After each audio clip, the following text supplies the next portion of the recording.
300 years ago, chaos descended upon the world as secret kingdoms and dungeons suddenly appeared, bringing with them an army of terrifying demons. These creatures declared the end of humanity, plunging the world into an age of destruction. But amid the turmoil, a new power emerged, those known as job changers. These awakened individuals possessed incredible abilities, allowing them to fight back against the monstrous invasion and push humanity away from the brink of extinction. Over time, job changers became the backbone of society, venturing into hidden kingdoms in search of wealth, resources, and greater power. Nations prioritized their training, ensuring that every person had the chance to awaken their class at the age of 18. The long-awaited day of awakening arrived for a group of students. To awaken a class, each student had to touch a magical blue crystal. One by one, they stepped forward. Some succeeded, like Li Wei from Class 3, who awakened as a swordsman, and Wang Hao, who became a crafter. But not everyone was so fortunate. Wang Wei from Class 2 failed to awaken any class, earning the dreaded label of classless. Awakenings were divided into three main categories: combat, support, and creation. The combat category was the most sought after, as it provided the strength to fight monsters directly. Meanwhile, the creation category was considered the weakest, as those who awakened it lacked direct combat ability and were often looked down upon. As more students took their turns, excitement and disappointment filled the room. A purple-haired student celebrated after unlocking the powerful magic swordsman class, while another student broke into tears upon receiving a creation-based class, knowing it would make him an outcast. Then came the moment everyone had been waiting for, Jiang Chen's turn. As he placed his hand on the crystal, something incredible happened. A blinding light erupted from the stone, sending a wave of energy soaring toward the sky. The other students watched in stunned silence. Someone pointed at Jiang Chen, calling him the prodigy of the academy, while whispers spread. Was this the awakening of a divine rank class? The crystal's glow intensified, and in mere seconds, a massive tree of light materialized in the sky, towering over the entire city. This was no ordinary awakening. Throughout history, every divine class awakening had caused a phenomenon capable of shaking the world. And yet, as all eyes fixated on Jiang Chen, he remained unfazed. With one hand still on the crystal, he casually slipped the other into his pocket and simply gazed at the sky, calm, composed, and completely indifferent to the spectacle he had just created. At that moment, Director Wang stepped forward, making his way toward Jiang Chen with a proud expression. He congratulated him, calling him the pride of the academy. While he had always believed Jiang Chen would awaken a combat class, he never expected something as rare as a divine rank awakening. Curious about the details, Director Wang asked Jiang Chen what class he had received. Jiang Chen turned slightly toward him, a small smile playing on his lips. With a hint of surprise, he admitted that his class wasn't combat-related. The director's expression froze. His confident smile wavered as he processed Jiang Chen's words. Unable to hide his shock, he quickly followed up, asking if it was at least a support class. Instead of answering right away, Jiang Chen turned fully toward the director. Extending his hands to the sides, he summoned a set of ethereal, glowing plants that hovered in his palms. He then revealed his class, the Divine Rank Creation class, Spiritual Master. He explained that his abilities were centered around enhancing the growth of plants and nurturing small creatures.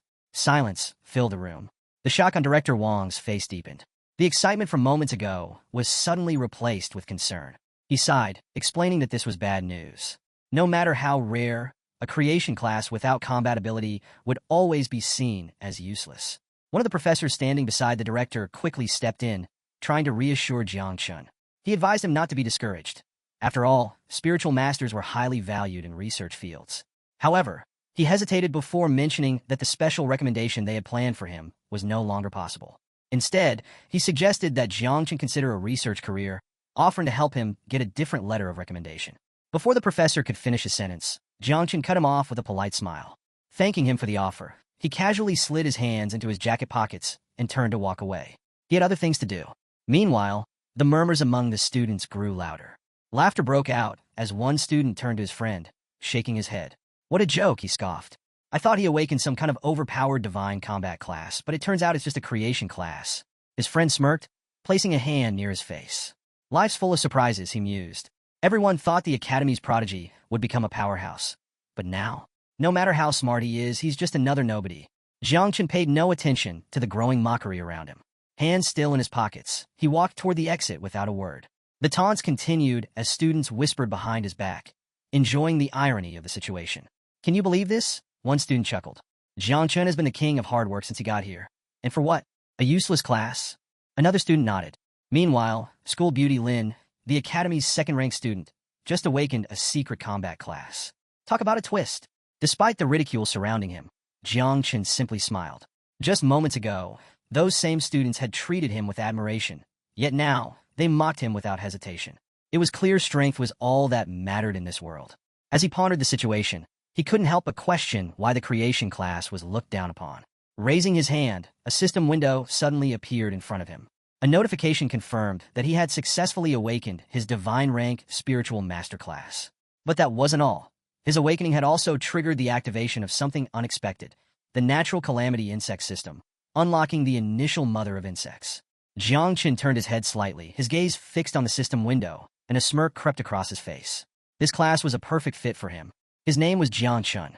In his previous life, he had died, only to be reborn in this world, one where strength dictated everything. After the Dark Era ended, monsters and dungeons reshaped the world, and humanity had no choice but to respect power above all else. Born an orphan, Jiang Chen had struggled to survive, knowing he had nothing but his own determination to rely on. Then, a month ago, everything changed. Out of nowhere, a mysterious system window appeared before him, stating that the insect calamity system would merge with his class upon awakening. It promised great power, but only after a successful class transfer. Jiang Chen placed a hand on his chin as he analyzed the system window. The insect race, a species that had once brought humanity to the brink of destruction, was feared as one of the most powerful forces in history. It was said that during the last natural calamity, 9 of humanity's 12 kings had sacrificed themselves just to seal it away. His expression hardened as he clenched his fist. In this world, strength was everything. There was no room for hesitation. If he could harness the power of the insect race for himself, then instead of being humanity's greatest threat, they would become his greatest weapon. Without wasting another second, Jiang Chen activated the system. Instantly, his surroundings changed. He found himself in a strange space, blinking in confusion. Looking around, he raised a hand to shield his eyes as he tried to take in the unfamiliar environment. This place, was it his sea of consciousness? Before him stood an enormous spiritual tree, radiating an overwhelming presence. He hadn't expected his talent to manifest as a tree. More system windows popped up, revealing details about his abilities. Jiang Chen had multiple class talents, each tied to the evolution of all things and requiring sacrifices to activate. These abilities could be used once every 10 days and were limited to 1 use per target. The first talent, Fruits of All Things, allowed him to accelerate the growth of fruits through sacrifice. In return, a special fruit with unknown effects would randomly appear. The second talent, Improved Growth, increased the growth rate of all living beings by 10%. With this ability, Jiang Chen could enhance the speed of development for anything he chose. This talent had a cooldown of 8 hours. Jiang Chen placed a hand on his chin, deep in thought as he analyzed the system window. The system had even proactively assessed his talent, which was impressive. While his abilities didn't seem suited for direct combat, they could still be integrated into his system. Just as he was considering his options, a new system prompt appeared, asking if he would like to summon the mother insect. Without hesitation, Jiang Chen confirmed the summoning. Immediately, an ominous energy surged from the ground. A system notification flashed, informing him that the mother insect was being summoned. Jiang Chen watched as the sinister aura intensified, and he couldn't help but acknowledge its overwhelming presence. Seconds later, another system window appeared. Summoning complete. Natural calamity rank mother insect, 9 miasma wing, has been successfully summoned. Jiang Chen's eyes widened as the enormous creature took form. The mother of insects was a towering, monstrous being, its sheer size forcing him to instinctively take a few steps back. His system interface displayed her status. Name, 9 miasma wing. Title, Sovereign of Death. History, once a catastrophic calamity, she had brought destruction on the scale of a natural disaster before vanishing during the Third Era. Devouring value, 0%. Affinity with host, 100%. Jiang Chen quickly realized that in order to unlock her full abilities, he would need to begin the devouring process and start breeding the next generation of insects. As he stood there, still processing everything, the mother insect turned her piercing gaze toward him. To his surprise, instead of attacking, she lowered her head and addressed him as master. She introduced herself as Little Nine and immediately voiced her hunger, expressing a strong desire to devour fierce beasts to grow stronger. A system window popped up, confirming that her growth rate had increased by 10%, and Jiang Chen was given an opportunity to enhance her using a sacrificial object. However, thanks to his talent, the first enhancement wouldn't require a sacrifice. Raising his head slightly, Jiang Chen glanced at the system window. If he could enhance her immediately without using any resources, then there was no reason to hesitate. Without wasting a second, he commanded the system to begin the upgrade process.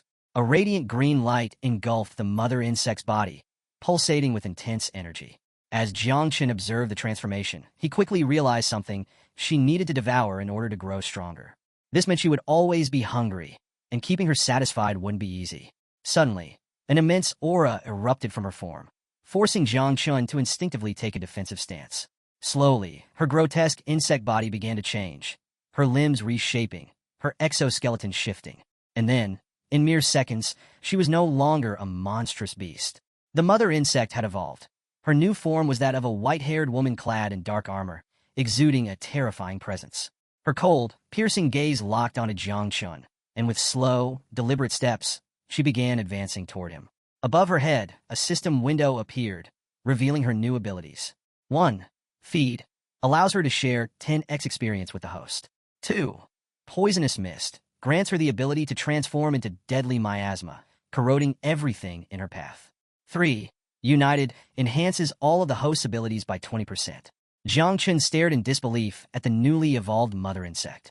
Her transformation had been drastic, but before he could fully process it, she suddenly lunged forward and wrapped him in a tight hug. Beaming with excitement, she announced that Little Nine had evolved. Jiang Chen blinked, momentarily stunned. He wasn't sure how to react. As he glanced at her, now in human form, he couldn't help but blush slightly. This was not what he had expected. Sensing his confusion, Little Nine finally let go and looked up at him, her expression filled with admiration. Without thinking, Jiang Chen reached out and gently patted her head. She closed her eyes, clenched her fists with excitement, and once again referred to him as master. With a small, almost playful smile, she eagerly declared her hunger for flesh and blood. As Jiang Chen absent-mindedly stroked her head, a status window appeared above her. Name: 9 Miasma Wing. Abilities: Poisonous Mist, Feed, Fury, and Unity. Devouring value: 0%, needs to be filled before she can start producing offspring. Passive abilities: Experience Return, Attribute Enhancement. Jiang Chen's gaze sharpened as he analyzed the interface.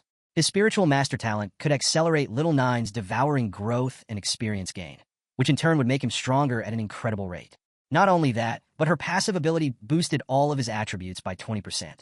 His class and the insect Calamity system were a perfect combination. A smirk crossed Jiang Chen's face. Who needed a combat class when he had this? Raising his hands, he activated his abilities. Instantly, countless insects began crawling out from his palms, skittering forward in droves. Watching them move, Jiang Chen felt a rush of excitement. As long as he could devour and grow quickly, he would soon command an unstoppable army. He then turned his attention toward the great spiritual tree. The system had referred to the insects of the abyss as a catastrophe on par with a natural calamity. Though the details remained unclear, one thing was certain: this was not something that could be revealed to the world. If anyone found out, he would instantly be seen as a threat to humanity. Jiang Chen stuffed his hands into his pockets and stared at the spiritual tree in deep thought. For now, he decided it was best to hide his true abilities. He would use his creation class identity as a cover, while secretly using Little Nine's poisonous miasma and devouring abilities to hunt monsters and grow stronger. However, hiding forever wasn't his style. One day, he would become so powerful that he wouldn't need to hide anything. Before he could think further, the waters of his sea of consciousness suddenly began to ripple. Sensing danger, Little Nine instantly leapt into the air, wings spread wide. She scanned the surroundings, then turned back toward Jiang Chen with a mischievous grin. Her golden eyes gleamed with anticipation. She could sense it. A threat was near. A moment later, Jiang Chen snapped back to reality and exited the system space. The moment he returned to the real world, his breath hitched. Standing in front of him was a man, much taller than him. He had jet black hair, a rugged beard, and a long scar over one eye. His powerful presence was suffocating. Slowly, the man stepped forward, locking eyes with Jiang Chen, his piercing gaze cold and unreadable. Jiang Chen's instinct screamed at him. This man was dangerous. For several seconds, the towering man remained silent, his gaze locked onto Jiang Chen. Then, in a calm but firm voice, he finally spoke. Was the awakening phenomenon that the entire city had witnessed caused by him? Jiang Chen clenched his teeth. He could tell immediately this man was at least master rank, if not higher. His presence alone was suffocating. Instinctively, Jiang Chen became alert, trying to figure out why he was being approached. Meanwhile, the crowd around them had started paying attention. Even though the man stood at a distance, his sheer aura was palpable, radiating with a powerful green energy. Whispers spread among the onlookers as they speculated about his rank. Why was someone so strong speaking to Jiang Chun? Was there some kind of conflict? The man remained silent, his gaze unwavering, pressuring Jiang Chun without a single word. The intensity of his stare made Jiang Chun uneasy. Was he testing him? Just then, Little Nine appeared, casually licking her finger. The moment she laid eyes on the man, her expression darkened. She leaned in close to Jiang Chun and, with a voice dripping in murderous intent, declared that this man was a threat. To her, he looked delicious. Jiang Chun's heart pounded. Something was very wrong. His system immediately reacted, flashing multiple warning windows. The insect mother had identified a high-value target for devouring. Before Jiang Chun could process what was happening, Little Nine prepared to attack. Suddenly, Jiang Chun's aura exploded outward, spreading in all directions. The sheer force of it sent a chilling wave through the area, reaching the same students who had mocked him earlier. They instinctively shielded their faces, their expressions shifting from amusement to fear. Why does Jiang Chun's aura feel so cold and sinister? One student stammered. Jiang Chun clenched his fists, his expression darkening. He had just realized a critical flaw. When the insect mother's devouring value was low, her aggressiveness increased. If he didn't find monsters for her to consume soon, she would start targeting people. Meanwhile, the man in front of him did not look intimidated. Instead, he simply smiled. Jiang Chun immediately understood. This guy was testing him. But in the process, he had accidentally triggered Little Nine's instincts. The situation was dangerous, but thankfully, Jiang Chun was still able to suppress her. With a deep breath, he forcefully calmed the insect mother, and a system notification confirmed her temporary suppression. However, this was only a short-term solution. If he didn't begin devouring and breeding soon, this would keep happening. The man, hands tucked casually into his jacket pockets, studied Jiang Chun with keen interest. Then, with a nod of approval, he congratulated him. Despite just finishing his awakening, Jiang Chun had already managed to face his test and even fight back. That was impressive. You truly are worthy of a divine awakening, the man said. Your future is limitless. Jiang Chun remained silent, carefully processing every word. He felt relieved. The man hadn't discovered his true abilities. Taking a cautious step forward, Jiang Chun met the man's gaze and finally asked, "Who are you?" The man's smile widened. He extended a hand and introduced himself, Ji Gang, leader of the Night Watch. With a glint of admiration in his eyes, he then made an offer. Jiang Chun, how about joining us? Jiang Chun's eyes widened in surprise. He hadn't expected Ji Gang to be part of the Night Watch. The Night Watch was a special task force under Long Xia, responsible for resisting demon invasions and beast hordes. Whenever a beast tide struck, or a new dungeon or secret realm appeared, they were the first to investigate or eliminate the threat entirely. However, being on the front lines came with a price. The mortality rate among Night Watch members was alarmingly high, which was why most people avoided joining. But for Jiang Chun, this was an opportunity. The insect mother needed a constant supply of monster flesh and blood to accumulate devouring value and begin reproducing. Once that process started, no one knew how much chaos it would cause. A wild, monster-infested battlefield was the perfect breeding ground. As Jiang Chun stared at Ji Gang's outstretched hand, a small smile formed on his lips. The Night Watch was the perfect cover for him. Meanwhile, the students watching from afar whispered among themselves. Is he crazy? No one volunteers for the Night Watch. One of them muttered. The death rate is insane, another agreed. There's no way he'll actually join. Ji Gang overheard their murmurs and let out a forced smile. Hoping to persuade Jiang Chun, he assured him that the rumors were outdated. Things had changed, and to sweeten the deal, he offered Jiang Chun comprehensive training and exclusive resources, privileges granted only to divine rank awakeners. Without hesitation, Jiang Chun grasped Ji Gang's hand and firmly called him leader. There was no need for further discussion. Looking directly into Ji Gang's eyes, Jiang Chun spoke with conviction. To restore the glory of the Night Watch, our generation must not shy away from its duty. With that, he officially agreed to join. Ji Gang blinked, momentarily stunned. He hadn't expected such an easy acceptance. What he didn't know was that Jiang Chun had his own reasons. He intended to use the Night Watch to breed his insect army. Still, Ji Gang couldn't help but ask, "Are you serious?" Before Jiang Chun could answer, a system notification popped up. Then another, and another. The insect mother had appeared, and she was furious.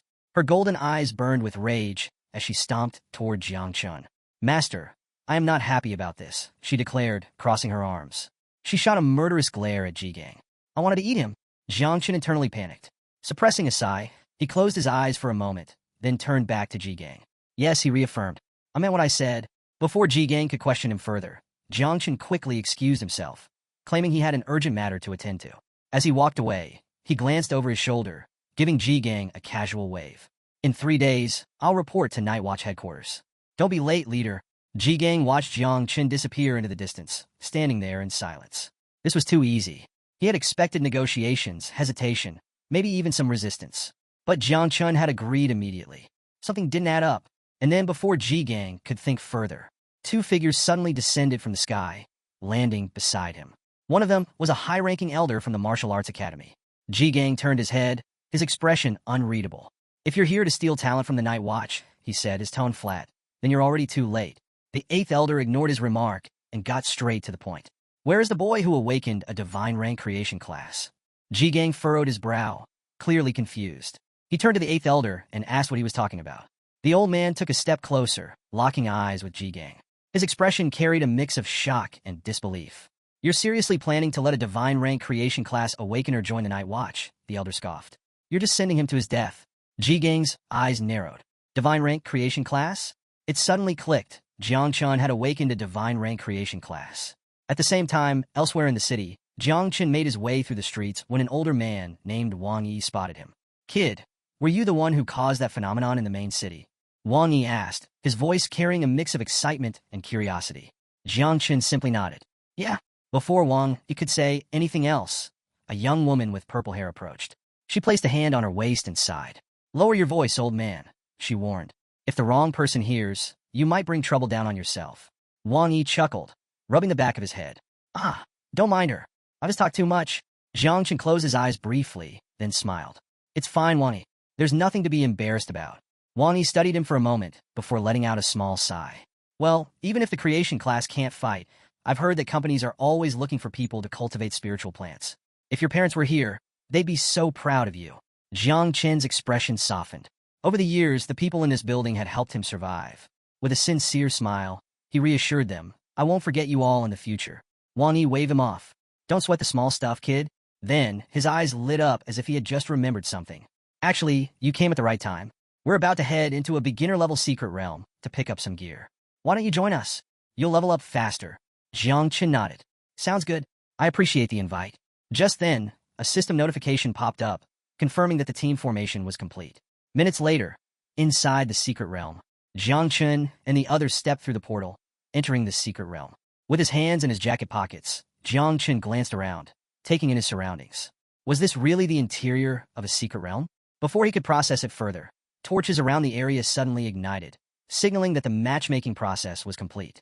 At that moment, the monsters inside the dungeon turned toward them.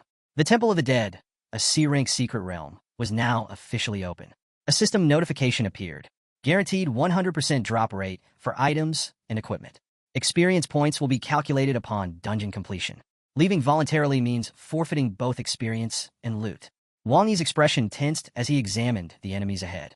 These are undead soldiers. A bead of sweat rolled down his forehead as realization hit him.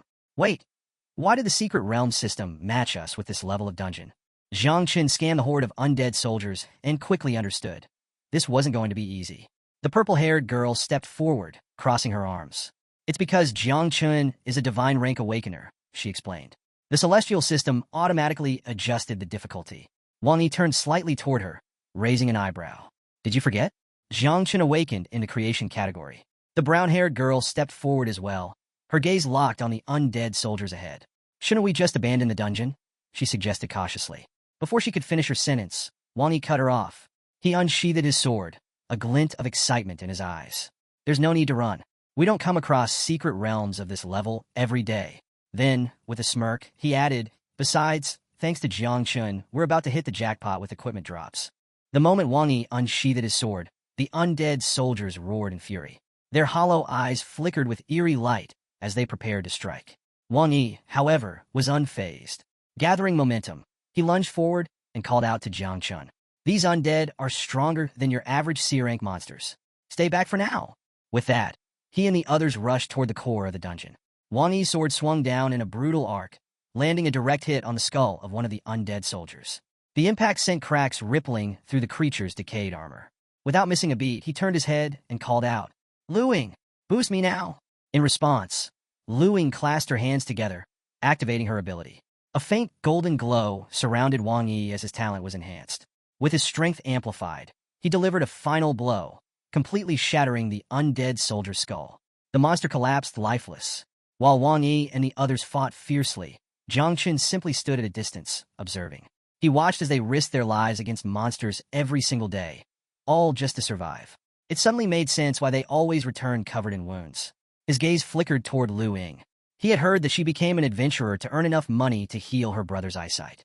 Jiang Qun clenched his fists. He needed to grow stronger quickly. Once he had the means, he would properly repay those who had helped him. Lost in thought, he didn't immediately notice that little Nine had materialized beside him. With her hand under her chin, she studied the fallen undead soldier's corpse. "Master, there's so much blood and flesh here," she murmured, her voice filled with hunger. "I want to devour them." Jiang Qun, still calm and composed, slid his hands into his pockets and turned toward the undead corpse. A small smirk tugged at the corner of his lips. Little Nine had already detected the bodies. Given the situation, Jiang Qun decided it was time to test her abilities. Extending his hand to the side, he activated the level 1 poison barrier skill, Corrosion. A thick, dark green fog swirled in his palm, pulsating with deadly energy. "Go ahead," Jiang Qun commanded. Little Nine's eyes gleamed, and she let out a pleased hum. The poisonous fog surged forward, creeping toward the undead corpses. The moment the mist made contact, the bodies began to corrode at an alarming rate. Within seconds, the decayed flesh melted away, leaving behind nothing but a blackened stain on the dungeon floor. Jiang Qun narrowed his eyes. The skill was far more potent than he expected. A system notification popped up. Devouring successful. Devouring value +10. But there was a downside. Since the undead were low-level monsters, the growth rate was painfully slow. Little Nine needed to consume stronger prey. Jiang Qun glanced back at Wang Yi and his group. They had already pushed deeper into the dungeon, their teamwork seamless, a sign of partners who had fought together for years. His only concern was his poison mist. Since it was an area of effectability, he still couldn't control it properly. If he wasn't careful, he could accidentally injure his own allies. To avoid any collateral damage, Jiang Qun decided to follow from behind and quietly dispose of the fallen monster corpses. But then, Little Nine tensed. Her expression shifted. She suddenly turned to Jiang Qun and whispered, "Master, I sense something." Jiang Qun followed her gaze. The ground began to tremble. A chilling presence spread through the air as dark silhouettes emerged from the shadows. More monsters were appearing. Little Nine's lips curled into a hungry grin. "They're fresh," she purred, "and their blood smells delicious." A system notification appeared. New enemy identified. Level 10 Shadow Lurkers. Strength, 20. Agility, 15. Defense, 10. Stamina, 5. These creatures were specialized in ambushing their prey. Hiding in the darkness, they targeted the weakest stragglers. As Jiang Qun locked eyes with the Shadow Lurkers, he noticed that their names were displayed in red. He wondered, was it because their level was much higher than his? However, when it came to raw attributes, these monsters were far inferior to him. A status window appeared before him. Name, Jiang Qun. Title, Lord of Insects. Occupation, Divine Rank Spiritual Master. Devouring Value, Level 1. Talents, O Growth of All Things, LV.1. O Divine Evolution, LV.1. O Ancestral Tree of All Things, LV.1. Equipment, none. Companion, 9 Miasma Wing, Natural Calamity Level. Stats, O Strength, 35. O Agility, 31. O Endurance, 27. O Constitution, 20. O Combat Power, 41 stars. Abilities, O Experience Return, Passive. O Attribute Enhancement, Passive. Current Devouring Value, 100. Current Experience, 0. Jiang Qun smirked. It was time to test his abilities. Turning slightly, he gave Little Nine a simple command. "Transform into poisonous mist and follow me." Without hesitation, she obeyed. Her body dissolved into a thick, eerie fog, slithering along the ground like a living entity. At that moment, the Shadow Lurkers lunged. Jiang Qun barely moved. His expression remained calm as he brought his hand up, allowing Little Nine's poisonous mist to swirl around his palm. He was waiting. The moment the monsters got close, he dashed forward. The Shadow Lurkers struck first, but he effortlessly dodged, weaving through their attacks with precision. As he moved, he brushed his hand against their bodies. A second later, the monsters froze in confusion. They turned their heads, looking at the spots where Jiang Qun had touched them. The poisonous mist had already started spreading. Jiang Qun paused, smirking. Then, he slowly extended his hand toward them. and with a single deliberate motion, he clenched his fist. The poisonous mist around the monsters thickened in an instant, sinking deep into their bodies. They screeched in agony as their flesh began to corrode. Their forms withered away, melting into nothingness. Jiang Chun didn't react. He simply turned his head slightly, watching in silence as the mist consumed them. A series of system notifications popped up. Shadow Lurker defeated. Special points plus 200. Devouring value increased. Jiang Chun glanced at the pile of corpses and chuckled. They were no match for me. His devouring value was increasing rapidly, far faster than before. This was exactly what he needed. Just as he was lost in thought, Little Nine reappeared, materializing from the mist. Her golden eyes gleamed. Master, she purred, more blood food has appeared. Jiang Chun turned, his smirk fading. From the darkness, more Shadow Lurkers emerged. He stood still, hands in his pockets, unmoving. His gaze darkened as he studied the approaching creatures. But then a thought struck him. Wang Yi and the others. His eyes narrowed. If there were this many hidden monsters here, how many more were lurking deeper in the dungeon? A sliver of concern crept into his mind. He needed to check on them. Without hesitation, he decided to finish off these monsters quickly. Little Nine, he called out, can you handle them? In response, Little Nine grinned. Slowly, she began to manifest herself from the poisonous mist, her figure taking shape once more. Extending a hand toward the approaching monsters, her voice was filled with pure amusement. Leave them to me, master. These creatures are nothing but small prey. Several minutes later, Jiang Chun arrived at Wang Yi's location. The moment he laid eyes on the scene, his expression darkened. Wang Yi was badly injured, blood dripping onto his face. He and Lu Ying were completely surrounded by monsters. Wang Yi stood firm, gripping his sword with both hands, while Lu Ying had both arms raised, ready to activate her ability. But the monsters weren't giving them a break. They continued advancing, their numbers overwhelming. Gritting his teeth, Wang Yi stared at the approaching monsters. They're getting stronger, he muttered. At this rate, there's no way we're getting out alive. He then turned to Lu Ying, his expression grave. Find Jiang Chun and get out of here. I'll hold them off. Lu Ying's eyes widened in shock. What are you saying? She protested. Before he could respond, a sudden movement caught his attention. An undead soldier had broken through their defenses. Its rusted sword gleamed, slicing through the air as it lunged straight for Wang Yi's head. Wang Yi sensed it immediately, but it was too fast. As he whipped around, his heart clenched. It was too late to block. But just before the attack landed, a dense, dark mist erupted. The poisonous fog wrapped around the undead soldier, corroding its body in an instant. The monster let out a ghastly screech, its form melting away as if swallowed by an unseen force. Wang Yi's breath hitched. He spun around stunned. And there, standing before him, was Jiang Chun. Are you two okay? Jiang Chun asked, his tone calm. Wang Yi's eyes widened in disbelief. Jiang Chun, he muttered. Jiang Chun stepped forward, unfazed. With a flick of his wrist, he commanded Little Nine's mist to spread further. The remaining undead soldiers barely had time to react before the corrosive mist engulfed them all. Their decaying bodies dissolved, disintegrating into nothingness. Silence fell. Wang Yi gripped his sword tightly, his face a mix of shock and confusion. How? His voice was barely above a whisper. You're an awakener from the creation class. How can you do this? Jiang Chun stopped in front of him. His body pulsed with energy as he turned his gaze toward Wang Yi and gave a knowing smile. I have a hidden ability called Poisonous Mist. To demonstrate, he extended his hand once more. A thick, lethal fog coiled around his palm before rushing out, consuming the remaining undead in its path. But Jiang Chun wasn't done yet. He turned toward Lu Ying and Yi Qian. Take Wang Yi and head to the portal. He's too injured to keep fighting. I'll stay behind and cover you. The entire group froze. Lu Ying's eyes widened in shock. Wang Yi's jaw tightened. Even if you have a divine class, this is too dangerous. Jiang Chun. Wang Yi snapped. Lu Ying nodded in agreement. You should come with us, not stay behind to fight alone. As they pleaded with him, Yi Qian simply pressed a hand near her mouth, remaining silent. Jiang Chun turned his back on them. His aura surged, waves of power rippling around him. Then, without turning fully, he glanced over his shoulder. Don't worry, he said smoothly. I'll be fine. And with that, he walked forward alone. His body radiated power, his energy intensifying as he approached the oncoming monsters. Just then, a system notification echoed through the secret realm. Alert! The final level conditions have been met.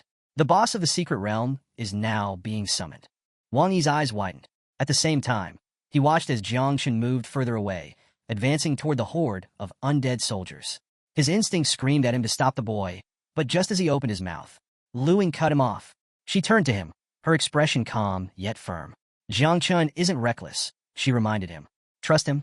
Wang Yi hesitated, but after a moment of deep thought, he sighed and made his decision. With a flick of his wrist, he tossed his sword toward Jiang Chun. Take this, Wang Yi said, but don't forget to return it later. Jiang Chun effortlessly caught the weapon, gripping it firmly. With a smirk, he nodded. Don't worry, he replied. I'll bring it back. A system notification appeared. You have obtained the Novice Conqueror's Sword. Plus 25 speed. Plus 30 strength. Plus 2% attack speed bonus. Passive ability activated. Jiang Chun lifted the sword, studying its gleaming edge. This was perfect. With a blade in hand, he could extend the range of his poisonous mist. As the undead soldiers lunged toward him, Jiang Chun activated the mist, allowing the toxic fog to coil around the blade. The moment the first monster attacked, he dodged with ease, then countered. In a blink, his sword sliced through them, leaving their bodies corroding in blackened mist. One by one, the undead fell, disintegrating into nothing. They were no match for him. After all, Jiang Chun was the best swordsman in the entire school. But then, something changed. A powerful presence surged through the battlefield. Before Jiang Chun could react, a much stronger monster appeared, rushing toward him at high speed. Its blade gleamed as it closed in. Jiang Chun hadn't sensed the attack at first, but as he turned his head, his instincts flared. The monster was already too close. Thinking fast, Jiang Chun leapt into the air, dodging just in time. The monster's blade struck the ground with explosive force, shattering the earth beneath it. Jiang Chun landed safely, but the enemy wasn't done. With burning red eyes, the monster locked onto him, gripping its sword even tighter. Then, in a split second, it attacked again. Jiang Chun barely managed to block in time, but the sheer force of the impact sent a shockwave through his arms. A sickening crack echoed through the battlefield. Jiang Chun's eyes widened in horror. The Novice Conqueror's sword had snapped in half. The sheer difference in strength was staggering. Jiang Chun was sent flying backward, but he quickly twisted his body midair and landed, skidding to a stop. His grip tightened as he glanced at the broken blade in his hands. He wasn't worried about the boss. He was more worried about how to explain this to Wang Yi. Then, another system notification appeared. Boss monster. Undead King, level 15. Jiang Chun slowly lifted his gaze. Standing before him was the Undead King. A towering figure. Its skeletal frame was clad in dark armor, its grip firm around its massive sword. The boss locked eyes with Jiang Chun, radiating killing intent. Then, its body vibrated. In the blink of an eye, it vanished. Jiang Chun's heart pounded. Where did it? Before he could react, a chilling aura appeared behind him. His instincts screamed in warning. Jiang Chun whipped around, and his eyes went wide with shock. The Undead King was right behind him. Sword raised. Attack incoming. For the first time, Jiang Chun felt a flicker of fear. How, he muttered. How did it move so fast? His body tensed. His mind raced. Then, with gritted teeth and a fierce glare, he shouted one name. Little Nine! Just as the Undead King's sword was about to strike Jiang Chun, Little Nine appeared. With one swift motion, she caught the blade in her bare hand. Her golden eyes locked onto the Undead King, unblinking. A dangerous glint flickered across her face as she turned to Jiang Chun.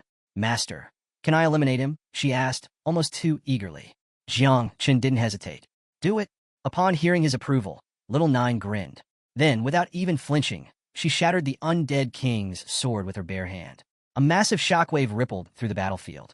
Little Nine extended her arms to the sides, her body radiating an overwhelming aura that surged in all directions. Sensing the danger, the Undead King tensed. Now that it had lost its weapon, it had no choice but to fight with its fists. Taking advantage of Little Nine's momentary distraction, the Undead King lunged forward at full speed, aiming to strike her down. But just as its attack was about to land, Little Nine's eyes snapped open. Her entire presence shifted.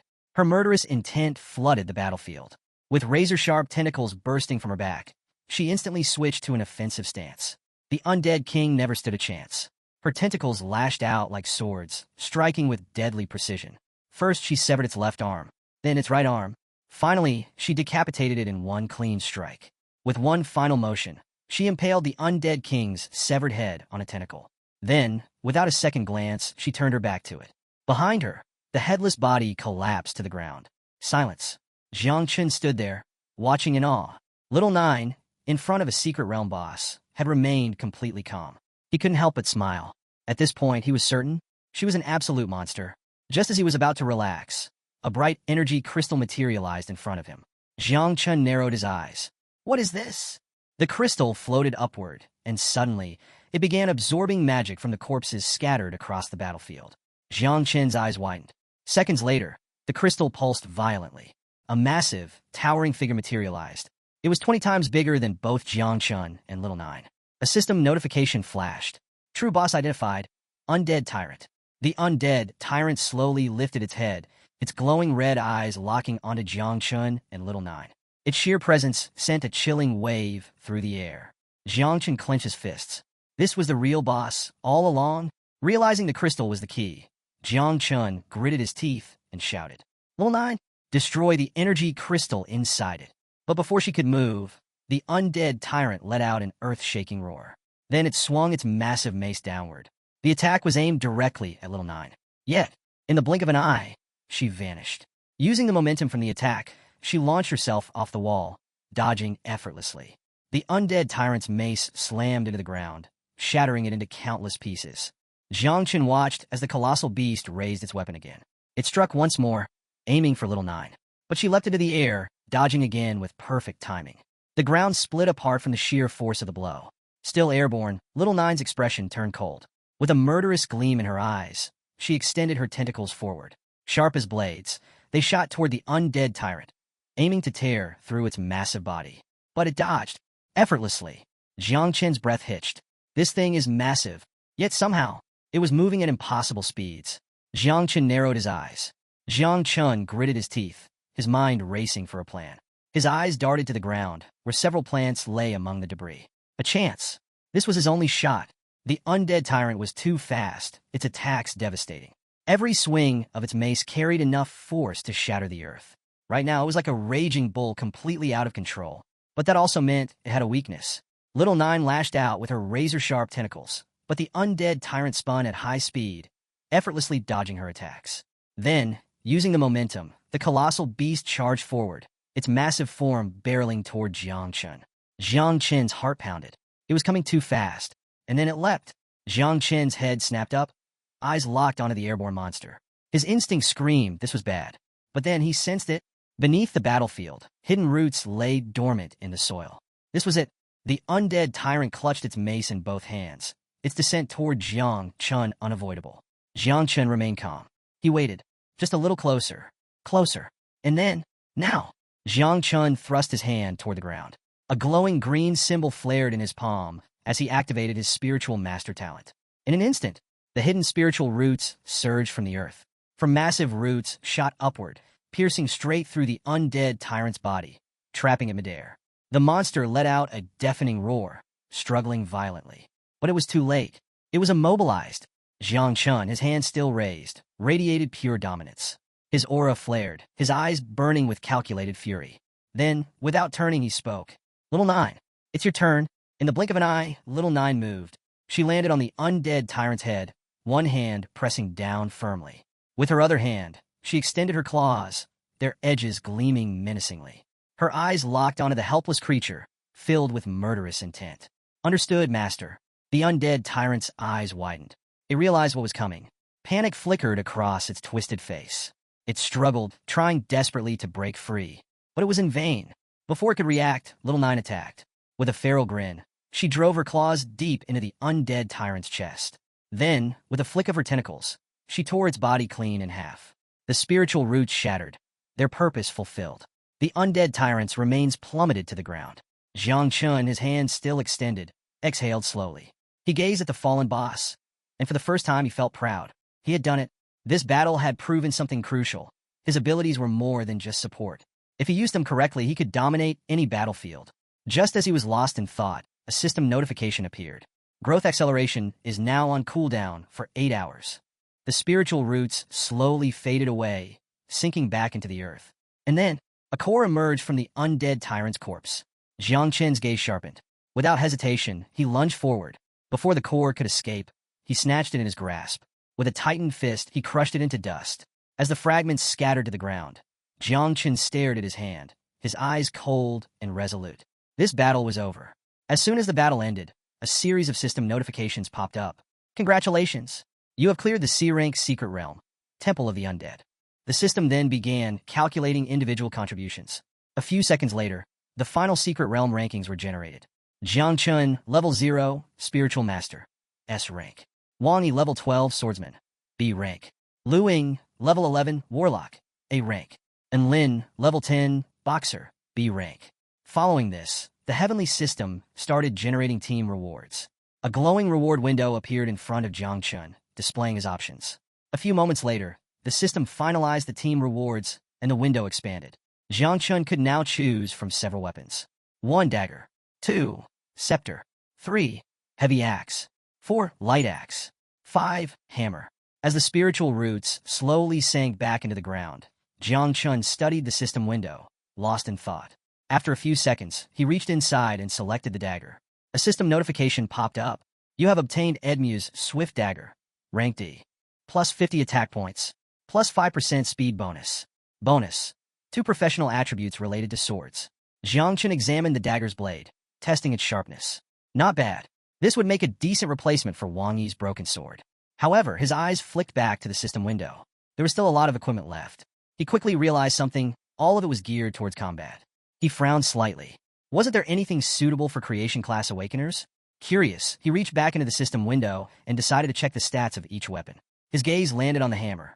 The moment he pulled it out, it slammed into the ground with a loud thud. It was unbelievably heavy. A system notification appeared. You have obtained Call of the King, Legendary Hammer. Plus 100 strength, minus 100 agility, due to extreme weight. Effect, 10% chance to trigger 5x critical damage.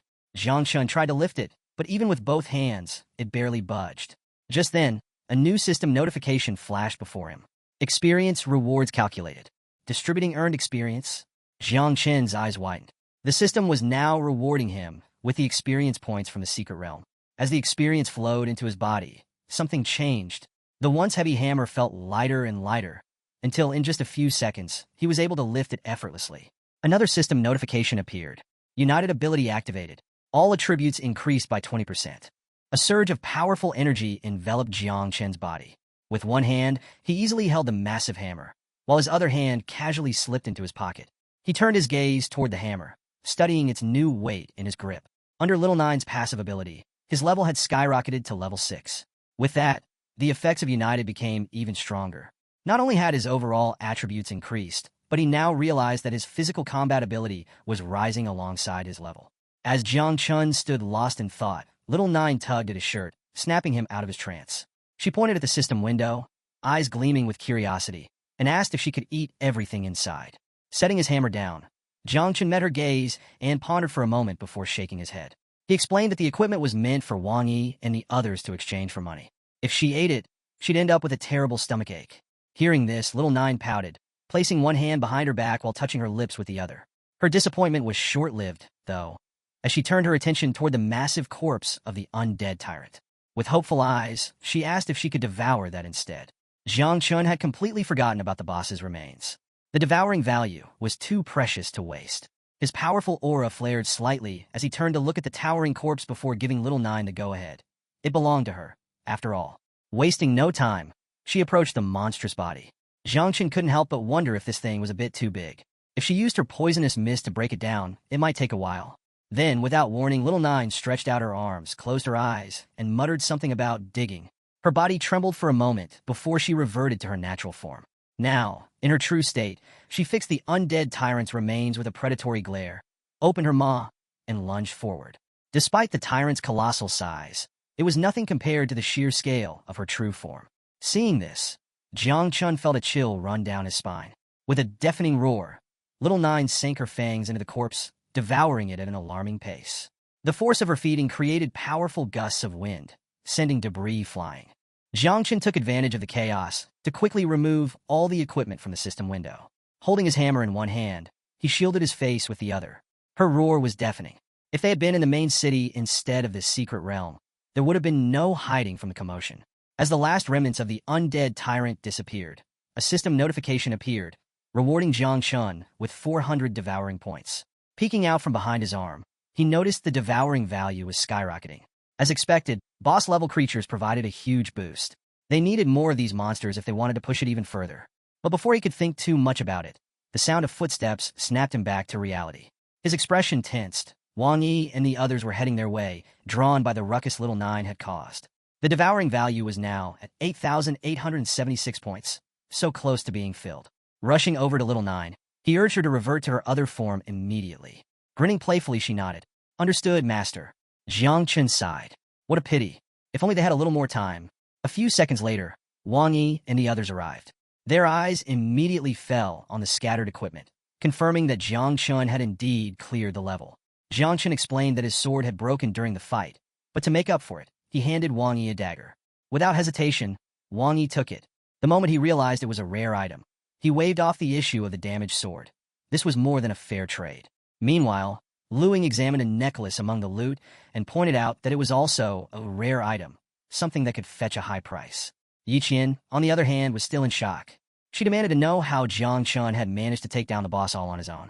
Scratching the back of his head, Jiang Chen gave a casual response. His poison seemed to work particularly well against monsters like this. But as he spoke, his expression turned serious. The secret realm was now fully cleared, meaning it wouldn't refresh again. If he wanted to continue increasing his devouring value, he'd need to hunt down another boss. With that in mind, the desert seemed like his next destination. Wang Yi studied Jiang Chen for a moment before sighing. It was a shame that he was heading toward the research department. Someone with his talent, who could defeat a boss monster despite not even reaching level 1 yet, would become incredibly powerful once he started leveling up. Curious about his next move, Wang Yi asked about his plans. Jiang Chen turned to him with a smile and admitted he hadn't mentioned it before to avoid worrying him. But he was preparing to join the Night's Watch. This revelation stunned Wang Yi. He immediately questioned if Jiang Chen was serious about enlisting in the Night Watch. Jiang Chen simply placed a hand on his head and confirmed it. He would be leaving in 3 days. But before that, he wanted to increase his level, so he planned to head into the wilderness soon. The response shocked everyone.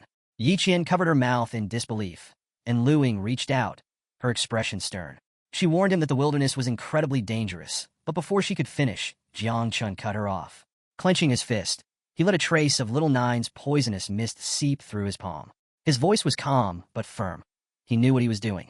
Instead of worrying about him, they should be worrying about the real threat, the monsters out there. Later that day, a few hours after their conversation, Jiang Chen boarded a train heading toward the outskirts of the city. As it slowed to a stop, the conductor announced that those heading into the wilderness should disembark. Jiang Chen stepped off the train, now wearing a cloak to avoid drawing attention. He scanned his surroundings and stood still for a few moments. In front of him, a bridge was packed with awakeners, all preparing for their journeys. Ever since awakening his system, his appetite had grown significantly. But what was even stranger was that despite the instability of his devouring value, he noticed a small increase, just from eating. Pulling out a loaf of bread, he took a bite, and sure enough, his devouring value ticked up by 2 points. At that moment, Little Nine materialized beside him. She put a hand near her mouth and grimaced at the sight of the bread. With an unimpressed look, she informed Jiang Chen that his food didn't look tasty at all. Hearing Little Nine's complaint, Jiang Chen decided to find something better for her to eat. He reached out and summoned a map, opening it with Little Nine by his side.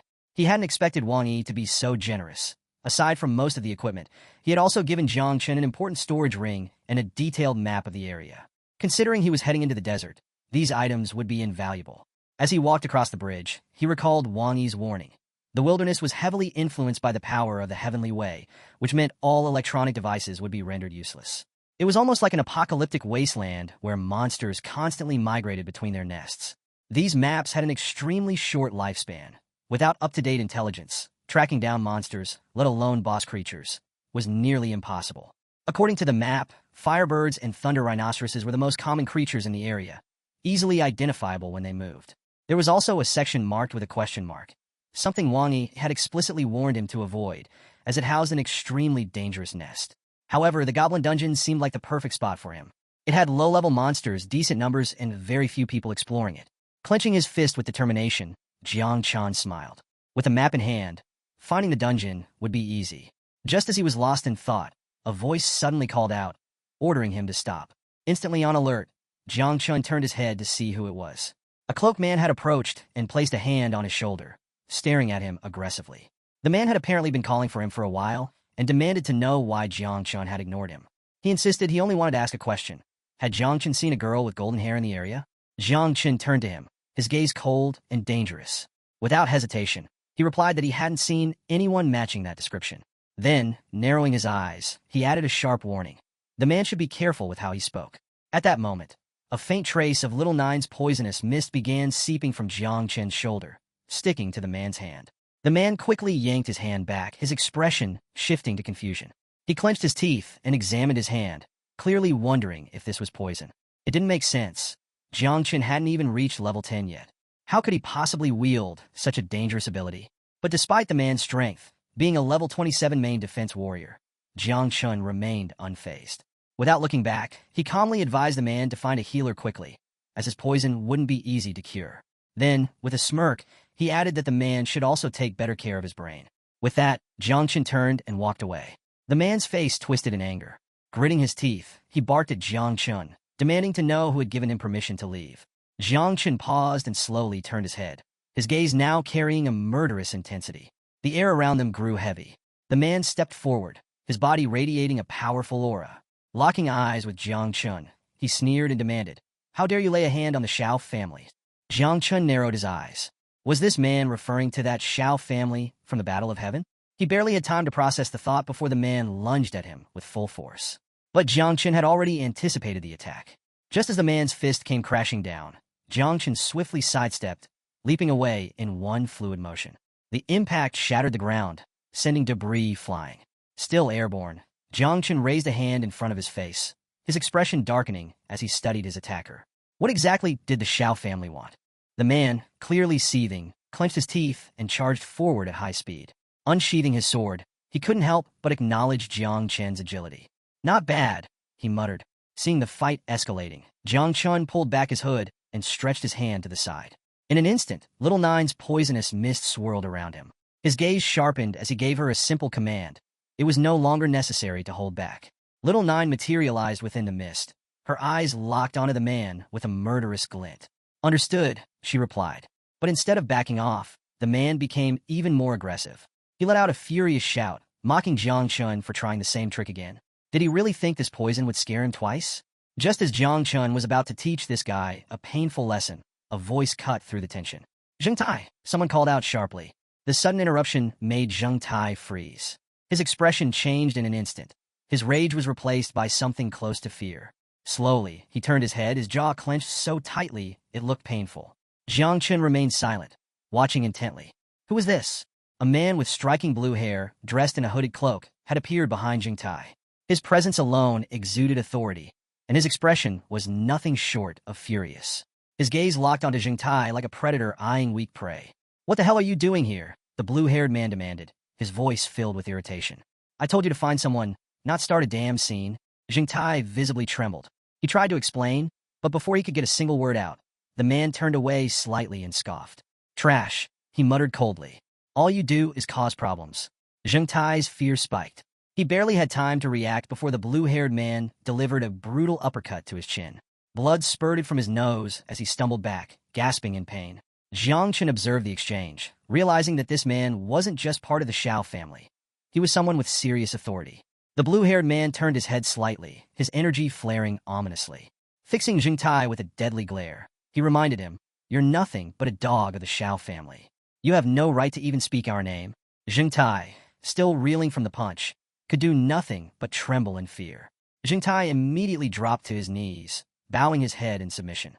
He apologized profusely, swearing that he wouldn't make the same mistake again. Now that the confrontation had de-escalated, Jiang Chen calmly pulled his hood back on, turning his gaze toward them in silent observation.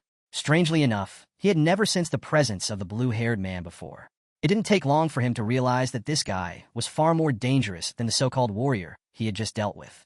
As Zheng Tai shakily got back on his feet, the blue-haired man approached Jiang Chen, his tone surprisingly polite.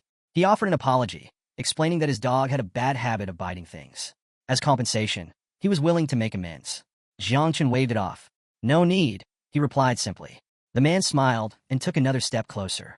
"Are you heading to the desert?" he asked, his aura subtly intensifying as he locked eyes with Jiang Chen. "Want to travel together?"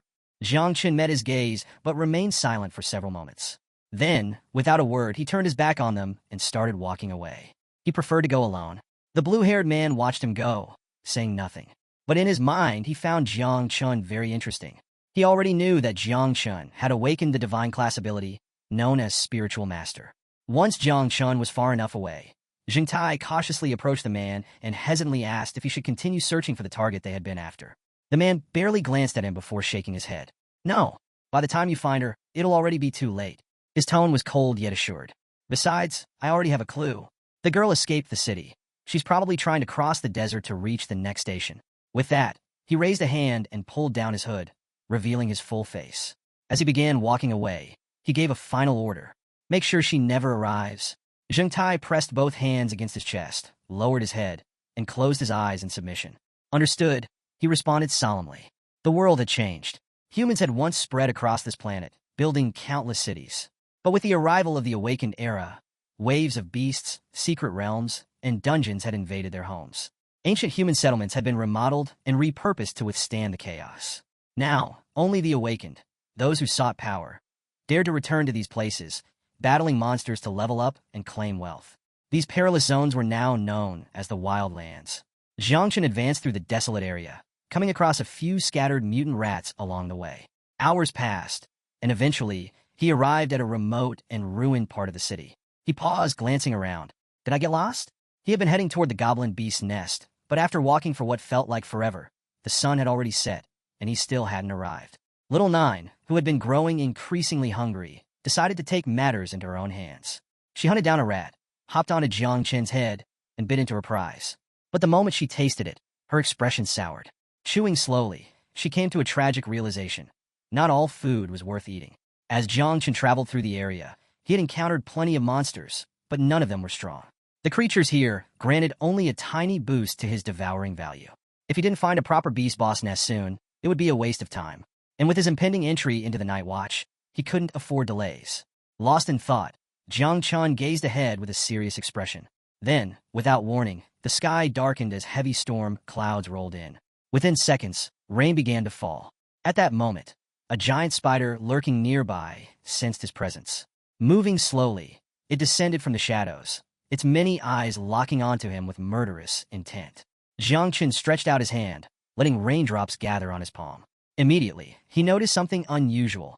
The rain carried traces of magical fluctuations. His eyes lit up. This meant he had wandered into an area where beast slayers operated. A mistake in navigation had actually turned into an unexpected stroke of luck. They had found the beast nest after all. Now, all that was left was hunting down a powerful enough monster to finally fill his devouring bar for the first time. Sensing movement behind him, Jiang Chen turned his head and met the spider's piercing gaze. The two stared at each other in silence for several seconds. Little Nine manifested beside him, her sharp eyes fixed on the creature. Do you want me to handle it? She asked. Jiang Chen lifted his chin slightly and studied the monster. Despite its intimidating size, its actual level wasn't high. It was just big. Without breaking eye contact, he responded, no need, as if taking that as a challenge.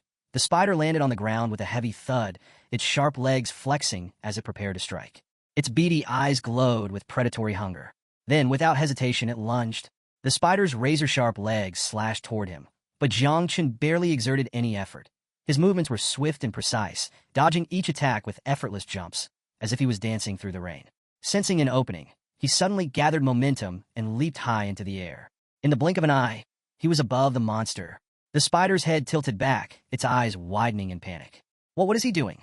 Jiang Chen clenched his fist tightly, then brought it down with devastating force. Boom! The impact sent shockwaves through the ground, shattering the stone beneath them and crushing the spider instantly. Its lifeless body collapsed, sprawled out in the destruction. Jiang Chen remained standing on top of the fallen monster, momentarily lost in thought. Then, Little Nine appeared beside him, placing a hand on her forehead as if sensing something. More monsters are coming, she informed him. Her voice snapped him out of his trance. He turned his head and was immediately surprised. The sound of his strike had drawn the attention of the other creatures lurking in the area. All around him, giant spiders began creeping closer, their gleaming fangs ready to strike. Still standing atop the fallen beast, Jiang Chen calmly stretched his hand to the side. With a swirl of poisonous mist, he summoned the dagger he had obtained earlier from the secret realm. As he and Little Nine stared at the oncoming horde, a smirk tugged at his lips. It's time for a good meal. Jiang Chen and Little Nine locked eyes with the approaching giant spiders, their expressions sharp and deadly. He turned to her. Ready? Without hesitation, she nodded. Always. With that, Jiang Chen activated Little Nine's poisonous mist and lunged forward.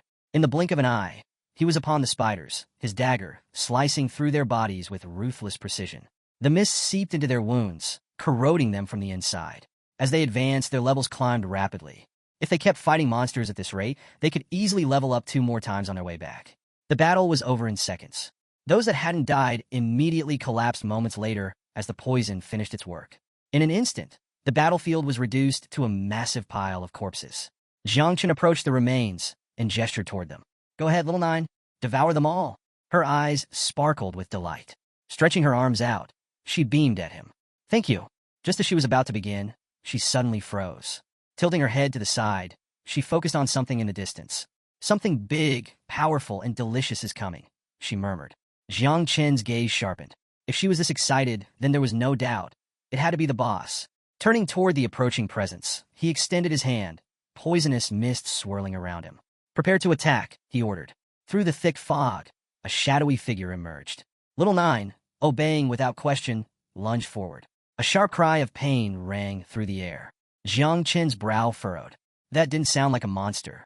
Glancing toward the source of the scream, he was met with an unexpected sight, a woman. Little Nine had miscalculated.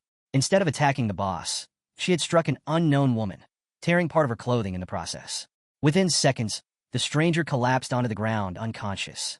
Jiang Chen remained still, studying her. What kind of magical creature is this? Several seconds later, the woman stirred. Her eyes fluttered open, filled with confusion as she gazed up at the sky. "Where am I?" she wondered. Slowly, she pushed herself upright with one hand while placing the other on her head, trying to regain her bearings. She had no memory of coming to this place. Jiang Chen approached and casually sat beside her, resting his elbows on his knees. Closing his eyes for a brief moment, he then flashed a relaxed smile. "You're awake." The sound of his voice jolted her alert. Her body tensed as her mind raced. Who is he?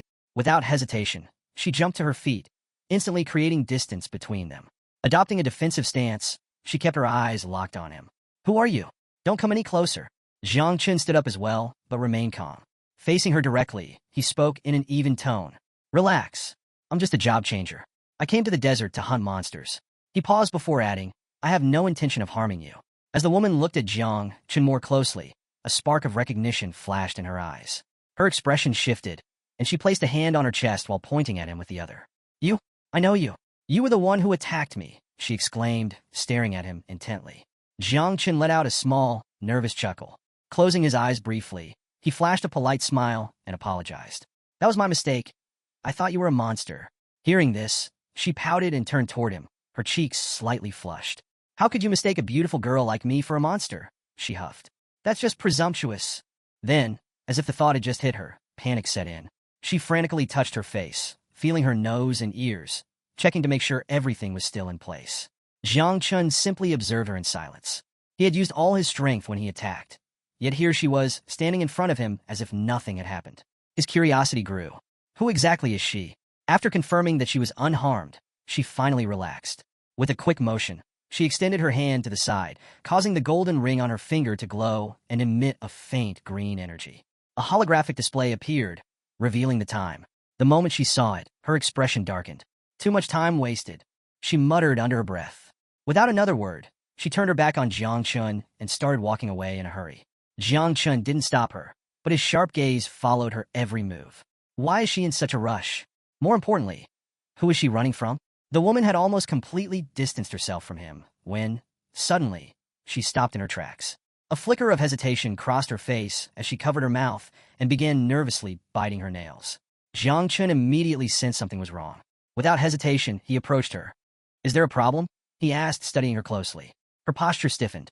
With her back still turned, she slowly glanced over her shoulder, forcing an obviously fake smile. "Oh, yeah, there are monsters up ahead," she stammered. "Since I'm not very good at fighting, I decided to turn back and let you handle them." The moment those words left her mouth, her nervous demeanor disappeared. Turning away once more, she casually waved over her shoulder. "Well, that's that. See ya." And just like that, she took off again. Jiang Chen stood still, his expression blank.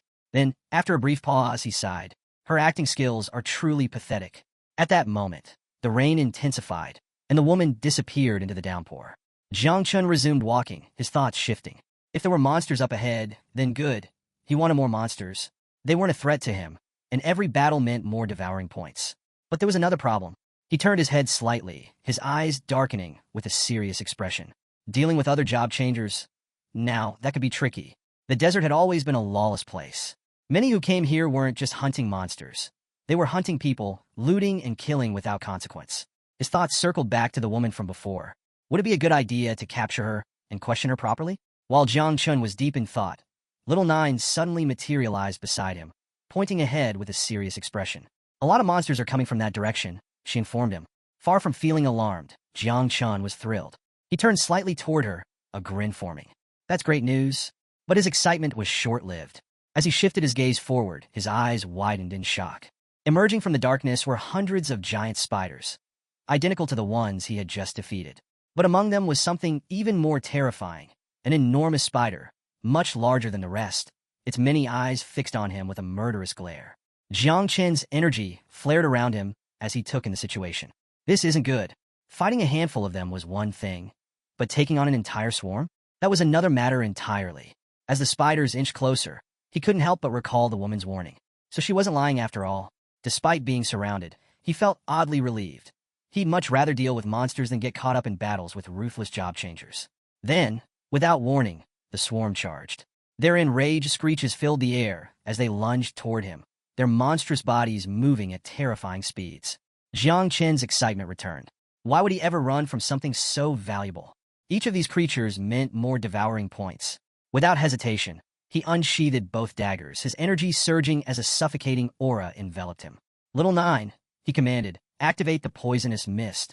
Understood, she responded instantly. A thick, venomous mist poured from the daggers in his hands. In a blink, the first wave of giant spiders reached him. They bared their fangs, their grotesque mouths widening as they prepared to strike. Jiang Chen didn't move. For several tense seconds, he remained still, letting the mist coil around him like a living entity.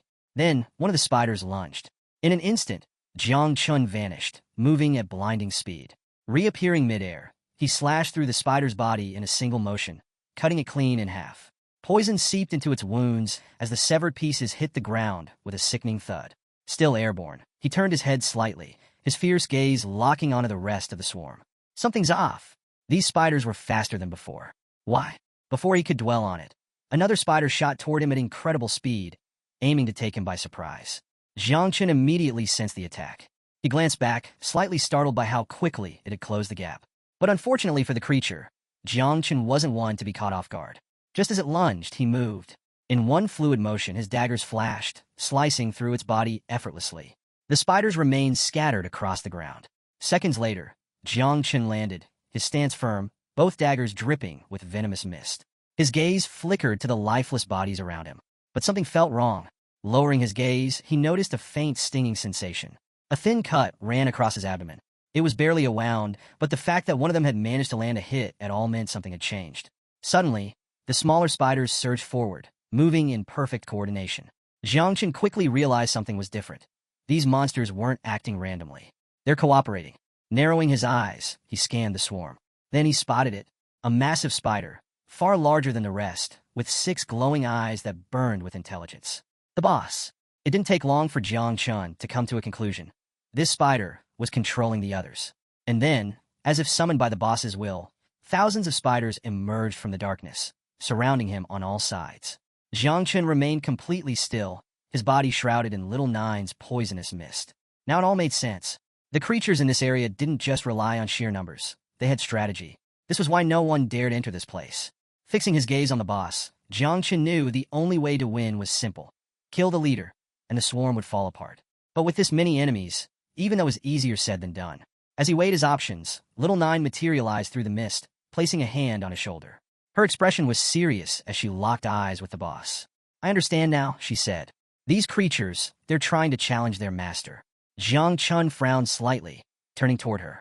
Challenge? What are you talking about? Little Nine scoffed, folding her arms. How arrogant. Without another word, she extended her arms to the sides, tilted her head back, and let out a thunderous roar. The effect was instantaneous. The spiders, previously moving with terrifying unity, suddenly froze. And then, complete chaos. The swarm panicked. Spiders scattered in every direction, their formation crumbling as they desperately tried to flee. Jiang Chen blinked, momentarily stunned. Wait, they're running? His mind raced. Could it be that these creatures, despite being monsters, were also insects? If that was the case, then Little Nine turned to him, a smug expression on her face. I severed the connection between the boss and its swarm, she announced. Jiang Chun hadn't expected her abilities to work like this. But now, with the horde in total disarray, the battle had just become a lot easier. He tightened his grip on his daggers, a dangerous glint in his eyes. Nice work, he praised. Now let's end this. Little Nine began shifting back into her true form, her predatory gaze locked onto the boss. Understood, master. With his body still radiating poisonous mist, Jiang Chun gathered momentum and launched himself forward. In a blur of movement, his daggers sliced through the chaos, cutting down the now disorganized spiders with ease. Without the boss controlling them, they were nothing more than scattered prey. And Jiang Chun? He was the predator. Jiang Chun moved at lightning speed, slicing through the scattered monsters with his daggers. Now that they were disorganized and no longer a threat, he wasted no time. In just a few swift movements, several monsters fell before him. Without hesitation, he gathered momentum, leaped high into the air, and locked onto his final target, the boss. The monstrous creature let out a deafening roar, its murderous gaze fixed on Jiang Chun. But he didn't flinch, meeting its stare with unwavering confidence. He knew this was the last obstacle standing in his way. More importantly, this boss held the highest devouring value. The beast attempted to defend itself, but before it could even react, Jiang Chun struck. With both daggers, he landed a precise and deadly blow to its head, infusing the wounds with Little Nine's poisonous mist. Despite its overwhelming size, the boss crumbled in seconds, its massive body collapsing to the ground. Jiang Chun landed smoothly atop the fallen creature, his dagger still in hand as the venomous mist swirled around him. Staring at the lifeless corpse, he knew it was time. The moment had come to breed the swarm of insects. As he stood there, a system window flashed before his eyes, announcing his victory. He had leveled up. Now at level 14, his power evaluation soared to 127 stars, and his passive abilities and level-up effects remained active. Clenching his fist, he felt the surge of newfound strength flowing through his body. A smirk formed on his lips. With 127 stars, his combat power was already approaching that of a level 25 professional in the combat class. But there was still more to gain. Turning his attention back to the battlefield, he realized the remaining small spiders had begun to flee. They weren't foolish creatures. Recognizing Jiang Chun's overwhelming strength and the terrifying aura of the mother insect, they knew they stood no chance. Though he could have hunted them down for more points, he decided against it. There was something far more important at hand. It was time to begin the process. Stepping toward the fallen monsters, the poisonous mist thickened. Little Nine slowly emerged, her presence exuding an eerie, lethal energy. Fixing his gaze on the boss's corpse, Jiang Chun clenched his fist tightly, then raised the other toward the sky. With a firm declaration, he granted the remains to Little Nine. Hearing this, she acknowledged him with gratitude before reverting to her true form. With a single leap, she lunged toward the massive corpse, sinking her fangs into its flesh. As she began devouring the body, another system window appeared. The reward? 600 devouring points. While Little Nine feasted on the fallen boss, Jiang Chun turned to the side, deep in thought. Elite monsters like this one were on a completely different level from regular creatures, providing a much higher devouring value. It didn't take him long to realize that hunting more of these powerful foes and rapidly breeding his swarm of insects was the most efficient path to gaining strength.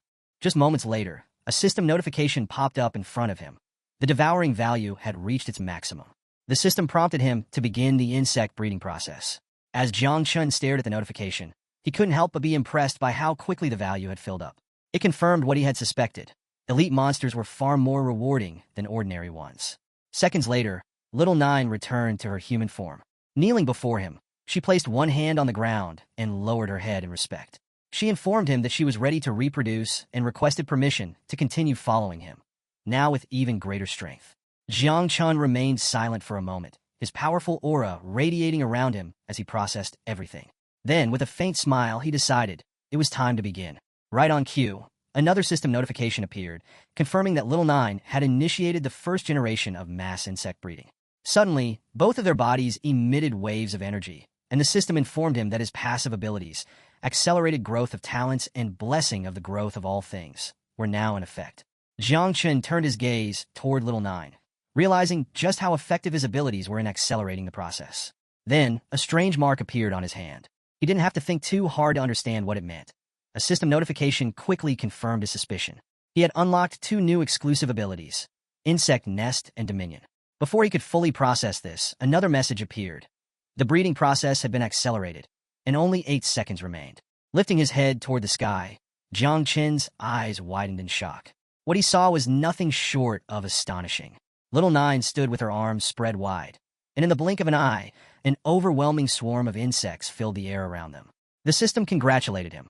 The first insect swarm had been successfully bred. The total? 2,300 insects. Jiang Chun turned to the side, watching the massive colony in awe. A grin spread across his face. He hadn't expected the first breeding cycle to produce over 2,000 offspring. And this was just the beginning. If this was a result of the first generation, what kind of numbers would he see by the third or fourth? One of the newly born insects fluttered toward him. Feeling its presence, Jiang Chun reached out and gently stroked its head. He actually liked these creatures. However, their abilities were quite different from Little Nine's. As if responding to his curiosity, a status window appeared, revealing the swarm's name. Son of Nine, Wings of Miasma. It had 4 powerful abilities. 1. Poisonous Mist, a corrosive toxin that could devour anything it touched. 2. Camouflage, a skill that allowed the insects to blend into their surroundings by reflecting light off their wings. 3. Fury, an ability that consumed devouring value in exchange for temporarily boosting strength and speed. 4.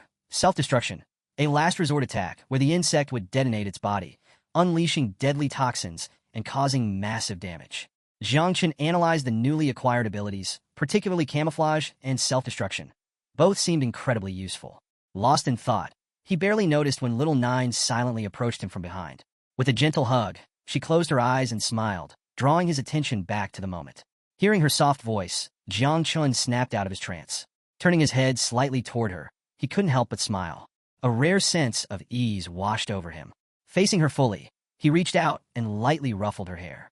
Something about her felt different, yet in many ways she was still the same. With a bright, joyful expression, Little Nine placed her hands on her chest and informed him that the insect breeding process was complete. Then, without hesitation, she clasped Jiang Chun's arm with both hands and requested to rest. Jiang Chun raised an eyebrow at her words. Rest, he thought. Before he could ask for clarification, Little Nine's body began to fade. Startled, he turned his gaze toward his hand, watching in confusion as she completely disappeared. A system notification popped up at that moment, explaining what had happened. Little Nine had returned to the insect nest. Jiang Chun examined his hand, and, realizing she was safe, let out a small chuckle of relief. The system space was truly remarkable. It could house entire insect swarms, meaning he no longer had to worry about them being discovered by outsiders. The insect nest ability was a powerful tool, granted at its maximum level, meaning it couldn't be leveled up any further. Curious about his other newly acquired skill, Dominion, Jiang Chun decided to test it. Extending his hand to the side, he activated the ability. Immediately, a suffocating aura exploded from his body, his eyes glowing ominously. The insects surrounding him reacted instantly. One by one, they turned toward him, their gazes filled with an eerie, murderous intent. Jiang Chun met their stares with equal intensity, instinctively understanding the nature of the skill. Raising his hand to the sky, he activated Dominion, and the swarm began to absorb into his control. A realization struck him. Manipulating this ability was as effortless as moving an arm. But what truly amazed him was the extent of his connection. Not only could he command the insects, but he could also see through their senses. As his perception expanded, he became aware of the hidden dangers lurking in the area. The entire place was teeming with monsters, lying in wait for their next prey. Turning his head slightly, he observed his insects' behavior and smirked. They were just as eager as he was. With a deadly glint in his eyes, Jiang Chun locked onto the monsters. The poisonous mist of Little Nine swirled around him as he issued a simple command, attack. Without hesitation, thousands of insects surged forward, their first act of destruction, reducing a nearby building to rubble. The deafening collapse echoed through the area, successfully drawing the attention of every lurking monster. As expected, the creatures turned their heads toward the disturbance, their curiosity piqued. One by one, they began to close in, eager to investigate. Jiang Chun saw no reason to wait any longer. With Little Nine's poisonous mist swirling around him, he advanced toward the monsters. They quickly realized what was about to happen and attempted to flee, but it was already too late. Before they could make a move, the deadly mist surged forward, engulfing them in seconds. The corrosive toxin clung to their bodies, eating away at their flesh as they let out agonized cries. One by one, they collapsed, their bodies dissolving into nothingness as the mist continued its relentless feast. Jiang Chun walked up to the fallen creatures, his gaze fixed on their remains. With the swarm of insects at his side, there was barely any need for him to lift a finger anymore.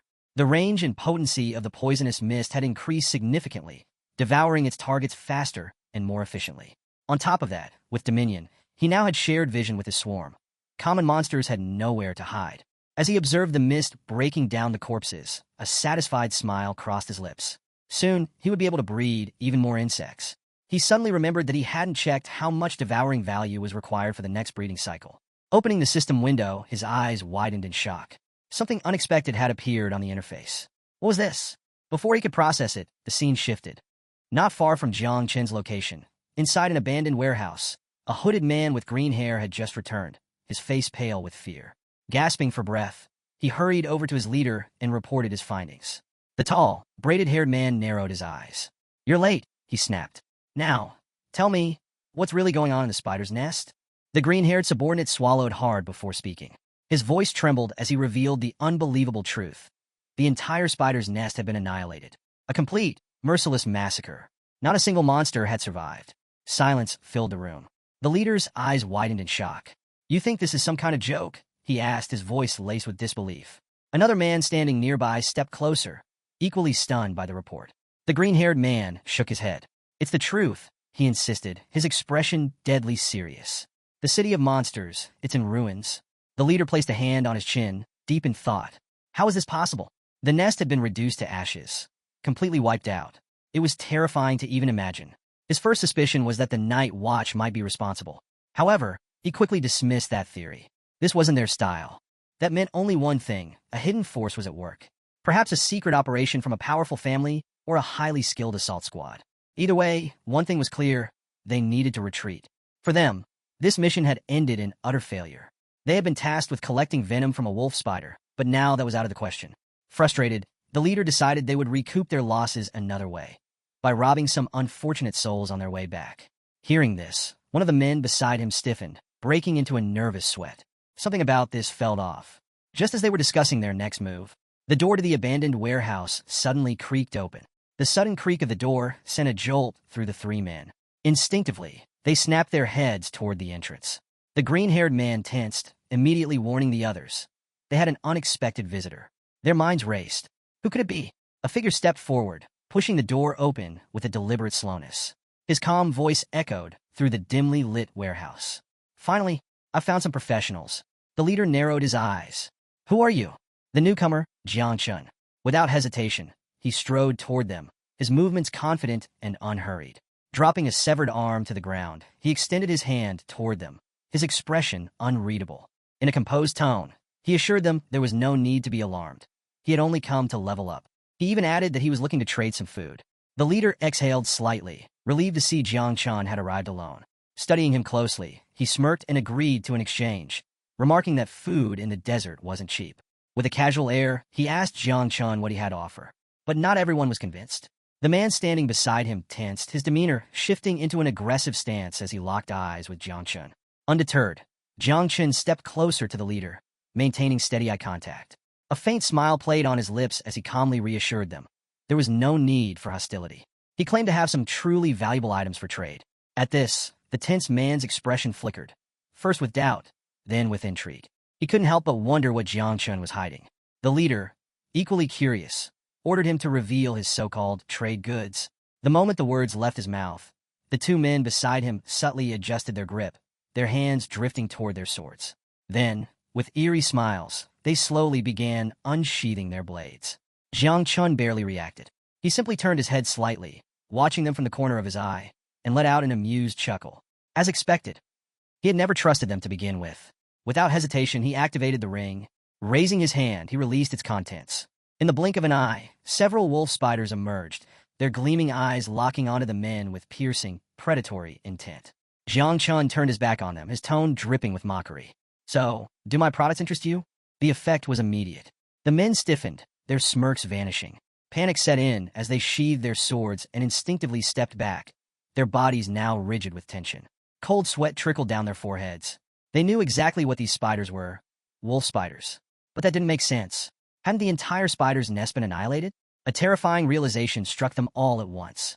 Was Jiang Chun the one responsible for the massacre? Jiang Chun, now at level 17, turned his head slightly, his eyes gleaming with an overwhelming, almost suffocating presence. With a knowing smirk, he addressed them once more. "Don't think I don't know what you were planning. Then, with complete nonchalance, he sat down on a nearby rock, resting one arm on his knee. After a brief pause, he spoke again, his tone far too calm for comfort. I'm in a bad mood right now. So, I'd suggest you pick up your things and get lost. The three men didn't need to be told twice. Grabbing their belongings, they spun around and bolted for the exit. As they ran, they yelled apologies over their shoulders, swearing they meant no trouble and promising to leave immediately. Minutes later, once the warehouse had fallen silent again, Jiang Chun stretched out his hand. Little Nine's poisonous mist seeped into the air. He issued a command, summon the swarm. Still seated on the rock, he casually lifted an arm and let the mist release 2 of his insects. They fluttered into the air, their murderous gaze scanning the surroundings for any hidden threats. Jiang Chun casually sipped the leftover soup from the men who had fled earlier. His hunger was getting worse, and he realized he should have expected this. When he first obtained Little Nine, he never imagined that leading a swarm of insects would have side effects like this. As he drank, a system notification suddenly popped up. His devouring value had increased. Devouring value, 2,768/1 million. The system advised him to increase it as soon as possible. Jiang Chun frowned. Originally, he thought that once his insect swarm doubled, the devouring value would increase much faster. However, what he hadn't expected was that the cost of the next reproduction cycle had also doubled. This complicated things. At this rate, even if he wiped out every beast nest outside the city, it wouldn't be enough to reach the required devouring value. Even elite monsters were now just a drop in the bucket. Jiang Chun lowered his gaze, lost in thought. He recalled hearing rumors that the Night Watch controlled powerful beast nests and secret realms, but they weren't made public. That meant if he truly wanted to rapidly strengthen his swarm, he would have to join the Night Watch as soon as possible. As he sat there, he glanced at his hand, where Little Nine still hadn't woken up. Seeing this, he quickly concluded that the burden of reproduction was immense. Just then his instincts flared. Someone was approaching. His expression darkened as he snapped his head to the side, his entire body tensing. Clenching his fist, he adjusted his stance, muscles coiled like a spring. The air was thick with the scent of battle. Someone was being pursued. Seconds later, a girl using an invisibility spell stumbled into the warehouse and crashed directly into him. The sudden impact knocked her to the ground. It was her. Supporting herself with one hand, she winced, pressing the other against her aching head. Jiang Chun turned to her, his brows furrowing in confusion. Why had he encountered her again? The girl, still on the ground, lifted her head and locked eyes with him. Recognition flickered across her face. She knew him. Her gaze immediately filled with fear. "Don't tell anyone you saw me here," she pleaded, her voice barely above a whisper. Jiang Chun was taken aback. He turned to her, his expression shifting into one of shock. She had been so close, and he hadn't even sensed her presence. It didn't take him long to piece it together. The person being hunted, the one that blue-haired man had been chasing, was her. He quickly decided to get her out of there. But before he could make a move, he felt it. Another presence. Jiang Chen's body stiffened as he turned his gaze toward the warehouse entrance. It was too late to leave. Moments later, several figures entered the warehouse. Among them was Jing Tai, accompanied by a man with striking blue hair, a member of the Xiao family. As they advanced toward Jiang Chun, Jing Tai quickly recognized him, and a chill ran down his spine. Panic flickered across his face as he pointed at Jiang Chun, urgently informing his leader that this was the same person they had encountered before. The blue-haired man casually slipped a hand into his pocket, studying Jiang Chun with a smirk. Amused, he praised his subordinate for having a sharp sense of smell. Meanwhile, Jiang Chun remained unfazed, sitting back down on a nearby rock, resting his hands on his knees, and maintaining his silence. Taking a closer look around, the man realized the warehouse was deserted, aside from Jiang Chun, who seemed to be camping alone. Jing Tai's expression darkened as he glared at him, his anger barely restrained. Without wasting time, he demanded to know if a girl had entered the warehouse moments ago, warning that if Jiang Chun didn't answer immediately, this time he wouldn't be so forgiving. Before Jing Tai could escalate the situation, the blue-haired man raised a hand to stop him, signaling for patience. He took a seat on a rock in front of Jiang Chun, his interest piqued. From the energy Jiang Chun radiated, he could tell he belonged to the spiritual master class. But what surprised him even more was the rapid increase in his level. It had been less than a day since their last encounter, yet Jiang Chun was already at level 16. Intrigued, the man set that thought aside for now, shifting his focus back to the matter at hand. Leaning slightly forward, he drew his sword and casually aimed it at Jiang Chun's neck, his expression turning serious. Without hesitation, he asked if a girl with black hair had passed through this area. His subordinates, now gathered behind him, remained silent, awaiting Jiang Chun's response. Jiang Chun, however, remained calm, locking eyes with the man. In that instant, he could tell This person's aura was overwhelming, far surpassing level 30. The accuracy with which the man had assessed his class and level made Jiang Chun suspect he possessed some sort of detection artifact. After a brief pause, Jiang Chun turned his head slightly and pointed toward the back door of the warehouse.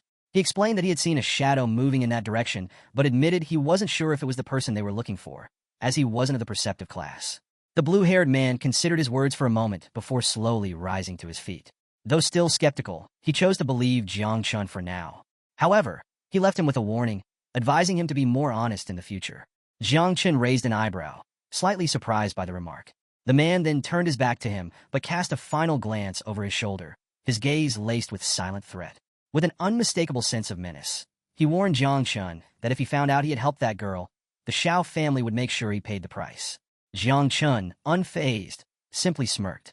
A few moments later, the man and his subordinates exited the warehouse. As Jiang Chun watched them fade into the distance, a thought crossed his mind. The Xiao family might be dangerous, but in Jiang City, the Xiao family was the true powerhouse. Jiang Chun fixed a penetrating gaze on the blue-haired man, his mind racing. The city's clans had deep roots, their history stretching back to ancient times. Each of them operated like feudal lords, shrouded in mystery, rarely emerging unless disaster loomed. Some of their strongest warriors were said to wield power great enough to tear the heavens apart. This man, he was even more formidable than Jiang Chun had expected. And being remembered by someone like that? Definitely not a good thing. After a few silent moments, Jiang Chun subtly turned his head toward the warehouse exit. Seeing that the men had already left, he decided there was no reason to linger. Just as he was about to leave, the girl emerged from her hiding spot, hands on her hips, and shot him a grateful smile. She thanked him for saving her. Jiang Chun stood up, turned to face her, and said nothing. Then, without warning, he grabbed her arm. The sudden action made her panic, her mind racing with thoughts of what he was planning. His sharp gaze locked onto hers as he leaned in slightly, his tone firm. She had almost tricked him the last time. Since he had helped her again, he wanted to know exactly how she had gotten into trouble with those men. With Jiang Chun standing so close, she felt her cheeks flush involuntarily. Looking away for a moment, she hesitated before finally explaining. Her family was drowning in debt. That man had tried to take the valuables they were transporting, and intended to kill them all to keep the secret buried. But she had managed to escape. Now, he was after her to make sure no one found out. After finishing her explanation, she glanced at Jiang Chun warily. Her voice dropped slightly as she asked if he was planning to silence her too. Jiang Chun let go of her arm, turned his back on her, and started walking away. Seeing him leave, she placed a hand over her chest, then reached out toward him. Her voice carried sincerity as she told him she would always remember what he had done for her, and that she would be forever grateful. Jiang Chun kept walking, his eyes closing as he clenched his fists. He had no intention of getting tangled in her affairs. But just as he was distancing himself, something felt off. His instincts flared. He abruptly stopped, eyes snapping open. The girl noticed it too. Her face paled as she whispered in alarm. Someone had just cast a barrier spell around the warehouse. Outside, an unseen figure gave the order. Within seconds, movement stirred in the shadows. Jiang Chun turned his gaze toward the warehouse entrance. Escape was now impossible. Even if the girl claimed she didn't know him, their enemies wouldn't believe her. Activating his insect perception, Jiang Chun scanned the surroundings. A cold realization settled in. There was no way out. They were completely surrounded. His expression darkened as he slowly turned toward the entrance, bracing himself for the fight ahead. The girl, sensing the incoming danger, clutched her chest in fear. Then, like a storm rolling in, the blue-haired man and his subordinates reappeared. Their presence was suffocating, an unmistakable killing intent radiating from their bodies. The blue-haired man locked eyes with Jiang Chun, his expression twisted with anger. He had seen through the lie. Without hesitation, he demanded that Jiang Chun hand over the girl. His voice dripped with venom as he called him a bastard, making it clear he knew Jiang Chun had deceived him. Raising a hand, he gave the order. His subordinates lunged forward, their sights set on the girl. Jiang Chun stood motionless, his gaze locked onto the blue-haired man, his expression unreadable. Meanwhile, the girl's face drained of color the moment she saw him. Panic set in, fear gripping her as she turned to Jiang Chun. Her voice trembled as she revealed the truth. This man had already stripped the Luo family of everything they owned. And yet, that still wasn't enough for him. Summoning what little courage she had left, she demanded to know why he was so determined to kill her. The blue-haired man regarded her with an eerie calm. Then, with an almost mocking tone, he asked if he really needed a reason. Jiang Chen's attention shifted to the girl upon hearing that she belonged to the Luo family. His gaze deepened, studying her intently. From their position on the second floor of the abandoned warehouse, Jiang Chen and the girl watched as the man and his subordinate stood below on the first floor. She clenched her fist, extending the other arm defensively as she faced him. With unwavering resolve, she warned that if he killed her, the Luo family would never forgive him. They would hunt him down, ensuring he never lived in peace. Jiang Chen, standing just behind her, simply let his arms fall to his sides, silently watching. The man with blue hair, however, threw his head back and erupted into laughter. His subordinates quickly followed, smirking at her words. Mocking her, he asked if she truly believed that a family like the Luo family had the power to seek revenge. With one hand on his waist, he lowered his head, covering his face with the other as his laughter echoed through the warehouse. The very thought that a second-rate family with a bit of wealth considered themselves a threat was hilarious to him. Then his tone darkened. He revealed a truth that made the girl's blood run cold. Without the protection of the Xiao family's ancestors a century ago, the Luo family would have been wiped out long ago. One of his subordinates unsheathed his sword, while the others continued to sneer. Zheng Tai folded his arms, glancing at Jiang Chen with amusement. Lowering his hand from his face, the blue-haired man raised his head and fixed the girl with a serious look. In the eyes of the Xiao family, she and her kin were nothing more than lowly peasants. To him, they were cattle, meant to be slaughtered at the Xiao family's will. Jiang Chen's expression hardened. His gaze turned sharp, filled with raw hatred. The sheer arrogance of this man was beyond belief. With a smirk, the blue-haired man lifted his hand, his palms suddenly surging with a powerful red energy that crackled and pulsed toward the sky. His eyes locked onto the girl as he taunted her. What could the Luo family possibly investigate if there was nothing left to find? In an instant, the unleashed energy formed a powerful barrier around the abandoned warehouse. The Dragon Prison Formation, an ability unique to the Xiao family. The girl's eyes widened in horror. As she looked up at the sky, the realization hit her like a crushing weight. She clutched her chest, her fingers trembling. Panic overtook her. There was no way out. Jiang Chen lifted his head, his eyes narrowing as he took in the barrier surrounding them. Despite the looming danger, he couldn't help but feel a sense of admiration. This blue-haired man was truly an interesting opponent. From their vantage point on the second floor of the abandoned warehouse, Jiang Chen and the girl watched as Zheng Tai unsheathed his sword below. His gaze locked onto the girl, his intent clear. With a cold, ruthless tone, he ordered his men to obey the young master's will. No one was to be left alive. His subordinates responded in unison. Understood. The blue-haired man stood beside Zheng Tai, observing in silence. Seconds later, Zheng Tai prepared to strike. But before he could make a move, the man with blue hair stepped forward and raised a hand, signaling him to stop. His gaze shifted back to Jiang Chen, and a smirk crept onto his face. The girl from the Luo family must die today, he declared. But his attention remained fixed on Jiang Chen, his interest in him only growing. He had long since realized that Jiang Chen wasn't just any fighter. He possessed the divine rank creation class. Still watching him, the man casually explained that the spiritual master, Jiang Chen's class, was an exceptionally rare profession. Unlike most people, he understood its true value. With that, he extended a hand to the side and made an offer. If Jiang Chen captured the girl and handed her over, he would spare his life. Not only that, but he would allow him to serve under the Xiao family, an opportunity to obtain everything under the sky. With a confident smile, he asked, "So, what do you think?" The girl, who had her hands on her waist, froze in shock. Meanwhile, Jiang Chen simply let his arms fall to his sides, his expression unreadable. For a few moments, he said nothing. Then a chuckle escaped his lips. He lowered his gaze to the ground, shaking his head slightly before letting out a mocking remark. The bastards of the Xiao family sure were good at making offers. The girl immediately turned to look at him, her heart pounding. Was Jiang Chen actually considering it? Panic filled her eyes as uncertainty gripped her. Then, Jiang Chen's demeanor shifted. His gaze snapped back to the blue-haired man, sharp and murderous. "Take your Xiao family and go to hell." His voice was laced with contempt. His fists clenched tightly, and in an instant a thick, poisonous mist began to seep from his body, Little Nine's venomous aura spreading into the air. His expression remained cold as he made his stance clear. "I refuse." Then his tone grew even sharper. "If you want to fight, come and get it." The girl gasped as she stepped back instinctively, bringing her hands close to her chest. The venomous mist curling around Jiang Chen sent a shiver down her spine. She had no idea what was happening, but one thing was certain. This was no ordinary ability.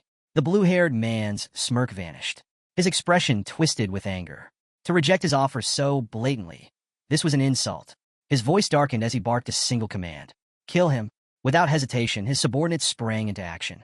Swords were unsheathed, feet pounded against the ground, and within moments, they leaped into the air, surging toward Jiang Chun with deadly intent. Amidst them, Zheng Tai locked his eyes on Jiang Chun and gave a sharp warning to his comrades.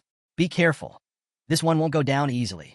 As the enemies closed in, Jiang Chun remained perfectly still, his sharp eyes tracking their every move. He made no attempt to flee, no sign of fear, just silent observation. Within seconds, they reached the second floor. Zheng Tai's eyes widened as he noticed the poisonous mist surrounding Jiang Chun's body. Wasting no time, he warned his comrades that Jiang Chun could use poison and cautioned them not to attack directly. Realizing the fight was inevitable, the girl quickly hid behind Jiang Chun. At that moment, Jiang Chun deactivated the poisonous mist. Instead, he extended his hand, and a vibrant green energy surged around his body. His gaze locked onto Zheng Tai, his expression unwavering as he revealed a startling fact. Not only could he wield poison, but he also possessed a powerful talent ability. The girl, still behind him, took a few steps back, clutching her chest. Her confusion grew. She had no idea what this ability was. In an instant, green spiritual roots erupted from the ground, spreading rapidly like living vines. Zheng Tai gripped his sword with both hands and lunged forward, preparing to strike. But the moment he looked down and saw the massive roots twisting toward him, he froze in shock. Well, what is this? Before anyone could react, the roots surged forward and coiled tightly around Zheng Tai and his subordinates, trapping them in place. Panic erupted as they struggled against the sudden entanglement, completely bewildered. Jiang Chun, his hand still outstretched, calmly explained.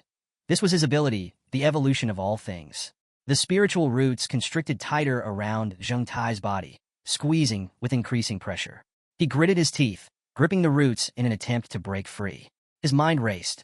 A divine rank class? His confusion deepened. He knew Jiang Chun could use poison, but this was something else entirely. Realizing he couldn't afford to hesitate, Zheng Tai gripped his sword with both hands and, using all his strength, slashed through the roots binding him. The others followed his lead, hacking away at the vines. Attack the roots! They're fragile, Zheng Tai shouted. One by one, the severed roots collapsed to the ground, near where the blue-haired man stood. Annoyed, he casually pushed them aside with his hands. But as he did, something clicked in his mind. His expression shifted. You idiot, he suddenly shouted at Zheng Tai. This is just a distraction. But it was too late. While they had been preoccupied cutting through the roots, Jiang Chun had already made his next move. A swarm of insects emerged, their piercing gazes locking onto their prey. Poisonous mist began to swirl around Jiang Chun once more as he extended his hand to the side, his intent clear. His voice carried an air of finality. You're already too late. The girl, still on the ground, leaned back on her hands and lifted her head. Upon seeing the insects, her eyes widened in shock. Meanwhile, Zheng Tai's subordinates remained focused on cutting the roots, completely unaware of the looming threat. Then, Zheng Tai turned his head slightly, only to freeze. His breath hitched, his eyes widened. As he took in the sight of the approaching swarm, beads of sweat formed on his forehead. What were those things? The swarm of insects surged forward at blinding speed, launching a relentless assault on Zheng Tai and his men. Reacting quickly, Zheng Tai raised his sword to block the attack, but his confidence shattered just as quickly as his weapon. Within seconds, the insects tore through the blade like it was made of paper. He froze, his eyes widening in disbelief. Jiang Chun had just destroyed his sword. A cold sweat formed on his forehead as he took a closer look. That wasn't poisonous mist at all. It was something far worse. These weren't just toxins. They were summoned creatures. His stomach dropped.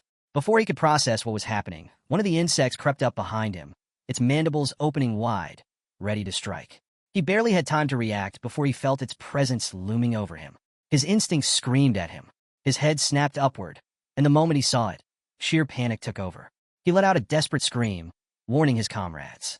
This isn't poison, it's monsters. But it was too late.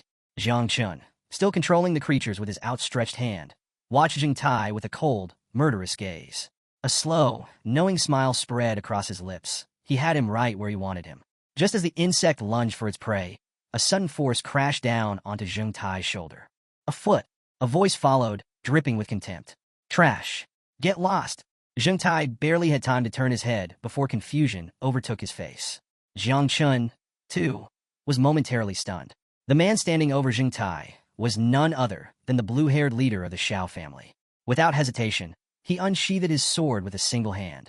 Gathering momentum, he leaped into the air, his aura flaring as he closed in on Jiang Chun.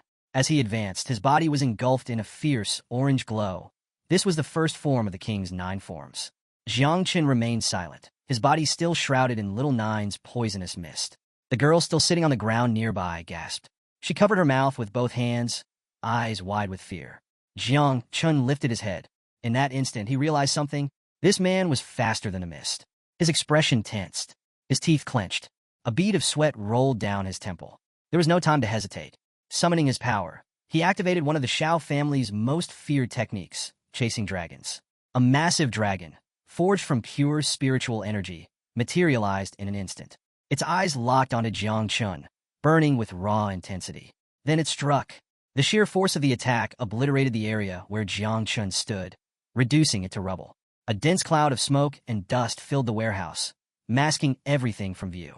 The blue-haired man stood at the center of the destruction, his sword extended, unwavering. His gaze remained fixed on the swirling smoke. A smug grin spread across his face. Bastard, he muttered. He knew Jiang Qin would be a challenge. But fortunately for him, Jiang Qin's level wasn't high, and his speed wasn't fast enough to keep up. With this blade alone, he was confident he could finish the job. But then, as the dust began to settle, his expression changed. His body stiffened, his breath hitched, because once the smoke cleared, he saw something that made his blood run cold. As the dust settled, Jiang Qin remained standing, alive, but only thanks to the girl. She had used her hidden profession ability, Earth Eternal Shield, to conjure a barrier just in time.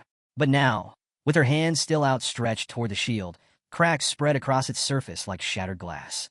Her body trembled, blood dripping from the corner of her mouth as she turned to Jiang Qin, her voice strained. It hurts?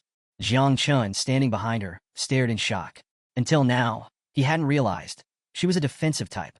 Meanwhile, the blue-haired man, who had all but forgotten about her, now burned with fury. His attack had been blocked. His teeth clenched as his gaze darkened, and without hesitation, he prepared to strike again. Jiang Qin, however, saw an opportunity. Without wasting a moment, he extended his hand to the side, releasing a thick poisonous mist. Then, with a swift movement, he landed on the ground, ready to counterattack. Just then, a panicked voice called out. One of the blue-haired man's subordinates, lying on the ground, reached out to him in desperation. Be careful. Turning his head slightly, the man caught sight of what the warning was about. Dozens of Jiang Qin's summoned insects were closing in fast. Reacting instantly, he grabbed the nearest subordinate by the hood. The man barely had time to register what was happening before he found himself yanked forward, used as a human shield. The swarm of insects, too simple-minded to realize the trick, sank their fangs into the unfortunate subordinate instead. A blood-curdling scream echoed through the warehouse. The sheer force of the attack sent both bodies flying backward. As the chaos settled, the blue-haired man dropped to one knee, his sword pressed into the ground for support. Blood trickled from his mouth as he coughed, his gaze lowered. From the second floor, Jiang Qin watched the scene unfold, his expression unreadable. But internally, he could only think, what a disgusting bastard. Sacrificing his own man without hesitation. The fallen subordinate, now lying in a pool of his own blood, coughed weakly. His chest had been torn open by the attack, yet somehow, he was still clinging to life. The blue-haired man turned his head slightly, acknowledging him. You endured well, he muttered.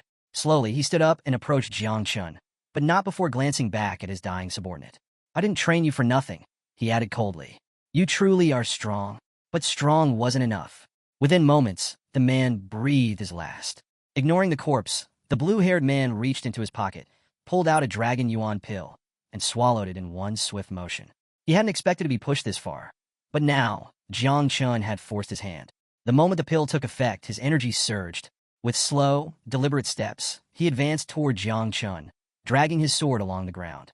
The blade scraped against the stone, causing small rocks to lift into the air, as if responding to his aura. Jiang Qin, sensing the shift, immediately assumed an offensive stance. Nearby, the girl remained seated, one hand clutching the wound on her arm. She didn't dare move. The blue-haired man lifted his sword, pointing it directly at Jiang Qin. His eyes burned with murderous intent. This next strike, he growled, will take your head. Jiang Qin remained calm, his eyes locked onto the blue-haired man. He stood firm, ready for whatever came next. The Dragon Yuan pill had fully taken effect. Behind the blue-haired man, the elemental energy dragon surged in size, its glowing eyes flaring as if acknowledging its master's intent. It was ready to strike. With a thunderous stomp, the man shattered the ground beneath him, his energy so intense that the surrounding rocks floated in response. His grip tightened around his sword, his gaze burning with determination. This time, he would end Jiang Qin. Jiang Chen's eyes flicked toward the dragon, and for the first time, a trace of unease crossed his mind. Could he withstand this attack? Without hesitation, the blue-haired man unsheathed his sword. This time, he activated the second form of the Nine King Styles, Descending Dragon's Cut. A surge of overwhelming power erupted from his body as he swung his blade. In an instant, the elemental dragon lunged forward, its massive form tearing through the air, mouth open wide, ready to consume Jiang Chun in a single devastating strike. At that moment, the girl suddenly stepped in front of Jiang Chun. Extending her hands toward the incoming attack, she activated Earth Eternal Shield once again. Jiang Chun instinctively raised an arm to shield his face from the incoming impact, but his eyes widened as he turned toward her. Despite her injuries, she was still willing to block another attack. A brilliant green shield materialized around them just as the dragon struck. The sheer force of the impact shattered the ground, kicking up a thick curtain of smoke. With her arms still outstretched, the girl clenched her teeth, her body trembling. Gritting through the pain, she turned to Jiang Chun, her voice strained. The Dragon Yuan pill. It's made the Xiao family's technique several times stronger, she gasped. My shield, it won't hold. Cracks began to spread across the protective barrier. Realizing the inevitable, she pushed herself to her limits, determined to buy as much time as possible. Jiang Chun, meanwhile, tightened his grip on his cloak, his gaze locked onto the energy dragon. He couldn't help but be impressed. Each strike from that beast was lethal. The previous attack had already been overwhelming. Yet this man had even more power to unleash. Above them, the blue-haired man leaped forward, his sword raised high. As soon as he saw the shield cracking, a cruel smirk crossed his lips. Without wasting a second, he unleashed multiple descending dragon's cuts in rapid succession, each strike hammering against the already weakened shield. Jiang Chun exhaled sharply and turned his gaze upward. No more hesitation. He raised his hand toward the sky, activating the swarm of insects mark. Against an enemy this ruthless, this powerful, there was no room for mercy. A moment later, the shield shattered completely. Then, a deafening buzz filled the air. From Jiang Chen's outstretched hand, thousands of insects burst forth, swarming into the sky like a living storm. The blue-haired man's eyes widened as he looked up, his arrogant smirk vanishing in an instant.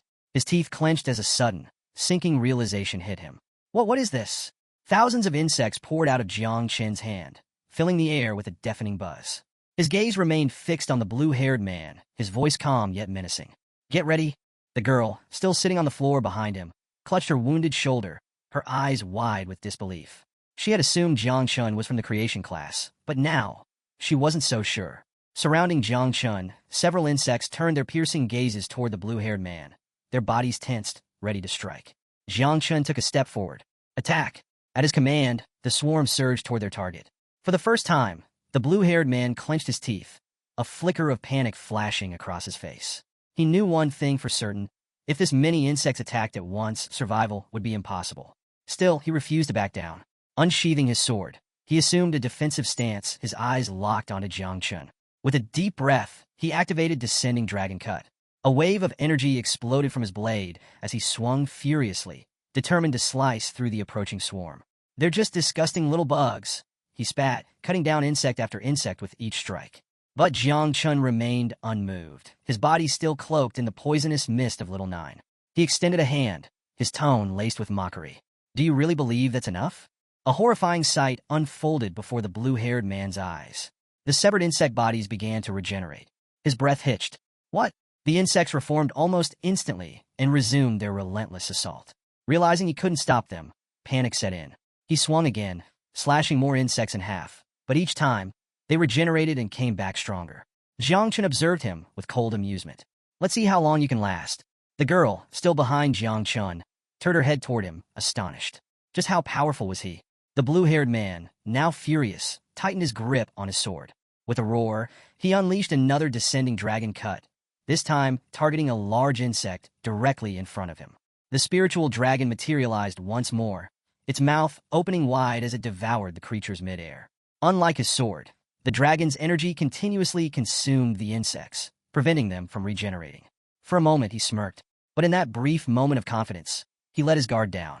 One of the insects seized the opportunity, lunging from behind and sinking its fangs deep into his arm. A sharp pain shot through his body. His sword slipped from his grip. His head snapped to the side, eyes wide with horror. This isn't good. Poison was already spreading through his veins, numbing his right hand. Without his sword, his situation had gone from bad to worse. Realizing he had no other choice, he reached into his robes with his uninjured hand. The insect saw the opening and surged forward, closing in on him. But just before they could land another blow, he yanked a small red object from his clothes, raising it high into the air. J protection of life. A surge of crimson energy erupted from his body, forming a protective aura around him. With a sneer, he turned to Jiang Chun, his voice dripping with arrogance. Did you really think a few pathetic insects could kill me, the great Xiao Yuanwu? Jiang Chun stood still, his gaze locked onto Yuanwu. He made no move, nor did he speak, just silently observed. Then, he extended a hand toward Yuanwu, his expression unreadable. What kind of treasure is that? He asked calmly. How does it hold such power? Without waiting for an answer, he gave a simple command. Devour him. The swarm responded instantly, surging toward Yuanwu like a tidal wave. But the moment they reached him, they were stopped cold. A translucent shield, glowing faintly with an ancient aura, surrounded Yuanwu's body. The insects attacked relentlessly, yet no matter how fiercely they bit and clawed, they couldn't leave so much as a scratch. Jiang Chun narrowed his eyes. This wasn't normal. Yuanwu, still pressing a hand against the wound on his arm, turned his head slightly, his lips curling into a smirk. You're wasting your time, he said. This is the Jade Treasure, an inherited relic of the Xiao family. It possesses divine power. Jiang Chun refused to back down. Attack again? The insects obeyed, launching another frenzied assault. But once more, the shield held firm. Yuanwu slowly stepped forward, completely unfazed. I'll admit, you've impressed me, he said, his tone almost amused. To think you could push me this far, even forcing me to use an ancestral treasure. His smirk widened. But even if you throw everything you have at me, it won't make a difference. As long as the shield is active, you can't lay a finger on me. Jiang Chun remained silent, his eyes unreadable as he watched the insect struggle against the barrier. Meanwhile, the girl beside him hesitated, then grabbed onto Jiang Chun's sleeve. Yuanwu, wiping the blood from his lips, let out a low chuckle. You're strong, but you lack vision. He took another step closer, confidence radiating from him. I'll make you one last offer, he said smoothly. Join me. Swear loyalty to the Xiao family, and I'll grant you the Xiao surname. An honor countless men would kill for. His eyes gleamed with superiority. Think carefully, he added. This is an opportunity you won't get twice. Jiang Chun didn't react right away. Instead, he simply stared at Yuanwu, his expression calm, almost as if he were considering it. For several moments, he remained deep in thought. Then his gaze darkened. A quiet anger bubbled beneath the surface as he looked at Yuanwu, at the sheer arrogance of a man so blinded by his own power that he couldn't even recognize the danger he was in. The girl glanced at Jiang Chun, noticing the subtle shift in his demeanor.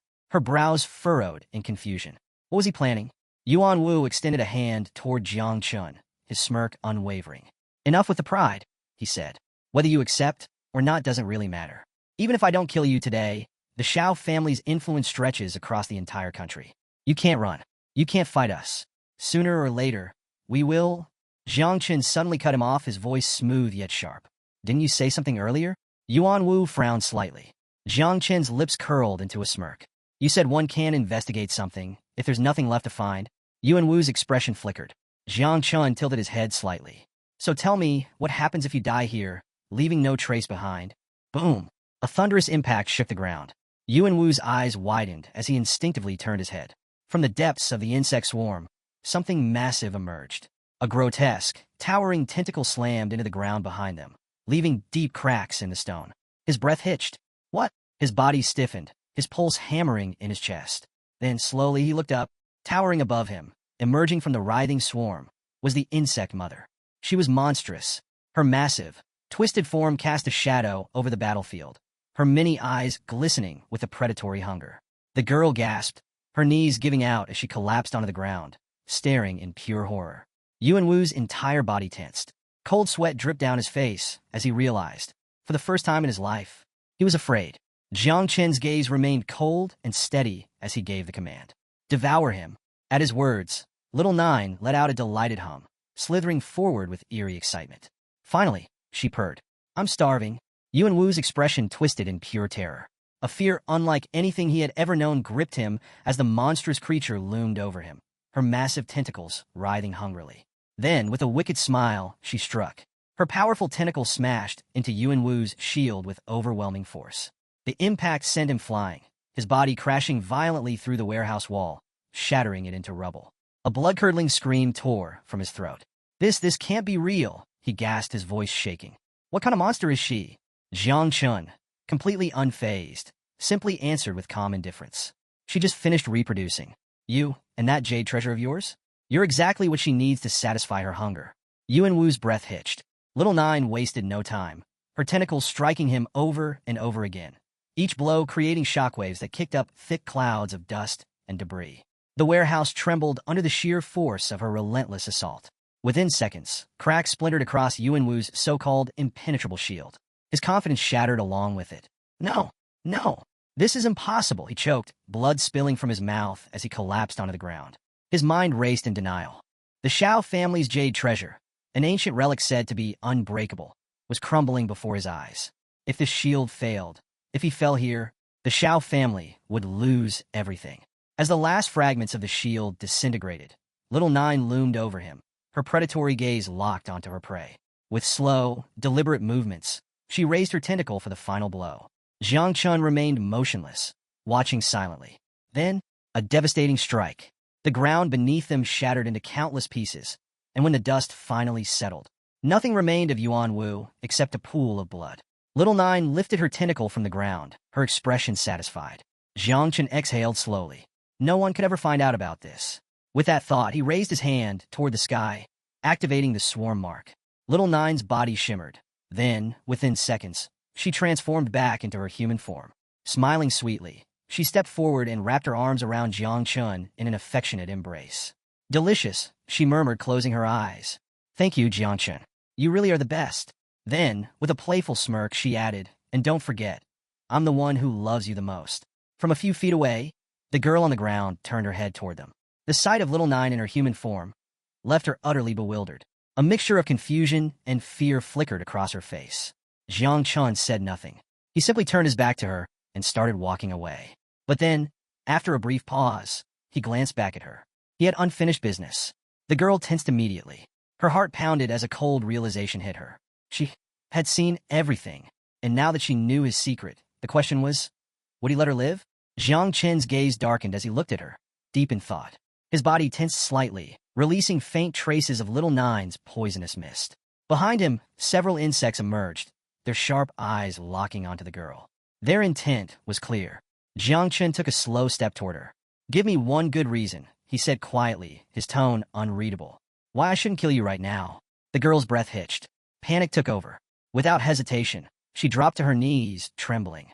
Reaching into her pocket, she pulled out a handful of gold coins, her entire fortune.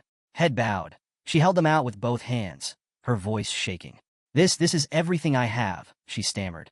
It's worth millions, practically my entire life. Please take it. Take all of it. Just let me live. Jiang Chen picked up a gold coin, rolling it between his fingers as he studied the girl. She seemed sincere, but sincerity wasn't enough. She had seen too much, lied too many times.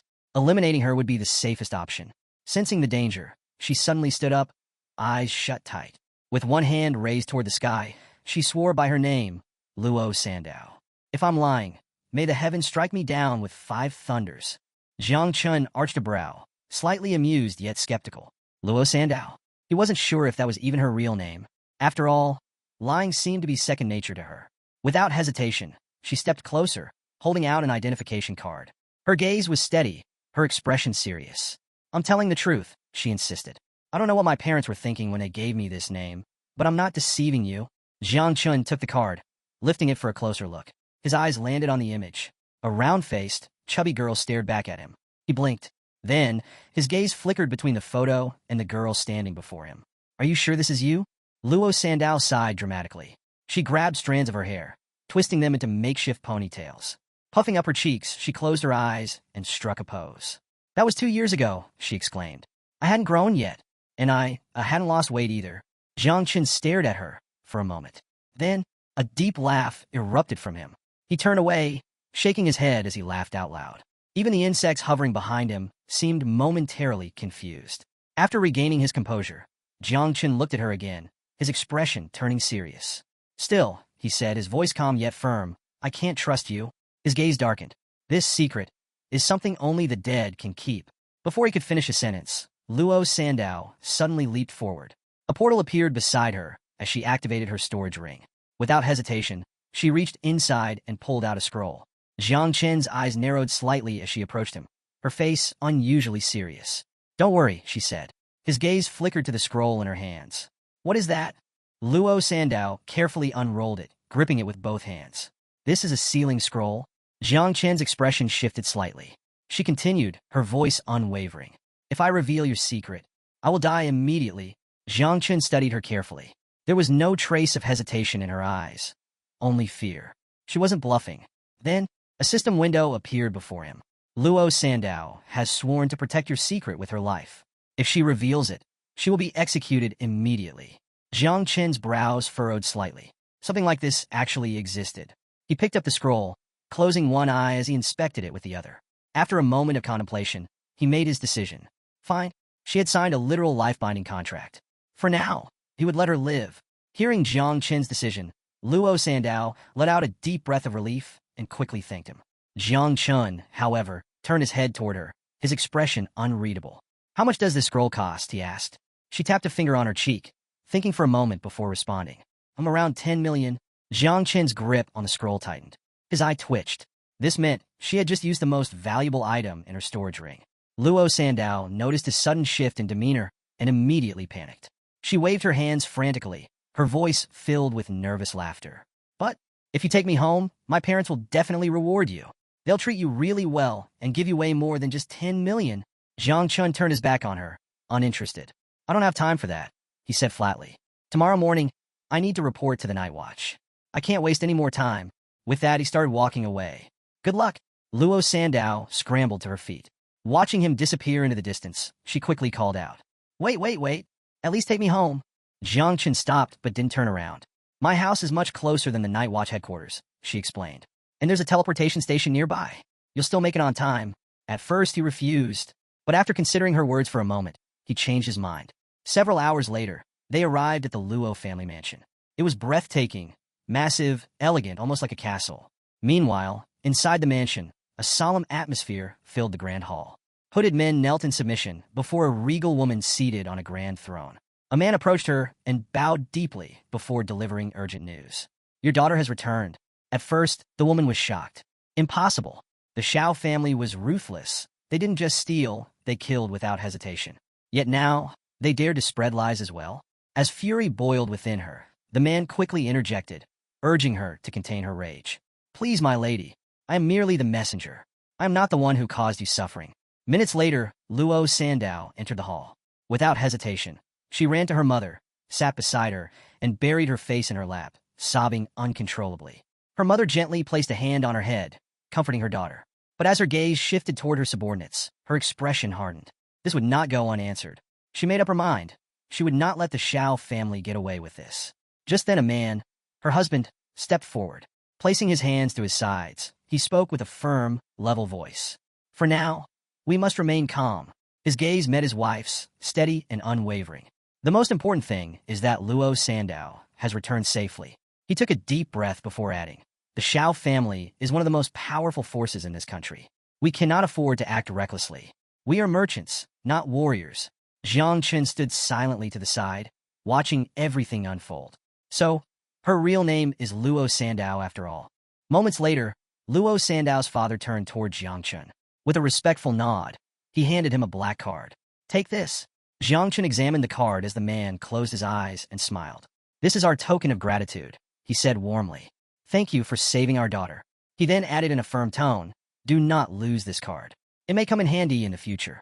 At that moment, Luo Sandao's mother turned to face Jiang Chen. Her previous fury had faded, replaced by a graceful, almost motherly warmth. With a kind smile, she said, "You are our benefactor. As thanks, I have prepared a meal for you. Eat, rest, and then you may use our teleportation station to continue your journey." Jiang Chen accepted the black card with a nod, closing his eyes briefly as he smiled. "I won't be staying to eat," he said casually.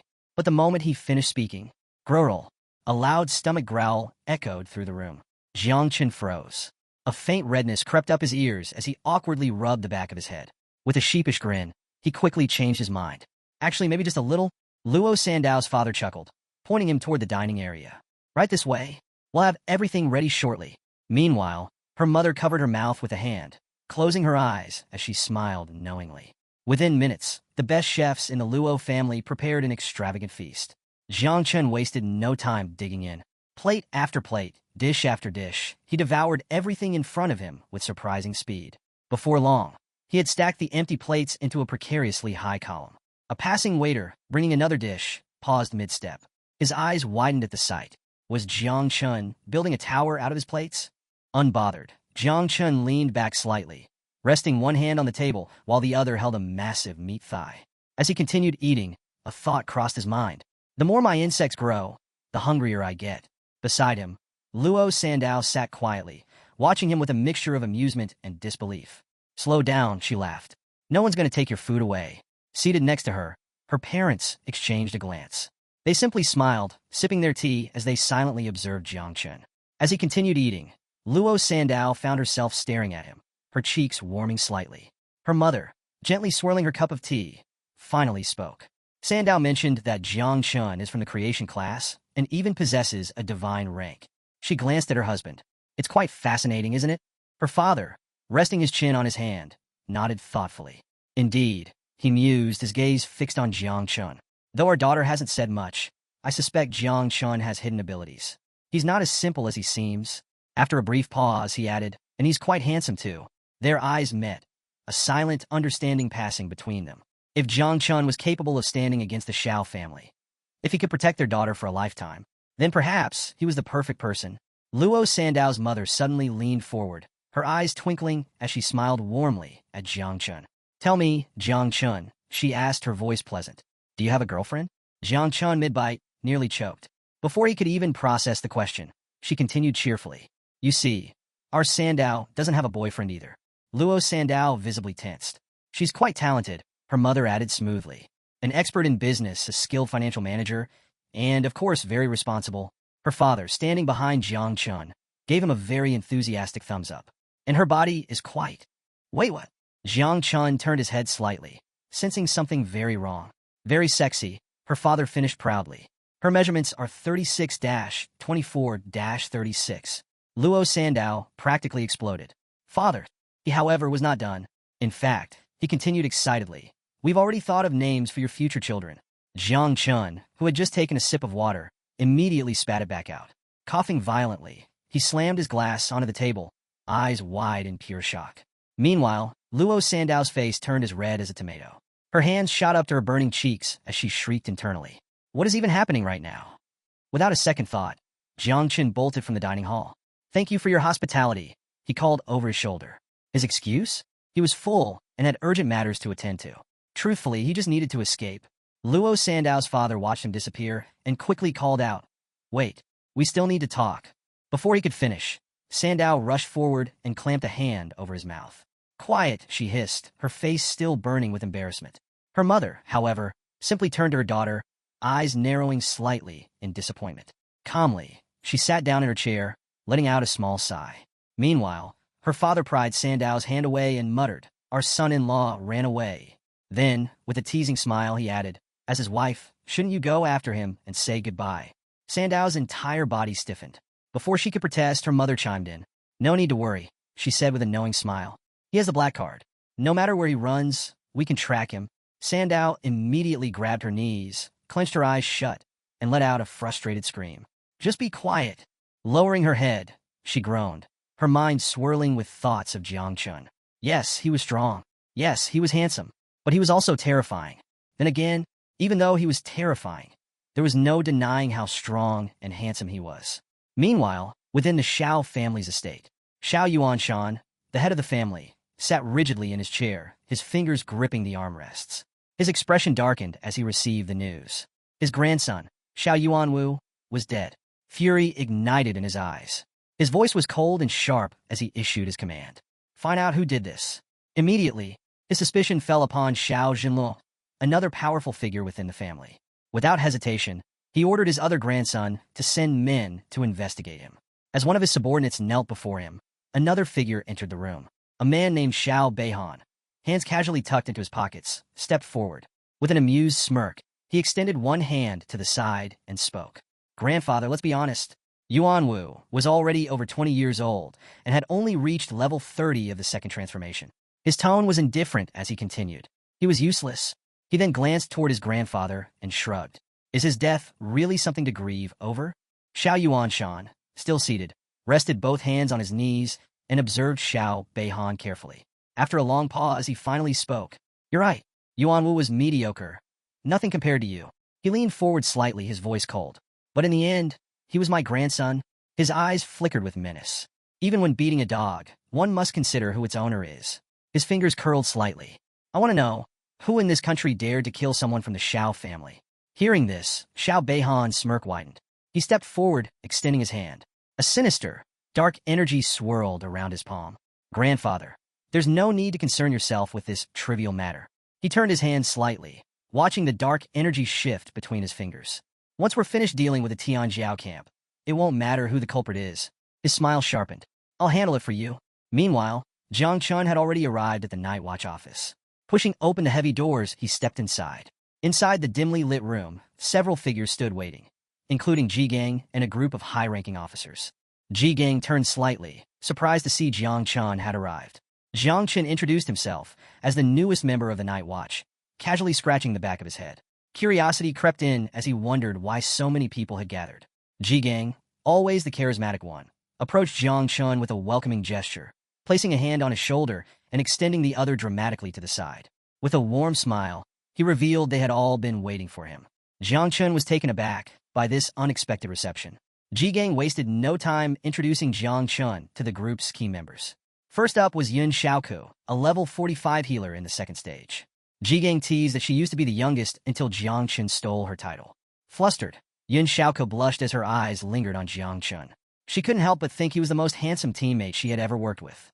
Next was Duan Feng, a level 49 archer, also in the second stage. He was stoic and somewhat full of himself, but with a confident pose. One hand on his hip, the other saluting his forehead. He politely welcomed Jiang Chun to the team. Then came Chu Bulang, a level 49 warrior, whose small frame betrayed his remarkable strength. A talkative soul, he stood proudly before Jiang Chun, grinning with his eyes closed. He enthusiastically declared it a lifetime achievement to have someone of Jiang Chun's divine-level expertise join their ranks. Finally, there was Tan Jin, the sub-commander of the group. A level 61 master in the third stage and a formidable fire class expert. She radiated authority and warmth.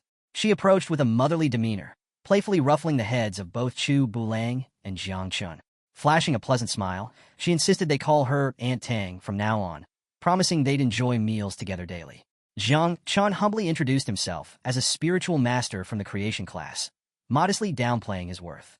Despite his divine-level power, he was well aware that the creation class was often undervalued. Sensing his self-doubt, Ji Gang dismissed such concerns, waving off the opinions of narrow-minded critics. He assured Jiang Chun that everyone here respected his abilities. Tanjin chimed in with her usual cheer, emphasizing that Jiang Chun was special because he chose to join the Night Watch. She warmly declared that this group was now his family. The mood shifted as Ji Gang addressed a pressing matter. If Jiang Chun wanted to enroll in the prestigious Tianjiao training camp, he needed to reach level 20. Ji Gang hesitated, unsure of Jiang Chun's current status.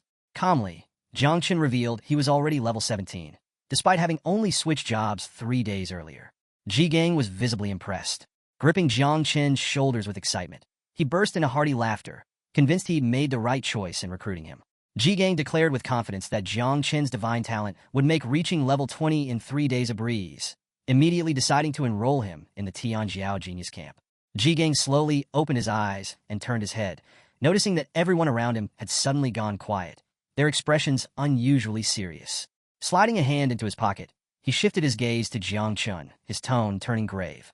He asked if Jiang Chun had gotten himself into trouble with someone dangerous in the past 3 days, revealing that an unknown third-grade master was currently using their divine class abilities to investigate his whereabouts. Jiang Chun lowered his gaze, his mind racing at the possibility. Could it be someone from the Xiao family? The thought sent a chill down his spine. Meanwhile, Ji Gang, ever the leader, crossed his arms and instructed Yun Xiaoku to handle the situation. Without hesitation, she acknowledged his command and raised her hands toward the sky. Almost instantly, a surge of green energy spread out, forming a protective barrier around their headquarters. Turning to the group, she calmly explained that this would prevent any form of espionage, allowing them to speak freely without the risk of being overheard. Jiang Chun stood motionless, observing the power unfolding before him. He couldn't help but wonder what kind of ability Yun Xiaoku possessed. Her energy expanded rapidly in all directions, strengthening the barrier until it encompassed the entire area. Ji Gang then approached him, placing a reassuring hand on his shoulder. With a warm smile, he gently asked if there was something Jiang Chun was hiding, reminding him that they were all here to support him. The rest of the group listened intently, waiting for his response.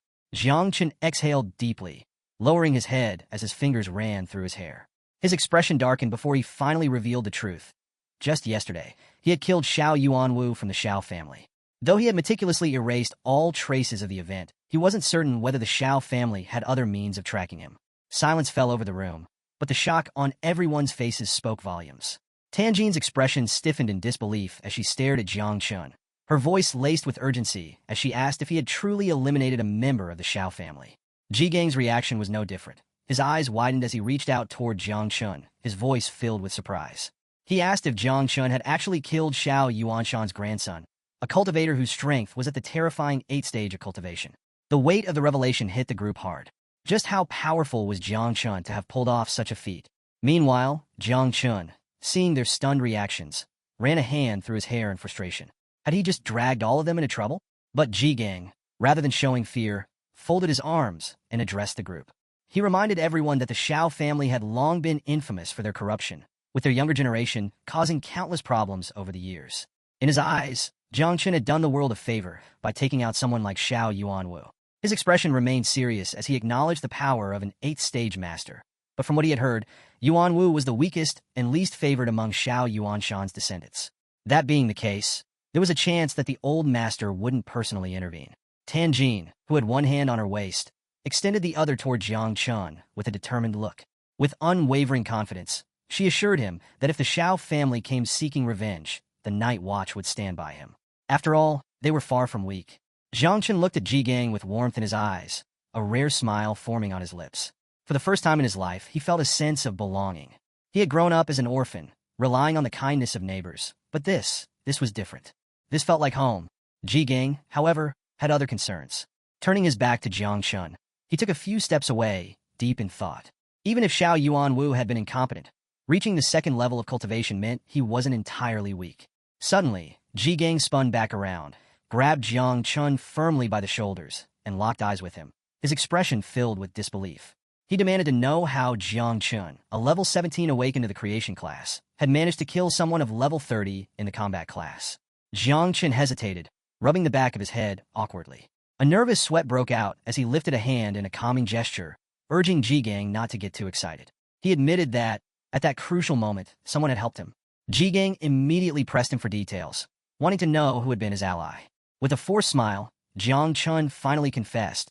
It was the 3rd daughter of the Luo family from Jiangnan. She had awakened a hidden defense class. The entire group fell silent, their gazes locked onto Jiang Chun in shock. The Luo family? The wealthiest merchant family in Jiangnan? Could he possibly be talking about Luo Sandao? Ji Gang wasted no time.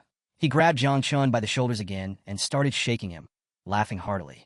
Even though the Luo family wasn't known for producing warriors, their wealth alone made them a powerful force. If Jiang Chun ever found himself in trouble, having the Luo family on his side would be no small advantage. Jiang Chun, still being shaken, could only sweat nervously, wondering what on earth Ji Gang was doing. But then, something changed. A powerful surge of purple energy began radiating from Jiang Chun's body.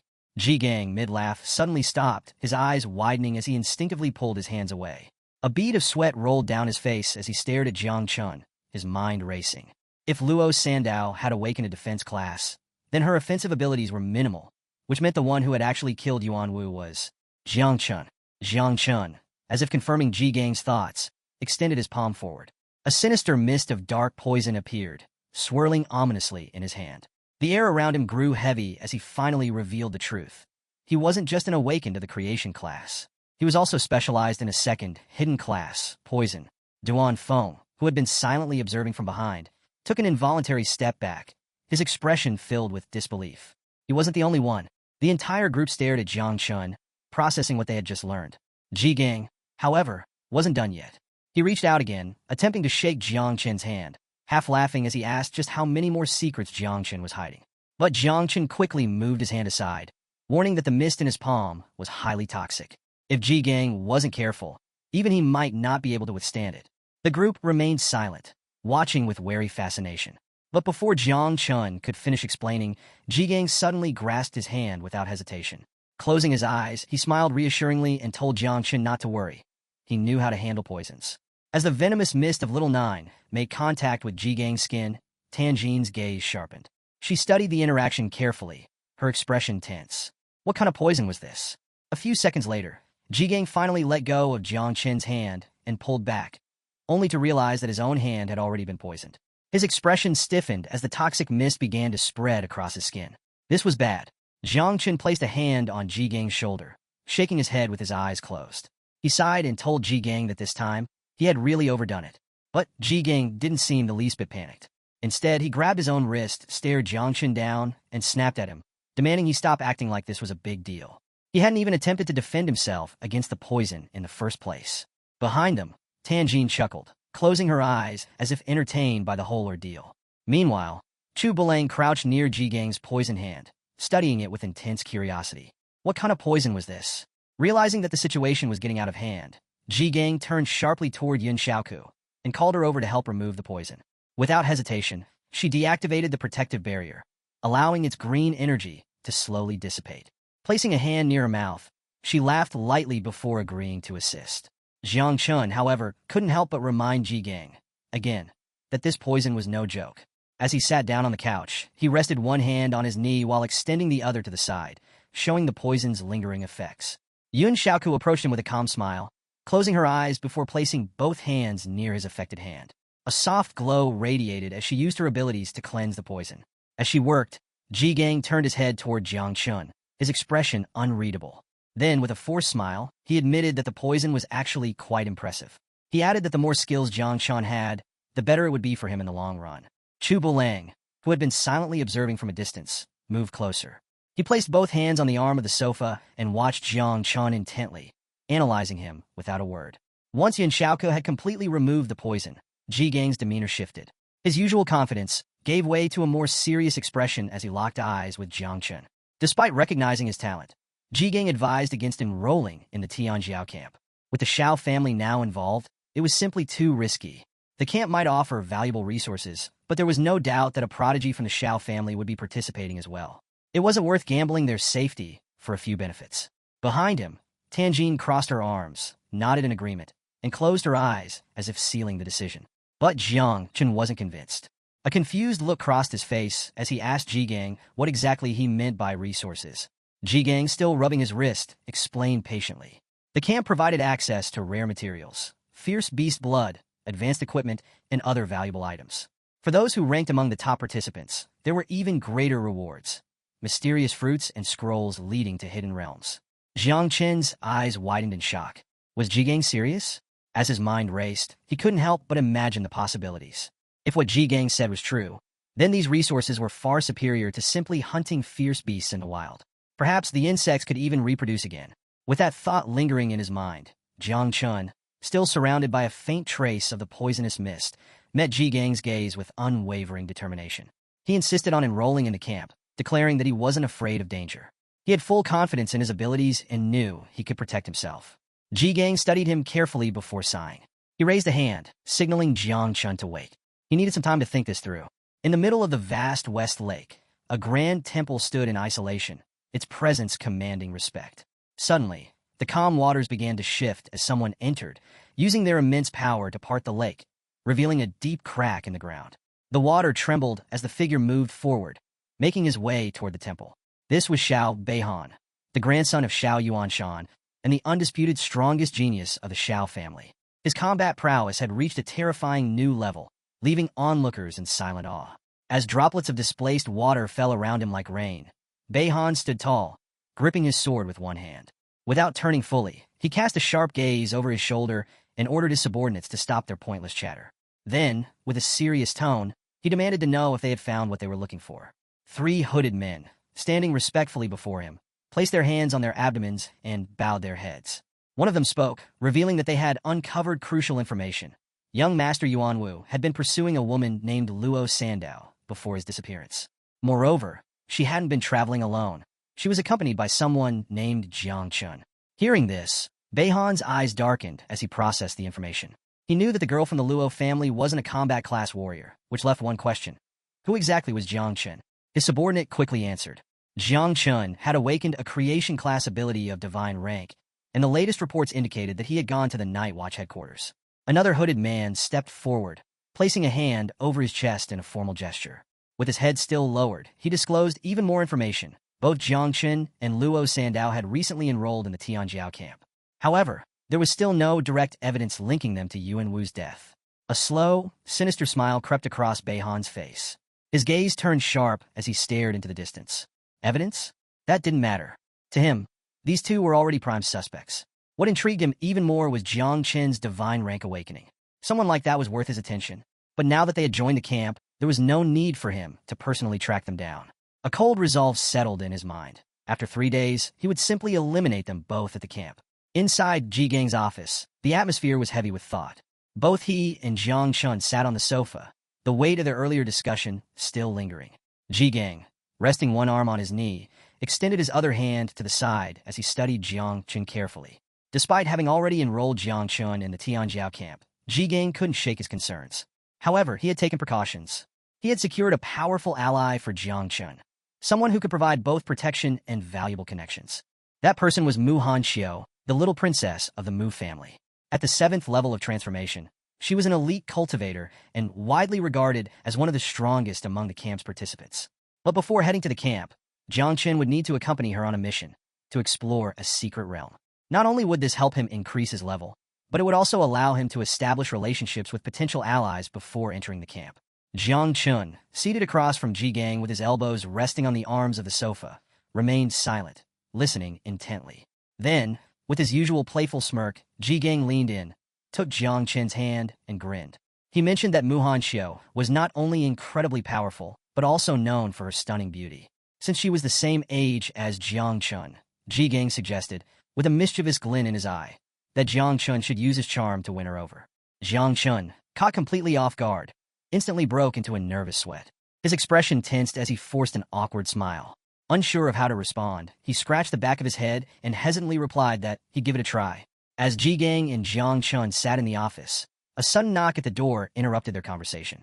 Ji Gang casually granted permission to enter, and soon, 2 figures stepped inside. One of them was a young woman, Xiao. She rested her elbow on one hand, propped her chin on the other, and studied Jiang Chen with a scrutinizing gaze. Without wasting time, she stated that Ji Gang had asked her to accompany someone to a secret realm.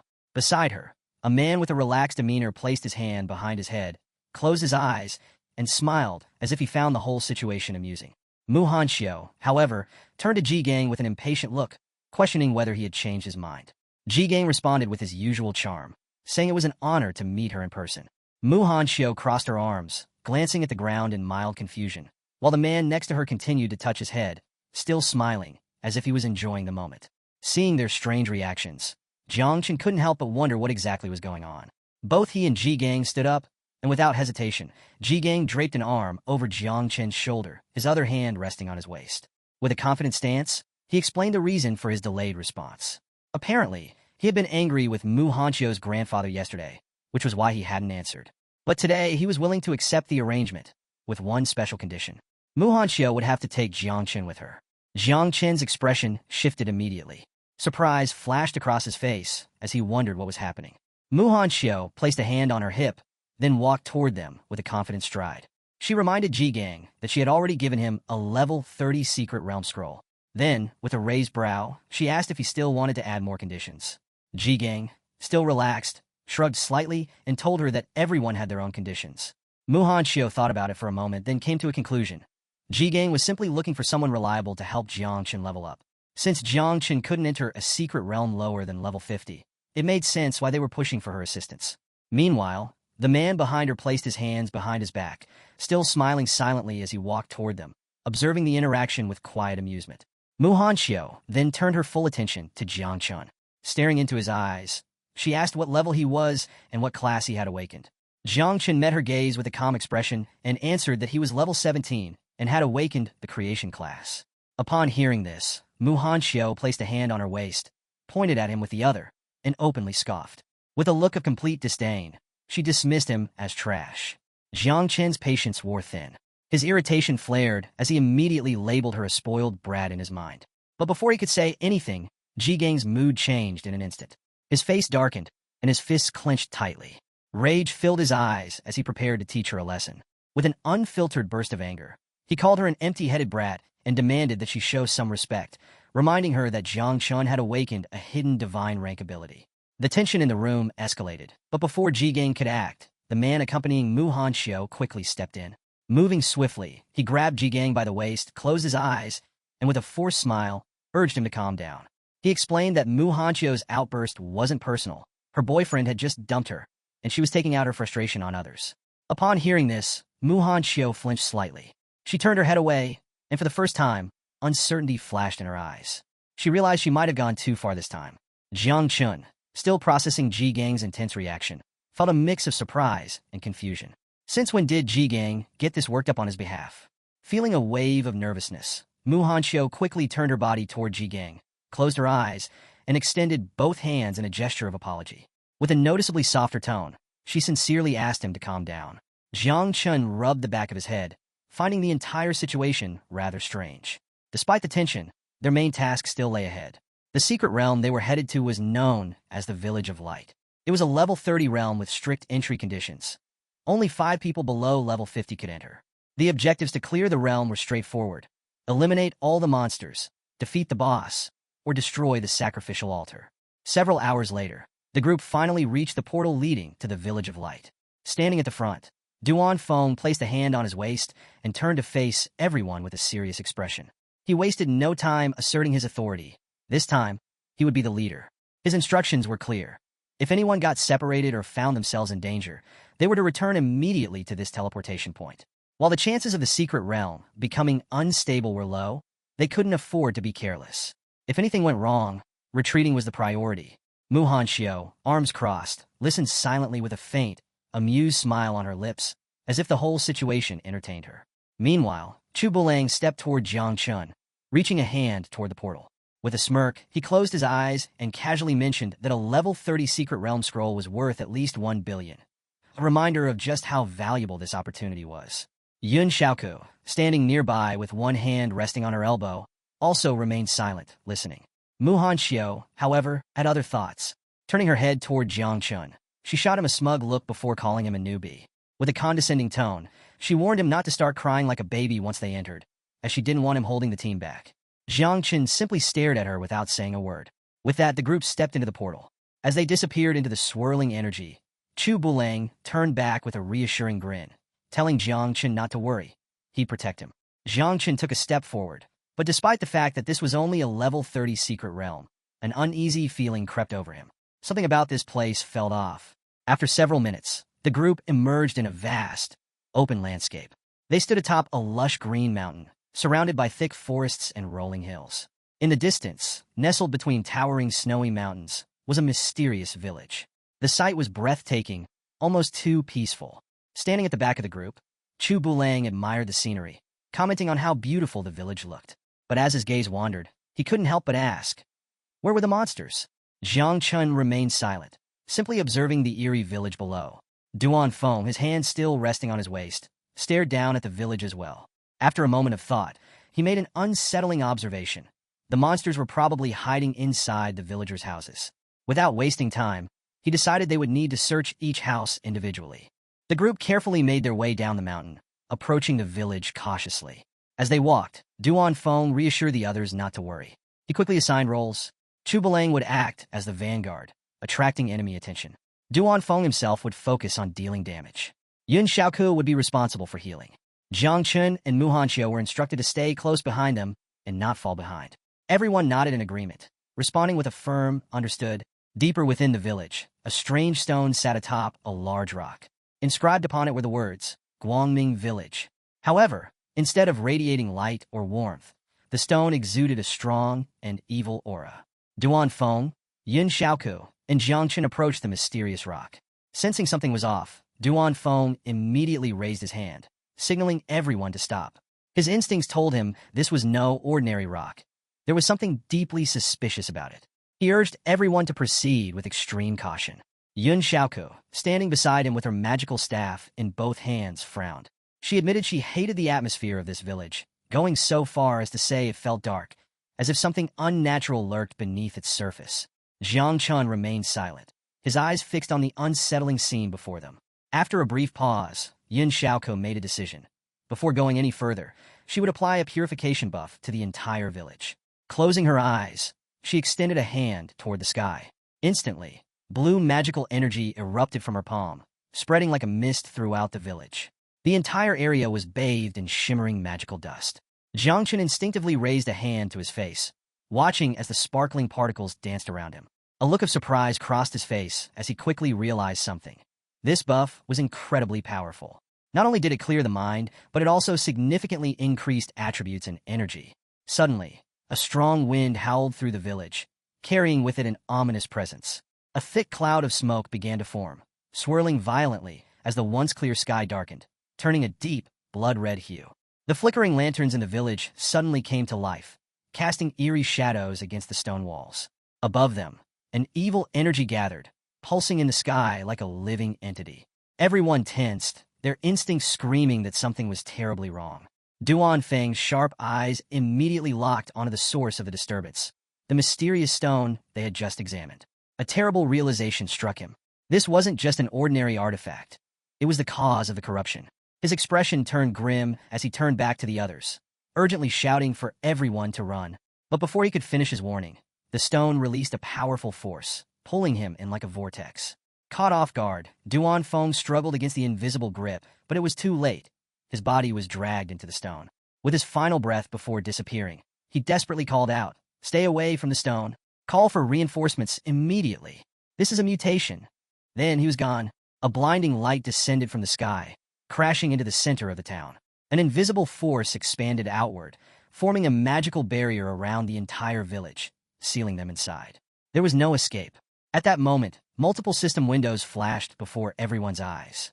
Warning! The secret realm, the beautiful town, has undergone a mutation. It is now classified as the Village of the Dead. Difficulty level, Nightmare. New completion conditions. Eliminate all the undead in the Village of Light. Kill the final boss. A final system message followed. The light fades away. Darkness flourishes. That is when the door to the Kingdom of Death will finally open. The thick smoke suddenly dispersed, and before Jiang Chen could react, he found himself teleported into a dimly lit house. Jiang Chen's breath was unsteady as he processed the system messages. His mind raced. This wasn't just a difficulty increase. The realm had jumped directly from normal to nightmare level. Worse, the group had been scattered. A drop of sweat slid down his cheek. He clenched his fists. At his current level 17, going up against nightmare-level threats alone was suicide. He recalled Duan Feng's strict orders. If you get separated or find yourself in danger, return to the teleportation point immediately. Jiang Chen wasn't about to take any unnecessary risks. He made a quick decision. Getting out came first. Without wasting another second, he rushed toward the wooden wall of the house. With all his strength, he delivered a powerful kick. Crack! The wooden planks splintered apart, but instead of an exit, Jiang Chun found himself inside another room. The atmosphere was unsettling. From the ceiling, dimly lit lamps swayed eerily. The floor was littered with old, decayed coffins. But what caught Jiang Chen's attention was a framed painting hanging on the wall. It was an old man. Something about the painting sent a chill down his spine. The old man's expression was blank, lifeless. But then, the old man in the painting moved. His lips curled into a smile. Jiang Chen's body tensed. His instinct screamed that something wasn't right. Is this an illusion? He wondered. Before he could react, a loud creak echoed through the room. One of the coffins began to shift. The lid slowly opened, revealing a set of razor-sharp claws emerging from the darkness inside. Jiang Chen immediately spun around, his body tense as he locked onto the source of the noise. His confusion deepened. What the hell was happening? The other coffins suddenly burst open, and from within, several necromancers emerged. Their skeletal frames, wrapped in tattered robes, radiated a dark, twisted energy. Their hollow eyes glowed with an eerie light as they fixated on Jiang Chen. The system instantly identified them. Level 30 Necromancers. Abilities: Charge, Decapitate, Corrosion. Main characteristic: Immune to normal physical attacks. Jiang Chen's heart pounded. Immune to physical attacks. That meant conventional weapons would be useless. The Necromancers moved fast, closing in on him with inhuman speed. Their clawed hands twitched, preparing to strike. But Jiang Chen wasn't about to wait for death. His expression darkened as he raised his hand. A thick, purple mist began to swirl around his palm. It was the poisonous mist of Little Nine. He narrowed his eyes, watching as the necromancers advanced. If normal attacks don't work, then I'll just use poison. The hunt begins, Little Nine's feast. Just as the necromancers prepared to strike, Jiang Chun moved first. With lightning speed, he unleashed the poisonous mist of Little Nine, filling the entire room in seconds. The thick, toxic fog spread rapidly, enveloping the undead figures in its deadly embrace. Without wasting a moment, Jiang Chun bolted out of the house, leaping effortlessly onto the roof of a nearby building. From his vantage point, he kept a sharp eye on the house below, waiting to see the effects of his attack. But then, they emerged. The necromancers walked out of the mist unharmed, their skeletal bodies completely unaffected by the poison. Jiang Chun frowned. So it was as he thought. Poison was still considered a physical attack, making it ineffective against them. He needed a different approach. If he wanted to deal with these creatures properly, he had to find Yin Xiaoku as soon as possible. Only a mage's magic could truly counter these undead beings. As he was lost in thought, a familiar presence stirred beside him. Little Nine manifested herself. Clenching her tiny fists and bringing them close to her chest, she stared at the necromancers below with an intense, hungry gaze. Drool dripped from the corner of her mouth as she eagerly licked her lips. "Can I eat them?" she asked, her voice filled with excitement. Jiang Chun turned to her, momentarily taken aback. He hadn't expected this reaction. With a confused look, he hesitated before asking, "Wait, you can devour necromancers? Wouldn't that still count as a physical attack?" Meanwhile, the necromancers began advancing toward the house, their lifeless eyes fixed on Jiang Chun. Little Nine, her body now surrounded by a dark, pulsating aura, kept her eyes locked on them like a predator sizing up its prey. A wicked grin spread across her face as she confidently declared, "I can eat them. They're delicious." Jiang Chun studied her carefully before nodding. "All right, give it a try, but don't push yourself. If you get into trouble, I'll get you out." Upon hearing this, Little Nine's grin widened. She launched forward with incredible speed, her expression turning murderous as she charged straight at the necromancers. From the rooftop, Jiang Chun observed her movements closely. She was terrifyingly fast. Before the necromancers could even react, Little Nine tore through their bodies, cutting them apart with razor-sharp precision. She ripped into them with an almost playful aggression, devouring them piece by piece. Once the fight was over, she casually sat down on the ground, pulling her knees together and resting her chin on her hands. Closing her eyes, she let out a satisfied sigh, smiling like she was in heaven. To her, these necromancers were nothing more than a delicious meal. Jiang Chun, watching from above, couldn't help but be amazed. His mind drifted back to what he knew about Little Nine's origins. She came from the abyss, which meant she was essentially an undead being herself, a creature of darkness. Now that he possessed divine evolution, she could continue to grow stronger, eventually becoming the mistress of the abyss, a being whose very essence surpassed these low-level necromancers entirely. Remembering this, Jiang Chun made a decision. Stretching out his hand toward the battlefield, his body began to emit the poisonous mist of Little Nine once more. He looked down at her and smiled. If she could devour these necromancers, then it was time for the others to feast as well. His body trembled as he unleashed a powerful surge of energy. A split second later, thousands of insects erupted from his body. The swarm of dark, venomous creatures spread like a plague, descending upon the necromancers without mercy. Jiang Chun issued a single command. "Spread out. Feast. But don't let the others see you." Like a well-coordinated army, the insects swarmed their prey, ripping into the necromancers and devouring them whole. System notification. Your spiritual pets have killed 3 low-level necromancers. You have gained 15,210 points. Little Nine has devoured additional necromancers. She has gained 4,602 points. As the swarm of insects devoured the remaining necromancers, another system window appeared before Jiang Chun. "Congratulations. You have leveled up. Level 17, level 18. +1 to all attributes, +10 potential points." Jiang Chun stepped back inside the house, his eyes gleaming with excitement. Extending one hand to the side, he clenched the other into a tight fist, watching the power surging through him. A satisfied grin spread across his face. This is insane. In mere seconds, he had racked up over 500,000 experience points and leveled up instantly. This secret realm wasn't just a challenge. It was a paradise tailored for him. Now that the necromancers had been wiped out, Jiang Chun turned his attention back to the old man's photograph. Before, the old man had been smiling. But now, the smile was gone. The man in the picture looked absolutely terrified, his entire body trembling with fear. Jiang Chun placed his hands on his waist, smirking as he mockingly asked the old man, "Why aren't you smiling anymore?" At that moment, Little Nine materialized beside him. Glancing outside, She casually reported that everything had already been eaten. Jiang Chun gave her a thumbs up. Good work. But then he turned back to the trembling photo and, with a sly smile, asked, "Hey, can you eat this too?" Little Nine's eyes glowed hungrily. She stared at the photograph like it was her next meal. The moment the old man saw her hungry gaze, his trembling worsened. And then, bang! The photograph exploded into pieces. Both Jiang Chun and Little Nine flinched, momentarily stunned. A system window popped up. Congratulations. You have successfully scared off the level 35 Elite Death Guardian. You have earned 8,701 experience points. As the shattered remains of the photograph fell to the ground, Jiang Chun and Little Nine stared at the pieces. A strange sense of disappointment settled over them. For some reason, they both felt a little let down. Elsewhere in the village, Duan Feng was fighting for his life. With a powerful swing, he smashed a necromancer across the face with his bow, sending it staggering backward. More undead surrounded him. Teeth clenched, Duan Feng gripped his bow tightly, using it as both a weapon and a shield. He swung fiercely, striking another necromancer with enough force to send it crashing to the ground. Another undead lunged at him from behind. Reacting instantly, he twisted his body and used the sharp string of his bow to slice clean through its outstretched hand. His heart pounded. If I didn't have a longbow, I wouldn't even be able to fight these things. As he continued battling, his mind drifted to the others. Most of them were strong enough to hold their own, but Jiang Chun, he wasn't even level 30 yet. Duan Feng clenched his jaw. If something happened to Jiang Chun, he didn't know how he would explain it to Ji-Gang. Just as that thought crossed his mind, a system window appeared in the sky.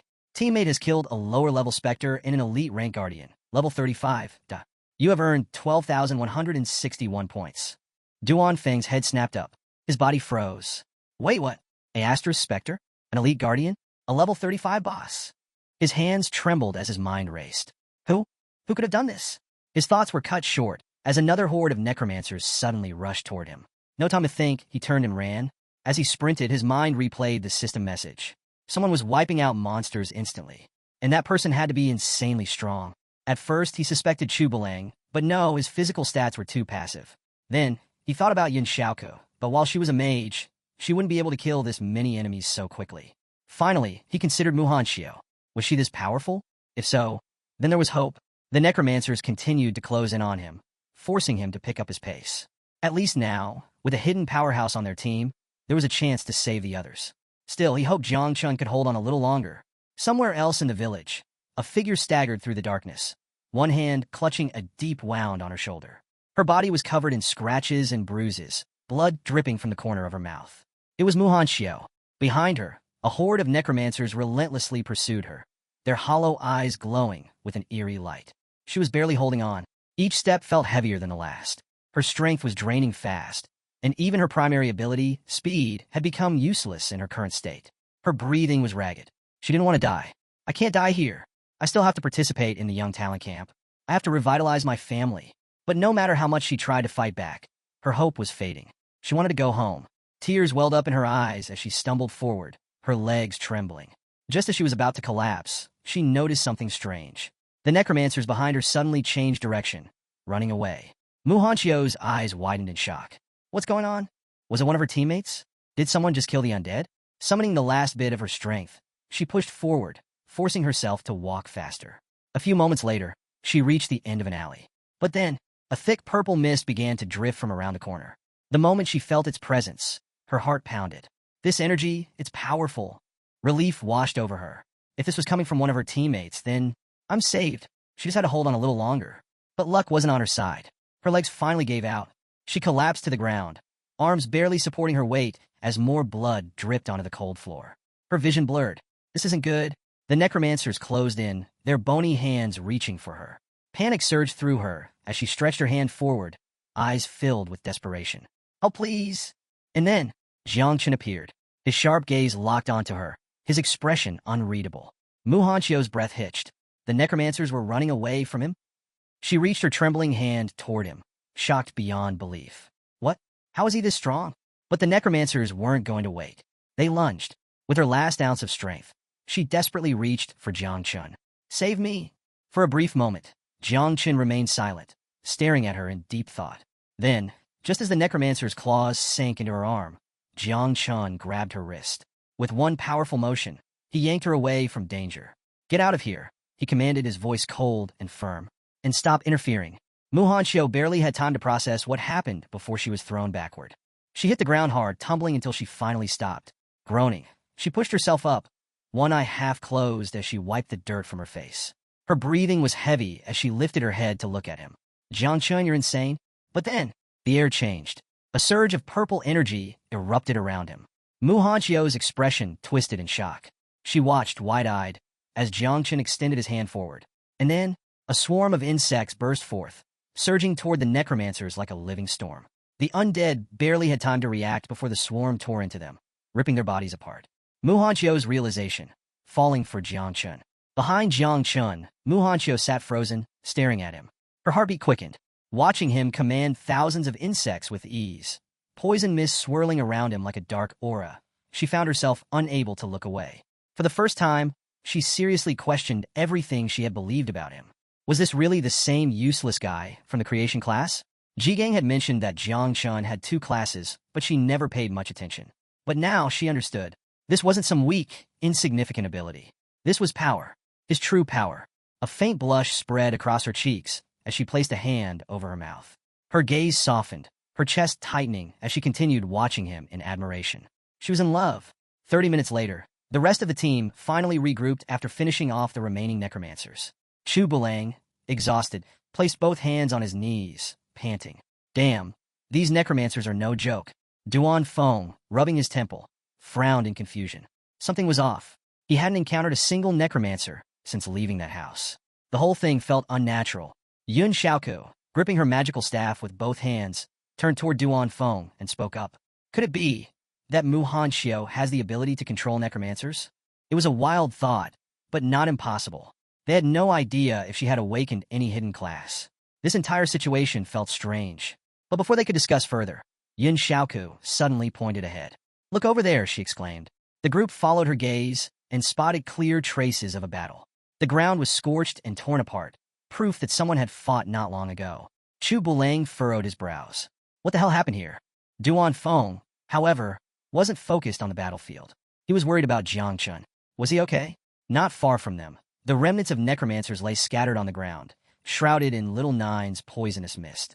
The moment Yun Xiaoku saw the remains, she froze. Duan Feng's face paled. This is bad, he muttered. If Jiangchun was here, we need to find him. Now! Panic set in. If something happened to Jiangchun, none of them would be able to explain it to Jigang. Without hesitation, the team split up and began searching. After several minutes, they followed the traces through the village. Turning a corner, they stopped in their tracks. And what they saw left them completely stunned. Duan Feng's eyes widened in shock.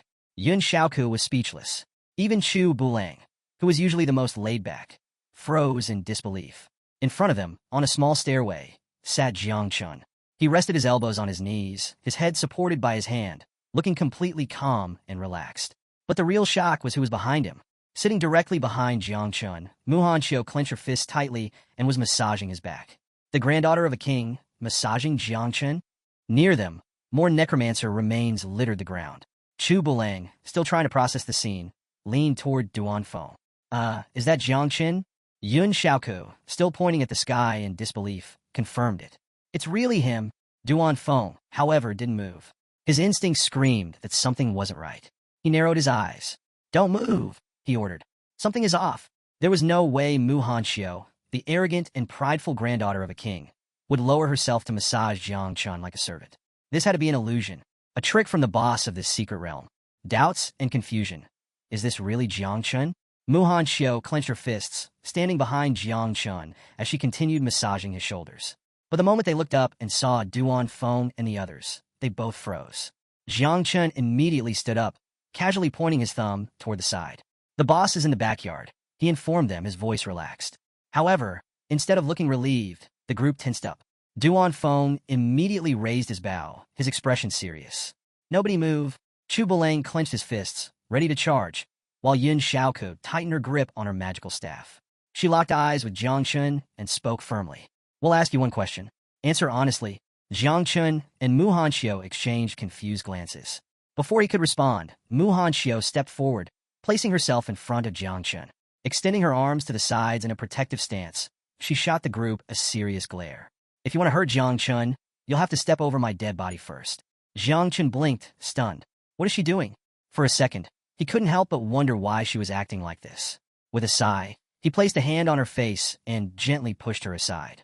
Stepping forward, he faced Duan Feng directly, closing his eyes and pressing a hand to his chest. With a playful smirk, he calmly said, I know what you're thinking. Relax. I'm not a monster. I just have a little more charm than most. The group remained silent. Seeing their unmoved expressions, Jiang Chun decided to prove himself. Your boss is Ji-Gang. Aunt Tang's cooking is amazing. Yun Xiaoku immediately stepped closer, placing both hands on his chest. Are you hurt? She asked. Jiang Chun simply touched his head, closed his eyes, and smiled. Chu Bulang let out a relieved sigh. Seeing Jiang Chen's usual behavior, he finally relaxed. Duan Feng, however, still looked a little suspicious. Meanwhile, Muhan Xiao, who had been hiding behind Jiang Chun, gripped the edge of his cloak, blushing furiously. Don't be mad at me, she muttered, her face as red as a tomato. I was just being obedient. Duan Feng narrowed his eyes at her. Tell the truth and stop lying. His sharp words took the others by surprise. Even Yun Xiaoku raised an eyebrow, not expecting him to be so direct. Duan Feng, however, was already smirking. I see. So this is Jiang Chen's real skill, conquering women? Chu Bulang chuckled, shaking his head. He's hopeless. Jiang Chen's face darkened. Enough already, he shouted, feeling overwhelmed by their teasing. Aren't we supposed to be fighting the boss? The others laughed and quickly changed the subject. Yeah, let's go. Sometime later, they finally arrived at the backyard of the village. With a determined look, Jiang Chun delivered a powerful kick to the door. Bang! The others fell silent. As the door swung open, revealing the dark battlefield ahead, they cautiously stepped inside. And there, it stood. A colossal figure loomed before them, its glowing red eyes filled with a murderous gaze. The boss of the secret realm. It slowly lowered its head, its chilling gaze locking onto Jiang Chun. A system window appeared. Boss encounter. The Undead God. Rank boss. Level 40. Jiang Chun raised his head, staring at the terrifying enemy before him. Everyone stared at the towering boss, frozen in shock. With a serious and determined expression, Duan Feng spoke up, revealing that this was a level 40 boss. His voice carried urgency as he warned the team to stay cautious. He quickly assigned roles. He would attract the boss's attention first. Muhan Xiao was tasked with protecting Jiang Chun.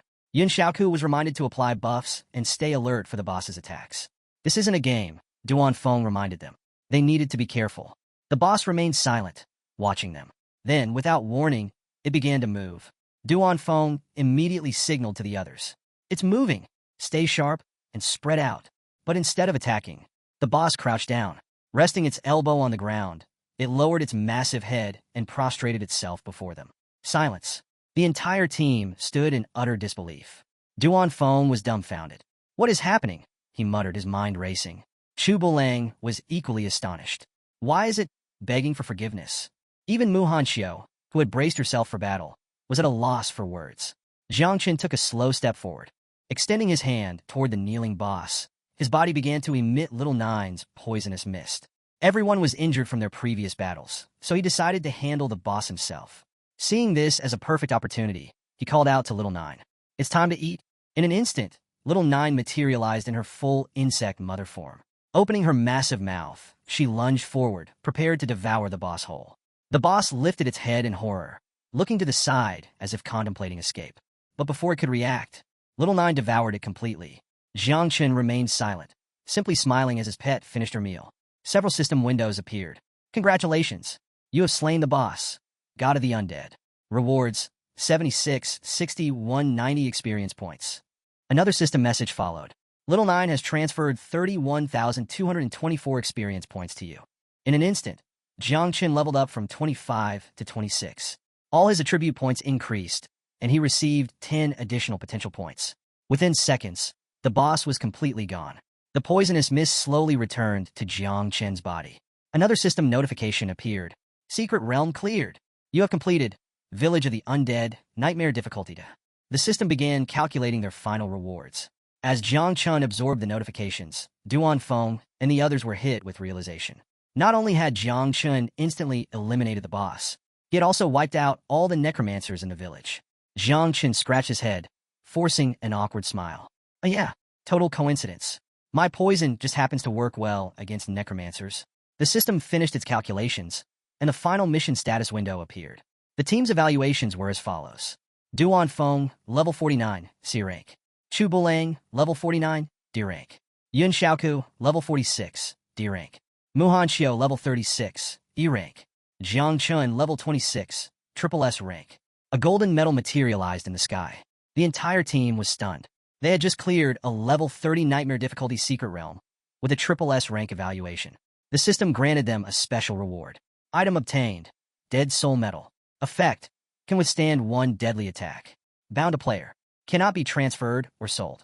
Duan Feng's jaw nearly dropped. This is insane. Even the standard individual rewards were already impressive. But now, they had also obtained a top-tier survival item. Something none of them had ever received before. And it was all thanks to following Jiang Chun. They had won without even doing anything. The team approached Jiang Chun, placing their hands on their knees and bowing their heads in gratitude. Thank you, they all said in unison. Jiang Chun rubbed the back of his head, laughing awkwardly. Aha, it was nothing, but in reality he had gained the most. Among his many rewards, there were 2 skill books, a metal glove, a magic scroll, a mysterious crystal, a scythe, a necklace, a ring, a shield. As he crossed his arms and examined the items, he couldn't help but think, no wonder the secret realm had such a high death rate. The rewards were worth billions. But among all these treasures, one item stood out the most. Invisibility Cape, Platinum Quality. Plus 80 Agility. Plus 50 Energy. Grants invisibility for 3 minutes, cooldown, 2 hours. Jiang Chen's eyes lit up. This was perfect. Not only was it practical and useful, but it was also fashionable. Without hesitation, he reached for the cape, claiming it for himself. As for the other items, most weren't particularly useful to him. He decided he would sell them once he returned and use the money to buy pure blood for his insects. Just then, a portal appeared in the sky, accompanied by a system window. Due to the mutation of a secret realm and the successful completion of the challenge, this realm will soon disappear. Please exit immediately. Jiang Chun checked his devour value. It had increased significantly. If his insects drank a little more blood, they would be able to reproduce for the second time. But there was no time left. Night fell, and they returned to the Night Watch headquarters. After arriving, the team reported back to Ji Gang. They informed him that 1. The secret realm had mutated. 2. Jiang Chun had single-handedly cleared it. 3. Muhan Xiao had been conquered, a fact they made sure to emphasize with teasing smirks. Upon hearing this, Ji Gang was speechless. He quickly dismissed everyone from the office, stating that he needed to speak with Jiang Chun alone. Duan Feng, standing behind Jiang Chun, nodded. Understood. Once the room was empty, Jiang Chun stepped inside. Ji Gang turned to face him, his expression serious. His voice was stern as he spoke. Confess everything now, and I'll be lenient. If you resist, I'll have no choice but to punish you severely. Jiang Chen's body stiffened. Huh? His voice trembled slightly as he asked, what exactly am I supposed to confess? Ji Gang's sharp eyes locked onto his. Jiang Chen had told the others that the Venom class was effective against necromancers, but Ji Gang wasn't buying it. He saw right through him. This was an excuse, one meant to deceive Duan Feng and the others.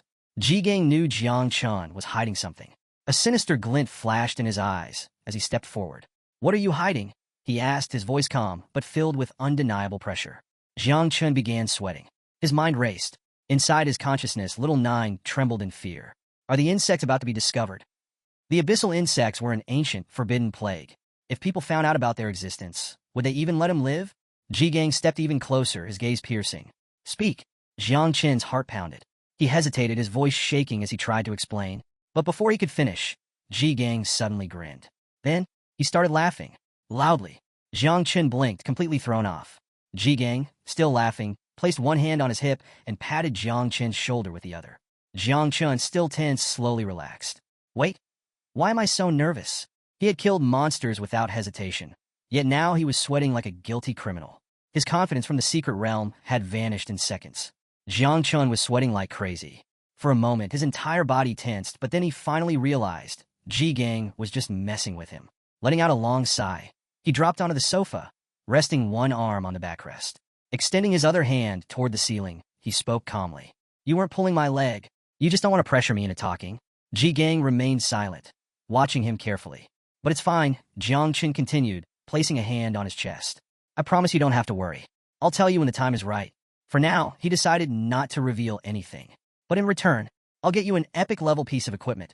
Uncle Ji. Ji Gang closed his eyes and burst into laughter. An epic-level piece of equipment? Did Jiang Chen even realize how rare that was? Seeing his reaction, Jiang Chen smirked. I'm serious. Ji Gang's laughter slowly faded. The atmosphere shifted.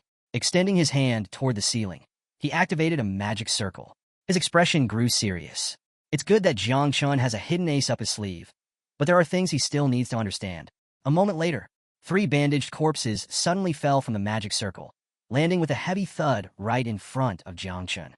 Jiang Chen's eyes widened in confusion. Uncle Ji, what is this? Ji Gang stared at him, his voice calm but firm.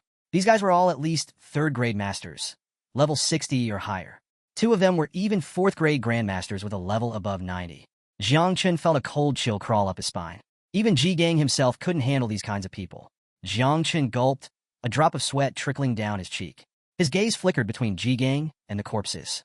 Are you saying all these guys wanted to kill me? Ji Gang rolled his eyes. Stop talking nonsense. These guys weren't after you. They were after Xiao. Jiang Chen's head snapped toward him.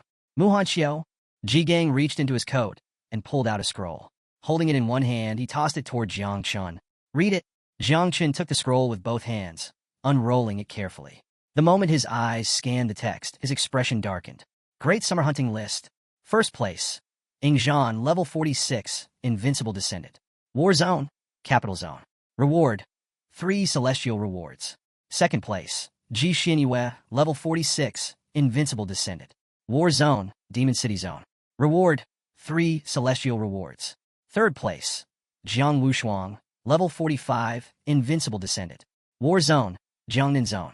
Reward, 3 Celestial Rewards. 12th place. Xiao Beihan, level 41, National Defender Descendant. War Zone, Jiangnan Zone. Reward, 2 Celestial Rewards. Jiang Chen furrowed his brows. What is this list? He didn't recognize a single name. The Great Summer Hunting List, a dangerous truth. Jiang Chen's eyes narrowed as he examined the scroll more closely. Then his gaze froze. A familiar name appeared, Xiao Beihan. His heart skipped a beat. With a surprised look, he turned to Ji Gang. Wait, isn't this guy from the Xiao family? The ones who protect the country. Ji Gang met Jiang Chen's gaze with a serious expression. Yes, all of them on this list are the top geniuses of their generation. And Xiao Beihan is one of them. Jiang Chen felt a chill run down his spine. Ji Gang continued, his voice grim. Xiao Beihan will also be participating in the Tianjiao camp. But more importantly, Xiao Beihan will be in the Yangtze River Southern War Zone. The same one you will be in? Jiang Chen stiffened. Ji Gang didn't stop there. Listen carefully. If someone reaches the 7th transformation, they are considered a king protector. If they reach the 8th transformation, they are a country protector. And if they reach the 9th transformation, they are considered invincible. The top 100 prodigies of Great Xia were all descendants of sealed kings. And Xiao, being one of those 12 descendants, had only managed to rank 77th. Jiang Chen tightened his grip on the scroll. There was information about her as well. Rank 77, Xiao, descendant of a sealed king. Current location, Jiangnan War Zone. Bounty, Celestial Level Reward. Jiang Chen slowly exhaled. This wasn't just a ranking. This was a hit list. Ji Gang glanced at him. If the descendants of sealed kings are already this powerful, then imagine how terrifying the Xiao family is. Several minutes later, Jiang Chen finished reading the entire scroll. He stepped forward and returned it to Ji Gang. With a serious expression, he finally spoke. You showed me this, so I wouldn't be completely unprepared in the Tianjiao camp, right? Ji Gang took the scroll from his hands and nodded. Exactly. The stronger you appear, the more danger you'll attract. Don't expose your power recklessly unless it's absolutely necessary. Jiang Chen clenched his fists tightly. His gaze dropped to the floor as he processed everything. Unlike these other so-called geniuses, he had no powerful family backing him. Ji Gang was his only protector, and while he was strong, he was still only a 3rd-grade master. Ji Gang himself looked troubled. I had a good master, but I never mastered the arts well. So far, I'm only a 3rd-level master. He hesitated. I don't know if I can protect you properly, Jiang Chen. Jiang Chen lifted his head. Then, without hesitation, he smiled. I understand, Uncle Ji. I won't reveal my power in Tianjiao camp. He made a mental note. Ji Gang didn't just accept his secrecy. He was actively protecting him. Even knowing Jiang Chen was hiding something big, Ji Gang was still willing to help him survive. Jiang Chen couldn't help but respect that. He placed his hand under his chin, a small smirk forming. If the others found out about my performance in the secret realm, I'd probably outrank Xiao on the list. But strangely enough, she hadn't said a single word to anyone about it. She was keeping a secret. Why? At that moment, Ji Gang suddenly stood up. Still keeping his hand under his chin, he slowly walked toward Jiang Chen. Then, he leaned in close. His eyes glinted mischievously as he smirked. Now, be honest with me, Jiangchun. Jiangchun blinked, confused. What? Ji Gang's smirk widened. What exactly did you do to Muhan Xiao? Jiangchun froze. Ji Gang sighed, dramatically. There were only necromancers in the secret realm, so your tastes must be really strange, huh? Feeding the insects. A new generation is born. Jiang Chen's face stiffened as he stared at Ji Gang, sweat dripping down his forehead. He needed to escape this conversation. Quickly turning his back, he waved goodbye while walking away. I'm going to take a shower and get some sleep. I need a rest. Ji Gang, still looking confused, called after him. Wait, did I ever say it was a bad thing? Jiang Chen pretended not to hear and disappeared down the hallway. Hours passed, and night fell. Back in his apartment, Jiang Chen stood before a table covered in jars. His eyes sparkled with excitement. 33 units of 3rd-level blood. 14 units of 4th-level blood. He had sold most of his equipment to get these resources. But it was worth it. This amount of blood should be enough for the insects to reproduce a 2nd generation. Jiang Chen picked up a jar, removed the lid, and began pouring the thick, purple blood onto his arm. With a smile, he called out to his insects. All right, little ones, time to eat. He decided to start with the 3rd-level blood first. This blood was equivalent to devouring a human master of level 60 or higher. To extract, just one jar required hundreds of ferocious beasts. Jiang Chen sighed dramatically and told the insects, Your father worked really hard for this. At that moment, little Nine appeared. She climbed onto Jiang Chen's head, staring intently at the blood on his arm, her hungry eyes glowing. I want to eat too, she whined. Jiang Chen glanced up at her with an amused look. Not yet. You still have a long way to go before you can reproduce. The moment she heard this, she pouted. Her tiny hands grabbed his hair, and her eyes welled up with tears. Then, like a spoiled little girl, she started crying. Jiang Chen sighed. Fine. He plucked her off his head and tossed her onto the table. Little Nine immediately perked up, grabbing a jar of blood with sparkling eyes. You're the best, Dad, she giggled, popping off the lid. A tiny straw appeared in her hand, and she began happily sipping the blood like it was some luxury drink. Meanwhile, Jiang Chen grabbed another jar, removed the cap, and poured the 4th-level blood onto his arm. This was different. 4th-level blood was equivalent to a great human master of level 90 or higher. The moment its scent filled the air, the insects inside his body reacted. Thousands of them crawled out, eagerly drinking the blood. A system window appeared. System notification. Reproduction process of 9 wings insect larvae has begun. Each insect can reproduce between 40 and 60 larvae. Divine evolutionary acceleration is in progress. Jiang Chen watched silently as more and more insects emerged, drinking the blood. Minutes later, another system window appeared. System notification. Reproduction process completed. Total new offspring, 100,000. Jiang Chen's hand trembled. Suddenly, a thick, purple mist erupted from his palm. But it wasn't just mist. It was made of living insects. Jiang Chen's breath hitched. He stared at his own hand in confusion. His instincts screamed at him. Something had changed. His expression hardened as he went on full alert. What is happening to me? The insect rebellion. A terrifying discovery. For a brief moment, Jiang Chen stood frozen. Then, the insect larvae began pouring out of his hand. His eyes widened in horror. Panicked, he grabbed his wrist, trying to force the insects back inside. But it was useless. All 100,000 insect larvae erupted from his arm, filling the apartment in an instant. They swarmed through the air, devouring everything in their path. Jiang Chen looked up. The ceiling was already being eaten. His heart pounded. Are they rebelling? Gritting his teeth, he extended his fist toward the ceiling and roared. Return to the nest. Now! The insects froze midair. Then, like a wave retreating into the ocean, they quickly swarmed back into his arm, vanishing inside. Jiang Chen let out a long breath. He turned his head. The insects had already devoured part of the table and an entire painting. A cold realization hit him. These insects are terrifying. If I lose control for even a second, they could destroy everything.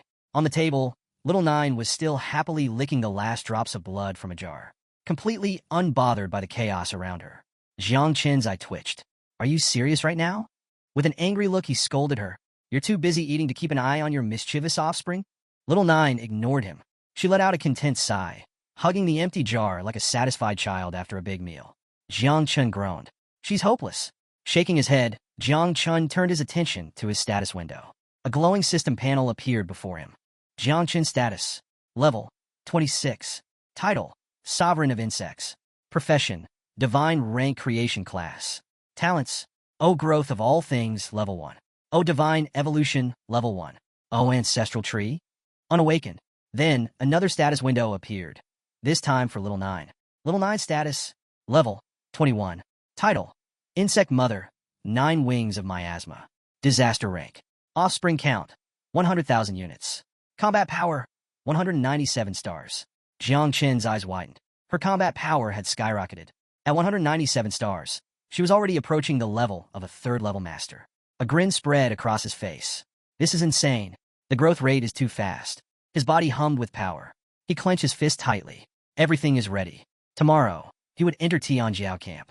Once he reached level 30, he could finally complete Little 9's 2nd reproduction cycle. Jiang Qin's mind drifted for a moment. He imagined the next mother insect, a sexy, dangerous existence. His smirk deepened. Things are only going to get more interesting from here. Meanwhile, at the Night Watch headquarters, Tianjin had just returned. She sat across from Ji Gang, her brows furrowed in concern. Are you really thinking about calling Chanawang for this? Her voice held a hint of disbelief. Is it really necessary to make such a fuss over Jiang Chen? Ji Gang sat on the sofa, resting one hand on the armrest while placing the other under his chin. His gaze was deep and unreadable. I'm doing this just in case. Tianjin's expression tightened. Ji Gang's voice lowered.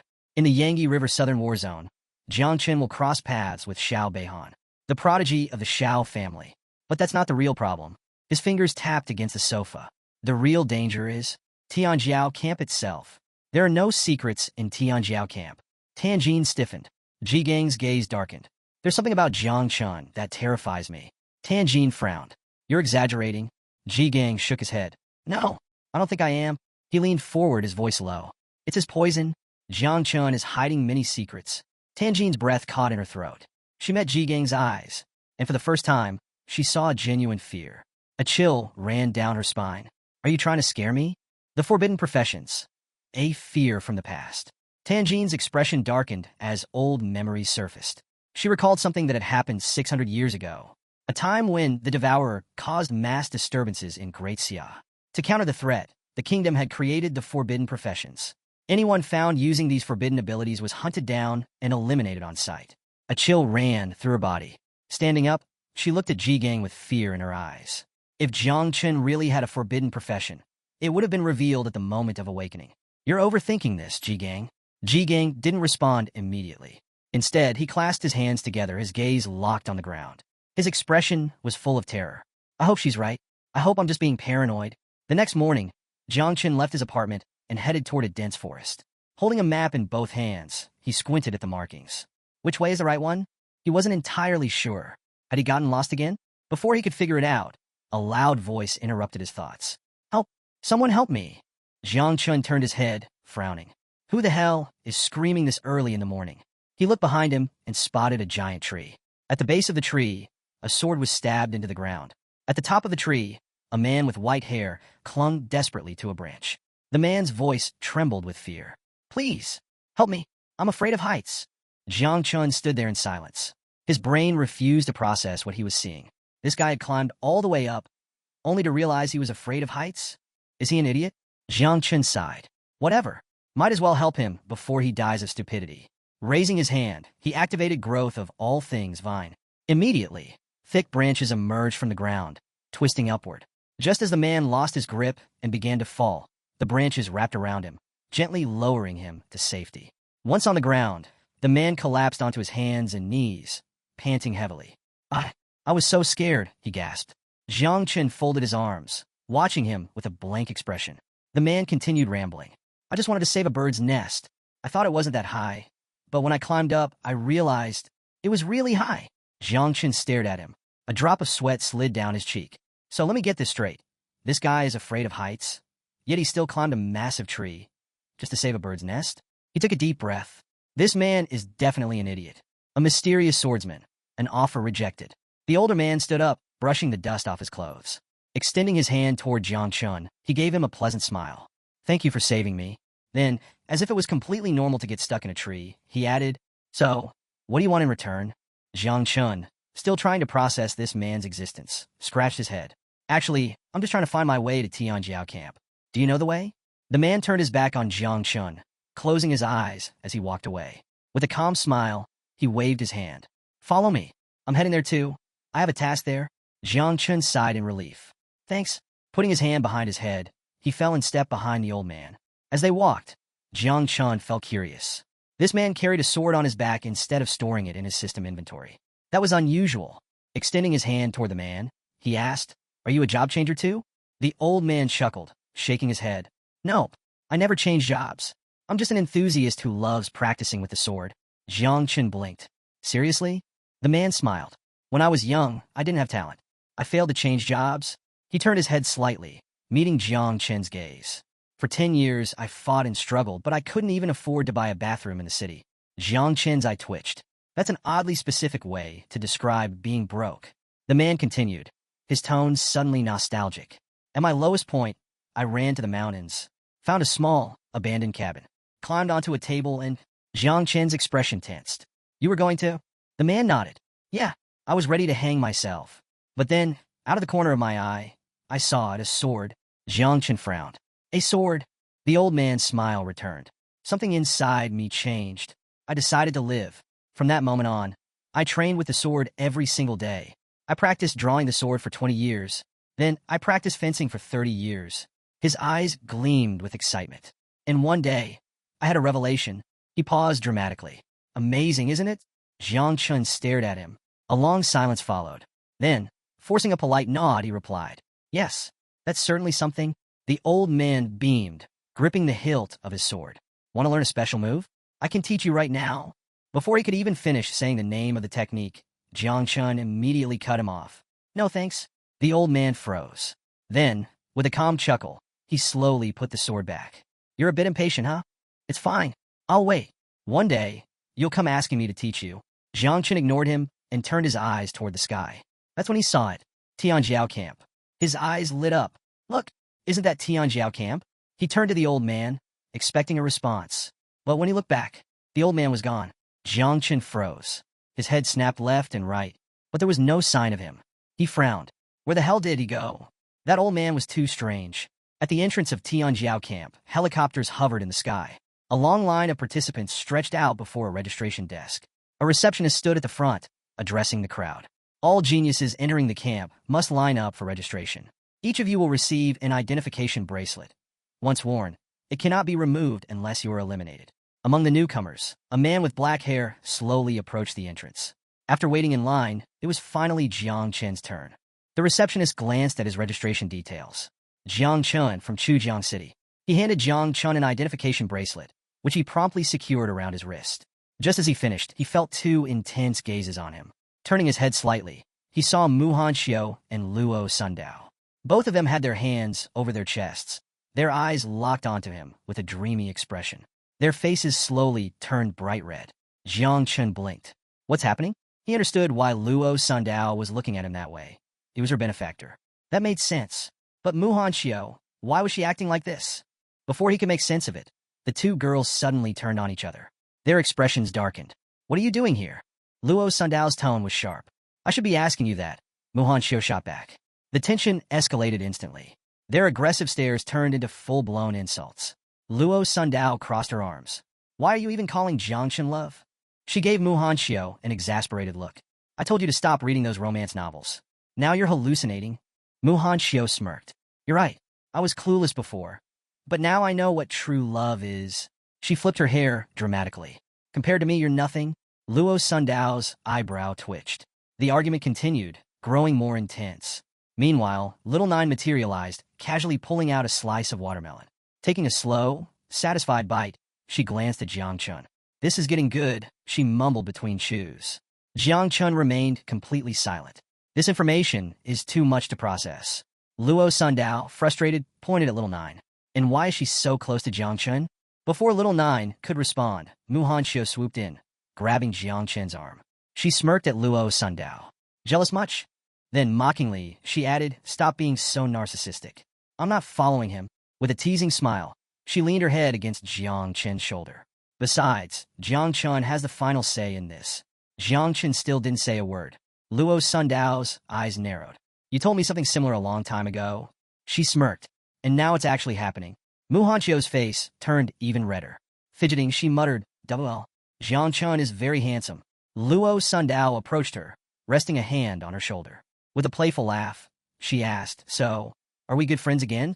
Xiao hesitated. Then, nodding firmly, she declared, we're no longer just friends. We're rivals in love. We're frenemies. Jiang Chun started sweating. Girls are really strange. Just as things were getting out of control, a loud explosion echoed across the area. Bang! The entire camp fell silent. Everyone turned their heads toward the source of the blast. A curtain of smoke rose in the distance. Jiang Chen's instincts flared. What's going on? Luo Sundao narrowed her eyes, focusing on the scene. Someone's fighting. Through the fading smoke, a figure emerged. It was the black-haired man from the camp entrance. Rolling up his sleeves, he clenched his fists, his expression livid. With gritted teeth, he barked, "Who the hell is fighting already? Not everyone has even entered yet." His eyes burned with fury. Is someone looking for death? The arrival of the elite. Chaos unfolds at Tianjiao camp. Jiang Chun, standing behind the scenes, narrowed his eyes. His gaze locked onto the black-haired man, the one shouting earlier. This guy, he's a patrol instructor. But what shocked Jiang Chun the most was the sheer power of the fighters in the area. Do instructors normally have third-level master strength? The instructor stormed toward the battlefield, but before he could even react, bang! A fist slammed into his stomach, sending him flying backward. Jiang Chen's eyes widened. The instructor crashed into the ground, coughing up blood. Clutching his chest, he forced himself to speak. Notify the superiors. This is getting out of hand. Silence fell over the camp. Luo Sundao stood frozen. A third-level master had been taken down in 1 second? Her voice trembled as she whispered. Who did that? Xiao's expression darkened. They're from Jiangnan's war zone. The standouts. A woman with blood-red eyes stepped forward. Her form-fitting assassin gear emphasized her deadly aura. Resting a hand on her hip, she stared at the downed instructor, saying nothing. Her presence alone sent chills down people's spines. Her name was Tang Ying, an assassin. Her name carried fear because of one simple fact. She had recently assassinated a level 4 grandmaster in Sakura country. Then, a second figure emerged. A man with fiery red hair, his body crackling with raw, destructive energy. His lips curled into a crazed smile. Apathetic, his name was by phone. People called him the little god of death. He wasn't just any prodigy. He was the personal disciple of the chief commander of the East Sea Defense Line, a future warlord. But there was one problem. He had severe psychological issues. When he lost control, he turned into a demon on the battlefield. And finally, the third figure stepped forward, a man with deep blue hair, gripping his sword tightly. With a sharp flick, he pointed his sword toward Jiang Chun, smirking. His name was Xiao Beihan. His grandfather was one of the 7 guardians of Great Xiao. His profession? Qing Lian, sword immortal. A divine rank profession. Luo Sundao's face turned pale. I know that damn dog. Her fist clenched as she glared at Xiao Beihan. That epic sword in his hand. It was stolen from my house. Jiang Chun turned his calm gaze toward Xiao Beihan. And that's when he confirmed it. This wasn't just any swordsman. This was Xiao Beihan. There was no doubt in his mind now. His strength far surpassed Xiao Yuanwu. But even more pressing was the battle unfolding in front of them. In the center of the fight, a shirtless man with striking orange hair stood tall, unshaken. His muscles tensed, his posture unchanging. Yet, despite being surrounded, his murderous aura only grew stronger. He clenched his fists, preparing to attack. As the smoke cleared, his piercing gaze locked onto his enemies. Then, boom! His fist struck the ground, shattering it into pieces. The earth split apart, sending shockwaves through the air. Jiang Chen's breath hitched. This guy. The entire camp held its breath. Jiang Wushuang, the third-ranked invincible descendant. It was rumored he possessed 3 hidden, unique professions. And right now, not even 3 elite prodigies could take him down. Xiao and Luo Sundao's faces paled in shock. Even Jiang Chun felt uncertain. Can my insects even face this guy? But before he could dwell on it, Xiao Beihan leaped into the air. With both hands gripping his sword, he prepared to strike. Jiang Chun looked up, his eyes narrowing. This isn't good. Xiao Beihan landed forcefully, his sword striking the ground with immense pressure, causing the earth to crack beneath him. He was far too close to Luo Sundao. Reacting instantly, Jiang Chun grabbed her by the waist, leaped into the air, and dodged the attack. Xiao Beihan's sharp gaze locked onto Jiang Wushuang. A rare flicker of admiration appeared in his eyes. Your wind fist not bad. But before Wushuang could respond, Xiao Beihan's attention shifted. His eyes met Jiang Chen's. A wave of recognition flashed across his face. Slowly, he sheathed his sword. Then, he drew it again, pointing the tip directly at Jiang Chun. His aura surged, crackling with lethal intent. So, you're the one who killed Xiao Yuanwu. His tone was calm, but his eyes burned with hatred.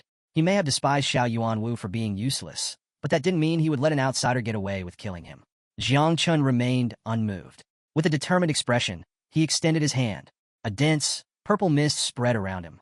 Little Nine's poisonous mist. His voice was unwavering. I may be weaker than you, but don't act like the Xiao family isn't just as rotten at its core. Xiao Beihan smirked, extending his sword to the side. Then he stepped forward. Each movement carried unshakable confidence, as if Jiang Chen's struggle was meaningless. Jiang Chen stood his ground. He extended both arms, preparing to unleash his full strength. I promised Uncle Ji Gang I wouldn't reveal my power too soon. But now, I have no choice. Luo Sundao watched from behind, silent. Then, before the battle could begin, slash! A powerful sword strike cut through the battlefield, splitting the ground in two. A voice echoed through the air. Enough! Step aside. Both Jiang Chun and Xiao Beihan instantly deactivated their powers. They turned toward the source of the attack. A figure stood in the distance, sword extended. Jiang Chen's body stiffened. He recognized him instantly. No way. It was him. The same old man Jiang Chun had saved from the tree. Only now, he wasn't a helpless fool afraid of heights. He was the chief instructor of Tian Camp, the Heavenly Blade King, a man so powerful that even the 4 strongest prodigies in camp froze in place. Jiang Chun broke into a cold sweat. That weird old man is this strong. With just a single sword energy attack, he had forced 4 top-ranked geniuses into submission. Jiang Chun didn't even know if his insects had survived that shockwave. The old man lowered his sword, gripping the hilt. His piercing gaze shifted between Jiang Chun and Xiao Beihan. Then, without a word, he sheathed his sword. At that moment, another figure stepped forward, a man in military uniform, the vice commander of Tian Camp, Yang Guang. With a calm expression, he spoke. All 300 geniuses have arrived. He turned to the Heavenly Blade King. Please prepare to take the stage and lead the opening ceremony. The old man gave a small nod, then walked toward the stage. All around the camp, whispers spread like wildfire. Some of the newcomers trembled in fear. I heard there were many Tian camps in Jiangnan, but none of them ever had a king-level figure in charge. This is insane. Even from dozens of meters away, he could kill us all in a single move. For many, this was beyond terrifying. The Heavenly Blade King was not someone to defy. The Blade King's return. A mystery unfolds. The camp was buzzing with speculation. One of the bystanders muttered, "This is strange." They said the old master was living in seclusion. Another nodded, "Yeah, why is he suddenly showing up now?" Some of them had overheard the instructors talking privately. Apparently, the Sword King himself had taken the initiative to come here. Could he be looking for a disciple? Someone whispered. If that were the case, then this was a once-in-a-lifetime chance. But most of them quickly shook their heads. People like us should stop dreaming. If he's recruiting, he's only taking the absolute best. Tang Ying, the deadly assassin, stared at the old man, her shock visible. He really came? Beside her, Bai Feng's eyes gleamed with excitement. He had finally met the living legend. Xiao Beihan, gripping his sword tightly, made a firm decision. I'll defeat Jiang Wushuang once camp begins. I need to leave a strong impression. Meanwhile, Jiang Wushuang cracked his fingers, a feral grin appearing on his face. He had never expected the old man to actually attend. Perfect. He wanted this man as his master. Jiang Chun, still confused, pointed at the old man. Wait, who exactly is this guy? Luo Sundao's eyes sparkled. She rushed up to Jiang Chun, clenching her fists excitedly. You don't know? I've been hearing about his legend since I was a kid. Her voice was full of awe as she recalled one of his greatest feats. One time, a red dragon appeared, threatening the empire.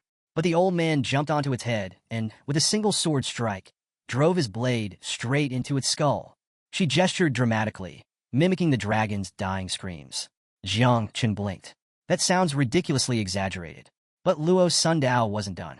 He's not even an awakened. Yet he can suppress a group of 7th Transformation Sealed Kings. Some say his power even rivals an 8th Transformation Master from the Xiao Empire. He once killed a dragon in a single blow. Jiang Chun raised an eyebrow. This guy killed a dragon. Meanwhile, Xiao placed her hand under her chin, deep in thought. She added, even though he's at the level of a sealed king, my grandfather always said he was the most respected figure in our world. Then, her expression turned a little sour. My grandfather once asked him to take me as a disciple, but he rejected me. Jiang Chun looked at her, surprised. Xiao sighed. At first, I was furious, but then I found out that even the invincibles from the Jinan Empire had been rejected. Jiang Chun turned back toward the old man, his curiosity growing. Wait, so, you're saying it's really that hard to become his disciples? Xiao turned to him, her expression serious. Are you joking? As far as I know, Both Jiang Wushuang and Bai Feng were rejected by the Sword God before. The truth about the Sword King, a disciple's struggle. Jiang Chun had personally witnessed Jiang Wushuang's monstrous strength. If even he wasn't good enough to be the old man's disciple, then just how difficult was it? His shock was evident as he turned to Muhan Xiao. Is it really that hard to become this guy's disciple? At that moment, Luo Sundao stepped forward. She lifted her hand, pointing toward the sky. With a serious expression, she explained, "You might not know this, but the old master has only ever taken 2 disciples in his entire life. And that was over 20 years ago." Jiang Chen stiffened. His mind flashed back to the strange old man clutching a tree in fear. The same old man who, after casually sheathing his sword, had turned to him and said, "Do you want to learn from me?" Jiang Chen closed his eyes. His head hurt just thinking about it. Could that tree-hugging lunatic really be the same king of the celestial sword they were all talking about? He exhaled slowly. With a forced smile, sweat dripping down his cheek, he muttered, "Now I understand everything." On the stage, the old man cleared his throat. He stepped forward, his gaze sweeping over the crowd. His presence alone silenced the entire camp. Then, with a serious tone, he introduced himself. "I am Gu Tian, Heavenly Blade King, the chief instructor of Tian Jiao camp." He placed both hands on the table, leaning forward. His next words sent a chill through the air. As you all know, the Tian Jiao camp in Jiangnan has been performing below average in recent years. His voice carried weight. "The fight's here? A farce. If you don't dare to give it your all in training, then in a real battlefield, you will die. No burial. No second chances." The atmosphere grew heavy. Then, Gu Tian's expression shifted. He gripped the microphone tightly and smiled. "That's why, starting this year, I've introduced a new rule." His eyes glowed with terrifying intensity. "I call it the death quota." The moment those words left his mouth, the crowd erupted. Standing behind him, Yang Guang paled. His body tensed with fear. "Wait, what?" With a horrified look, he stepped forward, trying to interrupt. "Instructor Gu, you can't." Before he could finish, Gu Tian raised his hand, silencing him. His smile never faded. "I have the final say here. If something happens, I take full responsibility." Yang Guang's face was drenched in sweat. His mind raced. What the hell is he talking about? There has never been a death quota in Tian Jiao camp before. Why wasn't I informed of this? Meanwhile, Gu Tian raised the microphone again. His voice remained calm, but merciless.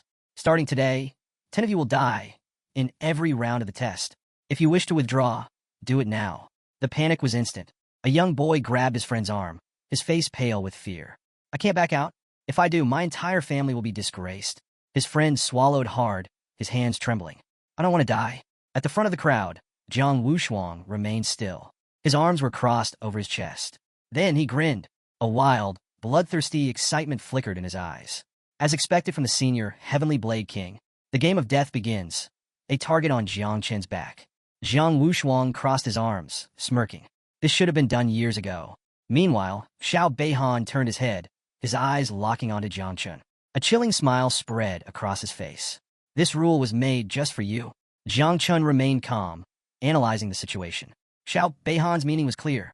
Once the camp started, he was planning to take him out immediately. But Jiang Chen also realized something important. With this new rule, even if he killed Xiao Beihan, Uncle Jigang and the others wouldn't have to worry about retaliation. This death quota gave him a free pass to kill. Minutes passed. Not a single person withdrew. Gu Tian, still holding the microphone, placed a hand on his waist and grinned. "Seems like you all have some pride." Behind him stood the 4 vice commanders. He lifted his hand, shouting, "Let the entrance evaluation begin." The 300 participants tensed, waiting for instructions. Gu Kan gripped his sword hilt and unsheathed it. His voice boomed across the battlefield. "Scattered across the camp, 150 advancement flags have been hidden. I don't care how you get them. The round ends at dawn on the second day. If you have a flag, you advance. If you don't, you're out." His sword gleamed under the sunlight as he pointed it at them. His eyes burned with intensity. "Fight confidently. Kill confidently. You can fight alone, form alliances, even destroy the entire camp if you wish. Show me your bloodlust." Then, with a sharp motion, he raised his sword to the sky. "Begin!" At his signal, chaos erupted. As soon as the test started, participants scattered in all directions. Some, knowing they weren't strong enough, immediately ran into hiding. They planned to find a flag and avoid conflict. Survival was more important than pride. But Xiao Beihan had a different goal.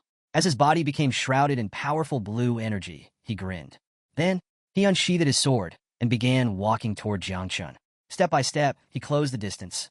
Jiang Chun, standing between Muhan Xiao and Luo Sundao, remained silent. Then, he extended his hands to the sides and issued a command. Find a flag. I'll handle this. Muhan Xiao's face paled. Her voice trembled as she grabbed his arm. Are you sure? Jiang Chun didn't answer. Instead, he raised his hand, took a defensive stance, and gave them a cold order. Go. Now. Seeing his determined expression, Muhan Xiao and Luo Sundao reluctantly turned their backs and ran. As Xiao Beihan's sword radiated blue mana, he began to laugh. A rookie who hasn't even reached his second transfer wants to be a hero? His tone was mocking. He wasn't taking Jiang Chun seriously. Jiang Chun's face remained expressionless. Slowly, he extended his hand to the side. A thick, purple mist seeped from his palm. Little Nine's poisonous mist. Despite Xiao Beihan's terrifying sword aura, Jiang Chun wasn't afraid. He had faced worse. However, one thought lingered in his mind. Even though I'm much stronger than before, can I handle Xiao Beihan using only poison, without revealing the mother insect? An unexpected intervention. The assassin's disruption. Jiang Chun stood his ground, his body enveloped in Little Nine's poisonous mist. With a calm gaze, he looked at Xiao Beihan and spoke. Stop talking nonsense. Xiao Beihan's expression darkened. He gripped his sword tightly, eyes burning with rage. TCH. No point wasting words on a dead man. Then, with full force, he swung his sword, sending a devastating slash toward Jiang Chun. Jiang Chun braced himself, preparing to counter. But before the attack could reach him, stop! A rain of small knives shot through the air, shattering Xiao Beihan's attack into pieces. Jiang Chun's eyes widened. Standing before him was Tang Ying, holding more throwing knives in her hands. Tang Ying stared coldly at Xiao Beihan. Her gaze was sharp, full of anger. Xiao Beihan clenched his sword, his expression dark and serious. What the hell are you doing? Jiang Chun, still on edge, turned his head toward Tang Ying. Is she really the assassin Tang Ying? Before he could ask, Tang Ying put her hands on her hips and shouted at Xiao Beihan. Did you forget our agreement with by phone? Her tone was harsh and unforgiving. We agreed to kill Jiang Wushuang as soon as camp started. Yet you keep running off to deal with insignificant matters. She crossed her arms, narrowing her eyes. Tell me the truth. Are you just using excuses because you're scared of Wushuangs? Xiao Beihan's fist tightened. His aura flared with anger. Who said I was afraid? Tang Ying smirked. Then prove it. She turned her back on Jiang Chun, pointing toward the forest. Wushuang ran that way. Bai Feng is already chasing him. Xiao Beihan gritted his teeth, but ultimately turned away from Jiang Chun. Fine. I'll deal with Wushuang first. It's not too late to handle the trash afterward. With that, both Xiao Beihan and Tang Ying left Jiang Chun behind. Jiang Chun exhaled slowly, deactivating his poisonous mist. That was close. His gaze followed Tang Ying as she walked away. Just before she disappeared, she turned back, put a finger near her mouth, and winked at him. Jiang Chun froze. She was helping me. But why? They didn't even know each other. Unseen by others, Tang Ying's expression shifted. Her gaze lowered, a sadness flickering in her eyes. She was the niece of Tang Jin. Before the camp started, her aunt had given her a secret mission, protect Jiang Chun. But with her current abilities, she couldn't fight Xiao Beihan directly. The best she could do was buy time and redirect his focus. For now, Jiang Chun was safe. But she could only hope that Muhan Xiao and Luo Sundao would protect him moving forward. While Xiao Beihan walked away, a man with black hair named Huang Yongqiao approached. He carried a bow on his back, and in his hands were 3 advancement flags. Then, he knelt before Xiao Beihan. My father is a loyal subordinate of your grandfather. These 3 flags are a token of my dedication to you. Jiang Chun narrowed his eyes. Tang Ying remained silent, watching closely. Xiao Beihan, looking down at the kneeling man, responded coldly. I don't need the flags. Then, his expression darkened. But if you really want to prove your loyalty, there is something you can do for me. Tang Ying's body tensed. This is bad. If Xiao Beihan gained more allies, it would only make things harder for Jiang Chun. She could only pray that Muhan Xiao and Luo Sundao could protect him. A deadly ambush. Jiang Chun's next battle begins. At the same time, Luo Sundao successfully obtained 2 advancement flags. Holding them in her hands, she closed her eyes and smiled. With a joyful expression, she turned to Jiang Chun. I just found 2 flags. She rushed over to where Jiang Chun was, placing the flags on the table. Jiang Chun, standing with one hand resting on his waist, responded in a calm voice. You 2 take the flags first. I'm going to check something elsewhere. Luo Sundao frowned slightly, resting both hands on the table. We'll help you find one together. Beside her, Muhan Xiao remained silent, arms crossed. Then, whiz! A deadly arrow tore through the air, heading straight for them at high speed. Jiang Chen's instincts flared instantly. His eyes sharpened. Be careful. Without hesitation, he grabbed the table and hurled it into the sky. Boom! The arrow collided with the table, shattering it into pieces. Wooden debris rained down around them. Luo Sundao looked up, her heart pounding. Her face paled as panic set in. She quickly hid behind Jiang Chun, clutching his arm tightly. Peeking out slightly, she whispered, "What's happening?" Meanwhile, Jiang Chun stepped forward, his voice cold. "Who's attacking?" His gaze swept the area. "Are you after the flags?" Beside him, Xiao drew her 2 daggers, gripping them tightly in both hands.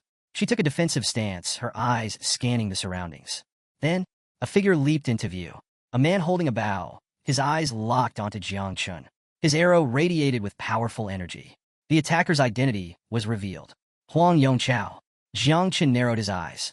"So, it's him?" Luo Sundao and Xiao also recognized him immediately. "That's Huang Yongchao." They turned to Jiang Chun, their voices filled with urgency. "He has the hidden profession, Extreme Archer of the Sunchasur. He's level 39. His father is a 6th transfer venerable and serves under Xiao Beihan." Luo Sundao's expression darkened. "My Eternal Earth Shield might not be able to stop his attacks." Huang Yongchao's penetrating gaze locked onto Jiang Chun. Then, he fired. Boom! The arrow surged with energy, its blade glowing menacingly as it sped toward them. Jiang Chun knew he had to act. He turned to Luo Sundao and Xiao. "Step aside." Then, he leaped forward.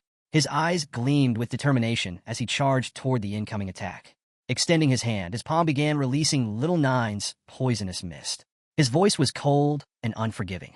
"I can tolerate a lot of things, but if you want to take my life, don't blame me for being ruthless." His aura surged. After all, someone has to fulfill the old master's death quota. Luo Sundao, standing behind him, clutched her chest in fear. Xiao, gripping her daggers tightly, stared at Jiang Chun in shock. She swallowed hard, her mind racing. What is he planning to do? A ruthless victory. Jiang Chun strikes back. Jiang Chun thrust his hand forward, releasing Little Nine's poisonous mist. The dark purple fog surged, colliding head-on with Huang Yongchao's arrow. Boom! The arrow shattered instantly, completely overpowered by the corrosive mist. But Jiang Chun didn't stop there. The mist kept advancing, surging toward Huang Yongchao. Still hovering in the air, Huang Yongchao's eyes widened in terror. His grip on his bow tightened, but his body froze. This wasn't what he had been told. "Wait, poison?" His voice trembled. Wasn't he supposed to be a life-type awakened? Panic set in. Desperately, he shouted for backup. "Stop hiding! Attack together!" But he never finished a sentence. The poisonous mist reached him. It wrapped around his body like a living nightmare, instantly corroding his flesh. "Ayaha!" His agonized screams filled the air. The swarm of insects burst out from the mist, hungrily devouring his body piece by piece. His so-called allies? They turned and ran. Fear gripped them. If even a long-range expert like Huang Yongchao couldn't survive, then those with close combat professions had zero chance. They had to escape, before they became the next victims. Meanwhile, Jiang Chun stood firm, his hand controlling the swarm. Within seconds, the insects finished their feast. Huang Yongchao's body no longer existed. Inside the monitoring room, Chief Instructor Gu Katian and Vice Commander Yang Guang observed the battle through surveillance cameras. Gu Katian's sharp eyes followed Jiang Chen's movements. Seeing how effortlessly he killed, the old man smiled in approval. Impressive. He leaned back, crossing his arms. Not only a creation class user, but also poison class. Behind him, Yang Guang was frozen. His mouth hung open in disbelief. A second transformation prodigy, killed in seconds? He tried to process what just happened. Jiang Chen wasn't just strong. He was terrifying. A dangerous, unknown factor. Why didn't Chu City's Night Watch report anything about him? As his mind spiraled, Gu Katan turned toward him, his expression serious. "Go. Inform the others." Yang Guang snapped out of his daze. "Right away." But just as he was about to leave, "Wait." Gu Katian cleared his throat. Yang Guang paused, turning back. Deep down, he feared. Was the old man regretting all this? Gu Katian simply rubbed his chin, staring at the ceiling. Then, in a calm voice, he issued another order. "Bring in 10 third-level ferocious beasts." Yang Guang's eyes widened. "What?" Gu Katan's smirk grew wider. "And release them separately." Then, he leaned forward, his eyes flashing with amusement. "Also, place the advancement flags on the beasts. The battlefield shifts, a new challenge begins." Yang Guang turned around, gave a military salute, and, despite his confused expression, responded with a firm Understood? Deep down, he couldn't help but be impressed. The old man's move was brilliant. By releasing ferocious beasts with advancement flags, he would force the strongest contenders to fight first. This way, those monsters could eliminate each other before they turned on the weaker participants. It was both strategic and ruthless. Meanwhile, across the battlefield, Tang Ying, Bai Feng, and Xiao Beihan had surrounded Jiang Wushuang. All three drew their weapons, preparing to strike. On the other side, Jiang Wushuang stood with his arms crossed. He had been fighting Bai Feng for several minutes, and even though he was injured, his confidence never wavered. Bai Feng clutched his chest wound, panting heavily. Jiang Wushuang smirked. I told you already. Even if you gang up on me, you still won't win. Then, with mocking amusement, he asked, will you really feel proud winning a 3-on-1 fight? Xiao Beihan gritted his teeth. Gripping his sword tighter, his blue energy surged, making his blade glow. His eyes sharpened. Winning this way isn't honorable, but fighting strong opponents is the only thing that keeps me entertained. At that moment, the camp loudspeaker crackled to life. A mechanical voice echoed across the battlefield. Participant Huang Yongqiao has been eliminated by Jiang Chun. The entire camp fell silent. Then, shockwaves rippled through the crowd. Jiang Chun had made the first kill?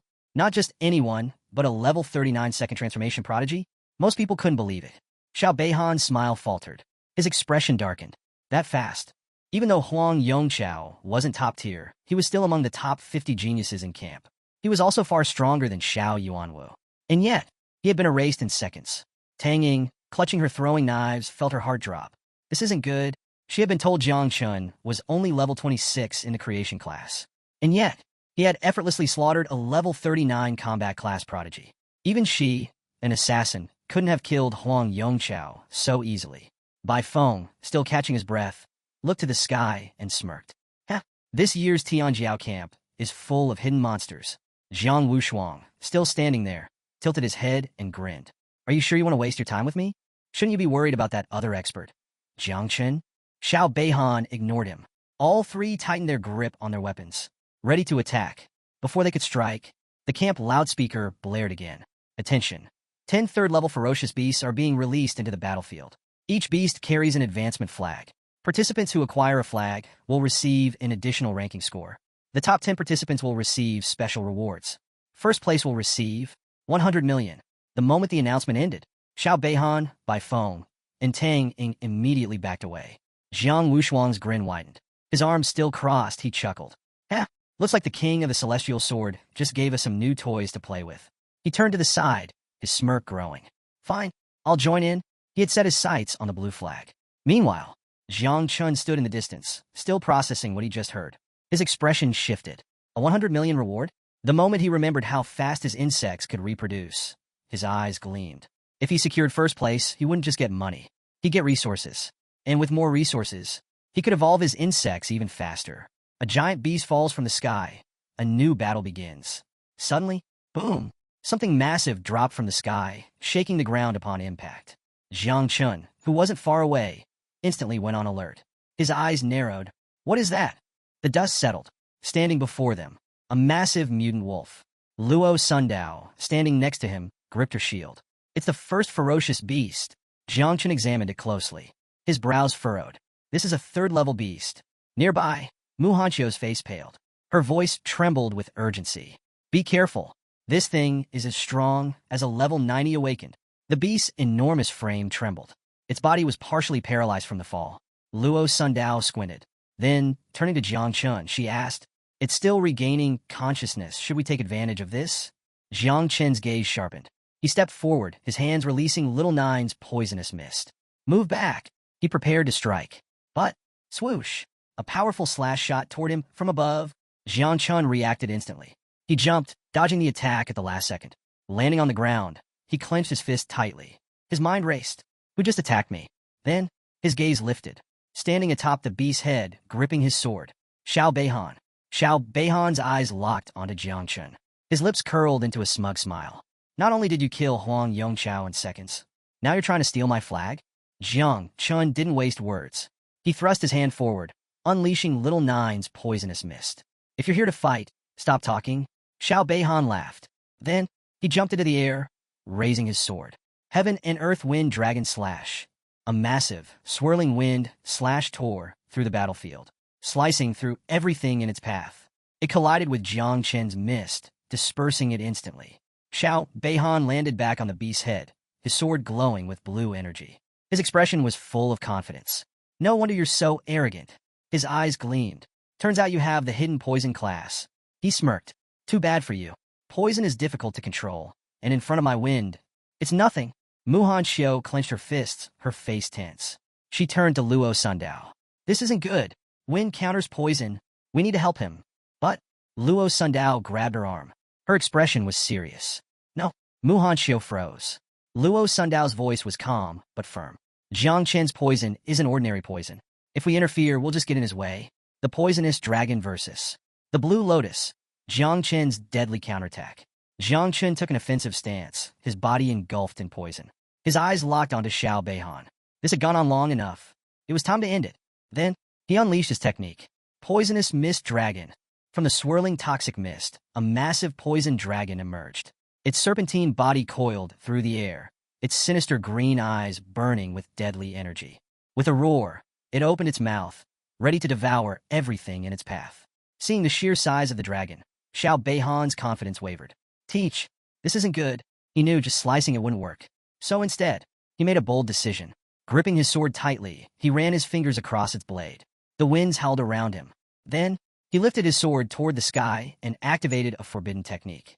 Immortal Swordsman of Blue Lotus. A massive, glowing blue flower bloomed behind him, radiating with sword energy. The lotus petals began to absorb the poison dragon. Xiao Beihan smirked. Watch as my sword's energy consumes your poison. Jiang Chen's eyes glowed. His lips curled into a smile. Are you serious? Xiao Beihan had just created the perfect meal. Within the mist, Little Nine manifested. Her eyes sparkled. She licked her lips. Then, she lunged at the giant flower, her mouth wide open. Crunch! She began devouring it, petal by petal, sword energy by sword energy. The blue lotus was delicious. Jiang Chen's devouring value skyrocketed. +2000. He glanced at Little Nine, grinning. She's eating the entire thing. Xiao Beihan's smirk vanished. His eyes widened in horror. What? In the blink of an eye, the blue lotus shattered. The sword energy collapsed, releasing a surge of poisonous mist. Boom! The toxic cloud exploded, engulfing Xiao Beihan. His body was thrown backward. Slam! He crashed into the ground, gasping for breath. His sword trembled in his grip. Pain surged through his nerves. His chest burned from the poison. Impossible! His mind reeled. How could poison overpower sword energy? The poison dragon, now larger than before, slithered through the sky. Its glowing eyes locked onto Xiao Beihan. Then, it lunged forward, aiming to end him. Xiao Beihan's mind raced. He knew, if that dragon touched him, he was dead. So, he hugged himself, activating his life gem. A glowing shield surrounded his body. The poison dragon slammed into it. Boom! But the life gem held firm. Xiao Beihan gritted his teeth. He had survived. Now, it was Jiang Chen's turn to die. Jiang Chen analyzed the situation. Xiao Beihan had used a life gem. Poison alone won't break through, and the battlefield has cameras everywhere. If he unleashed the insects here, his secrets would be exposed. He needed cover. He turned his head toward Luo Sundao. Can you create an opaque earth shield around this area? Luo Sundao clenched her fists. She nodded firmly. I'll try. She raised her hands to the sky. Energy surged. Then, earth protection, shield cover. A dome of earth formed, enclosing the battlefield. Xiao Beihan stared upward, confused. What is he doing? Luo Sundao dropped to her knees, breathing heavily. She had used a lot of energy. Jiang Chun turned back to Xiao Beihan. With the cameras blocked, it was time to finish this for good. The battle escalates. Xiao Beihan's defense begins to crumble. Jiang Chun stood calm and composed, his hand releasing Little Nine's poisonous mist. His eyes locked onto Xiao Beihan. Can you guess how Xiao Yuanwu died? Xiao Beihan's face twisted with anger. Surrounded by his magical barrier, he extended his sword to the side, his voice filled with disdain. You think that worthless trash's death compares to mine? Naive. Jiang Chun remained silent. For a few seconds, he simply stared. Then, Little Nine reappeared. Her sinister grin widened as she locked eyes with Xiao Beihan. Jiang Chen's voice was calm, but firm. Are you really comparing the past me to the current me? Now that's naive. He was tired of this. He turned to Little Nine. Teach him a lesson. Little Nine's body surged with energy. Her hands extended to the sides, releasing waves of poisonous mist. Then, she charged. Xiao Beihan raised his sword, positioning it defensively. His eyes narrowed. Who is she? Little Nine struck at high speed. Left, right, above, below. But Xiao Beihan's blade intercepted every single attack. No matter how fast she moved, he deflected everything. Jiang Qin's eyes narrowed in surprise. He's using protective sword energy? This was unexpected. Xiao Beihan's defensive mastery was far beyond what he anticipated. Then, a new danger arrived. A deafening roar filled the battlefield. The giant mutant beast suddenly lunged forward. Its massive jaws opened wide, aiming straight for Little Nine. Both Little Nine and Xiao Beihan turned. They immediately went on alert. Jiang Chun reacted instantly. His hands surged with poisonous mist. His gaze locked onto the beast. It had fully awakened. Now, it was time to unleash everything. Jiang Chun extended his hand, summoning 2 poisonous mist dragons. They coiled through the air, their eyes burning with deadly intent. Then, he released his small insect swarm. That's top-quality fierce beast meat. First to arrive, first to eat. The insects surged forward. Their tiny wings buzzed, filling the battlefield with an eerie hum. Now, the fight had become even more chaotic. Xiao Beihan's eyes darted between the incoming attacks. His sword energy had been corroded. He could no longer counter Little Nine. The beast turned, roaring a warning to Xiao Beihan. But Little Nine was already on the move. She closed the distance instantly. With a devilish grin, she threw her full strength into a punch. Boom! Her fist collided with Xiao Beihan's magical barrier. Cracks spread across the shield. She didn't stop. Another punch. Another. With each impact, the barrier weakened. Xiao Beihan's strongest defense was starting to crumble. Xiao Beihan's barrier begins to shatter. Jiang Chun sees the weakness. Jiang Chun stood calmly, his arms crossed, watching the battle unfold. He had realized something. Xiao Yuanwu had been weak because the Xiao family favored some grandchildren over others. But Xiao Beihan? He was one of their true elites. Defeating him was far more difficult. Yet, Little Nine's relentless barrage of punches was slowly cracking the magical barrier. Her eyes gleamed, sensing victory approaching. Inside the fading shield, Xiao Beihan was drenched in sweat. His panic grew. He knew. If before she had needed 3 seconds, now she needed at most 3 minutes. He clenched his sword tighter. He couldn't believe it. His life gem's protection was actually breaking. Meanwhile, inside the Tianjiao camp surveillance room, Yang Guang's expression darkened. On the monitors, a blue magical barrier covered the battlefield. This anti-vision shield prevented them from seeing inside. He knew what that meant. Xiao Beihan was at a disadvantage. Yang Guang turned sharply to Fang Qingyuan. His voice was stern. Conduct a manual investigation. If the situation is too dangerous, stop the fight immediately. Fang Qingyuan, a 4th-level great master of the spatial system, pressed his fingertips together and nodded. Understood. In the corner of the room, Gu Kai Tian, aka the king of the celestial sword, sat with one leg crossed, his chin resting on his hand. His expression was calm, but curious. Are they really this desperate to protect the Xiao family's grandson? Yang Guang turned toward him, placing his hands behind his back. You don't understand. His voice was calm but heavy. It's not about favoritism. It's about consequences. If Xiao Beihan was injured or killed, nobody knew how the Xiao family would react. Gu Kaitian raised an eyebrow. Then, with a slight smirk, he asked, Are you really prepared for war with the Jingwei Empire? Yang Guang froze. A chill ran down his spine. Zhima, if word got out about what happened inside Tianjiao camp, things could spiral out of control. He clenched his teeth. No information leaves the camp. Not until this ends. Gu Kan leaned back, his eyes drifting to the ceiling. He didn't know if Jiang Chun could actually kill Xiao Beihan. But he was curious. Why had Jiang Chun created an anti-vision barrier? What was he hiding? Back at the battlefield, Jiang Chun had defeated the mutant beast. The giant wolf collapsed, its body engulfed in poisonous mist. Jiang Chun stood beside it, arms still crossed. His expression was indifferent. Powerful? Sure. But when facing his insects, it had met its natural predator. At the same time, Little Nine's attacks had reached their peak.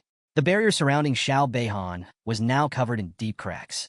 A particularly large fracture split through the shield. Xiao Beihan tightened his grip on his sword. His panic turned into dread. No, this can't be happening. The life gem's barrier was actually failing. Jiang Qin's eyes locked onto the barrier. Then, his gaze sharpened. With a calm but firm voice, he spoke. Little Nine attacked there. He pointed at the largest, deepest crack. That was the weak point. A sudden warning. Jiang Chun must end it now. Just as Jiang Chun was about to strike the final blow, a voice echoed in his mind. Don't play around too much.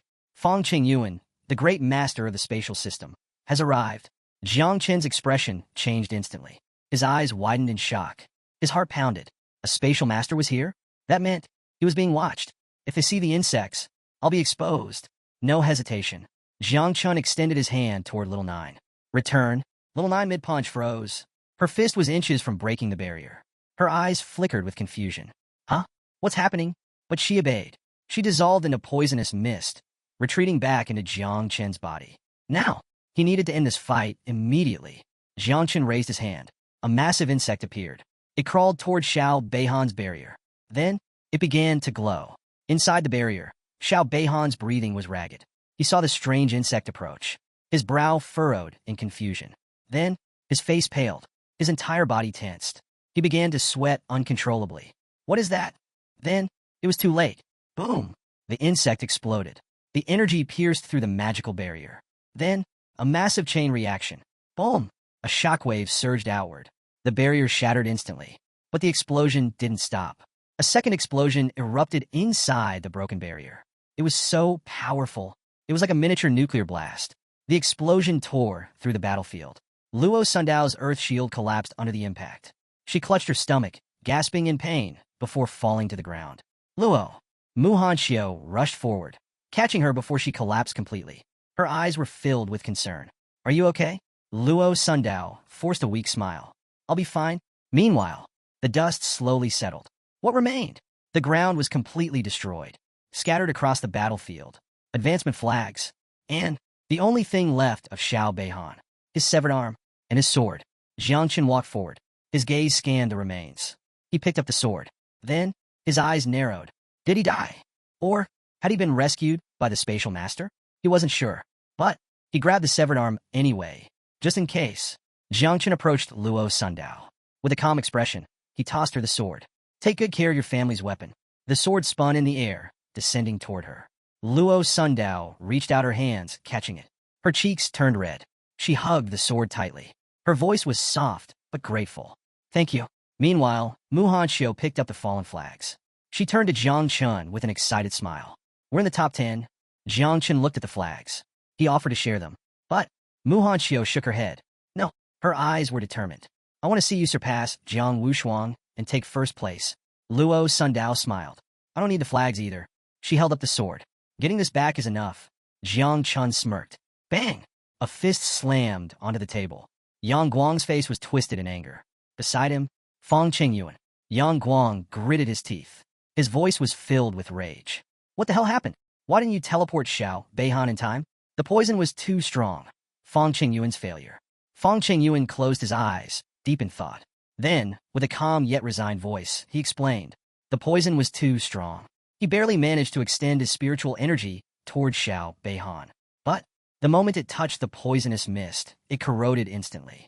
He hadn't seen anything clearly. Then, boom, the explosion erupted. He had tried to teleport Xiao Beihan with all his strength. But it was already too late. Yang Guang explodes in rage. He pointed an accusing finger at him. His eyes burned with disbelief. How the hell can poison corrode mental power? His voice rose with fury. Stop making excuses. You failed to do your job. Then, a booming voice cut through the room. Shut up, Yang Guang. Yang Guang froze. He turned around, his body trembling. Then, he stiffened. The one who had spoken was Gukatian, the king of the celestial sword. Gukatian glared at Yang Guang. His voice was sharp. Do you know why you're stuck at the peak of the fifth transformation? Yang Guang gulped. Gukatian continued. Because you always follow the powerful. Because you lack the heart to stand on your own. He folded his arms. A moment ago, you mentioned consequences, commanders, and generals, but do you know what a real battlefield is? His gaze darkened. Even those who have reached the ninth transformation can die in battle. Xiao Beihan was no exception. Yang Guang took several steps back, his confidence shattered. His face paled.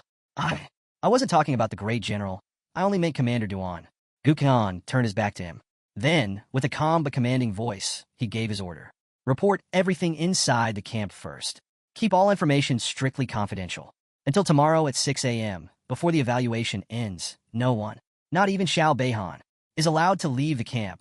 Then, without another word, he walked toward the door. His final words echoed behind him. I'm heading to the Southern Command. Yang Guang and Fang Qingyuan remained silent. At that moment, a system window appeared in the sky. It announced, Xiao Beihan has been eliminated by Jiang Chun. Silence. Then, shock. Everyone looked up in disbelief. Their minds refused to process what they had just heard. Xiao Beihan? Eliminated? By Jiang Chen? Impossible. He was the legitimate grandson of the great general of the nation. And yet, he was gone. Elsewhere, a massive boar-like beast charged forward. But Tang Ying and Bai Feng dodged effortlessly. The beast crashed into the ground. Tang Ying stood frozen, staring blankly at the sky. She couldn't believe what she had just heard. Jiang Chen actually eliminated Xiao Beihan? Bai Feng, however, remained calm. His expression turned serious. Something's not right. Meanwhile, a white lion-like beast lunged forward. Then, bam! A single punch sent it flying.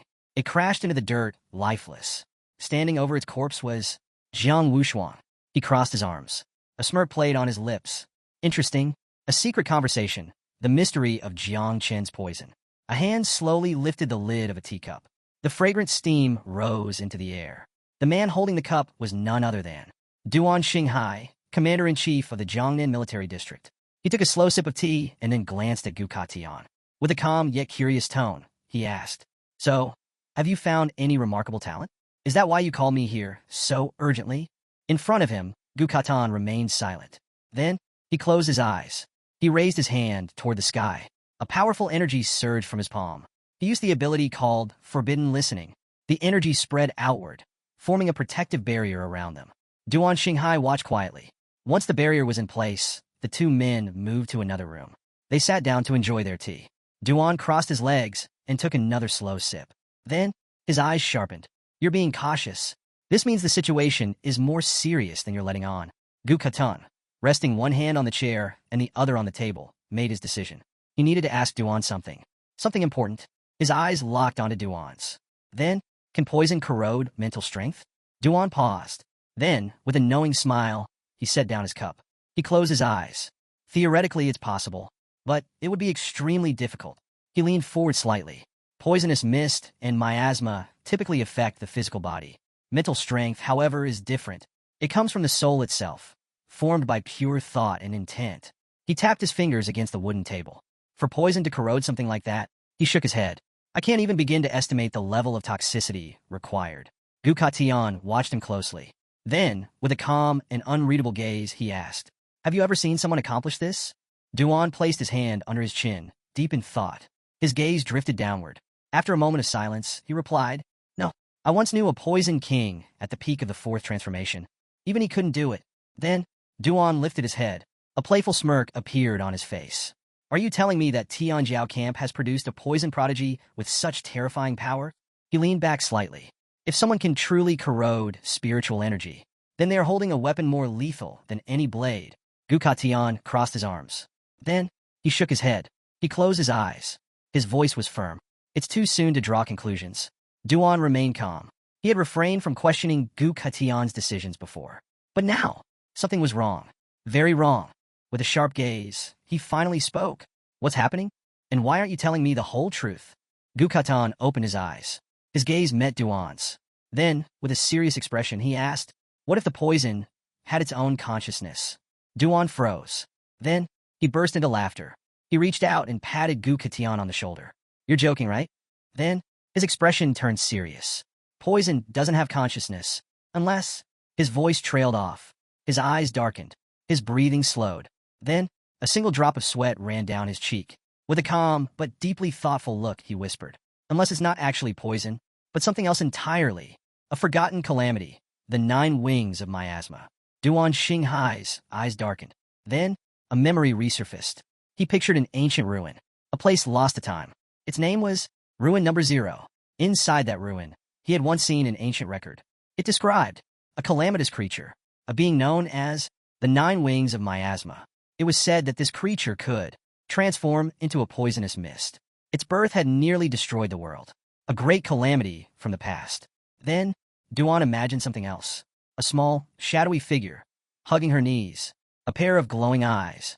The creature that had been born in the 9 hells. The very same existence recorded in Ruin Number 0. And now, it had reappeared. Tian's entire body tensed. His mind raced. "This is bad. Very bad." Duan Xinghai extended his arms, laughing loudly. His voice was filled with amusement. "What? Are you scared?" Then, he smirked. "Come on, old friend. This type of calamity has been extinct for a long time. It's impossible for it to still exist. Gukan remained silent. His expression did not change. But deep down, he was not so sure. Suddenly, a portal appeared in midair, a crack in space itself. Tian stood up from his chair. Then, he turned his back on Duan and walked toward the portal. Duan reached out a hand to stop him. Wait, I haven't told you the good news yet. Tian ignored him. He stepped inside the portal without hesitation. Duan sighed. Then, he shook his head. Inside the portal, Tian crossed his arms. He closed his eyes. Then, he thought of her. Little Nine, a walking disaster. Jiang Chun, the boy who awakened a divine-level class called Growth of All Things. It was no surprise that he had climbed to the top of the hunter list. But Jiang Chun still had too many secrets. Then, he remembered something else. A conversation from just a few days ago. Jigang had approached him with a cheerful smile. He had said, I have someone named Jiang Chun. His talent is incredible, but he's still developing. Oh, and he got into trouble with the Xiao family. So, I need you to watch over him while he's at Tianjiao camp. At the time, Tian had listened silently. But now, as he walked through the dimensional corridor, he realized the truth. Jigang hadn't asked him to watch over Jiang Chun. He had asked him to cover for him. That old bastard. Tian emerged from the portal. Then, he snapped his fingers. A gust of wind followed his motion. The sword could kill, but it could also protect. He muttered to himself. Buddha and demon exist in the same heart. Then, his eyes sharpened. I've made my decision. From now on, Jiang Chun is under my protection. Still, even if he had decided to protect Jiang Chun, a calamity should never be underestimated. So, he needed confirmation. A final piece of evidence. He raised his hand. Then, he fired an arrow into the sky. The arrow flew backward, vanishing into the horizon. This arrow carried an urgent order, a command for Hong Yao. Go to ruin number 0. Investigate the 9 wings of miasma. Find out the truth, because this concerns my new disciple. A sudden attack. Jiang Chun versus the final fierce beast. Tian stepped into the surveillance room. His gaze locked onto the screens. With a calm but curious tone, he asked, How's the entrance evaluation progressing? Yang Guang turned back. With a composed look, he reported the current status. It's nearly over. The ordinary awakened are still struggling for flags. But the elite talents have already defeated 9 of the fierce beasts. Now, only 1 remained. On the screen, several geniuses displayed overwhelming strength. Laze and Lu Jiezi teamed up. The beast charged at them, but Laze met it with a devastating punch. The creature slammed into the ground, defeated instantly. Elsewhere, Tang Ying and Bai Feng worked together. She leapt onto the beast's back, ended its life in a single move. Meanwhile, Jiang Wushuang stood atop a pile of beast corpses. 3 fierce beasts had fallen before him. Without hesitation, he turned and started heading toward one place. Jiang Chun. Tian watched the screens closely. Where is Jiang Chun? Yang Guang answered immediately. He's already defeated 2 fierce beasts. The 9th beast was just released near him. A shadow loomed over the battlefield. From the sky, the final beast descended. Jiang Chun looked up, eyes shining. Instead of panic, he smiled. Time to eat, little Nine. The beast lunged, but before it could even attack, Jiang Chun extended his hand. Poisonous mist erupted outward. In seconds, little Nine materialized. With no hesitation, she devoured the beast whole. The system flashed with a notification. Plus 2,000 devouring value. Jiang Chun watched calmly. Little Nine chewed happily. And then, she leveled up. Now level 22. She grinned, satisfied. Jiang Chun smiled too. But his joy didn't last. A fist of spiritual energy suddenly appeared in the sky and descended upon them. Jiang Chun and the others looked up. Realization hit instantly. This was an attack. They snapped into alert mode. A battle between monsters. Wushuang versus Jiang Chun. Xiao drew her daggers, stepping into a defensive stance. Her eyes flashed with urgency. Jiang Chun, it's a surprise attack. Luo Sundao didn't hesitate. With a determined expression, she extended her hand. Earth Protection Shield. A powerful green barrier emerged, shielding them from the attack. But the moment Jiang Chun got a closer look, his eyes narrowed. This technique, it was Wang's fist style. The energy fist smashed into the barrier. Cracks spread instantly. The shield wasn't holding. Boom! In mere seconds, it shattered completely. The impact sent Luo Sundao and Xiao flying backward. Blood spilled from their lips. Jiang Chun was the only one left standing. Jiang Chun didn't waver. He clenched his fists. Poisonous mist surged around his body. Then, he threw his hand forward. Little Nine's poisonous mist exploded outward, colliding with Wang's attack. But Even with the poison, the force was overwhelming. Jiang Chen's body was blasted backward. Sliding across the ground, he planted his feet firmly, stopping his momentum. He raised his arm defensively. And then, he waited for the next strike. The last remnants of the attack dissipated into smoke. From within the haze, Wang appeared. His body radiated terrifying energy. He clenched his fists. His intense gaze locked onto Jiang Chun. Mu Hongqiu's body hit the ground behind Jiang Chun. Luo Sundao struggled to rise. Jiang Chun wiped his lips, staring at Wang. It's no wonder they call you the third genius of Daxia. Then, he tightened his fist. Poisonous mist coiled around it. With a sharp smile, he asked, "So, you came to steal my beasts?" Jiang Wushuang laughed. His body pulsed with red energy. No need to misunderstand. He cracked his knuckles. "I know your poison already killed the beast." Jiang Chen's expression darkened. "What do you mean?" Jiang Wushuang grinned. "I just came to satisfy my curiosity." Jiang Chen stretched out his hand, his fingers cutting through the dense, swirling poison mist conjured by Little Nine. His gaze locked onto Jiang Wushuang, his expression cold. "Are you really willing to bet your life just to satisfy your curiosity?" Jiang Chen's voice carried a sharp edge. Jiang Wushuang clenched his fists, his lips curling into a confident smile. "Of course. If you're not willing to stake your life, then are you really living?" Jiang Chen's eyes narrowed. Without hesitation, he flicked his wrist, sending the poisonous mist surging toward Jiang Wushuang. But instead of retreating, Wushuang's eyes gleamed with excitement. He planted his feet, drawing in a deep breath before suddenly striking out with his fist. The sheer force of his punch stirred the air violently, sending shockwaves rippling outward. Just before the venomous mist could engulf him, Jiang Wushuang executed 1,000-feet wall, stomping down and unleashing a powerful energy barrier in front of him. The force of his technique didn't just block the poison, it shattered it. Without wasting a second, he launched another devastating strike at Jiang Chen. The energy blast surged forward like an unstoppable wave. Jiang Chen, still mid-motion, was momentarily caught off guard. His outstretched hand trembled as he realized the sheer power behind the attack. Just as it was about to strike him head-on, he instinctively leaped backward, throwing his arms over his head to shield himself. Though he managed to avoid the full impact, a portion of the attack still grazed him, sending him skidding back. His boots dug into the ground as he struggled to regain his footing. His breathing was heavy, his body aching from the force of the blow. "That guy's fists are insanely fast and brutal, while my poison is slow and not strong enough." Jiang Chen frowned, his mind racing for a new strategy. Meanwhile, Little Nine stood to the side, hands clenched near her face, her eyes filled with worry. Jiang Chen wiped the blood from his mouth, his clothes now tattered and dust-covered. He smirked slightly and muttered, "Hey, Little Nine, if you devoured Jiang Wushuang, how many levels do you think you'd go up? The guy's got a lot of meat on him." Within his consciousness, Little Nine materialized, pressing her hands to her chest. Her usually playful expression was gone, replaced with rare solemnity. "Even if I leveled up dozens of times, I wouldn't be able to defeat him," she admitted. "But, if it comes to it, I'd rather die than let you get hurt." Jiang Chen blinked in surprise. This is the first time I've ever seen Little Nine this scared. Sweat beaded on his forehead as exhaustion crept over him. His legs felt like lead, his arms numb. There was only one strategy left, using the self-destruction ability of the insects. But he hesitated. If this failed, it was game over. He clenched his jaw, shaking his head. "No, Little Nine, hide. I'll find another way." Reluctantly, she obeyed, disappearing into the shadows. Jiang Chen let out a slow breath and steadied himself, even as his limbs trembled. He placed a hand on the ground, trying to gather his strength. Smoke swirled around him from the impact of Jiang Wushuang's attack, momentarily obscuring his form.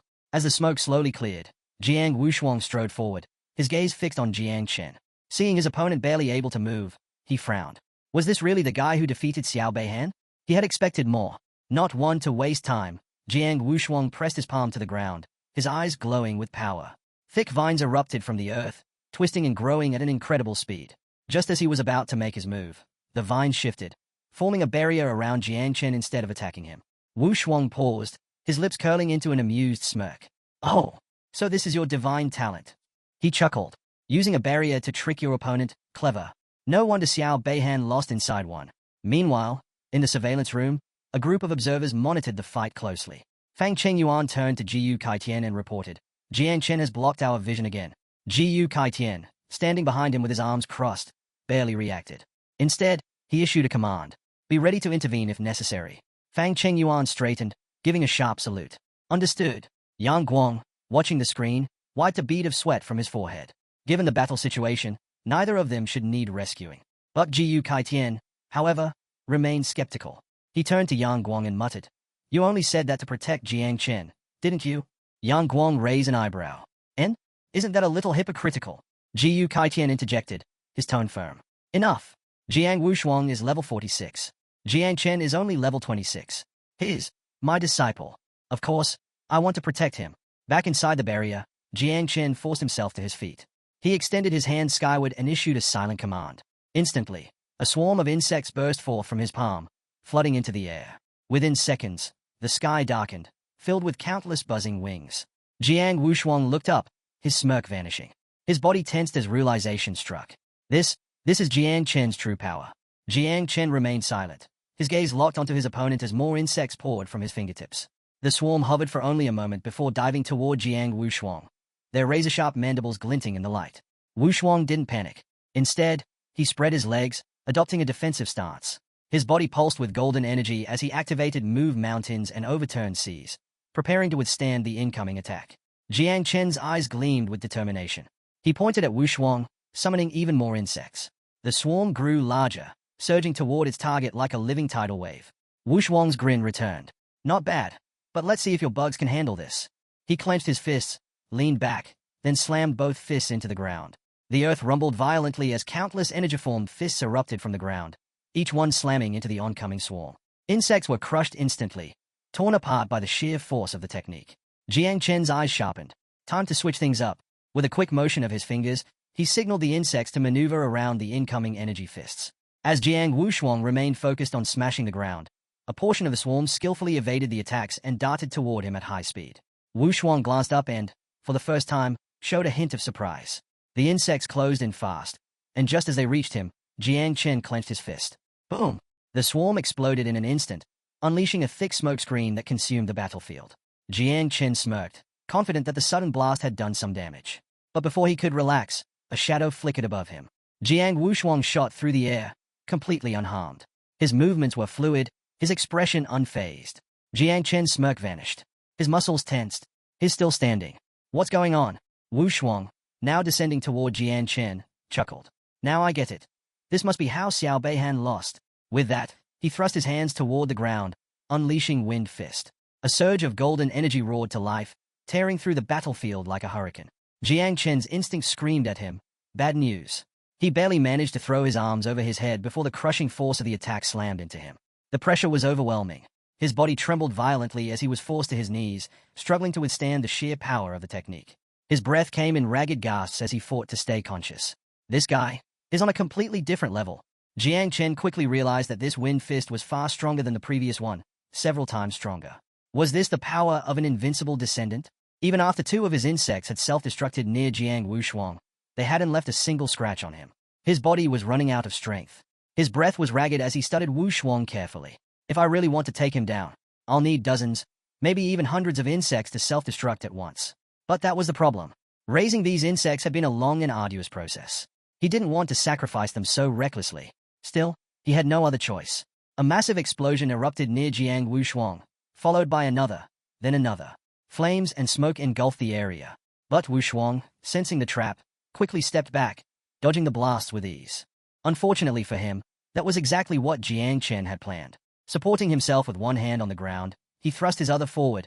Vines erupted from the earth, snaking toward Wushuang at incredible speed. But just before they could reach him, Wushuang stopped them with one hand. Effortlessly, he looked at Jiang Chen and shook his head. No need to push yourself any further. This fight is over. Jiang Chen, still catching his breath, was stunned. What do you mean, over? Wushuang, standing tall and relaxed, gave him a nod of respect. You're strong. Even though you're only in your first transformation, you forced me to use 80% of my strength. His grin widened. I can't wait to fight you again when you become even stronger. Jiang Chen placed a hand on his knee and slowly pushed himself up, realization hitting him. So that whole thing about betting his life? That was just to force me to go all out. He only wanted to see if I was worth fighting. Wushuang yawned, rubbing the back of his neck. Man, I'm tired. I think I'll go take a nap. He stretched lazily before turning to Jiang Chen. Mind handling the last fierce beast for me? Jiang Chen's eyes narrowed. Are you giving me first place? Wushuang chuckled, shaking his head. Nah, I'm just tired. I need to find a good place to sleep. Without another word, he turned around, walking away casually as if the battle had never even happened. Jiang Chen clenched his fists, frustration bubbling up. Don't give me that crap, he shouted. I'm not some idiot blinded by pride. Stop pretending. Wu Shuang didn't stop. He simply closed his eyes and smirked. Yep, this guy's interesting.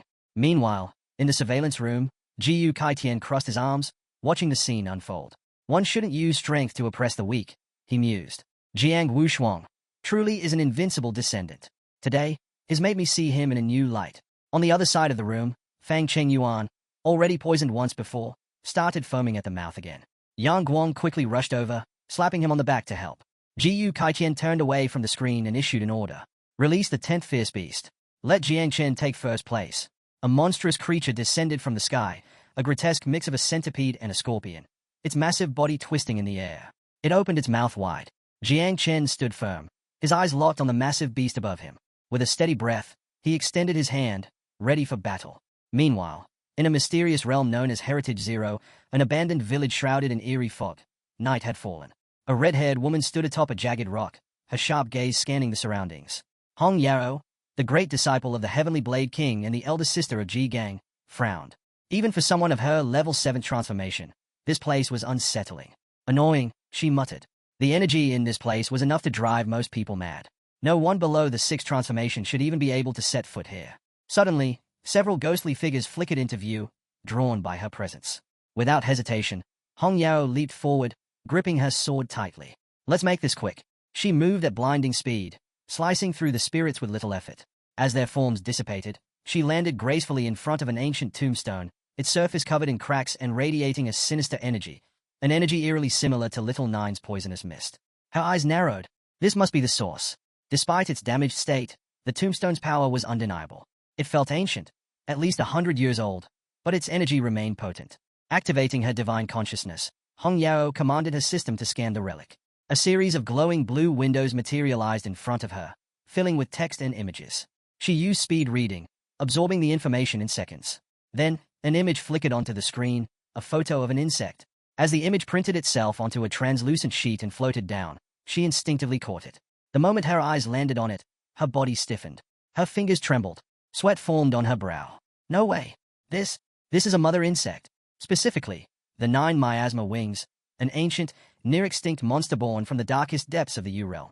In the 4th century, this terrifying creature nearly wiped out the world. Its black-purple body, its 9 deadly wings, and its venom, capable of corroding even spiritual voids, had made it one of the most feared creatures in history. Hong Yao clenched her teeth. This isn't good. She turned her gaze back to the tombstone, now fully enveloped in malevolent energy. As the moonlight bathed the scene, an uneasy feeling settled in her chest. Jiang Chen, you're harboring a calamity. Without hesitation, she made her decision. She had to report this to Master. Immediately. Meanwhile, back at the Tianjiao camp, the fierce beast roared, its massive jaws preparing to strike. But moments later, its body collapsed. The insect swarmed over it, devouring it completely. Jiang Chen stood beside the fallen creature, one hand resting on his waist as he calmly observed the aftermath. This marked the 4th beast his insects had consumed. Their devouring value had skyrocketed. If he secured first place in the entrance camp evaluation, he would be able to achieve his 2nd transformation much sooner than expected. He turned toward Muhan Xiao and Luo Sandao, raising his hand toward the sky. A total of 10 blue flags floated around him. These are more than enough for me to stay in first place, he said casually. Then, in an unexpected move, he tossed one flag to Muhan Xiao and another to Luo Sandao. Take these. At least this way, you'll make it into the top 10. The 2 warriors caught the flags, momentarily stunned. But as they looked at Jiang Chen, their expressions softened. Closing their eyes, they smiled gratefully. Thank you, they said in unison. Without lifting a finger, they had just secured their place in the rankings. Elsewhere in the camp, Bai Feng and Tian Ying stood victorious over the corpse of a fierce beast shaped like an eagle. Tian Ying, exhausted, collapsed onto the ground beside the fallen beast. She wiped the sweat from her forehead, her chest rising and falling with heavy breaths. She exhaled deeply, a satisfied smile spreading across her face. We actually did it. Bai Feng, standing nearby, noticed that the entrance evaluation was about to conclude. He had no doubt Jiang Wushuang would take first place. Just then, the camp's loudspeaker crackled to life. The entrance evaluation has officially ended. All participants who have advanced, report to the central square. Those eliminated must leave the camp within 3 minutes. Offenders will be executed. Jiang Chun gazed up at the sky, slightly surprised. It's over already? It didn't take him long to realize. All 10 fierce beasts had been killed. The air around him still carried traces of Little Nine's poisonous mist. He thought for a moment. Wasted remains of beasts were still food. Without hesitation, he commanded his insects, "Go! Find whatever remains of the fierce beasts and consume everything. Avoid people as much as possible." Immediately, his swarm scattered into the camp. Meanwhile, nurses arrived to retrieve the injured. Among the wounded was Xiao Beihan, lying on a stretcher, his severed arm tightly bandaged. He was alive barely, his face twisted with pain and rage as he glared at the sky. Though furious, a part of him felt relieved. "At least I'm leaving this damn camp." Through gritted teeth, he growled, "Jiangchen, just wait. When I get home, we'll see how my grandfather deals with you." At the same time, Gu Kai Tian stepped onto the stage. His presence immediately silenced the participants. He crossed his arms, his expression calm and unreadable. Then, in a firm voice, he commanded, "All who have advanced, follow me to the Forbidden Zone for the next test." A wave of murmurs spread through the crowd. The Forbidden Zone? No one had expected this. Even Gu Kai Tian hadn't mentioned it. The 8 great Forbidden Zones of China were legendary, dangerous yet filled with priceless treasures. While some were excited at the prospect, others couldn't hide their fear. Entering a Forbidden Zone was no easy feat. How could so many people even be allowed in? As the group debated amongst themselves, Gu Kai reached for the hilt of his sword. Slowly, he unsheathed it. His eyes gleamed with determination as he held the blade up, pointing it toward the crowd. The participants fell silent. Gu Kai Tian had his reasons. Hong Yao's research confirmed it. Jiangchen harbored the forbidden calamity, known as the 9 wings of miasma. He tightened his grip. Only the celestial sword could handle such a calamity. Without hesitation, he swung the sword rapidly, his strikes precise but impossible to read. Then, dawn broke. Gu Kai dropped to one knee, his gaze locked on the horizon. The one they were waiting for was about to arrive.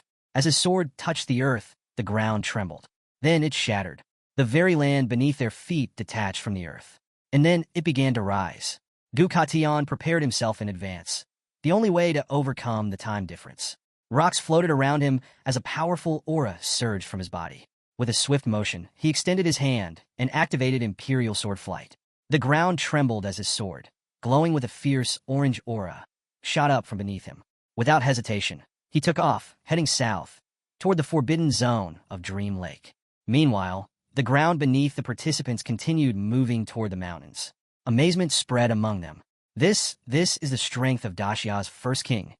The entire Tianjiao camp was being moved, an unimaginable feat, something only predecessor Wang Tanda had ever achieved. Jiangchen turned to Luo Sandao and Muhan Xiao, his curiosity piqued. "How much do you two know about Dream Lake's Forbidden Zone?" Luo Sandao exchanged a glance with Muhan Xiao, both uncertain. "I'm not sure," Luo admitted. Muhan Xiao hesitated before responding. "My grandfather mentioned it once. The danger level of Dream Lake is incredibly high. Even though it's the least dangerous of China's forbidden zones, it has its own unique risks." She paused before explaining further. "The real danger isn't hidden enemies. It's the distortion of time and space." Jiangchen frowned. "Distortion of time and space?" Muhan Xiao continued. "Dream Lake is filled with dimensional fragments, interconnected by unstable portals. The space inside those fragments is even larger than the blue planet itself. They constantly shift, making it extremely easy to get lost. And once you're lost, there's no way out." Jiangchen took a step closer, studying her face. "If space is chaotic there, does it affect time as well?" She nodded gravely. "Yes. The time inside the fragments is completely different from the outside world. There's an old story about a worker who entered Dream Lake 100 years ago, ready to risk it all. He came out just 2 hours later as a 7 transformation king. But in reality, over 200 years had passed." Jiangchen's breath hitched. 2 hours inside, 2 centuries outside? She continued, "My grandfather once explored Dream Lake. He was inside for 3 days, but in the outside world, 3 years had passed." A drop of sweat slid down Jiangchen's cheek. Winning or losing in Dream Lake is completely random. Luo Sandao, seeing his concern, reassured him, "Don't worry. If old man Wang Tanda dares to bring us in, it means he already has a safe route." Jiangchen forced a small smile. "I hope you're right." Though Dream Lake was clearly dangerous, he couldn't shake the feeling that Gu Kai Tian had chosen it because of him. Under the starry sky, Gu Kai Tian stood with his arms crossed. Now that Hong Yao had confirmed the 9 wings calamity, it was only a matter of time before Xena surpassed him. If that happened, this secret could no longer be kept. Dream Lake would buy him time to find allies. The next day, several men arrived at what used to be Tianjiao camp. But instead of a bustling training ground, all that remained was a massive hole. Standing atop a rock, they scanned the area in shock. The king of the Celestial Sword had taken away the entire camp. Tianjiao camp wasn't just any camp. It was regarded as the strongest training ground for the next generation in the Southern War Zone. Had he betrayed them? Something wasn't right. One of them frowned. Why hasn't Commander Duan arrived yet? At that moment, a figure leaped through the air. Commander Duan. With his arms clasped behind his back, he moved swiftly toward the gathering men, his expression unreadable. Gu Kaitun, that old fool. What was he thinking? Was he really asking him to gamble his life along with his? 2 minutes earlier, Gu Tian had sent him an urgent message, explaining that the situation had escalated. For that reason, he was taking the young ones to the Forbidden Zone for their next trial. He had assured Duan that he would bear all the consequences. Now, standing before the group, Duan could already sense the tension. One of the men turned to the others, voice anxious. The commander has arrived. Duan, still calm, remained silent as he took in the nervous and panicked expressions of the gathered warriors. One of them, clearly distressed, spoke up. We arrived too late. What if we can't reach them in time? Another man, his face pale, clenched his fists. My son is still up there. If something happens to him, His voice cracked, his fear evident. Duan slowly stepped past them, his gaze dropping to the ground as he walked. He extended one hand backward, signaling for silence. Enough! His tone was firm. The Celestial Sword King took them for a selection test, he explained.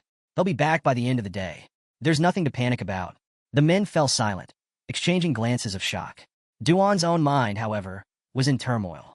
A bead of sweat formed on his forehead. Was it really necessary to rush into the Forbidden Zone just for that invincible prodigy? Or was Gu Tian trying to hide something?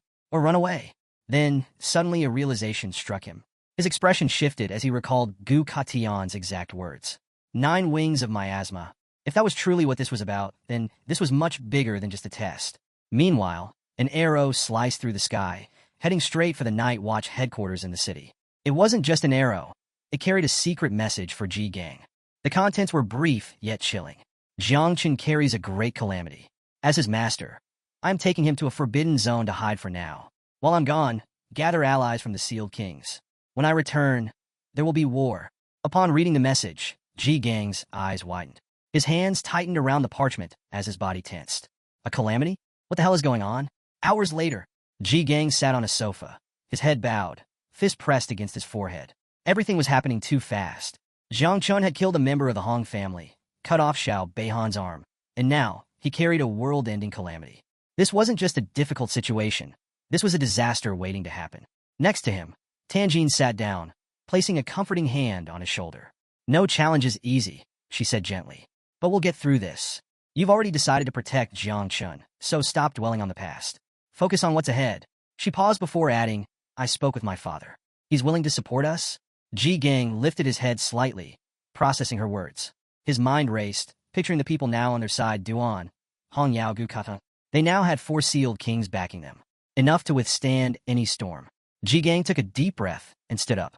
Tanjin watched as he walked toward the door, his resolve now clear. My sister has already gone to meet the master. Now it's my turn. His eyes narrowed with determination. I'll visit the sealed king of the Mu family and the merchant Liu family.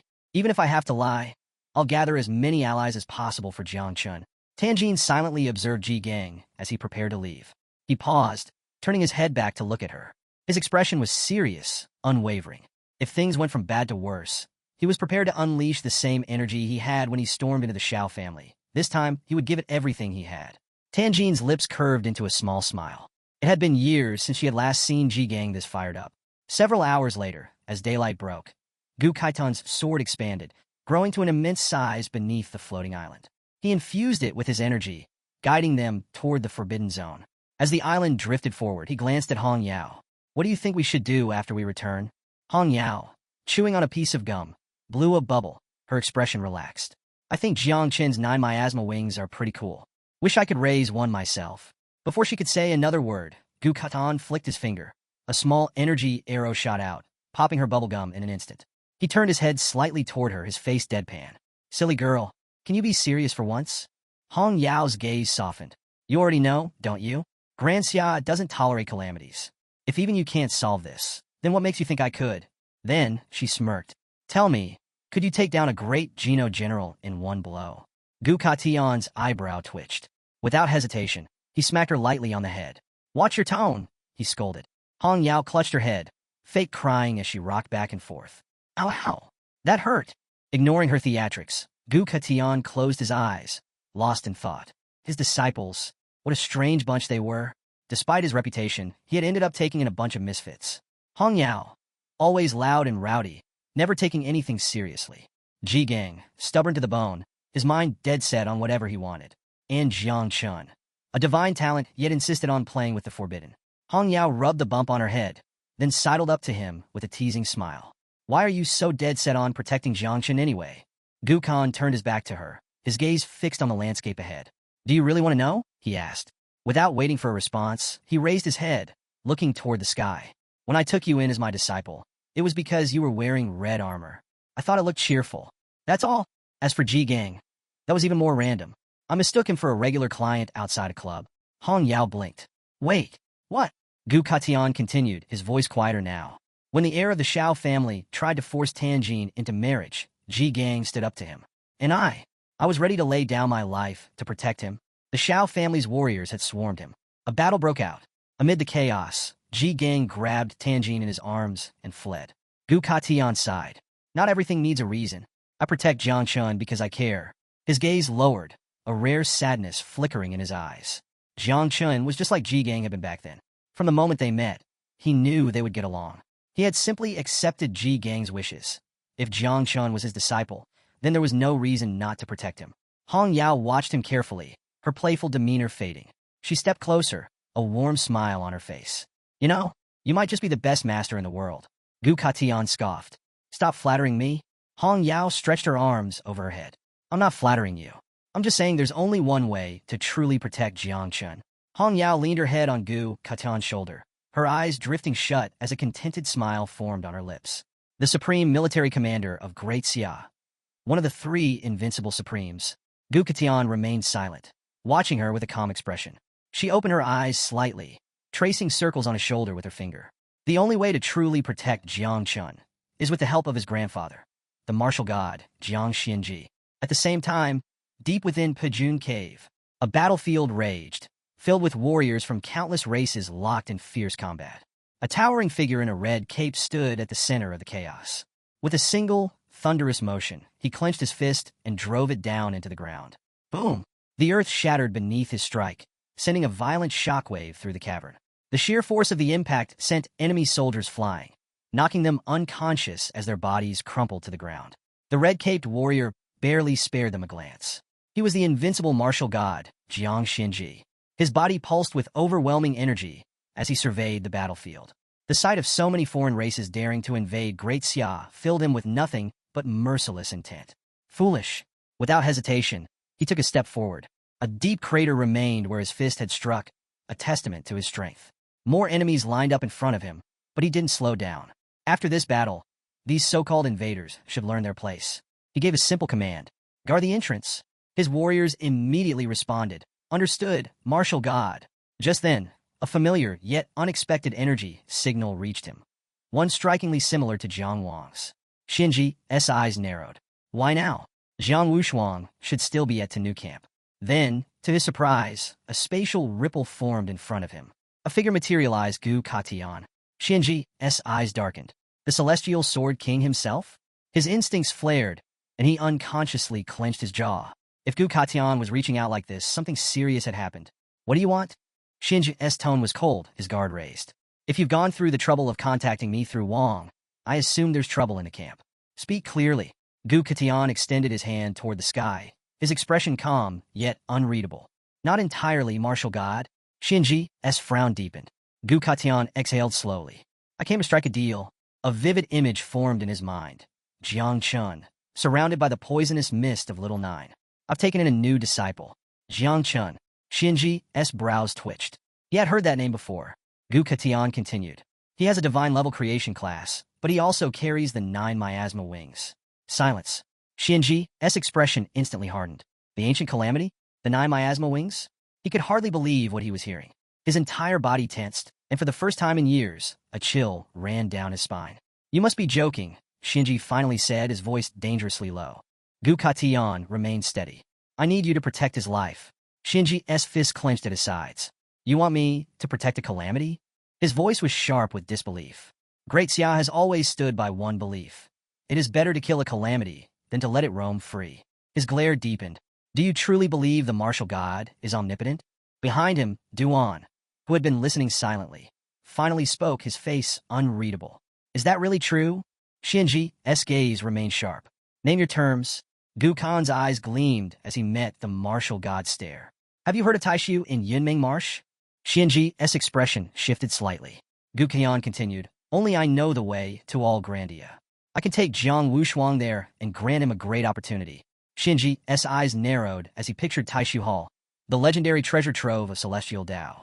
If Jiang Wushuang could enter, his cultivation would skyrocket. Slowly, he reached out his hand, and his cape billowed behind him, his aura surging. Fine, but on one condition. His voice turned cold. Jiang Chun is forbidden from using the 9 miasma wings during the Prodigy Tournament. And if he fails to take first place in the overall ranking of Great Xiao's prodigies. Xianji's gaze darkened. I will throw him onto the battlefield of the mixed races and let him fend for himself. Gu Katian turned his head slightly, his expression uncertain. Xianji, already walking away, glanced at the ground and added, if you truly wish to save Jiang Chen's life, this is your only option. Gu Katian clenched his jaw. Sending Jiang Chun to the battlefield was still better than letting him be executed by General Xiao and the others. His fists tightened. Damn it. After a long moment, he exhaled. Fine. Xianji continued walking, his thoughts turning inward. The 9 miasma wings, an ancient exotic species. It couldn't possibly become a true calamity so soon. Besides, this generation of Great Xia had already produced 3 other divine talents. Jiang Chen was merely the 4th, and his power was creation-based. Without his calamity, there was no way he could pass Wang's test, much less take first place. But even if Jiang Chun somehow managed to stir up trouble, as the martial god, Xianji could erase any threat in an instant. His cape fluttered behind him, his gaze steeled. If Jiang Chun truly became a problem, I will remove him myself. Meanwhile, the floating island reached the Forbidden Zone, a landscape filled with shimmering portals, each twisting and shifting unpredictably. Jiang Chun scanned the surroundings, eyes wide with realization. They had already entered Yunming Marsh. He turned to the others. Does anyone remember how we got here? Muhan Xiao, dumbfounded, shook her head. Remember the path? Impossible. These dimensional fragments shift constantly. The Celestial Sword King navigated us purely by sensing aura. She crossed her arms, her face serious. It said Yunming Marsh has 10 levels. The 10th and 9th are relatively safer, but the deeper we go, the easier it is to get lost. My grandfather once explored the 7th level and disappeared for years. Jiang Chen frowned, then let out a breath. If the path couldn't be remembered with the eyes or the mind, then there was only one option. Without another word, he sat down cross-legged on the ground, pressing his palms together. Meditation. Muhan Xiao and Luo Sandao exchanged glances before following suit, closing their eyes and steadying their breaths. Jiang Chun sank into his consciousness. Inside his mind, the tree of all things stood tall. The world within was eerily still, no wind, no movement. But then he noticed something. The tree was shifting, slowly, deliberately, toward something. Jiang Chun didn't know what it was, but he could feel it. Something was ahead, and the tree desperately longed for it. Jiang Chun focused his gaze on the tree of all things, noticing something unusual. A rose-shaped fruit had bloomed. Just as he reached out toward it, a system window appeared before him. You have obtained a red functional fruit. Skill copy card. His eyes widened as he read the description. This card allows you to randomly copy one ability from a target. The copied ability has no class restrictions. It could belong to anyone. However, the result is unpredictable. The ability could be weaker, stronger, or altered. The copy must be completed within 3 hours, or the card expires. Jiang Chun stared at the system window, stunned. A skill copying ability with no class limits? He couldn't help but feel tempted. The Tenu camp was filled with top-tier prodigies. If he copied someone strong, it could be a game-changer. His best targets? Jiang Wushuang, Baifeng, or Tianing. But then hesitation crept in. It was random. There was a chance he could end up with a completely useless skill. He closed his eyes, thinking carefully. Was it worth the risk? Just as he was debating, Gu Katian's voice snapped him back to reality. Standing on a rock, Gu Katian addressed the entire group. We've arrived at the 6th layer of Yunming Marsh, Taishu Realm. He gestured ahead, and he pointed at an ancient structure in the distance. Is Taishu Hall, the place I brought you all here for? Jiang Chen looked up, his mind clearing. This was the legendary hall. A smirk crept onto his face. Maybe this was the perfect time to test the skill copy card. His eyes flickered toward Gu Katian. The old man always bragged about some secret technique. even saying he wanted to take Jiang Chun as his disciple. Fine, Jiang Chun thought. I'll copy from him. Consider it an early lesson. Soon after, the floating island arrived at an awe-inspiring temple atop another floating island. The only way up? Magical floating steps. The participants broke into excited whispers. This is it, the legendary Taishu Temple. Stories circulated about the temple's powerful legacy. In the past, a legendary field king had become a king in a single step here. He was one of Great Xiao's 3 invincibles. Even the Great Dreamer had achieved enlightenment at this very place. Beyond the temple, majestic mountains stood tall, holding another trial, the Hall of Great Emptiness. Gu Katian extended a hand toward the temple. There are 3 levels to this trial. 1. The first level, the 1,800 steps, each step granting a chance at a heavenly reward. 2. The second level, the Steel of the Great Void, a trial where only the Great Dreamer had ever succeeded. 3. The third level, inside the temple itself, a place no one has ever entered. This is the final test, Gu Katian declared. Of the 150 people here, only the top 10 will advance to represent the Jiangnan War Zone in the Great Xia Genius Finals. Excitement erupted through the crowd. The moment the trial began, participants rushed toward the steps, grinning with anticipation. Among them, Luo Sandao eagerly took off, only to be halted by Jiang Chen's hand on her shoulder. Slow down, Jiang Chen said, smirking. The temple isn't going anywhere. Unlike the others, Tang Ying, Bai Feng, and another boy didn't rush forward. Instead, they sat down, pressed their hands together, and began to meditate. Jiang Chen turned slightly, glancing back at Luo Sandao with a serious expression. Watch carefully, he said. None of them are in a hurry. They're taking their time to adjust their mental state. Luo Sandao hesitated, then nodded. Jiang Chen had a point. Without another word, she, Muhan Xiao, and Jiang Chen also sat down, pressing their hands together in meditation. Muhan Xiao murmured, in a place like Taishu Temple, each person can only ascend once. We should be in our best state before we take that step. Meanwhile, Hong Yao had a different approach. She sat cross-legged on top of her floating spear, casually spinning it beneath her like a makeshift seat. Up above, Gu Katian stood tall on the spear, arms behind his back, observing the scene. Seeing the younger generation choosing patience over recklessness, he gave a rare nod of approval. Jiang Chen exhaled slowly. Now's the time. His gaze flickered toward Gu Katian. Before climbing the steps, he had to copy the Celestial Sword King's skill. The skill copy card would expire soon.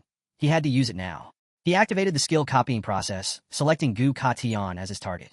A system window appeared. Warning. The copied skill may degrade or improve during the process. Do you wish to continue? Jiang Chun didn't hesitate. Yes. He hoped for the best. Not an upgrade, not a downgrade, just a real thing. The system processed his request. Another window popped up. Copying skill. Opening of the sky. Legendary quality. Jiang Chen's eyes widened slightly. It worked? Relief washed over him. The old man hadn't been bluffing. This technique actually existed. Just as the copying completed, a sudden pull yanked Jiang Chen out of reality. His vision blurred. Then, everything changed. Jiang Chun found himself in a different world. A forest stretched before him, wind whispering through the trees. He was shirtless, a sword in his hand. As he gripped the blade tightly, a strange realization hit him. He wasn't just standing there. He was practicing. His movements felt familiar, yet foreign at the same time. Each swing of the sword sliced through space itself. He was mimicking Gu Katian's power. Leaves fell around him. He exhaled, steadied his stance, then swung his sword. A single leaf split cleanly in half. Time passed. He lifted the sword above his head. The blade began to hum with energy, as if answering his call. A blizzard of sword energy erupted around him. Then, he slashed downward. The ground shattered. Mountains in the distance split clean in half. More time passed. Jiang Chen looked at his reflection in a nearby stream. His hair had grown long. His face was aged. He had a beard. How much time had passed? Yet he didn't question it. Lifting his sword once more, he muttered to himself. Man follows the earth. The earth follows the sky. The sky follows the Tao. The progress bar in his vision reached 120%. And it was done. Jiang Chen snapped back to reality. The skill copying was complete. A final system window appeared. You have obtained the following skills. 1. Man's Strength, purple quality. 2. Earth Knife, purple quality. 3. Sky Knife, legendary quality. 4. Great Path Power, shadow knife quality. Jiang Chen clenched his fist, feeling the new power flowing through him. He had not only copied Gu Katian's technique, he had gained multiple abilities from it. Jiang Chen, still seated in meditation, slowly exhaled, his mind buzzing with realization.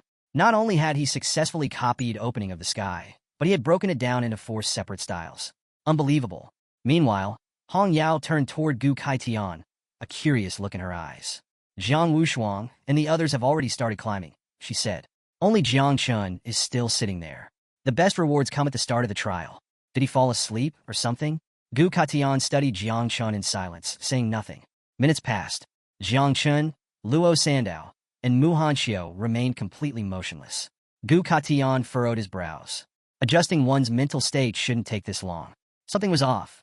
Suddenly, Hong Yao's spear trembled violently in her grip. Her heart skipped a beat. What's going on? She instinctively went on alert, turning to Gu Katian.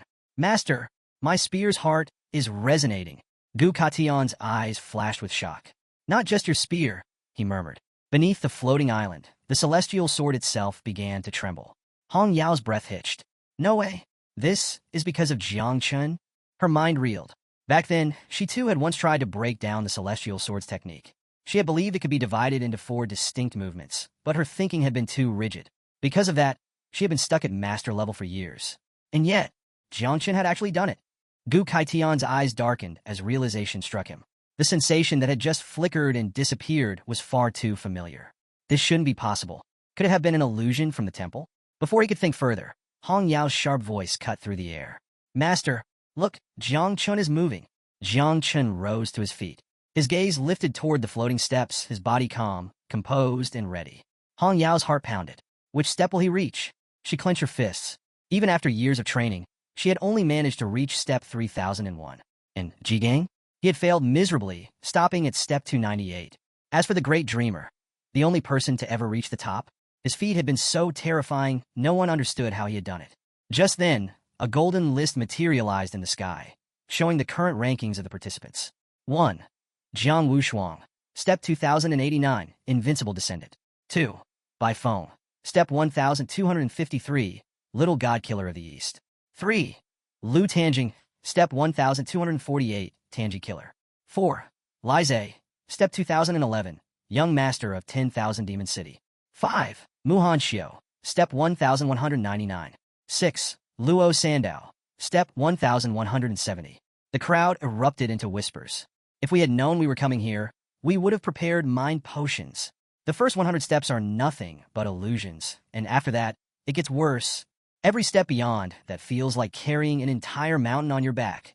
Jiang Chun simply cracked his knuckles, took a deep breath, and placed his foot onto the first step.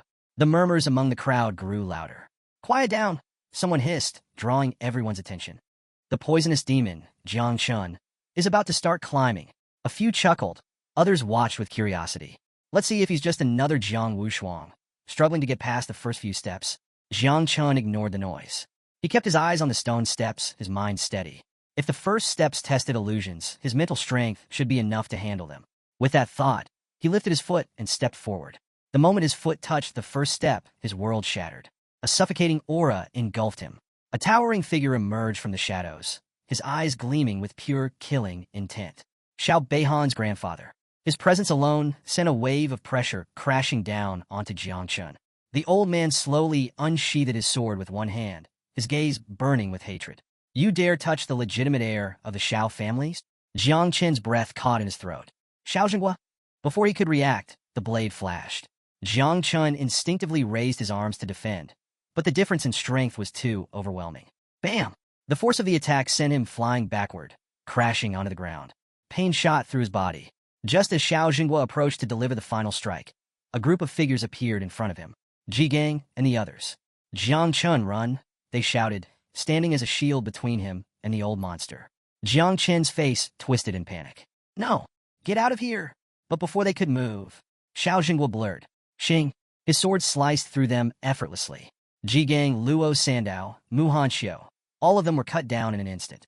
Blood splattered onto Jiang Chen's face. His entire body trembled. He couldn't move. He couldn't breathe. His friend's gone. Xiao Jinghua loomed over him, his blade raised for the final blow. Jiang Chun collapsed onto the step, his hands shaking, tears streaming down his face. Outside the illusion, Hong Yao and Gu Katian watched closely. Did he get stuck on the first step? Hong Yao asked, brows furrowed. Gu Katian shook his head. No. This step tests all 4 dimensions: spirit, physicality, agility, and strength.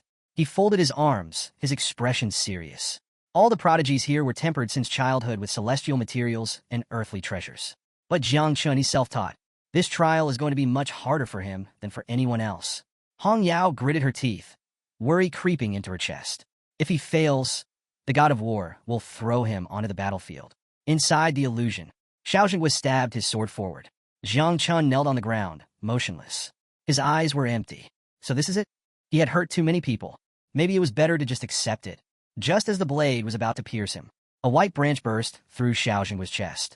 The old warrior's body froze, his eyes widening. His form began to fade, disintegrating into light. Jiang Chun, still on his knees, stared in shock. What just happened? Was this the illusory world? Xiao Jinghua vanished completely, and the illusion collapsed. Back in reality, Jiang Chun gasped, snapping back to the real world. His hand instinctively clenched into a fist. The first step was an illusion, but it had felt too real. His friends had died, and instead of fighting, he had given up. His face flushed with frustration. Never again. Without hesitation, Jiang Chun took another deep breath and stepped onto the next step. Jiang Chun gritted his teeth. This illusory world was mocking him. Fine. If the illusions wanted to play dirty, then he'd beat them down personally. Summoning the spiritual tree, he prepared to give it a good thrashing. But just as he was about to step onto the next step, 2 system windows flashed in front of him. He instinctively went on alert. You have obtained 5 Star Wish fragments. Jiang Chen's eyebrow twitched. Star Wish fragments? The system explained. 1,000 fragments could be combined into 1 complete Star Wish. If a skill was between level 1 and level 3, consuming 10 fragments could increase it by 1 level. If a skill was between level 4 and level 6, it required 100 fragments to upgrade. Jiang Chen stared at the window and then grinned. These fragments were worth millions on the market. He had barely started the trial and was already racking up high-value rewards. Forget using them for skill upgrades. If he sold them, he could feed his little insects for months. Now that was a real treasure. Without hesitation, he stepped onto the second step. Several seconds passed. No illusion appeared. Instead, Jiang Chun found himself within his subconscious mind. Slowly, the branches of the spiritual tree began to grow. And grow. And grow. Jiang Chen's eyes gleamed with realization. The spiritual tree of all things had blocked the illusion entirely. This tree is amazing.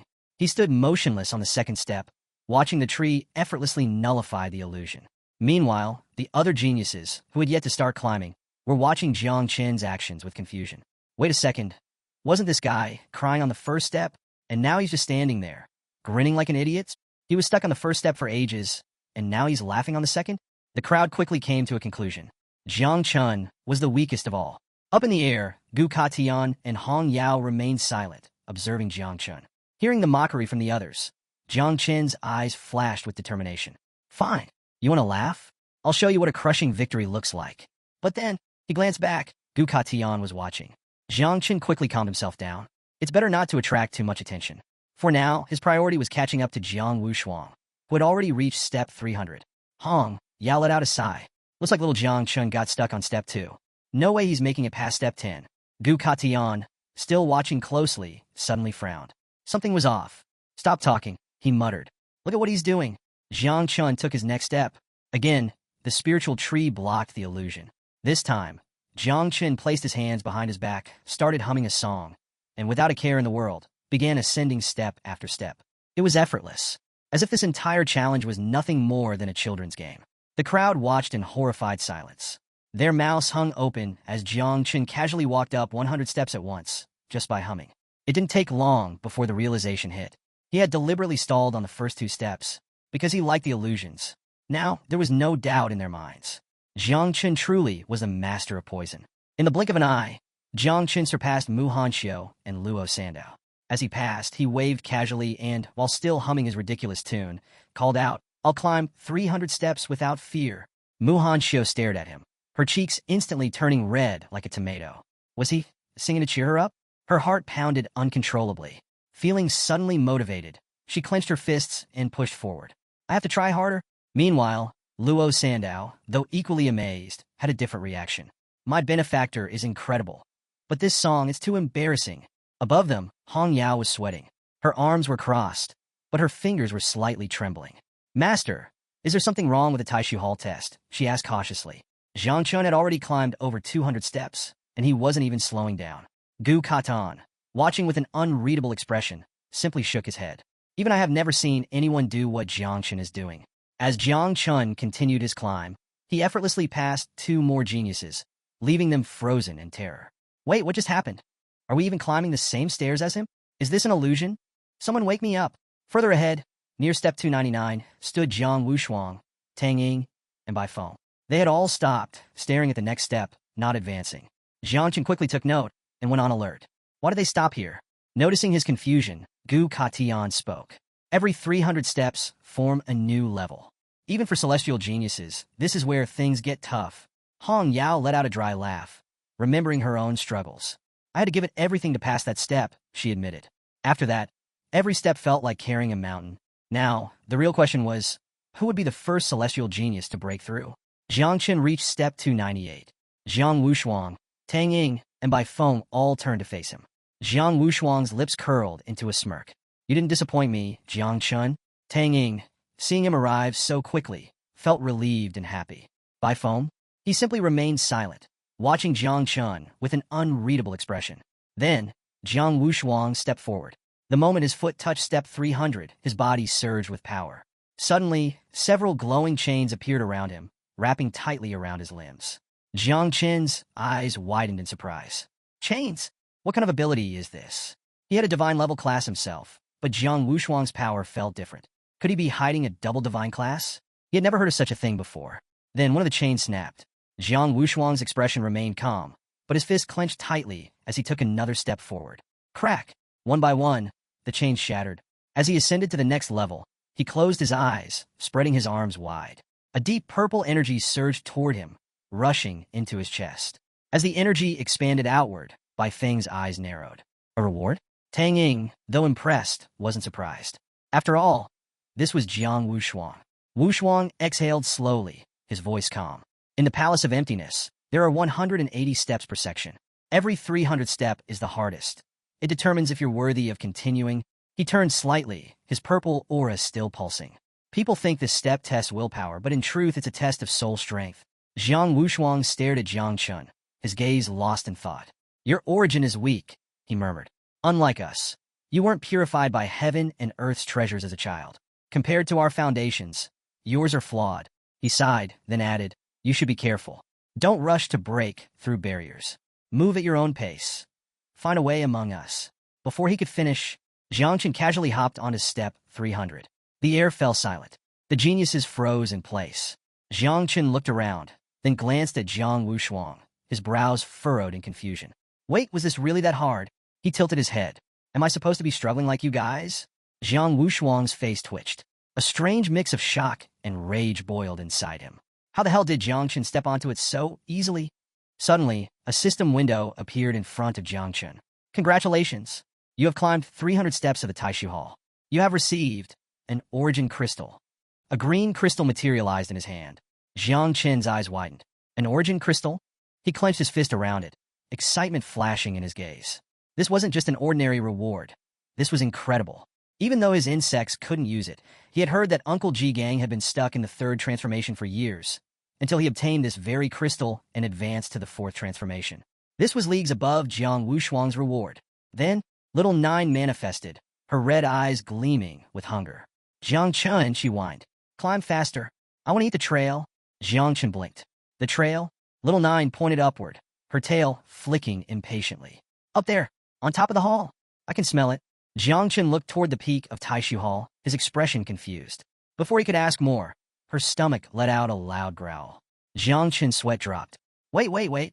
Just because you're hungry doesn't mean you can rush me up there. Little Nine pouted, her tail wrapping around his arm. Meanwhile, Tang Ying and Bai Feng had turned around, completely speechless. Jiang Wushuang, however, was not amused. His fists clenched tightly, his jaw tightening in pure rage. I won't let Jiang Chun surpass me. His body trembled as 8 phantom arms materialized behind him. Then, he charged forward like a madman, climbing step after step at a reckless speed. Bai Feng, watching this unfold, scoffed. Annoying. His gaze darkened as he let out a suffocating energy. People like them should just die. He lifted his hands to the sky. Blood of gods and demons, dye the sky blue. A chilling energy erupted from his body. Ghostly figures began swirling around him. He let out a cold breath. I won't let them surpass me either. Then, he exploded forward, tearing up the steps with inhuman speed. Several seconds later, two more geniuses arrived, their expressions filled with shock and confusion. They saw Tang Ying just standing there, not competing with Jiang Wushuang or Bai Feng. Strange. One of them furrowed his brows. Why aren't you climbing with them? Tang Ying turned toward them, her face calm, serene. I'm an assassin, she said. I can't be compared to those ogres. One of the men exhaled in relief, nodding. I see. I thought.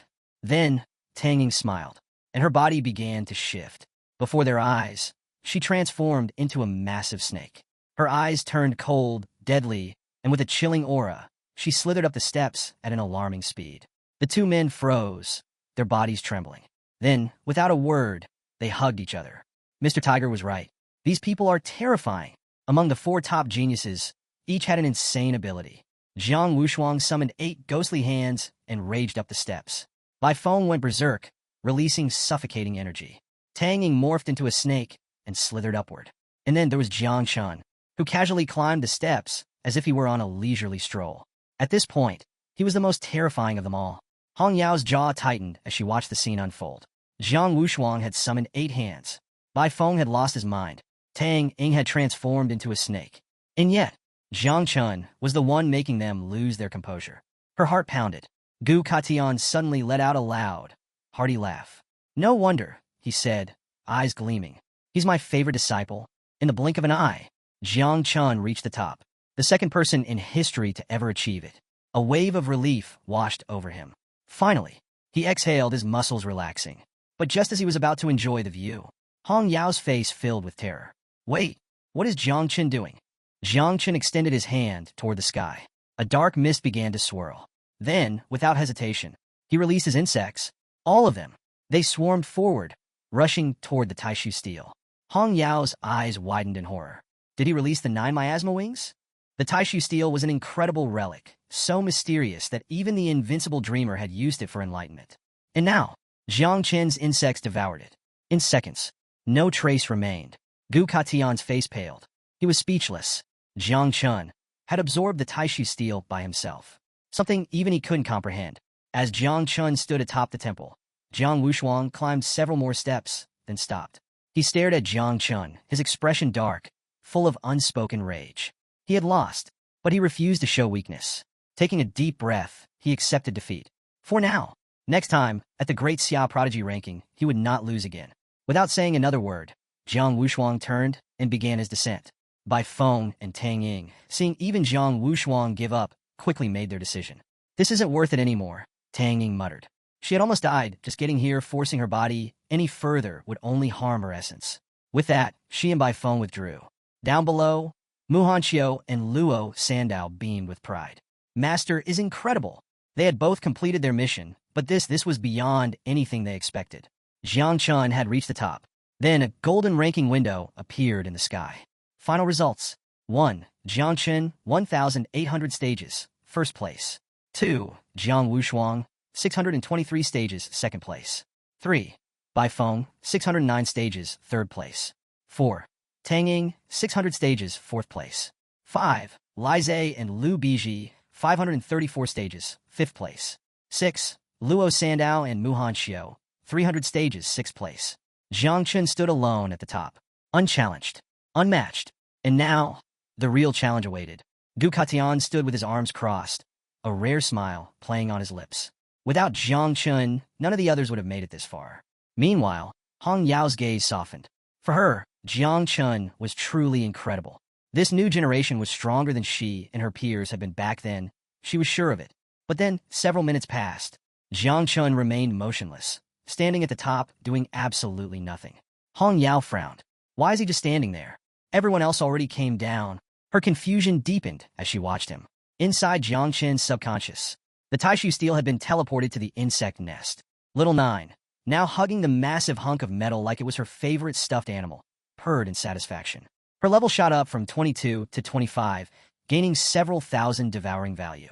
Jiang Chun stood there, hands on his hips, watching her cling to the steel like a baby. His lips curled into a smirk. Not only had Little Nine leveled up, but the devouring values of all the insects had drastically increased. At this rate, they'd be able to breed a third generation soon. Then, His eyes flickered to a stats window that had appeared before him. Taishu steel, originally an abyssal anchor stone found at the bottom of the abyss. A condensed artifact and a fundamental essence of the abyss itself.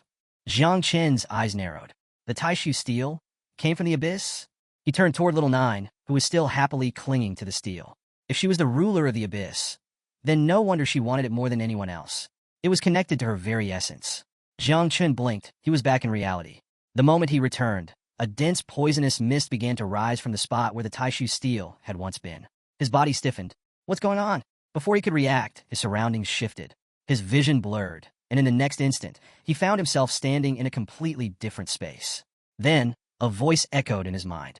You have been recognized as the master of the Taishu realm. Jiang Chen froze. Master of the Taishu realm? A flood of information poured into his consciousness. No matter where he was, he could teleport to the Taishu realm with a single thought. No one else could open the doors of the Taishu Hall except its master. The Taishu Hall could now serve as his ultimate trump card. Jiang Chen's fingers twitched. This was huge. This wasn't just some power-up. This was a safe haven, a hidden weapon, an untouchable sanctuary. He exhaled. For now, it was best to keep this a secret. Too many eyes were watching. With a single jump, he left the realm. The moment he emerged, two figures grabbed him. Hong Yao and Gu Katian. Before he could react, they pulled him into the sky. Come with us? They flew high, disappearing from sight. The participants below looked up in shock. The Celestial Sword King captured Jiang Chen. It must be because of the Taishu steel. Tisich serves him right for being so arrogant. But none of them truly knew. Jiang Chen had just gained something far more valuable than any of them could imagine. The cold winds howled through the snow-capped mountains. Far from prying eyes, Gu Katian and Hong Yao had taken Jiang Chen to a remote area. Gu Katian stared at him intently. His presence alone was overwhelming, but Jiang Chen remained still, his mind racing.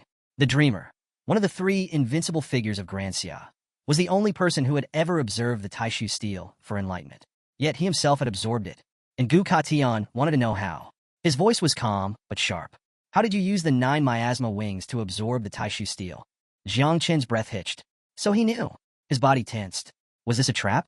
Had they brought him here to kill him? A bead of sweat rolled down his temple, but Gu Katian's next words caught him off guard. With a cheerful look, the old master smirked. Did you really think you could turn the miasma wings into poisonous mist and fool everyone? Jiang Chen's eyes widened. Hong Yao, standing beside them, closed her eyes and laughed. Your face just now. So cute. Jiang Chen blinked. Wait, they're not planning to kill me? He exhaled, calming down. Since they weren't hostile, it was better to tell the truth. With a serious expression, he explained. The 9 miasma wings and the Taishu steel, they both come from the abyss. They share the same origin. Or rather, the Taishu steel originally belonged to the 9 miasma wings. Gu Katian didn't even flinch. His expression remained eerily calm. You do understand Great Xiao's stance on calamities, right? He said. Then, he laid out Jiang Chen's 2 choices. 1, live in exile forever. Stay in Yunmeng Swamp and spend the rest of his life hiding, running, clinging to survival. 2, return with him and fight for his life. Face an entire world that wanted him dead, even those at the general and invincible level. Jiang Chen's stomach dropped. This was worse than he thought. Even the strongest figures in the world, people at the very peak of power, would see him as a threat. His existence alone was a crime. He swallowed hard, his mind reeling. The old master had come all this way just to offer him an escape. Why? If they had met before, would things have turned out differently? Lost in thought, he barely noticed Hong Yao stepping closer. She jabbed a finger at his forehead and frowned. What are you thinking about? She demanded. Master asked you a question? Her voice snapped him back to reality. Jiang Chen's eyes cleared. Then, without hesitation, he made his decision. I'll return. His voice was steady. Even if he carried a calamity, he had only killed bad people. His conscience was clear. He had done nothing wrong. There was no reason to run. Hong Yao studied him for a moment, then smiled. Gu Katan, arms still crossed, let out a booming laugh. I expected nothing less from my disciple. He paused, then smirked. Even though I don't want to admit it, Ji Gang wasn't as good as you back then. Jiang Chen tilted his head. Wait, what does Uncle Ji Gang have to do with this? Hong Yao sighed and rested her fist on his shoulder. Remember, she said, smirking, I'm your older sister, and Uncle Ji Gang is your second older brother. Jiang Chen blinked. Huh, she continued, her voice softer now. Back then, Ji Gang almost died at the hands of General Xiao when he attacked the Xiao family to steal the ant tank. Her gaze darkened. The master told him to hold his position, but he refused. He didn't want to drag the master into his problems, so he made his own choice. In the end, he was exiled to Chujiang City. Jiang Qin's eyes flickered with understanding. So, Uncle Jigang also carried a grudge against the Xiao family. Before he could say anything, Gu Katian turned his back to them, his aura calm but firm. Old grudges no longer matter, he said. Whether they're invincibles or generals, as long as your will is firm, we'll face them together. When we return to Jiangnan, my sword will clear a path for you. His words ignited a fire in Jiang Qin's chest. His hands clenched into fists. Without hesitation, he knelt before Gu Katian, lowering his head. Master, please accept the reverence of your disciple. Meanwhile, in Jiangnan City, the sun rose over the towering skyscrapers, casting golden light across a high-rise meeting room.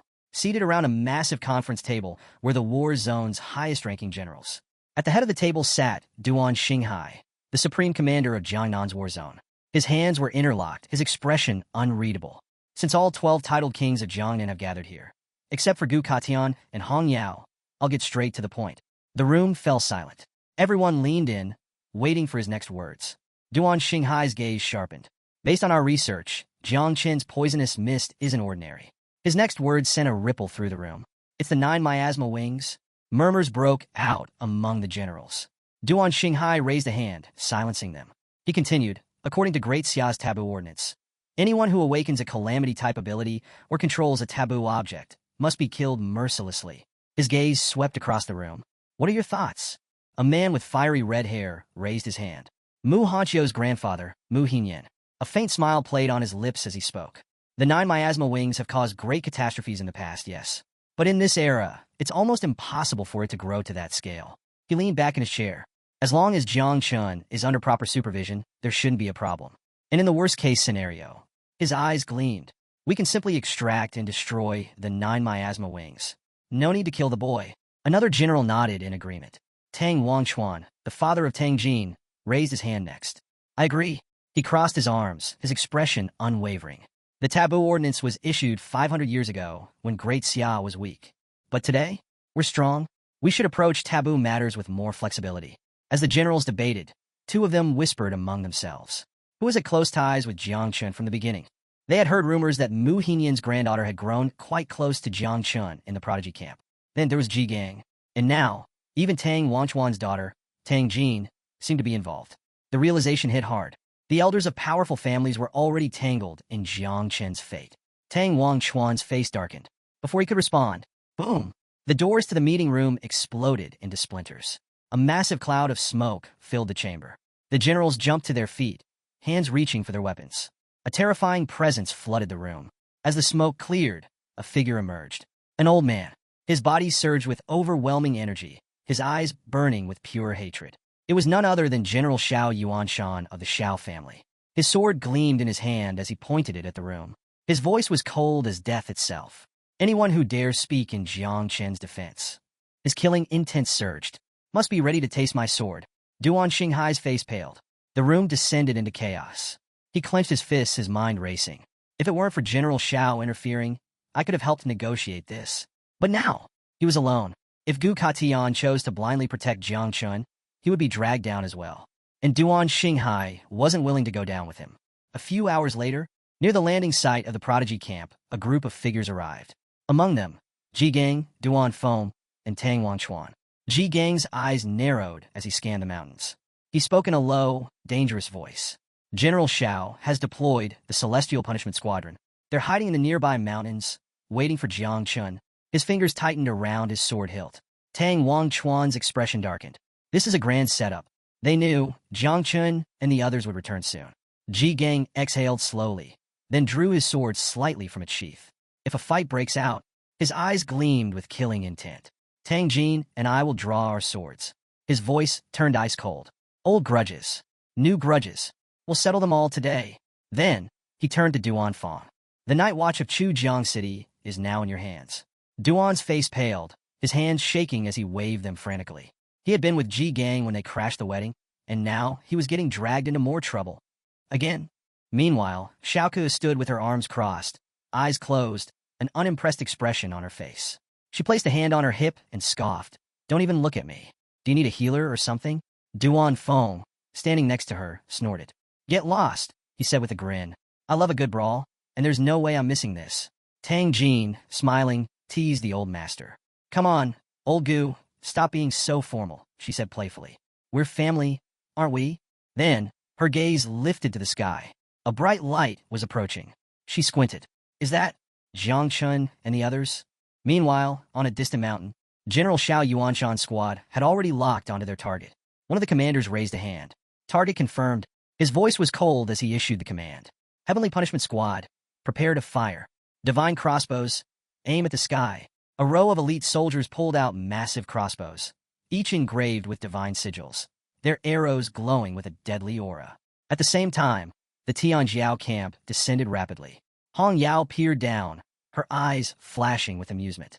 She grinned. This feels just like the wedding. The last time Ji Gang stormed in, she hadn't been able to vent properly. This time, perfect. However, Gu Katian remained calm. He shot her a sideways glance. At least pretend there's first courtesy, then action, he said dryly. If we start a fight immediately, people will think our whole family are just brutes. Hong Yao smirked. His words were calm, but his aura told a different story. A deep orange energy slowly radiated from Gu Katian's body. His killing intent was immense. Hong Yao chuckled. Like master, like disciple. Behind them, Jiang Chun remained silent. Hong Yao glanced back at him, raising a brow. Well, what's your opinion on all this? She asked playfully. No response. Jiang Chun wasn't even listening. His mind was elsewhere. Inside the insect nest, a system window appeared before him. 9 miasma wings reproduction, complete. Mother insect level, 27. New offspring, 5.11 million. Jiang Chen's eyes lit up. The third generation had been born before the war even began. He clenched his fists. It wasn't enough to take down an entire nation, but it was more than enough. A sudden touch on his shoulder snapped him back. Jiang Chen blinked. Hong Yao stood next to him, smirking. Don't be scared, she teased. Even if you're not strong, you've got Master and me on your side.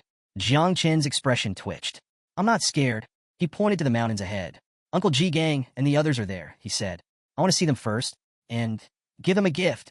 Gu Katian nodded. Fine, we'll pass by there later anyway. Jiang Chen's lips curled into a smirk. His poisonous mist surged around him as he leaped from the sky, diving straight toward the mountain.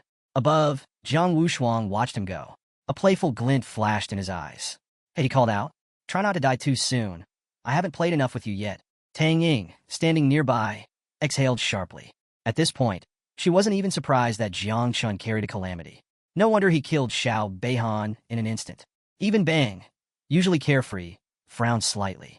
The second person in Great Xia's history to complete the ladder of emptiness. He better not die so soon. As Jiang Chen distanced himself, Mu Hanchio's gaze followed him, her face clouded with worry. Her master had brought them all here. But would her grandfather come to help or not? Next to her, Luo Sandao let out a sigh. Worrying won't change anything, he muttered. This level of war is beyond us. All we can do is not cause problems. That's already enough. Sometime later, Jiang Chen landed where Ji Gang and the others were waiting. Seeing them, a wave of relief washed over him. They had come. He stepped forward, pulled a green crystal from his inventory, and extended it toward Uncle Ji Gang.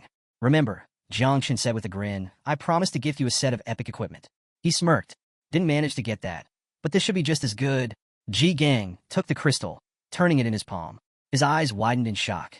An origin crystal. Ji Gang's breath hitched. This was a key to the 7th realm. Before Ji Gang could even respond, Jiang Chun pulled out more items. To Aunt Tang, he handed a set of powerful equipment. To Duan Feng, he gave a silk scarf. To Chu Bulang, a high-grade bow. To Hanky, platinum level gear. Each one a treasure of immense value. Meanwhile, high above, atop a cliff, a storm of killing intent gathered. Old Xiao Yuanshan stood at the edge, his fury burning through his veins. His eyes locked onto Jiang Chen. The Heavenly Punishment Squad stood behind him, poised ready. His voice was ice-cold. Prepare. Just as the order was about to be given, a figure stepped forward. Duan Feng. Raising a hand, he gestured for restraint. Wait. Old Zhao's gaze snapped toward him, burning with rage. Duan Feng remained calm. More than 100 days have passed since the Tian Xiao camp disappeared. Gu Katian was the one in control. We can't afford to act carelessly. Old Xiao's eyes narrowed. For a moment, he hesitated. Then slowly his gaze lowered. After a long silence, his rage sharpened into murderous resolve. Then I'll just kill Gu Katian too. If he doesn't know how to appreciate what he has, then he'll die along with Jiang Chun. Minutes later, The Tianjiao camp finally arrived near the battlefield. Duan Fang's voice echoed across the field. Gu Ka Tian, surrender and hand over Jiang Chun. His voice rang with authority. If a battle breaks out, the city will suffer great losses. His tone hardened. For Jiangnan's sake, it's better to sacrifice Jiang Chun. Standing atop the Tianjiao camp, Gu Ka Tian let out a slow breath. His expression didn't waver. His voice was steady, filled with absolute certainty. I refuse. In this life, I have nothing to be ashamed of. Not in Jiangnan. Not in Great Xia. His eyes flashed with conviction. I brought back 150 heroes from the district. I took them to the Palace of Emptiness.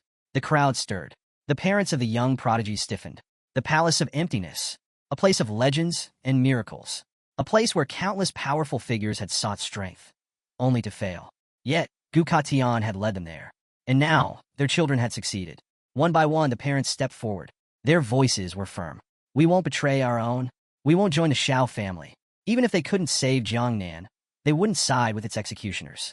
Duan turned slightly, extending his hand to the side, a confident smile on his face. With these 150 heroes, Jiangnan's reputation will rise like the tide. His voice echoed across the battlefield. But before anyone could respond, a terrifying presence surged through the air. The sea trembled. The rivers twisted and roared. Old Xiao Yuanshan appeared. His eyes gleamed with power, his aura pressing down on the battlefield like a tidal wave. Lifting his hand, he summoned 2 massive blocks of water, their sheer size enough to drown entire cities. The very water from the rivers and sea gathered above, forming a monstrous sphere of crushing weight. His voice was calm, yet absolute. Jiang Chun controls a calamity, and according to the laws of Grand Xia, he must be executed. His gaze flickered toward Gu Ka Tian. And you, his tone hardened. You violated the rules, Ka Tian. You've sealed off Prodigy's camp, trapped the examiners, and protected someone wielding the forbidden. You've endangered the entire Prodigy camp. The air grew heavy. Everyone looked up. The massive water sphere slowly descended toward the camp. Among the generals, no one dared to act. Even though they were all powerful, Gu Ka Tian and old Xiao Yuanshan were on a different level. They were monsters among men. Choosing a side meant choosing life or death. And so, they chose neutrality. Gu Ka Tian's expression remained steady. Then, his voice cut through the tension. Jiang Chun returned. He then turned to Hong Yao, his tone firm. Control the flight path of the Tianjiao camp. Hong Yao's eyes flickered. Without hesitation, she raised both hands, her aura flaring. The Tianjiao camp trembled, then began to slowly move away. Meanwhile, Jiang Chun spread his arms wide. A dense poisonous mist surged outward, wrapping around Ji Gang and the others, forming a protective barrier. Stay inside, Jiang Chun said calmly. This barrier will only disappear once the battle ends. Ji Gang's brows furrowed. When did you cast this spell? Jiang Chun just smirked. You can't break it, so don't bother trying. Above, the battlefield shifted. Gu Ka Tian's sword began to glow, golden energy radiating from its edge. Old Xiao Yuanshan hovered above, his own sword resting lazily on his shoulder. Behind him, a massive water tornado swirled, howling like a beast. He shook his head. You really want to draw your sword against me? His eyes gleamed with amusement. My power surpasses the 8th level, and I possess over 10 forbidden water spells. And you? He chuckled. You're just a man with a sword. Both warriors prepared to strike. But, before they could move, boom! A massive ice barrier erupted between them, blocking their attacks. Both men instinctively stopped, eyes narrowing. A figure floated above, controlling the ice with just his fingers. General Duan. His voice was steady but urgent. Both of you, calm down. If you fight here, the camp will be destroyed. And worse, Jiangnan itself will suffer. For everyone's sake, don't do this. Before anyone could respond, a voice echoed from the sky. Cold, merciless, familiar. No need for war. Jiang Chun and I will settle this with a duel. Everyone turned. From the distance, a figure approached, soaring through the air. Xiao Beihan, alive, his body shrouded in a dark aura, a sword in his grip. Duan's eyes widened in shock. You're alive? Xiao Beihan grinned, flexing his fingers. He lifted his right arm, the one Jiang Chun had severed. It was whole again. Duan's voice tightened. You regrew your arm? Xiao Beihan smirked. Someone like Jiang Chun took my arm, but today, his grip tightened on his sword. I'll be the one to take his head. Xiao Beihan shot forward, ready to attack. Duan Fang raised a hand. Wait! Xiao Beihan halted, irritation flashing across his face. Duan Fang spoke calmly. For the good of the people, this should be settled between the young. The old generation should not interfere. His gaze swept over the battlefield. This is the best solution for both sides. Jiang Chun floated into the air, his gaze fixed on Xiao Beihan. He knew it. A one-on-one death match wouldn't favor him. So instead, he asked, "What are your conditions?" Xiao Beihan's smile widened. "Smart boy." Then, with a smug expression, he laid out his terms. 1. Jiang Chun couldn't use Little Nine. 2. Jiang Chun couldn't use poison. Above them, old Xiao Yuanshan burst into laughter. "As expected of my grandson." His voice boomed across the battlefield. "This duel is for the peace of Jiangnan and the well-being of the people." But before anyone could nod in agreement, Shing, Gu Katan's sword unsheathed in an instant, golden energy radiating from the blade. His eyes were sharp, aggressive. Pointing the sword directly at Xiao Yuanshan, he scoffed. "Stop talking nonsense. Standing on your high moral ground doesn't mean you can do whatever you want." His killing intent surged. "If you have the guts, stop harassing the kids and fight me instead." The tension exploded, but just before Gu Katian could charge, Jiang Chun grabbed his arm. "Wait!" Gu Katian turned, his eyes narrowing. Jiang Chun smiled. "We can't let them think we're just brutes." He jabbed a thumb at himself, his confidence unwavering. "I don't need Calamity to win. I have another way to deal with him." Xiao Beihan's smirk faltered. "Oh!" His eyes narrowed in amusement. "What other way do you have?" Jiang Chen's gaze flickered toward Gu Katian. "You said before, you'd teach me a secret technique?" Gu Katian's entire body stiffened. "Secret technique?" Hong Yao, flying nearby, nearly choked on air. Her face palmed with panic. "Joking, right? It took me over 10 years to learn that technique." She turned to Ji Gang. "You still haven't mastered it." Meanwhile, Xiao Beihan let out a roaring laugh. "Let me guess, you want me to wait 10 years while you learn it?" Jiang Chun grinned. "Nah, 5 minutes is enough." Silence. Then, Duan Fong snapped. "You little... The sword style isn't something that can be learned in 5 minutes." Xiao Beihan's laughter only grew louder. But across from him, old Xiao Yuanshan remained silent. Jiang Chun stepped forward. He reached for Gu Katan's sword, gripping its hilt. With his other fist, he clenched his hand tight. Then he smirked. "Teach me." Gu Katian remained still, his gaze locked onto Jiang Chun. For a moment, there was only silence. Then, the sword hummed. A powerful resonance vibrated through the air. Gu Katian's eyes widened slightly. This feeling, his grip tightened. Jiang Chun had somehow awakened the resonance of the heart of the sword. Inside the void of space, Gu Katian lowered his gaze. Jiang Chun leaned in slightly, whispering, "Trust me." Gu Katian stared at the ground. For a long moment, he was silent. Then, his head lifted. His eyes met old Xiao Yuanshan's. His voice was calm, resolute. "Show me what you can do." Jiang Chun smiled. With Gu Katian's approval, the death match was set. Duan Fong raised a hand to the sky. A massive energy wave erupted, its force shaking the heavens. He clenched his fingers, and a small island rose from the sea. The floating island descended, stopping in the center of the battlefield. Duan Fong moved again, and a transparent barrier formed. No interference, no escape. Xiao Beihan landed on the combat platform, his face full of arrogance and confidence. His smirk widened. This time, Jiang Chun wouldn't be able to rely on his 9 miasma wings. This time, he would crush him in front of everyone. The fight was about to begin. Outside the barrier, boom! A powerful strike slammed against the barrier, but it didn't even crack. The attacker? Ji Gang. His sword flashed, sending a flurry of devastating attacks, but none could break through. His rage erupted. "Jiang Chun," he roared. "Do not fight him." His eyes burned with fury and guilt. This was his fault. If he had never let Jiang Chun enter the camp, none of this would be happening. His hands trembled as his sword struck the barrier again and again. "How could you let this happen, master?" Beside him, Duan Fong frowned. Ji Gang's reaction confused him. "The master doesn't make decisions without thinking," he said firmly. "Don't doubt him now." Gu Katian slowly unsheathed his sword. He held it with both hands, raising the blade toward the sky. A golden light radiated from its edge. His voice was calm, but filled with unshakable resolve. "Jiang Chun, remember, the sword of heaven is the sword of will. You must not think. You must feel. You must let the sword guide you." Jiang Chen's eyes locked onto the blade. For a moment, he fell silent. He could hear it, the sword's whisper. Gu Katian took a deep breath. Then, bringing the sword closer to his face, his gaze turned sharp. "Watch carefully." Then, boom! He swung his sword.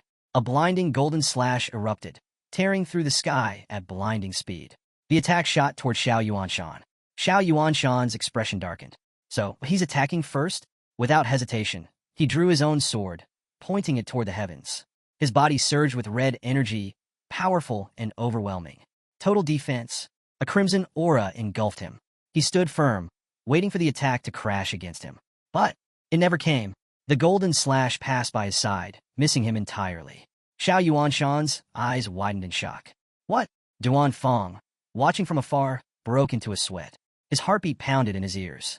This makes no sense. They had agreed. This was supposed to be a duel between Jiang Chun and Xiao Beihan. Then why is Gu Katian attacking? Up above, hidden in the sky, something moved. A barrier shattered. And from within, a monstrous presence was revealed. A giant dragon. The golden energy slammed into its tail, slicing it in half. The severed tail plummeted downward, crashing toward the earth. The dragon's roar shook the heavens. Its massive eyes burned with murderous rage as it locked onto Gu Katian. You bastard! It let out a thunderous roar. Then, its body vanished into a crack in space. But its final words lingered. I will return for you. Jiang Chun, Beihan settle things with a duel. Yet Gu Katian was the first to attack. Duan Fong's hands clenched into fists. This wasn't part of the deal. Beihan landed gracefully, arrogance dripping from his every move. His smirk widened as he eyed Jiang Chun. This time, the boy wouldn't have his 9 miasma wings to protect him. This time, he would humiliate him completely. He was eager for the fight to begin. He wanted to teach Jiang Chun a lesson he would never forget. The master swordsman rested his blade on his shoulder, his expression calm. That dragon was after the 9 miasma wings. The beast is 8th grade, half the cultivation level of the wings themselves. Xiao Yuanshan's eyes flickered with realization. This old thief. He had been several steps ahead of them all. Gu Katian turned back, exhaling slowly. Then, he let out a booming laugh. Well, he looked at Jiang Chun. Wasn't it impressive to see your master wield his sword for the first time? Jiang Chun stepped forward, fist clenched. His eyes sparkled with excitement. It was incredible. Gu Katian smirked. So, what did you learn? Jiang Chun didn't answer immediately. Instead, he extended a hand toward the ground. A soft green energy flickered to life. A root shot out, weaving toward Jigang. The elder was momentarily startled before realizing what Jiang Chun wanted. With a sigh, he handed over his sword. The root coiled around the blade, pulling it toward Jiang Chun's grip. He grasped the weapon, smiling. Gu Katian frowned. Why not use my sword? Jiang Chun grinned. Soon you'll understand. Then, he leaped onto the combat platform. His stance, his aura, he was mimicking his master's posture. Gu Katian, watching from afar, raised a brow. This kid is seriously trying to copy me? Hong Yao descended onto the island, her face full of worry. She clenched her fists. How can Master allow this? This is the same as sending Jiang Chun to his death. Her eyes flickered toward Duan Fong, who still stood idly. He was benefiting from all of this, yet he did nothing? She gritted her teeth. What kind of invincible? Just stood by and watched. Her heart pounded. She couldn't let this happen. She made up her mind. She was taking Jiang Chun away, whether he liked it or not. Gu Katian stood with his arms crossed, watching Jiang Chun closely. He remained silent, deep in thought. Beside him, Hong Yao made her decision. She would intervene. But, just as she was about to move, her body stopped. She couldn't move. Her eyes widened in confusion. What's happening to me? A single force bound her in place. Gu Katian's calm voice cut through her panic. In this arena of life and death, only Jiang Chun and Beihan may enter. His expression remained firm. No one else. Hong Yao's heart pounded. She had underestimated the strength of an invincible being. This was not just any battlefield. The energy sealing the arena was absolute. She couldn't break through. She clenched her fists. Her eyes filled with regret. She had just spoken ill of Master, and now she understood. Gu Katian continued, his voice steady. Jiang Chun does not want war. He turned to her. He does not want to see Jiangnan in ruins. Hong Yao whipped her head toward him. Then why? Her voice trembled. Why must Jiang Chun risk his life for the sake of others? Gu Katian's gaze was unwavering. Because, he said, Jiang Chun is not going to die. Hong Yao's breath hitched. What? Gu Katian smirked. I just taught him how to use the celestial sword. Both Jiang Chun and Beihan raised their swords. Beihan let out a booming laugh. That old man is crazy. He sneered. Does he really think you can learn the celestial sword just by watching? His eyes darkened with disdain. You're just trash. But Jiang Chun remained unfazed. He gripped his sword tightly. Golden energy surged around him. His lips curled into a confident smile. Then let's see if trash can teach you a lesson. Beihan's smirk faded. His fist clenched. A suffocating, malevolent aura erupted from his body. His hatred burned in his eyes. If you're not using the 9 miasma wings, then let's see if you can survive me. From the sidelines, Bei Feng turned to Jiang Wushuang. Who do you think will win? Jiang Wushuang's gaze was unreadable. If Jiang Chun uses the poisonous mist, he'll win. Bei Feng narrowed his eyes. But according to the rules, he can't use it. Jiang Wushuang sighed. Then he'll die. Beihan has already tasted defeat before, and he came back even stronger. His heart is now completely focused on martial arts. He won't stop until Jiang Chun is dead. Beihan's hatred burned. His sword emitted a powerful green energy. It was no ordinary weapon, ranked 20th among the divine weapons of Great Xiao. Jiang Chun held his sword close to his face, assuming an offensive stance. Beihan pointed his blade at him. His smirk returned. At least you have initiative. He twirled his sword, dying under the glow of the moon with that broken sword of yours. Will be an honor. Jiang Chun smirked as he gazed at Beihan. Enough talking, he said. He raised his sword to the sky. A deep purple energy erupted from the blade. His free hand stretched forward. Then, he called out, Master, watch closely. If I make a mistake, correct me. Gu Katian's brows lifted slightly. Was this brat serious? Jiang Chun channeled his strength. Then, slash. A colossal energy wave tore through the air. The sheer power of the attack sent shockwaves through the arena. The onlookers shielded their faces, closing their eyes as a piercing light filled the battlefield. It burned. It cut deep, but it wasn't a physical attack. It targeted the soul. Hong Yao appeared in a flash. With a wave of her hand, she summoned a red barrier around the weaker spectators. Her voice rang out. Those with weak souls, close your eyes. Her own eyes trembled with disbelief. How does little Jiang Chun have this much power? Even Gu Katian's usual smirk faded. His arms remained crossed, but his eyes flashed with surprise. He actually learned it, but his focus sharpened. The sword of humanity could only attack the soul. And Beihan was from the Xiao family, a family renowned for its powerful soul defenses. Beihan's expression changed. For a moment, he was stunned. Then he moved. With impeccable precision, his sword flashed. Clang! He deflected the attack with ease. He let out a loud, mocking laugh. Is this the legendary sky sword? His lips curled into a taunting grin. It's nothing, just an attack that tickles the soul. He gripped his sword tightly. You must have forgotten. The Xiao family specializes in soul power. Against me, this move is worthless. Beihan's aura surged. A golden moon appeared behind him, illuminating the battlefield. His voice thundered. Star and moon cut. With a single powerful slash, a massive golden arc of energy shot toward Jiang Chun. He ran a finger along the blade of his sword, grinning. That was just a warm-up. He adjusted his stance. This second strike, his gaze darkened with pure hatred, will not be aimed at your soul. Jiang Chen's response. Jiang Chen's eyes sharpened. His stance shifted. Then, boom, his sword cleaved downward. Earth knife! A mighty energy slash surged forward, colliding with Xiao Beihan's golden moon. Crack! The moon split in half, and in the same instant, Beihan staggered back, blood spilling from his chest. His eyes widened in disbelief. How? The energy wave didn't just shatter the moon. It cut through the arena itself. Duan Fong, still floating the island with his powers, felt the tremors immediately. His face paled. This arena, it's going to explode. See water lifted into the air, swirling unnaturally. Sweat dripped down his brow. He clenched his fists. A second-level cultivator did this? His voice was filled with disbelief. Then his eyes narrowed. This was getting dangerous. Time to reinforce the battlefield. Duan Fong extended both hands, and the island trembled once more. Jiang Chen's attack surged forward, slamming into Xiao Beihan. But he was ready. With a roar, Beihan drove his sword into the ground, summoning a golden barrier around his body. Boom! The attack collided with the barrier, sending shockwaves across the arena. Xiao Beihan gritted his teeth, sweat dripping from his forehead. He knew, if he hadn't blocked that attack, he would have died. His eyes burned with rage. Then he spoke.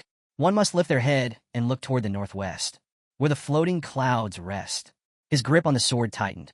One must lean on the blade that stretches 1,000 miles. Then he activated a forbidden spell, the maximum essence. A violent force erupted from Beihan's body. Across the battlefield, every participant's sword suddenly trembled. Then whoosh! The swords flew into the sky, beyond their owner's control. Cries of confusion echoed throughout the arena. What's happening? Some tried to call their swords back, but it was useless. No one could control their weapons anymore. Beihan's laugh echoed through the battlefield. High above, the sky turned dark. A storm of swords filled the heavens. Each blade emitted a powerful aura. Beihan, still gripping his sword, used a divine weapon technique. Soul Moon. At his command, the swords turned toward Jiang Chun. and began to fall. A sky full of blades. Jiang Chun gripped his sword tightly, his stance firm. He had no idea what this attack was, but he knew one thing. Beihan was aiming to kill him. Beihan's smirk widened. This was it. With this spell, Jiang Chun was dead. The arena begins to collapse. Up above, Duan Fong clenched his jaw. His hand trembled as he maintained the floating arena. Sweat dripped down his face. These two, they're insane. If this continued, the entire arena would collapse. He turned to his subordinates. Reinforce the battlefield now. Two men beside him nodded, quickly channeling their energy to support the crumbling space. Jiang Chen's counterattack. Beihan's eyes glowed with confidence. It's over, he sneered. But Jiang Chen smiled. A cold, confident smile. His grip tightened around his sword. Why do you underestimate me? He asked. Then he moved. His sword flashed, and he activated Curse Cutter. A radiant golden slash surged forward. Boom! It collided with the falling swords. A colossal explosion erupted in the sky. A blinding light engulfed the battlefield. Beihan's face twisted in horror. His attack was breaking apart, and then so was he. Xiao Beihan's body trembled. Cracks formed across his skin. His eyes filled with terror. No, this can't be happening. His hands reached out, but his fingers turned to dust. His legs crumbled. His torso disintegrated. How are you this strong? Jiang Chun remained silent. Beihan's eyes filled with tears. Then he was gone. His body vanished into ashes, scattered by the wind. The once arrogant warrior was no more. Xiao Yuanshan, who had been watching from above, felt his blood run cold. His grandson, massacred, gone. His hands trembled with fury, but for the first time in his life that he felt fear. Ji Gang dropped to his knees, his eyes wide with disbelief. This was the dream he had never reached in his youth. And yet Jiang Chun had achieved it in minutes. The reactions of the elite. Hong Yao, usually confident and carefree, was visibly shaken. Her body trembled, and sweat dripped down her face. 5 minutes, she whispered. He learned the celestial sword in 5 minutes. She clenched her fists. This wasn't normal. This wasn't human. Gu Katian let out a low chuckle. Though his fist remained clenched, his smile carried pride. His energy still isn't enough, he admitted. But his gaze flickered with admiration. He didn't just learn the techniques. He improved them. Ji Gang had trained for years and failed. Jiang Chen, 5 minutes. Jiang Wushuang exhaled sharply, his eyes locked onto Jiang Chen. His excitement and fear mixed together. This guy, he muttered. He's a monster. If someone like Jiang Chen became his enemy, it would be terrifying. Bei foam covered his mouth, his breathing uneven. Sweat dripped from his forehead. This wasn't just talent, this was madness. Tang Ying raised a hand to her forehead. Still stunned, she thought she had seen powerful geniuses before. But Jiang Chen? He was in a league of his own. On the other side, Luo Sandao and Mu Hanxiu embraced each other, crying. He won. He's really that strong? The battlefield itself had changed. Jiang Chen's final attack had left a gaping hole in the island. The destruction stretched from one end to the other. High above, 2 men appeared. They floated effortlessly in the sky. Gazing down at the battlefield, the first, a black-haired man, watched with amusement. Jiang Chun had piqued his interest. Interesting, he mused. The disciple of the Celestial Sword King is quite something. A smirk crossed his lips. Don't kill him yet. I want to use him as a stepping stone for prodigy. Beside him, a man with fiery orange hair shook his head. He spoke casually. I never came here to kill Jiang Chun in the first place. The black-haired man, his hands still behind his back, smirked again. His presence alone carried an oppressive force. This man was an invincible being. The god of the sword, Ji Lingxiu. His gaze locked onto Jiang Chun, his smirk widened. Even if I don't act, his eyes flashed with intrigue. Things are about to get interesting. Xiao Yuanshan was seething with rage. He would not stand by and do nothing. His grandson was dead, and Jiang Chun had to pay. But just as he prepared to strike, a monstrous energy erupted. Surging in all directions, the air grew heavy. Xiao Yuanshan's instinct screamed danger. His body tensed. He knew this presence. The god of war, Jiang Xianji. The arrival of the true powerhouses. Beside the black-haired sword god, Ji Lingxiu, stood another invincible being. A man with fiery orange hair. The god of martial arts, Jiang Xianji. Xianji turned to Xiao Yuanshan, his tone calm but firm. Ji Lingxiu is right, he said. You shouldn't interfere. Xiao Yuanshan's hands clenched into fists. His mind screamed for vengeance. But Jiang Xuanji's energy only grew stronger. Then, Xianji spoke. His voice carried absolute authority. If you wager your life in a death match, you must be prepared to die. Xiao Yuanshan's rage faltered, his heart sank, that he knew that Xianji was right. But still, he couldn't accept it. Jiang Chun takes the offensive. At that moment, Jiang Qin moved, with one hand gripping his sword. He leapt into the air. His voice rang out. I have a fourth technique, get ready. Xiao Yuanshan turned, stunned. His eyes narrowed. What? The celestial sword moves once more. Gu Katian's eyes widened in panic. Stop, he shouted. Don't be reckless. Hong Yao covered her mouth, frozen in fear. Jiang Chun had just drawn his sword against Xiao Yuanshan. Against a general, against a legend. Jiang Xinji, still with his arms crossed, raised a brow. That kid is insane. Messing with a tiger's whiskers is the same as seeking death. Ji Lingxiu, however, closed his eyes and smirked. There's no saving him now. Xiao Yuanshan's face darkened. With a slow, deliberate motion, he unsheathed his sword. His power surged, causing the water beneath him to rise into a massive wave. You dare to raise your sword against me? His voice was filled with killing intent. This is a joke. A mere second-level insect. Challenging me? He raised his blade, ready to end this farce, but Jiang Chun didn't flinch. He gripped his sword with both hands. That a violent aura exploded around him. The blade trembled, overflowing with power. Then he struck. Celestial sword technique. Defend justice. Expel evils. Uppercut. With all his strength, he unleashed two devastating slashes. The attacks roared toward Xiao Yuanshan, and Jiang Chun stood still. He had made his move. Now, the world would witness its result. Jiang Chun stood still, his eyes locked on Xiao Yuanshan. The battlefield was silent. Everyone watched, waiting. Jiang Wushuang was the first to react. His breath hitched. His eyes widened in disbelief. He's insane. Jiang Chun's attack wasn't just strong. It was monstrous. That blow. It's comparable to a full-powered strike from a level 5 Sea King or Mountain King. Even Bang, usually unfazed, froze in fear. His voice trembled. He's throwing his life away. Tang Ying remained silent, sweat dripping down her forehead. If this were the city of 10,000 demons, she swallowed hard. That monkey would have devoured him alive. Xiao Yuanshan's lips curled into a smirk, his fists clenched. Then, with a simple motion, he controlled the water around him. The sky twisted as floating water droplets hovered in midair. His calm voice carried absolute confidence. Even your master is no match for me. You? His smirk deepened. You don't stand a chance. Then, he snapped his fingers. The water surged forward, forming an impenetrable wall. Jiang Chen's attack crashed into it, and was completely blocked. Or so he thought. Xiao Yuanshan lowered his arm. His expression was smug, pathetic. But then, his face paled. Something was wrong. His instincts screamed that he looked up, and his heart stopped. The sky was swarming with insects. Thousands. Millions. They descended upon him like a living storm. Xiao Yuanshan's eyes widened. The 9 miasmal wings. Jiang Chen smirked. His voice was cold, ruthless. Did you really think I was trying to defeat you with a sword? The previous attack had only been a distraction. Now that I'm no longer in the arena. He raised his hand. There are no rules stopping me from using my real power. Xiao Yuanshan threw his arm in front of his face. His breathing quickened. This wasn't part of the plan. Jiang Chen clenched his fist, and with a wicked grin, he gave the order. Explode. Boom. The first wave of insects detonated. Xiao Yuanshan barely had time to react. When? Boom. Boom. Boom. A chain reaction of massive explosions filled the sky. The world turned white with fire.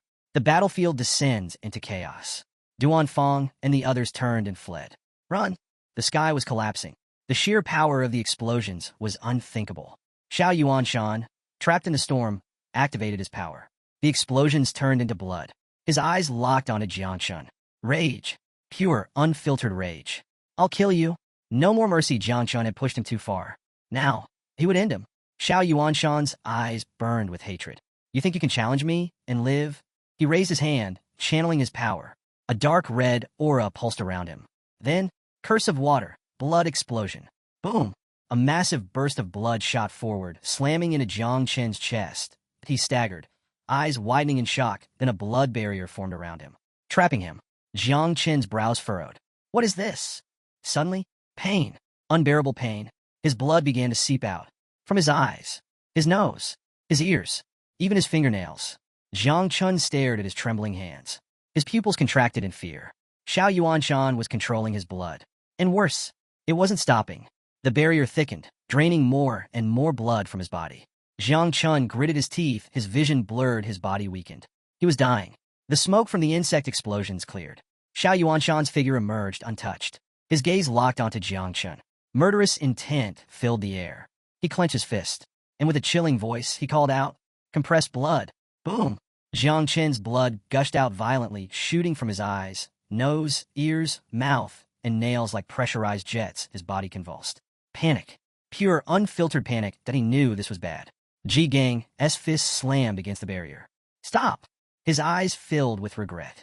This was his fault, that if he hadn't let Jiang Chen enter the prodigy camp, this wouldn't be happening. But he couldn't break through, and he couldn't reach him. Jiang Chen was alone. But then, two figures moved. Hong Yao and Gu Katian drew their weapons. They jumped into the air, eyes burning with resolve. They wouldn't let Jiang Chen die, not today. Luo Sandao and Mu Hanxiu followed suit, their fear replaced with courage. They rushed forward, prepared to fight. But, whip! Ropes of pure energy wrapped around their waists, yanking them back. They struggled. But the force was unbreakable. Their bodies were dragged back to the floating island, confused. They looked around, until their eyes landed on a man with pink hair. He stood with his hands on his hips, watching calmly. His voice was flat, but firm. Rushing in like that is just suicide. Beside him, another man, the one who had summoned the ropes, remained silent. The battlefield grew tense. Jiang Chen was on the brink of death. And now, only a miracle could save him. Luo Sandao hit the ground hard, landing on her, but she looked up, and her breath caught in her throat. The gray-haired man standing before her, her father. Beside her, Mu Hanxiu, who had also been thrown back, turned her head and froze. The other man, her grandfather. Mu Hanxiu's eyes filled with panic. She scrambled to her feet, her voice urgent. Grandfather, she pleaded, please save Jiang Chen. Luo Sandao wasn't far behind. She stood up, turning to her father, her tone sharp. Do we have any treasure that can save him? Luo Sandao's father remained calm, his voice steady. No. His answer hit them like a hammer. Mu Hanxiu's grandfather sighed, his gaze heavy. The forbidden curse of blood explosion. Once it takes hold, there's nothing left to do but wait for death. Mu Hanxiu's face drained of color. Her body shook. Luo Sandao bit her lip, fists clenched. Their only hope was Gu Katian and the others. But even they could only try to negotiate. And Xiao Yuanshan? He wasn't going to listen. Not after Jiang Chen had killed both of his grandsons. Above them, Xiao Yuanshan hovered in the sky, his fist clenched. He continued siphoning Jiang Chen's blood, his expression filled with satisfaction. At that moment, Gu Katian appeared. He drew his sword, his voice firm. Stop! Hong Yao was right beside him, furious. You old bastard, she yelled. Undo the spell now. But Xiao Yuanshan's expression remained cold. He smiled. It's too late. He gestured to Jiang Chen, who was on the brink of death. He's about to explode. Xiao Yuanshan let out a sigh of relief. Finally, I can avenge my grandsons. Seeing that negotiation was pointless, Gu Katian moved. Slash! A golden arc of sword energy shot toward Xiao Yuanshan. Xiao Yuanshan's eyes narrowed, seeking death. Hong Yao wasn't far behind. Her sword flashed, and she unleashed. Blade that opens the sky. A devastating slash toward Xiao Yuanshan.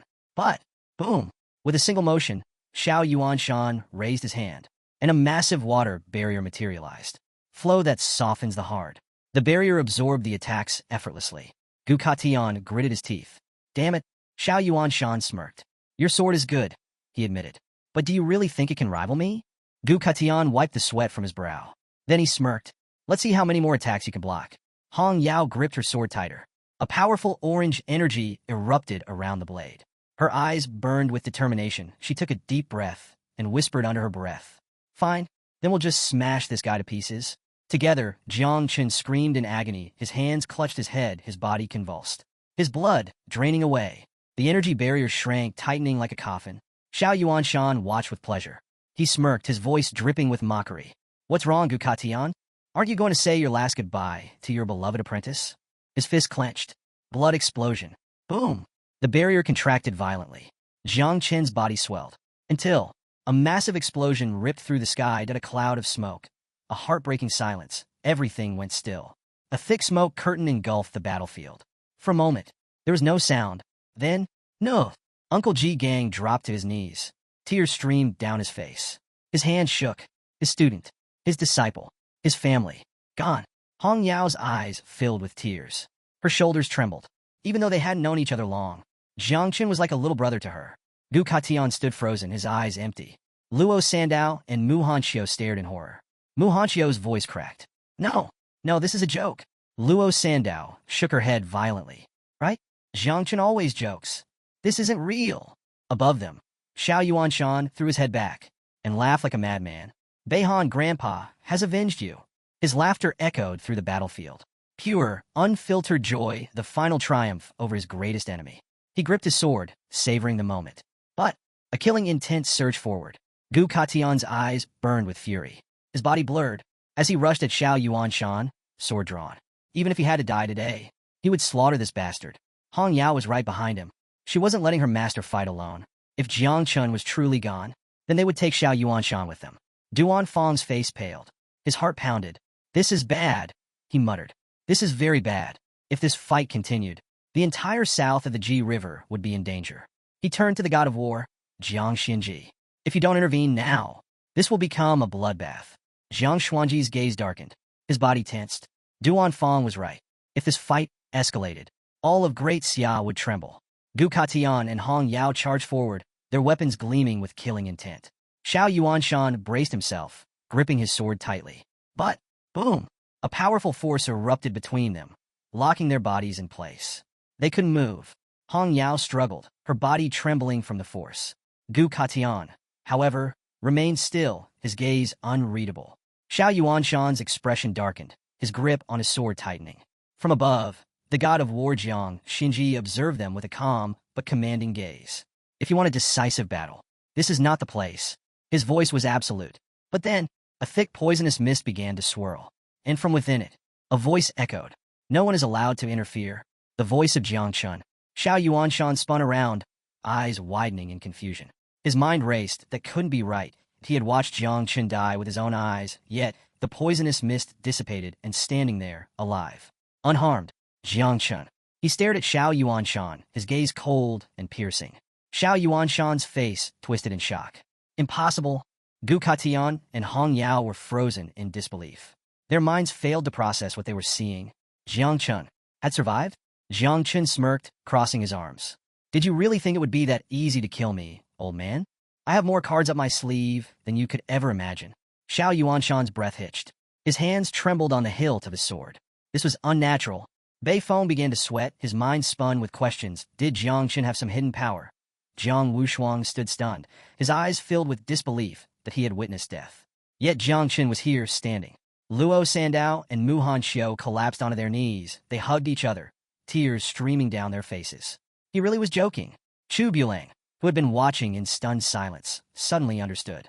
His voice was low but sure. That's the aura of the dead. It's the effect of the undead metal. Xiao Ke's eyes sparkled with realization. She clenched her fists, her lips curling into a smile. That's it. The undead metal we found in the village of the dead. It has an incredible effect. Now, everything made sense. Jiang Chun hadn't just survived, that he had been reborn. Jiang Chun extended his hand toward the sky, that a thick poisonous mist spread like an ominous storm.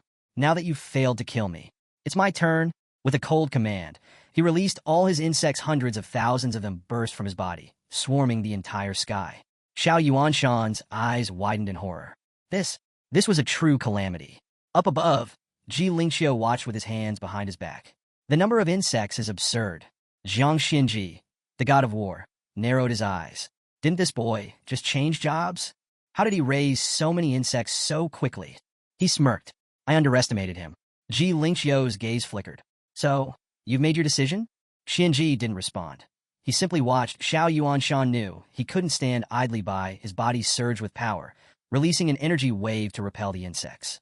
But Xinji moved first before Yanshan could unleash his power. A crushing force locked his body in place. Yanshan struggled but couldn't move. His voice was filled with fury. God of war, why are you interfering? Jiang Chen's eyes gleamed. Don't waste my time. He waved his hand. The insects charged forward. Explosions erupted around Yanshan. The sky burned with countless detonations. Muhan Xiao watched, astonished. This doesn't make sense. Why would the god of war help Jiang Chun? Her grandfather merely smiled. Because the answer is simple. Jiang Chun raised his hand again. The insects moved as one. An unstoppable force, her grandfather continued. Most people with calamities are too cautious to challenge an invincible. They hide, but Jiang Chun? He's different. In a short time, he created hundreds of thousands of insects. His talent is unparalleled. He doesn't just break the rules. He makes his own. Muhancho's breath hitched. That it wasn't recklessness. That it was a declaration. Jiang Chun was making the world recognize him. The explosions engulfed him. His body burned. His screams echoed across the battlefield. His face twisted in agony, but through the flames, His eyes shone with madness. All of you must die. Daxia deserves death. Jiang Chen's lips curled into a wicked grin. Not so tough now, are you? Xiao Yuanshan roared in fury. Don't think you've won. Yet, even in this dire moment, he sneered. Don't think you can finish me off that easily. Jiang Chen's... A sinister glint flashed in his eyes as he revealed his trump card. Even as the insects continued their assault, Xiao Yanshan stood firm, his gaze locking onto Jiang Chun Xinji. In that moment, he realized something crucial. The technique Jiang Chun had used was merely an illusion, summoning every ounce of power he had accumulated over his lifetime. Xiao Yanshan prepared to break free. There was no longer any need for restraint. Survival was all that mattered. He activated a forbidden spell, the power of the divine soul. A blinding light surged forth as the illusion shattered. Jiang Chen's attack had been formidable, but Xiao Yanshan wasn't finished just yet. Xiao Yanshan's body erupted with a powerful crimson aura. Just as the explosions threatened to engulf him, he propelled himself out of range, advancing straight toward Jiang Chun. Hovering in the air, Jiang Chen's eyes widened in shock. He survived?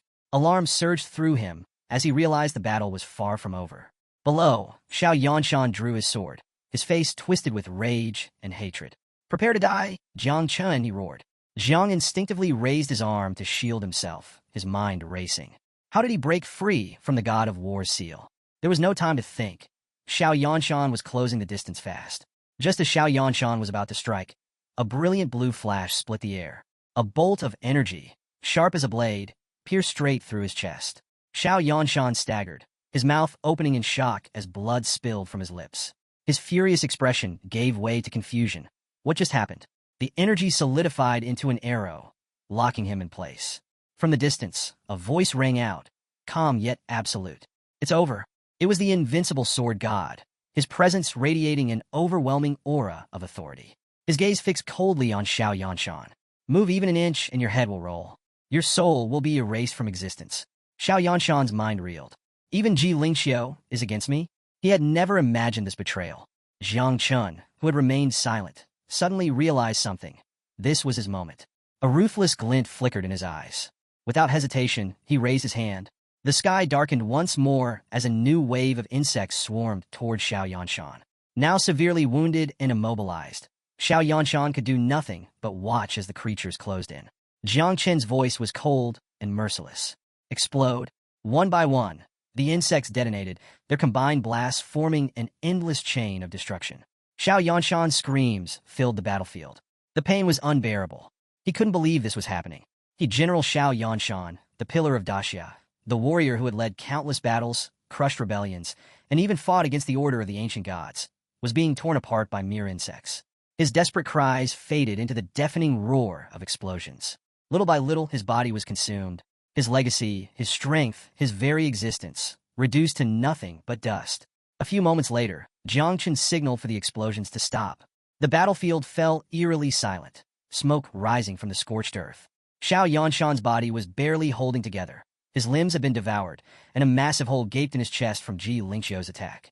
His broken form collapsed to the ground, landing on his knees. His gaze, hollow and lost, fixated on the dirt beneath him. After a long pause, he slowly looked up at Jiang Chun and rasped, "Are you really going to kill an old man like me?"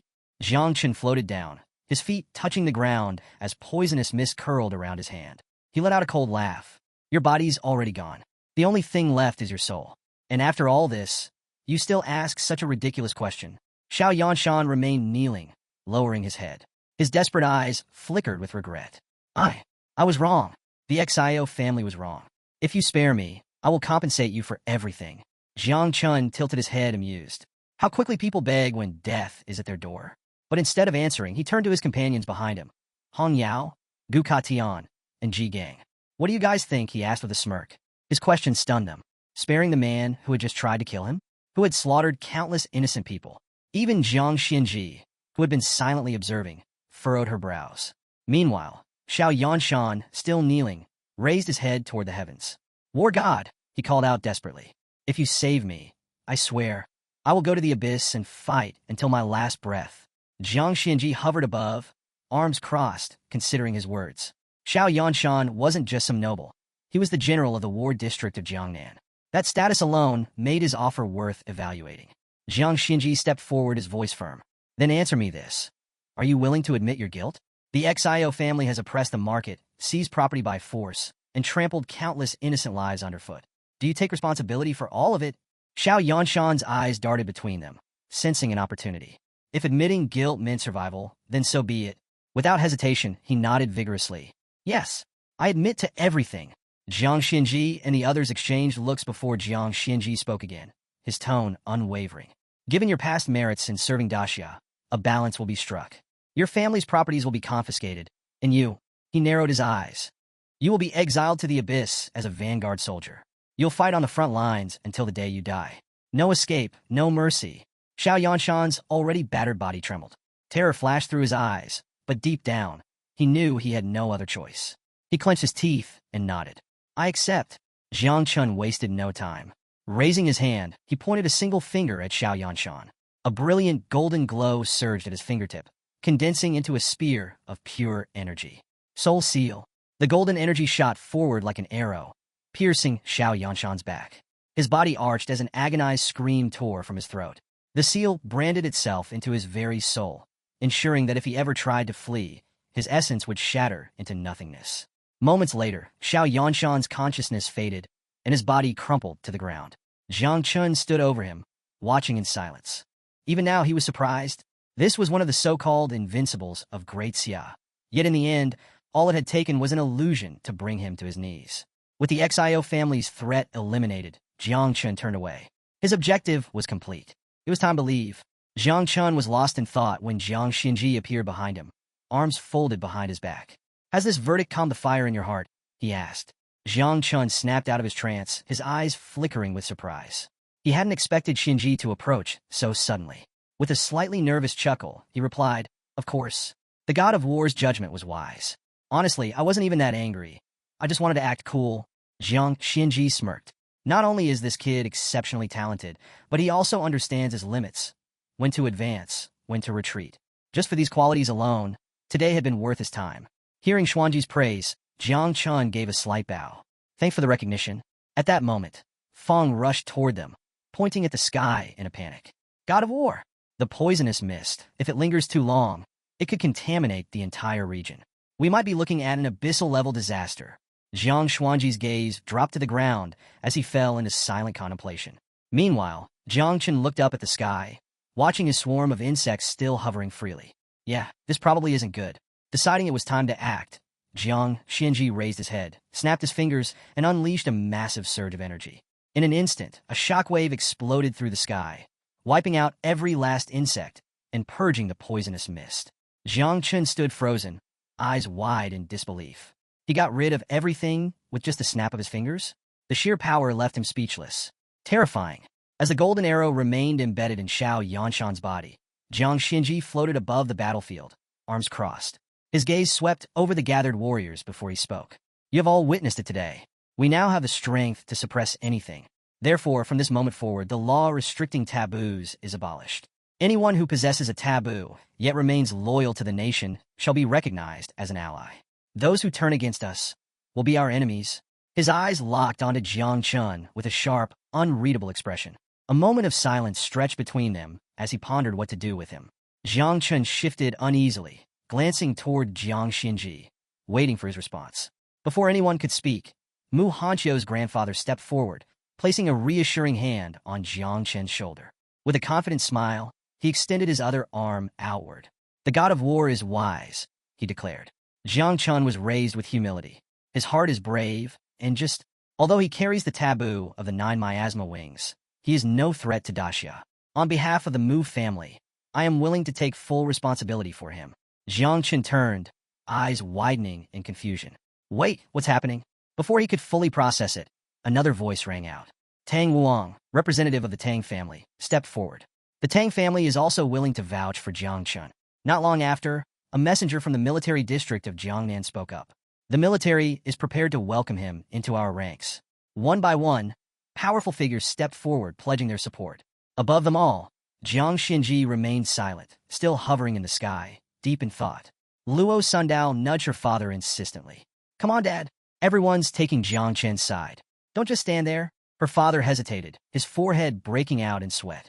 The sheer pressure of the moment had him frozen in place. But after a few seconds, something shifted. His face turned red with enthusiasm. Clenching his fists, he shut his eyes and bellowed, "I too will take responsibility for Jiangchun." Luo Sundao sighed, placing a hand over her forehead. Useless. Absolutely useless. Meanwhile, Hong Yao, flying beside Gu Kai Tian, couldn't hide her amazement. The god of war had not only intervened in the fight, but had outright abolished the ancient restrictions on taboos. Even the most prestigious elders had stepped up to defend Jiangchun. This feels unreal. Buin, arms crossed, was deep in thought. Maybe Jiangchun saw all this coming, he mused. Maybe that's why he deliberately crossed swords with Zhengu. Hong Yao's eyes widened. Could it be? If Jiangchun had truly planned this far ahead, then his foresight was terrifying. Now looking at Jiangchun with a serious expression, finally spoke. The god of war has been well aware of Xiao Yanshan's crimes. But if it weren't for Jiangchun's extraordinary potential, he wouldn't have acted so quickly. A murmur ran through the crowd. Now that Jiangchun's 9 miasma wings had been exposed, staying in the shadows was no longer an option. He would either prove himself or become the target of every major faction. After all, the 9 miasma wings weren't just feared by humans, but by every race in the abyss as well. Some people whispered concerns about Jiangchun's insects being completely wiped out. But one voice reassured them. Come on, this is Jiangchun we're talking about. You think he doesn't have more of those things stashed somewhere? Hearing this, Jiangchun couldn't help but smile. Everything is playing out exactly as I planned. If you're going to reveal your cards, do it with a bang. High above, Jiang Xuanji watched the scene unfold. With so many powerful figures willing to vouch for Jiangchun, he saw no need for further discussion. That's enough, he declared. Jiangchun, take care of yourself. Use your insects wisely. Jiangchun lowered his head in gratitude. I will. Thank you. Then, Jiang Xinji, arms crossed and eyes sharp, delivered his final announcement. In 10 days, the Great Prodigy Competition will begin. The champion of this edition will be named the first divine son of the prodigies, receiving privileges and resources equal to an 8th grade national protector. Jiangchun blinked. That's insanely tempting. But before he could dwell on the thought, Jiang Xinji added, however, the 9 miasma wings are forbidden in the competition. Jiangchun met his gaze calmly. So that's how it is. For a brief moment, he wondered if the god of war was setting all of this up just for him. But he quickly dismissed the thought. No, someone at that level wouldn't change the rules for a single person. That would be far too small-minded. His lips curled into a confident smirk. This wasn't over yet. With a determined look in his eyes, he was ready for the next challenge. Jiangchun nodded firmly. I promise not to use the 9 miasma wings in the prodigy competition. Hearing this, Jiang Xuanji's lips curled into a subtle smile. Good. He truly is worthy of being my apprentice. Jiangchun, however, was deep in thought. Even if I can't use my insects, it doesn't matter. I'll be able to obtain a new mother insect while completing the second change mission. More importantly, he suspected the god of war wanted to test his raw ability, without relying on the power of the 9 miasma wings. If that's the case, I'll make sure not to disappoint him.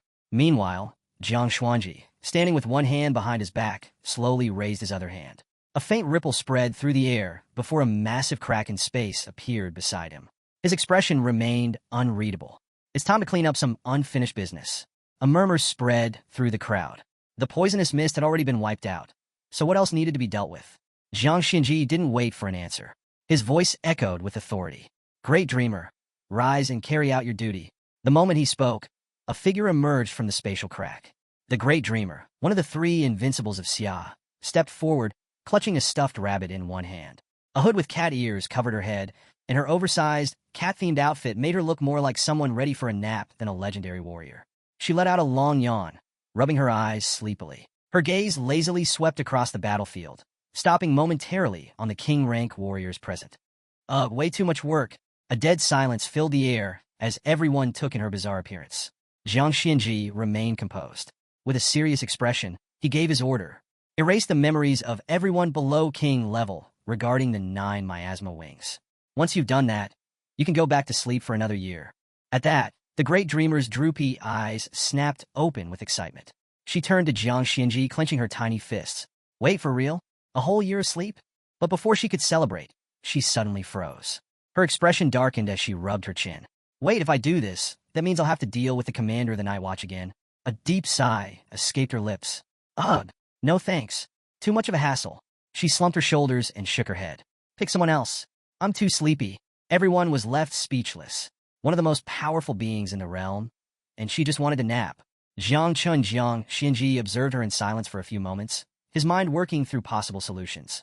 Eventually, he settled on a different approach, but, for now, instructed her to handle erasing the memories of those present. The great dreamer had no choice but to comply, despite her exhaustion. With a weary sigh, she snapped her fingers, activating her ability, Butterfly Dream. Almost instantly, a flurry of ethereal butterflies materialized in the sky, their wings shimmering with an otherworldly glow. The unexpected sight left the members of the Prodigy camp speechless, their eyes widening in confusion. What was this? What kind of power was at play? Before they could react, the butterflies drifted towards them, releasing a mesmerizing magical energy. Within seconds, a wave of fatigue washed over the camp. Some warriors swayed on their feet, their eyelids growing heavy as if they hadn't slept in years. Others yawned uncontrollably, their resistance crumbling under the sheer weight of drowsiness. It didn't take long before one by one, they collapsed into a deep sleep. Hong Yao, watching in fascination, turned to the master and asked why Jiang Chun, Xinji, and the Great Dreamer were taking such drastic measures. Gu Kaitian, who had been quietly observing, finally spoke up. He explained that it was all to protect Jiang Chun. Delaying any potential disaster was crucial, especially in a place as dangerous as Xiao. He conjured an image of Xiao's map in his mind and detailed its numerous perils. 8 unexplored and highly dangerous forbidden zones, 3 legendary caverns fought over by various races, and the ever-present threat of internal conflicts in the Church of the Ancient God. However, the Great Dreamer's power wasn't selective. It also affected Jiang Chun himself. He slumped to the ground, knocked out like a log. Hong Yao, still puzzled, asked why his memories needed to be sealed as well. The Great Dreamer stepped forward, her voice calm but firm. "This isn't a seal," she clarified. "I'm reinforcing his divine soul to prevent him from being remotely killed through curses or other mystical means. His cultivation level is still too low, and his soul foundation is weak. If left unguarded, he's an easy target." Hong Yao's brows furrowed in surprise. It made sense, but the implications were unsettling. Meanwhile, the Great Dreamer turned her gaze forward, only to freeze in shock. Something was wrong. In front of her, Jiang Chun was still lying on the ground, but instead of sleeping peacefully like the others, something felt off. Narrowing her eyes, she studied him closely. That's when she realized he was faking it. Her expression darkened, irritation flickering across her face. Clenching her jaw, she grabbed the rabbit-shaped stuffed animal she always carried and stomped toward him. Jiang Chun, sensing her approach, broke into a cold sweat. This was bad, really bad. A few moments ago, he had indeed felt the drowsy effect of her power, but the ancestral tree of all things within him had instinctively rejected it. Since everyone below the king level had already fallen asleep, he figured it was safer to play along, showing some respect to the Great Dreamer. After all, she was Uncle Ji Gang's direct superior. Inside Jiang Chen's consciousness, Little Nine had dropped to her knees, sobbing uncontrollably. She had just lost many of her beloved insects to the Dreamer's power, and her heart ached at the loss. As the Great Dreamer loomed over Jiang Chun, the tension in the air thickened. She wasn't one to be easily deceived, and Jiang Chun was about to find out just how unforgiving she could be. Seeing Little Nine so upset, Jiang Chun tried to console her, taking the blame upon himself. But to his surprise, she placed one hand on her cheek and the other on her belly, then suddenly broke into a joyful smile. She wasn't too worried after all. Having reached level 30, she could now raise insects again. This drastic shift in mood left Jiang Chun momentarily speechless. Meanwhile, outside his consciousness, Jiang Chun continued pretending to sleep until a voice broke through his act. "All right, you can stop faking now. I know you're awake." His body tensed. That voice belonged to none other than the Great Dreamer. He could feel her presence looming over him, her gaze piercing through his charade. "Wake up," she ordered. A wave of nervous sweat trickled down Jiang Chen's face as he reluctantly sat up. With one hand bracing against the ground, he rubbed the back of his head and let out a sheepish chuckle. Sorry about that, Sister of Illusions," he said, trying his best to sound apologetic. The Great Dreamer, now crouched on the ground with both hands resting on her knees, tilted her head in mild confusion.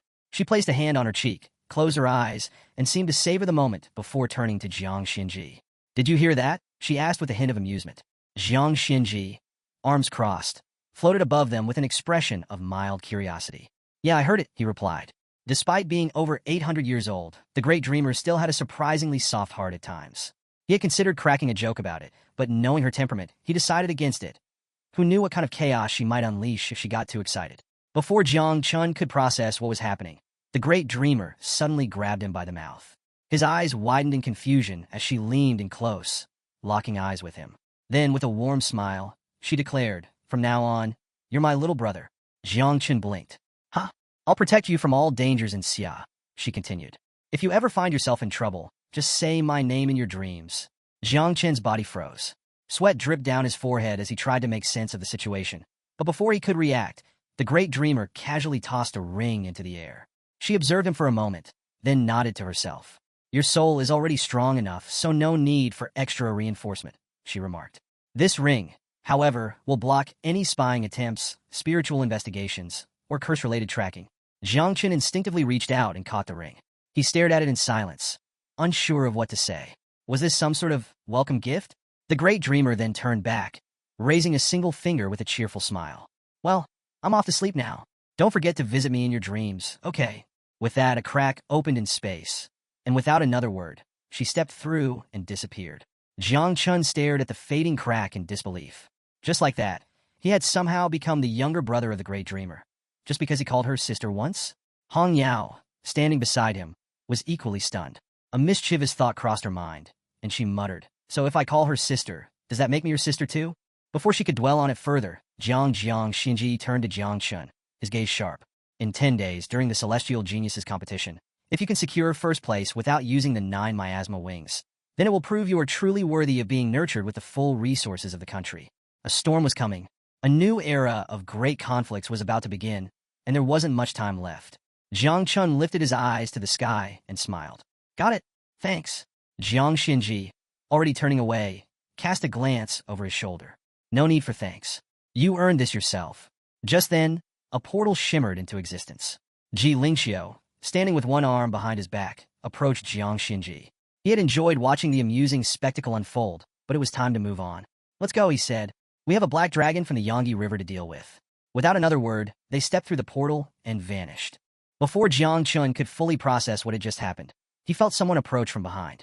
He turned to see Mu Hanqiu's grandfather and Tang Ying's uncle all standing there with serious expressions. Tang Ying's uncle spoke first. Tang Ying is my niece from Aunt Tang's side of the family. I believe a marriage between you two would bring our families even closer. Jiangchen blinked. What?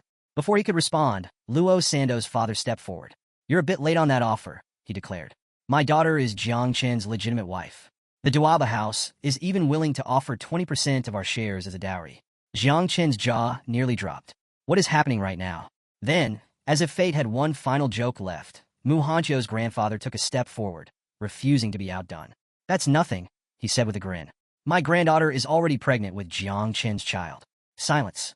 Jiangchen's entire body stiffened. His eyes widened in absolute shock. Excuse me? What? His mind raced, trying to piece together when, where, and how this could have possibly happened. He was pretty sure he would remember something like that. Meanwhile, Hong Yao turned to her master with a hopeful expression. Master, do you think I still have a chance with Jiangchen? Gu, who had been watching all of this unfold with growing irritation, finally lost it. With an exasperated sigh, he smacked Hong Yao on the head. Stop talking nonsense. Ow! Hong Yao rubbed her head, her eyes brimming with a mix of pain and frustration. Finally, some peace. By the time night fell, Jiangchen finally made it back to the house. As soon as he shut the door behind him, he leaned against it and let out a long sigh of relief. Finally, some peace and quiet. Now he could focus on something that actually mattered, reproducing Little Nine's second swarm. He entered his consciousness, where Little Nine was cradling her belly with a radiant smile. She was pregnant with a new swarm of insects, and the joy on her face was undeniable. Jiangchen stepped forward, placing his hand gently over hers. His expression turned serious as he activated Divine Evolution, a skill that accelerated insect reproduction. A glow surrounded Little Nine as she started floating slightly off the ground. Her smile widened, her eyes sparkling with excitement. They're coming, so many babies. The skill was a success. The system notified Jiangchen that the reproduction of the second swarm would take an hour, generating a total of 5,900 miasma wings. As he navigated through the system interface with his finger, he activated the second transformation. A new notification popped up. He met the conditions to change classes, being a level 30 professional with a combat rating of 237 stars. The system immediately assigned him a class change mission, Celestial Tower of Magic City. His objective? Complete the Celestial Tower, defeat the boss on the 50th floor, and claim its sword. The catch? He had to do it alone, and he only had 1 day to succeed. Jiangchen rubbed his chin, deep in thought. If he wanted to maximize his chances, he needed to make some serious preparations. He decided to sell off all his extra equipment, worth several billion, and exchange it for the blood of fierce beasts.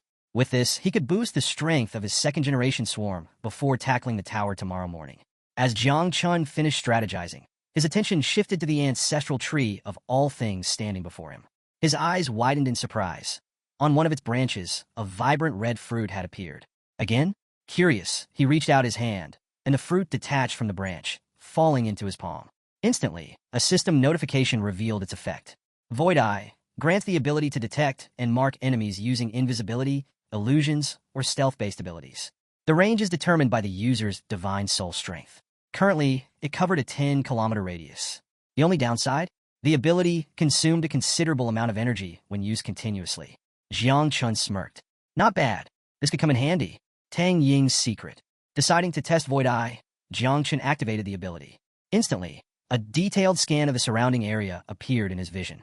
Several houses were visible, but one person in particular caught his attention, Tang Ying. She was outside, walking aimlessly, absorbed in her phone. What's she doing out here this late? Just then, a red system window appeared, revealing her stats. Hidden profession, Nightmare Hunter.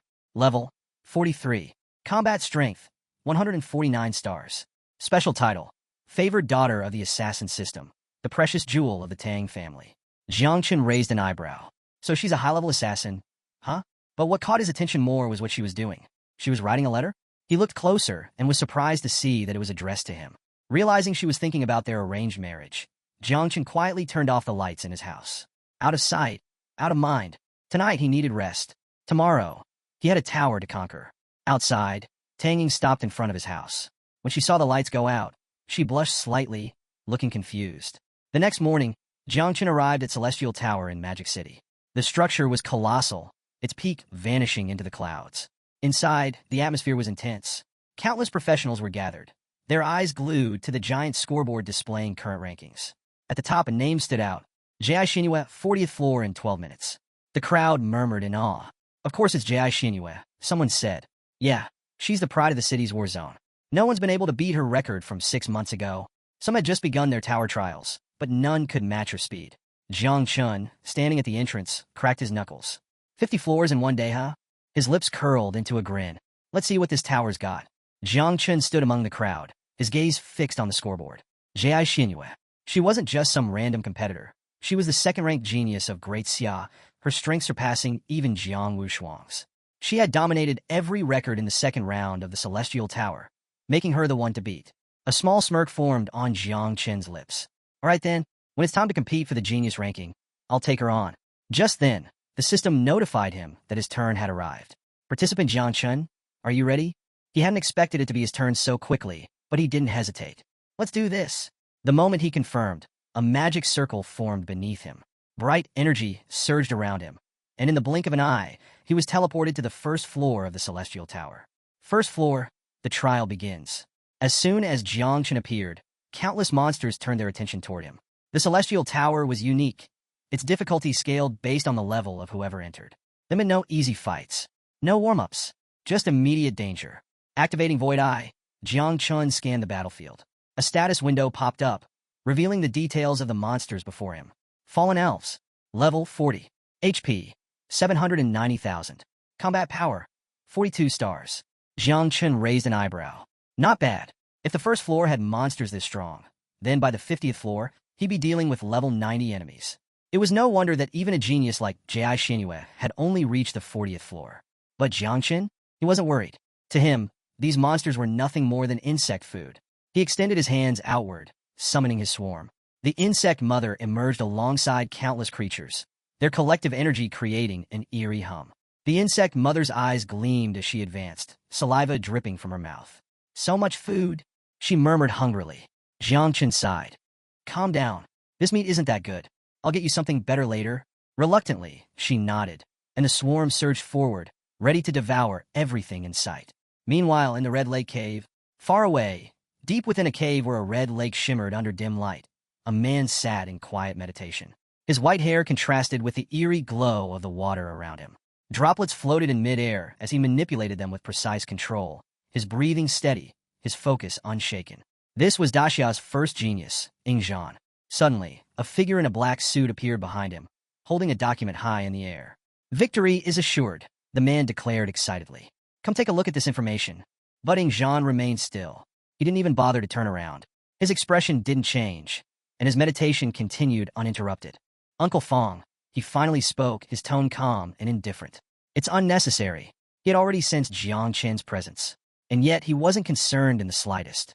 Jean remained composed as he listened to Uncle Fong's words. He already knew that Jiang Wushuang had divine-level classes, but there were significant differences among divine classes. Not all were created equal. However, when Uncle Fong mentioned Jiang Chun, Jean's interest barely flickered. A new disciple of Gu? A so-called never-before-seen divine level? It sounded like a joke. There's no way someone with a creation class awakening is worth paying attention to, Jean remarked dismissively. Uncle Fong, undeterred, extended his hand and revealed something shocking. Jiang Chun killed Xia and even drew his sword against the protector of the kingdom, and he survived. Silence. Jean's previously indifferent expression shifted. Slowly, he stood up, and the floating water droplets in the cave crashed back into the red lake. Taking the document from Uncle Fong, he skimmed through its contents, his eyes narrowing as curiosity replaced skepticism. A creation class? And he did all that? A red dragon materialized before him, staring at him with piercing eyes. Jean, deep in thought, barely acknowledged it. His mind was preoccupied with new information. The 9 miasma wings, the 4 blades of heaven, the 8 transformations to purify the realm. This is getting interesting, he muttered. Yet, despite his growing intrigue, disappointment settled in. Jiang Chun wouldn't be allowed to use the 9 miasma wings during the Celestial Prodigy competition. A shame, Jean said quietly. If he were allowed to fight at full power, this competition might have actually been fun. Meanwhile, in a training field, elsewhere, in a vast training arena, a pack of dog-shaped beasts prowled the battlefield. Their snarls echoed across the field, only to be drowned out by the sharp twang of a bowstring. A blindfolded woman moved gracefully between them, her golden bow gleaming under the sunlight. This was Daxia's second genius, Ji Xinyue. She leaped into the air, releasing a single arrow that pierced through a beast's skull with pinpoint accuracy. Without pausing, she spun midair, her silhouette blurring, and fired a barrage of arrows at the remaining beasts. Her attacks moved at light speed, each shot striking its mark. The creatures roared in agony, their bodies collapsing to the ground one by one. Not far away, atop a metal platform, 2 guards stood observing her performance. Each of them held long spears, their postures relaxed yet alert. Ji Xinyue is terrifying, one guard muttered. She's already comparable to a first-level grandmaster. His companion scoffed. Your standards are too low. You're forgetting Jiang Wushuang, Daxia's third celestial genius. He's already fought against warriors with 5 transformations and came out victorious. The first guard fell silent, realizing the truth in his words. Daxia's prodigies were on another level, and soon, Jiang Chun would have to face them all. Ji Xinyue's attacks were so powerful that the beasts couldn't withstand them, their bodies shattered into pieces upon impact. Watching her display of dominance, Ji added, she's ranked 1 position above Jiang Chun. That means her strength should be at least equivalent to a 5 transformation master. After finishing off the beasts, Ji Xinyue gracefully landed on the ground. Though already invincible in long-range combat, she had recently started practicing close-quarters combat as well. One of the guards observing her speculated, she must be preparing to face Jiang Wushuang. But Ji shook his head. Worthless compared to her, he dismissed coldly. Not even the so-called number 1 genius, Jean, can match her. As the two continued discussing, a commanding presence suddenly filled the training field. The arrival of the commander. A tall man walked toward them, casually holding a cat in one hand. His aura radiated unshakable authority. This was Ji Hongyin, the chief commander of the city's war district.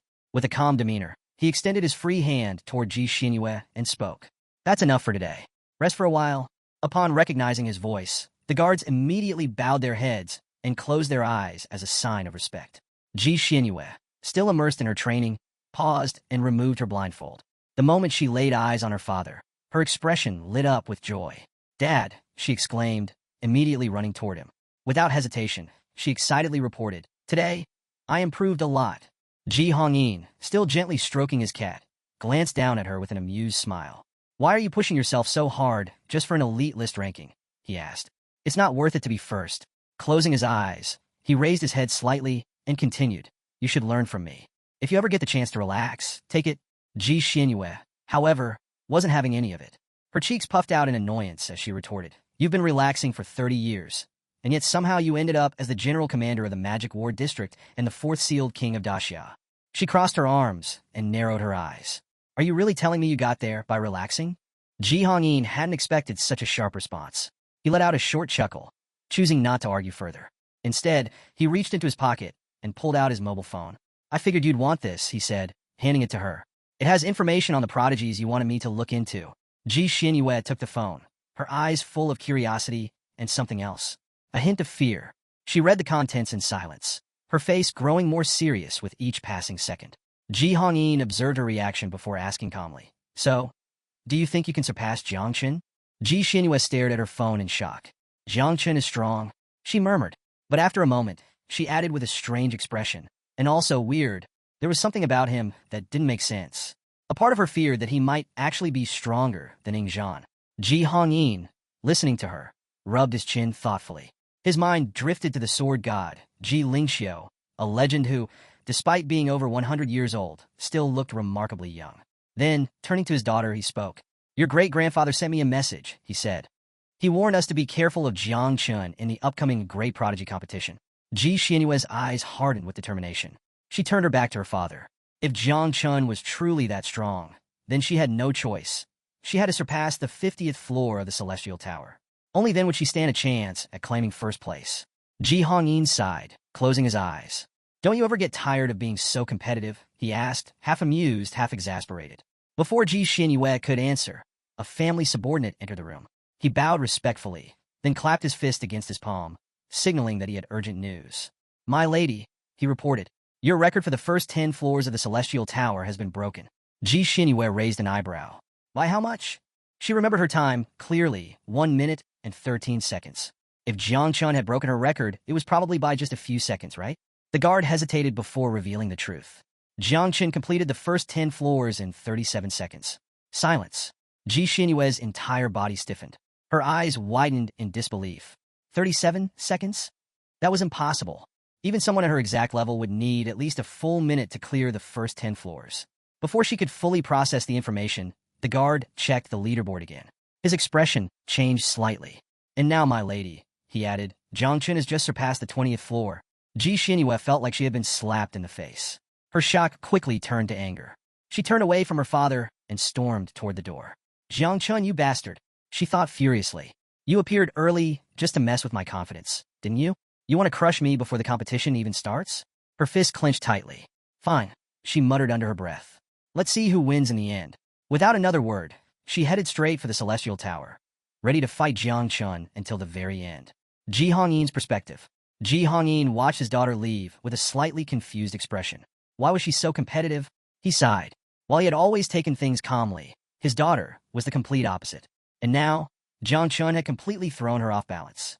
Jiang Chen stood amid the battlefield, watching as his insects swarmed over the fallen beasts, devouring their remains.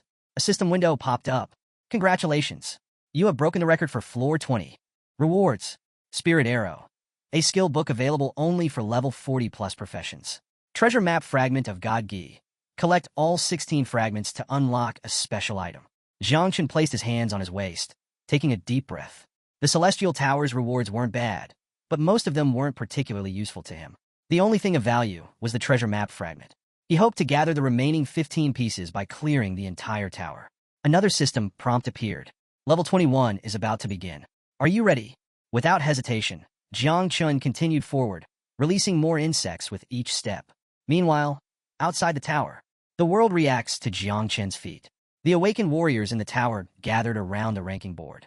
Their expressions turned to shock as they saw Jiang Chen's name. He had completely obliterated the record held by Ji Xinyue, the princess of the Ji family. People began whispering in disbelief. Who the hell is this guy? Where did this monster come from? Even the floor 20 boss was level 50, and he crushed it like it was nothing. Luo Sandao's shock and fury. At the same time, in the Luo family palace, Luo Sandao sat on her bed, scrolling through her phone. Her eyes widened in disbelief when she came across a shocking news article. Mysterious young man breaks the record of the goddess of Magic City, Ji Xinyue. At first, she thought it was fake news, but when she opened the official Celestial Tower rankings, reality hit her. Current rankings. First place, Jiang Chen, floor 30 in 2 minutes and 32 seconds. Luo Sandao nearly dropped her phone. The comment section was even worse. People were furious, calling Jiangchen an outsider who had come from the Jiang military district to Magic District just to steal their glory. Get lost, Jiangchen. Magic belongs to Ji Xinyue. Take your record somewhere else. This guy is just a troublemaker. He should leave our goddess alone. Luo Sandao's expression darkened with rage. She clenched her fist. Idiots! They're insulting my benefactor? Without hesitation, she called Xiao, her voice filled with anger. Get on the live stream right now. Those damn magic idiots are trash-talking Jiangchen. Not only that, if insulting them online wasn't enough, she was prepared to head to magic herself. Ji Xinyue's counterattack. At the Celestial Tower, a familiar figure arrived. Ji Xinyue. Her eyes burned with determination.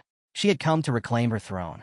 The moment people saw her, the entire crowd erupted in excitement. She's here. Ji Xinyue will put that outsider in his place. With a serious expression, she activated her second transformation. A magic circle formed beneath her feet, power radiating outward. The crowd cheered, raising their fists in the air. The Celestial Tower ranking belongs to us. We won't let an outsider take magic's glory. As the tower's challenge began, one thing became clear. Ji Xinyue wasn't just aiming for the top ranking anymore. She was coming for Jiangchen. The entire Magic District firmly believed that Ji Xinyue would reclaim her rightful spot at the top of the Celestial Tower rankings. The moment she accepted the challenge, a magic circle appeared beneath her, and she was teleported to the first floor. A horde of monsters immediately surrounded her, but she stood firm, drawing her golden bow. Last time I was here, I hadn't undergone my second transformation, she thought, her eyes filled with determination. My strength back then was nothing compared to now. The monsters lunged. Ji Xinyue unleashed her energy, her aura surging as she fired off a volley of deadly arrows. She knew that now, with all her upgraded equipment and skills, reclaiming the #1 spot wouldn't be a problem. Reality hits hard. 2 minutes later, she reached the 10th floor. A scorpion boss lay dead at her feet, its corpse still twitching. A system window popped up. Floor 10 cleared. Time. 59 seconds. Panting from exhaustion, Ji Xinyue wiped her cheek with the back of her hand. Her expression darkened. 59 seconds? She had given it her all, yet even with her current strength, it had taken too long. Her chest tightened as she remembered Jiangchen's time. 37 seconds. How the hell did he do that? She extended her hand, summoning a magical portal. This wasn't a skill issue. It was a profession issue. Her divine level class, the Sun Destroyer, was an elite long-range combat class. It specialized in taking down bosses with precision shots, not clearing swarms of weak monsters like the ones that filled the first 10 floors of the tower. Jiangchen, on the other hand, relied on insects, a perfect counter for low-level monster waves. Fine, she thought, gritting her teeth. Let's see how you handle the real test. Instead of wasting time on more small-fry monsters, she used the portal to skip directly to the 41st floor, where the real fights began. From this point on, only high-ranking bosses awaited her. And in boss fights, Jiangchen had no advantage over her. A near disaster on floor 50. 5 minutes later, Ji Xinyue stood before a terrifying boss. A massive octopus-like creature with writhing tentacles. The moment she dodged, the beast struck with inhuman speed, grabbing her limbs and lifting her into the air. Her expression turned serious. She knew better than anyone. This was bad news. The monster tightened its grip, preparing to finish her off. But Ji Xinyue wasn't done yet. Summoning all her strength, she activated her ultimate ability, Golden Crow's Fire Rain. A burning arrow formed in her hands, glowing like a miniature sun. Burn! With a final, powerful shot, she fired directly into the beast's head. Boom! The monster shrieked in agony, its massive form collapsing to the ground as flames consumed its body. Floor 50 cleared. Time. 5 minutes, 29 seconds. As the tentacles loosened and fell limply to the floor, Ji Xinyue staggered backward, her hands on her waist, gasping for air. She had set a new record for the 50th floor, but her mind was elsewhere. If she had struggled this much, then just how strong was Jiangchen? She had been twice as fast as before on the 40th floor, securing the glory of Magic City. No matter how hard Jiangchen tried, there was no way he could surpass her record this time. Or so she thought. In her mind, this was his first loss against her, but she was certain it wouldn't be the last. The upcoming Prodigy Rankings competition would be another chance to crush him. Meanwhile, Jiangchen had already stepped onto the 50th floor. The boss barely put up a fight before falling to him, and as the swarm of insects devoured its corpse, he casually opened the system window, scanning through his progress. With a serious look, he analyzed the quality of the beast's flesh at this level. It was excellent. Once the insects finished feeding, they'd be able to reproduce for 3 more generations. Even better, passing the 50th floor would reward him with a sword and complete his second transformation. Excited, Jiang Chun smirked. The second insect mother was about to arrive. At that moment, Little Nine pouted, her voice filled with grievance. "I want to eat too." Jiang Chun chuckled and ruffled her head. "Be good. Let the insects have this one. When we get back, I'll sell everything and buy you something even tastier." With that, he activated a magic surge and left the 50th floor, returning to the Celestial Tower. The moment he appeared, a man nearby gasped in horror and grabbed his friend's sleeve. "The princess, she's back." His friend visibly trembled and hurriedly hushed him. "Keep your voice down." The fear in the air was almost palpable. She took in their reactions, her brows furrowing in confusion. Why was everyone acting so terrified? All she had done was clear the 50th floor and update the rankings. Then a system window popped up. Jiang Chun has cleared the 50th floor in 4 minutes and 9 seconds. Her eyes snapped to the leaderboard, and what she saw made her freeze. He had beaten her record by an entire minute. Her fingers clenched around a red pill, her teeth grinding in frustration. Her gaze burned with determination. No way was she letting Jiang Chun steal the spotlight. Even if it meant pushing herself to the absolute limit, she was going back in. This enhancing pill would burn some of her vital essence, but right now, she didn't care. Back on the 50th floor, Jiang Chun wiped sweat off his forehead and exhaled. With the insects successfully reproducing, the hard part was over. However, he frowned slightly. Where was the sword? A system notification chimed. "Congratulations. For clearing the 50th floor, you have received an epic tier reward." It was either an epic armor or an epic saber, awarded at random. Seconds later, the system made its decision. Epic armor. Jiang Chun glanced at his new gear, while Little Nine happily fluttered around, still thinking about food. Jiang Chun stared at the system window, his expression darkening. This system was seriously testing his patience. If he wanted another reward, he'd have to clear floors 41 to 50 all over again. Letting out a sigh, he turned to Little Nine. "All right, time to eat." Meanwhile, Ji Xinyue reached the 50th floor, where a massive octopus-shaped boss loomed over her. Just as it moved to attack, she leaped forward, channeling her burning arrow technique. A blazing projectile shot through the air, slamming directly into the monster's forehead. "Ding! Congratulations! You have cleared the 50th floor in 3 minutes and 7 seconds." She had just shattered the record. Wiping the sweat from her chin, Ji Xinyue took a deep breath, exhaustion evident in her eyes. But as she looked at the system window, a sense of satisfaction filled her. First place was hers again. Jiang Chun had taken a whole minute longer than her. There was no way he could surpass her now. Or so she thought. At the same time, Jiang Chun had re-entered the 50th floor. Once again, the octopus boss spawned, its many tentacles writhing. Little Nine, however, had other ideas. Instead of attacking, she hovered near the boss, curiously poking its tentacles with a playful smile. "Hee, it's got so many legs." Jiang Chun's eyebrow twitched.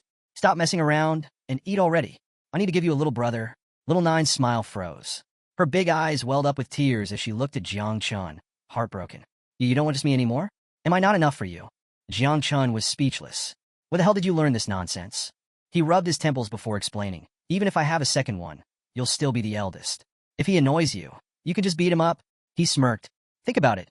You were born first, you're stronger, and you have thousands of insect minions backing you up. What's there to worry about?" Little Nine sniffled, then slowly started smiling. She tapped her cheek with a finger, her thoughts already drifting. A younger sibling, someone to bully and pinch all day? Her excitement soared. Without another word, she lunged at the boss and took a huge bite, tearing through most of its body in one chomp. As the poisonous mist spread, consuming the remains, a system notification flashed before them. Little Nine has leveled up from level 35 to level 37.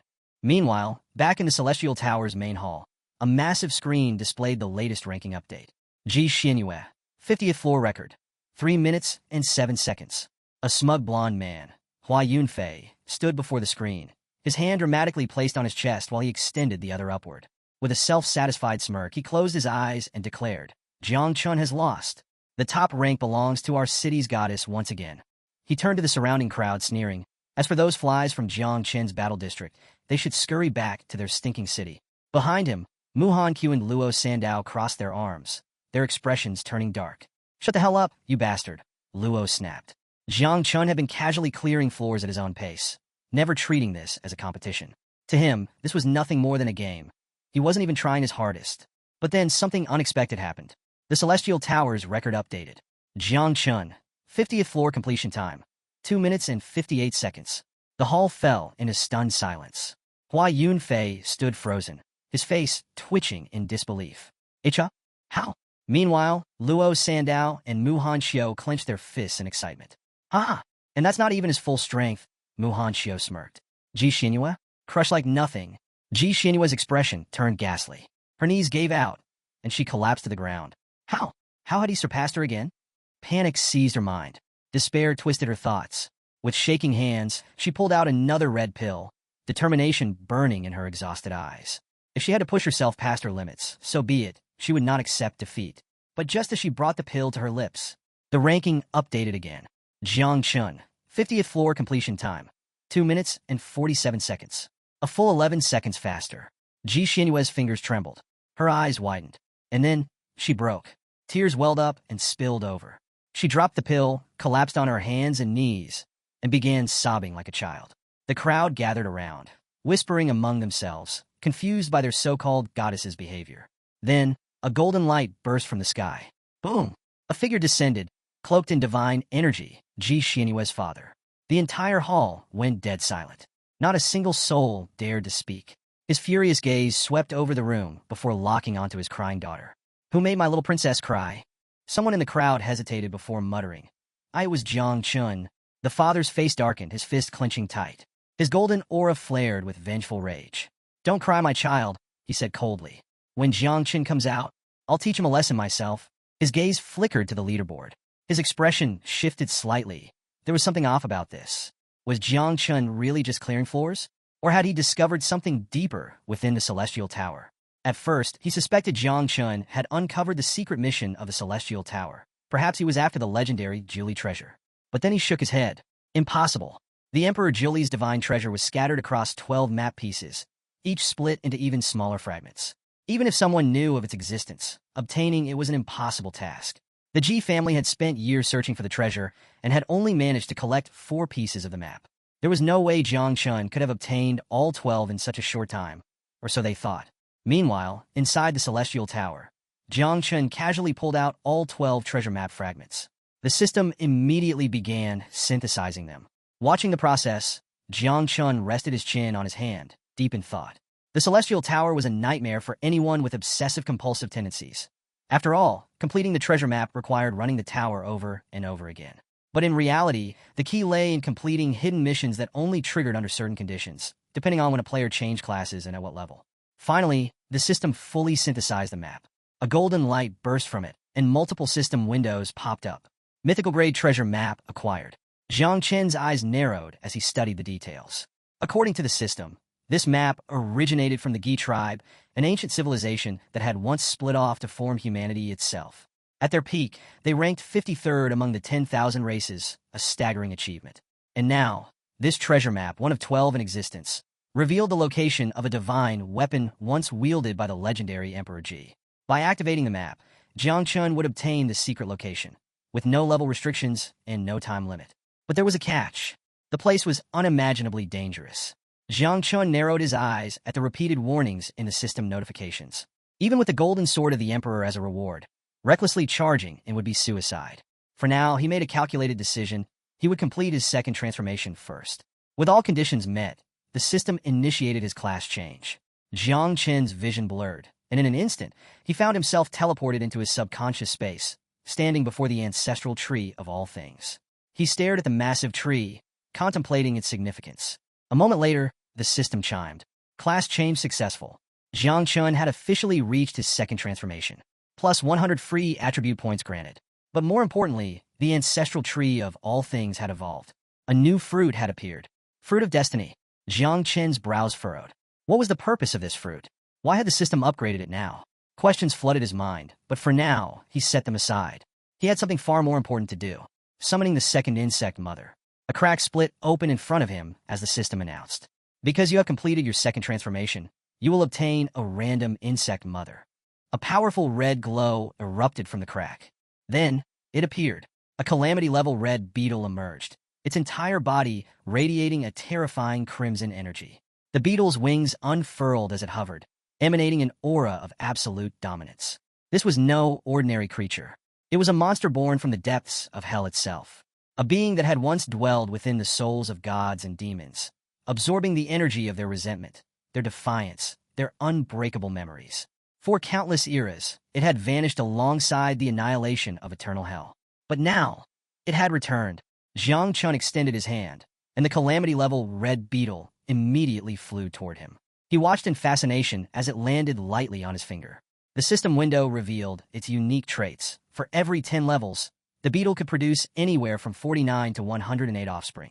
Even more impressive, with every evolution, Jiang Chun could extract one of its abilities, which would then evolve every 30 levels. Bringing his finger closer to his face, Jiang Chun examined the beetle carefully. It was about the same level as Little 9, but much smaller in size. Its design was more abstract, less like a traditional insect, and more like a creature of legend.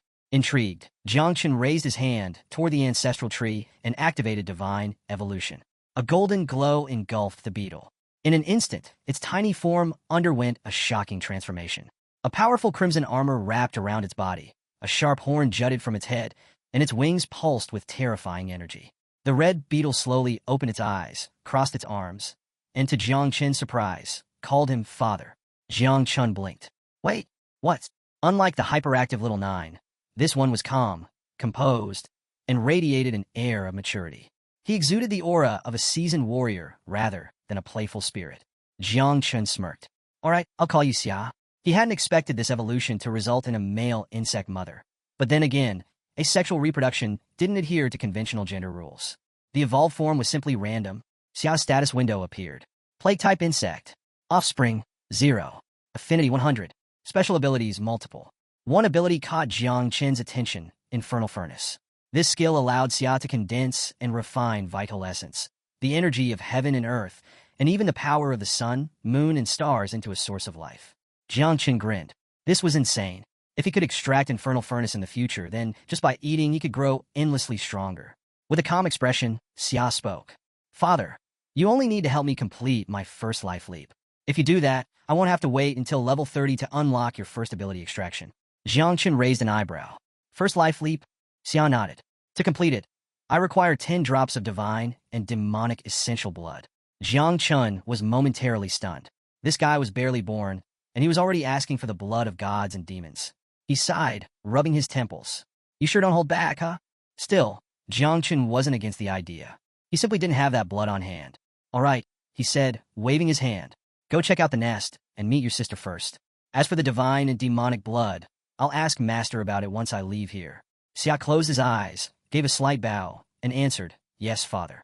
At the same time, news about Ji Xinyue's father spread like wildfire. General Duan was casually scrolling through the latest news when he suddenly froze, his face turning pale. Crap, this is bad. Sweat beaded on his forehead as he turned to Gu Tian, who was peacefully sipping tea behind him. I just saw a broadcast. Ji Xinyue is crying. Gu Tian barely blinked. And General Duan gulped. You don't get it. The king doesn't care about much, but when it comes to his daughter, he loses his mind. Without another word, he summoned a portal and bolted. Gu Tian's teacup clattered to the floor. His calm demeanor shattered as he hurriedly chased after him. Wait. If you're panicking, that means this is really bad. Meanwhile, inside the Celestial Tower, Jiang Chun stepped into the main hall, and instantly, the atmosphere shifted. Everyone turned toward him, eyes gleaming with anticipation. At the center of the hall, the king was already rolling up his sleeves, his furious gaze locked onto Jiang Chun. You dare make my daughter cry, he growled. Fine, time to teach you a lesson. Ji Xinyue, seated beside him, immediately panicked. Father, stop. This isn't necessary. He ignored her protests, cracking his knuckles. I know exactly what I'm doing. Jiang Chun, unfazed, continued walking. But as he took another step, a group of generals rushed in and grabbed him by the arms. He blinked, confused. The hell is this? General Duan and Master Gu Tian had arrived. Kid run, General Duan hissed. We'll explain on the way.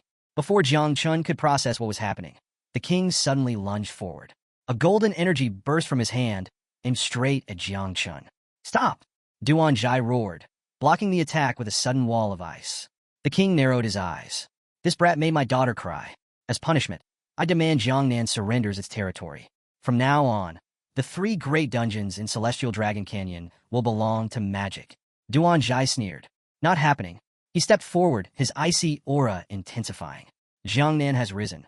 In this year's Celestial Genius rankings, its magic will be ceding territory to us. The king's face twisted in rage. His aura flared, but before he could strike again, Jiang Chun and his group had already vanished. Back in the hall, the king seethed. They ran? No matter. His gaze darkened. I'll go to Jiangnan myself. Even if they kneel and beg for forgiveness, it won't be enough. Then, an idea struck him. Actually, I should just make Jiangchen marry my daughter. That way, we can humiliate him day and night. Silence. A beat passed. Behind him, Ji Xinyue's face turned bright red. Father, what are you even saying? She stammered. A crowd had gathered, all staring at her. Whispers spread like wildfire. Meanwhile, the king simply nodded to himself. As long as my daughter is happy, she can do whatever she wants.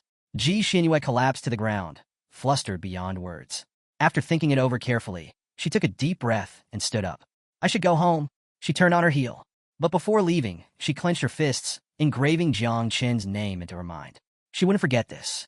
If she wanted to surpass him, if she wanted to win in the prodigy competition, she needed to get stronger. Jiang Chen, Gu Katian, and Duan had barely escaped when they were met with an unexpected sight. Ji Xinyue and her father standing right in front of them, still fuming. The king crossed his arms, his gaze sharp. What are you doing in my house? Gu Khan calmly closed his eyes, brought a fist to his mouth, coughed lightly, then replied, we have a request. The king's expression darkened. So, even the celestial sword king lowers himself to ask favors? He sighed in disappointment. Still, he wasn't an unreasonable man. Fine. What do you need? Gu Katian's expression remained neutral. Jiang Chen is my disciple. He requires 10 drops of divine and demonic essential blood for his profession change mission. As far as I know, only the Ji family possesses such a thing. Duan immediately raised a finger and forced a smile. This has nothing to do with the previous conflict. Jiang Chen just needs it for his profession change. And, if necessary, as compensation, we're willing to offer the Celestial Dragon Cannon. The king placed a hand on his daughter's shoulder, deep in thought. The Celestial Dragon Cannon? Huh. He rubbed his chin before shaking his head. That's not a fair trade. Not for even 1 drop of divine and demonic blood. Then, his eyes gleamed with a wicked idea. But I will agree on one condition. Jiangchen must marry my daughter. Silence. Ji Xinyue froze. Her face turned bright red. Father? With a smug smile, her father continued, think about it carefully, my dear. If you have Jiangchen by your side, you'll be even more motivated to train harder. Seeing him every day would give you infinite energy to improve yourself, to become stronger, and to protect our city. Ji Xinyue's face went even redder. Her hands trembled. What are you even saying? Meanwhile, Duan had had enough. He slammed one foot on the table, pointed at them dramatically, and snapped, this is ridiculous. I'm taking this straight to Mahankyu and Tang Wangchuan. If you think you can pressure us into something like this, think again. Jiang Chen, still seated, wiped sweat from his forehead. How the hell did things spiral into this mess? Gu Katian's expression hardened. Mind your words, king, he warned. The king simply grinned, extending his hand to one side. Relax. Even if Jiang Chen doesn't marry my daughter, it would still be beneficial to establish ties as in-laws. Ji Xinyue's gaze snapped to her father. Her jaw dropped. Her face turned scarlet. What are you trying to pull? She shouted. You're not forcing me into a marriage, are you? Because if you are, why don't you marry Jiang Chen instead? The king remained calm, his smile unwavering. Feelings can be cultivated, he said, his tone reassuring. Young people these days aren't too keen on marriage first and love later, but it's not impossible. Ji Xinyue, however, wasn't having any of it. Without a word, she turned her back on her father and stormed toward the door. She was so furious that she didn't even want to continue the conversation. Her father's expression shifted. His eyes flickered with both confusion and concern. He reached out to stop her, but hesitated. Then, a sudden spark of mischief returned to his face. Turning to Jiang Chen, he flashed a confident grin. Young man, he said smoothly, why don't you stay at my house for a few days? Give it some time, let's see if my daughter falls for you. If nothing happens, you're free to leave. Jiang Chen's eyes narrowed slightly. This old man is up to something. But after a moment of thought, he forced a smile and accepted. There was no way Ji Xinyue would fall for him in just a few days, so this arrangement was harmless. Besides, earning the king's trust might make it easier to get his hands on the divine and demonic blood. That night, after Gu Katian and Duan left the Ji family mansion, the king kept his promise.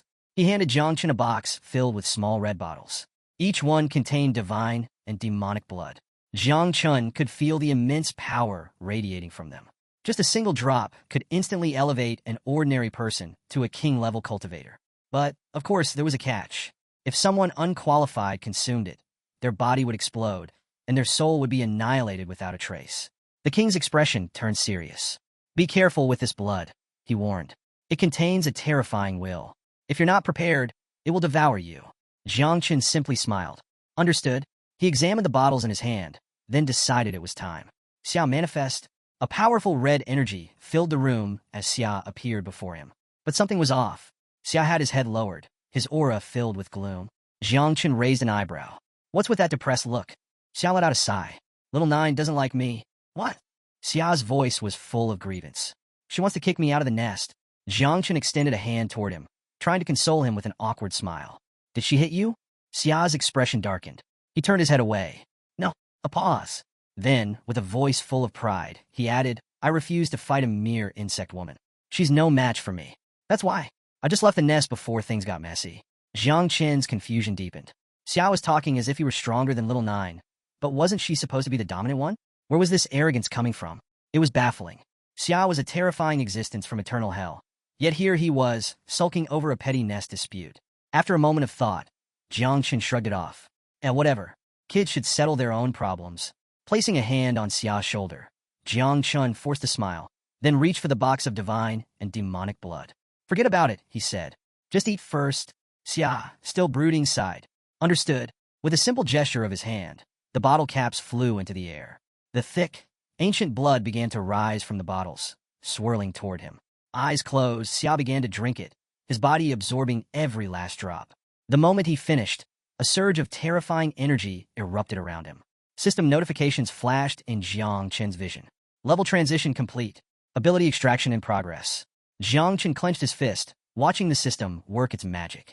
This was a gamble, and he knew it. Would he get a top-tier ability? Or would he end up with something mediocre? His heart raced as the system finalized its selection. Then, he was teleported into his subconscious. A massive energy wave exploded from within his body. You have obtained the divine body of the Guardian Elephant, legendary grade. Jiang Chen's eyes widened. This wasn't Infernal Furnace. Instead, he had acquired a divine constitution type ability. According to the system, the human body contained 840 million microscopic particles, and each one carried the strength of a colossal elephant. If all of these particles awakened, they would transform his body into something akin to a divine elephant, an entity powerful enough to stir seas and rivers, roar until the stars trembled, leap across the moon, and devour the sun itself. More importantly, Xiao's body had transformed into primordial particles, meaning he could now integrate directly into Jiang Chen. Jiang Chen stared at his palm, his face a mix of surprise and confusion. Wait, is this an upgraded version of the Infernal Furnace? Then, a wave of power rushed through his body. The energy radiating from him was now identical to Xiao's. Jiang Chen clenched his fists. A slow smirk crept across his face. This was huge. If he played his cards right, and his insects reproduced for just 2 more generations, he could match Jiang Wang's strength. But the best part? Since Xiao could now merge with him, there was no need for him to fight Little Nine for dominance in the insect nest. A perfect solution. Xiao suddenly manifested, his crimson energy swirling as he looked up at Jiang Chen. Father, I'm hungry, he said casually. I want some divine or demonic meat. Jiang Chen snapped out of his trance, blinking in confusion. Did he just ask for food? His eyes narrowed. Since when did you start talking like this? Xiao crossed his arms. I learned it from Little Nine. I figured if I acted like her, she might accept me as her brother. Jiang Chen nearly face-bombed. This guy, a terrifying existence from eternal hell, was now mimicking Little Nine just to win her over? He sighed, rubbing his temples. I'll deal with this later. Meanwhile, in a remote mountain range, a towering temple loomed over the desolate landscape. This was the temple of the cult of the ancient sacred god of Jiangnan. Inside, a row of hooded figures stood in perfect formation before a throne, upon which their leader sat, exuding an air of dominance. His voice was low but firm. Any new information? One of the subordinates stepped forward. Jiang Chen of Jiangnan's War District has learned to wield the Celestial Sword. He has already developed 4 techniques. The last one, called the Wei, may even be of divine level. Another hooded man spoke up. There's also been some suspicious activity involving Jiang Chen and the great state-protecting general, Xiao Yuanshan. We attempted to investigate, but even through soul-searching, we found nothing. The air in the room grew tense. The searchers, the leader asked. Dead? A heavy silence fell over the hall. The leader's eyes flickered with understanding. The great dreamer. Only one person could have erased information so thoroughly. He sighed, leaning back against his throne. Some things are better left alone. Then, with a decisive motion, he adjusted the cult's hunting list. The top 3 remain unchanged, he announced. Moved Jiang Chenchang to 4th place. As he descended from his throne, His presence became even more suffocating. Raise the reward level for the top 4. Anyone who succeeds in killing them will receive purification from the ancient god, ascending immediately to a stellar level of 6 transformations. The cult members trembled in excitement, but the leader's expression darkened. Remember, he warned, ranks 2 through 5 of our church were slaughtered by Xiao. The room fell deathly silent. The leader's fists clenched. We've remained silent for too long. It's time to rise. He turned toward a dark corridor where something massive lurked. The deeper he walked, the stronger the presence of an ancient beast became.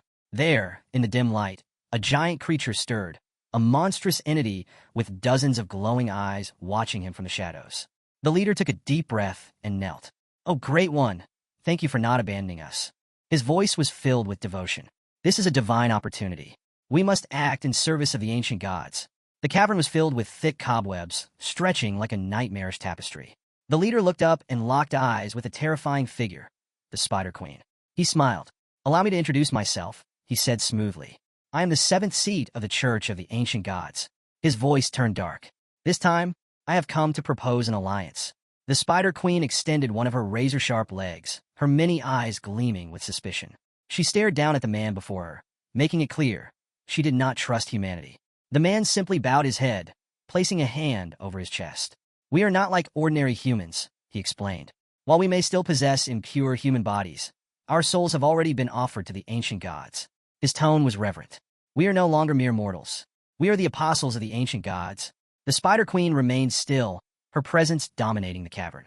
Her strength ranked among the top 100 races in the abyss, making her a force feared by even the strongest demons. The man knew this well, and he was certain she had already been given orders to cooperate. After all, their objectives were aligned. But the Spider Queen had no patience for pleasantries. She clicked her mandibles, her voice cold. "Get to the point. I don't care for your nonsense." The man's lips curled into a sinister grin. His eyes gleamed with unholy excitement as he revealed his true plan. "The lands south of the river are empty." The Spider Queen's massive body shifted slightly as she listened. "The prodigy competition will be held soon," the man continued. "That would be the perfect time for you to lead a horde of beasts into Jiangnan City. Burn it to the ground, crush it into dust, and destroy Jiangchun." The Spider Queen fully emerged from the shadows now, her monstrous form towering over him. The man spread his arms wide, his voice filled with fanatic devotion. "With this sacrifice, we will summon the ancient god's arrival." His eyes shone with madness. "And in that moment, you may ask for anything you desire." The next day, G Mansion. Ji Xinyue stomped toward Jiang Chen's room, knocking on the door. "Hey, wake up!" She scowled. This guy was still sleeping? But when the door swung open, Jiang Chen was already up and smiling. A kind, gentle smile. Ji Xinyue froze. Her face turned bright red. She took a step back, confused. Why was he smiling like that? Then, before she could speak, Jiang Chen calmly looked at her and said, "Are you here to ask me out on a date?" Ji Xinyue's entire brain short-circuited. Her blush deepened. W? Jiang Chen leaned slightly against the doorframe, his voice casual. "Or, do you just want to come inside?" Her face exploded like a tomato. No, what are you even saying?" Flustered, she spun around, refusing to look at him. "Hurry up and come with me. My father has something to tell you." Jiang Chen chuckled, amused by her reaction. So easy to mess with. The Ji family's training field was lively, as always. And there, lounging in a beach chair, completely relaxed, was the king himself. Jiang Chen arrived with Ji Xinyue, only to find the king casually reclining, surrounded by several men. Jiang Chen blinked. "Isn't it a bit early for this?" The king of lounging around lived up to his name. The king stretched, then gestured toward the group of men beside him. "These are the prodigies of the city," he said casually. "And in a few days, they'll become your enemies." Jiang Chen felt the hostile stares before he even turned to face them. Envy, hatred, resentment. Every single one of them was furious at the mere sight of him. Jiang Chen sighed. "Man, I just woke up, and I already have haters." The king smirked. "Let's start with the first one." He gestured toward a young man with blonde hair, his expression twisted with disdain. "This is Hua Yunfei," the king introduced. "He possesses the only hidden profession of heroic spirit summoner." Just as he was about to reveal Hua Yunfei's ability, Ji Xinyue quickly stepped forward, her sharp gaze on her father. "Don't reveal everything to our enemies," she scolded. "That's basically betrayal." Hua Yunfei, who had been feeling uneasy, sighed in relief when she intervened. "Thank God." The king chuckled, rubbing his forehead. My bad. I just woke up." Jiang Chen watched the exchange, noting how casual the king was around him. This guy doesn't even treat me as an outsider. Still, introductions weren't necessary. Jiang Chen had the eye of the void, meaning he already understood who was who without needing a formal meeting. Then, the king's expression turned serious. There are 8 days left until the great summer ranking competition. He paused, letting the weight of his words sink in. In order to push your levels higher, I've decided to open a sacred relic of Gi. You will all enter and undergo trials. The entire field went silent. Everyone's eyes snapped toward him. Shock, awe, disbelief. Ji Xinyue's expression was one of pure surprise. This was a massive investment in them. Her father was going all out. Hua Yunfei's eyes gleamed with excitement. The divine treasure of Gi was Daxia's ultimate secret. Jiang Chun, however, remained unimpressed. So he dragged me here just to say this? He rubbed his chin. Wait, this isn't some elaborate scheme to get me to sell my body, right? The king ignored him, continuing his explanation. You'll be exploring the third divine vault of the Ji. Inside rests a 10,000 jiang long ancient divine corpse. Jiang Chen's eyebrow twitched. That's insanely big. 80% of its interior has already been explored, but even now, it remains incredibly dangerous. The king's voice turned grim. Under no circumstances should you enter the head of the divine corpse. If you do, you will die. Just then Xiao manifested. Father, I'm hungry, he said again. Jiang Chun sighed in disappointment. He rubbed his temples. Xiao, you gotta stop. This is bad for my poker face. Xiao blinked. But Jiang Chun cut him off, raising a hand. Look, repeating the same line every time ruins the moment. Xiao pouted. Jiang Chun smirked. Tell you what, if the king doesn't set any conditions, I'll take you to eat later. Deal? Xiao's wings fluttered with excitement. Deal. The king stood up, waving his hand. Enough chit-chat. Follow me. Everyone began to move, except Jiang Chun, who remained standing still. The king glanced back, raising an eyebrow. What? You don't want to go? Jiang Chun grinned. No, I'm coming. But since you didn't set any conditions, it looks like Xiao's getting his food. Xiao let out a happy buzz. Hua Yunfei frowned, a hint of worry in his voice. Your Majesty, why is an outsider like Jiang Chun allowed to enter the divine treasure? The king's expression didn't change. His voice remained calm. For now, Jiang Chun is an outsider. But in the future, he will be someone very close to us. Turning back, the king winked at Jiang Chun and gave him a thumbs up. And that's why, my dear son-in-law, you should protect my daughter in there. Ji Xinyue's face turned bright red. Father, stop saying that. She spun toward Jiang Chun, still flustered. I don't need your protection. Jiang Chun just stayed silent. This was getting out of hand. On the other side, Hua Yunfei's face twisted with anger and jealousy as he watched the scene unfold. Meanwhile, deep in a desolate forest where the trees stood bare and lifeless, a massive coffin loomed. In front of it stood a man gripping a golden staff, his sharp gaze scanning the eerie surroundings. This place reeks of danger, he muttered, tightening his grip. Everyone, step back. Not far from him, Ji Xinyue's father arrived, his posture calm and composed. With a firm hand placed over his chest, he stepped forward and addressed the staff-wielding man. I am Ji Hongyin, head of the Ji family, he introduced himself. We've come in search of the divine treasure. Would you be so kind as to open the entrance for us? The man eyed him for a moment before silently raising his staff and pointing toward the coffin's entrance. The heavy air grew even more oppressive as a deep crimson glow flickered from within. Ji Hongyin gave a slight nod, signaling his group to proceed. Jiang Chun followed alongside the others, his sharp eyes scanning the coffin. Despite the Ji family's formidable reputation, even they approached this place with caution, a clear sign that whatever lay within was no ordinary relic. The staff-wielding man lifted his weapon and slammed it into the ground. Instantly, a swirling red energy burst forth, spreading in intricate patterns across the land. Jiang Chen's breath hitched as an unusual scent filled the air. What is this power? He whispered to himself, feeling an eerie sensation creeping up his spine. Ji Hongyin remained motionless, hands clasped behind his back, observing in silence. Then, he turned to face the group.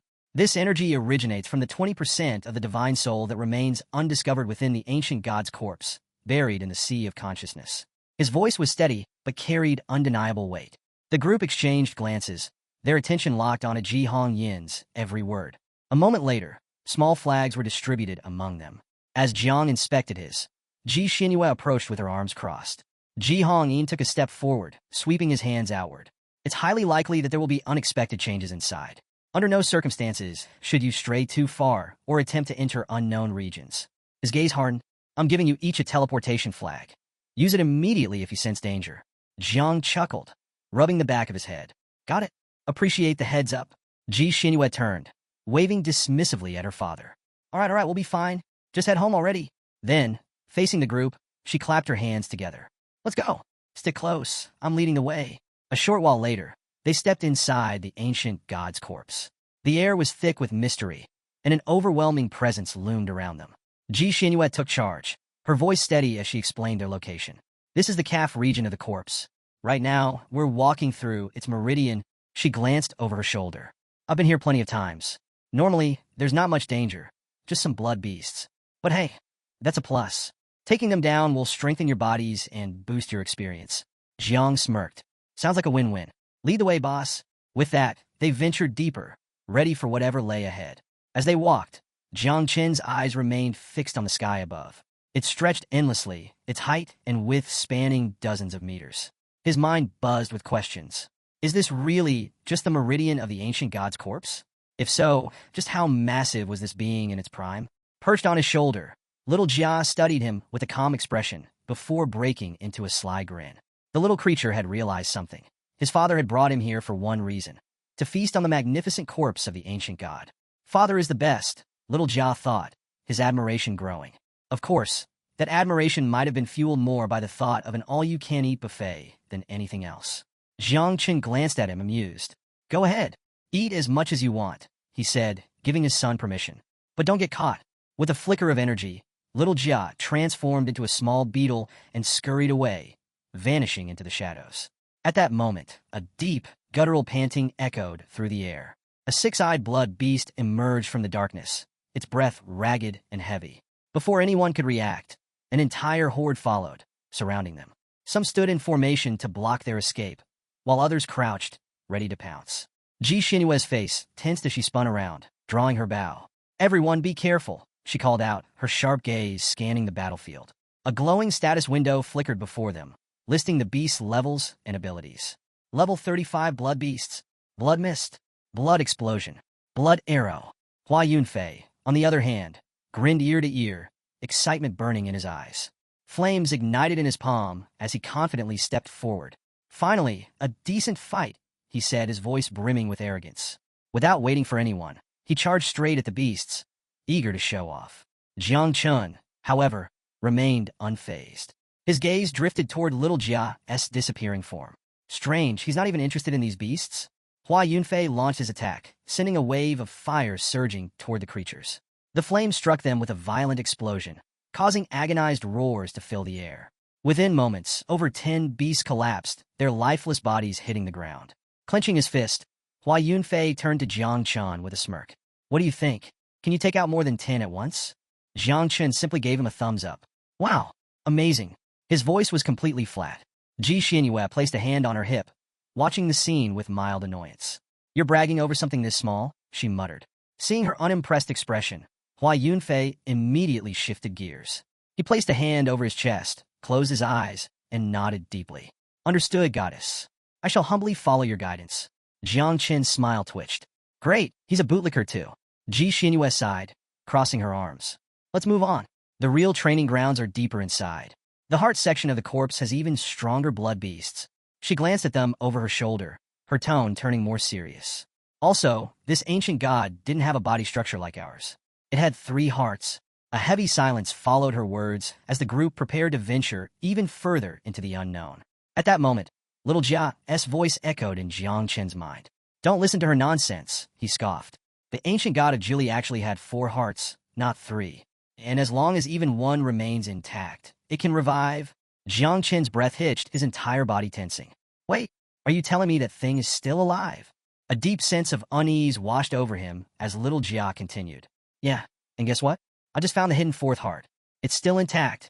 Meanwhile, in his beetle form, little Jia had already reached the undiscovered heart, its massive form pulsating faintly with a strange energy. Without hesitation, he started flying toward it. Jiang Chen's stomach dropped. Oh no. No. Get back here. Now, he ordered. But little Jia was unfazed. Relax, I'm just figuring out how to eat this thing, he said, circling the heart with keen interest. Jiang Chen felt a cold sweat trickle down his back. This is bad. Thinking fast, he tried to bargain. If you stop right now, I'll take you to eat something way tastier. Trust me, that thing is probably disgusting, Little Jia hesitated for a split second, but Jiangchen wasn't taking any chances. With fear and urgency tightening in his chest, he turned to one of the men nearby, gripping his shoulder with a firm hand. "Stop moving forward," Jiangchen said, his expression dead serious. "There's danger ahead." The man looked at him, confused. "What are you talking about?" Hua Yunfei, overhearing the conversation, turned with an arrogant smirk. "Danger? You mean those blood beasts from earlier?" He let out a mocking laugh. "What, are you scared? Should I hold your hand?" Jiangchen ignored him. His mind was too focused on the real problem.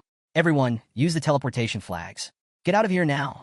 The urgency in his voice made Ji Xinyue and the others hesitate. Their gazes locked onto him, full of uncertainty. Meanwhile, Hua Yunfei strutted forward, grinning like an idiot. "Teleport? Over what? Some imaginary danger?" He sneered. "Or are you just a coward?"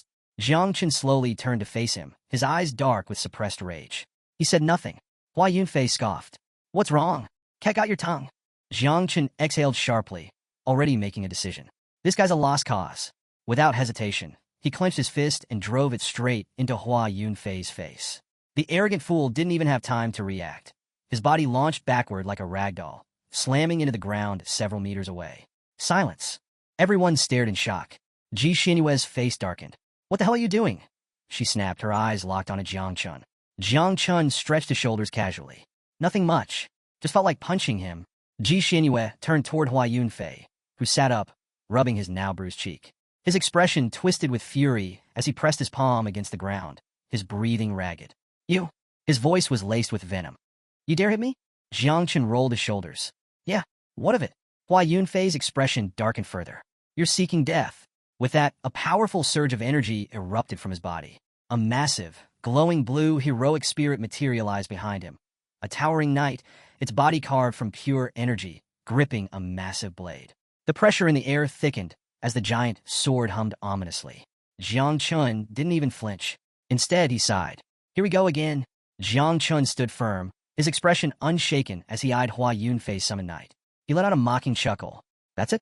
All this drama, and it's just this," he said, shaking his head. "Kinda underwhelming?" At that moment, little Jia returned, slipping back into Jiangchen's body. Feeling his presence, Jiangchen's lips curled into a confident smile. Perfect timing. With a casual stretch, he extended his hands, releasing the raw energy of little Jia. A surge of power rippled through his body, causing the air around him to crackle. Hua Yunfei, still burning with vengeance, roared in fury. "You talk too much. Let's see you laugh after this." His heroic spirit moved, the massive knight raising its colossal claw to strike. The force behind it sent tremors through the ground, but Jiangchen's eyes gleamed with excitement. A perfect chance to test the divine body of the guardian elephant. The moment the knight's claw descended, Jiangchen met it head-on.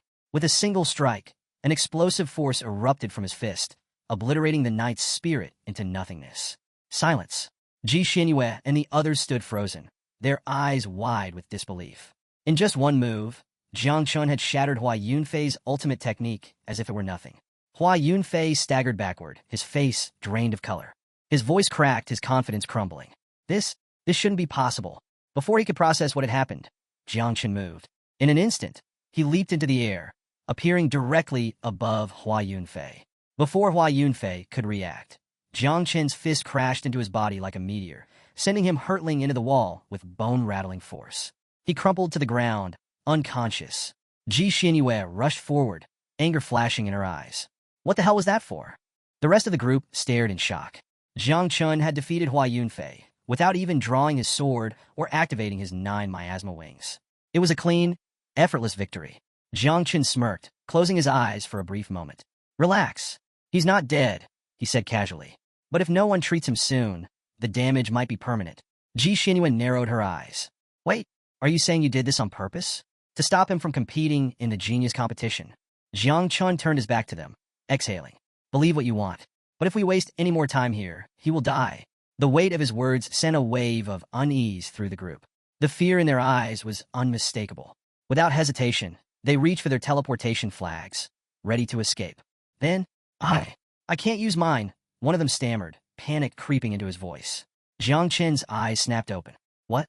He spun around, watching as several others frantically tried to activate their flags, only for them to remain unresponsive. A sinking realization dawned on him. His expression darkened. When little Jia found the 4th heart, The corpse must have sensed his presence. A low, ominous rumble echoed through the cavern. The air grew thick with an unnatural energy. Something was waking up. Jiang Chen's hand instinctively rose to his face as dread settled in his chest. His master had once told him that a true god's power peaked at level 9. But if this thing was sealing their teleportation flags rather than outright destroying them, that meant it was at least level 10 or higher. If that's the case, we're dead. Taking a deep breath, he forced himself to stay calm. Panic would only get them killed faster. He gripped his teleportation flag, testing it once more. The restriction was there. It wasn't destroyed, just sealed. That meant the god itself wasn't fully revived. It must still be bound by some kind of limitation, meaning we still have a chance. With renewed determination, he turned to little Jia. Take me to the fourth heart. Now! Little Jia, sensing the urgency, immediately flew ahead to guide him. Jiang Chen clenched his fists. He had to treat this situation as if the god were alive, because if it fully awakened, they were all dead. Without another word, he took off at high speed, leaving the others behind. Ji Xianyue's eyes narrowed as she watched him go. So, he knew something was wrong this whole time. That's why he wanted us out of here as fast as possible. One of the men hoisted Hua Yunfei's unconscious body onto his back. The group hesitated for only a moment before following Jiang Chun. Whatever he had figured out, they needed to stay close. As Jiang Chun neared the fourth heart, a chilling presence made him skid to a halt. More blood beasts. A horde of monstrous creatures materialized from the shadows, their eyes burning with bloodlust. Their levels ranged from 70 to 120, twice as strong as the ones they had faced before. Ji Xianyue and the others caught up, only to freeze in horror. Among the beasts, a few even reached level 150. This is impossible, one of them stammered. Jiang Chen exhaled sharply and stretched out his hand. Little Nine go? From the void, a massive figure emerged, Little Knight. The creature's eyes gleamed with excitement at the sight of so much fresh prey. Ji Xianyue, hold the rear, Jiang Chen commanded. Keep them busy. She nodded, drawing her weapon. You heard him. Hold your ground. Meanwhile, Jiang Chen turned toward a thick, pulsating vein along the cavern wall, one of the lifelines of the ancient god's body. His expression darkened. If the heart won't stop beating, I'll just have to force my way inside. Ji Xianyue, expression shifted. You can't be thinking of breaking through the god's veins. That's impossible. Jiang Chen's eyes flickered with determination. Then watch me. Bracing himself, he activated the divine body of the guardian elephant. Power surged through his muscles, his body radiating an overwhelming force. He threw his fist forward, slamming it into the massive vein with all his strength. The impact sent shockwaves through the cavern. For a split second, nothing happened. Then, a gash appeared where his punch had landed. The group's eyes widened in astonishment. He actually did it. But before they could celebrate, the wound began regenerating at an unnatural speed. Jiang Chun grit his teeth. So, it's not going to be that easy. Ji Xianyue turned sharply, her breath catching as she saw it, a cut in the ancient god's vein. Her expression flickered between shock and disbelief. This shouldn't be possible, she muttered. Even if you damage the vein, the corpse will heal itself almost instantly. Jiang Chen clenched his fist, his eyes burning with determination. Then I'll just have to hit it harder. He reared back and struck again. The impact sent a deafening crack through the cavern, shattering the area into pieces. If breaking through the outer layers was impossible, then going inside was the only viable path forward. Jiang Chen didn't hesitate. He powered up once more, launching another devastating punch. A thick cloud of dust and smoke exploded around him, obscuring the battlefield. As the dust settled, a large hole had opened in the vein. Jiang Chen, his fists still clenched, exhaled slowly. Now's my chance. Without looking back, he stepped forward, slipping through the opening just as the vein began to regenerate. Wait! Ji Xianyue called out, her voice laced with concern. But he was already gone. Her fists tightened. Damn it, Jiang Chen. Around them, the blood beasts roared and pressed in. Two warriors from the group raised their hands, channeling their energy to form a massive shield, temporarily holding the creatures at bay. Ji Xianyue's gaze sharpened. Lu Fei, Song Yumming, she called out, turning to the team's frontline defenders. Cover the left side. Hold your ground. Lu Fei gave a curt nod, stepping forward with her weapon at the ready. She extended her hand, directing Su Manman and Ningbo Zhang Chujing to reinforce her position. You two, left flank. Me and Su Yao will handle the right. The group snapped into action. One of the warriors sprinted toward the left flank while the rest braced themselves, forming a tri-layer defense. A shield wall at the back and two barriers on the sides to prevent the blood beasts from overwhelming them. Then, the beasts attacked. Ji Xianyue raised her bow, her fingers steady on the string. Her sharp gaze darted between the creatures as she took in the dire situation. Listen up, she called out. Whether we survive or die here is entirely up to us. I won't lie, our chances aren't great. But she hesitated, then took a deep breath. My great-grandfather Ji Lingxiao is on his way. He'll get us out of here. A glimmer of hope spread through the group. Their morale lifted, and they gritted their teeth, ready to fight for their survival. Meanwhile, far from the battlefield, a figure stepped into Ji Xianyue's father's office. It was the guardian of the divine corpse. His expression was grim. "We have a problem," he said. "I've lost contact with the group inside." Ji Xianyue's father stiffened, his eyes darkening with concern. His hands pressed firmly against the desk as he tried to make sense of what he had just heard. "When exactly did we lose contact?" he asked, his voice laced with urgency. The guardian stood at attention, his expression grim. 3 minutes ago, right when there was a sudden energy fluctuation inside." "A fluctuation?" the father repeated, his brows knitting together. The guardian nodded. "Yes, something unprecedented. When I entered the divine residence to investigate, I found that the entire corpse had become completely isolated from the outside world. A heavy silence fell between them. The strange part," the guardian continued, his gaze sharp, "is that the ancient god's corpse hasn't disappeared. It remains within its original dimensional space. The CAF region is still inside our formation range, but something is preventing all forms of external access." Ji Xianyue's father leaned back into his chair, his fingers tapping the desk in thought. The fear in his eyes was evident. The Ji family spent over 100 years just to open a path to the CAF. And now, even with all our strength, we can't break through from the outside. His grip tightened. "Notify the elder immediately. He must return at once. We need him." The guardian bowed. "Understood. And one more thing," the father added. "Inform Gu Kaitian of Jiangnan about this. He needs to know what's happening."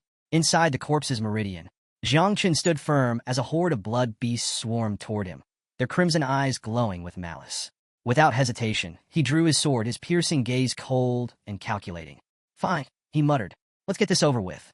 With a flash of steel, he moved. His blade carved through the creatures with ruthless precision, leaving a trail of mangled bodies in his wake. Little Jia manifested beside him, his celestial energy radiating power. He wielded the celestial sword, slashing through multiple beasts at once with graceful, deadly efficiency. Jiang Chen struck again, severing another beast clean in half. The battlefield quickly became littered with corpses. Little Jia placed a hand on the back of one of the slain creatures, inspecting it with mild disinterest. "Meh," he sighed. "This is low-tier trash. Not worth eating." He pulled back, shaking his head. "The real feast comes later." Jiang Chen barely acknowledged him. His mind was locked on a single thought, pushing forward. He wasn't going to let this place become his grave. Elsewhere, above the clouds, several blue dragons soared majestically through the sky. On a floating platform between them stood a white-haired man, his sharp eyes locked onto a magical water sphere displaying Jiang Chen's battle. Watching the scene unfold, the man exhaled in mild surprise. Never would I have thought there'd be such a talented child among humans. Beside him, a massive dragon loomed, its gaze fixated on Jiang Chen's movements. "You're not wrong, Brother Duanxiao," the beast rumbled. "This boy, he's different." Duanxiao's eyes narrowed. "To avoid catastrophe, I faked my death and crossed the sea, hiding my heart for generations, waiting for the new era to arrive. For hundreds of years, no one has been able to find my heart." His fingers curled slightly. "But now," he murmured, eyes gleaming, "a mere child has discovered it."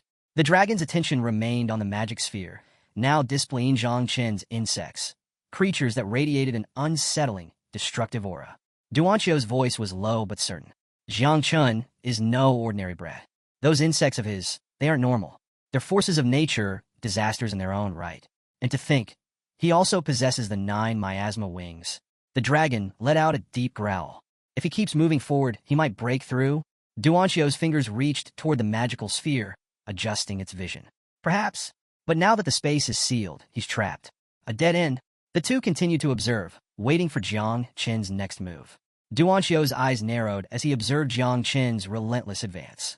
More and more strange things were surfacing about this boy, and a creeping unease settled in his chest. Could he really be capable of reaching my heart? For now, the only thing Duanxiao could do was summon more blood beasts, but even they were struggling to slow Jiang Chen down. If his heart was destroyed, he would lose the ability to shelter them, and worse, his entire existence might fade. Beside him, Nanlong conjured a blue flame in his palm, its eerie glow reflecting in his confident smirk. "Relax, Duanxiao," he said, twirling the flame between his fingers. "I still have plenty of power left. Killing a mere child isn't even worth worrying about." Meanwhile, Jiangchen wiped the blood off his mouth with the back of his hand, his sharp eyes scanning the battlefield. The blood beast just kept coming. No matter how many he cut down, more took their place, stronger than before. Some were even at level 150 now. His chest tightened. Something's wrong. What about Ji Xianyue? He needed to hurry. If he took too long, something terrible could happen to her. Little Jia, hovering ahead, suddenly pointed forward, his expression serious. Father, the intercession is up ahead.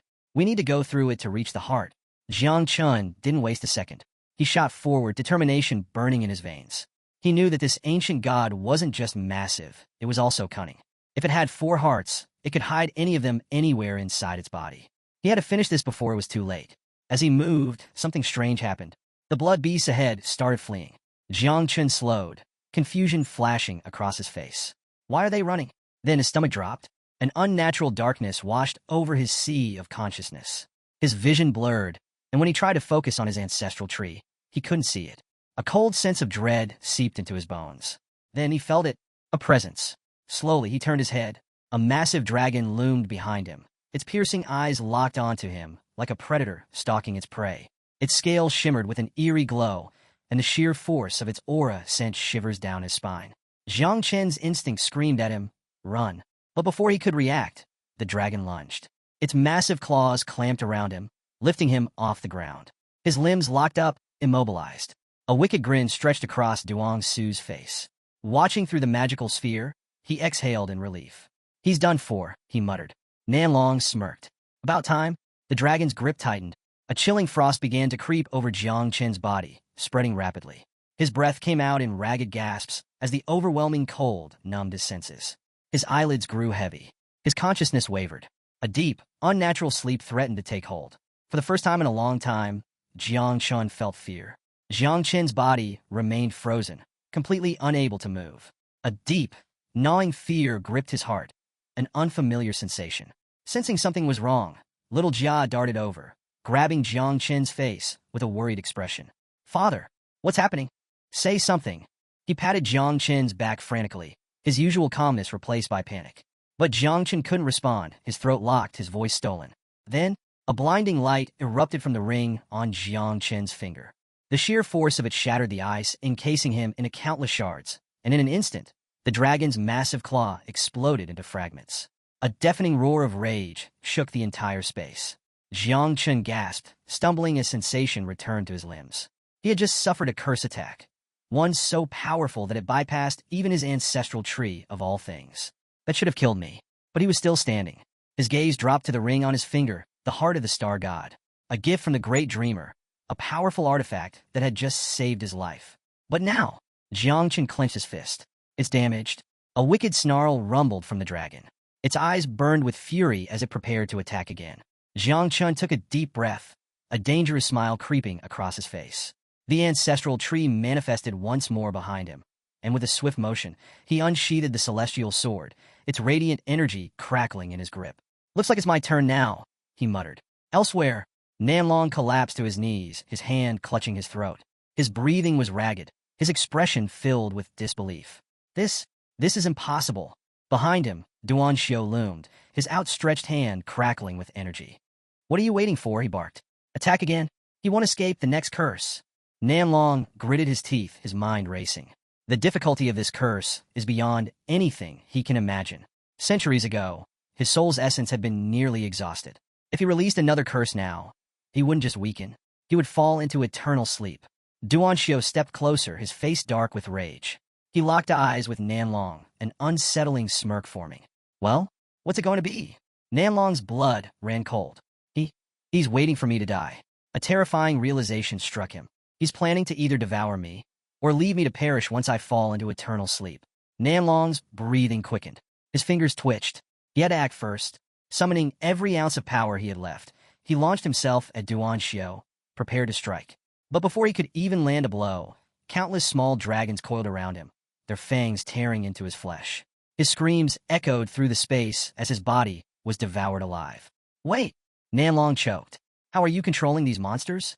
Duan Xiao stood motionless, hands clasped behind his back, watching in silence. His expression unreadable. Then, in a cold, final voice, he spoke. "It's too late." With a wave of his hand, he absorbed Nanlong's remaining power, draining every last drop of his energy. A slow, satisfied smile crept across his face. Now, time to finish this, Xiao murmured. Jiang Chen couldn't be allowed to destroy the last heart, but he wouldn't stop him directly.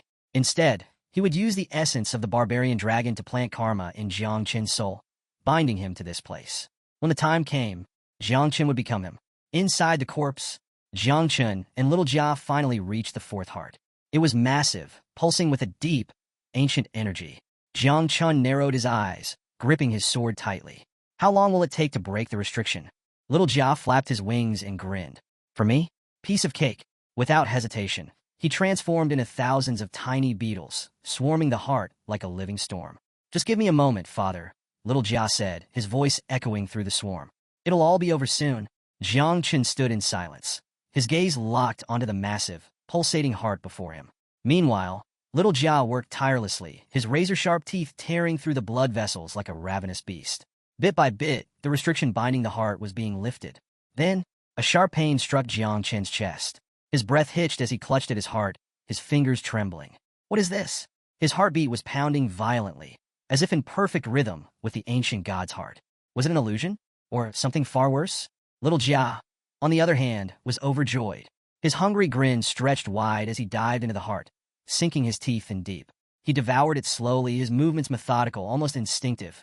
Cracks began to spread across the heart's surface. Jiang Chen's expression darkened. His breath grew uneven. His heartbeat was slowing. No, this isn't right. Another sharp jolt of pain lanced through his chest. His body shuddered. It was as if his own heart was stopping alongside the ancient gods. A strange aura began to rise from his body, wrapping around him like an unseen force. His vision blurred, his mind bombarded with an overwhelming urge. Go to the brain? His fingers dug into his chest. The sensation was suffocating, overwhelming. The idea of heading to the ancient god's brain refused to leave his thoughts. And then, his heart stabilized. The pain vanished in an instant, leaving behind only a lingering sense of unease. Jiang Chen exhaled sharply, pressing a hand to his forehead. What the hell was that? His eyes flickered toward the lifeless heart before him, his gaze unreadable. Is this fate's way of guiding me? Is there really some kind of great opportunity waiting in the brain? Even if he wanted to go, it was too risky. First, he needed to get Ji Xianyue and the others out of here. At that moment, little Jia appeared before him, hands on his belly, eyes closed, a contented smile stretching across his face. I can't eat anymore, little Jia mumbled. Jiang Chen raised an eyebrow, surprised to see his son looking completely stuffed. Little Jia let out a small burp and grinned. I refined the rest of the heart into blood essence and stored it. We could take it with us. Jiang Chen's eyes brightened. Blood essence was incredibly valuable, and knowing little Jia had managed to condense it so efficiently was even better. His lips curled into a proud smile. Good work, little Jia, as energy surged. He had just leveled up to 30 and now had the ability to reproduce 3 times. But there was no time to celebrate. Jiang Chen's expression hardened. Let's regroup with Ji Xianyue and the others first. We can figure out the next step once everyone is safe. Meanwhile, dark silhouettes of small dragons soared through the cavern, their eerie movements casting shifting shadows. Above them, Xiao hovered in the brain of the ancient god's corpse, his expression cold, his presence oppressive. A fireball flickered to life in his palm, crackling with an ominous energy. The curse has already been planted, he muttered, staring at Jiang Chen through the magic sphere. A twisted smirk played at his lips.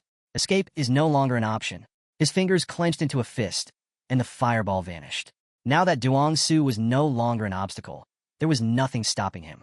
A sinister gleam flashed in his eyes. Time to have some fun. Elsewhere, Xiao smirked as he observed Jiang Chen's movements through the magic sphere. It doesn't matter, he mused. Sooner or later, he'll come looking for me in the brain. His eyes gleamed with anticipation. The trap had already been set. Meanwhile, Ji Xianyue's group was on the brink of collapse. One by one, warriors fell, some severely injured, but those still standing refused to surrender. A soldier stomped the ground, gritting his teeth. Hold the line. Don't give up. While one fighter struggled to maintain a defensive barrier, 2 others extended their hands, summoning another protective shield. But the horde of beasts kept coming. Ji Xianyue, her breath ragged, gripped her bow tightly. With what little strength she had left, she activated her god's arrow ability. Golden arrows rained down upon the beasts, piercing through their thick flesh.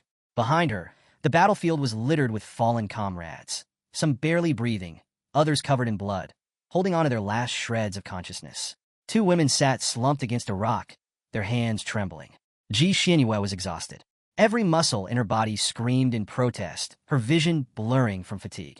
She turned to check on the others, but the moment she looked back, a monstrous beast loomed above her. Its jaws gaped open, saliva dripping as it prepared to strike. Her heart pounded. No, we're going to be wiped out. Her body refused to move. Instinctively, she raised her arms, closing her eyes, bracing for the inevitable impact. Then, a deafening crack echoed through the battlefield. Jiang Chun appeared out of nowhere, his fist colliding with the beast's face, sending it soaring through the air. It crashed into the ground with an earth-shattering impact, its body twitching before going still.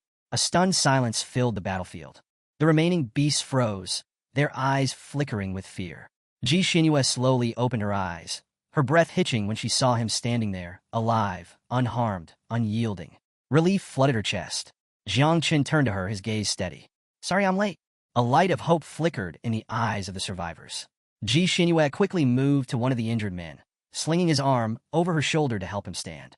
Jiang Chun, meanwhile, raised his hand, activating the Star God's blessing.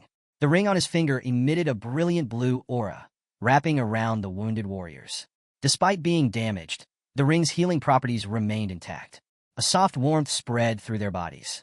A woman touched her neck, feeling the pain fade. This feels incredible, a man beside her gasped, staring at his healing wounds in shock. The pain, it's disappearing. Even while surrounded by blood beasts, Jiang Chun remained calm. His lips curled into a small, confident smile. He turned slightly and gave a small nod. Little Nine, Little Jia, you guys rest. You've done enough. The battle wasn't over. But Jiang Chun would handle the rest. Little Nine suddenly appeared behind Jiang Chun, her small hands gripping his shoulders as she shut her eyes and burst into tears. She was heartbroken. How could Jiang Chun take little Jia to play while leaving her behind? Sniffling, she complained that many insects had died, and she needed someone to console her. Jiang Chun panicked. He glanced at her, trying to find the right words. You worked really hard, he said carefully. Why don't you head over to the Tao Monument in the Sea of Consciousness? It'll help you recover. But Little Nine wasn't in the mood for explanations. Instead, she swore to teach little Jia a lesson, one so thorough that he wouldn't know whether to cry or run. Poor little Jia, who had been hiding behind Jiang Chen's head, trembled in fear, his tiny body shaking like a leaf. Meanwhile, one of the men quickly set up a protective barrier, sensing danger. But it was barely up before more bloodthirsty beasts started closing in on them. Jiang Chen narrowed his eyes, raising a finger and pointing toward the wall. He glanced at the others, relieved to see their wounds healing. However, his expression darkened. The blood beasts are coming again, he announced. Without hesitation, he made a bold decision. He would open a passage through the meridians of the sacred god's corpse. Follow me, he ordered. Time was running out. His defensive spells wouldn't last much longer. Steeling himself, Jiang Chun strode up to the wall, clenched his fist, and turned to little Jia. Merge, he commanded. A powerful red aura surged around him as he activated the divine body of the elephant. Focusing all his strength, he struck the wall's vein with a devastating punch. The entire structure trembled before shattering into pieces. Without wasting a second, Jiang Chun used both hands to widen the opening, his expression serious. Get in, he ordered. The others obeyed, scrambling inside one by one. Relief washed over them as they finally had a moment to breathe, but Jiang Chen's face remained tense. The beasts are heading for the vein, he shouted. Ji Xianyue's eyes widened in shock. Last time, it had taken Jiang Chun dozens of punches to break through. Now, with just one blow, he had created a massive gap. How had he grown so strong? Before she could dwell on the thought, the beasts lunged toward them. Jiang Chun wasted no time. He scooped Ji Xianyue into his arms and took off running. What are you doing? She stammered, her face turning bright red. We need to move. The gap's about to close, he said, his tone firm. True to his words, the wound in the vein began sealing itself, cutting off the beasts before they could squeeze through. With Ji Xianyue still in his grasp, Jiang Chun led the others away, putting as much distance between them and the danger as possible. Once he was sure they were safe, he finally set Ji Xianyue down. Her face was still as red as a tomato. All right, he said, turning to the group. We should be safe for now. Rest up. Exhausted, everyone collapsed onto the ground, gasping for air. They had narrowly escaped death and needed a moment to regain their strength. Jiang Chun, however, wasn't done yet. He crouched down, pressed his palm to the ground, and locked eyes with Ji Xianyue. His voice was calm but firm. Which part of this area is connected to the Ji family? Ji Xianyue, leaning against the wall, pointed toward one side. This is the formation's core, she explained. If you manage to break it, you'll find the Ji family sanctuary on the other side. Jiangchen nodded, but she quickly added, the outer defenses are much stronger than the interior, so be careful. Taking a deep breath, Jiangchen sat on the ground, closed his eyes, and clasped his hands together. Before making his move, he decided he needed a breakthrough. Ji Xinyue watched him in confusion, unsure what he was trying to accomplish. Inside the sea of consciousness, Jiangchen opened his eyes, his gaze sharp. Little Jia, get out here. It's time to reproduce. Little Jia, arms crossed, eyes closed, appeared behind him and nodded.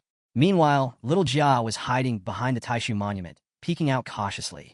Little Nine, standing nearby, clutched her hands to her face and wailed, tears streaming down her cheeks. This is my territory, she sobbed.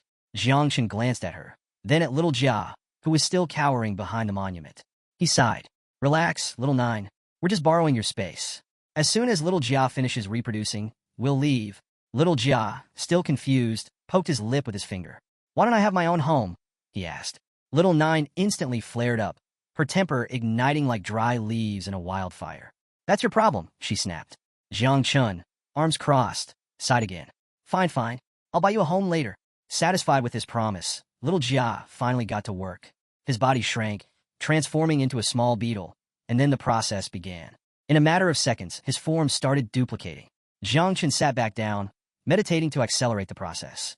3 simultaneous reproductions of the infernal red shell beetle began. The waiting time? 30 minutes. The total offspring? 324. Before he could even blink, the sky above him swarmed with hundreds of tiny beetles. Jiangchen stood up, scanning the scene in surprise. That many in just an instant? He had expected little Jia to be efficient, but this was beyond his calculations. Realizing the divine corpse was an incredible energy source, he couldn't help but wonder, if a heart alone could provide this much power, what would happen when little Jia devoured the brain? But before he could finish the thought, little Nine, still fuming, transformed into her insect mother form. Her rage was volcanic. She lunged at little Jia, bit onto his cape, and started dragging him away. Little Jia shrieked, his tiny limbs flailing. Father, save me. Jiangchen snapped back to reality. Hey, stop that, he ordered, reaching for her. Seeing she wasn't letting go, he gave her a firm flick on the forehead. Thud! A bump instantly formed on her head. Little Jia, seizing the opportunity, bolted behind Jiangchen, using him as a human shield. Jiangchen sighed. I swear, dealing with you two is more exhausting than fighting blood beasts. Little Nine burst into tears. Little Jia is your favorite, she wailed. Jiangchen's expression darkened. His fists clenched, and his eyes blazed with fury. How dare you try to eat your own brother? He demanded. His gaze sharpened as he issued a command. All beetles, return to me. The swarm of infernal beetles immediately obeyed, merging into his body. Jiangchen placed his hand over the vein, preparing to strike. His fist crackled with overwhelming energy.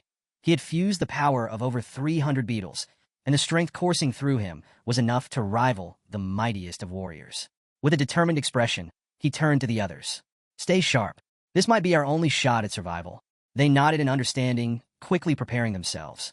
Meanwhile, outside the ancient god's corpse, the air was thick with tension.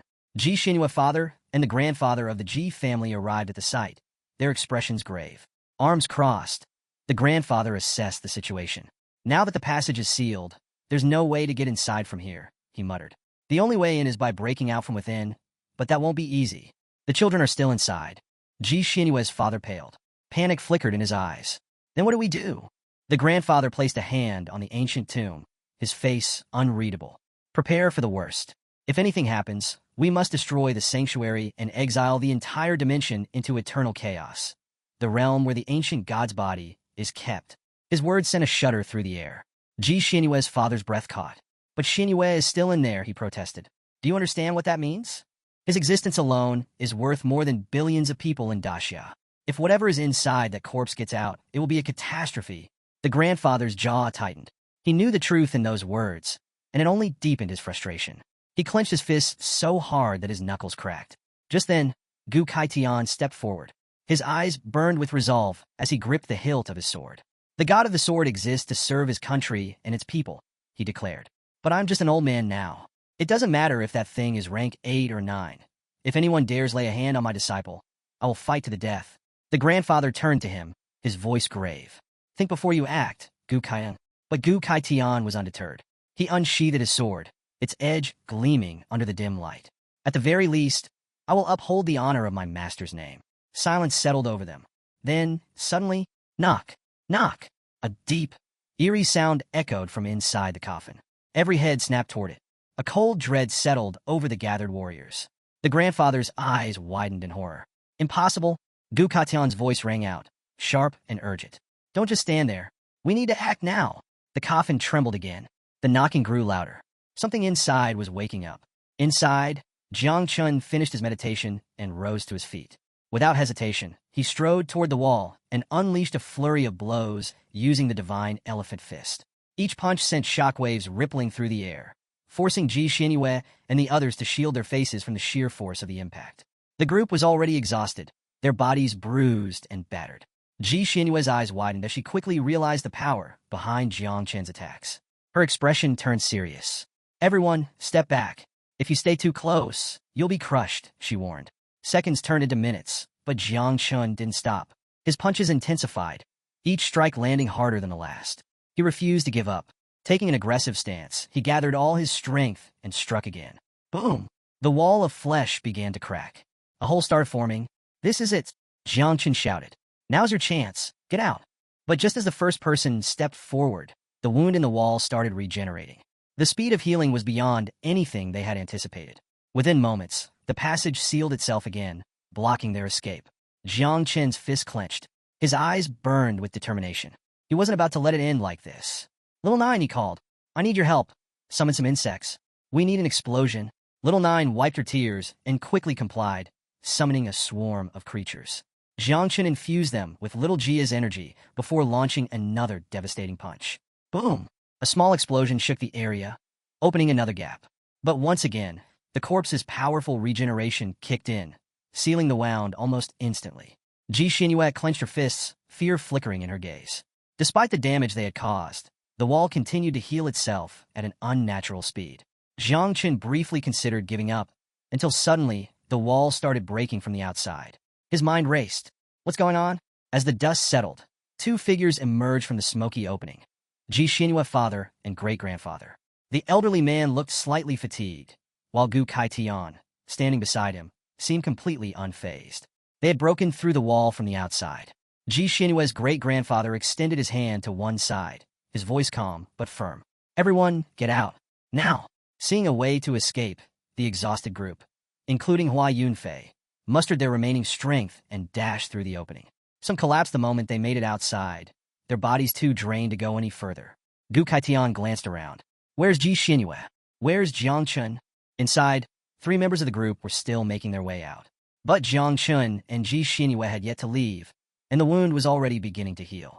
Panic surged through Ji Xinyue. She grabbed Jiang Chen's shoulder. We have to go. Now! But Jiang Chen didn't move. His eyes were calm, yet filled with complexity as he turned his back to her. The gap's too small for two people now, he said. You go first? Ji Xinyue's heart pounded. Why are men always like this? She blurted out. Do you have a death wish? But Jiang Chen had already made up his mind. He started stepping away from the closing gap. No! Ji Xinyue panicked. She wasn't going to leave him behind. If they had to find another way out, then so be it. She was staying with him. But before she could do anything, Jiang Chen activated a technique. Growth of all things. Roots burst from the ground, wrapping around her body like living vines. She struggled. Jiang Chen, but his expression remained firm. Go. Now. The roots pulled her toward the exit, forcing her out of the corpse against her will.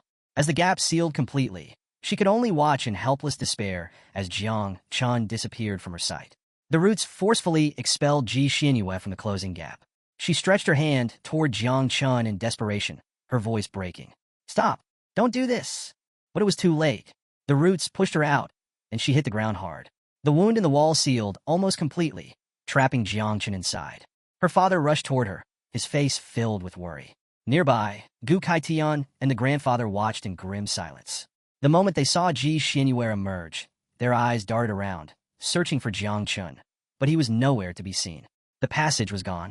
Ji Xinyue collapsed to her knees, breathing heavily. Her father knelt beside her, grabbing her wrists. His eyes welled with tears, part relief, part sorrow. You're safe, he whispered. But Ji Xinyue wasn't thinking about herself. Tears streamed down her face. Father, Jiang Chen is still inside. We have to save him. He gently squeezed her hands, trying to calm her down. Don't worry. As long as Jiang Chun and your great-grandfather coordinate their attacks from both inside and outside, we can break through again. The grandfather's expression darkened. He unsheathed his sword, blue energy radiating from his body. His voice was calm, yet resolute. Prepare to strike. Gu Kaitian nodded, drawing his own sword. No need to say it. I'm ready. Just as they were about to attack. Rumble? Veins pulsed across the tomb's surface, spreading like twisted roots. A sinister energy oozed from the ancient corpse, dark and foreboding. They froze. Ji Xinyue's father clenched his fists. What's happening? The grandfather's face turned grim. The corpse's defenses have changed. This isn't just passive regeneration anymore. Something inside is controlling it. Gu Katian's mind raced. Something is awakening? The grandfather's gaze was heavy. Yes. And if that's true, then no matter how hard we strike from the inside or outside, there's no way to create another opening. Gu Katian refused to accept it. With all his strength, he unleashed a devastating slash at the tomb. The sword's energy blazed through the air. Clang! The attack did nothing. Not even a scratch.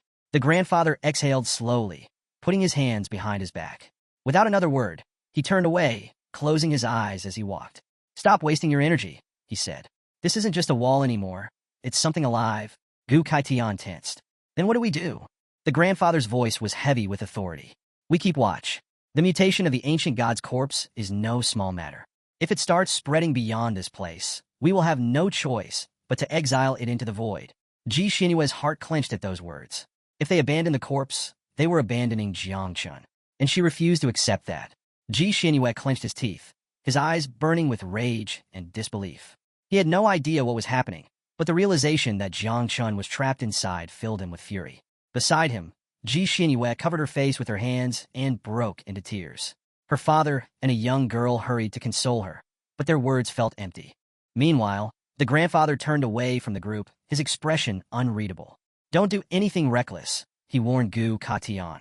Closing his eyes, he lowered his head. His fist trembled. He hated feeling powerless. He hated not knowing how to save Jiang Chun. Hua Yunfei, who had just regained consciousness, sat up groggily. As she took in the situation, her gaze settled on the sealed tomb. Her face turned grim. The painful reality set in. Jiang Chun had given his life to save them. But inside the ancient corpse, Jiang Chun had no intention of dying. His grip tightened around his sword, his body radiating suffocating energy. His mind swirled with chaotic thoughts, but one stood out. Fleeing wasn't an option. There was something greater waiting ahead. His gaze turned toward the brain of the ancient god. An opportunity lay there, one he couldn't ignore. Without hesitation, he took off toward it. Meanwhile, in a dark, hidden space, Duanxiu watched Jiang Chun's every move through a glowing magic ball. A sinister smile stretched across his face, his eyes brimming with excitement. The fish has taken the bait, he murmured. Everything was going according to plan. Once Jiang Chun reached the brain, Duanxiu would seize his body. With a fresh, living vessel, he would finally return to life and escape this wretched prison.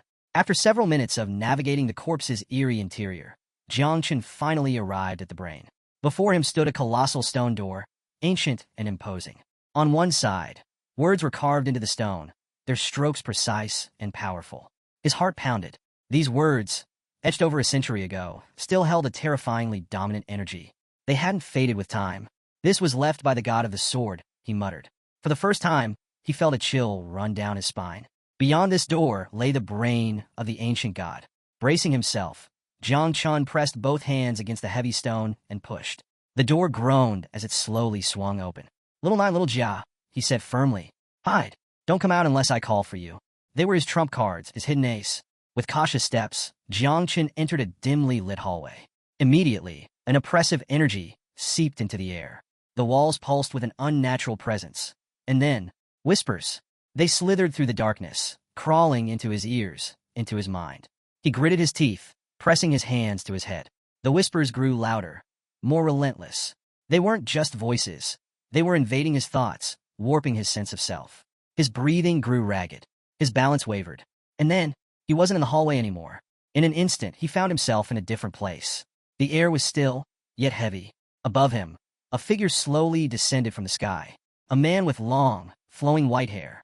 Jiang Chun, still clutching his sword, looked up, his mind clouded with confusion. Who was this? Then, the figure spoke. I've been waiting for you for hundreds of years.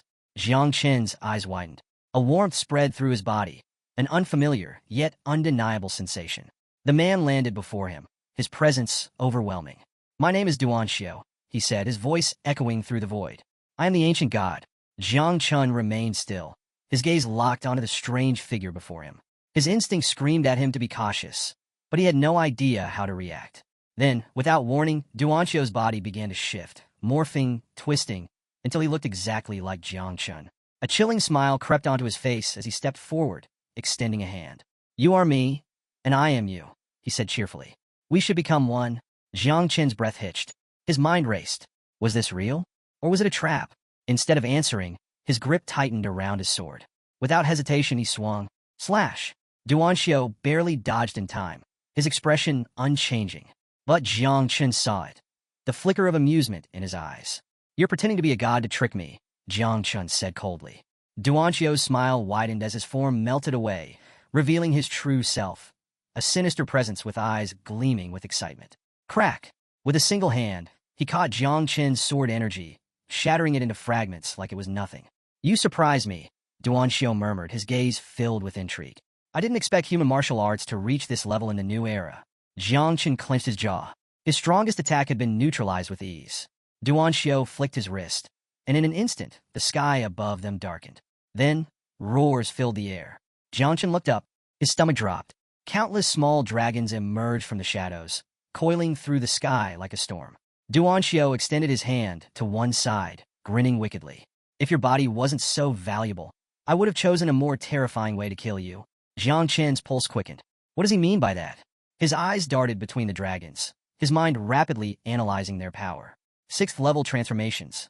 No, some of them were 9th level. His heart sank. No wonder the sword god had almost died here. Even if he summoned all his offspring, all his creatures, there was no way he could win this fight. His fists clenched. His expression hardened. "Then I won't fight him like a dead god. I'll treat him like he's still alive." "Little Nine, Little Jia, everyone come out," he ordered. Nothing happened. Jiang Chen's face paled. A cold wave of fear crashed over him. He couldn't sense them. He couldn't contact Little Nine, Little Jia, or any of the insects. Before he could react, the dragon struck. Their powerful bodies wrapped around him, locking him in place. Xiao stepped closer, his gaze drilling into Jiang Chen's. "You should be honored," he mused. "You're about to become something greater." Jiang Chen struggled, but the dragons held him tight. His breathing grew ragged as Xiao placed a hand on his shoulder. Then, agony. A searing pain shot through Jiang Chen's body as something foreign began invading him. His mouth opened in a silent scream, his soul feeling like it was being ripped apart. Xiao chuckled, his voice like silk. "Don't be afraid. I'm going to help you live better." But just as his consciousness began slipping away, boom! A powerful force erupted around him. Roots surged from the ground, piercing through the dragons and sending shockwaves through the air. A sacred energy filled the space. Jiang Chen's blurred vision focused on the source. His breath hitched. It was the ancestor tree of all things, and it had come to save him. Behind them, a powerful presence emerged. Xiao's eyes widened in shock. His mind reeled. What? How did this thing get in here? Before him stood the ancestor tree of all things, its towering form radiating an unfathomable energy. But what truly caught his attention was the fruit hanging from its branches. A rainbow-colored fruit, something that had never been seen before. The moment the tree appeared, Xiao's form wavered. He released Jiang Chen instantly, vanishing into thin air. Jiang Chen dropped onto the ground, gasping. His body ached, his mind hazy. What just happened? His gaze locked onto the tree. He wasn't in the physical world anymore. He was inside his sea of consciousness. The last thing he remembered was being possessed by the ancient god. But now, his thoughts were a mess. Questions flooded his mind. But before he could process them, the fruit began to glow. A bright, almost divine radiance filled the space, drawing his full attention. Jiang Chen's heart pounded. The ancestor tree of all things is bearing fruit. Again? This one was different from any before. He stepped forward, studying it closely. With the tree's current level, it shouldn't have been able to produce a fruit this extraordinary. Then, ding! A system window appeared before him. Fruit status: unripe. Description: a fruit formed from an extremely powerful divine soul. It contains the source of divinity from that soul. Requirement for maturation: must be regularly nourished with the divine souls of living beings. Jiang Chen stroked his chin, a slow grin forming. So that's what happened. The tree had absorbed the divine soul of the ancient god. Xiao had tried to take over his body, but instead his soul had been transformed into this fruit. While the tree couldn't block curses, Its control over divine souls and consciousness was unmatched. Jiang Qin chuckled. Looks like you got outplayed, old man. But his amusement faded quickly. There was a catch. For the fruit to fully mature, he would need to feed it divine souls, and not just any souls, but the ones of living beings. That's a pretty steep price. As he mulled over his options, a familiar voice snapped him out of his thoughts. Father, you finally woke up. Jiang Qin blinked. His head snapped toward the source of the voice. The moment he turned around, his breath caught in his throat. Standing before him was a massive, terrifying beast, a fusion of a giant dragon and a six-eyed bat. Its powerful body radiated overwhelming strength, its crimson eyes locked onto him. And sitting right on its head was little Jia. The little guy looked smug as he casually patted the creature beneath him. Father, look, I tamed this thing. Jiang Qin's brain short-circuited. His body instinctively stepped back as pure fear ran down his spine. Wait, what? Little Jia tamed it? Jiang Qin's eyes darted between little Jia and the beast.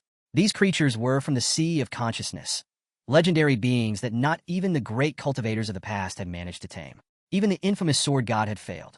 And yet here was his son, casually riding one like it was a pet dog. Little Jia noticed his father's reaction and tilted his head. Father, why are you so quiet? Don't you think my new pet is imposing? Jiang Qin remained frozen, his thoughts in shambles. What the hell is happening? The sky was swarming with beetles, each one commanding the fiercest creatures of the sea of consciousness. Jiang Qin could hardly believe what he was seeing. His mind struggled to process the fact that little Jia and little Nine had managed to tame so many terrifying beasts. Little Jia, still perched on the dragon's neck, slid off with ease. He grabbed Jiang Qin's arm, his face unusually serious. Father, this pet is really docile, he said confidently. I know little Nine won't like it, but I'm sure you will. You should try riding it. Jiang Qin hesitated, his instincts screaming at him to be cautious. Could little Jia really control this thing? But little Jia was persistent. In the end, he convinced Jiang Qin, and the two of them climbed onto the dragon's massive head. Jiang Qin felt his entire body tense up. This is a terrible idea. Little Jia placed both hands on the dragon's head. All right, big guy flies. With a mighty roar, the dark demon dragon lifted its head, its wings spreading wide. Jiang Qin's eyes narrowed. Dark demon? He had heard of these creatures before. According to his knowledge, eternal hell was filled with monsters like this. Beasts so powerful that they were forbidden by the human race. Little Jia, completely unfazed, casually explained, Father, all you need to do is mark this beast with a seal, and it becomes a mount. Jiang Qin was taken aback. A 9-transformation monster as a mount? That would be insanely useful. The dragon flapped its wings, preparing for takeoff, but suddenly, Jiang Qin hesitated. His expression turned uncertain. Wait, can we even take this thing outside? Little Jia sighed. If we try, the path of heaven will erase it. Creatures like this aren't meant to exist in our world. They belong to the depths of eternal hell. A wasted opportunity. Jiang Qin clicked his tongue. If they could use this beast freely, it would be a game changer. But now, they were running against the clock. Even if they couldn't take it outside, it could still be useful in a critical moment. Then a thought struck him. Wait, weren't there 5 more monsters like this? Jiang Qin's eyes scanned the surroundings. He remembered sensing 6 powerful beings, but right now, he only saw one. Little Jia, he said slowly, suspicion creeping into his voice. Where are the others? Little Jia's face went pale. His tiny body stiffened, sweat forming on his forehead. Oh well, Jiang Qin's stomach dropped. He already had a bad feeling about this. Little Jia swallowed hard and blurted out, I ate them. Silence. The dark demon dragon froze. Jiang Qin blinked. His brain refused to process the words. You what? Little Jia scratched his head, giving a sheepish smile. Well, I got hungry, and I also just reproduced again. Jiang Qin dragged a hand down his face, letting out a long, exhausted sigh. This kid, he placed his other hand on little Jia's shoulder, shaking his head in disbelief. At this point, he just had to accept it. Fine, you did what you had to do. Still sitting on the dragon's head. Jiang Qin let out a deep breath and muttered, let's just leave this place and find some peace. Little Jia tilted his head, watching his father with a confused expression. Jiang Qin didn't even have the energy to explain.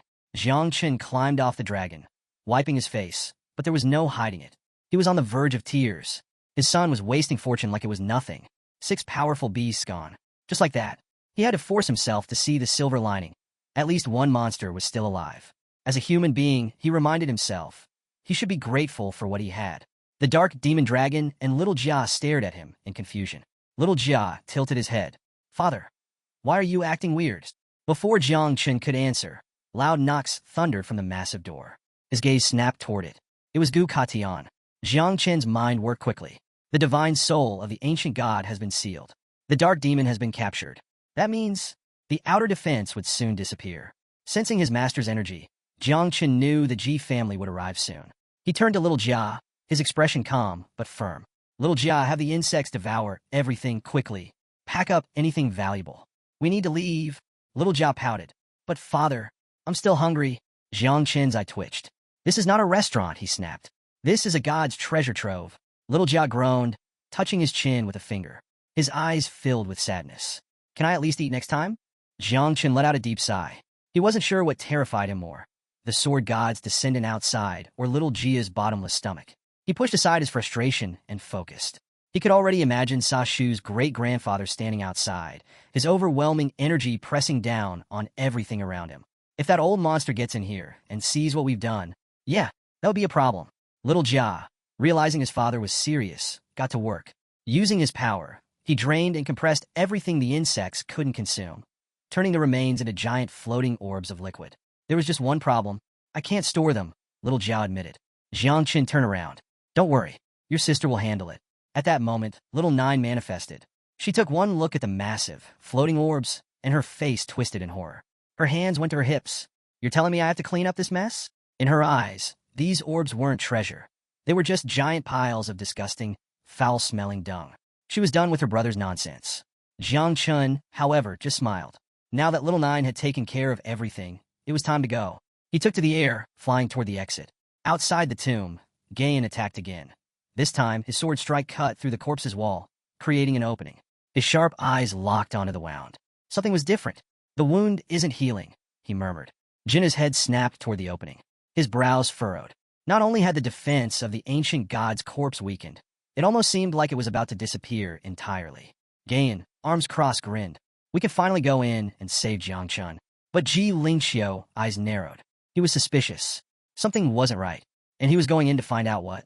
Before anyone could act, Jiang Qin shot through the air, flying toward them at full speed. His eyes locked onto his master, hand outstretched in desperation. Master, take me with you. Ji Xinyue and Ji Lingxiu stared at him in silence, their expressions unreadable. The moment Jiang Qin emerged from the corpse, Ji Xinyue ran straight at him. She threw her arms around him, clutching him tightly. Tears streamed down her face as relief overwhelmed her. You're okay, she sobbed. You're really okay. Jiang Qin's eyes widened in surprise. He hadn't expected this reaction, but despite the warmth of the moment, he knew this wasn't the time for reunions. Even Gu Katian, standing nearby, felt a wave of peace upon seeing Jiang Qin safe. But Jiang Qin didn't hesitate. He pushed Ji Xinyue aside, his expression dark and urgent. Leave. Now. There's no time. Ji Xinyue's tears stopped mid-fall. Her heart pounded in confusion. Jiang Qin, what's going on? She could see it in his eyes, fear. Jiang Qin turned to Gu Kaitian, his master. His gaze was sharp, unwavering. If we don't leave now, he said gravely, we're all dead. Gu Kaitian's expression shifted. Jiang Qin wasn't the type to panic. If he was this serious, something was very wrong. Without hesitation, he nodded. Get on. Jiang Qin leapt onto the blade of his master's sword, and with a flick of his fingers, Gu Kan soared through the sky like a bolt of lightning. As they disappeared into the distance, Jiang Qin's voice echoed behind them. I'm never coming back. Ji Xinyue felt her heart drop. What? Her mind swirled with emotions. She couldn't help but wonder, did Jiang Qin hate her? Meanwhile, her father's face twisted in fury. His voice boomed across the battlefield. I gave that brat divine and demonic blood, and this is how he repays me. He doesn't even know how to treat a lady properly. Ji Xinyue's fists clenched. She whipped around, eyes burning with anger. How dare you insult Jiang Qin? She snapped. He risked his life to save me. Her father froze. A long silence hung between them. He closed his eyes, rubbing the back of his head, suddenly feeling a little awkward. If Jiang Qin had been willing to risk his life for his daughter, that meant she was important to him. Ji Xinyue's face flushed deep red as realization hit her. Jiang Qin cares about me?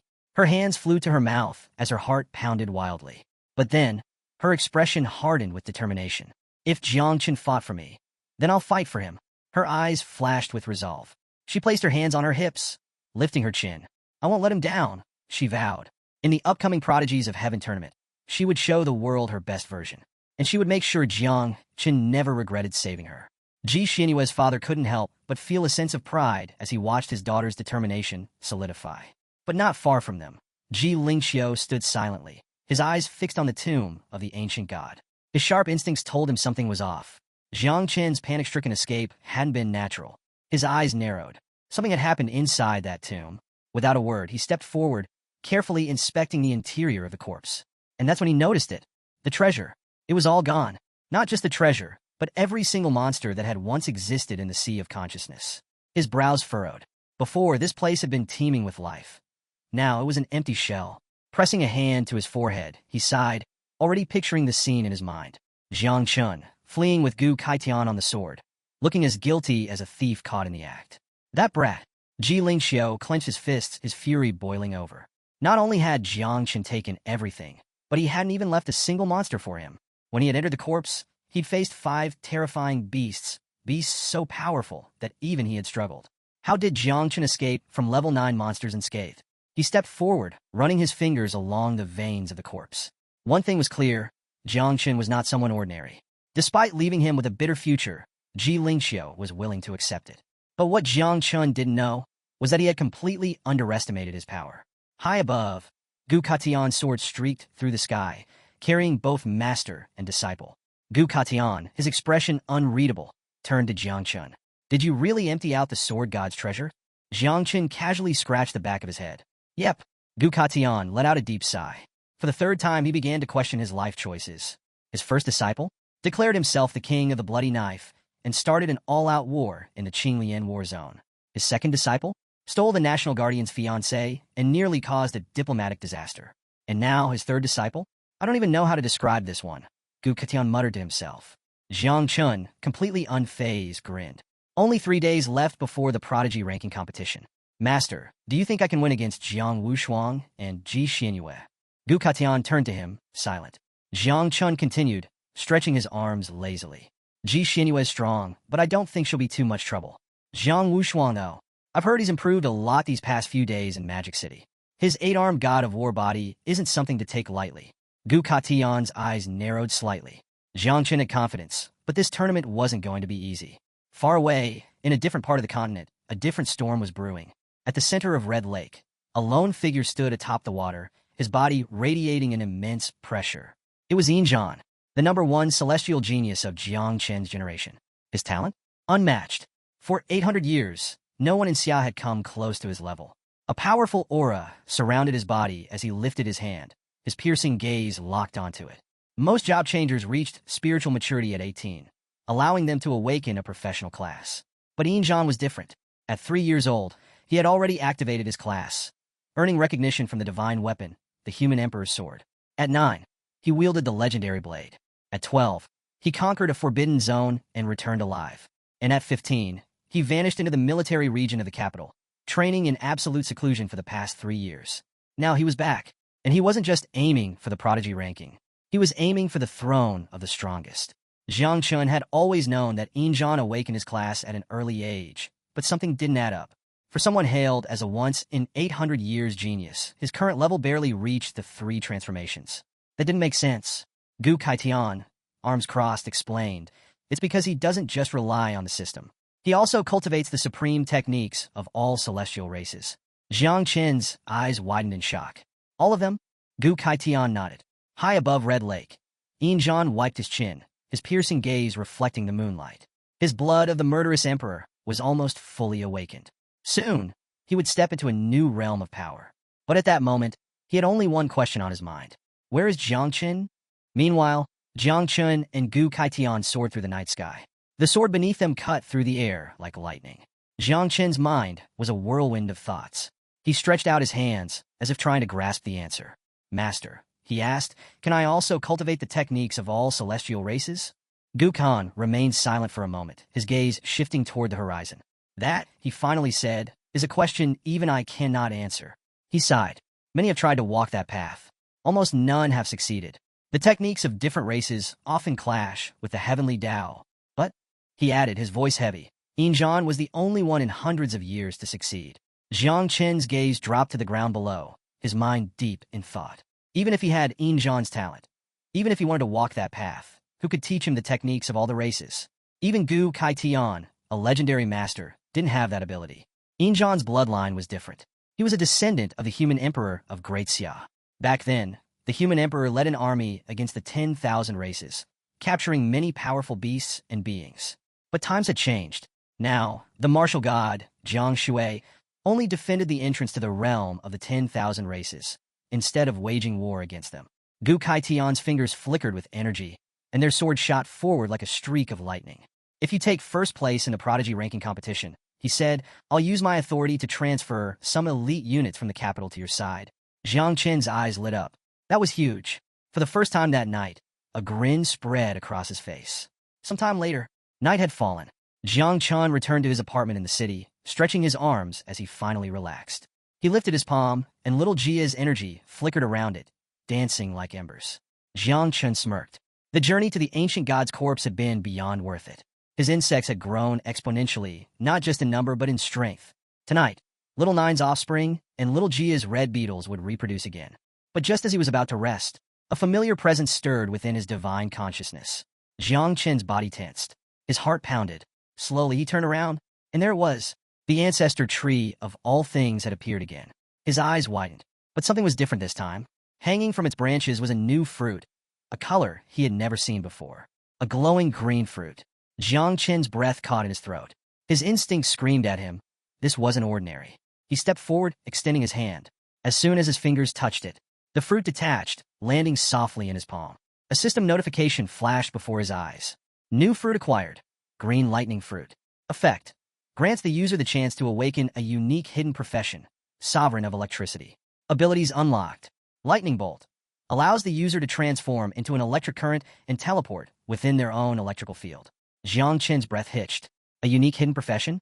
And lightning teleportation. His grip on the fruit tightened. This was big. The electrical field range was currently 50 meters, allowing Jiang Chen to ignore obstacles and move instantly within it. The second ability, Ray Fusion, let him absorb electrical energy into his very cells, storing it like a living battery until he was ready to release it in a devastating attack. The third and final ability, Divine Judgment, allowed him to transform his palm into a conduit of pure electricity, unleashing a blinding electric current on impact. Jiang Chen's lips curled into a grin as he took in the statistics. With this fruit, I can awaken a second profession. He wouldn't just be a divine-level spiritual breeder anymore. He was about to become a job changer with a dual class, a sovereign of electricity. Lightning and insects, two unstoppable forces in one body. Before he could fully process the sheer power boost, a sudden system notification snapped him out of his thoughts. Ding! Breeding cycle complete. Jiang Chen blinked.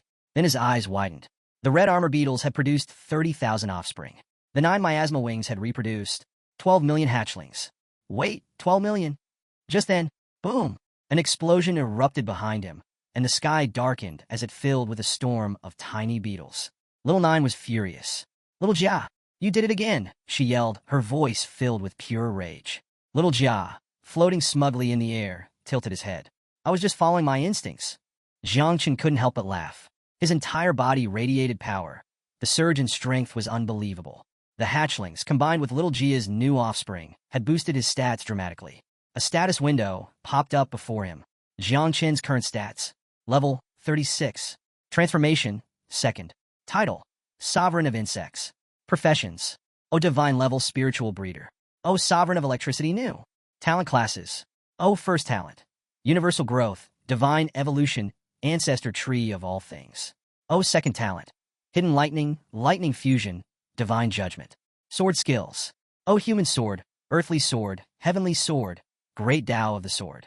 Calamities. O Insect Mother, Little Nine. Level 36, 12 million insects in her progeny. O Little Jia. Level 32, 30,000 insects in her progeny. Attributes. O Strength, 409. O Agility, 428. O Energy, 379. O Constitution, 498. O Combat Power Evaluation, 410 stars. As he clenched his fist, electricity crackled around his arm, flickering like a storm waiting to be unleashed. His eyes gleamed with confidence. Even though he couldn't use Little Nine's power in the Prodigy competition, with his new class and enhanced abilities, he could dominate the battlefield with ease. And if worst came to worst, he could always unleash Little Jia's power and summon the Dark Demon, a weapon of absolute destruction. The night was deep, and the jagged peaks of Qinluo War Zone loomed like silent sentinels under the vast, starlit sky. A massive blue dragon soared through the darkness, its scales gleaming faintly in the moonlight. Somewhere below, nestled in the rocky terrain, a group of men and a lone woman gathered around a sturdy wooden table, their expressions tense. Suddenly, the dragon descended with a powerful sweep of its wings, landing gracefully. A man with disheveled black hair, dressed casually in a light summer shirt, slid off the dragon's back. His laid-back appearance clashed starkly with the formal attire of the others. As he approached, a faint, forced smile tugged at his lips. "Let's not overreact now," he quipped, brushing off invisible dust. "I'm impressed you all made it on time, considering I had to drag myself here all the way from Guanghai War Zone. I'm beat." The woman, eyes closed as if meditating, cracked a smile and turned toward him. "Someone from Guanghai War Zone, dressed like that? Bold choice, considering how formal everyone else is. Aren't you supposed to be a country protector like us?" A gray-haired man seated beside her chuckled, his gaze sharp. "You're talking about oddities? In that department, you're practically world-famous." His tone was sardonic, and the woman shot him a mock glare. The man in the summer shirt, unfazed, didn't even bother sitting down at the table. Instead, he casually plopped down on the dragon's side, leaning back as if settling in for a nap. "People from Guanghai War Zone appreciate flair," he said with a lazy grin. Before long, the bickering kicked off. Voices rose, sarcasm flying like arrows, until a muscular man slammed his fist against the table with a resounding thud. "Enough," he growled, his face set in a scowl. "Let's get to the point." A long-haired man resting nearby placed a calming hand on the big guy's shoulder. "Keep your temper," he murmured. The tension simmered down, and an older man with deep-set eyes cleared his throat. His expression was grave. "This year's Celestial Genius competition won't be like the last one. There's been a shift in power." He glanced around the group before continuing. "Aside from the capital, which is always the strongest, we've got regions like Madu and Jiangnan rising fast. In Jiangnan, they've got Jiang Wushuang, and now Jiang Chun." The mention of Jiang Chun made the room fall silent. The old man's voice dropped lower, thick with seriousness. "He's stronger than most of Demon City's so-called geniuses. And here's the problem. Jiangnan's war district used to ally with us to fight Madu and the capital. This time they're going solo." The gray-haired man leaned forward, eyes narrowing. "Maybe it's because of Xiao Yuanshan." His voice dripped with amusement. "Remember him? Your old buddy? Got exiled to the underground abyss. Wonder what that's about." The woman smiled brightly, as if they weren't discussing betrayals and dangerous exiles. "So, what's the plan? Team up and take out Jiangnan first? Let's face it, when we went head-to-head with the capital last time, it didn't exactly go in our favor. Second place might be more realistic." Her suggestion hung in the air, and several heads nodded thoughtfully. The old man sighed, then said, "We'll settle this with a vote. Raise your hand if you're in favor of allying against Jiangnan." Without hesitation, the gray-haired man raised his hand. "Wuxiang War Zone is in," he said, flashing a grin. Xinghe, the woman from Tianfu War Zone, followed suit. "I'm in." The muscular man from Qinglian's 9th War Zone lifted his hand too, his expression still grim. Slowly, more hands went up until everyone had agreed. Everyone except one. All eyes turned toward the man in the summer shirt. Yun Zhantan leaned back lazily, his expression one of pure indifference. He stuck a finger in his ear, then flicked it out with an exaggerated yawn. His lips curled into a scornful smirk. "Are you done talking?" His tone was laced with disdain, and his eyes gleamed with barely concealed contempt. Yun Zhantan's gaze dropped to the ground, his lips curling into a smirk. With a sudden movement, he strode forward and slammed his palm against the table, making the wooden surface tremble. His voice, filled with unwavering confidence, echoed through the mountains. "I didn't come here to form an alliance," he declared. "I came to tell you all something important. This summer, in the Daxia Genius competition, Guanghai War Zone's War District is taking the championship." The scene fell into a stunned silence. The only person who reacted was the gray-haired man, his eyes darkening with anger. His fists clenched, knuckles whitening as he glared at Yun Zhantan. "What the hell are you talking about? Are you out of your mind?" But Yun Zhantan only repeated himself, letting the words roll off his tongue with satisfaction. "Guanghai War Zone's taking the win." Singing out loud felt good, really good. The gray-haired man's fury surged, and with a sharp crack, the glass in his hand shattered into pieces. Across the table, Xinghe's eyes shot open, her usual playful demeanor gone. Instead, she fixed him with an icy stare, her gaze brimming with hostility. Yun Zhantan merely chuckled unfazed. "Well, this has been fun, but I got places to be." He turned on his heel and leaped onto the back of his dragon. As the creature spread its massive wings, he threw a final glance over his shoulder, smirking. "Relax. I won't be bothering you anymore. And don't worry, I won't go blabbing about this meeting either." With that, The dragon let out a low growl, then shot into the night sky, disappearing into the darkness at an incredible speed. The muscular man stared at the empty space where Tian had just been and muttered, "Did he hit his head or something?" The gray-haired man scoffed, shaking his head. More like he got kicked by a donkey. Or maybe, his eyes narrowed. Maybe he's got something up his sleeve that we don't know about. A heavy silence fell over the group as they pondered the possibility. But in the end, there was no point dwelling on it. The old man picked up a fresh glass, his expression serious. As long as the 4 great war zones unite and form a flawless strategy, Jiangnan will fall. Meanwhile, in the outskirts of Chujiang City, shadows lurked atop a towering cliff. A group of men, dressed in dark robes, knelt before a figure clad in a flowing red cape, the leader of the Church of the Ancient God. He stood at the edge of the cliff, his piercing gaze fixed on the city below. "How's the Divine Sun's progress?" he asked, his voice cold and commanding. "Have you noticed any unusual movements?" One of the kneeling men quickly responded, "There's nothing to be concerned about. The Great Divine Sun has successfully infiltrated Guanghai War Zone's war district as their top genius. He has already earned the full trust and support of Tian, Guanghai War Zone's national protector." Upon hearing this, a slow, satisfied grin spread across the leader's face. So, the supreme honor of Daxia has already slipped from the hands of the so-called invincible protectors of the country. He lifted his hand, palm facing the distant city. "I can't wait to see the looks on their faces." The plan was already in motion. All that remained was for the genius ranking competition to begin. The entire nation of Daxia would have their eyes on it. A low, sinister laugh rumbled from the leader's throat. He lifted both hands to the sky, and a dark energy began to pulse from his body, twisting and writhing like living shadows. The air itself seemed to tremble as an ominous force spread across the land. At that moment, a beast tide was set in motion, an unstoppable wave of destruction, ready to sweep through all of Chujiang City. Sensing the surge of energy, the gathered cultists pressed their hands together in eerie unison. Their voices rose in a haunting chant. With the sacrifice of Chujiang City, the ancient god shall return. The next day, in Jiangnan's war zone, the central plaza was packed with young warriors. The best geniuses from each region had gathered, their eyes fixed on a massive screen at the front. The air buzzed with anticipation. Only one day remained before the Daxia Genius competition began. Standing at the center with his hands behind his back was Duan Xinghai. With a sharp gaze, he cleared his throat and addressed the crowd. "For those who might have forgotten, or just weren't here, I'll go over the rules again." Jiang Chun, standing among the participants, tilted his head in curiosity. He hadn't been present for the initial explanation, so he figured this recap was for his benefit.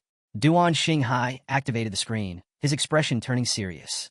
"The competition consists of participants from the 8 great war zones. In total, we have 80 celestial geniuses." His voice carried across the plaza as he continued. "The competition is split into 2 rounds. First, the team survival round. Second, the individual ranking battle." A murmur spread through the crowd, but Jiang Qin remained calm, analyzing the rules as Duan Xinghai elaborated. For the first round, small teams from each war zone will enter a secret realm located in Qin Luo's area. Your goal is simple: survive. The 4 war zones with the fewest survivors will be eliminated. At this, the crowd stirred, some whispering about the brutal nature of the event. "This round is about teamwork," Duan Xinghai added, his gaze sharp. "No matter how strong you are, if you can't protect your teammates, you lose." Jiang Chen smirked slightly. "Interesting. Additionally, there's no hiding," Duan Xinghai continued. "Anyone who stays in one spot for too long will be struck by lightning. Every hour, the range of the battlefield will shrink. If you're caught outside, you're eliminated immediately." Jiang Chen's eyes lit up, and an excited grin crept onto his face. Lightning strikes if I stay still? That was perfect for his new technique. He could use the storm to fuel himself, gathering electricity to enhance his power.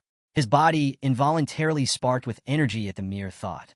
One of the guys standing next to him noticed the sudden crackle of thunder and took a nervous step away.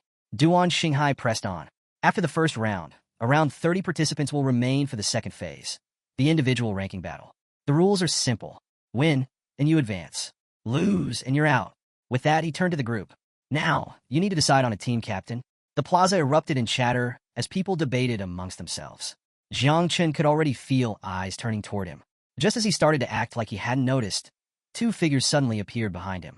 Luo Sandao and Muhan Xiao, grinning from ear to ear, dramatically formed a heart shape with their arms.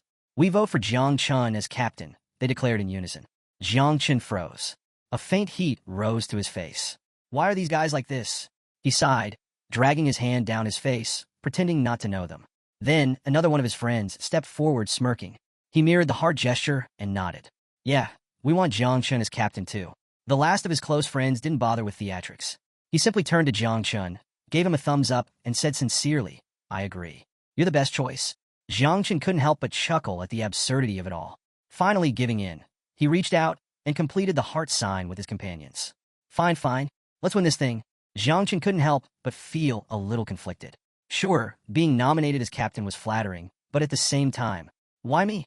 Meanwhile, Bai Feng and Zhang Wushuang stood nearby, observing the debate with calm expressions.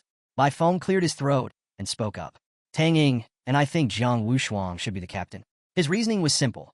While Jiang Chun was undeniably strong, Zhang Wushuang had a more stable and reliable presence. Zhang Wushuang, standing in the crowd, glanced at Jiang Chun with a thoughtful expression. He still didn't quite understand why everyone was so set on him leading. Just then, a girl standing next to Jiang Wushuang spoke up. I think Zhang should be the captain too. Her reasoning? Because he's super handsome. A blonde-haired man immediately chimed in, nodding enthusiastically in agreement. Jiang Chun blinked, rubbing his temple. With a forced smile, he looked at them and deadpanned. I don't even know who you guys are. The girl placed a hand on her chest, her expression soft. My name is Libing, she said sweetly. Beside her, a blue-haired boy grinned and pointed at himself with his thumb. And I'm Prince Wangzi, he declared with absolute confidence. Before Jiang Chun could respond, Jiang Wushuang stepped forward and casually placed a hand on his shoulder. With a kind smile, he said, I vote for Zhang too.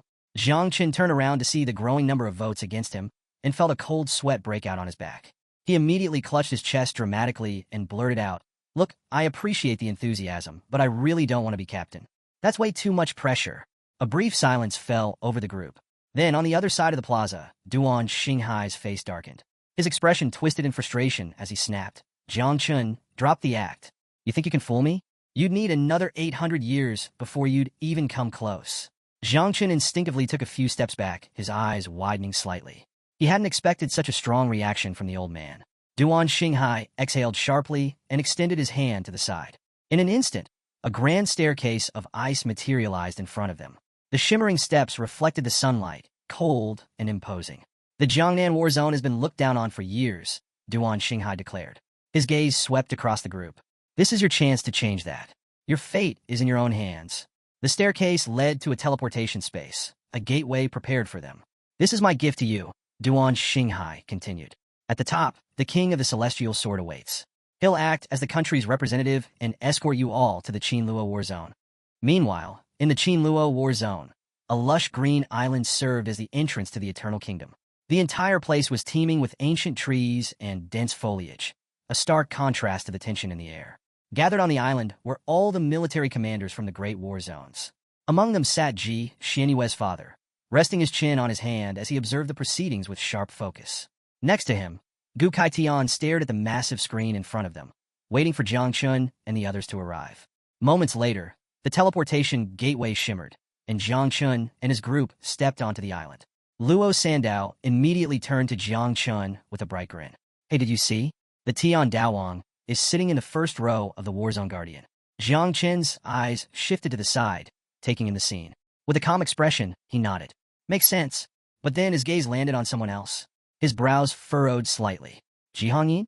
The sealed king himself was seated in the same district. A question lingered in Jiang Chun's mind. Why is he here?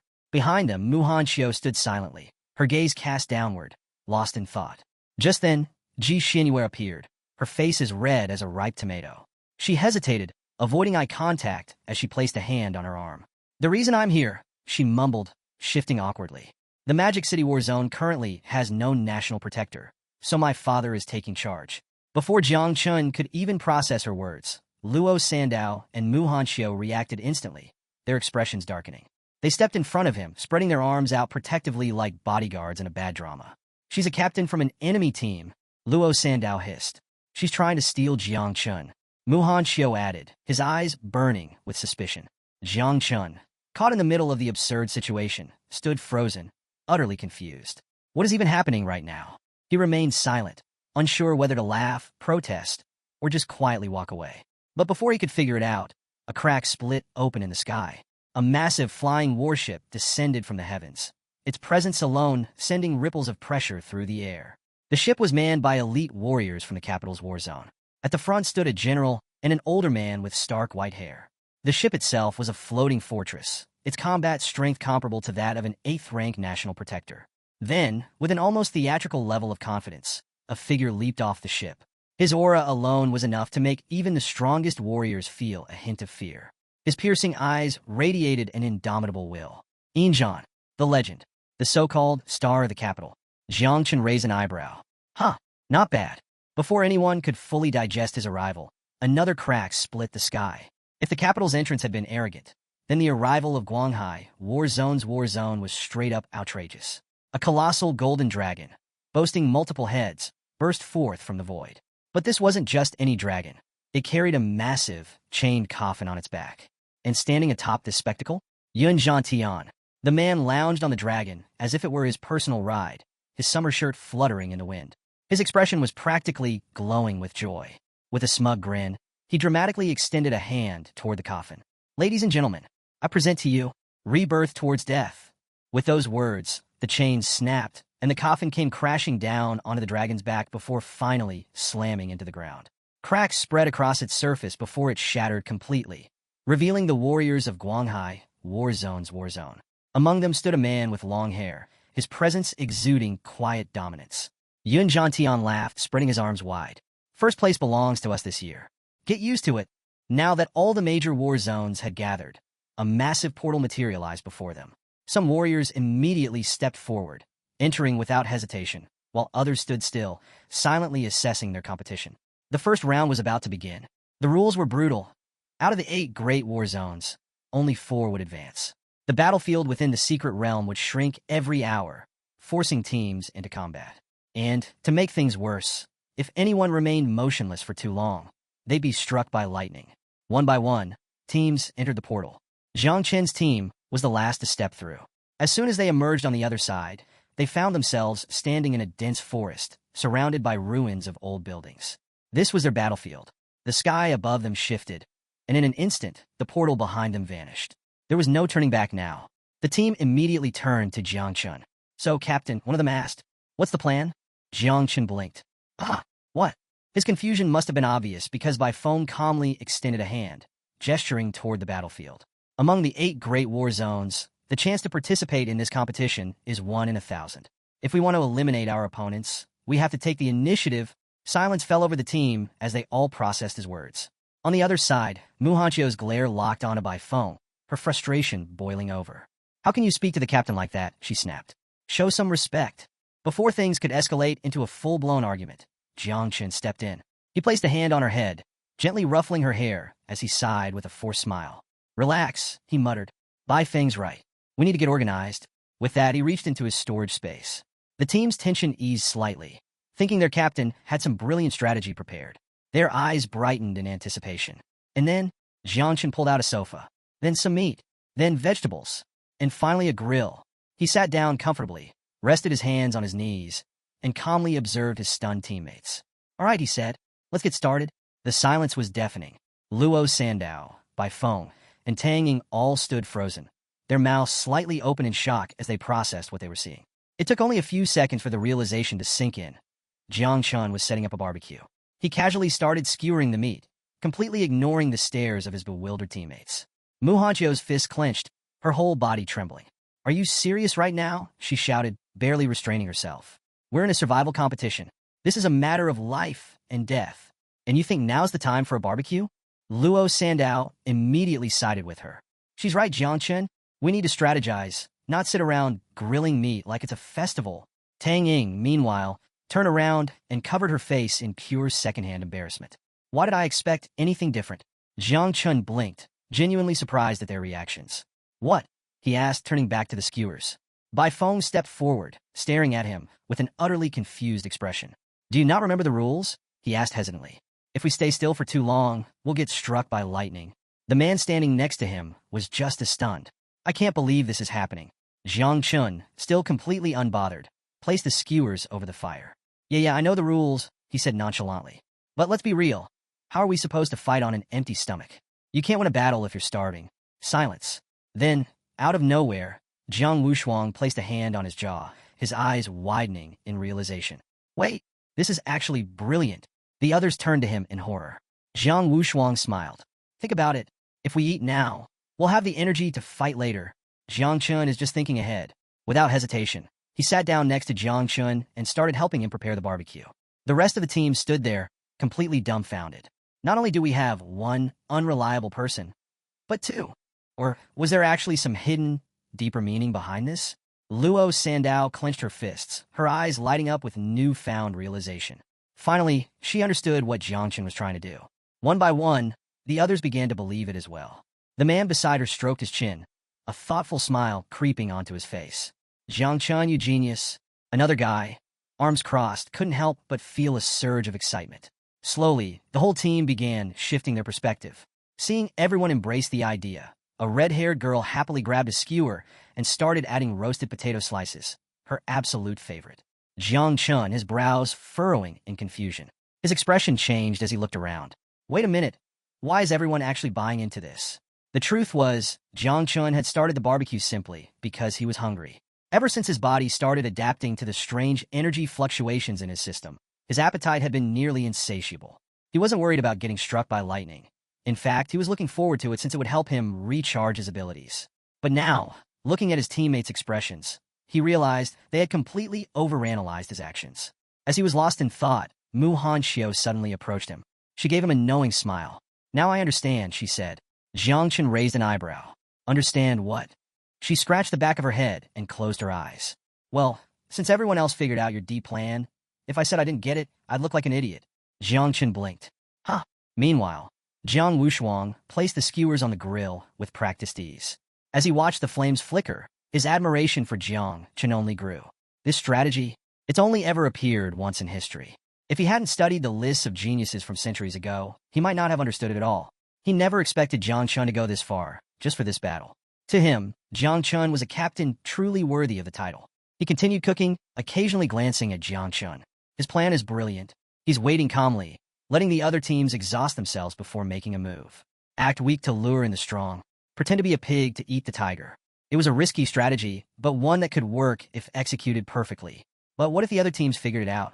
Jiang Wushuang's gaze sharpened. Would he be able to handle it if they all joined forces against him? Jiang Chun, feeling the weight of his stare, turned to him and raised an eyebrow. Why are you looking at me like that? Jiang Wushuang remained silent for a moment before thinking. Could this be what they call an invincible heart? He had heard stories of his grandfather's interest in Jiang Chun, but now he understood why. Compared to Jiang Chun, Jiang Wushuang himself didn't lack talent or strength. But what he lacked was something deeper, something far more important. The unwavering courage to never fear anything. Jiang Wushuang, still focused on grilling the skewers, let out a casual remark. I'm not as good as you. Jiang Chun glanced at him, then suddenly stood up. Your skewers are burning. Wushuang snapped his head back to the grill, his calm demeanor cracking as he hurriedly flipped the skewers. Meanwhile, on the giant screen broadcasting the competition, the entire world was now watching Jiang Wushuang and Jiang Chun preparing skewers. An awkward silence filled the viewing area. Gu Kaitian's face twisted with rage and disappointment. His fists clenched as he seethed. While others are strategizing or investigating, this guy is actually having a barbecue. He couldn't believe what he was seeing. Is this something he learned from Hong Yao? As a captain, he should be leading by example, not embarrassing himself like this. How the hell is he going to face old Duan after this? A sharp laugh broke the tension. A red-haired warrior sitting among the spectators sneered as he mockingly clapped. Well, looks like Jiangnan really came prepared this year. His words immediately drew the attention of Xianyue's father, whose expression darkened. His intense gaze locked onto the red-haired man with growing fury. Gu Kaitian, sitting nearby, also turned to look at him, his eyes narrowing. Memories of a past competition resurfaced. The era of the human emperor Renhuang. Back then, during his youth, the human emperor had slaughtered countless opponents using the dragon sword. In one particular instance, he had deliberately stood still, allowing lightning to strike him. His seemingly reckless move had lured 4 teams into investigating, leading to a battle where he massacred them all single-handedly. His ferocity, his ruthlessness, his sheer dominance. It had been an era-defining moment. No one had managed to replicate his feat since. The red-haired man, basking in his own arrogance, crossed his arms and continued to mock them. First, they learned useless things like chicken droppings and dog excrement.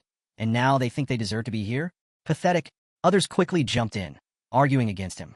A deserter like you has no right to speak. But the red-haired man just laughed. Xinhua father placed a hand on Gu Kaitian's shoulder, forcing a strained smile. Calm down, Gu Kan gritted his teeth, clearly still irritated, but he chose to remain silent. Just then, another voice cut through the discussion. Did you hear? The Qin Luo, Wuxiang, Qin Lian, and Tianfu war zones are forming an alliance again. The capital's about to have a real problem on its hands.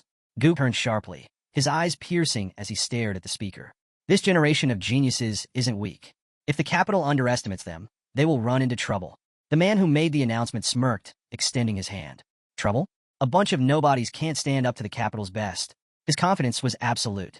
At that moment, the screen shifted, displaying a detailed map of the battlefield. Gu's eyes immediately sharpened as he studied it. It didn't take him long to realize something crucial. The 4 elite regions weren't targeting the capital. They were targeting Jiangnan. They're not going after the strongest. They're going after the weakest. The red-haired man burst out laughing. Looks like they finally learned how to play the game. This is going to be fun to watch. Deep within the secret realm, a team of elite warriors moved carefully through the dense forest. One of them suddenly stopped, his sharp gaze scanning the distance. I've found them, he muttered, eyes locking on a Jiang Chen's group. The rest of his squad turned to look. There, in the middle of an open clearing, Jiang Chen's team was having a barbecue. No defensive formations. No scouting parties. Just a bunch of people casually grilling meat in the middle of a high-stakes survival battle. The long-haired man furrowed his brows in confusion. Why are they eating right now? Something felt off. No sane warrior would be this relaxed in enemy territory. Could this be a trap? Luo Shun, the pride of Tianfu and their team captain, clenched his fists, his energy flaring up. He locked his gaze on Jiang Chun and the others. Enough speculation, he ordered. No matter what they're up to, we stick to the plan. We attack now. His team snapped to attention. They still had scouts posted nearby, and their plan was precise: strike fast, overwhelm, and eliminate. The 20 elite warriors split into 3 groups. One team, led by Wu Qingqing, would focus entirely on Jiang Chun. She was the top celestial genius of Kaiyu and a master of daggers. Confident in her speed, she smirked as she summoned her weapons. As long as they didn't give Jiang Chun a chance to unsheath his sword, he was as good as dead. Another team, led by Dan Li Shuang, had a more challenging task, handling the rest of Jiang Chen's team. The first genius of Wuxiang, she clasped her hands together, summoning water that rippled through the air. Her determination burned bright. I'll cleanse them all, she whispered. Finally, Luo Shun's main squad would focus on locking down Jiang Wuxuang. He was the real threat. If they could neutralize him early, the battle would be over before it even began. Meanwhile, Lu Heng, the top genius of Qinglian, extended his hand, activating his spatial powers.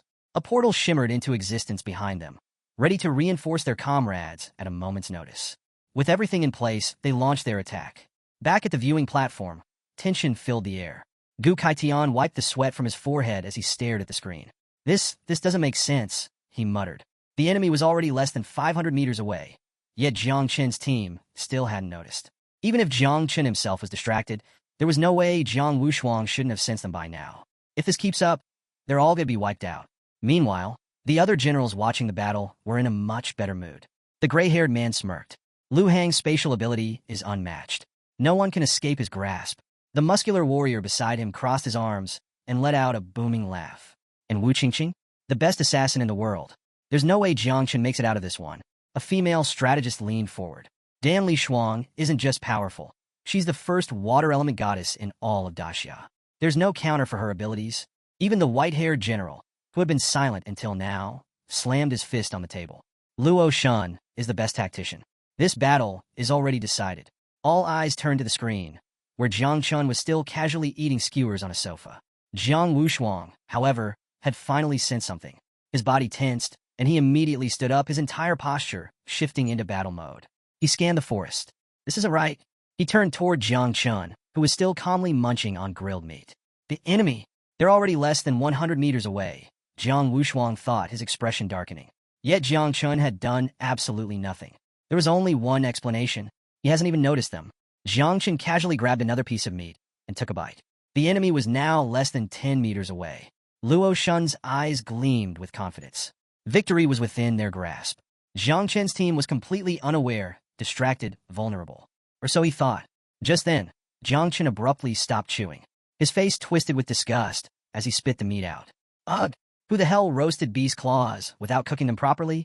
Without thinking, he flung the half-chewed claw away. It soared through the air. and smacked Luo Shan right in the face. Luo Shan's body tensed as he froze in place. For a moment, he wasn't sure what was worse, getting hit in the face with someone else's food or the horrifying realization that Jiang Chun might have just exposed him. Had they been discovered? His doubts were confirmed the next second. Jiang Wushuang, still seated moments ago, suddenly released a powerful surge of energy. His eyes gleamed with excitement as he launched himself into the air, his gaze locking onto Lu Heng, who was hidden inside the portal. A smirk tugged at his lips. Jiang Qin knew this whole time. Wushuang felt a deep sense of admiration. Jiang Qin had remained calm, waiting for the perfect moment to act. Even the discarded bone, it wasn't just a random toss. It was a warning to his team. Meanwhile, Jiang Chun, still seated, rubbed his chin, watching everything unfold. I was just mad about the food. In the next instant, Jiang Wushuang punched the portal. A violent shockwave rippled through the air. The intricate triple void restriction surrounding it shattered instantly. The illusionary barriers collapsed. Luo Shan and his entire squad suddenly became visible. Panic flashed through their eyes. Impossible. Their concealment had been perfect. Fury twisted Luo Shan's expression. He had no idea Jiang Chun had sensed them the whole time, and he was humiliated to realize they had been toyed with. Jiang Wushuang landed smoothly, his eyes gleaming as he looked at the stunned attackers. Enough talking, he said coolly. Let's get this over with. Luo Shan gritted his teeth. We can't retreat now. If they turned back, they were as good as dead. Attack, he roared. Jiang Chen's team immediately snapped to attention. They had been waiting for this moment. As Jiang Chen stood up, his teammates erupted into cheers. That's our captain. He had this under control the whole time. He even accounted for the enemy's emotions. Muhan Xiao rushed up to him, her eyes shining with admiration. With a bright smile, she declared, Now I finally understand your plan. Luo Sandao appeared beside her, nodding seriously. Same here. I get it now too. Jiang Chun blinked. His forced smile twitched. You guys realize it wasn't that deep, right? But seeing how everyone was looking at him with admiration, he decided to just roll with it. Well, since I absolutely planned this, let's get to work, he said, cracking his knuckles. Without hesitation, he took off running straight into the fight. But before engaging, he turned to Luo Sandao and Muhan Xiao. You two protect Li Bing and Prince Wangzi, and don't let anyone steal the kills.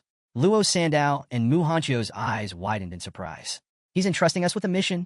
Excitement filled their faces as they both nodded eagerly. We won't let you down. In reality, Jiang Chun just wanted to get some exercise. Meanwhile, Luo Shan's forces lunged at Jiang Wushuang. Big mistake. Before they could even react, Jiang Wushuang grabbed one of them by the head and slammed him into the ground with bone-crushing force. A scream of agony erupted from the downed warrior. Two enemy swordsmen saw an opening and lunged at Jiang Wushuang, hoping to catch him off guard. Big mistake. Without even turning, Jiang Wushuang activated his technique, 8-armed war god body. A flurry of energy fists erupted from his body, hammering into the two attackers and sending them flying before they could even swing their blades. But one of the energy fists surged toward Luo En, who instinctively unsheathed his sword and barely managed to deflect it at the last second. Jiang Chun had initially considered helping him, but after seeing how easily he handled the attack, he realized this guy didn't need any backup. Meanwhile, Luo Shan was not having a good time. The relentless force of Jiang Wushuang's attacks grew stronger by the second, pushing him further back. The intensity of the battle had shifted entirely against him, and panic flashed in his eyes. His only hope now was reinforcements. Lu Heng! Luo Shan shouted desperately. Get support now! Lu Heng, lost in thought, snapped back to reality. His face turned serious as he reached behind him, summoning a portal. Sweat dripped down his forehead as he urgently called out to Dan Li Shuang's group. Send reinforcements. Now! At first, they hesitated. Things weren't going according to plan, and their strategy was crumbling. But with no better option, they finally agreed. Just then, a shadow loomed above Lu Heng. His instincts screamed danger. He looked up. Jiang Chun. Sword unsheathed. Gaze piercing. Support class, Jiang Chun noted immediately. If Lu Heng got a chance to use his powers, things could get messy. Jiang Chun wasn't about to let that happen. He descended like a thunderbolt, blade gleaming as he slashed fiercely. But at the last possible moment, Lu Heng vanished into the portal, barely escaping by the skin of his teeth. Jiang Chun landed, his eyes narrowing. That was close. On the other side, Lu Heng emerged in the void, his chest heaving with rage. He clenched his fists. Why the hell hasn't Wu Qingqing's group taken care of Jiang Chun yet? The reality? Wu Qingqing was in trouble. Tang Ying had unsheathed her daggers, her eyes gleaming with malice. With a sly smile, she struck. Clang! Wu Qingqing blocked the attack, her own small knives meeting Tang Ying's head-on. The shock of the exchange flickered across Wu Qingqing's face. "I'm being held back," she reported to Lu Hang through their communication link. Both were assassins. People had always said Wu Qingqing was number 1, and Tang Ying was number 2. Today, Tang Ying wanted to settle that debate. Lu Hang gritted his teeth. "Where's Dan Lishuang? She should have been there by now." Bad news. Dan Lishuang was also occupied. As she moved to attack Jiang Chen's team, a figure stepped into her path. By phone. He unsheathed his sword, his eyes burning with fury. "If you want to hurt my teammates," he said coldly, "you'll have to go through my dead body first." Dan Lishuang narrowed her eyes. Activating her power, a brilliant blue energy surged around her, crackling with divine force. "Then I'll purify you first," she declared, "and then I'll purify the rest." Meanwhile, across the battlefield, Jiang Chen's team held their ground. Luo Shun's forces clashed against them, but Jiang Chen's team had 2 strong warriors blocking every major attack, just as planned. Following Jiang Chen's orders, Luo Sandao had rushed to protect Li Bing, who was seated on the ground, clutching her bow. Luo Sandao crossed her arms in front of her chest. "Stay behind me," she commanded. "Eternal Earth Shield, activate." In the blink of an eye, a powerful barrier of energy formed around Li Bing. From within its safety, Luo Sandao gave a nod. "Support the others. We'll hold them off." Now that Li Bing no longer had to worry about an ambush, her eyes turned sharp with focus. Without hesitation, she spun around and unleashed a powerful ice arrow straight at her opponents. At the same time, Mu Hanxiu unsheathed her sword, her eyes glimmering with intensity.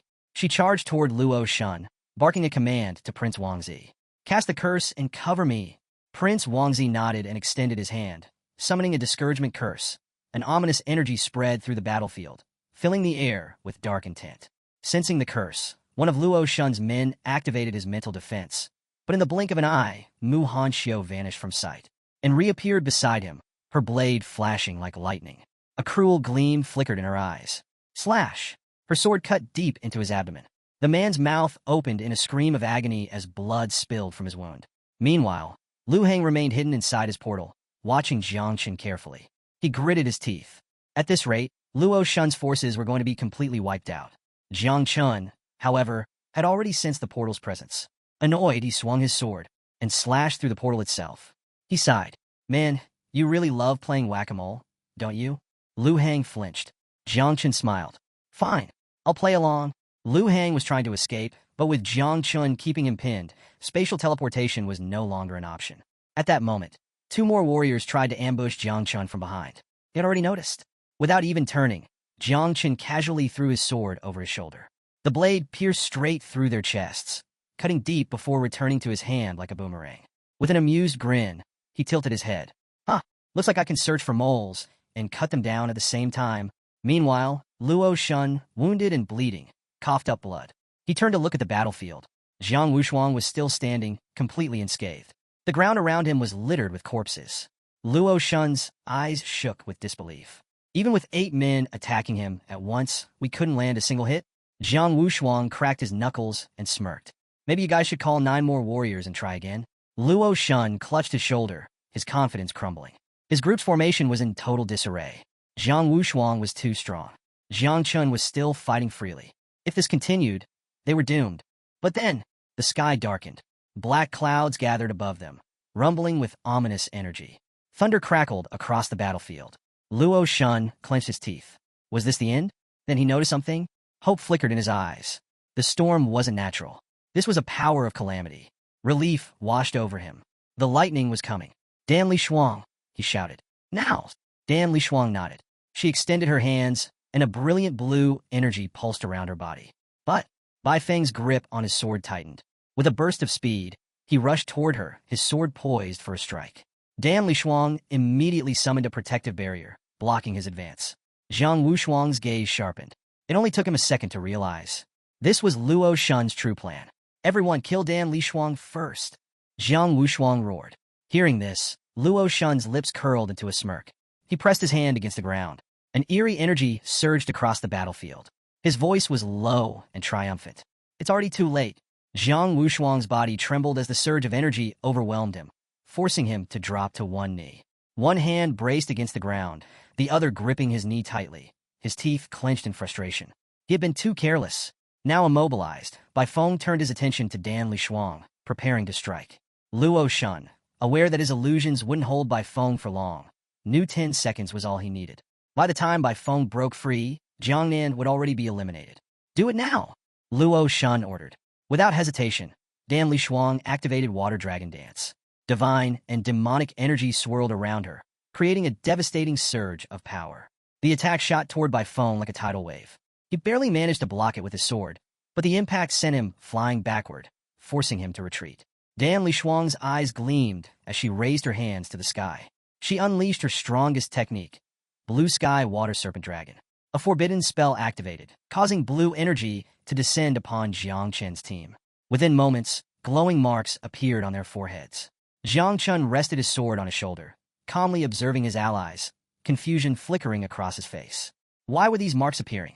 Before anyone could react, a massive dragon form from pure lightning appeared in the sky. Its piercing gaze locked onto them, exuding an overwhelming presence. Luo Sandao and Li Bing paled, their mouths agape in terror. Thunder Punishment. The power of this divine retribution was on par with a sealed king of 7 transformations. The attack covered an immense range. Escaping was impossible. Meanwhile, Tang Ying stood victorious, though barely. She had struck her opponent 3 times, nearly losing her life in the process. Across from her, Wu Qingqing was in bad shape. One arm missing, a deep wound cutting across her chest. Clutching her injury, she staggered toward Lu Hang's portal, a smirk playing on her lips. Doesn't matter if you win this fight, she taunted. Losers are forgotten in the Celestial Geniuses rankings. Great Xia only remembers the strong. Jiang Chen's team, still marked by Thunder Punishment, looked toward the sky, frustration and uncertainty gripping them. Victory had been so close. Was this fate playing a cruel joke? Bai Feng, enraged, let his energy surge wildly. He prepared to strike once more, but Dan Lishuang had already made her move. Her ability to escape into the void activated, and as she stepped into the portal, she turned to Bai Feng. You're already as good as purified, she said coldly before disappearing. The prince watched the looming thunder with dread. His hands clenched into fists as he declared, Then we'll perish together, Muhan Xiao. But Muhan Xiao hesitated. Her hands clutched her head as tears welled up in her eyes. No, I don't want to die with you, she cried. She turned away, her heart set on a different fate. She wanted to go with Jiang Chen. Bit by bit, Jiang Wushuang fought off the illusion, his eyes burning with an unquenchable thirst for revenge. Luo Shun smirked. It's over. Jiang Nan has lost. None of you from the 4 great war zones will advance. Jiang Wushuang knew Thunder Punishment wasn't strong enough to kill him. He swore to hunt them down to the ends of the earth. As they exited the secret realm, Luo Shun stepped through the portal, throwing a mocking glance over his shoulder. You want revenge? First, you better make sure you survive. Just then, a shadow lunged forward. It was Jiang Chen. Without hesitation, he threw himself straight toward the raging Thunder Punishment. The dragon in the sky locked eyes on him, its crackling energy intensifying. Jiang Chen's gaze was steady, unwavering. Why are you all so afraid of a little thunder? He asked, his voice calm. Luo Shun and the others, watching from the portal, burst into laughter. Has he lost his mind? Does he really think Thunder Punishment is weak? But Jiang Chen only smiled, extending his hand toward the dragon. I've been waiting for this moment. His voice carried absolute confidence. Is this really your trump card? Pathetic. At that moment, the sky split open, and 9 enormous lightning dragons roared into existence. Their sheer power sent waves of panic through the onlookers. They rushed toward Jiang Chen, their presence overwhelming. Dan Lishuang, what are you waiting for? Make them attack the others, someone shouted. Dan Lishuang hesitated, extending her hand. But instead of control, only fear filled her eyes. The dragons refused to obey. Impossible. How can I not control my own calamity? Jiang Chen landed gracefully, his body brimming with electric energy. The dragon's furious lightning surged into him, but instead of harming him, it was absorbed. His eyes gleamed with excitement. He chuckled. Looks like your water isn't as pure as you thought. Without missing a beat, he activated Lightning Fusion, his Thunder Dominator ability. Bolts of energy crackled around him as he rose into the sky. The battlefield fell silent, all eyes fixed on him. This time, Jiang Chen declared, You are the ones who will lose. Stunned silence. Shocked faces. None of them had expected this. Jiang Chen raised his hand, summoning arcs of electric energy. The realization hit them. He wasn't just a poison master. He had 2 classes. How many more secrets was he hiding?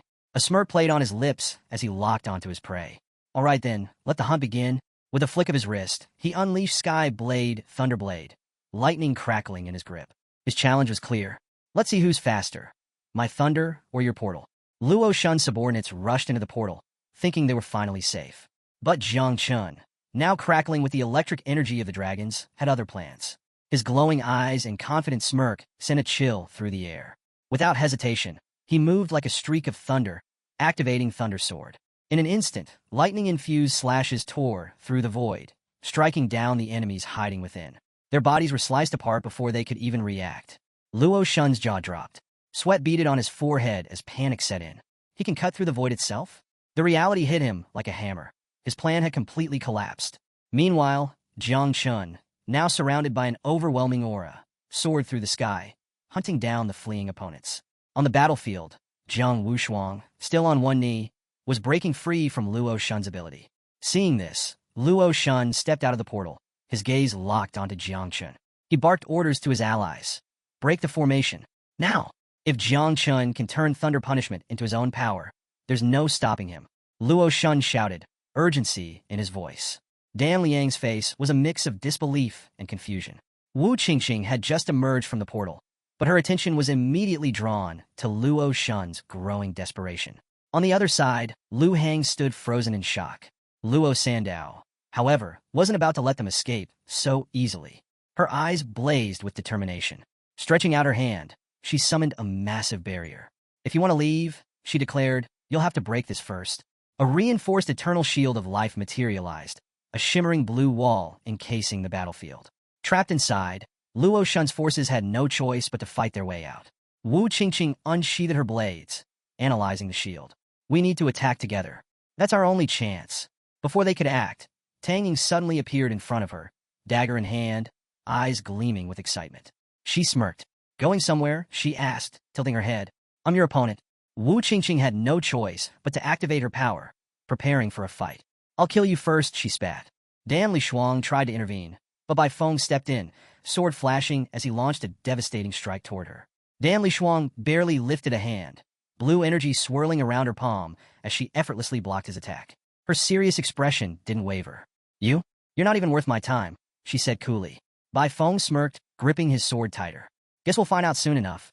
Elsewhere, one of Luo Shun's subordinates attempted to flee. But before he could make it far, a man with a ponytail moved in a blur. With a precise strike to the back, he cut the fleeing man down, blood spilling from his mouth.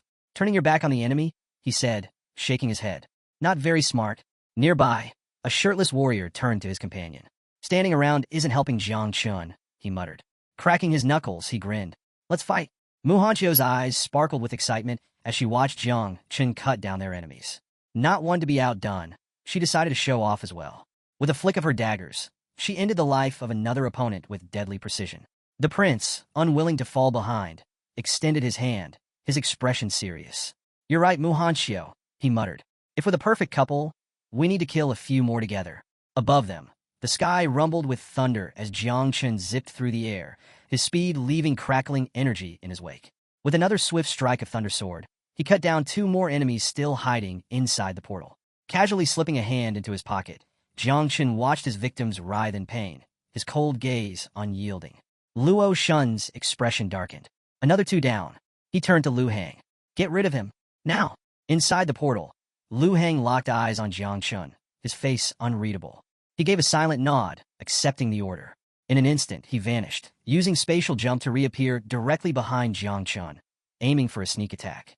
But Jiang Chun only grinned, a sharp, almost sinister smile. Too slow. With lightning-fast reflexes, he blurred out of reach before Lu Hang's attack could land. In one fluid motion, he struck again, cutting down yet another man still inside the portal. Turning to face Lu Hang, he smirked. You're late. Every time you jump, I'll take another one of your allies. Lu Hang's confidence wavered. He's too fast. I can't keep up. Luo Shun, sensing the shift in momentum, activated his ability. His eyes gleamed as they locked onto Jiang Chun's movements, syncing his consciousness with Lu Hang's. Now, you won't escape, Luo Shun sneered. Lu Hang's eyes also glowed, but almost immediately, a sharp pain shot through his head. Jiang Chun suddenly appeared behind him. I've been waiting for this, Jiang Chun murmured, his voice laced with cold amusement. His piercing gaze held nothing but vengeance. You're just a sewer rat, and this time, you're too slow. Lu Hang's breath caught in his throat. He's behind me? Panic surged through him. There was no escape. With a single motion, Jiang Qin unleashed a devastating thundersword strike. A massive lightning bolt crashed down upon Lu Hang, its sheer force shattering the ground beneath him. As the dust settled, Jiang Qin's expression turned satisfied. He glanced to the side and chuckled. This moment should have belonged to Jiang Wushuang. I wouldn't want to steal his fun.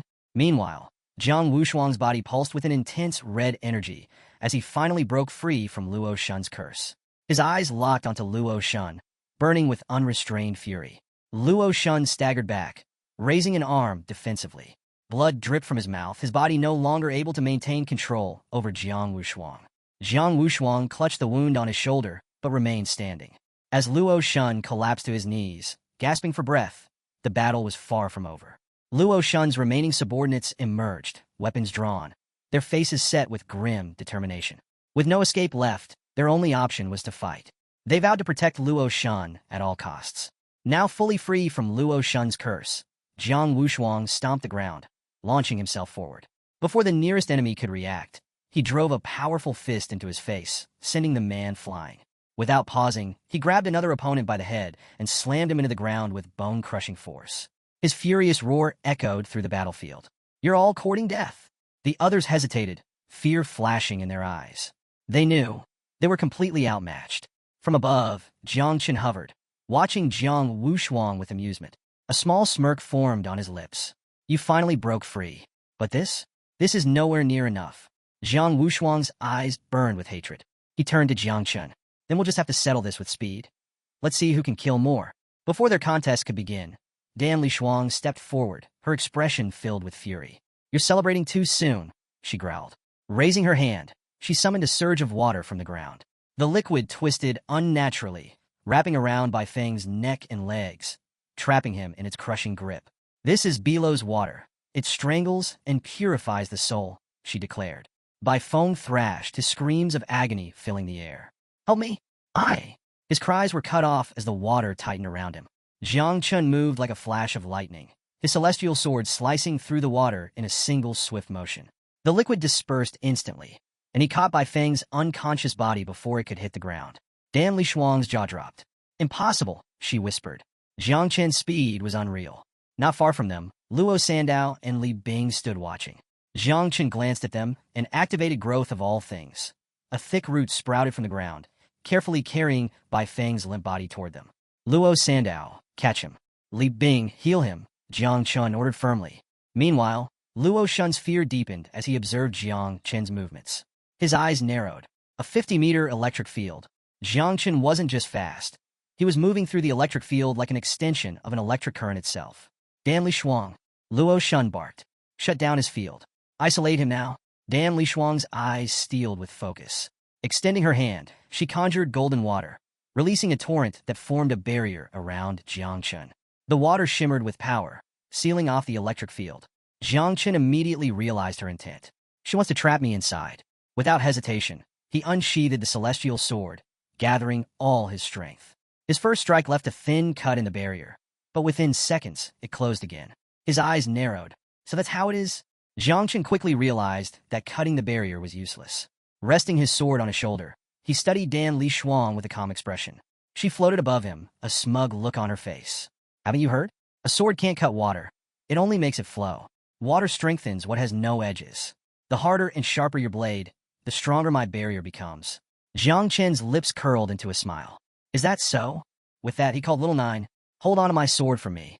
A small portal appeared, and Jiang Qin slipped his weapon inside. "Don't eat it," he added playfully. With his sword stored away, he clenched his fist, little Jia's energy surging around it. "Let's see if hitting harder really makes this barrier stronger." Dan Lishuang sighed, watching him from above. "You really are stubborn."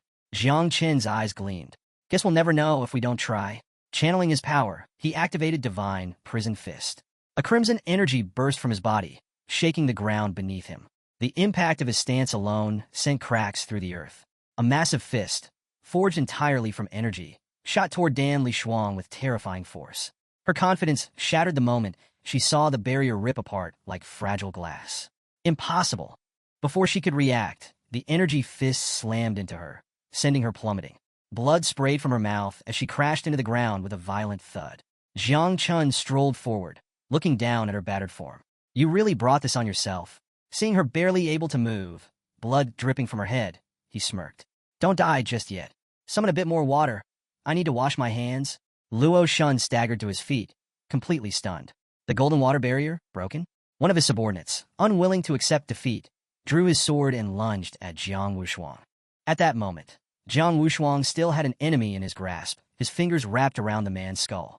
But when his gaze flicked toward Jiang Chun, seeing that he had ended his fight in just 10 seconds, irritation flared in his eyes. I'm still wasting time while he's already finished. Frustrated, he activated Body of the God of War and slammed his foot into the ground. Gigantic hands made of raw energy erupted from his body, crushing his enemies effortlessly. Luo Shun's panic deepened. He raised his hands, desperate for a way out, his glowing eyes frantically searching for an escape. But there was none. With a last-ditch effort, he unleashed his strongest technique, double pupil, extinction of the desolate horizon. 3 spectral eyes appeared behind him, radiating immense power. Their piercing gaze locked onto Jiang Wushuang, threatening to pull him into their deadly grip. But Jiang Wushuang just grinned. Again, he scoffed, his voice dripping with disdain. Luo Shun, you're really useless if you think this trick will work on me twice. 3 ethereal eyes materialized around Jiang Chun, their ominous gaze locked onto him. But he remained calm. Illusions? He almost laughed. With the power of the ancestral tree, illusions held no sway over him. Meanwhile, Luo Shun made his final move. With a desperate roar, he launched himself toward Jiang Wushuang. Even if I fall, I'll take one of you with me, he bellowed. His reasoning was clear. If he could eliminate at least one of them, the remaining warriors from the 4 war zones would still have a fighting chance. But Jiang Wushuang simply turned, watching Luo Shun's reckless charge. He didn't move until the very last moment. Just before impact, he struck. A devastating punch landed square on Luo Shun's back, sending him crashing into the ground with bone-crushing force. Jiang Wushuang's eyes burned with fury. I swear, he growled, I'll wipe out the 4 great war zones myself. Then he turned to Jiang Chun, a rare smile breaking through his rage. I have to admit, this was all thanks to your tactics. Jiang Chun raised a single finger, his expression unreadable. Don't get ahead of yourself, he warned. Look up. The moment he said it, the air began to shift. The secret realm's boundary was collapsing. The battlefield shrank rapidly, forcing everyone to act. Panic set in. They had to finish this fight fast. In another location, a grand hall displayed the battlefield on a massive screen. Among those watching were Ji Lingxiu and Jiang Xinji. They were visibly taken aback. Jiang Chun had just revealed his Sovereign of Electricity class, a hidden level of power none of them had expected. Floating nearby, Jiang Xinji narrowed his eyes at the screen, deep in thought. Jiang Chen's growth was accelerating at an unbelievable pace. If he continued down this path, combining his talent with the 9 miasma wings, he might one day ascend to the legendary golden list of the 10,000 races. Beside him, Ji Lingxiu observed calmly, a slight smile on his lips. Jiang Chun is impressive, he admitted. But my grandson, Jiang Wushuang, also has great potential. Even Luo Shun and Dan Li Shuang performed decently. Then, as if remembering something unpleasant, he sighed. His thoughts drifted to his granddaughter, Xinyue. A frown formed. Instead of seizing the opportunity to prove herself, she had squandered her time. Jiang Xinji placed a reassuring hand on his shoulder. Don't be too harsh, he said gently. Even geniuses can lose their way. On the other side of the hall, tension crackled. Xinyue's father had his eyes locked on Gu Kaitian, his expression filled with barely contained fury. You hid this from me? He snapped. Your disciple has an electricity-based profession, and you didn't say a word? Gu Kaitian, who had also just learned of Jiang Chen's hidden class, clenched his fists but remained silent. His mind raced. Jiang Chun hid this from me? Unforgivable. But he couldn't let anyone see his frustration. Instead, he folded his arms, staring at the screen, forcing himself to remain composed. Better to stay silent, and let them think I knew all along. Then, in a sudden shift, his lips curled into an envious smirk. Electricity is the most powerful offensive class, he muttered. His gaze flickered toward Gu Kaitian. You're incredibly lucky to have taken Jiang Chun as your disciple. Gu Kaitian crossed his arms, watching Jiang Chun closely. There was no denying it. Jiang Chun was making him look good. And honestly, he wasn't even surprised. Before entering the secret realm, Jiang Chun had promised him a surprise. And he had definitely delivered. A statistics table materialized on the screen, revealing the standings of the war zones. Capital, Jiangnan Magic City, Guanghai War Zone, 10 people remaining. Wuxiang, Tianfu, Qinlian, Qinluo War Zone, 5 people remaining. A pity that old Duan, Jiangnan's commander, wasn't present. He'd be so thrilled, he'd probably start doing military boxing drills on the spot. Upon seeing the rankings, the protectors and the others began to murmur among themselves, frustration evident on their faces. A gray-haired man sighed and addressed them. "Half of our geniuses have been wiped out," he stated bluntly. "Face it, our warriors just aren't on Jiangnan's level." The gray-haired man leaned forward, hands resting on her stomach, and gazed at the screen with a calm expression. "There are still 2 hours left," she said. "Let's hope the others know how to hide well." Beside her, a muscular man scowled, arms crossed. Jiang Chun and his war district really know how to fake weakness before striking hard. It's infuriating. Further down the hall, Gu Kai Tian, Xinhua father, and the others listened in silence. But Protector Xingha's patience wore thin, and she turned her sharp gaze toward Gu Kai Tian. "When it comes to playing dirty, Jiangnan always wins," she snapped. Old Gu Kai Tian trained them well in that regard. Gu Kai Tian didn't flinch. His eyes remained calm as he responded. "Anyone who wants to kill should be prepared to be killed in return." He let out a smirk. "A sewer rat tried a sneak attack and got countered. That's all there is to it. Seems like some people just can't handle losing." A few murmurs went through the crowd. The discussion shifted. "Jiang Chun, he really might take first place this time. And if that happens," someone whispered, "even the capital might suffer its greatest defeat." The general of the capital, sitting nearby, placed a hand on his knee and shot them a confident look. "The capital isn't full of useless people like you lot." He pointed at the table.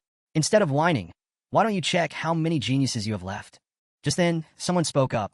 "The Guanghai War Zone is actually doing the best." The muscular man's head snapped to the side. His expression darkened when he spotted Yun Zhan Tian. "Even you betrayed us?" he growled. Yun Zhan Tian, unfazed, lazily dug a finger into his nose. Without opening his eyes, he smirked. "I'd be an idiot if I didn't take advantage of this opportunity." Then, without hesitation, he flicked his snot at them. The room fell silent for a second. Then chaos erupted. "You filthy scoundrel!" The Protector's others cursed him out, furious at his shamelessness. Back in the secret realm, several men crept toward 2 unsuspecting girls, weapons drawn. But before they could strike, Xing, the brown-haired girl, spun, sword in hand, her determined gaze burning as she sliced through her attacker, ending his life instantly. Her companion reacted just as swiftly. With a flash of her weapon, she took down another enemy. Both girls raised their voices in defiance. "We won't let anyone near Song Changji." Unbeknownst to them, a lone figure watched from atop a cliff. His hands rested behind his back, his black hair swaying slightly in the wind. Song Changji, Guanghai War Zone's top genius, gazed down at the scene, a small smile playing on his lips. So even the so-called useless ones have their uses. The identity assigned to him by the Church of the Ancient God this time wasn't bad at all. A few days after his sudden arrival in the Guanghai War Zone, the geniuses refused to accept him. So, naturally, he had to convince them. The women, their eyes blazing with hatred, had been furious. But as he approached, he reached out and gently caressed one of their cheeks, his lips curling into a kind smile. The woman shuddered. At first, her face twisted with resistance. But then, she blushed. The hatred in her gaze softened, replaced by something else entirely. Power, manners, strength with humility. That was all it took for Song Changji to win them over. After all, humans couldn't resist a powerful and refined man. After finishing off their enemies, the brown-haired woman dropped her sword to the ground.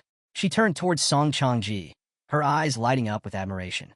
The other woman followed suit, closing her eyes and greeting him with a warm smile. Little did they know, once Song Changji secured first place in the genius rankings, he planned to absorb their vital essence. Sure, their divine souls and bloodlines weren't exceptional, but something was better than nothing. Besides, there were even stronger women in other war zones. He'd get to them soon enough. They turned to him expectantly. "We've cleared the enemies, but the secret realm is shrinking fast. Where do we go next?" Song Changji remained calm. "We eliminate Magic City's war zone first. That will make things safer for us." They agreed without hesitation. Not far away stood a ruined city, surrounded by jagged mountains.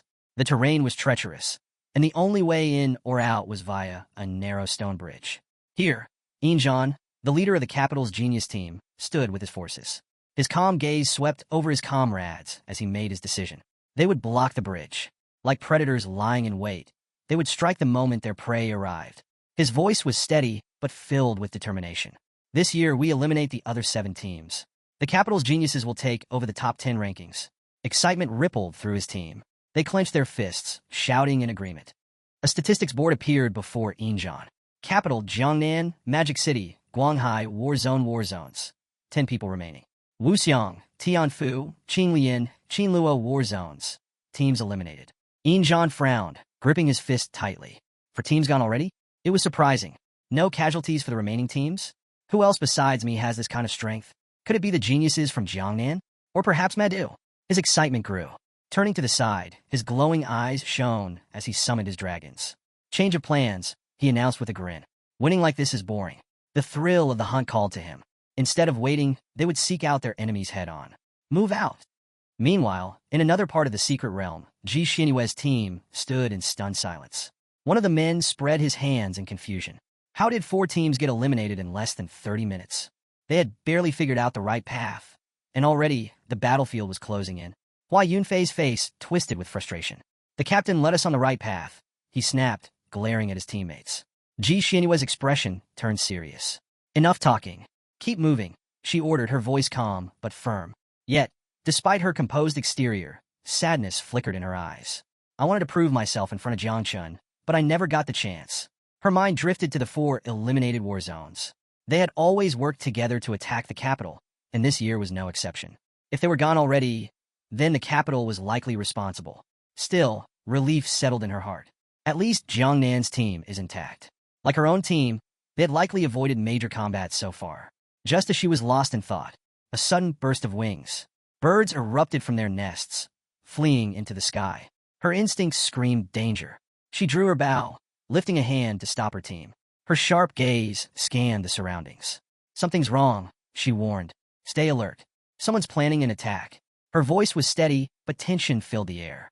Then, from a nearby portal, a figure stepped out. Song Changji. His confident eyes locked onto her as he smirked. Ji Xinyue, he said smoothly.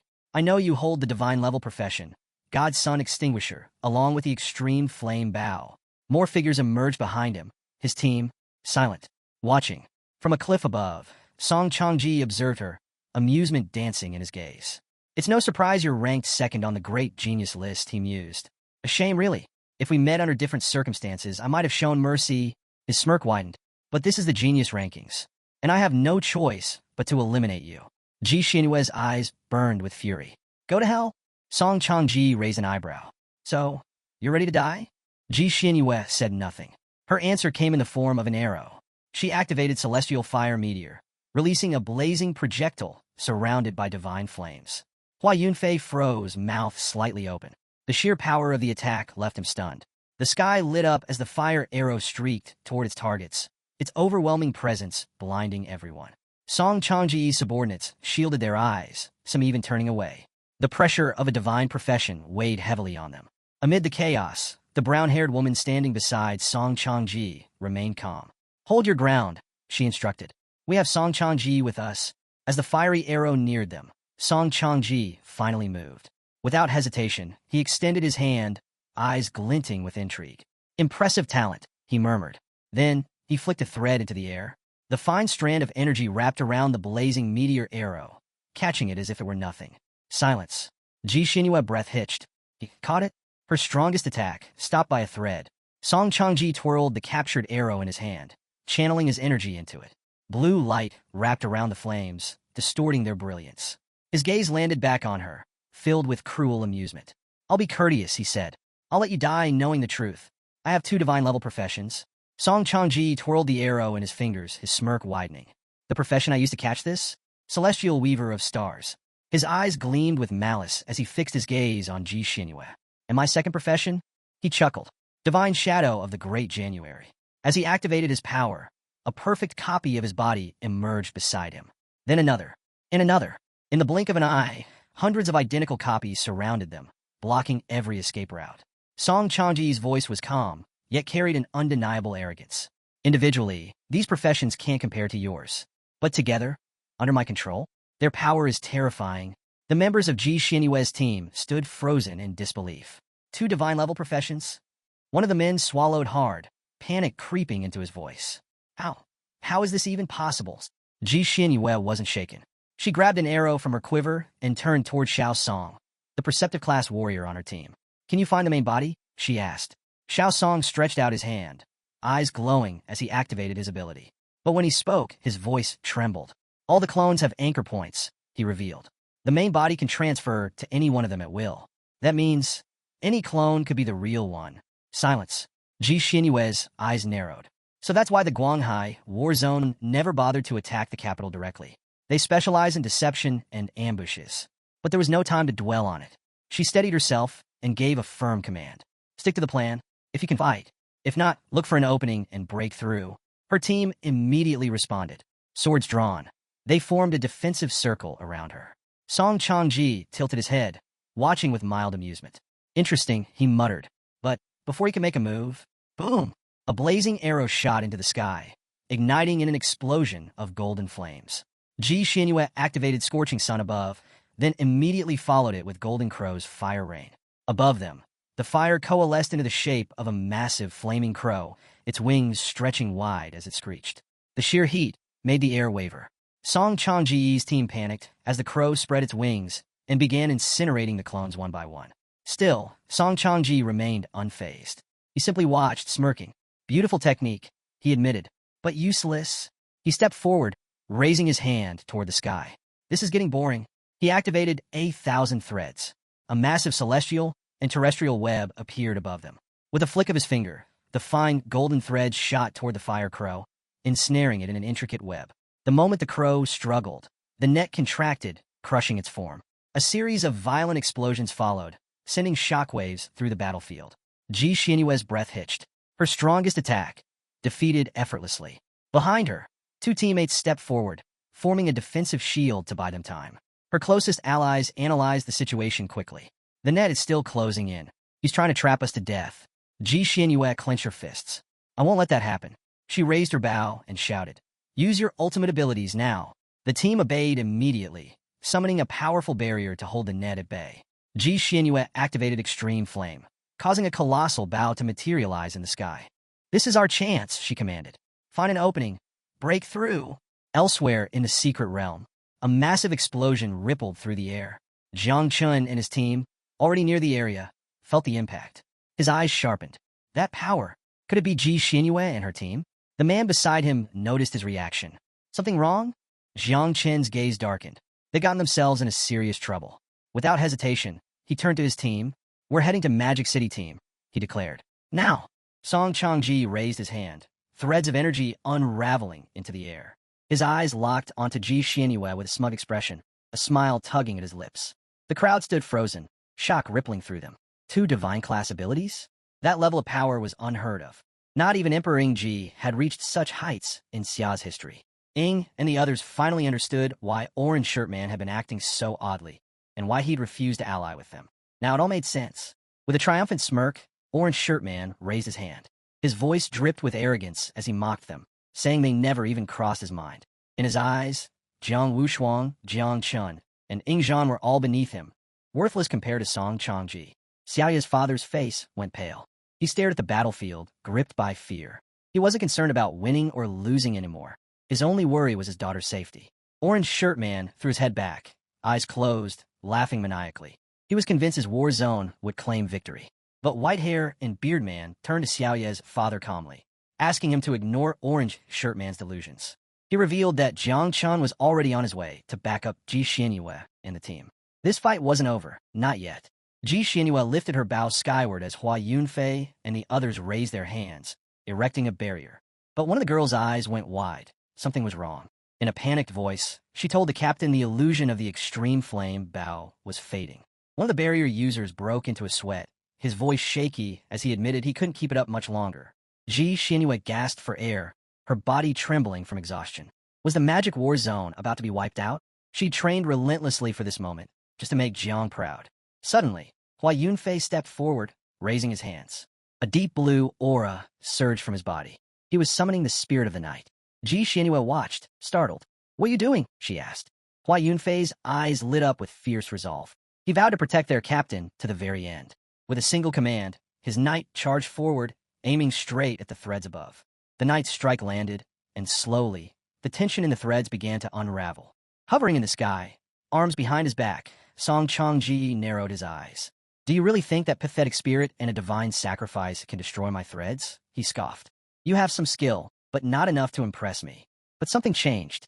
His eyes shifted as Hua Yunfei's power began to surge. The glow around him intensified. He was burning his vital essence for a final burst of strength. Song Changji stared in disbelief. Was this guy actually trying to kill himself? And then, boom, Hua Yunfei's body shattered into pieces. Ji Xinyue collapsed to her knees, tears flooding her eyes. But the sacrifice wasn't in vain. Empowered by Hua Yunfei's final act, the spiritual knight sliced clean through the threads, ripping apart the net above them. Just as hope returned, Song Changji extended his hand once again. "Star Weaver," he called out. Another net materialized in the sky, shocking everyone. His eyes burned with fury as he wove fresh threads through the air, fingers dancing with precision. "Did you really think you could end this by throwing your life away?" he spat. "Fool, I can spin this web as many times as I want." He'd had enough. No more playing games. He was going to kill them. The new net began descending. Barriers cracked and flickered under the pressure. Ji Xinyue dropped to the ground, overwhelmed. The net of threads shattered the protective barriers, tearing them apart. One by one, Ji Xinyue's teammates were overwhelmed, their bodies writhing in pain as the threads cut through them mercilessly. Clutching her bow in one hand, she pressed the other to the ground. With a heavy heart, she whispered an apology. She had let Jiang down. Meanwhile, members of Song Changji's team erupted in celebration. Victory had come too easily. Suddenly, the sky darkened. Thick black clouds gathered overhead, thunder rumbling through the air. Then, without warning, a phoenix made entirely of lightning soared down from above, carrying someone on its back. All eyes locked onto the thundering beast. No one could make sense of what they were seeing. Before they could react, the Thunder Phoenix shot straight through the battlefield, zapping everything in its path. Screams erupted as bolts of electricity struck Song Changji's team. Hearing the cries, Song Changji turned to the cliff and froze. His eyes narrowed. His team had just been wiped out. For a moment, he thought it might have been divine retribution. But no, the punishment of thunder only struck those who remained still. This was something or someone else. High above, the Thunder Phoenix flew majestically through the sky. Atop it was none other than Jiang Chun, his expression grim. He called out to Ji Xinyue, urging her to hold on just a little longer. Her eyes widened. Was that Jiang, riding a phoenix made of thunder? A spark of hope lit up within her. Jiang didn't hesitate. He gave the order. The phoenix dove again, blasting apart Song Changji's clones with electrifying precision. The raw power left even Song Changji stunned. He hadn't expected this level of strength. While Jiang struck down clone after clone, Song Changji finally turned his attention to him. In this new era, the heavenly path had become far too generous. One profession shift, and these newcomers were unlocking ancient powers that took other races centuries to cultivate. To Song Changji, it was pure injustice. Jiang descended from the phoenix, fists clenched. He stepped forward, eyes locked onto his target. Pointing at the clones, he gave a sharp command to the phoenix to keep attacking them. Then he turned and charged the net. Summoning the power of the divine elephant body, he let out a roar and unleashed a crushing punch that shattered the thread net with ease, sending up a thick curtain of dust. When the smoke cleared, Jiang's eyes narrowed. The net had already reformed, but he didn't flinch. He launched a rapid barrage of punches, aiming to break it faster than Song Changji could weave it. Blow after blow landed, the force behind them shaking the sky. Eventually, the net began to break apart. Grinning, Jiang looked at Song Changji and pointed at the net with his thumb. Too slow. Ji Xinyue was still struggling to hold back the net's energy with her bow. She trembled, eyes squeezed shut. Her strength was nearly gone. A wicked smile appeared on Song Changji's face. He raised his hand, admitting that Jiang's strength was indeed impressive, but warned him that letting his guard down had been a fatal mistake. With that, he activated Thousand Threads. A massive tornado spun into existence, hurtling toward Jiang with violent force. Jiang raised an arm to shield himself, whispering under his breath for Black Hair Girl's help. He asked it to quietly consume the threads. No need to draw attention. Black Hair Girl responded. Tiny glowing dots appeared, swirling around and devouring the thread tornado bit by bit. Song Changji stared in disbelief. How could such small lights eat through his technique? Jiang didn't pause. He rushed to Ji Xinyue's side, placing a hand on her shoulder. She looked up, eyes wide with shock and something deeper, relief. He was here. He had come for her. Jiang's gaze hardened as he turned towards Song Changji. Get out of here. Now, he told her firmly. Above, the Thunder Phoenix soared through the battlefield, blasting apart the remaining clones with wave after wave of lightning. But its energy was fading fast. Jiang urged her again. She had to leave, and quickly. Just then, Ing Zhan and his forces arrived. He looked around, surprised to find everyone gathered in one place. A cruel smile crept across his face. Perfect, he said. None of you are escaping today. Jiang and Ji Xinyue turned instantly, eyes locked on the new threat. Zhang's instincts flared. This wasn't over. But before anything else could happen, Jiang Wushuang and the others finally arrived. They stood tall, ready to fight. Jiang turned around just as the others arrived, nodding in approval. Perfect timing, he said before sprinting off. His target was Song Changji. He left Yingzhan to Jiang Wushuang. Jiang Wushuang stepped forward, eyes glowing fiercely. Energy burst from his body, forming massive fists that launched toward Yingzhan. "You're mine today," he declared. Yingzhan didn't flinch. He calmly leapt into the air and met the attack head-on. With one devastating punch, he shattered Jiang Wushuang's energy fists. "Your war god body won't cut it," he said coldly. Jiang Wushuang's expression hardened. He took a step back, eyes burning with resolve. Then, with a furious roar, he broke the 9 restraints binding his body. Chains snapped and fell away as he unleashed his technique. Invincible war god's body. A massive spirit emerged from him. 9 arms, towering presence. His full power was finally out. Yingzhan watched in silence, his eyes slowly lighting up with excitement. He raised his hand and summoned his own force. An enormous blood-red dragon coiled behind him, roaring with primal energy. He smirked. "Rumor has it your grandfather wiped out the dragon race in the underground caverns," he said. "Let's see if his grandson is just as strong." The clash began. Jiang Wushuang's giant spirit versus Yingzhan's blood dragon. The earth trembled with each blow. Meanwhile, White Dress Man and Hua Yunfei arrived on the scene. White Dress Man placed her hands firmly on Ji Xianyue's shoulders. "Come with us," she said sternly. "It's time to face the ones from the capital." Hua gave a careful look. "We can't interfere with Zhang's battle," he added. Ji Xianyue hesitated. Her eyes flicked between them, and then she nodded. Back on the battlefield, Song Changji was watching the chaos unfold. His gaze suddenly shifted. Something or someone had caught his attention. The Thunder Phoenix landed beside Jiang. He gently stroked its head, eyes steady. "Ready?" he asked, smiling. Song Changji's eyes lit up with excitement. He started absorbing the remaining energy from his clones, his smile growing wider. All 4 divine geniuses of Great Xiao were now present. Jiang Chun, Yingzhan, Jiang Wushuang, and Zhan Chu Andu. There was no more need to wait for the genius rankings. No more need to pretend to be one of the lower races. Song Changji decided it was time to reveal his true self. "I'll use 30% of my power," he declared. Zhang's expression shifted, suspicion creeping in. "What do you mean?" he asked. Song Changji raised his hand. Angelic wings burst from his back. His eyes turned stark white. With a serene smile, he unlocked the origin seal, revealing his true form as a member of the tanking divine clan. He waved his hand. A pulse of energy sealed the secret realm, blocking all entry and exit. A glowing platform appeared beneath his feet. Zhang's eyes narrowed. It didn't take long to recognize the truth. Song Changji was one of the 10,000 ancient races from the caverns. Across the battlefield, Yingzhan went pale. His eyes widened in fear. He turned and shouted, "Everyone, get out of the secret realm, now." But it was too late. A wave of pressure crashed from above. Jiang Wushuang dropped to his knees, fists clenched. I can't move." He gritted through his teeth, worry written across his face. Song Changji's eyes glinted with cruel delight. He raised his hand again and smiled. "No use struggling," he said. "This realm belongs to me now. No one could move. No one could escape. And no one from the outside could enter." He continued, "Before, if you died here, you could still be revived outside. But now that I'm here, and your divine souls have been fully refined." He paused, eyes glowing with finality. "There's no coming back." With the power of the angel wings, Jiang Chun took flight. A twisted grin stretched across his face, his eyes darkening with cruel intent. He knew Jiang Xuanji and Ji Lingxiu were watching from outside the secret realm. Turning his gaze toward them, he taunted them both, asking how it felt to watch this unfold.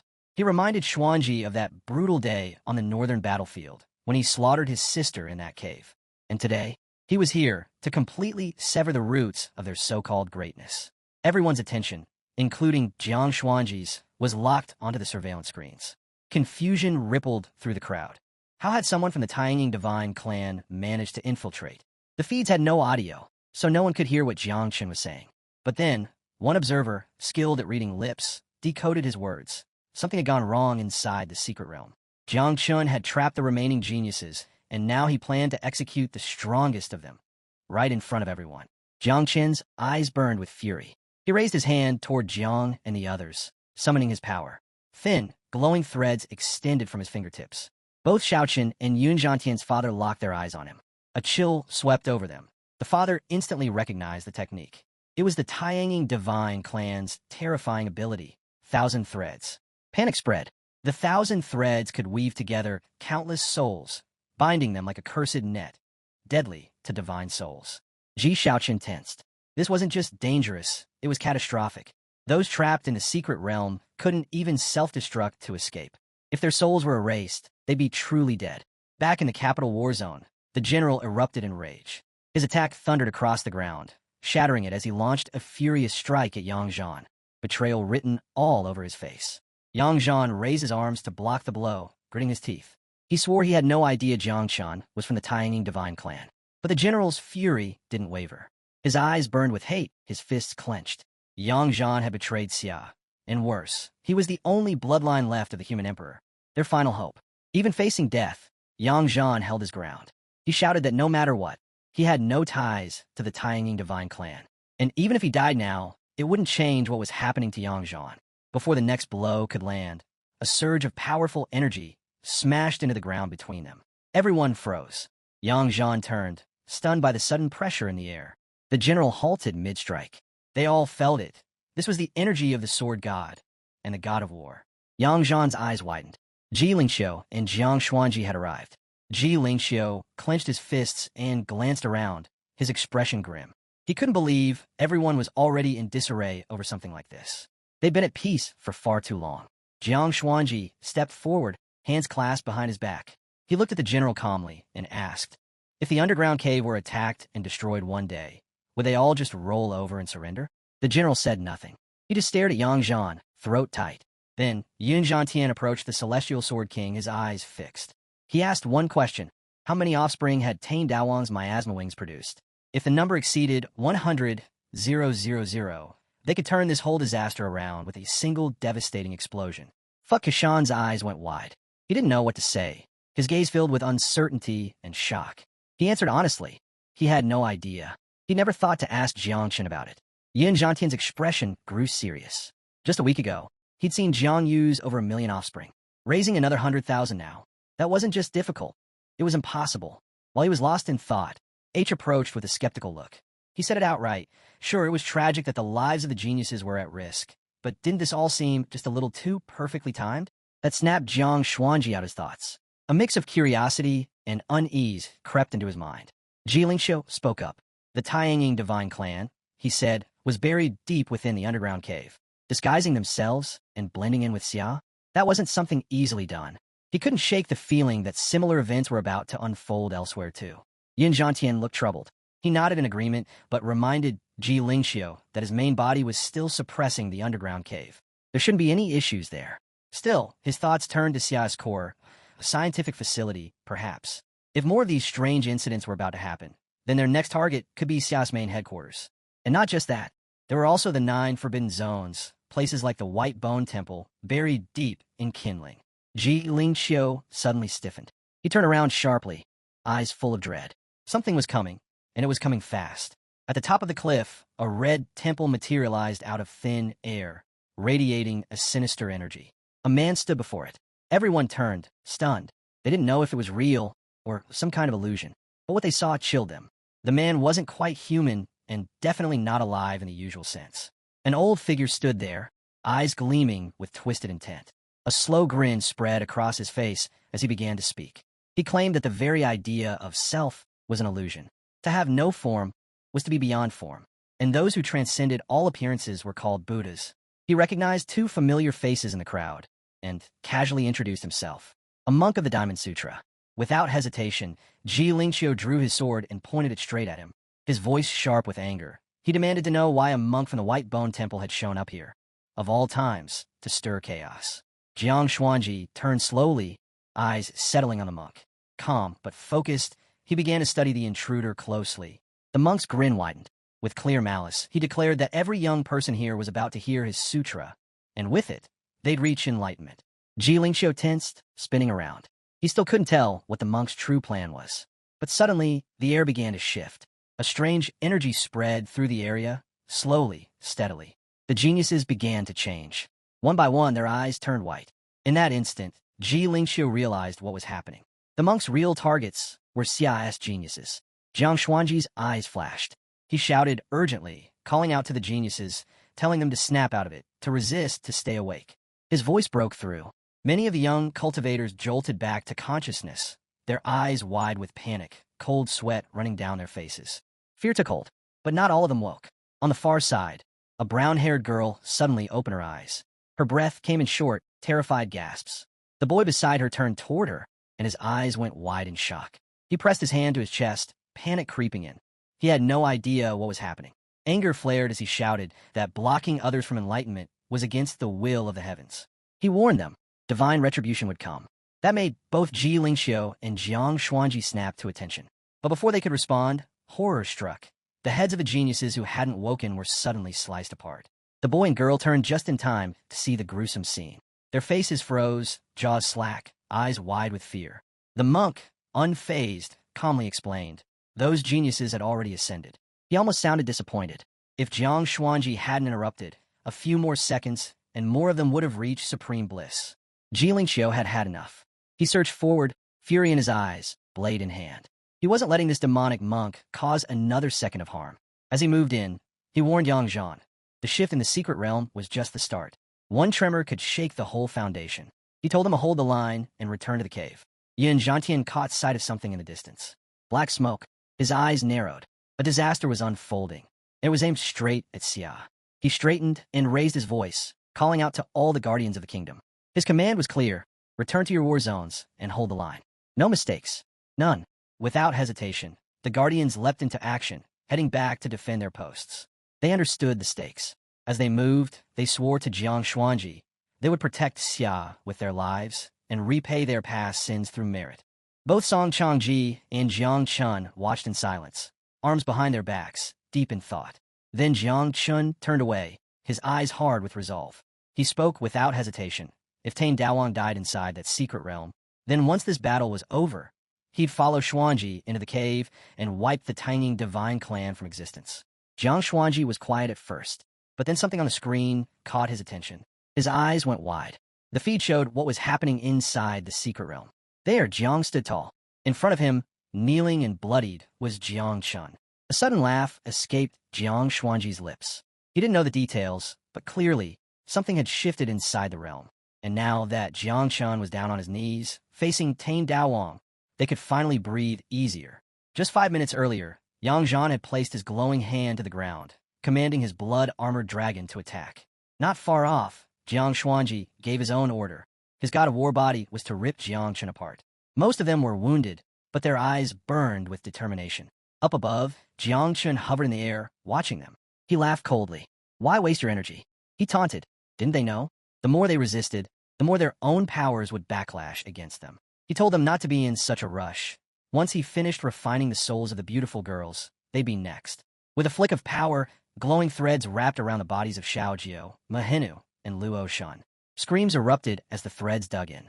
Jiang Chun was breaking their spirits, starting with their spiritual cores. Jiang, still on one knee, slowly stood up. His eyes lit with rage. Teeth clenched. Little Nine, hungry for a fight, stirred. She was ready to tear someone apart. But Jiang stopped her. Not yet. Unless it was absolutely necessary, she wasn't to show herself. He needed to think. There had to be another way. As much as Little Nine wanted blood, Jiang had promised not to use her in this tournament. But she wasn't his only secret weapon. He stared down his enemy. He had plenty of cards left to play. But without fully understanding the opponent, he couldn't afford to act recklessly. If he gambled wrong, he might survive, but his friends wouldn't. Jiang Chen's eyes turned white, a twisted smile on his face. Jiang activated his system. A status window flickered into view. Name, Shulan Duo. Race, Tanging Divine Clan. Position, 19th heir in a line of succession. Power level, 6. Affiliation, secret agent for the Church of the Ancient God. Mission, infiltrate Xia through an abyssal rift, suppress the source, and pose as a dual-profession genius. The Tanging Divine Clan ranked 61st among the 10,000 races, a secondary branch of the 3 main primordial divine bloodlines. On top of that, Jiang Chun possessed the Tanging, an artifact powerful enough to block the perception of the heavenly Tao. Jiang stared at him, intrigued. Then an idea sparked. He turned and asked Xiao Jia if they still had any of the divine and demonic blood essence they had once sealed within Julie's sacred treasure. Just a drop would do. Xiao Jia, who had been sleeping like a rock, blinked awake and yawned. He sheepishly admitted there was nothing left. He'd eaten it all. Then, with a flicker of transformation, Xiao Jia's form changed. His eyes lit up, and he extended a hand toward Jiang. If needed, he said, Jiang could take a drop directly from his body. The blood he'd refined was nearly identical to the original, just with fewer side effects, and no risk of spontaneous combustion. That made Jiang's face light up. A smile broke across his lips. He decided to use just a little to break the restriction and save the rest for what came next. Xiao Jia handed him the drop, and as soon as Jiang absorbed it, his body surged with power. A powerful aura burst outward. Jiang Chun snapped his head toward him, stunned. He couldn't understand how Jiang had broken free. He should have still been bound by the thread web. Jiang rose to his feet and summoned a shimmering barrier. Jiang Chun burst into laughter, completely misreading the move. He mocked Jiang, asking if he was trying to muffle his own screams during death. Was he worried others might hear and be embarrassed for him? But Jiang didn't flinch. He stood tall and called him by his true name, Shu Lan Duo. That stopped Jiang Chun in his tracks. He lowered himself to the ground and walked forward cautiously, eyes on the dirt. He asked in disbelief, who was Jiang, and how did he know that name? The true names of the 10,000 races were never meant to be revealed. Jiang's body radiated with a fierce, cutting energy. He didn't bother giving his name back. He simply said that someone like Shu Lan Duo wasn't worthy of knowing it. Jiang Chun had to shield his face from the pressure. Jiang's aura was intense, overwhelming. Was he from Ming Clan?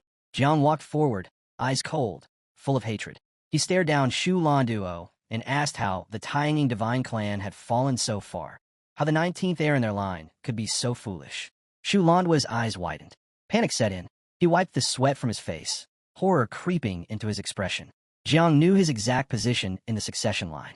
That meant, could this man be someone even higher ranked than the head of his clan? His voice trembled. Are you part of the divine clan? Jiang's eyes began to glow, his presence overwhelming. He pointed directly at Shu Lan Duo. You can't feel it? He asked. The aura of the ancient god. Shu Landuo's blood turned cold. His breath caught. He was going to be crushed. Jiang's expression hardened. Furious, he muttered that the Church of the Ancient God was far too reckless. Sending someone like Shu Lan Duo without proper intel, it had ruined everything. As far as Jiang was concerned, Shu Lan Duo and the church both had to die. Shu Lan Duo collapsed to his knees, head bowed low. Please, he begged. Spare my life. He tried to reason with him, said it was all a mistake. They hadn't known the ancient god was present. It was a misunderstanding. He reminded Jiang that the Tian divine clan was once part of the primordial divine lineage, that they came from the same root. They were family, in a sense. Still kneeling, he pleaded, spare me. Jiang looked at him, silent, cold. Jiang Chun kept his head lowered, eyes locked on the ground in silence. Jiang watched him carefully, eyes narrowing with a serious gleam. Meanwhile, little Nine touched her cheek, eyes sparkling, mouth practically watering. But Jiang understood, if he pushed too hard and forced a direct fight, his own weaknesses might get exposed. The smarter move? Trap Jiang Chun inside his sea of consciousness and let little Nine handle the rest. As long as she didn't appear outwardly, it wouldn't count as breaking the rules.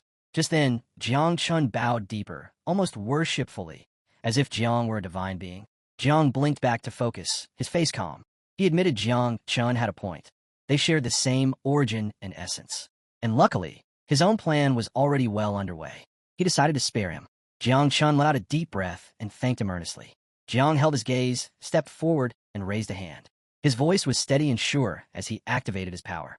He said he knew Jiang Chun wanted to return to the cave, but told him that was no longer possible without damaging his own source. The only way now was to enter his body, and he promised to take him back personally after this was all over. Jiang Chun considered it for a moment. Then, without hesitation, he agreed, thanking Jiang again and swearing he'd never forget his kindness. Jiang summoned his power, extended his hand, and absorbed Jiang Chun into his body. A faint smile crept across his face. Too soon for gratitude, he whispered. Inside Jiang's sea of consciousness, Jiang Chun materialized, only to find himself surrounded by swarms of writhing insects. Worse still, the ancient dragon Jiang had found in the tomb loomed nearby, and riding atop, it was little Nine.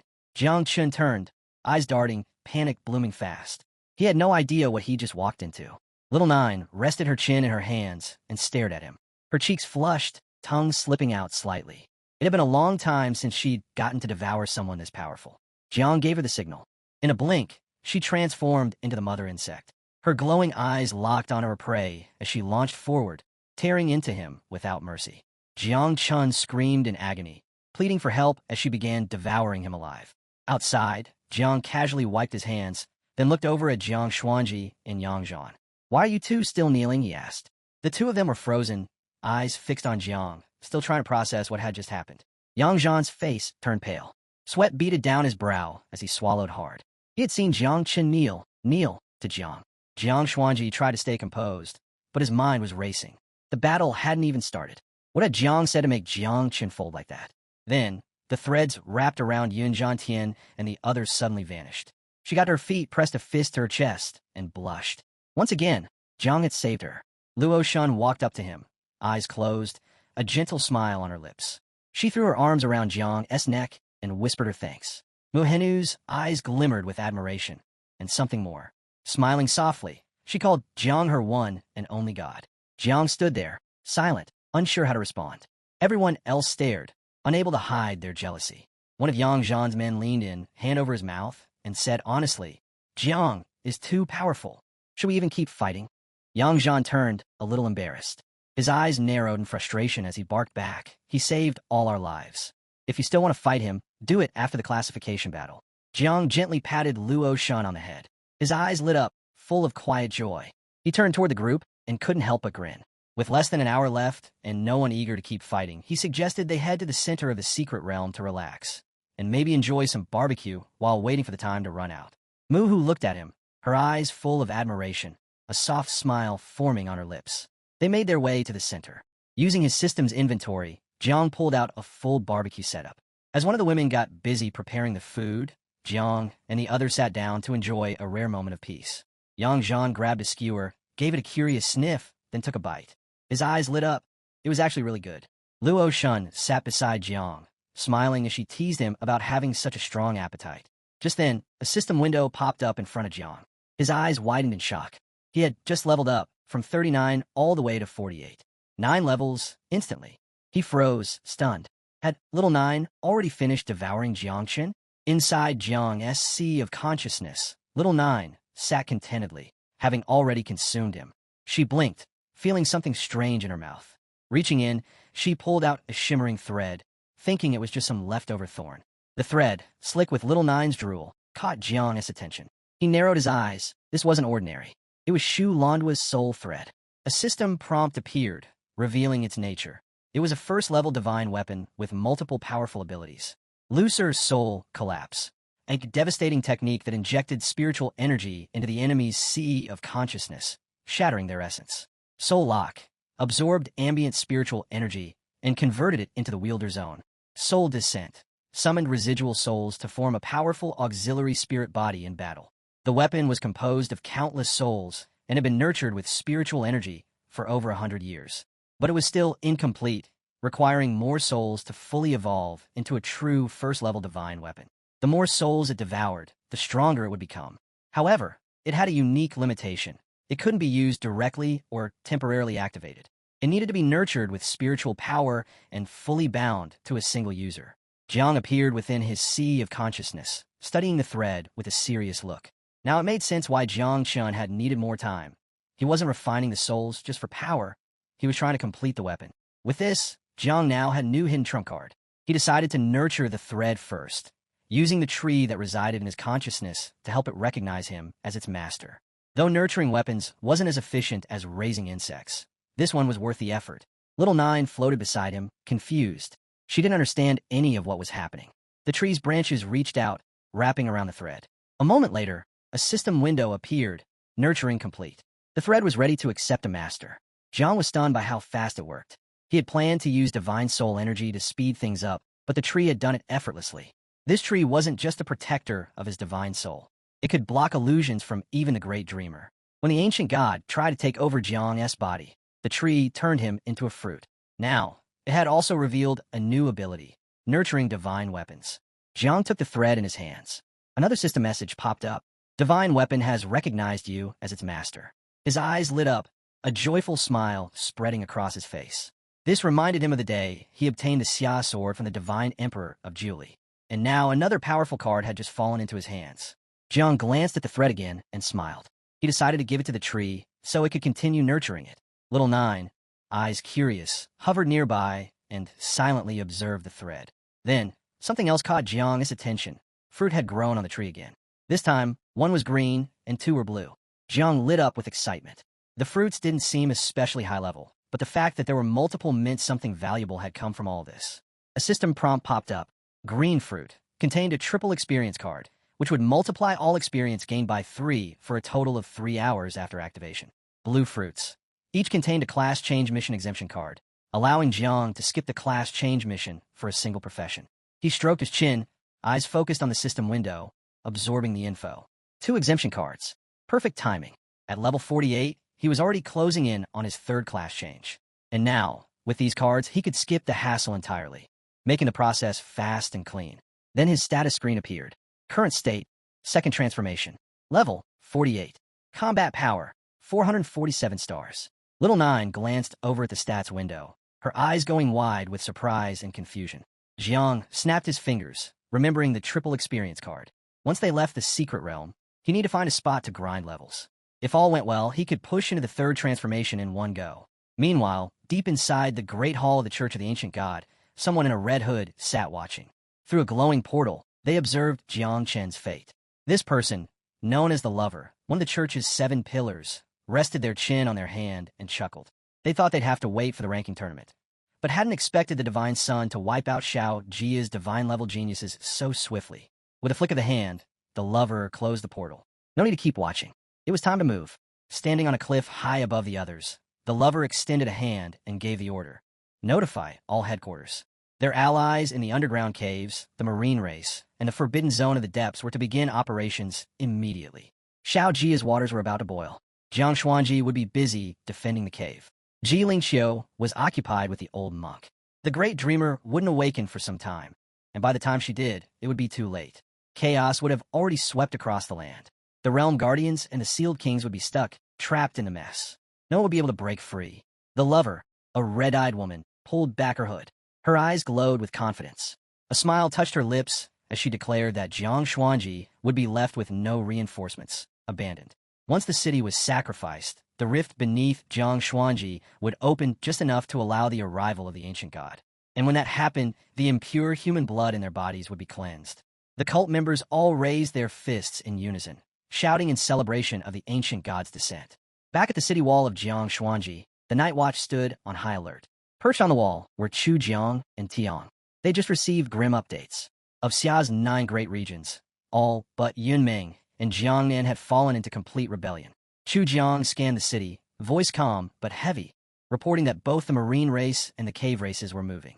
All 8 war zones across Xiaojia had entered a first-level state of preparation.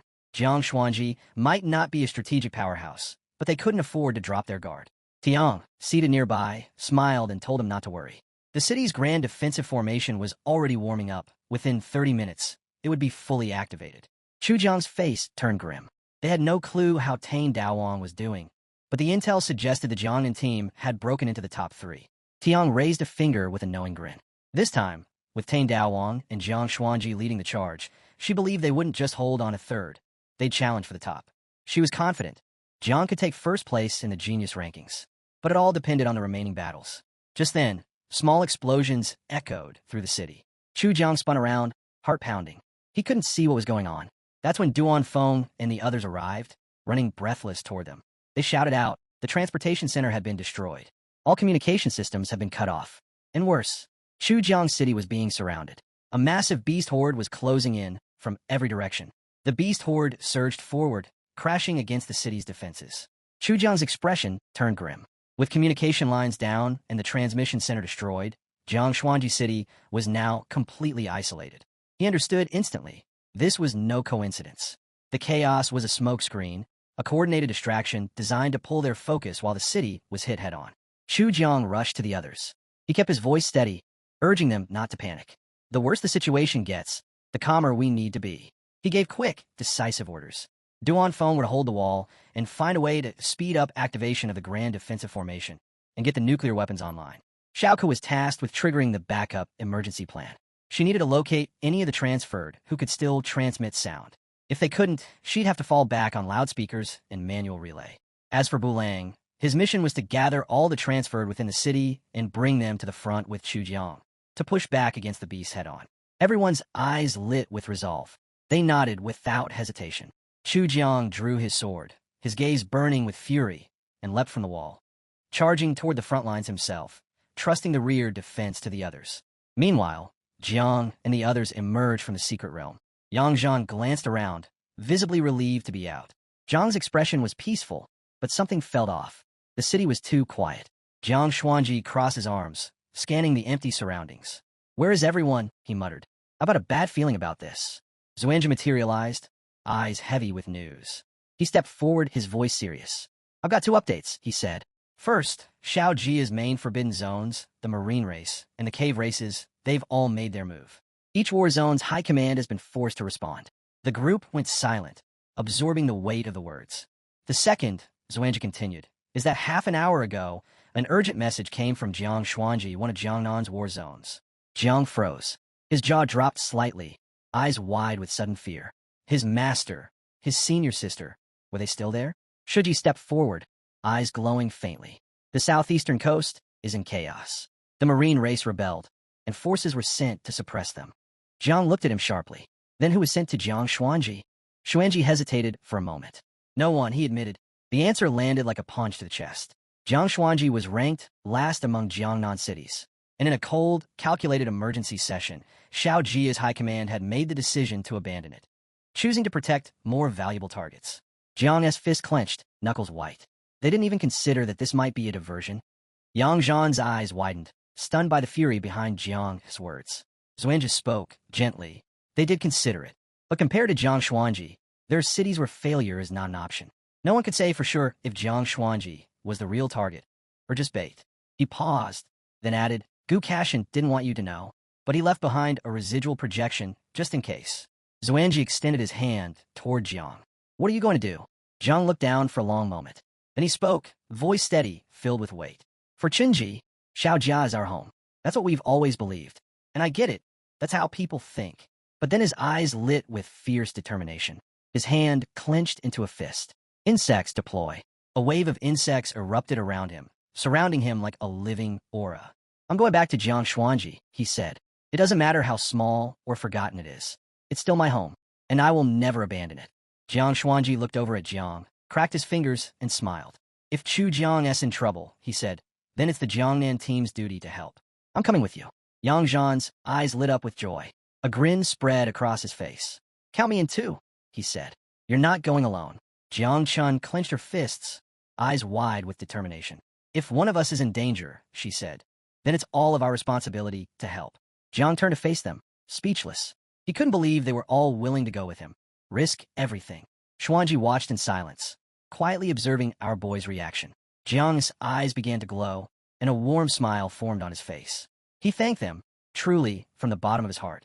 But Yang Zhan's expression turned serious. He raised his hand, and a large hologram appeared, showing a monstrous beast tearing into the city. His voice dropped low. "A beast tide is attacking Jiang Xuanji," he warned. "Even top-tier warriors would struggle to survive, let alone young geniuses like you." He looked at them with intensity. "You all have bright futures ahead. Are you really prepared to throw them away?" The lilac-haired woman clutched her chest, concern flooding her face. She knew this wasn't a fight she belonged in. Beside her, Guanghai trembled. His eyes darted nervously, and he couldn't stop himself from swallowing hard. One by one, fear began to take hold among the group. Many realized that going would only slow the others down. Their strength wasn't enough. Yang Zhan's gaze sharpened with frustration. He stepped forward and shouted, "Anyone weak, anyone afraid, get out now. If you can't fight, you'll only drag us down." Several geniuses, including Guanghai, quietly turned away. They couldn't meet anyone's eyes as they left. Xuanji looked at Jiang. "Are you sure?" he asked. "You still want to go?" Jiang's eyes narrowed, filled with unshakable resolve. "Even if the entire world turns its back on me, I'll still go," he said. "I'm saving my city." Yang Zhan stretched his arms, his voice calm but firm. "If the descendants of the human emperor were alive today," he said, "they'd be proud of Tain Daowang." Jiang Xuanji closed his eyes, joining his hands in silent meditation. He spoke to his grandfather in spirit. "I've obtained an invincible heart. From this moment on, I begin my true journey." Jiang Chen's fists trembled in anger. "Not a single person from my city has stepped up," she snapped. "How can that be?" Her words lit a fire in the hearts of the others. They couldn't just sit back while their own city needed them. They stepped forward, one by one, fueled by the same determination. Shuji looked at them all, hands stretched to the sides. His eyes glowed with admiration. "You're brave," he said. "I'm not surprised. You're the prodigies of the new generation of Great Sea." But he drew a line. Only the top 10 of the prodigy ranking may go. The rest will be disqualified. Gasps filled the air. The geniuses clutched their heads, panicking at the sudden announcement. Shuji continued. "The next phase of the competition has been cancelled. From now on, it's a battle of merits." He activated his power, summoning glowing bracelets onto the wrists of Jiangnan and the others. Jiangnan glanced down. His eyes widened with curiosity, studying the item. Jiang Xuanji quietly observed his own bracelet, saying nothing. The bracelet would track merits earned during combat. The final rankings will be determined by the results of this live battlefield. Jiangnan, standing nearby, rubbed his chin, then gave one final warning. "The great Xiao can't afford to lose. If you die out there, it'll just prove you weren't strong enough. Don't delude yourselves. If you want to survive, you fight." He opened his eyes, only to see no one was even listening. A portal opened in the distance. Jiangnan, Xuanji, and the others were already heading straight for it. Jiang Xuanji turned to glance at his grandfather. With a confused look, he muttered, "Old man, why do you talk so much?" Yang Zhan, walking beside him, gave a small smirk and called back to Yang Zhan, "Thanks for caring, but your persuasion trick's not going to work on us. We're not dying that easily." Shuji stood still, silently watching them vanish into the portal. Then he scratched his beard, gazed up at the sky, and let out a sigh. "Old," he muttered with a half-smile. "Let's see if they still say that after I drag them into the depths of the cave and show them my real power." Despite his grumbling, his heart was full of admiration. He sincerely hoped they'd survive what was coming. Back behind the group, the lilac-haired woman dropped to her knees, tears spilling as she buried her face in her hands, begging for forgiveness. Guanghai also collapsed, sobbing. "I'm sorry," he choked out. "I was just afraid." One of the older men nearby stepped forward, gently placing a hand on their shoulders. "Stop crying," he said. "As long as you're still alive." Some whispered that even if Jiangnan and the others died, they wouldn't lack opportunities to rise. After all, it might just clear the way for them to climb the rankings. Meanwhile, on the defense line of Jiangnan's eastern sea, a massive horde of savage sea beasts surged toward the coast, destroying everything in their path. The line's cannons roared to life, bombarding the incoming wave of beasts. Atop the wall stood Gu Kaitian and Duan Feng. Their eyes stayed locked on the tide of monsters. Xiao frowned. Something didn't feel right. "This beast tide," he muttered. "It's massive, but why is the battle so soft?" Duan Feng, arms crossed, observed the creatures more closely. "It's like they're holding back," he said. "This might be a distraction." Hyukin stepped forward, confirming their suspicion. The sea beast assault was likely just bait to draw the elite forces away. Duan Feng knelt, eyes narrowing. If that's true, then their real target lies elsewhere. Xiao Chun's expression darkened. "You think it's Jiangnan's city?" Duan Feng stood slowly. "I'm not sure, but Jiang Xuanji is just one of several small, remote cities under siege right now. 5 in total, and all far from our main military bases."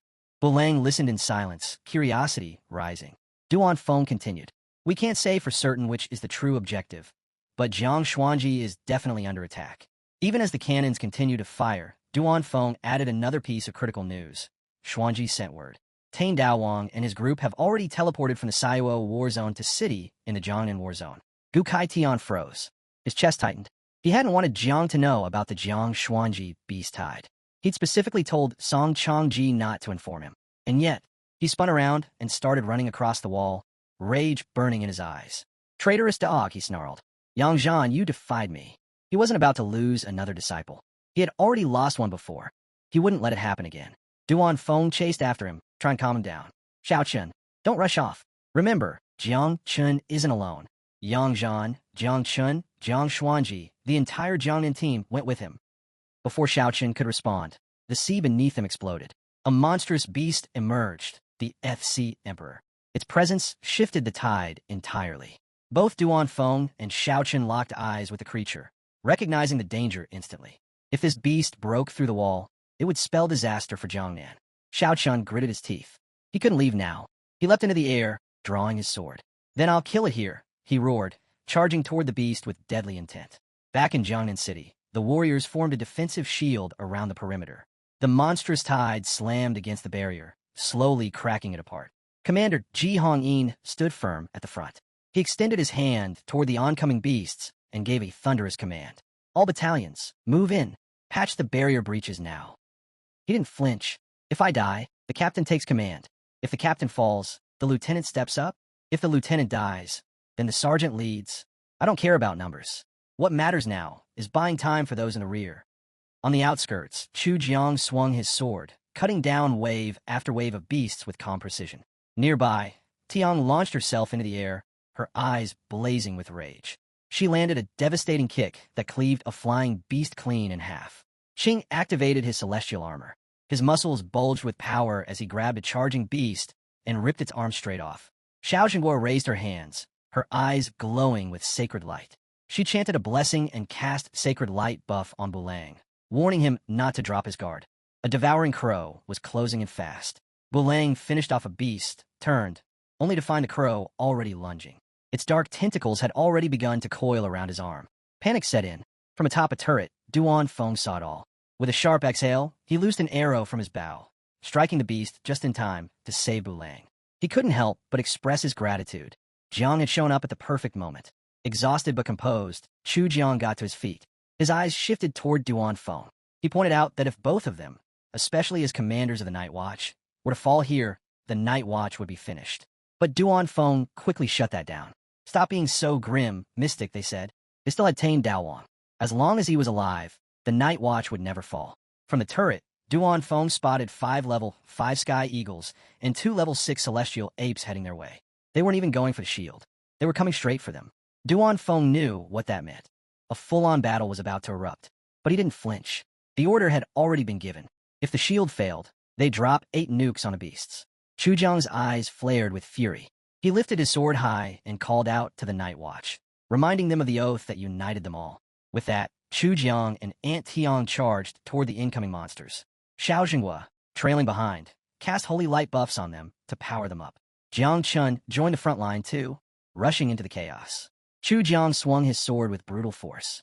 One of the beasts lunged at Aunt Tian. She leapt up and, with one crushing kick, sliced its head clean off. Xuan caught another beast mid-charge and slammed it into the ground, while Sii hit him with a buff to keep him going. Then Sii looked up. Her expression turned to panic. She screamed, warning everyone. The level 6 Celestial Great Ape had arrived. It roared in and swung a monstrous punch. But Chu Jiang and the others managed to block it just in time. Aunt Tian was starting to wear down. Chu Jiang locked eyes with the beast. Its pressure was suffocating. Dodging was pointless now. They have to face it head-on. They've been fighting for hours. Every move was a struggle. Then the ape struck. They were all sent flying. Weakened and barely holding on, Chu Jiang and Tian dropped to their knees. The ape marched toward them, eyes locked in, ready to finish it. Chu Jiang planted his sword in the ground. His heart sank. Was this really how it ended? He hadn't even seen Jiang take first place in the genius rankings. He hadn't bragged to his master yet about reaching the 4th transformation. He hadn't mastered his sword. But just before the final blow, the beast's head flew off. Chu Jiang and Tian stared in disbelief. What has happened? It was Jiang, calm and composed. He placed his hand on the fallen beast's head. Poisonous mist poured from his palm, devouring it slowly. His eyes gleamed with joy, a smile spreading across his face. I'm back, he said, and I'm here to save the Night Watch. Then he raised his hand. A glowing shield burst into existence. With a firm look, he told Chu Jiang and the others to get inside and recover. He'd handle the rest. Chu Jiang's jaw dropped. Was he dreaming? Tian couldn't help but grin.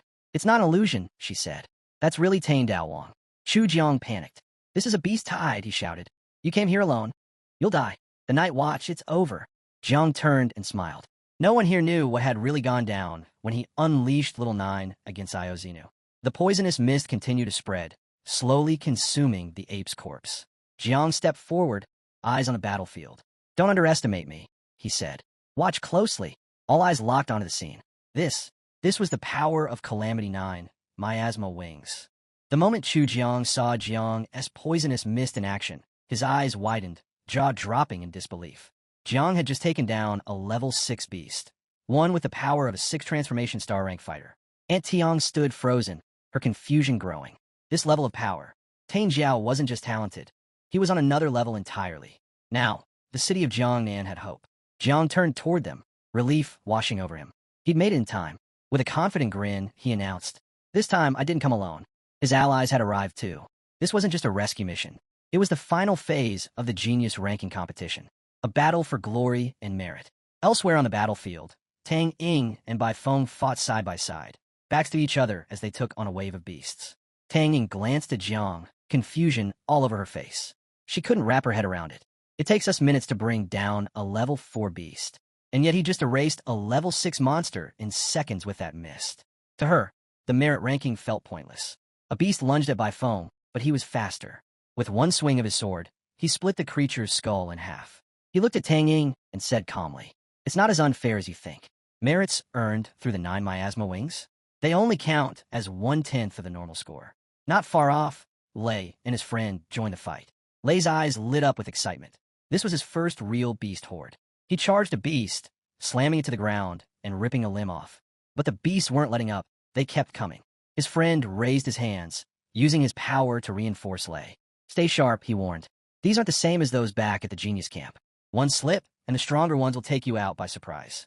Meanwhile, Muhu and Luo Sandow had also come to support Jiang.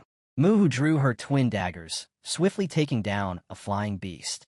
But before she could catch her breath, another one came from behind.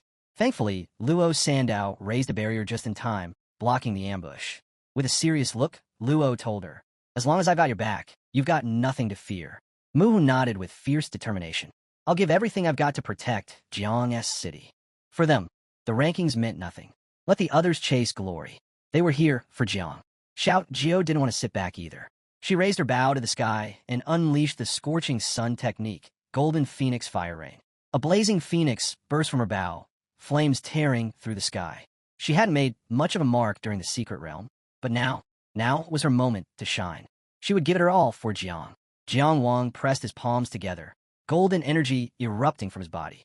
He activated the War God's Body technique. A massive 9-armed spirit materialized beside him. A beast rushed in, but the spirit met it head-on, smashing it with a single punch, ripping it apart. Jiang Wang wasn't about to let Tane Dao Wang be the only hero. He wanted to master the invincible heart. He'd fallen short in the secret realm, but now was his time. And as the chaos raged on, Ingzhan's eyes lit up with pure, unfiltered excitement. He had already taken down a massive number of beasts, and beneath his feet was a mountain of corpses. But it wasn't over. Several powerful beasts now soared toward him through the air. Ingzhan grinned. It was time. He called upon the human emperor's sword.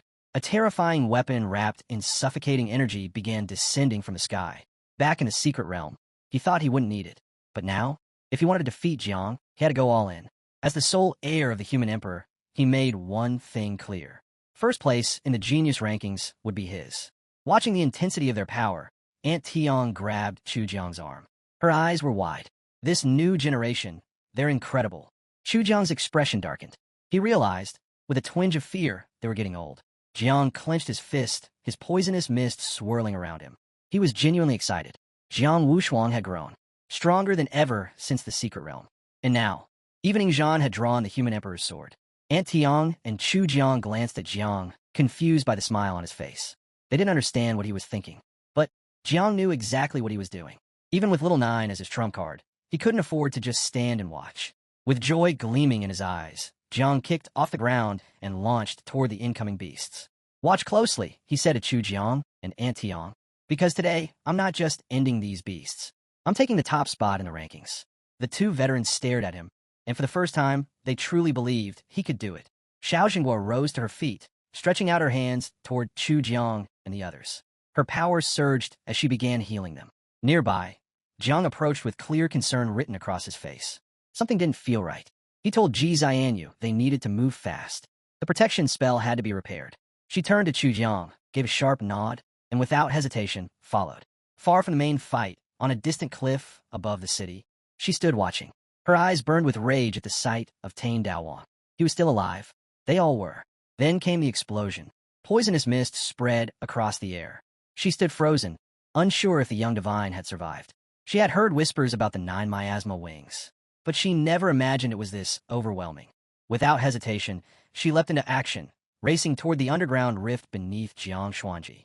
She had to report to the ancient god immediately. Her command was swift and cold. Send word to the Abyss Spider Queen. Only she can deal with the 9 miasma wings. The hooded figures bowed and vanished into the mist. Back on the battlefield, Jiang drew his sword, lightning sparking around him. With a flash of movement, he unleashed the Thunder Sword technique, tearing a beast to pieces in one swift strike.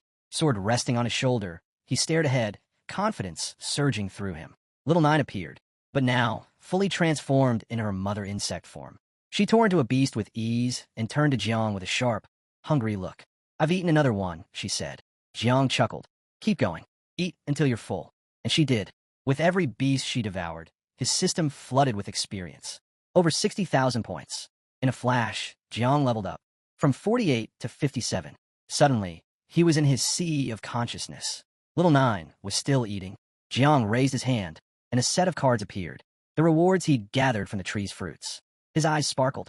A wide smile stretched across his face. Thanks to the double experience card, he and Little Nine had both reached level 57. This beast horde wasn't just a battle.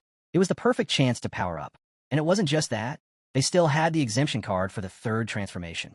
Tonight, they were going to complete it and earn a brand new mother insect. Just then, Tian stepped forward. She held out her finger, her expression sincere. On the battlefield, a chorus of souls echoed around him, offering to help collect the others.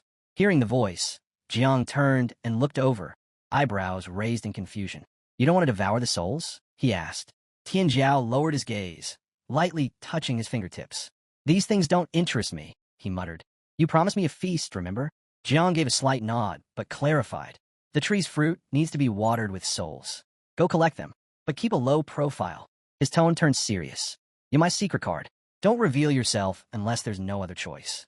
Tian nodded silently and disappeared into the mist. Meanwhile, the Grand Xiao merit list had just been updated. At the top was Jiang Xuanji. Second, Ji Lingxiao. Third, the Great Dreamer, Huan Yue. Gu Kai Tian sat in 28th. Jiang Chun had surged up to 296th. Ying Zhan was ranked 401st. And Jiang Wushuang sat at 468th. Holding the human emperor's sword, Ying Zhan glanced at his bracelet. His jaw clenched. Tane Daowang, who was ranked in the 900s not long ago, had jumped into the top 300. Ying Zhan, still outside the top 400. His fury surged. Without a word, he shot forward, slicing through beast after beast. But he knew that raw kills wouldn't be enough. Merits weren't just earned through battle. They could be gained through contribution too. With a horde this size, there had to be a rift nearby. If he could find it and destroy it, he'd shoot past Jiang. Up on the city walls, Ji Xianyu stood, breathing hard. "I've repaired the protection spell," she said, resting her hands on her knees. Jiang sat nearby, watching Jiang intently. "Why'd he push so deep into enemy lines?" he asked. Jiang Chun crossed his arms. "He's got nothing to fear. With the 9 miasmal wings, he's carving his own path. To him, this battlefield is his domain." Chu Jiang's eyes lit up. He pointed down toward Jiang. "He's using this chance to level up and push straight into the third transformation." Shu Bing's eyes widened. He stroked his chin, deep in thought. The third class change. It was a turning point. A point where warriors could not only evolve but redefine their profession. He himself had been stuck at that stage for 4 years. Chu Jiang's gaze stayed locked on Jiang. He pictured Jiang Yangzhan, Gu Kai Tian, and Jiang himself. The 3rd, 6th, and 9th class changes. "They're the biggest hurdles in an awakener's life," he said. "Many never break through. But this generation is different." Ying Zhan, Xin Yue, and Jiang Wushuang had all achieved their 3rd class change before the competition even started. Some were already close to their 4th. By comparison, Tane Daowang had been a step behind. But suddenly, the ground shook. Jiang's ancestral tree manifested. Everyone turned. Chu Jiang, Chul, and Sei stared with wide eyes, jaws dropped. Jiang had entered the 3rd class change. They were stunned. His profession was evolving. Directly. No trials. No mission. Just transformation. "Ow!" Chu Jiang muttered. Did he have some kind of legendary item to skip it? Then, realization hit him, and panic set in. If Jiang had been sent into the initiation space, he'd be vulnerable, wide open to danger. Tang Ying, still clutching the body of a fallen beast, turned her attention to the massive ancestral tree rising in the distance. Beside her, Baifeng was also staring, locked in awe. To both of them, Jiang's decision to attempt a breakthrough right in the middle of the battlefield wasn't just bold. It was fearless. They exchanged a glance and instantly moved. They had to protect him. On another front, Luo Sandao leapt forward, calling out to Mu Hu Hanku. "Don't get caught up in the fight. We need to protect Jiang." Jiang Wushuang's eyes lit up. He knew he wasn't strong enough to surpass Jiang just yet, but he could help. So he followed, ready to defend. Meanwhile, Ying Zhan had reached a massive beast, one capable of establishing a long-distance transmission link. 2 beasts controlled the connection, Yin and Yang. The one in front of him was Yang. The other, Yin, had to be buried deep underground. Ying Zhan studied the creature carefully. He was in luck. He only needed to take down one to cut off the transmission. He tightened his grip on the sword. This was a level 7 beast, but it didn't matter. He was the human emperor's heir. With a confident look, he drew 3 forbidden spell seals. That was more than enough to finish it. First place in the genius rankings would be his. Then, a strange pulse rippled through the air. The portal behind him flared to life. Ingzhan turned confused. What now? Someone stepped through. Or rather, something. His eyes widened in horror. All his confidence vanished. A towering spider emerged from the portal, its gaze fixed directly on him. To her, he looked like a tasty morsel, and he recognized her immediately. The abyssal spider queen. Compared to her, Ingzhan was nothing. A mere insect. She had survived countless encounters with the sword god, Javong Chun. This wasn't someone he could handle. Even forbidden spell seals were useless against her. Panic hit. He had to get out. Jiang was still deep in his breakthrough. He had to warn them. The spider queen attacked. A razor-sharp leg sliced through the air toward him. Ingzhan dodged just in time, leaping out of range. He didn't hesitate. He activated the blood explosion technique and took off, fleeing as fast as he could. Behind him, the spider queen watched quietly, then struck again. You think you can escape? She whispered. A thread of silk shot from her leg, wrapping tightly around his arm. His eyes widened. He gritted his teeth. Without a second thought, he raised his sword, severed his own arm, then both legs. Blood sprayed through the air like jets. Ingzhan activated another technique, concentrated blood mist. With it, he rocketed toward the ancestral tree. The spider queen's eyes gleamed. She could feel it. His body was brimming with vitality. 2 hooded cult members knelt before her. Tane Dawong is in the middle of his breakthrough, one of them said. His consciousness is in the initiation space. This is the perfect chance, added the other. If we strike now, he won't be able to resist. End him before he becomes a problem. At the eastern sea defense line of Jiangnan, Gu Kaitian launched himself into the air. With a powerful slash of his sword, he sent a wave of energy flying toward a sea beast. The strike landed clean. One of the beast's limbs was severed instantly. Roaring in fury, the beast's glowing eyes locked onto him for a moment. Then, without warning, it turned and dove into the sea, fleeing. The severed limb splashed into the water and vanished. Xiao stared after it, disgusted. He couldn't believe creatures like that existed in the marine race. Cowardly enough to run after taking a single hit. He called out to the beast. If you don't want to fight, don't make noise next time. Beside him, Duan raised his hand, summoning a layer of ice across the surface of the sea. Then he turned to Gu Kaitian, his face serious. I've got news from a Chang, he said. Jiang Xuanji held off the beast horde. And Jiang Chun. He's broken into the top 300 of the great Xiao merit rankings. Xiao Qin froze. He slowly turned toward Duan, eyes wide and mouth hanging open. Jiang Chun made it into the rankings? He was stunned. Very few masters had ever reached that level in their entire lives. Before they could say another word, the sky burned red. All eyes shifted upward. It was the legendary warning signal. The Tian Yuan alert. Dukashin's expression turned grim. It's real. I haven't seen this in years. The alert had been created by the human emperor of Great Xia himself. Activated only when a level 1 or higher threat appeared, and no expert was present to stop it. A portal formed within the red light. It showed a live feed. The Abyss Spider Queen. Her eyes gleamed with dark intent. Dukashin and Duan exchanged looks. This was bad. Very bad. At that moment, the sea beast returned, bursting up from the water with renewed rage. Gu Kaitian turned to face it, sword already drawn. His blood boiled. He was done letting it run. This one's mine, he said firmly. You go to Jiang Xuanji. Make sure he stays alive. Don't try to fight the Spider Queen. Just protect him. Duan nodded and took off, calm and focused. I'll do everything I can. Elsewhere, deep in the Chujiang defense line, an underground cave brimming with elite soldiers in black knight armor stood ready. Suddenly, a glowing portal formed in front of them. Something was coming through. The god of war raised his voice with authority. If the 10,000 races of the Abyss dare set foot here, they die where they stand. The soldiers tensed, watching the portal. Cries echoed. Great Xia will not fall. Jiang Songchang stepped forward, drawing his spear. His body surged with energy, fury burning in his eyes. Then a voice echoed across the battlefield. Jiang Xuanji must die. They claimed that the 9 miasma wings would bring disaster, a force that could destroy the entire world.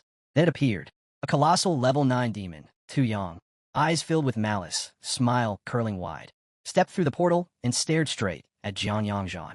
I know you've been raising the spawn of the 9 miasma wings, Tu Yang said coldly. Millions of insects, hiding in Xiao territory. Floating in the air, Zuandra remained silent. Tu Yang narrowed his gaze. Do humans really think the abyssal races won't unite to wipe you all out? Jiang Song Chong Gay locked eyes with the demon. His voice came low and sharp. Have the 10,000 races already resolved their grudges? He knew the abyssal races would never abandon their grudges. Not over a few million insects. At best, they'd unite to stir up a little chaos. Jiang Yang Zhan's body expanded, becoming massive. With fury in his eyes, he grabbed Tu Yang's shoulder, raised his spear, and growled. You demons have no right interfering in human affairs. He reminded Tu Yang how he'd cut him to pieces with his axe the last time they met. Didn't you learn your lesson? Tu Yang stood frozen, staring at Yang Zhan, unsure what to say. Then, red energy surged behind them. Xuanja turned, his eyes narrowing. The Tianyuan alert had appeared once again. Tu Yang grinned wickedly. With a flash, he raised his spear and lunged. The 9 miasma wings are nothing, he spat. Today we wiped them out, along with all the so-called geniuses of Xioa. Xuanjiri acted instantly, dodging the blow, then countered with a powerful strike of his own. The battle began. Sparks flew as their weapons clashed. In the chaos, Xuanja barked an order to Shinta Fei, commander of the Blue Dragon camp. Go to Jiangshuanji. Reinforce the defenses. Shinta Fei paused only a second, then nodded and took off. But Tu Yang laughed. They won't even make it in time to collect your corpses. Behind him, the portal widened. Demons poured through.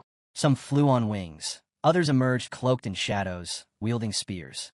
This is the day great Xiao falls, Tu Yang declared. Yang Zhan's rage flared. His grip tightened around his spear.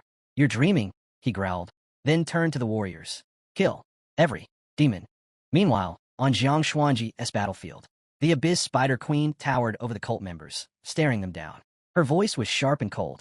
Is Gailan dead? She made one thing clear. If he arrived before she did, she would annihilate the entire cult of the ancient god. Fear spread across their faces. But one cultist spoke up. Don't worry. Monk Chu Jiang and Jilin Xiao are already in the forbidden zone of the 100,000 mountains. Right now, they're locked in battle with a 9th-level blood dragon. He added, Jilin Xiao won't escape that easily. The Spider Queen didn't respond. Instead, she extended her legs and released a swarm of spiders. She had no intention of underestimating anyone. The smaller spiders were ordered to scout Jiangshuanji City to make absolutely sure Jilin Xiao hadn't returned. Tane Daowang, deep in his breakthrough, sat within the ancestral tree. His body was surrounded by radiant energy. Nearby, Gang and the others had arrived. They immediately formed a perimeter to hold back the beast horde and guard him. Beasts filled the area. The pressure was mounting. Suddenly, Ingzhan came flying toward them. Jiang Wushuang spotted him, eyes widening. He could see the blood, the pain. Why are you injured? He asked. Ingzhan's face twisted with fear. Run, he said. The Abyss Spider Queen, she's here. A wave of silence fell over the group. Then panic. But Jiang remained steady. Poisonous mist rolled off his body, spreading across the field. Z raised her hands and began healing the wounded. She kept her focus sharp and energy flowing. Chu Jiang drew his sword. With a steady voice, he reminded everyone. Tane Daowang is inside the spiritual tree. We can't move him. If we want him to survive, we hold this ground. Suddenly, a glowing blue shield appeared. Gang turned to the group. Get inside. Heal up. We wait for support. The Grand Defense spell had already been reinforced. They could hold for a little while longer. Ingzhan, still airborne, made his way to the shield to recover first. They all knew the Spider Queen was not someone they could face head-on. Bai Feng and the others followed behind him, entering the shield one by one. Lei folded his arms, glancing at his friend. This place isn't safe, he said quietly. Maybe we should get out while we still can. I sat quietly and opened a small portal, watching it with a calm, confident look. There's an old saying, I murmured, the heavens protect the lucky. After running the calculations, I knew this wasn't a dead end. From the portal, BZY pulled out a treasure. If it really comes down to a fight, he said, I'll have no choice but to ask Grandpa Monkey for help. He summoned the magic gourd, commanding it to assist. Closing his eyes, he raised the treasure toward the sky. Grandpa Monkey, he whispered, we need your help. We're in danger. The treasure started to glow. Lei, arms still crossed, silently watched with a curious expression. Then an eye appeared inside the treasure. Grandpa Monkey had arrived. He didn't mince words. He admitted he was no match for a level 8 opponent like the Spider Queen, but he was willing to push her to her limits. Instead of charging to help, Grandpa Monkey opened a path with his powers, and both BZY and Lei were suddenly absorbed into the treasure, leaving them disoriented. Watching it unfold, Kong Ing drew her dagger, her face hardened. Muhu closed her eyes and raised a clenched fist to the sky, seething. They couldn't count on people like Lei and BZY in moments like this. Jiang Chen's eyes flared with resolve. She swore she'd never abandon Tane Daowang, even if it meant using every last treasure she had. Luo Sandao clenched her fists. "We fight," she said flatly. "Until the end." Jiang Wushuang glanced at them, stunned. He let out a quiet sigh. He was afraid, sure, but there was no way he'd run now, not while they stood their ground. If he turned his back, how could he ever claim to have an invincible heart? Chu Jiang, gripping his sword tightly, turned toward the tree. "Jiang," he said softly but firmly, "wake up. We're not afraid to die, but what we fear is failing to protect you." Inside the origin space, Jiang stood alone, lost in thought. He hadn't expected this. Using the class change mission exemption card had sent his consciousness here, straight into the origin space. Glowing runes floated in the air around him. Snapping out of it, Jiang studied them. He understood the stakes. Canceling the class change now meant he'd have to redo the entire third class change mission. But with so many insects waiting outside, most only around level 30, the conditions weren't that bad. He looked closer. These weren't ordinary class runes. They were advanced. Then the system window appeared. He had completed the third class mission, Thunder Dominator. Now it was time to select a rune from the Thunder system. Thousands of runes had already gone extinct. Only a few remained, and all of them surpassed the level of a typical Thunderlord. Jiang stretched out his hand, smiling. The system made its choice. 9 runes remained. One entered his mind, and in an instant, his unique profession, Lord of Thunder, evolved into something greater. God rank, God of Thunder. A new status window appeared. Jiang now had 3 new abilities. First, Punishment of Thunder. A thunder eye formed in the void, capable of attacking an enemy's mind directly. Second, 3,000 Cataclysms of Thunder. A devastating area attack. Jiang could rain down thunder punishment across a wide battlefield. Third, God of Thunder. An eternal domain, 100 meters wide. Anything inside would have its elemental powers stripped and its properties weakened. The domain could also devour any lower-ranked domains that crossed its path. Jiang reached toward the system screen, eyes narrowing. Every single skill was powerful. And then he remembered. Most Awakeners only gained access to domain skills after completing the 6th class change. Jiang reached out and touched the system window, wondering how his new domain would compare to that of his master, or his older sister. Just then, something strange happened. The once dormant class runes began to glow again. He turned, confused, watching as thousands of extinguished runes suddenly lit up all at once. Then, the ancestral tree appeared before him. In silence, he stared. He had used the mission exemption card to skip the 3rd class change mission. But this time, the system wasn't done. It had activated a 2nd class change. Master of Divine Creation. The system immediately began sorting runes related to his new divine rank class. Master of Divine Creation evolved. Its new name, the beginning of everything. Another burst of energy. Another wave of new abilities. First ability, Supreme Path. By mastering this technique, every skill he used would have a chance to level up automatically. Second ability, Evolution to Complexity. An upgraded version of Growth of All Things. Jiang could now boost the growth and reproduction of living beings, randomly increasing their speed by 50 to 200 times and their quantity by 2 to 10 times. He clenched his fist. Lightning sparked in his palm, and he opened his hand.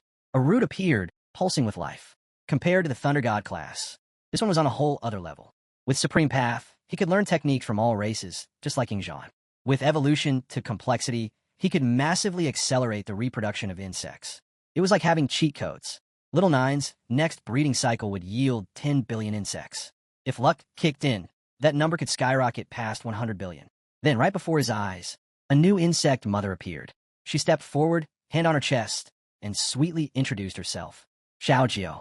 Jiang was stunned. He hadn't even used the Growth of All Things ability, nor triggered the life rank evolution. Yet here she was, already in human form. Outside, the Spider Queen began unleashing her swarm. She and Little Nine were equals in rank, so her spiders quickly outnumbered Jiang's forces. Chu Jiang stood firm. If we want to protect Jiang, we rely on the insects. He gave the order. Hold the line. Fight until death. Jiang Wushuang activated the body of the god of war, summoning a massive, 10-armed spirit. Xian Yue Andu fired an arrow into the sky, summoning a blazing fire phoenix. Chu Jiang drew his sword. The battle began. Spiders swarmed the battlefield. Little Nine shifted into her 9 miasma wings form, and with a razor-sharp gaze, charged at the Spider Queen. Luo Sandao extended her hands, summoning divine barriers around Jiang. Her eyes glowed with fury. If they get close, she said coldly, the divine weapon detonates. The Spider Queen struck first. She leapt into the air and released a devastating shockwave. None of you are my match, she said with a murderous grin. The force of the blast was overwhelming. Bodies flew in every direction. No one could hold their ground. Luo, Sandao hit the ground, coughing up blood. On Jiang's shoulder, little Nine trembled. Tears welled in her eyes. Please wake up. She's already killed so many. Jiang's eyes snapped open. He turned his gaze toward the Spider Queen. Then, smiling gently, he whispered, Don't cry. Your father's awake now. Jiang drew his sword, eyes locked sharply onto the Spider Queen. Then, without a word, he placed his hand on the ground. Growth of all things. Roots burst forth, twisting up from the soil. He stood up and extended his hand toward Luo, Sandao, and the others. The roots will take you back to the city, he said. Little Nine, protect them. The roots moved quickly, wrapping around each of them. Muhu froze. She didn't understand what Jiang was planning. Ziku and turned around, watching in disbelief. He couldn't possibly plan to face the Spider Queen alone. Luo Sandao's eyes widened in panic. No, I'm not leaving, she shouted. I can still fight. She wasn't the only one. None of them wanted to abandon Jiang. But Jiang stood tall, eyes shining with calm confidence. He rolled his shoulder, loosened his grip, and told them, Enough. Go heal, somewhere safe. With you all here, I can't move freely. And besides, this isn't the first time I've faced a level 8 monster. The Spider Queen's gaze shifted to him. She burst into laughter. Humans and their pathetic emotions, she sneered. You're all so sentimental. And so stupid. Jiang didn't respond. He just stared back in silence. Little Nine tugged gently at his shoulder. Are you going to make the insects self-destruct again? Tears welled in her eyes. I don't want you to do that. I feel so sad. Jiang gave a soft smile. There's no need for that. If I make them explode again, even I'll feel guilty. You just take care of the Spider Queen spawn. I'll handle the queen myself. The Spider Queen touched her chin, eyes glinting with malice. Even the level 9 sword god couldn't kill me. And you? A mere awakener with 3 transformations? Please. Jiang slowly raised a single finger, then smiled. Who says the sword god compares to me? I'm now a master of 3 transformations. He was baiting her. He wanted her to underestimate him. And she did. Her grin widened. She laughed loud and wild. One of the cult members nearby grew tense. He reached out to her. Stop laughing. Hurry. If you wait too long, Gailin or Q might return. And then it's over. She waved him off. Don't scare me. This one's hilarious. Jiang's eyes didn't leave her. With a calm but commanding voice, he called out, Xiao, give me a full drop of the ancient god's blood. He added, This time, I don't need you to bear it for me. Xiao appeared, hesitant. He took a drop from his fingertip, confused. Are you sure your body can handle on its own? Jiang smiled. I'm sure. Xiao handed over the drop. The blood fell, splashed onto the earth, infused with Jiang's own. Jiang activated the supreme elephant's body technique. Instantly, his body was overwhelmed by a surge of dark power. Blades of blood and violent energy burst from his skin. He clenched his back, screaming as the transformation ripped through him. His hair turned stark white. Evil energy coiled around him, pulsing with force. He slammed a foot into the ground and stared straight at the Spider Queen. Her eyes widened as she saw what Jiang had become. The Spider Queen froze. Panic flickered in her eyes.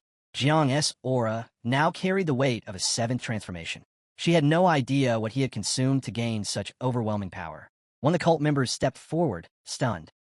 He fused a drop of the ancient god's blood with his own.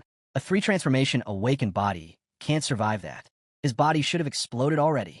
But Jiang stood strong. Adopting an offensive stance, he smiled coldly. Not only had he survived, he thrived. His body had endured the blood of a 7th transformation. His eyes locked onto the Spider Queen. Thunder sparked around him as he launched forward, promising death. As he closed the distance, the Spider Queen remained calm. No fear, just realization. So this is why he was so confident. He had a hidden card, a power that let him rival a true 7th transformation. With a smirk, she leapt into the air and fired silk from her abdomen. Don't be naive, she said. Even if you borrow that power, you won't defeat me. Jiang's eyes flared with rage.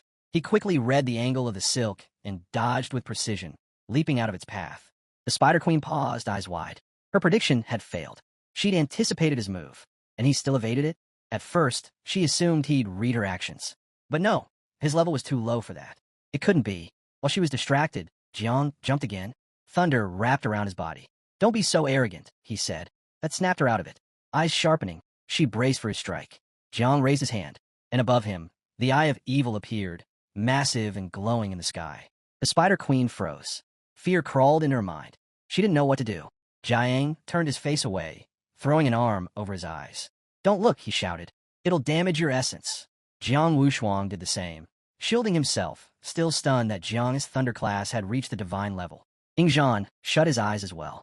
He was in disbelief. Jiang now had 2 divine rank classes. There was no competing with that anymore. Hovering in the air, Jiang stared down at the Spider Queen. Lock her sea of consciousness, he commanded. The eye of evil turned its focus on her. It glowed, and a surge of thunder tore from the sky. The Spider Queen's eyes widened. She stared up in panic. Demonic beasts had one major flaw. Their spiritual essence was far weaker than humans. She braced herself. Just before impact, she conjured a blood shield, barely blocking the thunderous blow. Jiang, body wrapped in lightning, landed in front of her. The Spider Queen turned, analyzing him closely. She spoke with a snarl. Sure, our essence may be weaker, but our physical bodies? That's our true power. Furious, she charged, swinging a blade-like leg toward him. But Jiang vanished in a flash. Lightning bolt. His body transformed into pure thunder, dodging the strike. She stumbled mid-swing, her eyes filled with confusion. He had evaded her, again. Was it prediction? No. Even perception class awakeners couldn't do this. She shook the thought away. It's just luck, she told herself. Jiang didn't stop. He turned his back to her and shot forward again, streaking across the battlefield like a living thunderbolt. The Spider Queen quickly caught on. Jiang wasn't just fast. He was moving at the speed of light, harnessing the electric field of his Thunder God domain. Infuriated, she began firing silk in every direction. To her, Jiang was flaunting his power, showing off right in front of her. In an instant, silk burst from her body, weaving into a dense barrier that encased the area. Jiang immediately realized her plan. She was trying to trap his electric field inside her web, using it to track his movements and teleport directly into his path. Suddenly, her sharp leg appeared, slashing toward him out of nowhere. Got you, bastard, she hissed. This time you won't escape. Jiang looked up, eyes wide. Fear, surprise, but then calm. He met her gaze head-on, and with deadly confidence said, No, the one who can't escape is you. The Spider Queen struck with her sharp leg, but Jiang blocked it. Then, blade of heaven and thunder. Jiang swung his sword with everything he had. A surge of thunder erupted from the blade, and in the blink of an eye, he cut her leg clean off. She didn't even have time to react. The severed limb hit the ground, and the Spider Queen screamed in agony. Every pair of eyes on the battlefield widened. The ants froze in stunned silence. Chu Jiang's jaw dropped. That attack, it carried the same force as one of Master Jiang Chen's strikes. Could Jiang have a hidden perception-type class? He kept reading her attacks, again and again. Ji Xianyu, still healing the others, turned her gaze toward him. Speechless. How could someone with just 3 transformations have a perception ability that outclassed a level 8 monster? Even sealed kings couldn't do that. Jiang stood tall, body wrapped in power. He stared silently at the Spider Queen. He hadn't expected that one strike to injure her this badly. But now he knew. Her body couldn't handle the force of an attack enhanced by ancient god's blood. Still, that last move had drained most of his power. The effect of the blood wouldn't last much longer. He needed to end this. One more hit. It had to be fatal. The Spider Queen glared at him, bleeding and furious. She couldn't believe an insect like him had wounded her. The majestic queen of the 8th level. Jiang smirked. A level 8 monster? Not a big deal. No wonder you've been hiding in the earth for centuries. He wanted to enrage her, make her lose control. It worked. Her eyes turned wild. Silk shot from her body like a storm. You want death? Fine, I'll grant it. She revealed that her essence had been damaged in her last battle with Gailan Inu. She hadn't wanted to use it again, but now she would. This was her true domain, the ability of an 8th level beast. Fear swept through the battlefield. Could Jiang survive this? Some were sure he wouldn't. But Jiang smiled. At last, she was using her real power. With a calm, steady voice, he said, Too bad. You're already too late. He raised his hand. Thunder sparked in his palm. Then he pressed it against the ground. Eternal Domain, Thunder God class. A massive field of thunder exploded outward. Lightning crashed down onto the Spider Queen's body. She dropped, slamming into the dirt. And for the first time, she felt fear. She didn't understand. How did he know I was deploying my domain? And how could his be this strong? She tried to raise hers again, but it failed. Jiang stepped forward, energy swirling around him.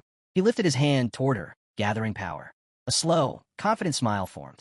There are 2 reasons, he said. First, you're too slow. Second, my domain is stronger. The Spider Queen began to tremble. Terror crept in. This can't be happening. Jiang's eyes turned cold. There was nothing more to say. He raised his hand and summoned a devastating thunderbolt from the sky. It struck the Spider Queen's body with brutal force. She screamed, writhing in agony as the lightning ripped through her. Jiang stood motionless, watching in silence. Souls began rising from her broken form. Eyes wide with fear, the Spider Queen lowered her head before him. I swear, I won't cause trouble again, she pleaded. Please, spare me. But Jiang's eyes narrowed. He didn't buy it. Even in this broken state, she was still dangerous. Her physical body was gone, but her spiritual essence remained. The celestial thunder was still working, but it needed more time to completely destroy her soul. Her body finally collapsed to the ground. Jiang stared at her, not letting his guard down. Little Nine, he said, keep an eye on her. Once she's no longer a threat, devour her. Little Nine nodded silently. But just as he gave a command, Jiang's vision blurred. A wave of dizziness hit him, hard. His body had reached its limit. He sank to the ground, sat down slowly, and closed his eyes. One hand covered his face as he tried to steady his breath. Then, Xiao appeared. She rushed to his side, worry in her eyes. Sitting beside him, she gently asked, Are you okay? Xiao gently placed one hand on Jiang's chest and the other behind his back, helping him to his feet. Her voice trembled with guilt. She blamed herself, called herself useless. Jiang, I still shut, rose steadily. He clenched his fist, then looked at her with resolve. Don't blame yourself, he said firmly. If it weren't for your power to glimpse the future, I'd have never won this fight. Xiao's gaze dropped. Her eyes shimmered with doubt. You're giving me too much credit, she whispered. Suddenly, a system window appeared. It displayed Xiao's stats. She had been born as the source of the river of time, on par with time itself. Her unique ability, Eye of Time, let her see 3 seconds ahead by consuming 10 subbodies. It was a stackable skill, with a cap allowing glimpses up to 10 years into the future. At present, she was level 0. She had a star affinity of 100 and only 18 subbodies left out of her original 48. 30 had already been used up in the fight against the Spider Queen. Her true talent was still sealed. She had 2 methods of reproduction. Natural, where her main body could produce 1 subbody every hour, and special, where she could sacrifice at least 1 year of her life to generate 1,000,000 subbodies. Jiang breathed calmly, the weight of battle settling. He pressed 2 fingers to his forehead. I'm going to rest. You did enough, he told her, but stay hidden unless absolutely necessary. Her form shifted into pure energy and vanished into Jiang's mind. Right then, a surge pulsed through the air. Thunder crackled around Jiang as his domain grew more intense. From the cliff above, Gang and the others turned sharply toward the disturbance. Jiang had reached his 3rd transformation, and unbelievably, he'd already awakened a domain. That usually didn't happen until the 6th transformation. Whispers stopped. Eyes widened. 2 divine-level classes, it was unheard of. Down below, Yin clutched the wound on his arm, eyes burning with fury and helplessness. Jiang was battling the level 8 Spider Queen alone, while he hid, barely holding on thanks to his spiritual pills. They were all divine-level awakened ones, yet Jiang Chun made them feel insignificant. As rage brewed, Jiang Wushuang quietly placed a hand on Yan's shoulder, trying to calm him. Yan exhaled hard. It's maddening, he muttered. We're from the same generation, yet he's so far ahead. But as the descendant of the human emperor, he refused to be left behind. Even if I lack the talent, I'll dive into the deepest caverns if that's what it takes to catch up. Nearby, Luo Sandu, eyes closed, spoke softly. Jiang's talent is on another level. Trying to surpass him is pointless. Her words hit Yin like a blade. His focus snapped to her, pain flickering behind his stare. Meanwhile, in the hidden altar beneath Jiang Xuanji, the blood cult gathered in a circle. At the center stood their highest-ranking priestess. She stepped forward, eyes alight, and summoned a crimson magic circle. Her voice echoed as she addressed the great deity. I am your loyal servant, the 7th seat of the Church of the Ancient God. Kneeling, she pressed her palm to the ground, her tone grim. The beast tide has encountered complications. Someone from Great Xia can control the offspring of the 9 miasma wings. The circle pulsed, and then dark energy began to rise. God was listening. It was unthinkable. A massive eye opened in the sky, burning with hatred. God's gaze locked onto his servant. The memory returned. The offspring of the 9 miasma wings had always been forbidden throughout all of history. And now, if Jiang Xuanji dared to let his people raise them, then he had declared war on all races. Kneeling below, the priestess lifted her head and swore she was speaking the truth. With a wave of her hand, a portal opened, revealing a grim sight. Swarms of insects feasting on the corpses of fallen beasts. The god's fury erupted. His voice roared. Jiang Songchong, Ji must die, and all of Great Xia had to be wiped out. Terror spread across the priestess's face. She trembled as she begged him to remain calm, explaining she had already deployed the Spider Queen to contain the threat. The god's eye glowed brighter with rage. Evil energy surged forth, pouring in her body. Within seconds, she screamed in torment. The power continued flooding into her, forcing her eyes to burn with dark light. He was not done. A portion of divine energy flowed into her, and the god declared she would soon possess the strength of an awakened one with 9 transformations. Her mission was clear: destroy the descendants of the 9 miasma wings and kill Jiang Songchangji. Even if it meant sacrificing every life in the city, she was to ensure his descent. 10 minutes later, the transfer was complete. Her eyes gleamed with malevolence. Bowing before him, she pledged her life to the task. The god narrowed his gaze, informing her that the Spider Queen had already been defeated. Her new directive: retrieve the divine soul of the queen. A soul at that level was worthy of sacrifice. She lowered her head in submission and vanished immediately to carry out his will. Meanwhile, beneath the dragon's defense line in a hidden cave, Jiang Zuanja gripped his axe tightly. Surging with energy, he brought it down with full force. Tu Yang barely managed to block the strike, but the impact shattered his weapon completely. Tu Yang stared in disbelief. All eyes turned toward the fight. Jiang Yangzhan's fist clenched. His eyes lit up, and a twisted grin spread across his face. He slammed his foot into Tu Yang's chest, knocking him back. "You were right," he said. "I won't make it in time to collect the corpses of the geniuses." He leaned in closer. "But I will collect something else, the Spider Queen's remains." At that moment, a red portal ripped open behind him, oozing with sinister energy. Jiang Zuanja spun around, eyes narrowing. Tu Yang smirked. "You thought the Spider Queen was our last card?" he asked, stepping aside as the portal pulsed. Jiang Zuanja studied the portal closely. Confusion flickered in his eyes. This wasn't part of the plan. An enemy with 9 transformations had entered Jiang Xuanji. But who sent them? Was this the demonic race's doing? Tu Yang stood, his gaze now filled with a wicked glow. He pointed straight at Jiang Yangzhan. "Let's play hide and seek," he taunted. "You find me, but if you try to run, I'll level the city." Jiang Zuanja met his gaze, unmoved. The demons had gone too far. But if Tu Yang wanted a game, he'd get one, and Jiang would see it through to the bitter end. His axe rose high into the air, rage flashing in his eyes. Godslayer army attack. Swords gleamed, spears clashed, and the Godslayer forces charged forward. War broke loose. Tu Yang's troops collided with Jiang Yangzhan's warriors, chaos exploding across the battlefield. From the backlands, the demon commander snarled, commanding the demonic race to burn the city to the ground. In the midst of the battle, Tu Yang stared across the field at Jiang Yangzhan. "Are you insane?" he yelled. "You've spent decades protecting that place, and now you're throwing it all away to start a total war with us." Jiang's response came not in words, but in the thunder of his charging army. Tu Yang glared at Jiang Yangzhan, his voice rising with disbelief. "You're really going to start a war between all races for Jiang Xuanji? For a few geniuses?" But Jiang didn't hesitate.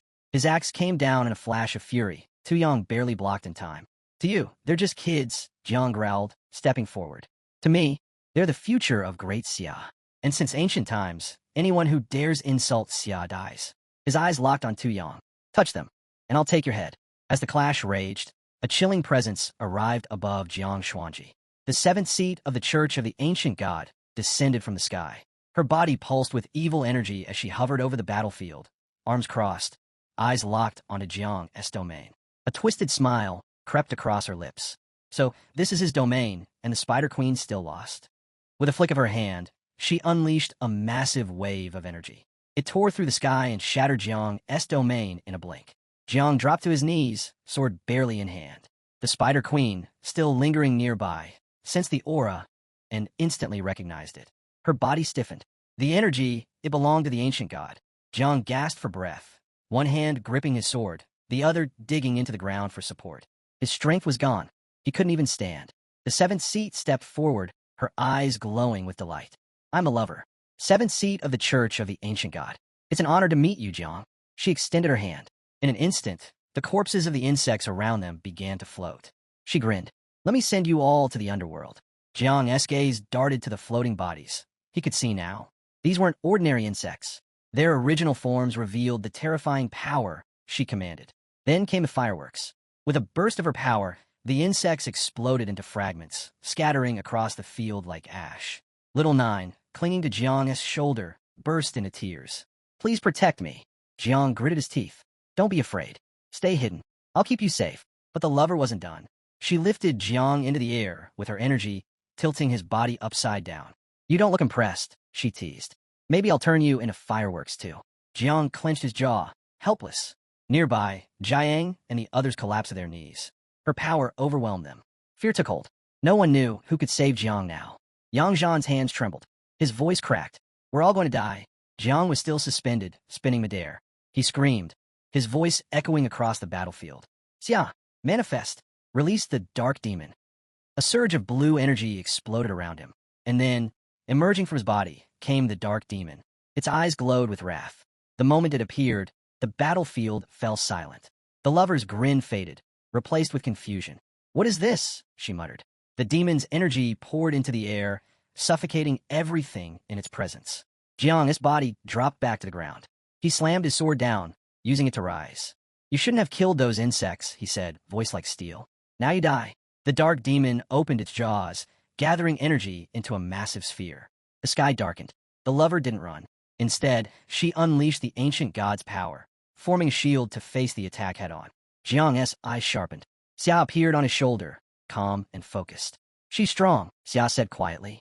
But even she can't stop the dark demon. The dark demon had power beyond comprehension, but it came with a limit. 10 seconds. That was all it had. Any longer, and a celestial mandate would erase it from existence. Jiang knew it.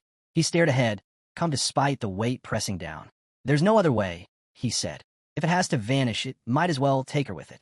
Just then, a sharp gust swept the battlefield. His sister appeared, eyes blazing with fury. Without a word, she drove her sword straight at the lover's neck. I'm here to save Jiang Chun, she declared, her voice like thunder. Behind her, another figure descended, Shintu, from the Blue Dragon camp of the Godslayer army. He raised his blade high, eyes locked on the chaos around them. These demonic beasts won't lay waste to this place. Not while I'm here. A flash split the sky. The celestial mandate had arrived. Jiang Chun turned to Xiao without hesitation. Now, absorb the dark demon. Xiao gave a single nod, then opened his mouth wide. The dark demon's body shimmered, its energy compressed into a glowing mass. In one swift motion, Xiao absorbed it. The battlefield quieted, but only for a moment.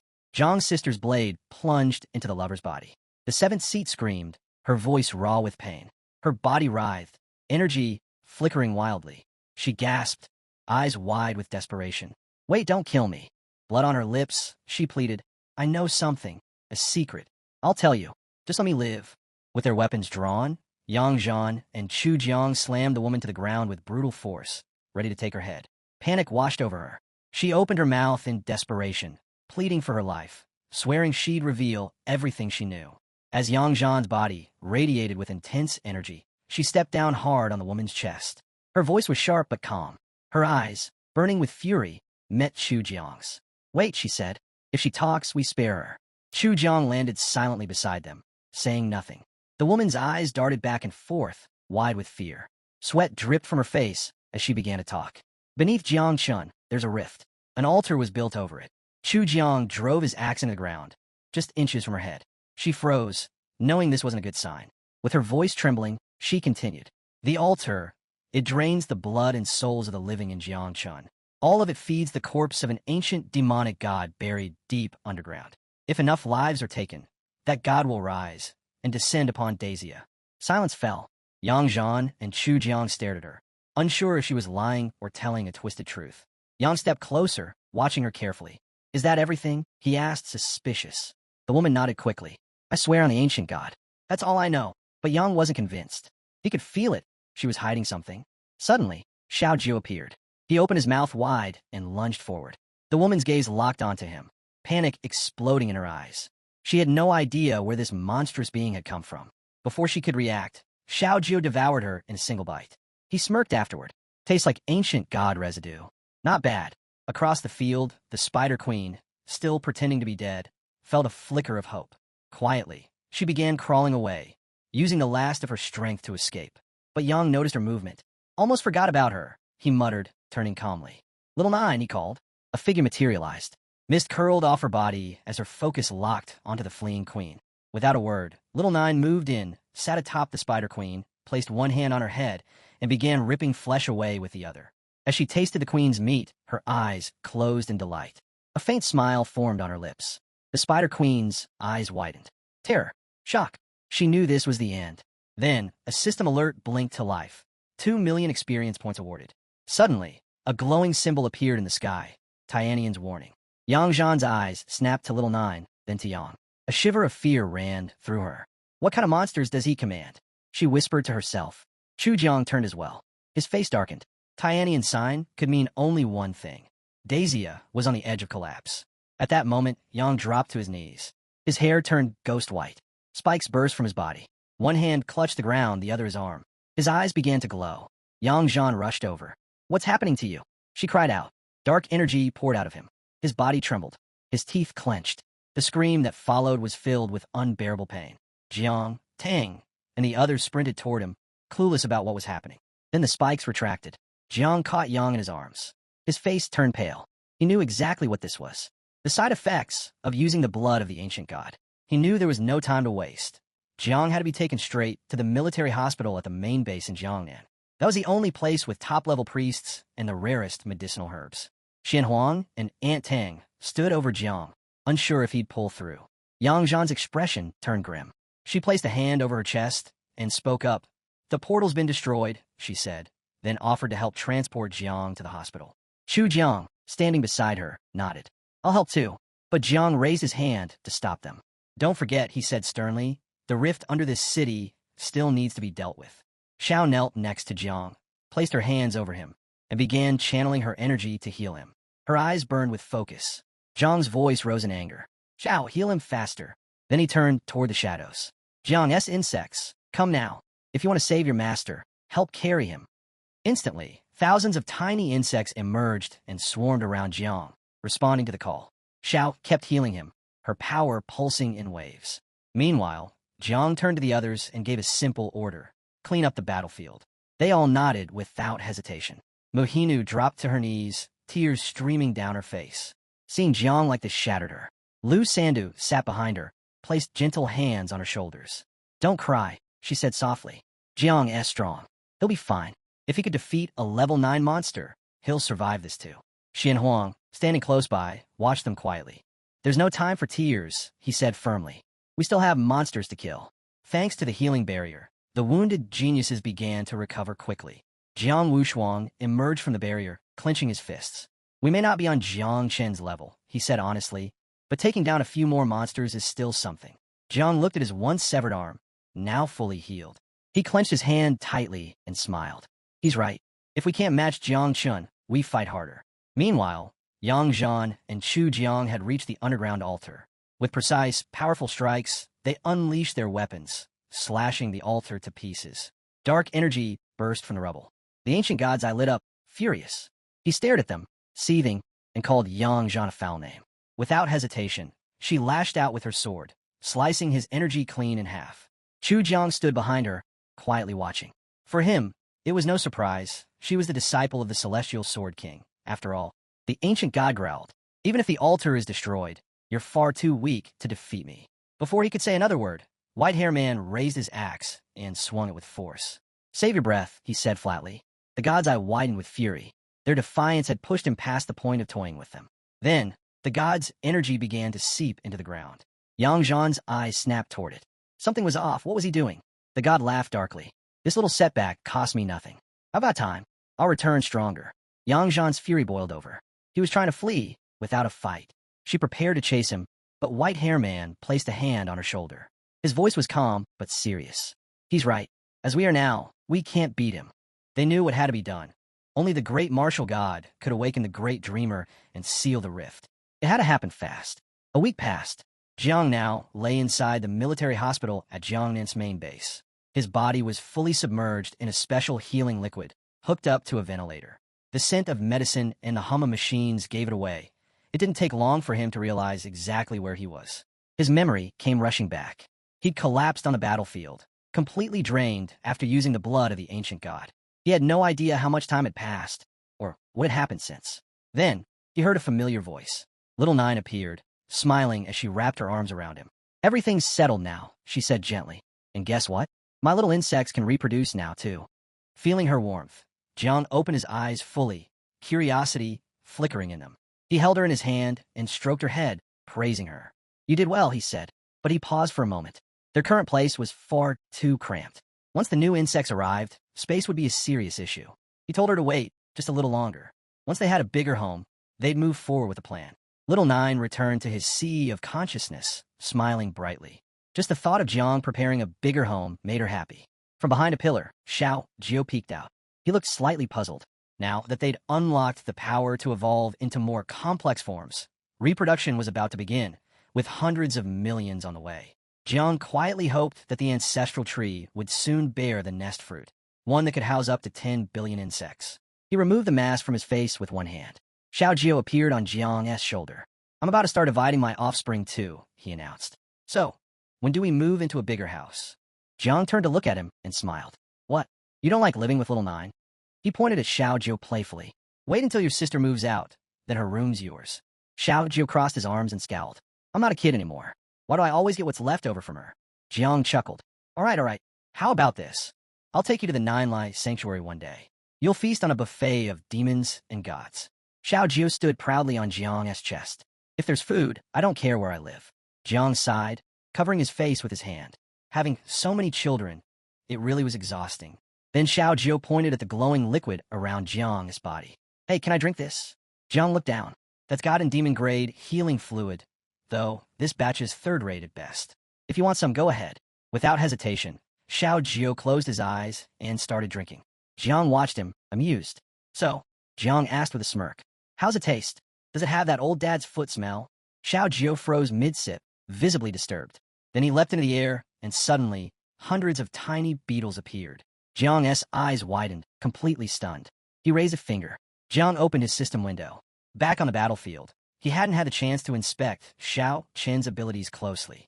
Now, lying in the healing chamber, he figured it was the perfect time to take a deeper look. The system revealed something extraordinary. Xiao Chen had been born at the very origin of the River of Time. She didn't just flow with time. She was time existing on the same plane. A primordial source.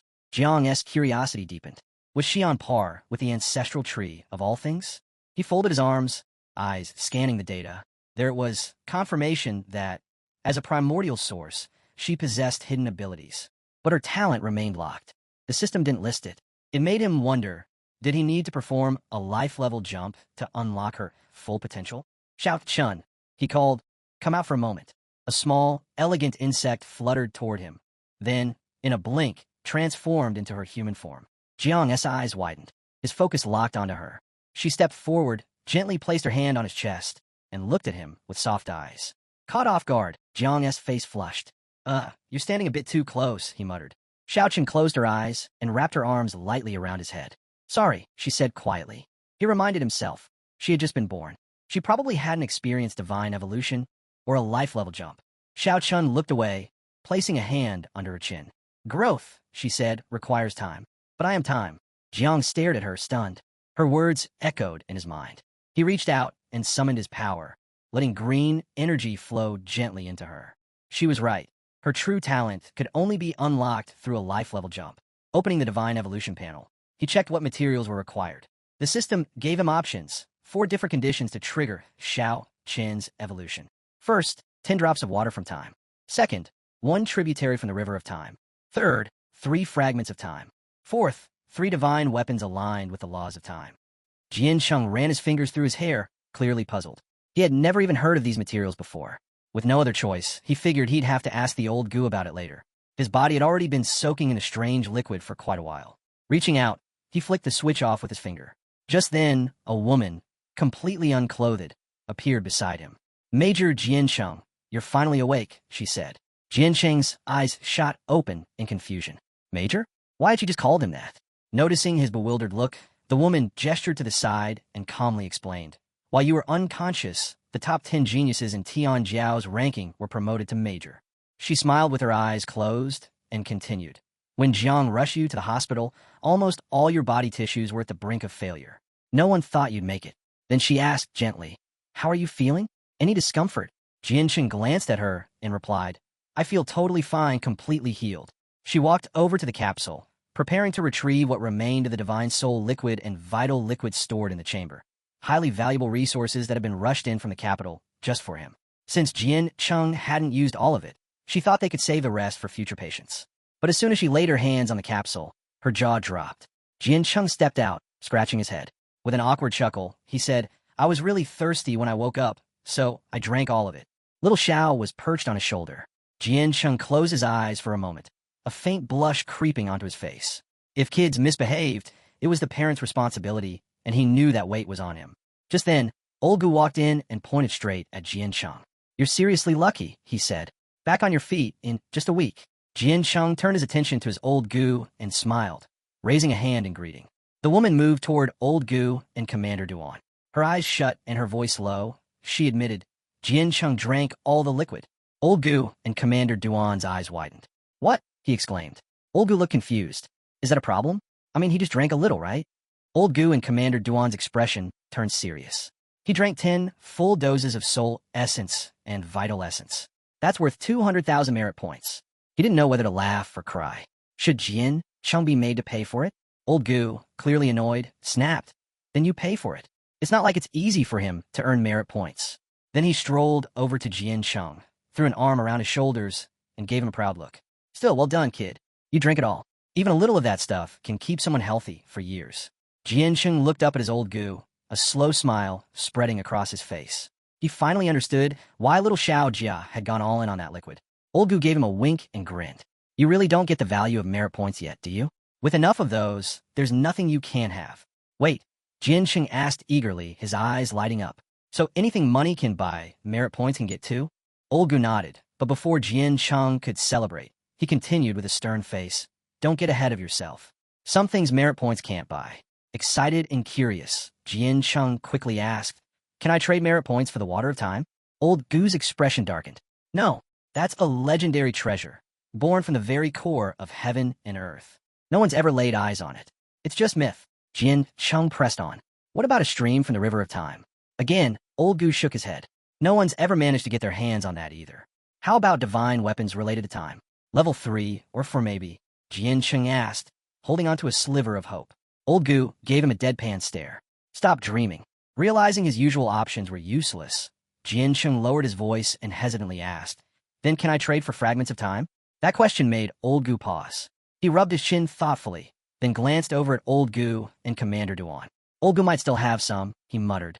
Commander Duan's attention snapped toward them, eyes wide. His mind flashed back to what those fragments were. With a serious look, he explained, "Fragments of time are formed when ancient dimensional ruins collapse. Only 2 fragments remain in all of Tianjiao. They're worth 150,000 merit points each." Jian Cheng's eyes lit up with renewed hope. He walked over to Commander Duan, placing a hand over his chest and extending the other outward. "I want both," he said. "And is there any way to get one more?" Commander Duan raised a hand. "There aren't any left," he said flatly. "Ancient ruins exist in their own spacetime. No outside force can trigger their collapse. They have to fall apart on their own. And when they do, the time within them solidifies, becoming the fragments you want." He paused before adding, "If you really need another, you'll have to ask the Great Dreamer when she returns." Jian Cheng's brows lifted. "Where is she now?" Commander Duan closed his eyes, picturing the rift in his mind. "She's out sealing the Chujiang rift. She should be back any time now." The sun hung high in the sky. It was full daylight. Now that Jian Cheng had made a full recovery, Old Gu decided it was best to head home and get some rest. "The ceremony is in 3 days," he reminded everyone. Commander Duan nodded in agreement. "This one's important. We should prepare while there's still time." But Jian Cheng hesitated. "I'm not going," he said quietly. "I'd rather lay low for now." Old Gu chuckled. "Too late for that. You killed the Spider Queen, took down the lover. Everyone knows your name." Later, back at his apartment, Jian Cheng dropped onto the sofa and folded his arms behind his head, staring at the ceiling. His thoughts drifted. Little 9-winged miasma and red armored elephant were about to reproduce. Xiao was ready to extract new abilities, and the ancestral tree of all things had sprouted new fruits. He needed to take care of all that before the Great Dreamer returned. He raised his hand. Energy shimmered and began to form in his palm. First things first, he'd extract the power of the red-shelled beetle. A system window flashed before him. Red-shelled beetle, catastrophe-level calamity. Its first trait, supreme attack technique. By condensing particles and shifting them in specific patterns, it could summon an infernal vision and unleash a melody drawn straight from the underworld. The power of the red-shelled beetle's ability depended entirely on numbers. This technique had 9 stages, each one exponentially stronger than the last. To even reach level 1, Jian Cheng would need to gather a jaw-dropping 129,000 red-shell beetles. And with every level up, the requirement would multiply tenfold. He reached out and tapped the system window. His eyes widened, stunned.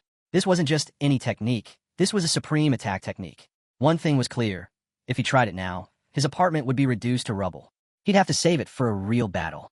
A boss-level threat. Next, he shifted his focus inward, deep into his sea of consciousness. A new fruit had appeared on the ancestral tree. He crossed his fingers, hoping it would grant him a nest capable of housing 10 billion insects. Activating the functional fruit, Jiancheng smiled as a notification popped up, a hive with room for 100 billion insects. The ancestral tree never lets me down, he thought. His eyes lit up with satisfaction. Raising his hand, a swarm of insects began pouring out.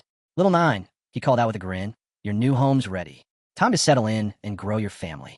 She chirped happily and immediately commanded the swarm to move into the nest. With the insect matter handled, Jiancheng pulled out another fruit, one formed from divine souls. He held it up, studying it closely. In the last battle, Xiao and the others had gathered wandering souls to nourish the fruit, helping it ripen. Now, fully matured, he activated the ability fruit. It burst apart, releasing divine energy that coalesced into a divinity from the GI clan. The system chimed in. "Do you wish to fuse the divinity?" Jiancheng's eyes gleamed. Raw power pulsed from the energy in front of him. Without the ancestral tree stabilizing his consciousness, his mind would have shattered under the pressure. He remembered what his old guru had once told him. For an awakened one to advance from level 9 to divine rank, there was only one path: fuse with a divinity. He made his choice. The divinity surged into his forehead. Pain exploded through his skull. His eyes lit up, and system windows flooded his vision. New class acquired: Supreme Warrior, Divine Level God of War. Abilities gained: Invincible Divine Fist, War God Transformation, Imperial War Formation. New class acquired: Supreme Warrior, Divine Level God of War. Abilities gained: Invincible Divine Fist, War God Transformation, Imperial War Formation. Jiancheng clenched his fist and stared at it. His third divine class. The name was a bit over the top, sure, but it was perfectly tailored for close-quarters combat. Now, he had another trump card in his arsenal. With this class, combined with the body of the elephant god, he was confident he could finally surpass even Jiancheng Wuwang's divine form. Suddenly, another system alert appeared. Little Nine has given birth to 8 billion insects. Xiao Ji's beetle swarm now totals 6 million. Jiancheng gawked at the numbers. The transformation skill, its wild growth and random surge in quantity, was absurdly powerful. His insect army was growing faster than he imagined. Just as he was processing everything, a knock echoed at the door. He paused. Could it be the Great Dreamer? He wondered. Opening it, he found Old Gu and Commander Duan standing outside. Commander Duan rubbed the back of his head, looking nervous. "We need to talk," he said. Old Gu cleared his throat. "We brought someone with us," he said. "The Great Dreamer. Thought you should greet her properly." Jiancheng stood still as Old Gu clenched his fist, casting a sharp look his way. Moments later, the Great Dreamer placed her hand on the doorframe and stepped into Jiancheng's apartment. Her expression was firm.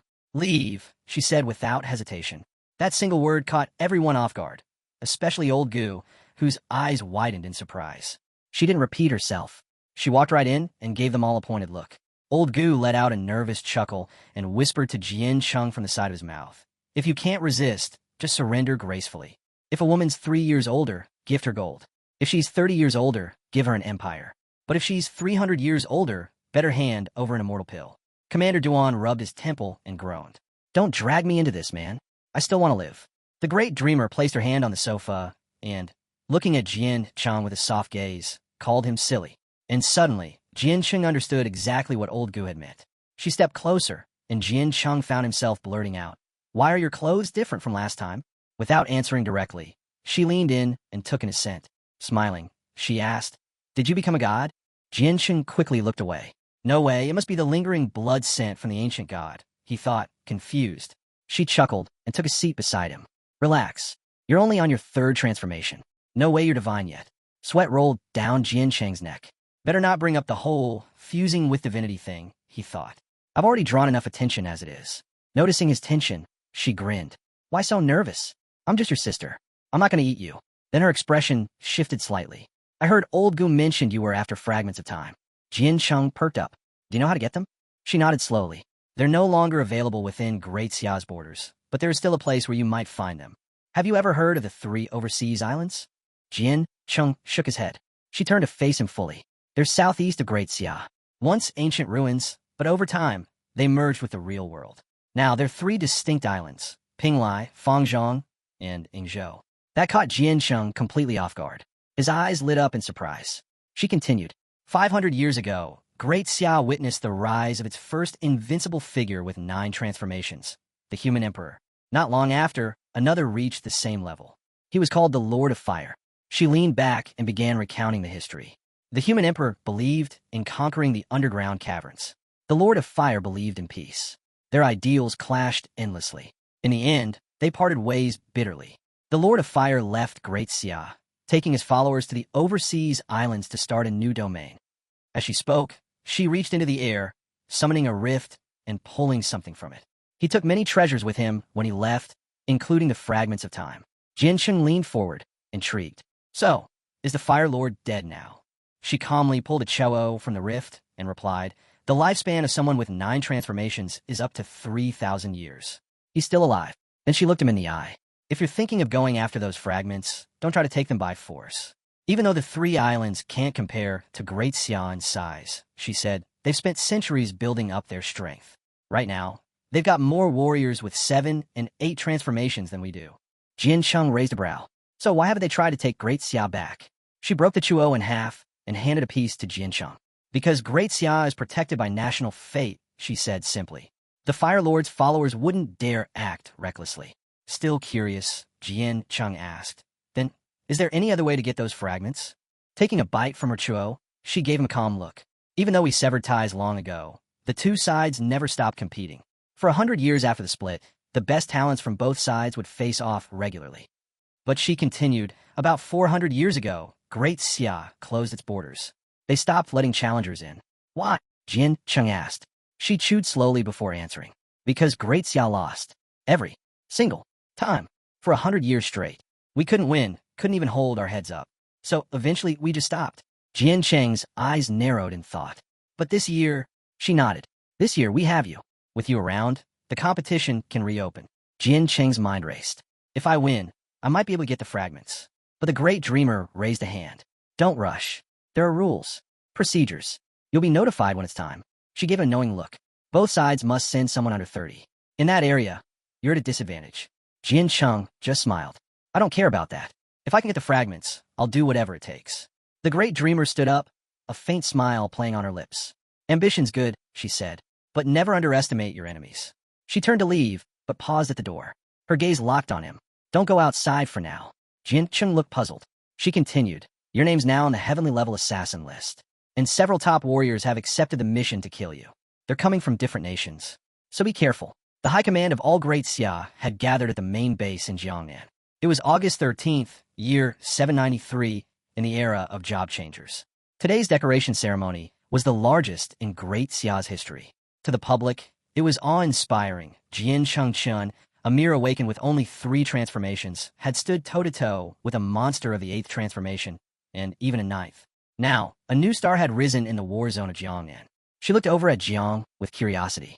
Is it true? She asked. You're stepping down from your position to train in the caverns. Jiang raised his hand. The higher-ups already approved it. Once this ceremony's over, I'm heading straight into the caverns to begin training. Behind him stood the rest of Night Watch. Boy pointed proudly at himself with his thumb. It's not just Jiang going. We're all in. Commander Duan laid a hand on his shoulder, but said nothing, quietly watching her from the side. Elsewhere, both shared a knowing smile. Jiang blinked in surprise. I thought I was going alone, he began. Jiancheng hadn't expected everyone to want to follow him into the caverns. But as he looked around, he could feel it. The same energy, that old fire, now burning bright in them too. His determination had lit a spark in everyone. She stepped forward, extending her hand with a smile. The caverns, it's where all races collide. Strange creatures, unimaginable power. Anyone who enters comes out changed. A little distance away sat Jiancheng and Yingjian. Yingjian stared intensely at Jiancheng, his eyes filled with quiet resolve. He knew training within Great Xia wasn't enough. If he wanted to surpass Jiancheng, he'd have to enter the caverns too. He turned to Jiancheng. What about you, he asked. How do you plan to grow stronger? Then, after a beat, he added with a slight grin. We could go together. Killing foreign races in the caverns earns divine rewards. It's perfect for both of us. Jiancheng folded his arms, closed his eyes, and finally smiled. He gave a nod. Seeing it, Jiancheng smiled too. That's the spirit of Grandpa's legacy, he thought. But he didn't forget. We still haven't finished our fight, he reminded. On stage, Commander Duan stepped up, his gaze sharp. I am Commander-in-Chief of the Jiangnan War Zone, he declared. Then, in classic leader fashion, he launched into a long-winded monologue. A full half-hour of vague patriotic talk. The crowd grew restless. Some yelled for him to get to the point. A few even grumbled that their butts had gone numb from sitting too long. Masters and warriors alike couldn't wait any longer. Commander Duan glanced at the crowd, amused, and lifted his hand. Suddenly, a rift shimmered open on stage. Time to skip the speech. He grinned. Look at what you're all really here for. It was time for the decoration ceremony. Commander Duan called forward one of Great Xiao's top 3 warriors, an expert with 9 transformations. Supreme Commander of the Night Watch. Chief of the Imperial Capital War Zone.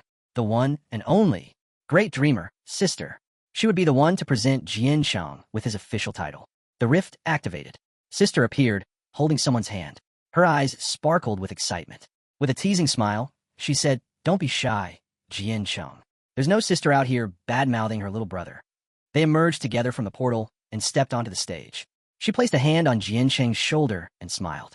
Nervous? Jian Shang, dressed in the official Warzone commander uniform, adjusted his cuffs and gave her a cool, confident grin. Not at all. The golden badge gleamed on his chest. From the crowd, she stared, stunned. Her hand flew to her mouth as her face flushed. Even as his older sister, how is he this handsome? Jiang crossed his arms, watching Jian Shang with a steady, unreadable gaze. A girl rested her hand on her chin, blushing. She'd never seen anyone this breathtaking before. Even Commander Duan was stunned.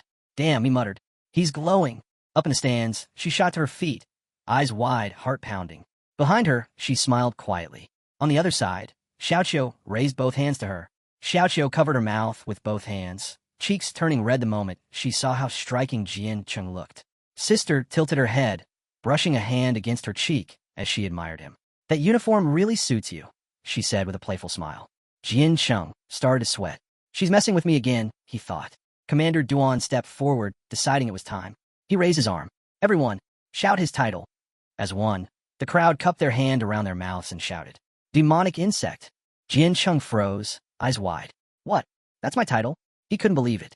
They really call me that? Dressed to impress, standing proud, and now this? They couldn't pick something a little more dignified? Still, he stepped up with Sister. Silent, hands behind his back, he stood tall on the stage. Sister lifted her hand skyward. By the will of the people, she declared, on behalf of the Night Watch and the armed forces of Great Xia, I hereby grant Jian Shang of the Jiangnan War Zone the title, Lord of Heavenly Disasters. That one hit differently. Jian Shang turned to her, eyes lighting up. Now that, he said with a grin, sounds way better than demonic insect. Sister stuck out her tongue, smirking. She'd clearly set that whole thing up just to tease him. And just like that, Jian Shang understood. It had all been a prank from start to finish. The giant screen behind him lit up, flashing Jian Shang's information. Sister turned to him and the others, her tone shifting. Her eyes sharpened. Jian Shang Chun, she announced, is being granted the title of Guardian King of the Seas. The crowd went still. The 4 maritime regions, she continued, are now under his command.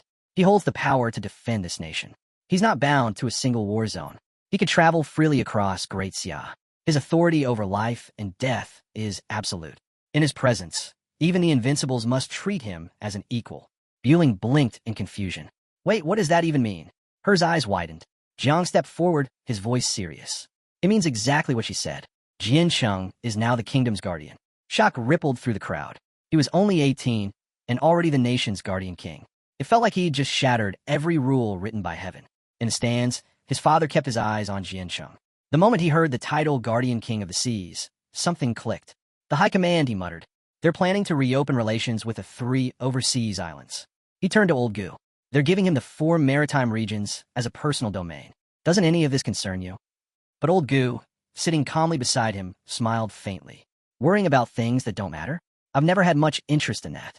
Back on stage, the Great Dreamer opened a sleek golden box. Inside a gleaming badge, Jian Shang reached out, eyes locked on it, admiring its shine as he prepared to accept it. Sister's voice rang out. The great era is upon us. And now, it's time to reclaim the 3 islands of the foreign domain. As the words echoed in her mind, the Great Dreamer stepped back, and Old Gu quietly watched from his seat. What others failed to achieve, maybe my disciple will, he thought. Sister turned to Jian Shang and handed him the golden badge. This is the peerless decree, she said. Guard it well.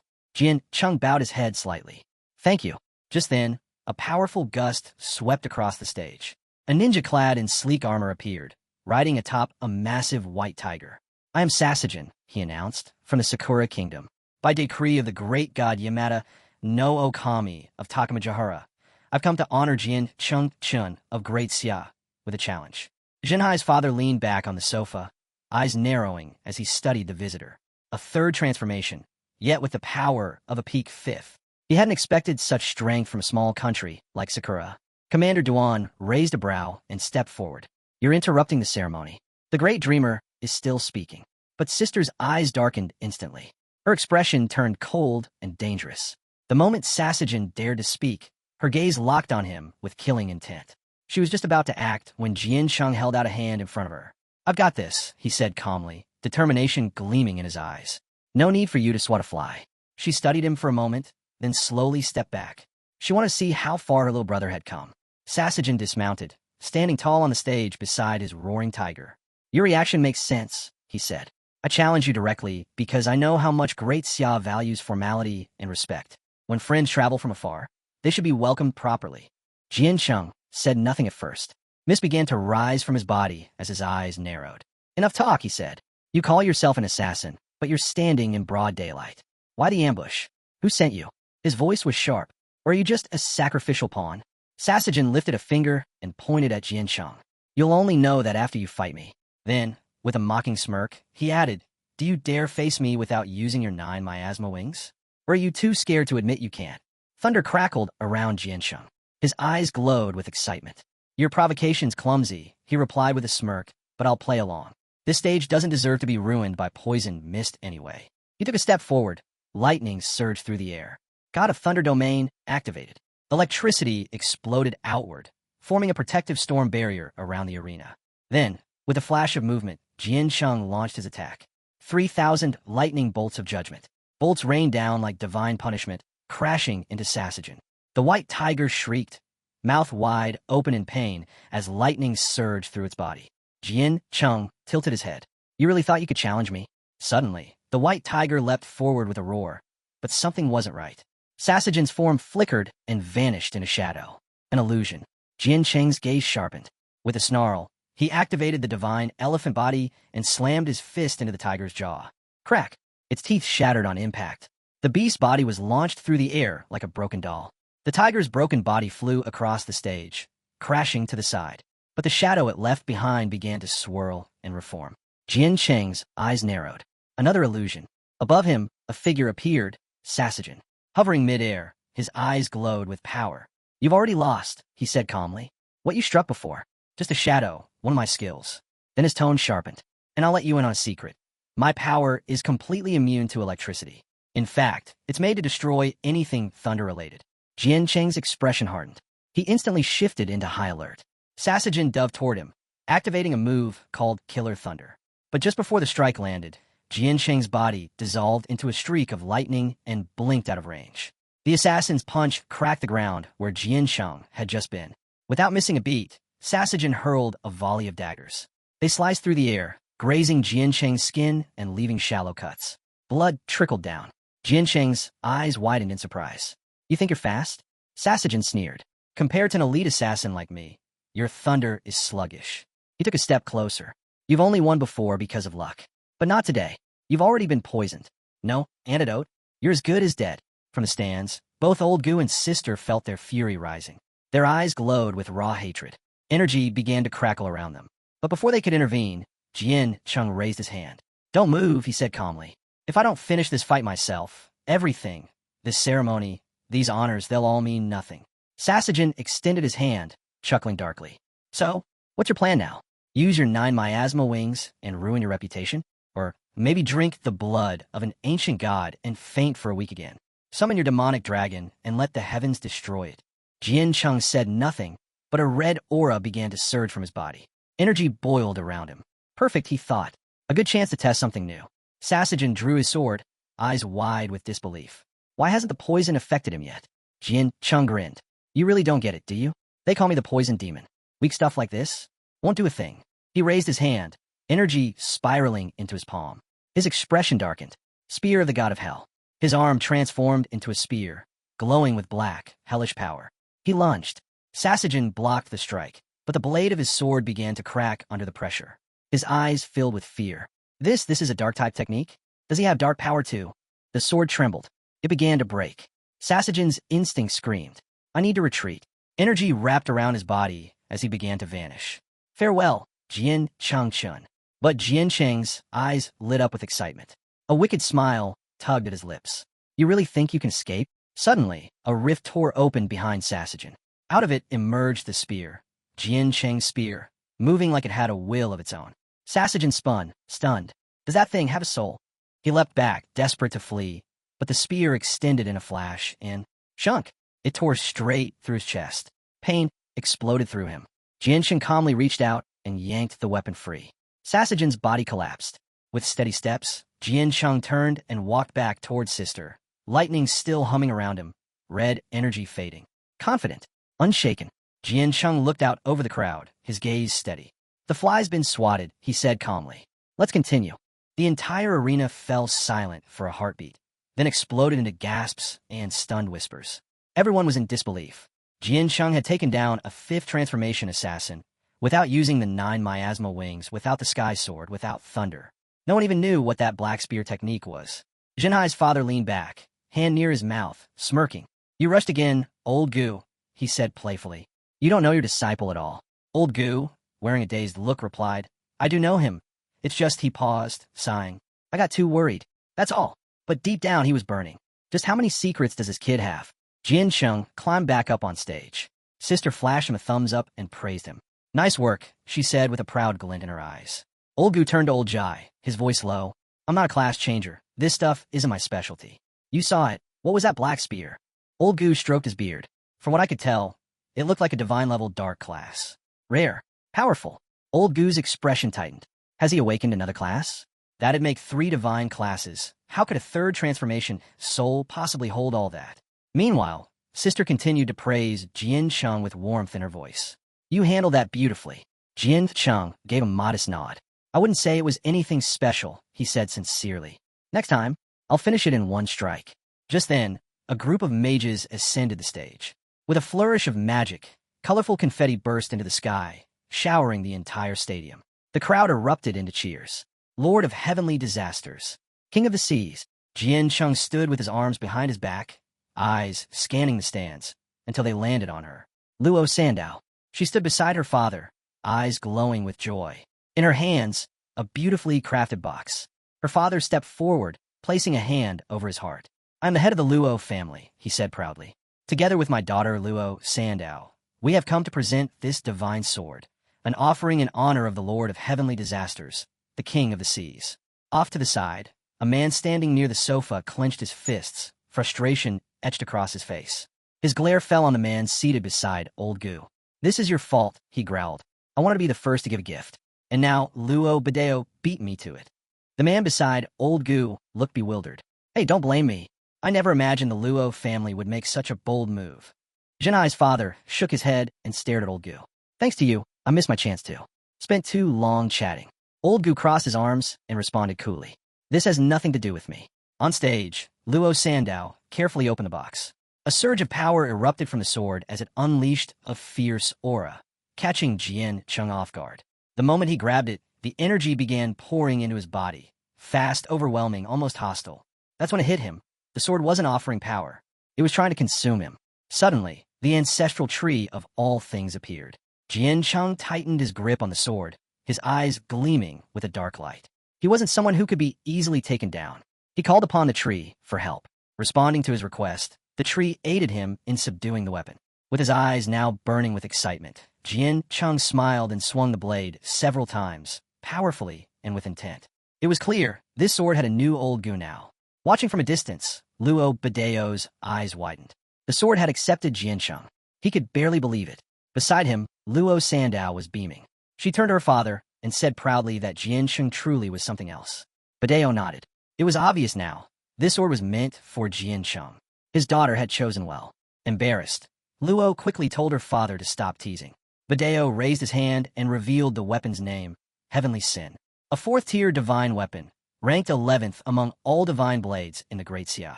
Known as one of the deadliest among weapons, heavenly sin always demanded a sacrifice. If it wasn't fed a life, it would turn on its wielder. Jian Cheng's curiosity spiked. He studied the sword closely, not saying a word. Badeo cleared his throat and shared something unexpected. He once gifted heavenly sin to Master, back when he was crowned the Heavenly Sword King. Hearing this, Commander Duan awkwardly coughed, sweat forming on his brow. Badeo admitted that Jian Cheng's old gu had never liked the sword. With a sheepish expression, the old dreamer told Jian Cheng that although Commander Duan was thrilled to receive it, he couldn't handle the blade. It nearly tore him apart. Jian Cheng was stunned. He had just tamed a sword that even his old gu couldn't control. All eyes shifted to Commander Duan. Feeling the heat of their gaze, he closed his eyes and blushed. Still, he tried to play it off, saying it was only natural for a student to outgrow the old gu. He even threw in a jab, claiming no one else here would ever have a disciple like his. Old gu, a bit lost, asked if Commander Duan was angry. At that moment, girl stepped forward with her grandfather, carrying a sealed box. The room quieted. People recognized her grandfather immediately. He was King Mu Henian of the southern war zone of Great Sea. They had come bearing a gift, the Pearl of the Sea God, an offering to the Lord of Heavenly Disasters and King of the Seas. The crowd buzzed with awe. That pearl was no ordinary treasure. It had been seized by Jian Cheng's southern army 3 decades ago. Contained within it was the heart of an entire ocean. Unleashing it could flood a vast region, or if one preferred, use it as a hefty brick to clobber someone. Jian Cheng took the box carefully, visibly nervous. "Thank you," he said. She blushed. She clenched her fists and, with a shy smile, replied, "Thank you." Grandfather Muhinian gave her a light pat on the back and, with a warm smile, told Jian Cheng he was being far too formal. They were family, after all. Right then, Boy and her father stepped up to the stage with their own tribute. Istang Wanchan, the crowned king of the southern war zone of Great Sia, nodded at Muhinian and politely asked him to step down now that his offering had been presented. He then unveiled their gift, 38 transformation demonic spheres. Not long after, a girl and her father made their way forward. Ji Hongyin, commander-in-chief of Great Xia's war zone, announced his contribution, 20 drops of god and demon blood for Jian Cheng. In the crowd, she looked down at the ground, disheartened. Unlike the others, the Night Watch had nothing grand to offer. Old Gu Commander Duan, with an honest expression, admitted the truth. They weren't just empty-handed. Sometimes they even had to rely on Jian Cheng to get by. Jiang stood up and, fists clenched, declared something with firm resolve. Yes, they were poor, but they still had something of true worth to give. Stepping up to Jian Cheng, his eyes lit with joy, Jiang opened his hand to reveal a single potion. With a proud smile, he offered it in the name of the entire Night Watch. It was a strand from the source of faith. Jian Cheng's eyes locked onto the potion. His heart swelled. This meant something. From the side, she gave her old Gu a puzzled look. "Isn't that gift a little light?" But old Gu's eyes glimmered with quiet confidence. Faith, he explained, couldn't be weighed like gold. It was pure, burning, selfless. The value wasn't in its cost, but in its meaning. As Jian Cheng took the potion, emotion overtook him. Tears welled up in his eyes. His hands trembled. This strand of faith, he revealed, carried the prayers and strength of over 800,000 citizens from Chujiang City. It could absorb an impact strong enough to shake a nation.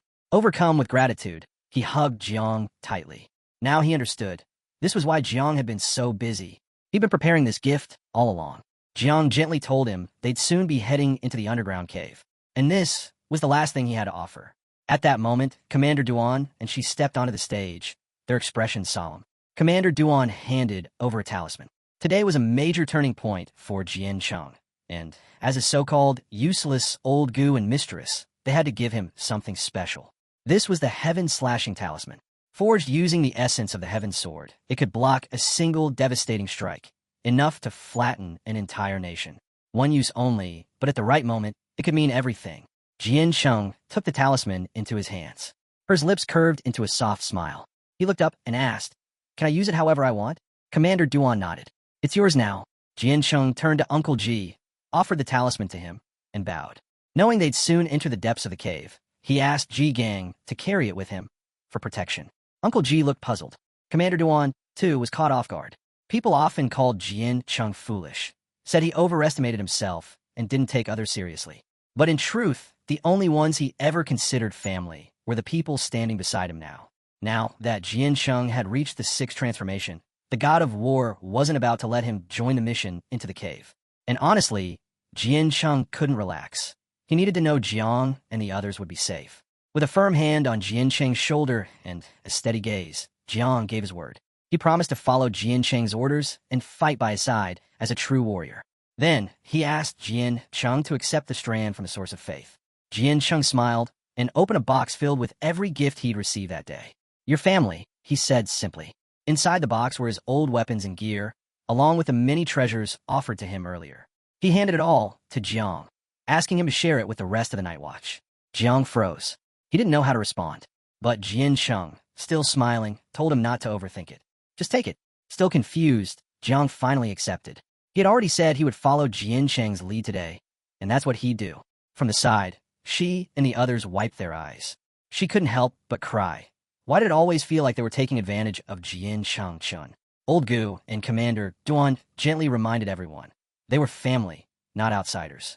They had to work even harder to become strong enough to stand beside Jian Cheng with pride. Just then, the sky split open with a flash of red. Everyone looked up, bracing for another enemy attack. But from the rift came not a threat, but a powerful presence. A man, riding atop a massive dragon, emerged through the portal. It was none other than Xiao. Wearing a confident grin, Xiao jabbed his thumb at the dragon beneath him. He stood proudly on its head, declaring that this was his gift. The beast, a 9th-level demonic dragon, was now Jian Cheng's. All eyes locked on the monstrous creature. Jian Cheng, impressed, declared that this was indeed an excellent offering. A beast of that level would be perfect, especially for Little Nine and the others. Since their last reproduction cycle, it had been hard to keep them fed.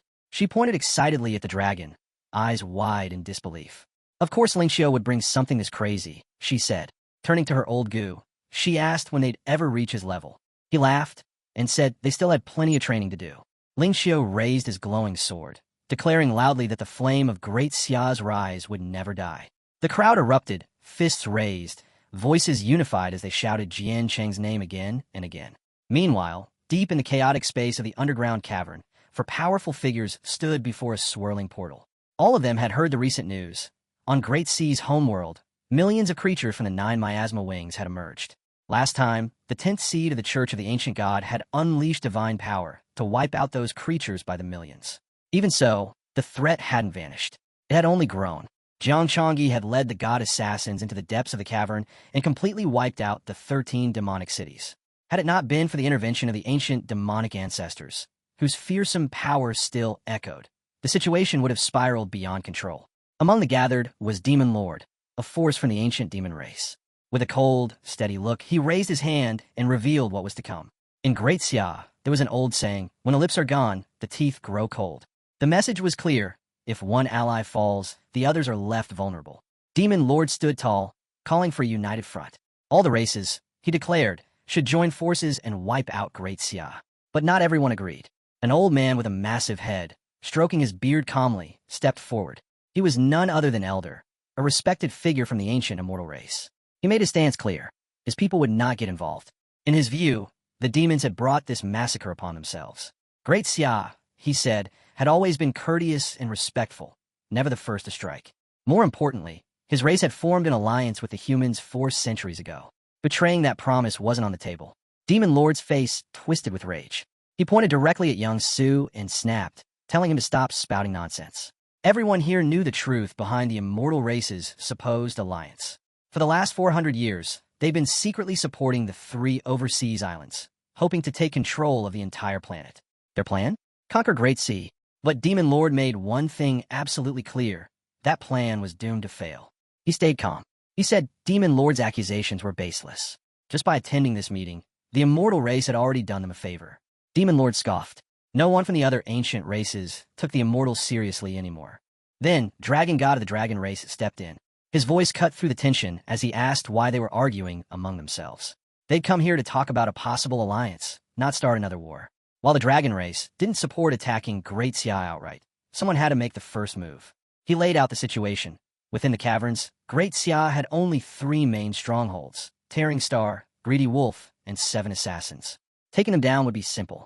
But once they stepped out of the caverns and reached Great Xia's core territory, everything changed. There, they would face the Great Dreamer. She had lived since the era of transformation, a supreme-level transformer. If she tapped into the spiritual energy of all 100 billion citizens of Great Xia, her strength could rival that of an ancestral god. A direct assault now would be suicide. He explained that such a move would cost them hundreds of 9th-level warriors, and none of the cave races could afford that loss. Instead, he suggested a strategy. Let the demonic race lead the charge, while the dragon race supported from behind. Demon King of the demonic race stepped forward. He reminded them of one crucial thing. The path of heaven had placed a seal on all beings above level 9. Anyone who dared to defy that limit would be obliterated by the will of heaven itself. Launching an attack now would be no different than drinking poison to quench thirst. But there was hope. The seal on the 10th level was already halfway undone. In less than half a year, it would be completely lifted. When that moment came, the ancient races would be free to unleash their level 10 warriors and strike without restraint. He stretched out his hand and revealed that Great Xiao only had 3 9th-level cultivators. All 3 were still in the process of ascending. That would be the perfect time to strike. Elder nodded thoughtfully. He turned to Demon Lord and said plainly, no one here was willing to pay the price for reckless decisions. The demonic race had no interest in charging into a battle they couldn't win, especially not just before the moment of triumph. Both nodded in agreement. For now, it was best to stick with the original plan, support external human forces, and chip away at Great Xiao's strength from the outside. Still, there was a lingering worry. Sooner or later, they might regret letting things drag on. The portal shimmered, and an image of Jiancheng appeared. They weren't afraid of him, just a warrior with only 3 transformations.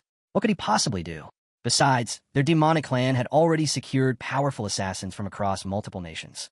With their forces united, they were confident Jian Changshan would be dealt with swiftly. And even if they failed, it wouldn't matter much. The Great Tianyan tournament between the 3 overseas islands and Great Xiao was just 3 months away. Their preparations were already in place. They'd even granted dragon blood to the marine race of Origin Star. A dark gleam lit up Demon Lord's eyes. His lips curled into a sly grin. When the tournament arrived, the marine race's dragon prodigy would enter the arena, and that would be the end of Jiancheng. No escape, no survival, just death perfectly timed. Back in Jiancheng's apartment, he turned to Commander Duan and asked, when can I go out again? It had already been 3 days. Commander Duan strolled closer, saying he'd actually come with news about that. The situation with the infiltrating assassins was almost completely under control. So far, they had taken out 8 6th-transformation assassins, and 3 at the 7th transformation. Jiancheng dropped onto the sofa and asked, so, am I safe now? Commander Duan shook his head. Not quite. One assassin at the 8th transformation was still at large, and the higher-ups were worried that if these attempts failed, even stronger ones might be sent next. Hearing that, Jiancheng went quiet. There would always be people trying to kill him. Would he really have to live his life like this, sheltered, constantly watched, unable to grow freely? He clenched his fists and spoke with clarity. I've got plenty of skills, plenty of hidden cards, but even so, I can't handle everything alone. Still, being protected like this, isn't it just another kind of cage? Doesn't it limit how far I can go? Without warning, Jiancheng reached into a rift beside him and pulled out her by the cheek. She yelped in surprise. My dad told me to stay hidden. Jiancheng smiled and thanked her, but gently told her to rest. She nodded, embarrassed, and headed toward the door. Old Gu blinked in disbelief and pointed. Wait, when did she hide there? Jiancheng, still calm, said, she's been there for a while. She suppressed her energy, but she couldn't hide from me. Commander Duan looked even more confused now. What's going on here? Jiancheng's face turned serious again. Do you remember Songchanga? Commander Duan's eyes narrowed. That guy from the Heavenly Tribe? Jiancheng nodded. Do you know how I tricked him? He raised a hand, and with quiet confidence, explained, within a 30,000-meter radius, my eyes can see everything. Every detail about anyone. Old Gu, now sitting beside him, slung an arm over Jiancheng's shoulder. He laughed. Well, I didn't see that coming. Jiancheng's hidden ability caught even his old Gu off guard. But rather than dwell on it, Commander Duan made a decision. He would let Jiancheng handle the assassin problem himself. With the chaos brewing across the 3 overseas islands, Great Xiao was stretched thin. If Jiancheng was willing, they needed his strength. A thrill ran through Jiancheng. His face lit up with excitement. Instead of waiting around to be attacked, he was going to strike first. Passive defense wasn't his style. He was going hunting. Old Gu raised an eyebrow. Youth and courage were great, sure, but he reminded Jiancheng not to let that courage turn into carelessness. Underestimating an enemy could get him killed. Jiancheng nodded, taking the advice seriously. Just then, she entered, placing 2 cups of tea on the table.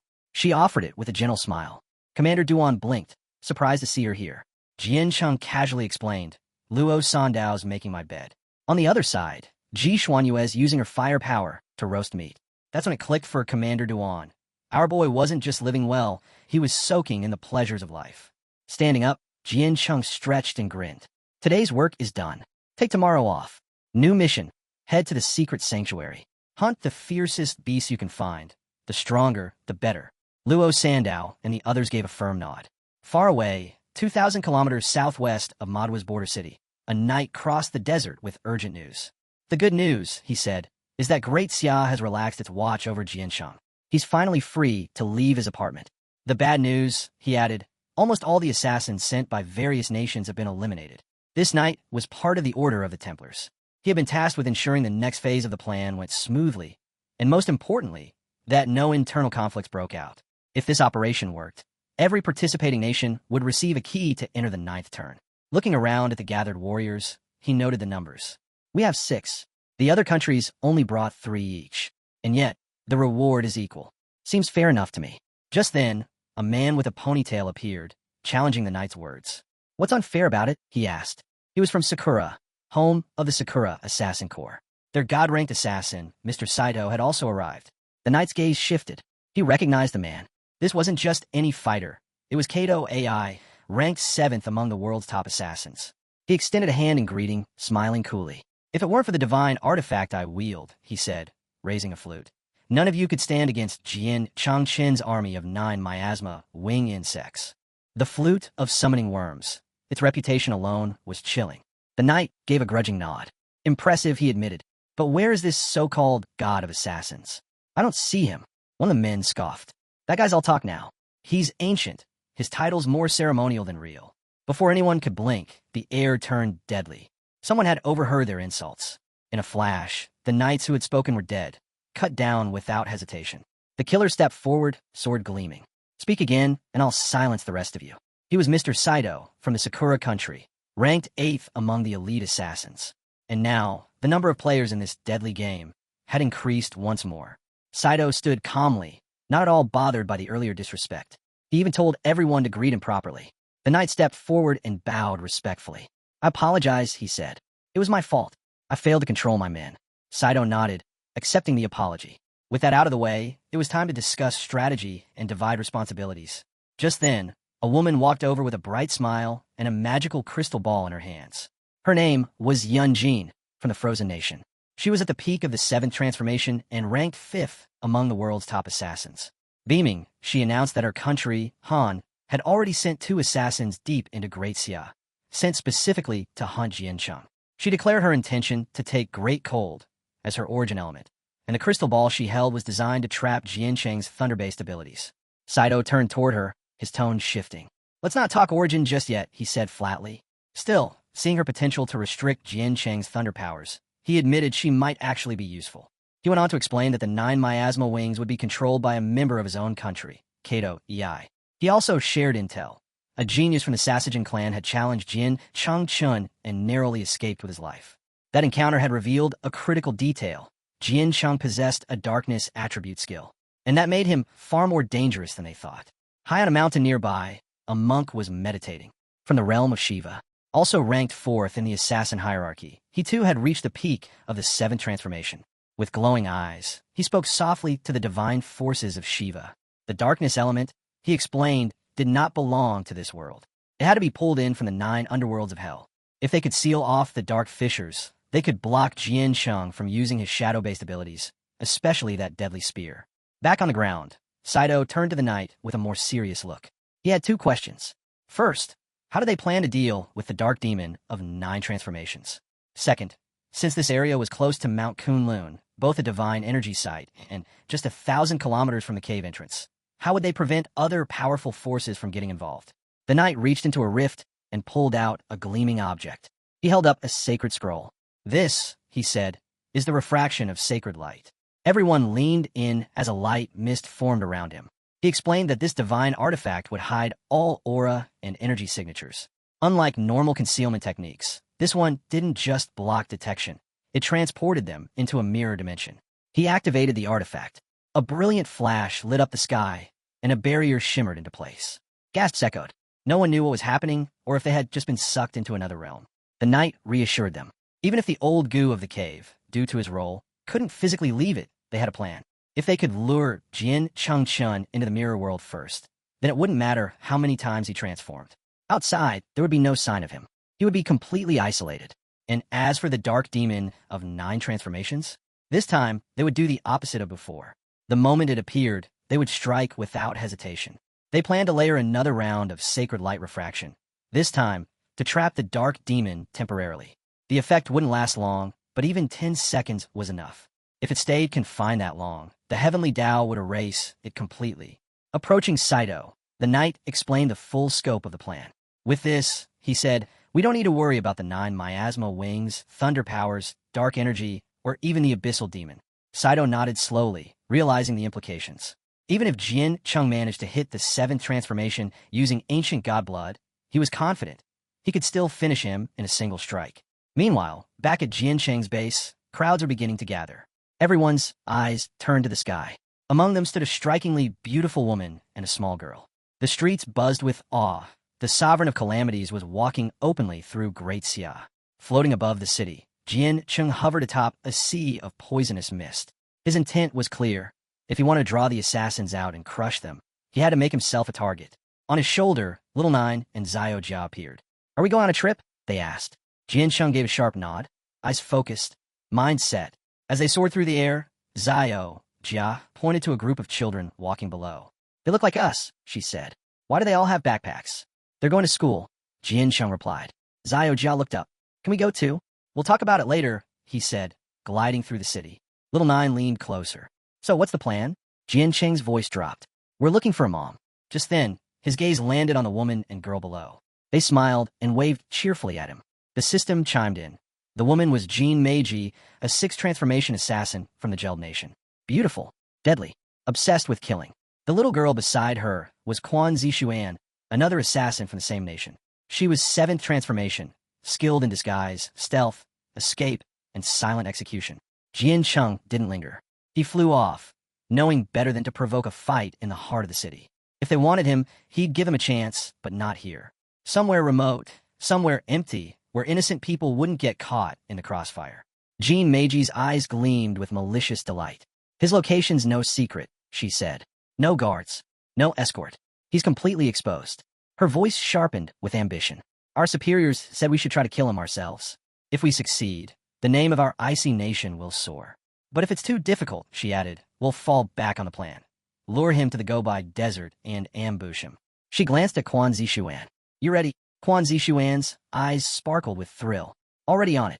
Hours later, Jian Cheng reached a dense forest. He slowed the swarm of insects behind him, just enough to make sure his pursuers wouldn't lose his trail.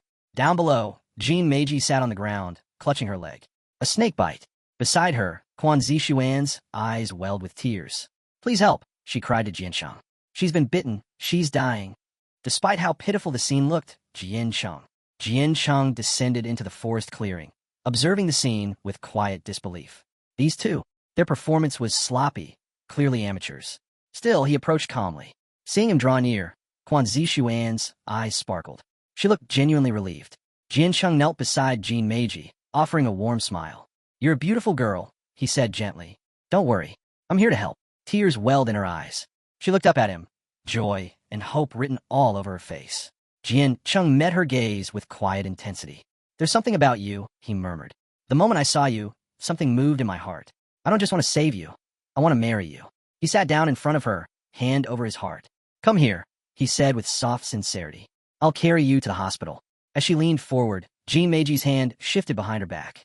A sudden gleam flashed. The weapon she'd kept hidden was now in her grip. With a deceptively grateful smile, she whispered, Thank you. At the same time, Quan Zixuan launched her strike from behind, her eyes glowing as she moved in for the kill. You really are kind, she said sweetly, just before her blade came down. Jian Cheng simply smiled.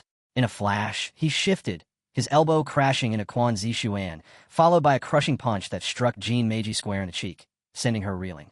Suddenly, clouds of poisonous mist began creeping in around them. Quan Zixuan's face twisted in fear. She'd been tricked.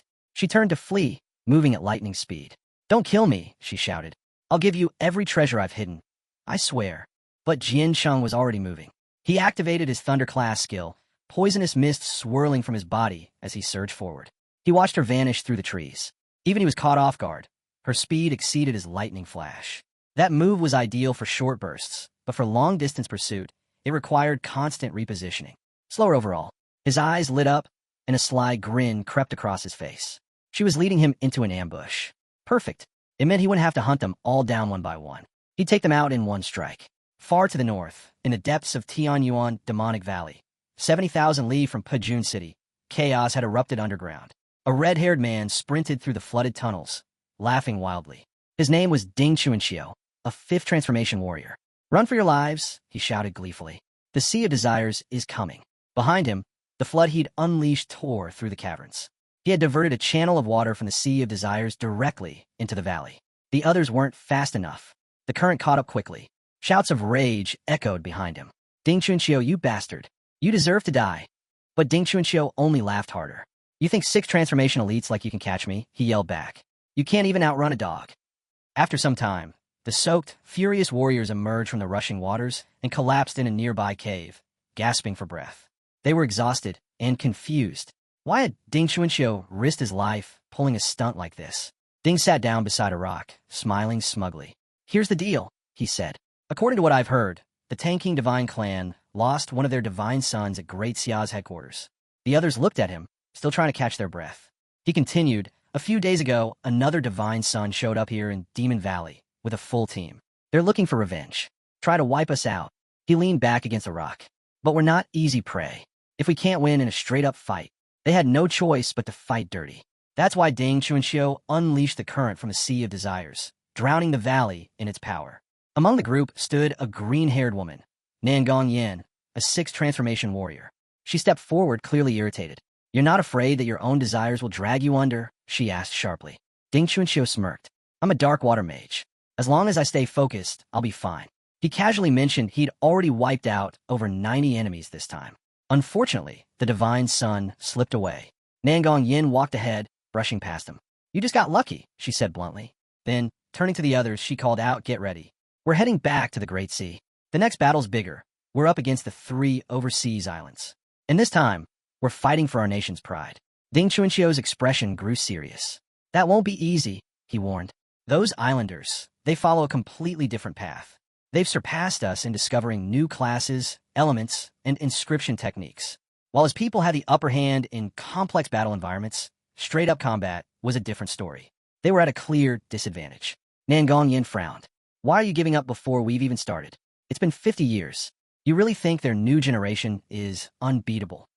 Ding Chuanxiao extended his hand slowly, mulling it over. "You're right. A lot can change in 50 years. His gaze sharpened. "Word is, the reset this time was triggered by a prodigy who appeared at headquarters." He paused, then added with a glint in his eye, "A boy named Jian Cheng, leader of the Genius Rankings, 793rd generation. One of our own. Rumors said this Jian Cheng wielded a double divine level class and could control the forbidden plague of the 9 Miasma wings. That plague had already infected millions."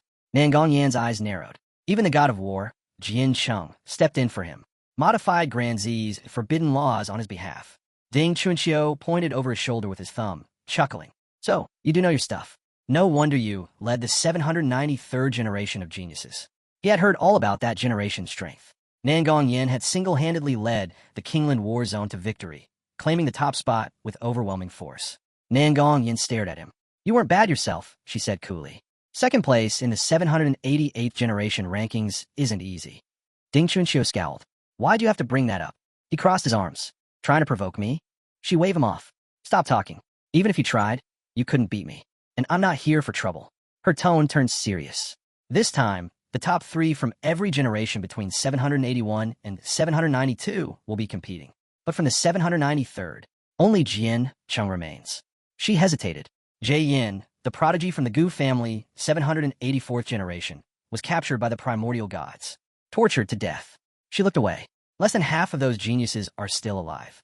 And then, with quiet weight in her voice, she said, "The leader of the 781st generation. He was still alive, and not just alive, but leading their team in this competition. 3 years ago, this man had taken down the 2nd-ranked genius of the demon race. But 2 years back, he vanished after an ambush by the primordial demons. He had managed to kill 3 rank 6 demons and then disappeared without a trace. Nangong placed her hand on her waist and said calmly, "He returned to Pajan City to meet with the god of war, Jian Cheng. He'll be rejoining us soon." The moment Ding Chunxiu heard the news, his eyes lit up. The man wasn't dead. A huge grin spread across his face. He was going to see his idol again. In Pajan City, deep inside a secluded cave, Jian Cheng stood with Wuji. The old man observed him quietly. The last time he'd seen Wuji, the young man had been full of raw ambition and talent. He never imagined that, in just 10 years, Wuji would earn the fearsome title, Sword Demon. With sincerity in his voice, Wuji responded, "Senior praises me too much. I just survived. That's all." He studied him closely. "Do you have confidence in leading the team against the 3 foreign islands?"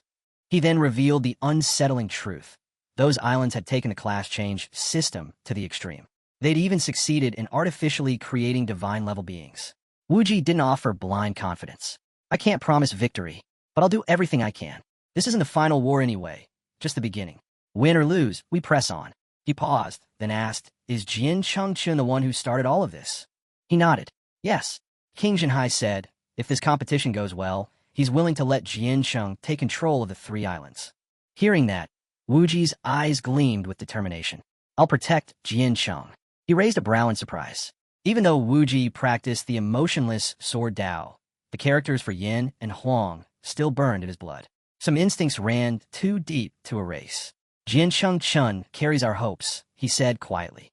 "He's the future of Great Xia. Keeping him safe, that's your duty now." For the first time in a while, he felt at ease. He leaned back against a railing and looked out. "We'll take the long route. First stop, Gobi Desert, 2,000 li southwest of Mu City." He explained he had sensed a strange energy there, an unfamiliar aura that flared up and vanished. It smelled like a trap. Worse, that was exactly where they were taking Jian Chengchen. Wuji looked confused. Why didn't Kuji stop them? "Because Jian Cheng's old goo believes he needs challenges," he said, "even if it means getting hurt. The boy's holding on to many hidden cards. He won't fall that easily." He sighed. "All we can do is shadow him, not interfere. That's what his old goo asked for." Wuji furrowed his brow. "Why?" He closed his eyes and gave a faint smile. Some secrets aren't meant to be spoken. Meanwhile, Jian Chengchen had already stepped into the Gobi Desert. He was alert. The woman he was chasing was absurdly fast. Since fleeing the base, she had already changed direction 3 times. And now here, at this vast, open wasteland, she'd vanished once again. She was gone. Not a trace of her aura remained. Even the Eye of the Void couldn't locate her. Something wasn't right. Jian Cheng didn't hesitate. He called on Xiaoqin to predict the next 30 seconds. Xiaoqin, resting atop the ancestral tree, responded without protest. Jian Cheng shut his eyes. In the vision, he saw himself surrounded.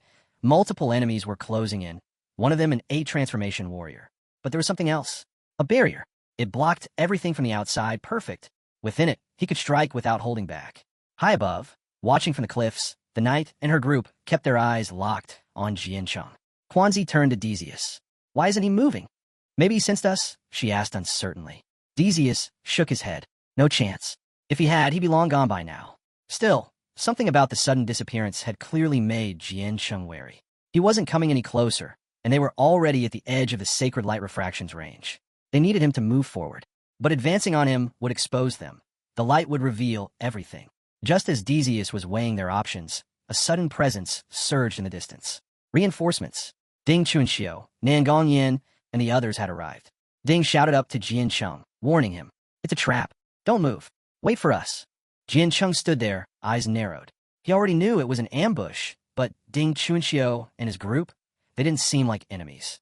He glanced at the shimmering veil of the sacred light refraction, then extended his hand toward it. His eyes hardened. He couldn't drag them into this. He had to end it alone. Without another word, Jian Cheng stepped into the mirror realm. Ding Chunxiu and the others were stunned. They thought he'd mistaken them for the attackers. But before they could explain, the barrier snapped shut behind him. They rushed to the edge of the seal. Too late. Ding Chunxiu lowered his head. "We'll have to wait and trust him." Inside the mirror world, Jian Cheng faced his enemies. Decius sneered. What a fool. Just to protect a few strangers, he walked into a trap alone. And now that the refraction seal is closed, no one's coming to save you. Jian Cheng's gaze turned cold. "Enough. If you're going to fight, show yourselves." But Decius and the others only chuckled. "We're assassins," one said. "Rule number 1, stay hidden. No assassin shows their face." Jian Cheng's fury flared. "If you won't come out, Then don't blame me for dragging you out. He unleashed a swarm of insects. They surged out in every direction, ripping through the illusions. The so-called concealment was nothing but a cheap trick. The barrier only kept people out. Inside, their little games were useless. Kato Ei lifted his flute, summoning control over the 9 Miasma wing insects. Attack now, he ordered his team. Without those bugs, he's finished. Little Nine's voice rang in Jian Cheng's mind. They're hijacking the insects. Jian Cheng's eyes locked on Kato Ei. Stop pretending, he said flatly. You're already losing control. She gritted her teeth, trying to hold on. But it was clear she couldn't kill the insects. She could only redirect them. All she needed to do was keep pushing them toward Jian Cheng until they exploded, taking him down with them. Jian Cheng's body erupted, releasing a flood of insects, millions upon millions. He smirked. You thought I only had a few million? Your intel's way off. Kato Ei's expression twisted in panic. The swarm was too vast. He couldn't control them anymore.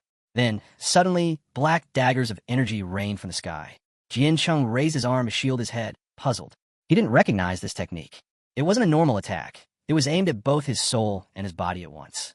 Eyes glowing, he activated the power of his divine elephant body and called on the ancient tree. Let's end this.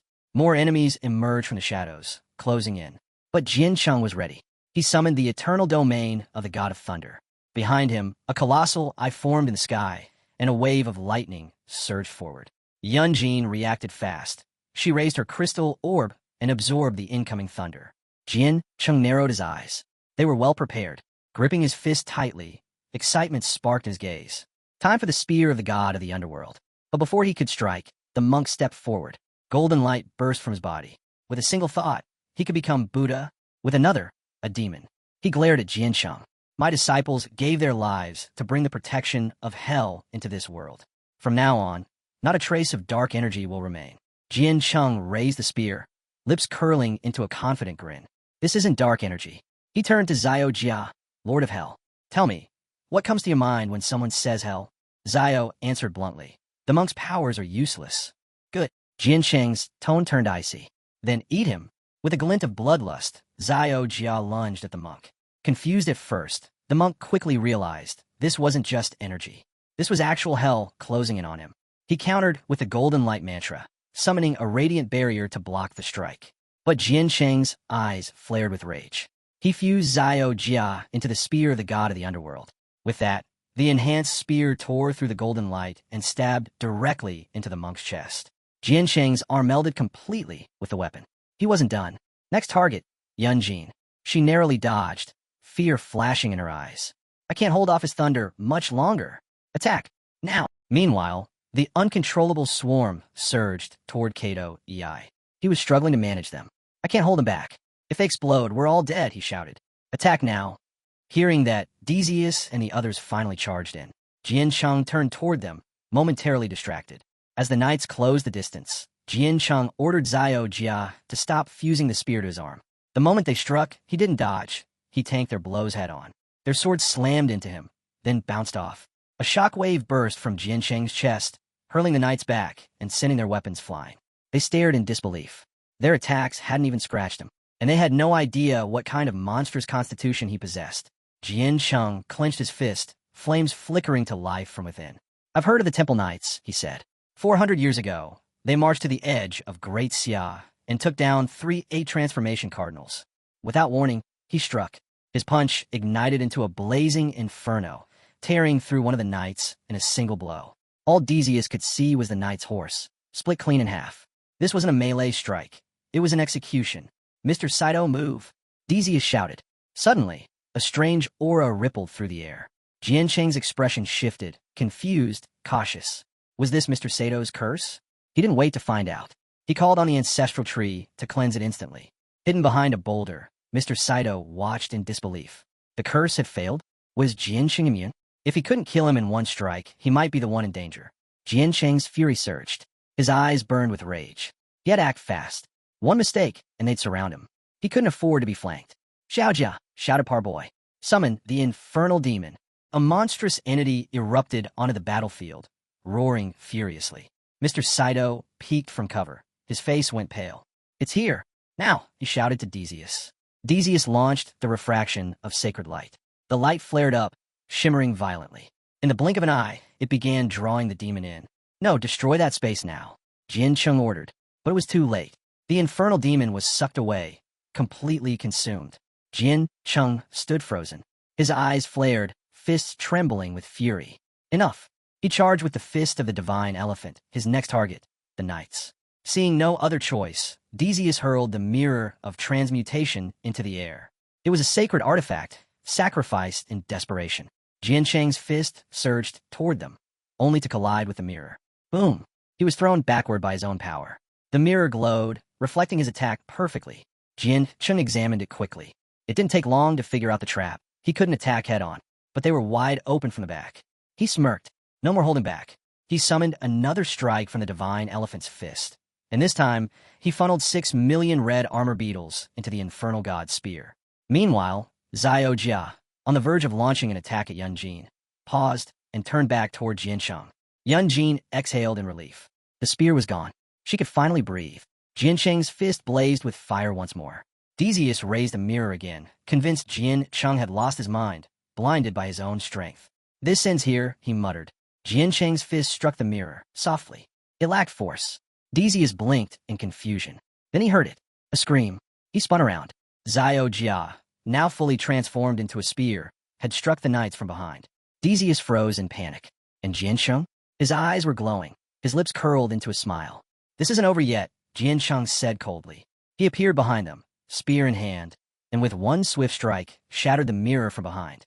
He knew its weakness. The back couldn't reflect. Breathing out, Jian Cheng relaxed for a moment. That trap was done. From the rocks, Mr. Saito stepped out. Strange energy flowed from his body as he stared directly at Jian Cheng. It didn't take him long to understand. The spear's structure was tightly linked to Jian Cheng's own physical power.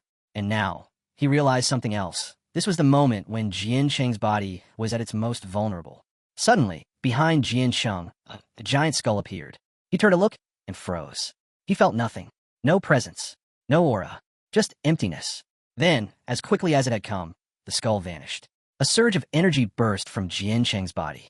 He stretched out his hand, and, to his surprise, the source of faith had activated. On its own. Mr. Sato's eyes widened in horror. He was sweating now, unable to believe how many layers Jian Cheng still had left. Trick after trick. It seemed endless. Fueled by fury, Jian Cheng launched an attack with the infernal spear. All of this. You made me waste the trust Jiang gave me. And the people of Chu Jian Cheng, he said through clenched teeth. He struck. The spear pierced through Yun Jin's chest, shattering her crystal ball. In that instant, the Thunder Domain surged back into the battlefield. Blood poured from Yun Jin's mouth. Kato Ei reacted, throwing up a barrier around himself. Jian Cheng turned to him. Little Nine, quit slacking. Release every last insect. Now, or no food for 3 days. And forget the new house. That did it. Little Nine, stop holding back. She unleashed the entire swarm.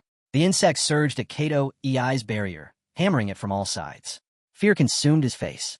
The shield began to break, bit by bit, under the relentless onslaught. He scrambled, putting the flute to his lips, pouring every ounce of strength into his last song. Desperate. This was it. His final chance. He was ready to sacrifice everything. But just then, Mr. Saito appeared behind Jian Cheng. Hands clasped together, he summoned a strange, shifting energy that filled the air. Destiny is coming for you fast, he said calmly. Even the strongest fall when they repeat their tactics. Jian Cheng locked eyes with him. This fight was far from over. He called on Zayakin again. Still perched beside the ancestral tree, Zayakin gave a quiet nod. Sato's summoned skull finished opening its mouth. A blindingly bright light shot out. Its eyes burned with pure anger. Jiang Chun watched it carefully, his face serious. Without wasting time, he used his flashing lightning ability. His body instantly turned into crackling electricity, letting him dodge the skull's deadly beam. Right after dodging, Jiang Chun called upon the ancestral tree. He needed it to handle the curse Saito had unleashed. The massive tree appeared with a deep rumble. Powerful energy pulsed out from it like waves, spreading rapidly across the entire battlefield. Seeing the ancestral tree, Sato's eyes filled with rage. He gritted his teeth hard, feeling completely confused. How did Jiang Chun dodge my ultimate attack so easily? Saito thought, struggling to understand. He tried to regain control over his summoned insects. Nearby, Little Nine had just finished her fight. Catahide's body lay motionless on the ground. Her swarm of insects covered him, eating with obvious satisfaction. She turned towards Jiang Chun, her voice cheerful. Master Jiang Chun, Katahide is defeated. Jiang Chun gave her a quick nod of approval. Good work, little nine. He then focused back on Saito. He stretched out his hand and summoned the spear of the god of the underworld. Xiao Jia, he commanded. Capture Sato's soul. Xiao Jia, who usually looked like a small beetle, instantly transformed into a dark, menacing spear. His eyes glowed with a dangerous light as he shot straight toward Saito. Sato's escape and shock. Saito reacted just in time. He threw himself sideways, barely avoiding the speeding spear. Xiao Jia flew past, hitting the ground where Saito had been standing moments before. Saito stared at Jiang Chun, his eyes wide with fury and disbelief. How? Saito thought, panic rising. My concealment technique is the best in the world. No one should be able to see me. How did he pinpoint my exact location? While controlling the spear with one hand, Jiang Chun lifted his other hand. Crackling thunder gathered around his fingers, sparking dangerously. His gaze was deadly cold. Little Nine, he ordered. Release the insects. Attack. Little Nine obeyed instantly. Her massive swarm buzzed angrily and surged forward like a dark wave, rushing straight towards the stunned Saito. Meanwhile, outside the glowing barrier trapping Jiang Chun and Saito, a group of powerful warriors arrived. They saw the barrier still standing and Jiang Chun hadn't come out yet. Some of them started talking. He must be dead by now, one warrior said dismissively. He looked foolish, not like the stories say. Another warrior shook his head. Don't be so sure. He has the 9 miasma wings. He might still turn this around. A third warrior chimed in, sounding worried. But the enemy set this ambush. They planned everything carefully. They were ready for him. Fengyan Wuji, the leader of the group, stared intensely at the shimmering barrier. His expression was grim. Even if all of us went in together, he stated flatly, there's no guarantee we'd win. Jiang Chun stands even less chance. He's only a warrior with 3 transformations. He sounded almost scornful. He might be talented, but he lacks brains. Fighting mindless soldiers in the caverns is one thing. Coming with us to challenge the 3 foreign islands? He'd just be a burden. Fengyan Wuji turned away, clearly disappointed. It's a shame Xian Nation placed their hopes on someone like him. He gestured for the others to follow. Let's go. This boy isn't worth our time. The other warriors nodded, starting to move away. Only one, Ding Chunxiu, hesitated. He looked sadly back at the barrier. I don't want to leave Jiang Chun alone, he thought, feeling torn. Just as they were about to leave, a tremendous crack echoed through the air. The glowing barrier shattered into thousands of pieces, like broken glass. It dissolved into nothingness. Everyone spun around, eyes wide with shock. A huge cloud of dust and smoke billowed out from where the barrier had been. A figure emerged from the smoke, his eyes glowing with an unsettling, dark light. He stared directly at the group. The warriors immediately sensed the overwhelming power radiating from him. An awakened one, Fengyan Wuji realized with a jolt. 8 transformations. He drew his sword instantly, his voice sharp with command. Prepare for battle. Now, Ding Chunxiu also drew his sword. On the other side, Nan Gongyin, her face furious, gathered swirling energy in her hands, ready to strike. As the smoke began to clear, the scene became visible. Kaido was kneeling on the ground, his head bowed. Standing calmly in front of him was Jiang Chun. Behind Jiang Chun stood Xiao Jia, back in his beetle form. Ding Chunxiu stared at Jiang Chun, his mouth dropping open in disbelief. He defeated them all? By himself? He was stunned. Nan Gongyan's eyes were equally wide with surprise and confusion. What just happened? A minute ago, he was trapped, rewinding just a minute inside the crumbling barrier. Jiang Chen's crackling thunder and Little Nine's swarming insects were closing in on Kaido. Overwhelmed by terror, Saito dropped to his knees. He threw his hands up in surrender. Wait, he yelled desperately. Stop. I surrender. I'm sorry. Please, spare me. Jiang Chun walked slowly towards him, a slight smile on his face. That's a classic trick, he said coolly. Trying to buy time? Play dirty? Do that and you die right now. His gaze hardened. If you truly want to save yourself, just saying sorry isn't enough. Saito looked up, utterly confused. Then, what do I have to do? Jiang Chen's eyes gleamed. He pulled out an ancient-looking scroll from his robes. This, he announced confidently, is the soul contract scroll. You sign this. You become my servant. That's how you live. Saito hesitated, his pride warring with his fear. A warrior can be killed, he protested weakly, but not humiliated like this. Mist began to swirl around Jiang Chen's body. His smile remained. Become my servant, he offered, and I'll help you break your limits. I'll help you ascend to the 9 transformations. Sato's eyes widened. 9 transformations? That was the dream of every powerful warrior. But could Jiang Chen really do that? He was deeply confused. Is this a trick? To prove his point, Jiang Chun stretched out his hand. Power gathered, and he summoned the Void Stone. Its dark surface shimmered. Saito stared at it, recognition dawning. That's the key. The key the great Xiao awakened need to advance. Suddenly, a magnificent golden door materialized right in front of Saito.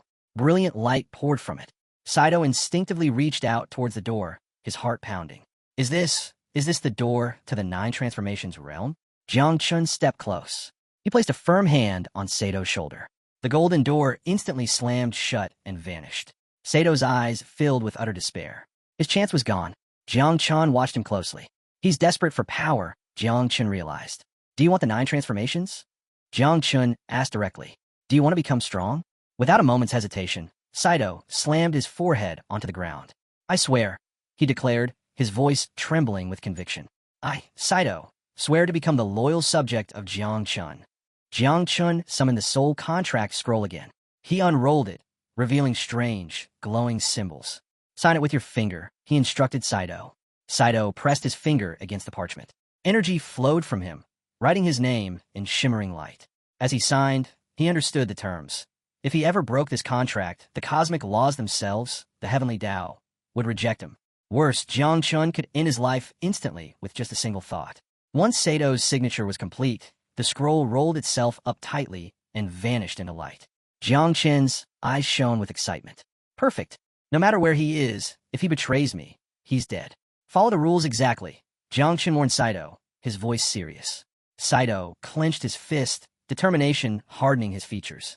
Master Jiang Chun, he asked urgently, are you planning to conquer Sakura? If you are, I will serve you like a dog or a horse. I will risk my life without hesitation, even if it means fighting against my former allies. Jiang Chun blinked, momentarily taken aback. Whoa, that's enthusiastic. He coughed lightly to hide his surprise. Deep down, his plan was much simpler. He just wanted Saito to be a spy inside Sakura. But hey, he thought, remembering Sakura's culture, they do admire strength above all else. This might work even better than I hoped. As Saito pledged his loyalty, the last remnants of the magical barrier created by the Sakura Knights shattered completely. It dissolved in a sparkling dust and disappeared. Jiang Chun looked around curiously. I wonder if the underworld demon summoning was destroyed by the cosmic laws? Xiao Jia, perched nearby, chirped in. Because it couldn't manifest fully within 5 seconds, he explained matter-of-factly, I ate the underworld demon. Jiang Chun wasn't angry. Actually, he thought it was pretty useful. One less problem. Saito, however, stared at Xiao Jia in utter shock. He ate the underworld demon. That was supposed to be an immensely powerful entity.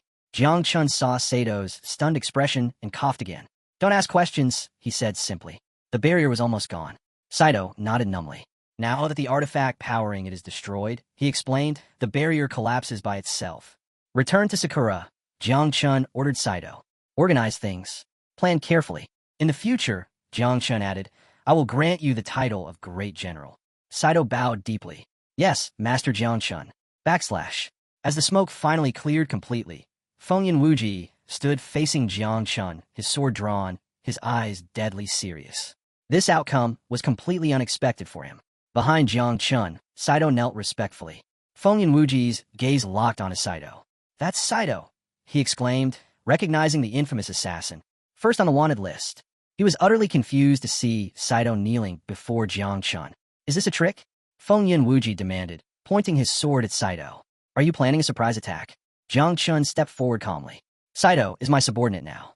Fengyan Wuji lowered his sword slightly, still wary. Who are you? He asked Jiang Chun directly. Jiang Chun met his gaze. Who are you? Fengyan Wuji crossed his arms. I am Fengyan Wuji, he announced formally. Leader of Grand Xiao's Genius List, 781st edition. He gestured to the powerful warriors behind him. These others? They were all top 3 in past editions. You, Jiang Chun, are coming with us. You will represent Grand Xiao in a competition against the 3 overseas islands. Nangong Yin nudged Ding Chunxiu, looking annoyed. Is this how weirdos talk? She whispered loudly. Ding Chunxiu was still staring at Jiang Chun, amazed he was alive and seemingly unharmed. He was also baffled that Fengyan Wuji seemed to believe Jiang Chun so readily. Master Fengyan Wuji, Ding Chunxiu said, stepping forward. Asking questions is just a way to observe the situation. Nangong Yin rolled her eyes. It's a miracle you survived so many years in the caves, she retorted sharply. Ding Chunxiu, flushed with anger. Why does she always pick on me? He wondered, frustrated. Jiang Chun and Fengyan Wuji ignored the others. They stared intently at each other. An intense, invisible energy began to build between them, making the air feel heavy. The other warriors shifted uncomfortably. Should we step in? They wondered. Nan Gongyin sighed, understanding what was happening. They're just silently sizing each other up, she explained to Ding Chunxiu, silently admiring each other's strength. Ding Chunxiu looked impressed. The 9 miasmal wings, they're even more formidable than I imagined. Jiang Chun finally broke the silence. He nodded towards Fengyan Wuji. You're strong, he acknowledged. Your sword, it makes a good impression. Fengyan Wuji's expression remained serious. I am a warrior of 6 transformations, he stated.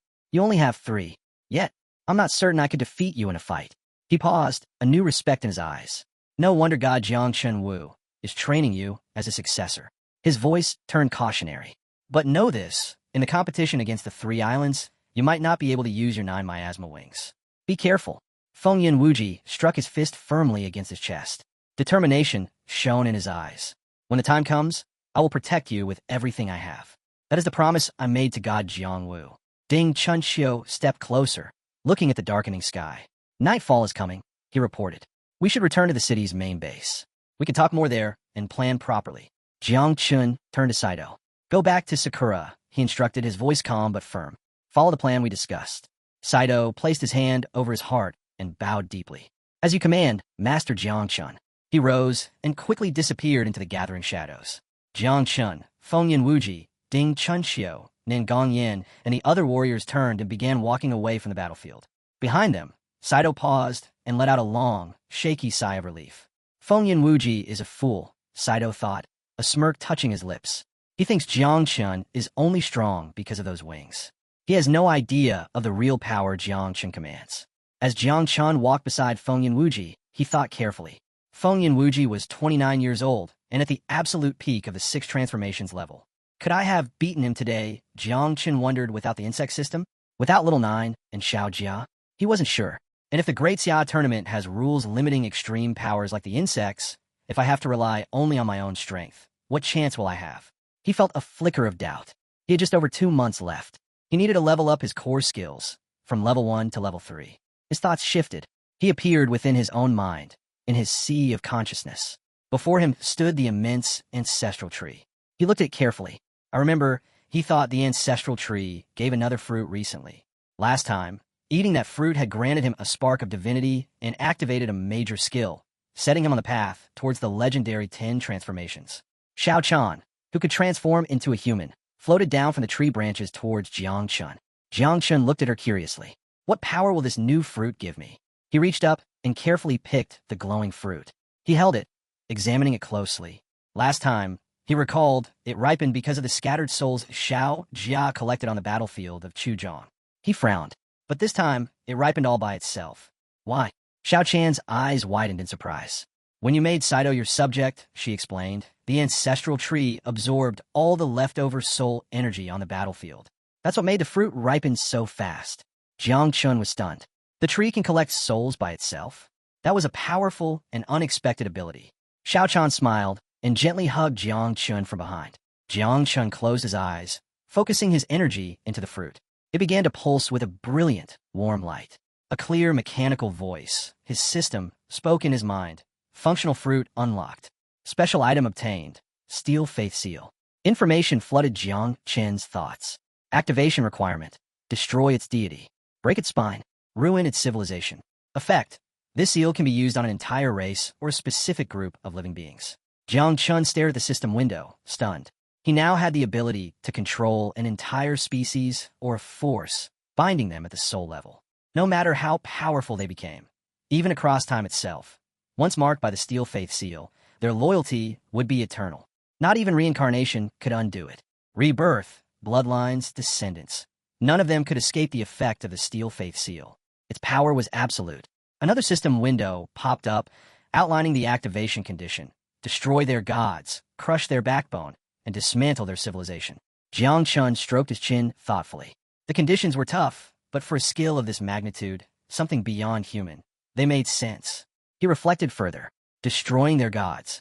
In the case of the 3 overseas islands, for example, That might mean taking down the Lord of Flames. The rest of the requirements still needed confirmation.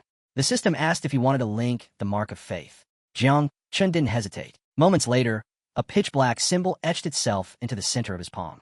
He examined it closely. A strange, pulsing energy began to radiate from it.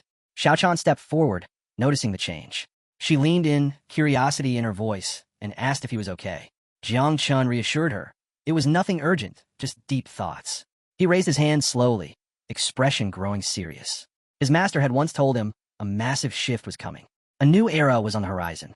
Xiao had urged him to use this time, while his influence was rising, to build real power. But Jiang Chun understood the danger of trust. Even the human emperor from 400 years ago had been betrayed by his own people, ripped apart in the caverns by those closest to him. With this new ability, Jiang Chun could erase such threats entirely. And where better to start than the 3 foreign islands? It was the perfect proving ground for the Steel Faith seal. He turned to Xiao and asked what she thought. She stepped closer, eyes steady. "You're right," she said, "and I'll stand by you always." Suddenly, Jiang Chen's status window materialized. Third transformation, level 69. Multiple professions. 3 mother insects. Little N, level 69, progeny, 800 million. Xiao Jiao, level 43, progeny, 6 million. Xiao level 2, progeny, 168. A few hours passed. Jiang Chun returned to his apartment and sank into his sofa. But peace didn't last long. Xiao stormed in, his face flushed with anger. He marched straight toward Jiang Chun. The Heavenly Punishment Squad was in disarray. He said, "Because of you." After all their careful planning, strategic tracking, and covert operations, Jiang Chun had walked directly into the enemy's ambush and taken out every single assassin by himself. Worse, he had subdued an 8th transformation assassin. Jiang Chun blinked, caught off guard. Xiao furious gaze locked onto him. "How'd you do it?" he demanded. "Was it the 9 miasma wings?" Jiang Chun froze, mind racing. He panicked. Then slowly he nodded. Xiao scowl deepened. "How many insects do you have?" he growled. Jiang Chun stayed silent. Xiao leaned in closer, eyes narrowing. "More than 10 million? Still, Jiang Chun said nothing. Sweat formed on his brow as Xiao leaned even closer. "More than 12 million? Jiang Chun's heart pounded. He couldn't answer.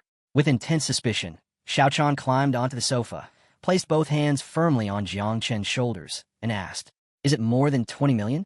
Jiang Chun didn't say a word. He lowered his hand under. Jiang Chun looked away, hand under his chin, trying to dodge the question. His silence only made Xiao more suspicious. With a twitch in his eye, Xiao finally snapped, blurting out one last guess. "Do you have more than 80 million insects?" Just as Jiang Chun opened his mouth, Xiao clenched his fists and stared at the floor, overwhelmed. His mind raced, trying to piece everything together. Jiang Chun stayed quiet behind him. He figured, telling the truth right now might actually give the old man a heart attack. At that moment, Du Qianqian walked in and took a seat beside Jiang Chun. Calm and composed, he explained that while the Great Dreamer had blocked all external transmissions from Great Xia, the outside world would still assume Jiang Chun's insect count was under 10 million. He advised Jiang Chun to keep it that way. Only by hiding this trump card could he use it to full advantage later on. Jiang Chun turned toward him, clenched his fist, and gave his word. He wouldn't breathe a word to anyone. Then, curious, he asked, how many insects from the 9 miasma wings would it take to bring down the Lord of Flames? Xiao face went pale. His eyes widened in shock. You want to kill the Lord of Flames? Jiang Chun quickly clarified. Just a hypothetical. Still, Xiao mind began replaying ancient memories. The Lord of Flames, a warrior who reached 9 transformations over 400 years ago. No one knew his current strength, but rumors said the 3 overseas islands had even begun crafting artificial gods to counter him. Xiao finally answered, at least 100 million insects. And even then, you need to trap him in a miniature abyss just to create an opening. His voice wavered. The realization hit hard. Jiang Chun might actually pull it off before the Tian tournament. Just 6 months ago, the boy barely had a few million insects. Now he had over 80 million. Still stunned, Xiao turned to him. How did you multiply your swarm tenfold? It can't be that simple to raise them, right? Jiang Chun rubbed his head, visibly nervous. He admitted he'd used the battlefield to feed them enormous amounts of wild beast meat. Xiao stared. Just meat? That didn't sound difficult at all. But Jiang Chun lifted his hand and shook his head. The problem was quantity. Even the Bloody Dragon King, a gift from the God of Sword, hadn't been enough to give each insect a single bite. Xiao stood, suddenly inspired. Use the supreme martial decree. Mobilize the nation to hunt beasts. Jiang Chen's eyes lit up. Can I really do that? Xiao nodded. I'll authorize it myself. He knew Jiang Chun couldn't rely on the 9 miasma wings alone. Not in this competition. Every match had 2 rounds. Each side picked one mode. And for the first elimination round, the rules were always chosen by the opponent. No doubt, they banned any kind of external aid. Jiang Chun stood, clenching his fist. Quietly, he stepped forward, placed a hand on Xiao Chan's shoulder, and locked eyes with him. His gaze was unshaken. He was ready. With a confident smile, Jiang Chun told Xiao Chan not to worry. He still had over 2 months left. Alongside raising his insect army, he planned to focus on training his own body. Xiao Chan couldn't help but feel proud. His disciple never failed to exceed expectations. It was already late, so Xiao Chan took his leave. Jiang Chun remained on the sofa, hand resting under his chin, casually scrolling through the system window. His focus shifted to the Supreme Warlord class. It was still only in its first transformation. To keep up in the coming tournament, he had to push it to 3rd transformation, and from there, aim for the 4th. Now that he had activated 3 divine rank classes, things would move slower. The fruit enhancements would take longer to absorb, since the experience was divided across all 3. Still, the condition for leveling up Supreme Warlord to the 2nd transformation was straightforward. He had to use class-related skills to hunt 10,000 wild beasts. Jiang Chen's gaze turned sharp. If he truly wanted to reach his peak, he needed to make things harder on himself. After all, high risk meant high return. Once the Supreme Martial Decree was issued, the 9 miasma wings could likely reproduce again, maybe even reaching 80 billion. But he also knew he couldn't keep relying on the ancestral tree to generate new insect nests. Instead, he thought of a new base, the abyss where the 8th transformation Spider Queen had once ruled. That would make the perfect stronghold for raising insects and grinding through his mission. He set his mind to it. He'd complete the hunting quest right there. Meanwhile, in Demon City, beneath a blooming peach tree, 3 figures gathered in the Xiao family courtyard. Jiang Wuxian, the great dreamer, Ji Lingku, and Ji Xuanyue's father, who was pouring tea. As the petals drifted down around them, Jiang Wuxian commented that the Xiao family really didn't know how to enjoy beauty. She gestured toward the tree, its blossoms vibrant and rare. Ji Xuanyue's father explained with pride. This peach tree had been transplanted from the tree spirit tribe deep in the caverns. By some miracle, it survived. Keeping it alive had been no easy task. With a serious tone, Ji Lingku turned to Hong Yan and asked him to leave. They couldn't afford to let anyone near this place and risk someone stealing the tree. Hong Yan bowed respectfully and quietly stepped away. Ji Lingku wasted no time. A new era is coming, he said, and war is building in the caverns. The great dreamer lifted her hand, expression calm. She said that Great Sea's main headquarters had to be secured first, and to do that, they had to retake the 3 overseas islands before war erupted. Now is the time to plan how to do it.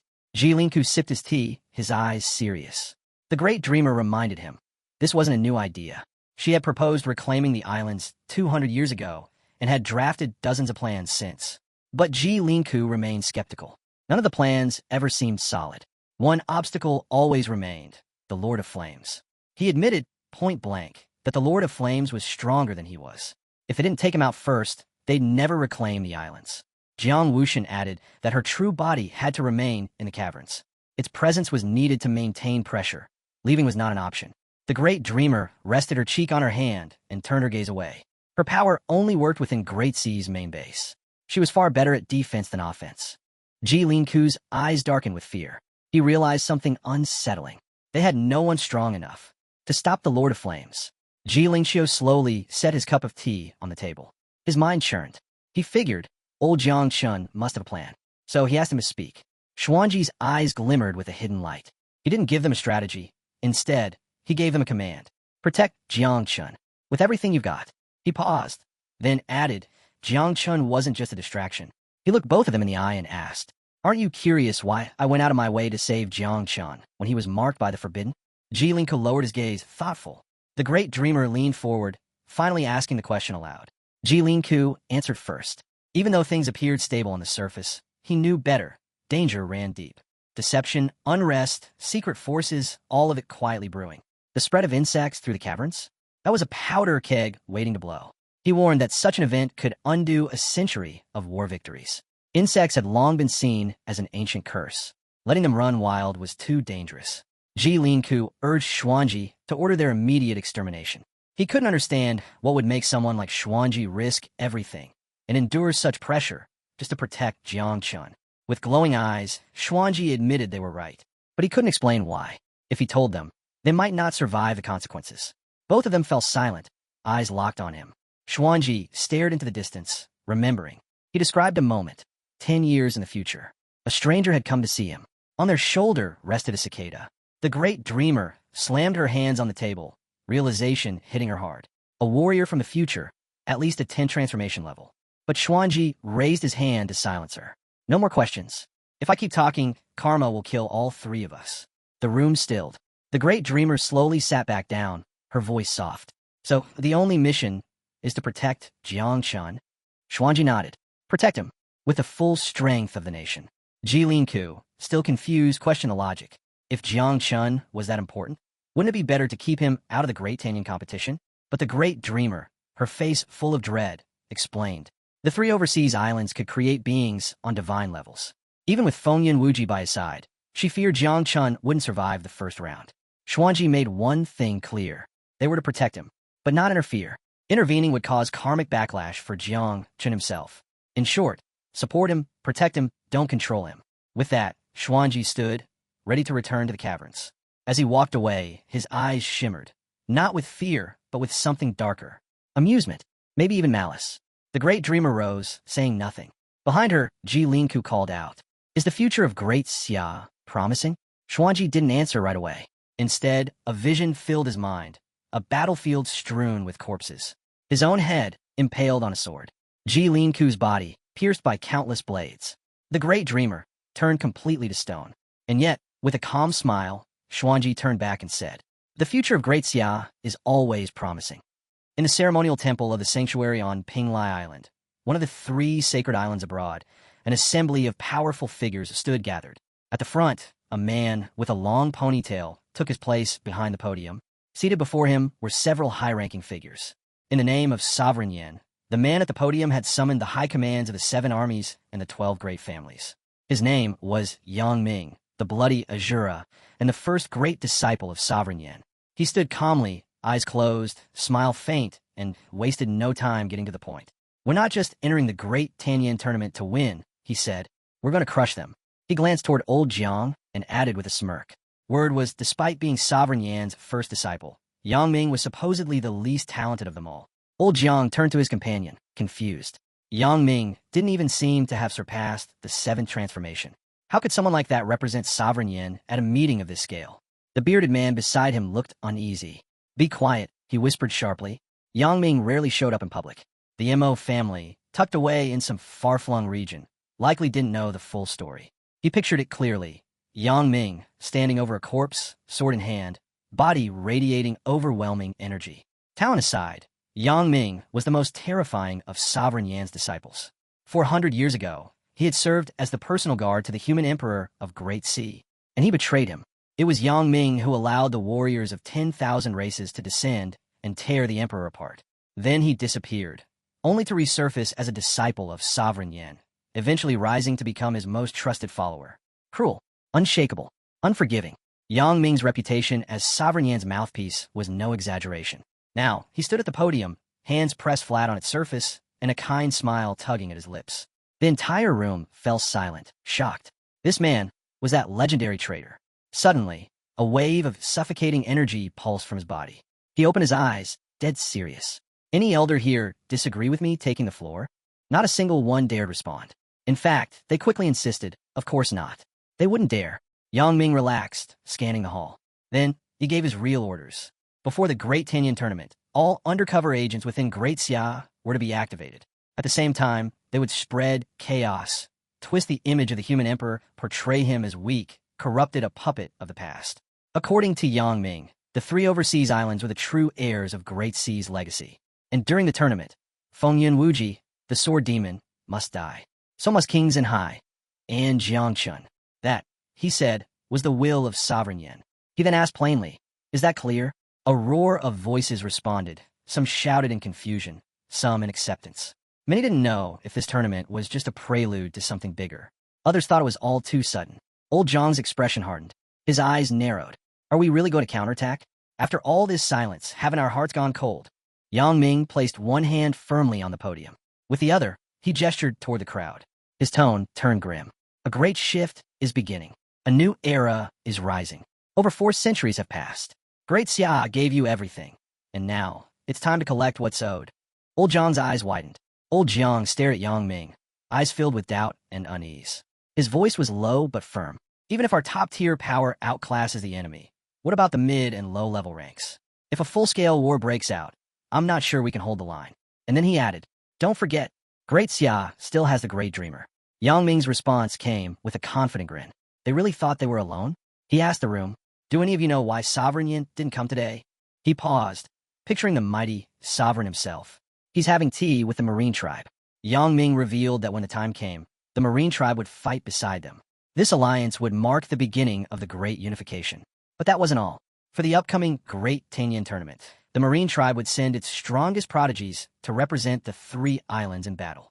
Then, with another smile, Yang Ming raised his hand and summoned a system window. In it floated 3 symbols, an eye, a hand, and a heart. There were still 2 months left. And to guarantee complete victory, the sanctuary would inject its chosen prodigies with divine components. The divine eye, the divine hand, the divine heart. With this power, he was certain the 3 islands would crush Great Xiao. At the same time, far away, Tan Lang and Bai Fong were out in the wild, hunting monsters for class advancement materials. In one quiet academy dorm, a group of boys lounged around. The door suddenly swung open. A brown-haired boy stood in the frame, eyes blazing with determination. It's time to hunt monsters. His friends stared at him, confused. One of them, still seated, scowled. What are you going on about? We got class this afternoon. Graduation's around the corner. Monster hunting isn't as important as credits anymore. The brown-haired boy grinned and pulled out his phone. Jiang Chun just issued an invincible order, he said, tapping the screen. It overrides everything, even the national order.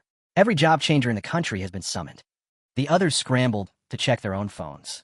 As the notifications rolled in, their eyes widened. Even a martial academy had gone into full mobilization.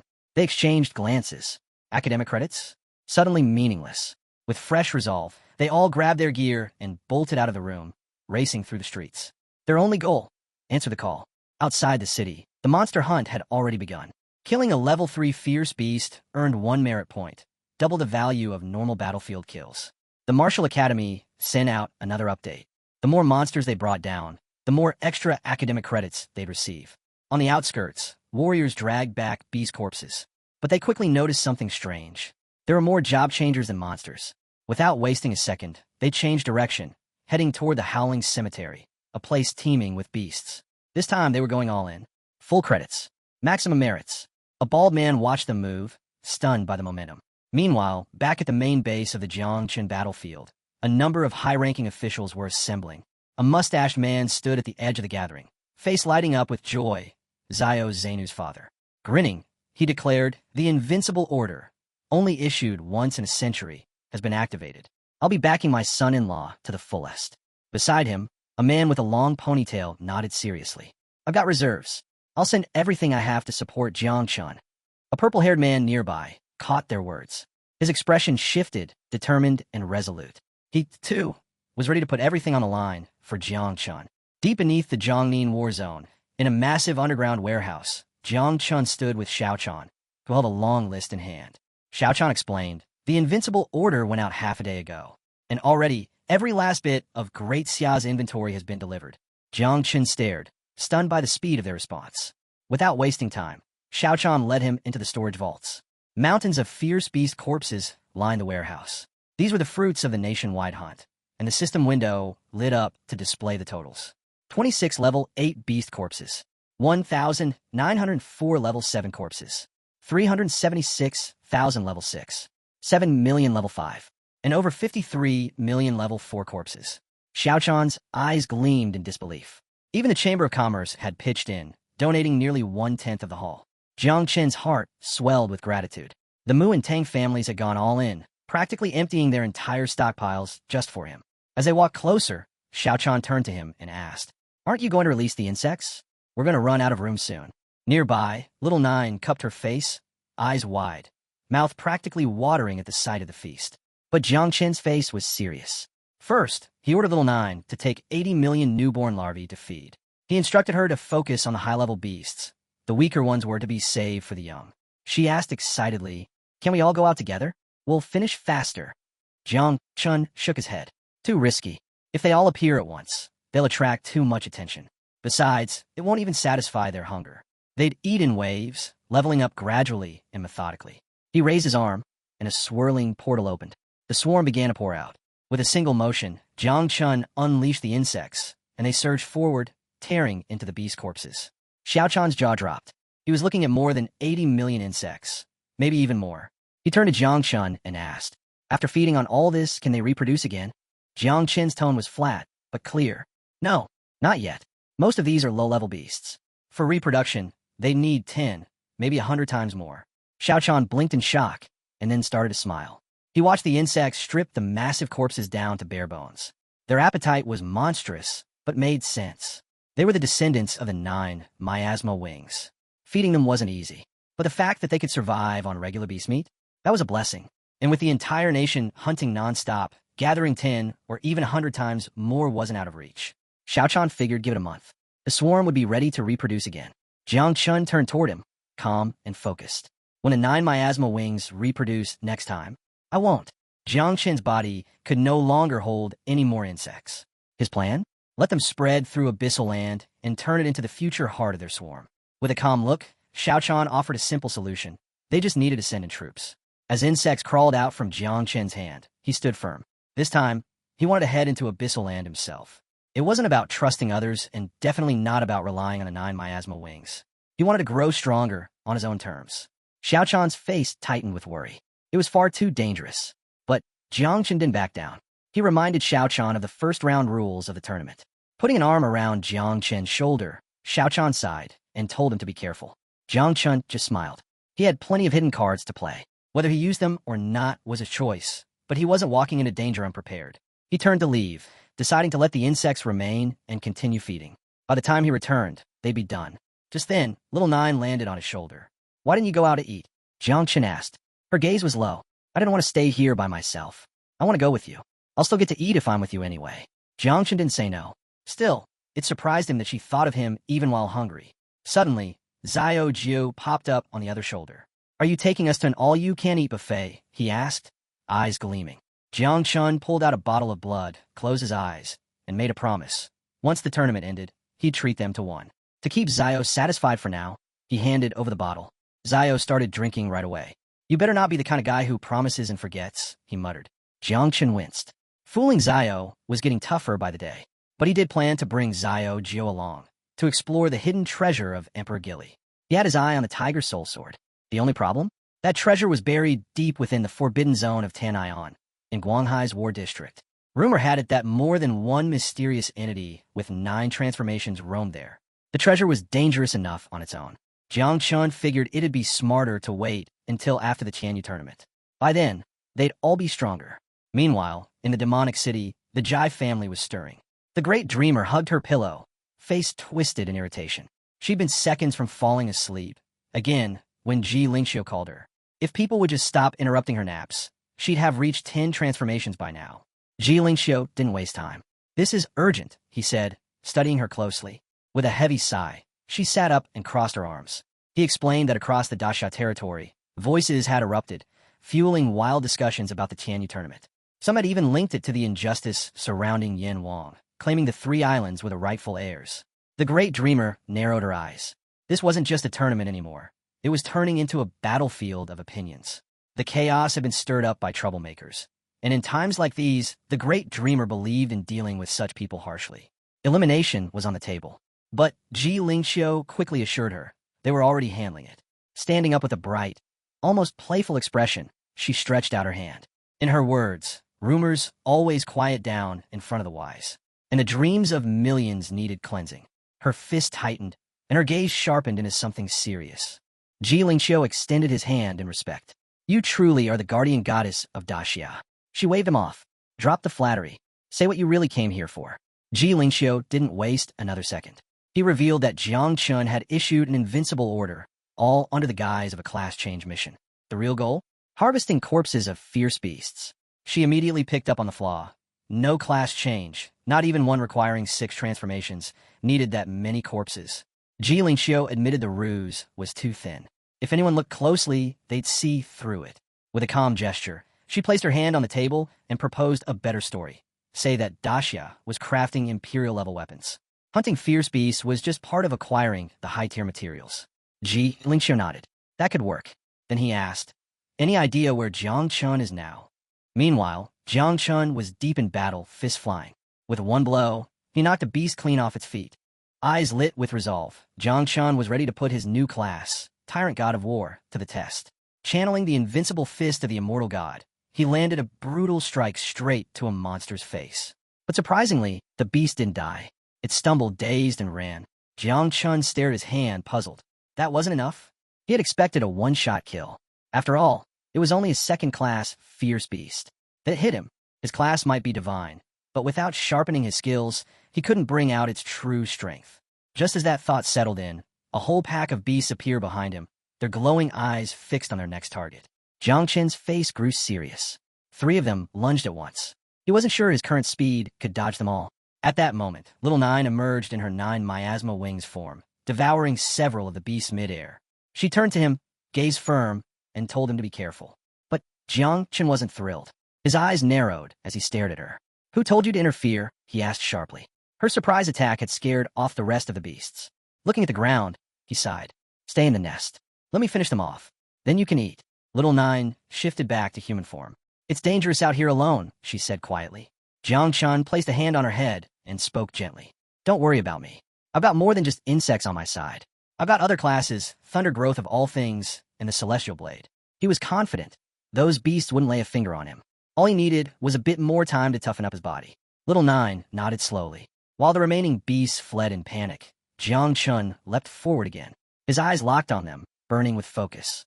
He wasn't done. Not yet. He still had to master the invincible fist of the immortal god. Sensing his approach, the monsters turned back, and panic spread through their ranks. Jiang Chun landed squarely on the beast's back and unleashed a relentless barrage of punches. If one strike wasn't enough, then he'd overwhelm it with dozens.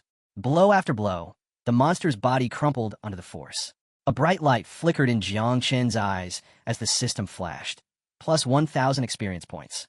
A grin spread across his face. 15 days had passed. Deep inside the cave, Jiang Chen had been doing nothing but hunting.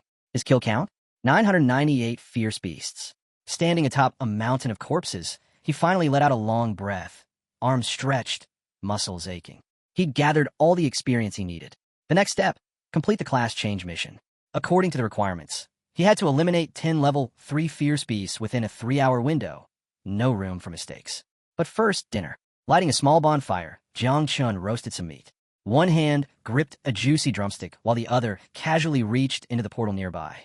He stayed calm, thoughtful. No rush. First, he'd eat well. Then he'd sleep like a rock. He gave Little Nine full clearance to hunt and consume anything level 3 or below in the Earth Abyss. Little Nine appeared on his shoulder, eyes gleaming with anticipation. Without wasting a moment, she took off, releasing the nest of insects and unleashing them on the lower-ranked beasts. Not long after, the mission was a success. 2 months later, Jiang Chun was scouting a new region when he came across something massive. A scorpion-shaped monster towered over the land, its cold gaze locked onto Jiang Chun as it readied its venomous stinger. Jiang Chen's lips curled into a smile. A level 6 beast. Finally, the scorpion struck, but Jiang Chun reacted instantly, leaping to the side just in time. The beast tried again, but Jiang Chun kept his distance, its tail slamming the earth where he just stood. From afar, Jiang Chun watched closely. Its venom looked deadly. Then it happened. As the scorpion yanked its stinger out of the ground, Jiang Chun made his move. He darted in from the side, fast and fierce, and slammed his invincible fist into its flank. The beast was thrown back by the force. Enraged, it whipped its tail high and launched a cloud of poisonous mist. Jiang Chun dropped low, pressing one hand to the ground as he rolled sideways, narrowly avoiding the toxic blast. He scanned the air. It was thick and dangerous. That poison wasn't just lethal, it was brutal. Time to end this. He activated the god of war transformation, and a surge of red energy exploded around him. His shirt shredded from the force, but he didn't care. This was the perfect chance to test his power. The scorpion lunged once more, its stinger flashing. But this time, Jiang Chun didn't dodge. He blocked it with his bare fist. Then he struck. With a single crushing punch, he shattered the stinger into pieces. He couldn't help but laugh. What could argue now? The beast panicked. It turned to flee. But Jiang Chun was already in the air, voice ringing out. Too late. Energy surged around Jiang Chun as he launched himself down at the fleeing beast. His fist slammed into it like a meteor and a sheer force sent the monster crashing into the ground, lifeless. The system blinked, plus 100,086 EXP. Jiang Qin's level shot up from 61 to 69. Then came a congratulatory system prompt. He'd completed the third transformation of Dominant God of War. Several abilities were instantly boosted. Invincible Fist now boosted combat power by 10%. God of War transformation extended to 10 seconds, during which Invincible Fist packed 10x its normal force. Imperial Army form gained 10% more support power, scaling with the strength of his soldiers. Standing on the beast's corpse, Jiang Chun stared at the system window, face darkening with confusion. This time, there was no further advancement unlocked. No additional class path. Is this already the pinnacle? He wondered. His thoughts were cut short as a group of high-level beasts began to charge in his direction, eyes filled with bloodlust. The earthly abyss was teeming with threats, and the tournament was just around the corner. He didn't have time to spare. He gave the command. Little Nine and the insects were free to devour any beast they wanted, regardless of level. This place is your new home, he said. Little Nine reappeared, and from her body swarmed a tide of insects that flooded across the battlefield, overwhelming everything in sight. Hours later, Jiang Chun arrived at Zhongyin's underground warehouse. Tired, shirt in tatters, he peeled the torn cloth from his body while scanning the ground with a weary expression. First priority, new clothes. Xiao stood with arms crossed, eyes gleaming with amusement as he looked over Jiang Chen's near-naked state. Clearly, the earthly abyss hadn't gone easy on him. Jiang Chun snapped out of his thoughts when he heard Xiao voice. He turned, caught off guard, and gave a small nod. What he didn't say, he was the one who tore his clothes during transformation. With a chuckle, Xiao pushed open the warehouse door. Try not to be shocked when you see how many fierce beasts we've collected, he said with a grin. Jiang Chen blinked, confused. Did you hunt that many? Xiao admitted he hadn't entered the secret realm recently, but when he checked the records, it looked like nearly every fierce beast in the Daxiao realm had already been wiped out. But when the door creaked open, the warehouse was empty. Jiang Chen's face froze. What happened? Xiao jaw dropped. His eyes widened in disbelief. The insects had devoured everything. Jiang Chen closed his eyes, let out a sigh, and shook his head. Their appetite had clearly grown, again. He raised his hand and summoned the gluttonous swarm back, commanding them to return to the nest. Beside him, Xiao stood in stunned silence. Little Nine cupped her hands near her mouth, glowing with delight. The feast had been a success. Jiang Chun looked over the horde, watching closely. Some of the insects had now gained the ability to reproduce 2 or 3 times in succession, and a massive swarm in the abyss was already preparing to multiply. Things were only getting started. Xiao raised an eyebrow, curious. With this batch, could the 9 miasma wings finally hit 100 million? Jiang Chun glanced at his hand, confidence radiating in his eyes. He gave a firm nod. Xiao jaw nearly hit the ground. 100 million? He gasped. With that many, you could create a small abyss, one strong enough to challenge the Lord of Flames himself. But Jiang Chun wasn't even close to finished. He explained that with the blessing of evolution toward complexity, the number of insects could multiply 100-fold. His swarm wouldn't stop at 100 million. It could go far beyond. As the insects continued tearing into beast corpses, Jiang Chun made a decision. For this round of mass reproduction, he'd need to return to the earthly abyss. He turned to his master. I'll need your help. Without hesitation, Xiao declared the earthly abyss a forbidden zone. From now on, no one else could enter. Jiang Chen looked down at the ground and gave the command. Begin reproduction. And then it began. Millions of insects poured from his body, swirling into the air like a black tornado. The countdown flashed in his mind. 10 minutes. 9. When it dropped to 3, a strange sensation surged through him. Jiang Chun raised a hand to his face, his eyes burning with energy. Suddenly, a voice echoed inside his head, cold and overwhelming. The calamity will sweep across the world. All shall be consumed. Panic gripped him. He felt as if his mind, his very soul, was being swallowed by something dark. 80 billion insects. That was the number now. Was it getting out of control? Then, something even more disturbing happened. An unknown force began devouring the ancestral tree. Sitting on one of its branches, Xiao sensed it immediately. Her eyes narrowed with worry. She called out to Jiang Chun. It's the desire for annihilation from the 9 miasma wings. If this keeps going, it'll consume you. Only Little Nine can't suppress it. Jiang Chen's body began trembling. His vision blurred. His strength faltered. He collapsed to his knees, hand clutching his chest. Little Nine, he gasped. And she answered. Her gaze sharp. Little Nine appeared above him, wings spread wide. She soared into the sky and activated her skill, Abyss Concentration. With her arms extended, she focused on every single insect, commanding them, controlling them. While Jiang Chun lay on the ground, breath ragged, Xiao Chun and Xiao appeared at his sides, hands on his shoulders, faces tight with concern. Jiang Chun pressed his palm against the earth, struggling to catch his breath. The power of the abyss, it was overwhelming. Not even the 9 transformations had pressed him like this. Then came the system alert. Reproduction complete. Total swarm size, 80 billion insects. Slowly, Jiang Chun stood. Looking at his hand, he issued a new command. All elite insects, return to the nest. The rest, head to the earthly abyss. Continue the purge. No one retreats unless I say so. Excitement surged through him. He touched his neck, and a wicked smile spread across his face. 80 billion. More than enough to erase Emperor Yin and destroy the 3 foreign islands. Meanwhile, at Jiang Chen's main base, the ground began to tremble violently. Xiao Chan and Duanfang froze, alarm flashing across their faces. The rumbling grew louder, deafening. What's going on? Duanfang shouted. The earth beneath them quaked, and instinctively, they knew. This wasn't a natural disaster. Jiang Chun was up to something again. And whatever it was big. Back in the abyss, the sudden eruption of the 9 miasma wings sent a wave of panic across the base. Duanfang's face paled. Has he lost control of the insects? Fear filled his eyes as he turned to old Gu. What's going on? He demanded. We need backup. Call Giant Chin immediately. But Xiao Chan stayed calm. Without saying a word, he drew his sword. His eyes glinted with sharp focus as he drove the blade deep into the ground. I'll stay here and protect the base, he said flatly. You go. Duanfang didn't hesitate. He spun around and ran. From the ground, a poisonous mist started rising, thick, dense, ominous. Xiao Chan locked onto it. He knew what it was, abyssal aura. The number had crossed 100 million. He was sure of it. He thought back to when it jumped from 8 million to 80 million. If it multiplied again, 800 million. The realization struck him like a lightning bolt. It was almost impossible to believe. Just then, Ji Lingxiu arrived overhead. With a swift wave of his hand, he cast a powerful, soundproof barrier around the entire city. Descending quickly, he landed behind Xiao Chan. Talk, he said sharply.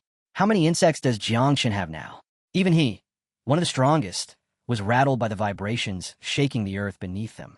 Xiao Chan stayed silent, eyes locked on the ground, unsure how to answer. For beneath the earth, insects began to crawl out.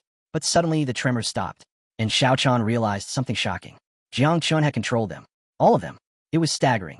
Ji Lingxiu stepped forward, expression deadly serious. I need answers. After the Tanian tournament, it's almost guaranteed Daxia and the 3 overseas islands will go to war. And the insects, he said, lowering his voice, they're one of Daxia's trump cards. If we don't know their status, we can't plan. He stared Xiao Chan down. You can't keep this secret any longer. Xiao Chan sighed. He rubbed his chin, turned slightly, and with a reluctant expression muttered, Jiang Chun has 800 million insects. Ji Lingxiu froze. His eyes widened in disbelief. 800 million, he whispered. It's an estimate, Xiao Chan said, still stunned himself. As the two stood in tense silence, a powerful aura approached. Jiang Chun emerged, calm and composed, surrounded by a heavy pressure that radiated from his very being. He greeted his master first. Then his eyes landed on Ji Lingxiu. I just got back, he said casually. The streets were in chaos. I saw the city's defensive formation has been activated. What happened? Ji Lingxiu spun to face him, eyes still wide. Xiao Chan stared as Jiang Chun calmly approached, his presence monstrous. There was no wild fluctuation of energy, yet just standing near him, Xiao Chan felt his own spirit tremble. An unconscious instinct to bow clawed at his chest. Ow! How does he still have the nerve to ask what happened? Xiao Chan thought. Ji Lingxiu narrowed his eyes. Jiang Chun, do you even know what destiny rank pressure is? Jiang Chun stood still, puzzled. He had no idea what destiny rank pressure even meant. As the wind swirled around them, Ji Lingxiu explained. It's a kind of suppression, exerted without using any energy at all. You just exist, and your presence alone overwhelms others. He paused, eyes narrowing. An entity like that has already surpassed the destiny rank. Whether it's a god or something else entirely, no one knows. But one thing is certain. He looked Jiang Chun dead in the eye. 400 years ago, when the human emperor fell, it was an entity of that level who intervened. A vision formed in his mind. Jiang Wuxian, standing within the caverns during the beast tide of Chu Jiang Chun. The war god, enraged, led the God-Slayer army into the heart of Demon City. And in their path stood an old man in a tattered cloak, silent and still. He extended one hand, and from it, a radiant red sigil shimmered into the air. Ji Lingxiu still remembered the dread. Just the appearance of that mark from the void had filled both him and the dreamer with an indescribable fear. Hearing this, Jiang Chen's gaze turned grim.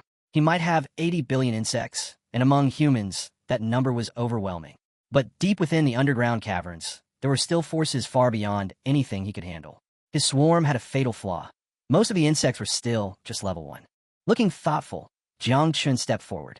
If that demon clan elder was so powerful, he asked, why didn't he kill Jiang Wuxian back then? Was he restrained somehow? Ji Lingxiu's eyes lit with gravity. He raised his hand. Do you know, he asked, why the rankings of divine weapons only go up to level 6? Jiang Chen shook his head. That cap isn't random, Ji Lingxiu said. It's the result of a greater restriction, something called the Seal of the Heavenly Path. Behind him, a massive portal began to open. This seal was created with the dawn of a new era. Its purpose? To maintain balance. He began to visualize 3 powerful swords in the air. Take the Human Emperor Sword, for instance. It's ranked number 1 in all of Daxia, but even that blade has been limited to level 6. In truth, its true power goes far beyond that. But under the seal, it's shackled. Jiang Chen's thoughts drifted to the legendary warriors of the past, Jiang Wuxian, Ji Lingxiu, and the Great Dreamer. 4 centuries ago, when the Seal of the Heavenly Path was fully activated, it imposed a hard cap, 9 levels only. That era gave rise to some of the most powerful figures in Daxia's history, the Human Emperor Yinzan, the Sovereign of Fire, and many others. Ji Lingxiu turned toward Jiang Chen. It's that very seal, he said slowly, that prevents beings from the 10th grade underground caverns and above from interfering. If they do, they'll be destroyed by the Heavenly Path itself. Beside them, Xiao turned his head, eyebrows raised. I'm not even a job changer, he admitted, and this is the first I've ever heard of any of this. Jiang Chen stood silently, absorbing it all. That hit him. His system had recently flashed a warning, prohibiting further reproduction after the last wave. And now he understood why. The Seal of the Heavenly Path. Ji Lingxiu extended his hand and summoned a colossal sword, driving it into the earth. There are only a few days left until the Great Tian tournament, he said. When the time comes, I'll be departing from the war zone port in Demon City. Ji Lingxiu asked Jiang Chen to return with him first. They needed to regroup. Xiao nodded in agreement. Raising his hand, Jiang Chen asked, then take me with you. With that, they all climbed aboard the flying sword. As they soared through the sky, Jiang Chen glanced at Ji Lingxiu, curiosity in his eyes. When exactly will the Seal of the Heavenly Path for level 10 fully activate? Ji Lingxiu turned, his expression grave. It's already begun. Slowly, he said, but according to prophecy, in 3 months, the seal will be fully awakened. He looked away, voice quieter now. I once found a path to the 10th level, deep within the sea of consciousness of the ancient god. But someone took it, completely erased it. Jiang Chen's eyes widened, a flicker of regret passing over his face. That's a shame. They continued flying over the city. Jiang Chen, still deep in thought, asked, what happens when the 10th level seal is fully unlocked? Even Qian leaned in, eager to know. Ji Lingxiu explained, once the seal is fully opened, the divine source buried in the depths of Clan will fully awaken. Images of the ancestral tree flashed in their minds. Ji Lingxiu continued, the divine source is a shortcut, a direct path to level 10. When the seal breaks, the Clan divine source tree will immediately produce 10 divine fruits. After that, it will bear 1 new fruit each year. He paused before giving the warning. Consuming a divine fruit gives you a high chance of breaking into the 10th level. But his voice dropped, the cost is steep. If you use the fruit to ascend, you'll be trapped at that level forever. No further advancement. No exceptions. Daylight bathed the streets of Demon City as they arrived. A voice called out to Jiang Chen from ahead. It was Ji Xinhue, dressed in vibrant red. She waved at him cheerfully, a gentle smile lighting her face. Jiang Chen blinked in disbelief. That's Ji Xinhue?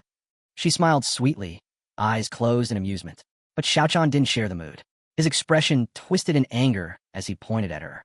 Ji Lingxiu, this is the kind of respect the Xiao family shows now. Ji Lingxiu, calm with his hands behind his back, replied evenly. Enough, old man. No need for the drama. Tian tried to smooth things over, chuckled, and reminded them that the great competition was close. No harm in relaxing a bit, as long as they stayed alert. Jiang Chen simply covered his face with his hand, staying silent. Meanwhile, Xinhue waved goodbye to Xiao and smiled. Don't worry, she said playfully. Demon City is my domain. Nothing will happen to Jiang Chen while he's here. Jiang Chen glanced at her, still puzzled. You misunderstood, he said. He's not worried about me. He's worried about you. Do you get that? Xinhue froze. Her eyes went wide with surprise and confusion. She looked away, flustered, not knowing how to respond. Jiang Qin's mind spun with questions. Without saying another word, she stepped forward and slipped a ring onto Jiang Qin's finger. "This contains the divine and demonic blood of the gods," she said softly. "My great-grandfather wanted you to have it." Inside the ring was the entire inventory of the Xiao family. "Please," she added, "accept it." Jiang Qin stared at her, smile tugging at his lips, eyes narrowing as he tried to make sense of it all. Jiang Qin stared at the ring on his finger, puzzled. Why was she being so generous? He turned to Xianyue and asked bluntly, "What's the catch? Why give me all this divine and demonic blood?" She clasped her hands together, her eyes steady and glowing with sincerity. "There's no condition," she said with a gentle smile. "My great-grandfather only said this. If you ever have children, they should take the Jiangqin surname. And if you have any extras, maybe let them take the Jai surname instead." Before Jiangqin could respond, she grabbed his hand and tugged him forward. "Come on, we'll talk later," she said, already pulling him along.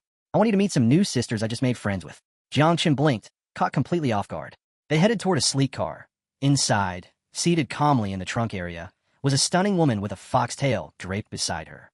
Xianyue turned to him, smiling. "This is Su Qianqian, the saint of the King Fox tribe from 10,000 B City," she said. "Her great-grandfather arranged for her to support you during the Great Tian tournament.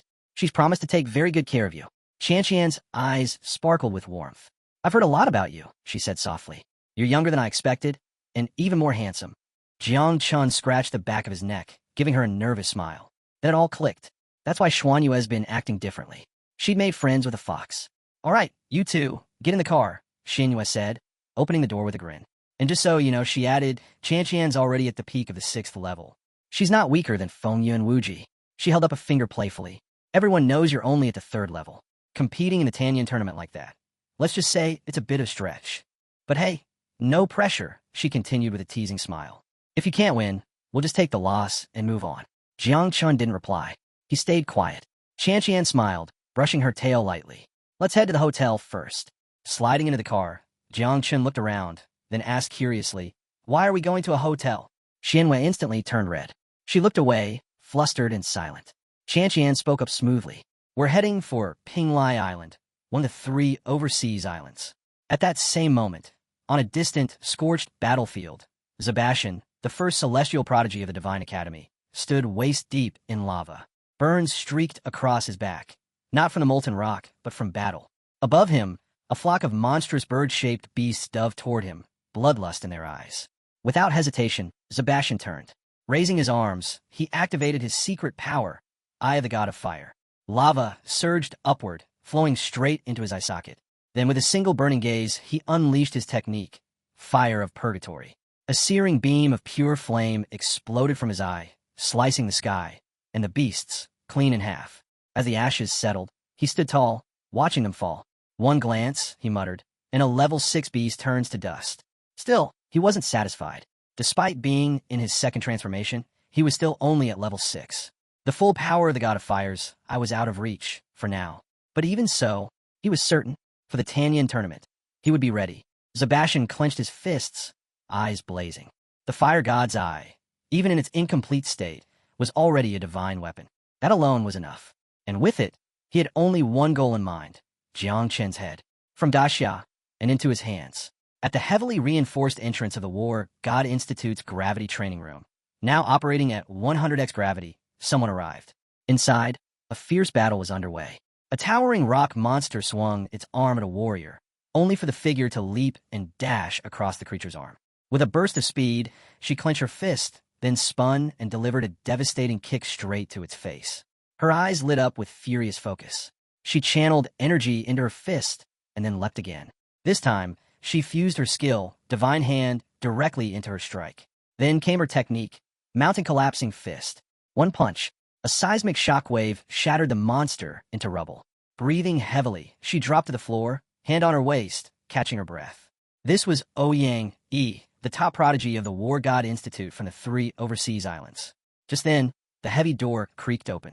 A man dressed in gray entered, arms behind his back. "How's the synchronization with the Divine Hand coming?" he asked calmly. Hearing her master's voice, Ouyang immediately brought her hands together and bowed her head. She climbed onto a pile of rocks and replied sincerely, Synchronization is at 95%. Under regular conditions, I can use all my melee techniques flawlessly with the Divine Hand. But she added, there are still flaws with the 2 golden level skills. I haven't fully perfected the spiritual energy flow. Her master studied her quietly. He raised a hand and said, 95% is an extraordinary rate. You're still in a mortal body. Wielding the arm of a god with only 6 transfers? That alone is an incredible feat. Perfect mastery is unrealistic. Then he smiled as he stepped closer. With your current strength, not even a 7-transfer cultivator could take you in a straight fight. Still, she hesitated. Master, she asked, is it true? The rumor about someone in the sanctuary. A 6-transfer who can wield 3 divine parts. The master nodded. It's true, he said, and I don't think he's reached his limit yet. Ouyang listened, saying nothing more. Her master's eyes darkened as he recalled the figure. He's the first holy son of the sanctuary. The pride of the Flame Emperor. The most terrifying genius across all 3 islands. In Wuxia. He visualized In Wuxia sealed in divine magic. This time, the Flame Emperor sent him for one purpose only, to make the Daxia team break and kneel. He went on, the entire tournament will be broadcast live. I want to see the looks on their faces, the moment they realize who they're up against. October 24th, year 739. At Magic City Port, Jiang Chun finally arrived, escorted by guards. Joy gleamed in his eyes as he stepped forward. All around him, people waved banners and signs. Jiang Chen's name was everywhere, plastered across banners, signs, and shirts. His fan club was out in full force, proudly claiming he was the strongest of them all. With his legendary 9 miasma wings, they were convinced he'd wipe the floor with the 3 overseas islands. But not everyone was buying into the hype. Some fans pushed back, telling others to stop spouting nonsense. Jiang Chun, after all, was only in his 3rd transformation. His opponents? Already at the 5th or 6th. It wasn't about crushing anyone. It was about holding his own. Others chimed in, saying the Real win was just showing up. Why heap pressure on him for no reason? Jiang Chun heard all of this, and for a moment he looked lost. High above on the city wall stood Ji Xianyueyu's father alongside Xiao Chan. Watching the crowd, the elders spoke. You know, before the era of professional transformations, there was a phrase, top influencer or dominant figure. I never truly got it until now. Seeing Jiang Chun, I finally understand. Fans swarmed Jiang Chun, wrapping him in hugs. He tried to speak, but words failed him. The wave of attention left him stunned. From afar, Xiao Chan took it all in, quietly marveling. In all his years, he'd never seen anything like this. While he and Ji Lingxiu stood on the ship, Kaiken helped Jiang Chun climb aboard. The moment his feet hit the deck, he collapsed completely drained. Kaiken gently placed a hand on his back, trying to ease him. For Jiang Chun, this was more exhausting than any battle. Xiao Chan stared him down, scolding, you little brat. Acting all innocent now, after stealing the spotlight. Then Ji Lingxiu stepped forward, extending a hand with a confident grin. I searched everywhere, he said, and found the perfect teammates for you. Jiang Chun slowly got up and took a good look. Qian quietly hid behind him as he stared at the newcomers. The man in glasses stepped up first.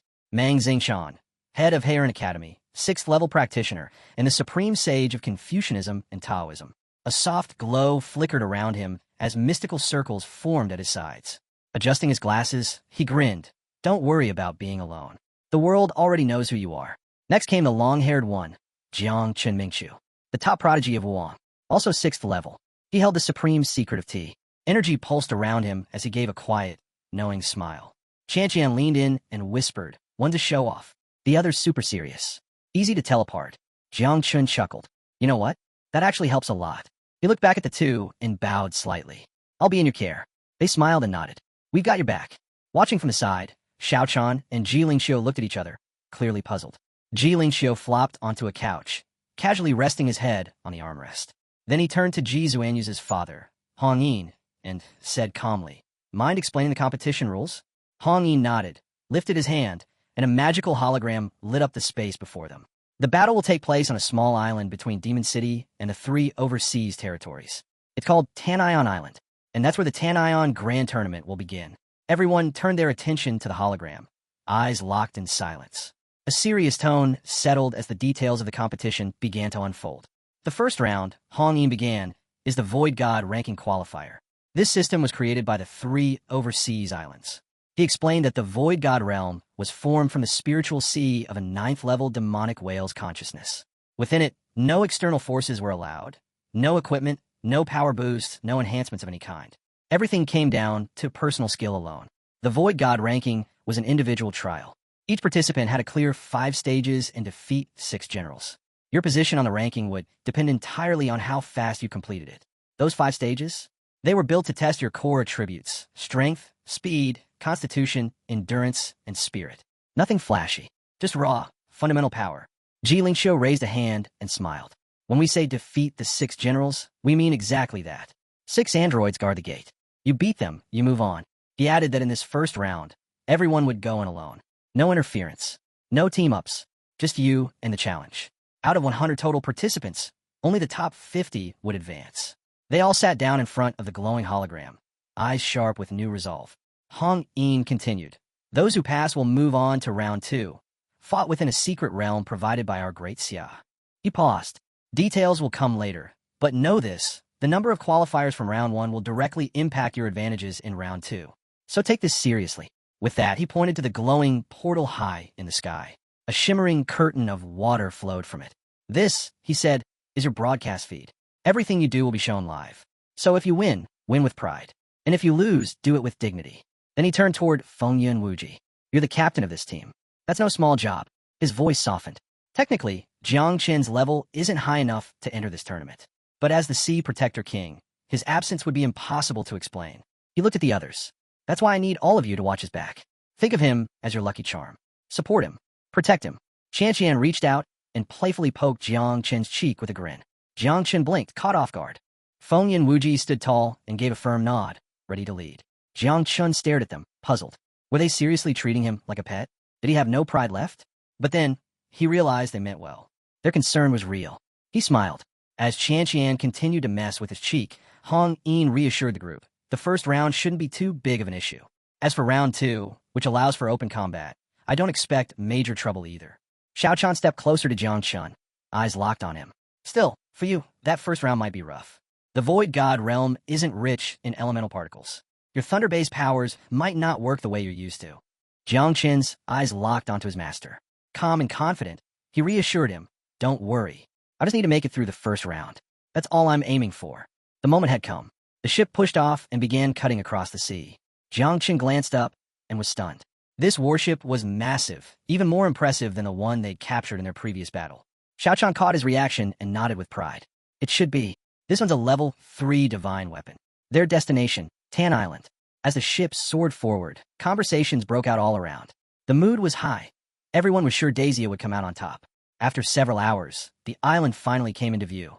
The terrain was beautiful, and rows of stone seats waited, ready for the arriving warriors. Qian took a seat first. As Jiang Qin moved to sit down, he looked around with curiosity. Turning to Hong Yin, he asked, "Is this a chessboard? It looks incredible." Hong Yin, lounging with arms and legs crossed, replied, "This is the Board of Stars. It's a first-level divine weapon, mostly for show. Not much practical use. At best, it might trap someone." Just then, a woman with long purple hair stepped forward, holding a tray of badges. With a polite smile, she explained, "These are your identity tokens for the Void God realm. Take yours based on your name, and keep it in your hand." Jiang Qin picked one up, eyeing it with interest. Then he turned to Qian and asked, "So, the others haven't shown up yet?" She grinned. "What's the rush? We've still got 10 minutes." As if on cue, a group of warriors descended from the sky, landing on Tan Island in full view. Their gaze went straight to Jiang Qin. Among them was Yin Wuxia. Van Gongyan shot up from his chair, fuming. Who are they trying to fool? What's the joke? Using a magical treasure just to make a flashy entrance. With arms folded, Ding Chunqiu calmly told him to stop making a scene. Fengyun Wuji's eyes narrowed. He could sense it, an intense pressure coming off of them. At least 5 were carrying divine parts. And Yin Wuxia? He had 3. Van Gongyan slumped back into his seat, still seething. Arrogant bastards, not even trying to hide their strength. Ding Chunqiu stayed silent. Fengyun Wuji leaned toward her. "The first round will be fine, but I need you to find me after it ends. We'll talk then." Meanwhile, Qian licked her lips playfully. "That big idiot from the Magic Institute. The one fused with the Eye of God? I've got a 50-50 shot against him." Mang Xingchan watched their opponents carefully. With a calm voice, he said, "Leave the one from the 5 Elements Institute to me. I might not beat him, but I can keep him busy." Beside him, Jiang Qin Mingqiu adjusted his glasses with confidence. "I'll handle the beauty from the Academy of the God of War." With a smug grin, Jiang Qin Mingqiu added, "When the time comes, I'll teach her how to recite poetry mouth to mouth." Fengyun Wuji's eyes lit up, not with amusement but fury. He turned to Jiang Chun and said seriously, "If you ever come face to face with Yin Wuxia, don't try anything. Just surrender. Get out of there." Jiang Chun blinked in disbelief. If even Fengyan Wuji wasn't confident, what kind of monster was this guy? Meanwhile, Yin Wuxia's twisted smirk widened. He pointed to himself with a slow, deliberate motion, then to Jiang Chun and Fengyan Wuji. His meaning was crystal clear. Both of them were as good as dead. Jiang Chun narrowed his eyes and gave a bold thumbs down. "Are these guys really that terrifying?" he asked, smirking. "I'd better memorize every one of their faces, just in case I forget to finish one off." Suddenly, the sky split open. A swirling red portal appeared above them. As the crowd stared in confusion, someone muttered, "So many old friends. Seems like it's time for a proper reunion." All eyes locked onto the portal. From it stepped a man with a ponytail, smiling as if returning to an old neighborhood. It had been years. His name was Yang Ming, the traitor of Daxia. Ji Xinghuis's father immediately stood and unleashed a surge of energy from his hand, ready for battle. Ji Lingqiu unsheathed his sword, eyes like steel, locking onto Yang Ming. The moment his identity was clear, the crowd buzzed. So, he really had been hiding on the overseas islands all these years. "You're going to die today," someone called out. Xiao Chan didn't hesitate. Sword in hand, he declared coldly, "Don't bother. I'll handle him myself, with one strike." Behind Yang Ming, a glowing system window began to materialize. He raised his hand and chuckled. "No need to get worked up. If you want to catch up with me, do it after the tournament." His smile turned razor sharp. "If you win the grand tournament," he said, "I'll accept my death. No arguments." The system interface fully took form. Yang Ming pointed at it. "This is the virtual god ranking. Through it, everyone will see the first round play out live." He paused, then delivered the catch. "No one is allowed to quit midway. Once it begins, you either pass or die. There is no time limit," he clarified, "but the last 50 ranked participants? They'd be eliminated. No exceptions." Xiao Chan's face went pale. His eyes widened, jaw clenched. "Wait, they never said anything about no early withdrawals," he muttered. Did they plan this just to trap Jiang Chun? He began to panic. With no outside support allowed in the Void God realm, Jiang Chun could be in real danger. Maybe it was best to pull him out now. But Ji Lingqiu turned to him, calm as ever. If he withdraws before it starts, Daxia's morale and reputation will take a massive hit. Xiao Chan clenched his fists, torn between reason and instinct. Then, eyes burning with worry, he moved toward Jiang Chun. "I don't care about morale. My disciple's life means more than anything." Seeing Xiao Chan step forward, the others followed. He was right. What mattered most now was Jiang Chen's safety. Suddenly, a timer lit up above the arena. 9 seconds left. Hovering in the air with a wicked grin, Yang Ming pointed at the countdown. "Better get ready," he said. "The divine virtual realm is about to open." The numbers ticked down. Xiao Chan rushed to Jiang Chen's seat. His face was tight with worry. "Take off the teleportation ring," he urged. "We're pulling out." Jiang Chun sat still, arms crossed, staring at the floor. Then he slowly lifted his head, eyes burning with resolve. "If I leave now," he said, "Daxia loses everything, and we can forget about reclaiming the overseas islands." The teleportation ring began to activate. Xiao Chan placed a firm hand on his shoulder. "If you don't leave now, it'll be too late." But Jiang Chun just closed his eyes and said nothing. In a flash, the portal swallowed him whole. From across the sky, Xiao Chan reached out desperately. His heart pounded. There was nothing he could do now. Yang Ming floated above it all, watching like a god. Xiao Chan turned away from the portal, fists clenched in rage. "If anything happens to him," his voice trembled, "I swear I'll spill blood across all 3 islands." Ji Xinghuis's father stepped beside him. Calm and steady, he placed a hand on his arm. "Let it go. Fear only clouds the mind. At this point, all we can do is wait. Who knows? Jiang Chun might surprise us all." Inside the divine realm, Jiang Chun appeared before a colossal stone door, a glowing symbol carved deep into its center. He stared at it, puzzled. A system notification appeared. First trial, outer exam. Break through 50 stone doors to escape the corridor. Simple and brutal. Jiang Chen's eyes lit up. He tightened his fist, and flames erupted around it. "Let's go," he muttered. With a leap, he launched forward and struck the first door with everything he had. Invincible divine fist. Cracks spiderwebbed across the stone. But then, they started to vanish. The door was healing. Jiang Chen's eyes widened. "It can regenerate? No time to hesitate." He struck again, faster, harder. His plan was clear now. Break it before it could repair itself. Boom! The first door exploded into rubble. Moving on, Jiang Chun paused before the second door. This one was different. More intricate carvings, stronger aura. He studied the symbol. These are going to get harder. It dawned on him. The door's strength matched the level of 5th and 6th transformation cultivators. His eyes narrowed. He gathered thunder in his fist. The energy in this realm was thin, but not gone. Sparks lit up around him. He lunged forward. Invincible thunder fist. A blinding strike smashed the second door clean through. Without hesitation, he spun, raised his arm again, and unleashed a bolt of thunder. Jiang Chun crushed through the third stone door without much effort. Seeing that his plan was working, a spark of satisfaction lit up in his eyes. Still, he knew brute force alone wouldn't cut it for long. He placed a hand on the fourth door, eyes narrowing in thought. If he relied only on power and instinct, he'd fall behind the fifth and sixth transformation cultivators in no time. He needed precision, a strategy. Earlier, he'd noticed something. When he struck different parts of the door, the inscriptions glowed at varying intensities. The dimmer the glow, the weaker the structure. That had to be it. He decided to analyze each door, searching for a pattern or weak point. Sharpen the axe before chopping the wood, he reminded himself. If he was right, the technique could save time and energy. Meanwhile, the leaderboard appeared on the system window. At the very top was Yin Wuxia from the 3 overseas islands, already clearing door 17. Close behind were Yang, Yi, and Zhu Beishan, both also from the islands, sitting at door 15. Daxiao's best performer, Feng Yunwuji, held 4th place with 13 doors cleared. Su Qianqian trailed in 10th, having broken through 11. But the very bottom, ranked 100th, was Jiang Chun. Only 3 doors completed. The room tensed.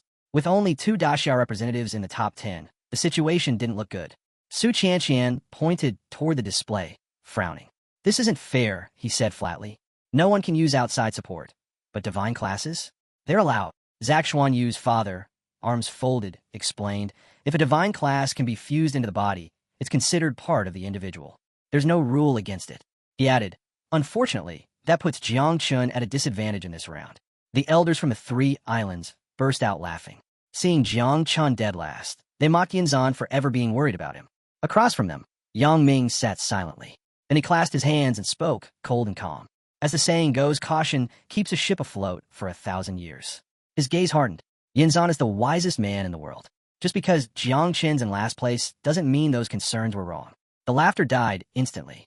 The elders lowered their heads in shame, realizing how foolish they'd sounded. Suddenly, the system projection zoomed in on Jiang Chun, still standing before the next door. Spectators looked on, puzzled. He had breezed through the first 2. Why was he stuck now? Some guessed he wasn't actually stuck. He was simply thinking, looking for the best way forward. Xiao watched the screen closely. He's improving fast, he said, though his tone was measured. But the gap between him and the others, it's still pretty wide. Xiao Chan, face filled with concern, replied softly, that doesn't matter. I don't care if he finishes last. As long as he makes it out alive, that's all that counts. Xiao blinked, stunned at Xiao Chan's words. He hadn't expected that level of worry from the normally stern master. Elsewhere in the realm, other geniuses were beginning to reveal themselves. On the leaderboard, positions 19 through 22 were held by members of the human dragon race. Unlike Jiang Chun, who was meticulously analyzing each door, these talents moved slowly, casually, even only striking once they reached a door. No one could quite figure out why they were holding back. Then, without warning, the top prodigy of the human dragon race, Ao Kuan, sprang into motion. A surge of raw power erupted from his body. With confident eyes and immense force, he hurled himself at the stone door ahead. It shattered instantly. That was the signal. The others followed suit, picking up their pace and quickly climbing the rankings. Ao Kuan smashed through the stone doors like they were nothing more than dry leaves. Though not in the top ranks yet, his momentum was undeniable. He was quickly closing in on the top 10. By the time the system refreshed, Ao Kuan had reached stone door number 23, putting him in 11th place. Close behind him was Alcan, now in 13th after clearing his 21st door. Zhak Xuanyu's father stroked his chin thoughtfully, his eyes dark with realization. In less than 2 minutes, he muttered, he's already overtaken Feng Yunwuji. Even Xiao Chan blinked in disbelief, stunned by how quickly Ao Kuan was rising. Xiao, arms crossed, said nothing, his silence louder than any words. Then, all eyes turned back to Jiang Chen's screen. Nothing but trails of lightning. Everyone stared, confused. Where had he gone? Suddenly, boom, a flash of thunder lit up the system feed as Jiang Chun shattered another stone door with ease. His fist crackled with electricity. The elders watched closely. Thunder energy wasn't abundant here. Not nearly enough to break through a stone door in one hit. Something else had to be going on. Was this a thunder displacement technique? The leaderboard updated. Jiang Chun moved from rank 51 to 49. He'd passed door 19. Ziku and Yu's father tapped Xiao Chan's shoulder. Look again. Xiao Chan blinked and looked up. His jaw dropped, and then a smile spread across his face. Jiang Chun was climbing. Fast. He was in the top 50 and still rising. Within moments, Jiang Chun reached position 30. Walking down the corridor, he rubbed his wrist. The doors were getting harder. Each one drained more energy. He realized something. This pace wasn't sustainable. He could push through, but not for long. And using his ancient god essence? That would leave him unconscious for a week. Not an option. If only I could merge with the red armored beetle colossus particles, he thought. That would help. But that wasn't possible here. Then, suddenly, he heard a voice. One of his mother insects was reaching out. His eyes widened. Xiao Chan. He hadn't expected her to contact him in this realm. It shouldn't have even been possible. But high above, sitting atop the branches of the ancestral tree, Xiao Chan extended her hand with a puzzled expression. Don't joke around, she said gently. My essence is made of light and time. No realm can limit me. She paused, then dropped the real revelation. I've discovered something. The divine classes your enemies have fused with their bodies? They can be used here. Jiang Chen's eyes went wide. He appeared inside his sea of consciousness. His mind raced. How could he forget something like that? Divine classes, if fully merged without passing through an external channel, could indeed function in this realm. Xiao Chan slowly descended from the tree, nodding calmly. Xiao Chan calmly explained, the red armored beetle colossus can't manifest physically in this realm, but that doesn't mean it can't fuse with you. She added with a smirk. Honestly, the only thing in here that can truly be restricted is your 9 miasma wings. Jiang Chun ran a hand through his hair. Then his eyes lit up, followed by a grin. He gave the command. Fuse all the red armored beetles into my body. But Xiaojia, who was nearby adjusting his glasses, shook his head. Sorry, I'm busy studying right now. No time. Jiang Chun blinked. What?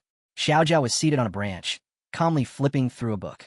Jiang Chun stared, utterly confused. When did this little guy even get all that stuff?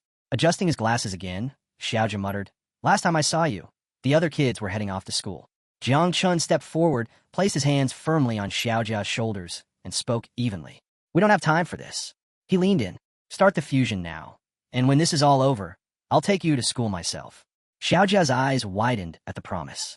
Cut the chatter, Jiang Chun said, or I'll use the insect race's family discipline on you. That did the trick. With a dramatic sigh, Xiaojia finally agreed. The fusion began. All 6 million red armored beetles were absorbed directly into Jiang Chen's body. Red energy began to pulse from his skin. His fist clenched tightly as a crimson aura flared around him. He could feel the power rising, violent, raw, unstoppable. His eyes narrowed. His body tensed. If just a few hundred beetles let me unlock the nervous network of the ancient god, he thought, then with 6 million, these stone doors are nothing. Focused and calm, Jiang Chun raised his arm and summoned his strength. Dominant, divine fist of the heaven of the prison. A surge of red power exploded from his fist. Then, boom, the stone doors shattered like glass under his strikes. One after another, they crumbled like paper before him. Back in the system's control center, the virtual god ranking updated. First place, Jiang Chun of Daxia. He had finished the strength test and already moved into the next phase, the speed trial. In second place was Yin Wui from the 3 overseas islands, stuck at stone door 50. Behind him came Jian Jiang at door 47, O Yanging at 46, and Shambadai at 45. Sixth place was held by Fengyan Wuji of Daxia, also at 45. All eyes locked onto the ranking board. Gasps filled the room. Jaws dropped. Whispers turned into stunned silence. Jiang Chun had completed the entire strength test in just 1 second. Unbelievable. Xuan Yu's father stood frozen, eyes wide, speechless. He turned to Xiao Chan, completely baffled. How is this even possible? Just a few months ago, in the Abyss trial, he was nowhere near this level. Xiao Chan couldn't respond. His expression was just as shocked. Off to the side, Ji Lingxiu said nothing. He simply watched the board, his eyes locked on Jiang Chen's name. Meanwhile, the elders from the 3 overseas islands were left in a stunned daze. Their jaws hung open. They couldn't believe what they were seeing. Jiang Chun, someone they had dismissed, had just knocked Zubitin, one of their top contenders from the Institute of Magic and Divinity, down to 5th place. As soon as Jiang Chun shot to the top of the rankings, accusations erupted. He's cheating, one elder shouted. No way he did that clean. He must have taken something. But while suspicion spread like wildfire, Yang Ming just sat back and smiled, visibly amused, and maybe a little excited. Inside the realm, Jiang Chun had entered a massive hall filled with towering stone pillars. Each one pulsed with glowing runes. Just as he was taking it all in, a system window appeared. Second trial initiated. Speed test. The rules were clear. Option 1. Stand still and endure the barrage for 3 minutes.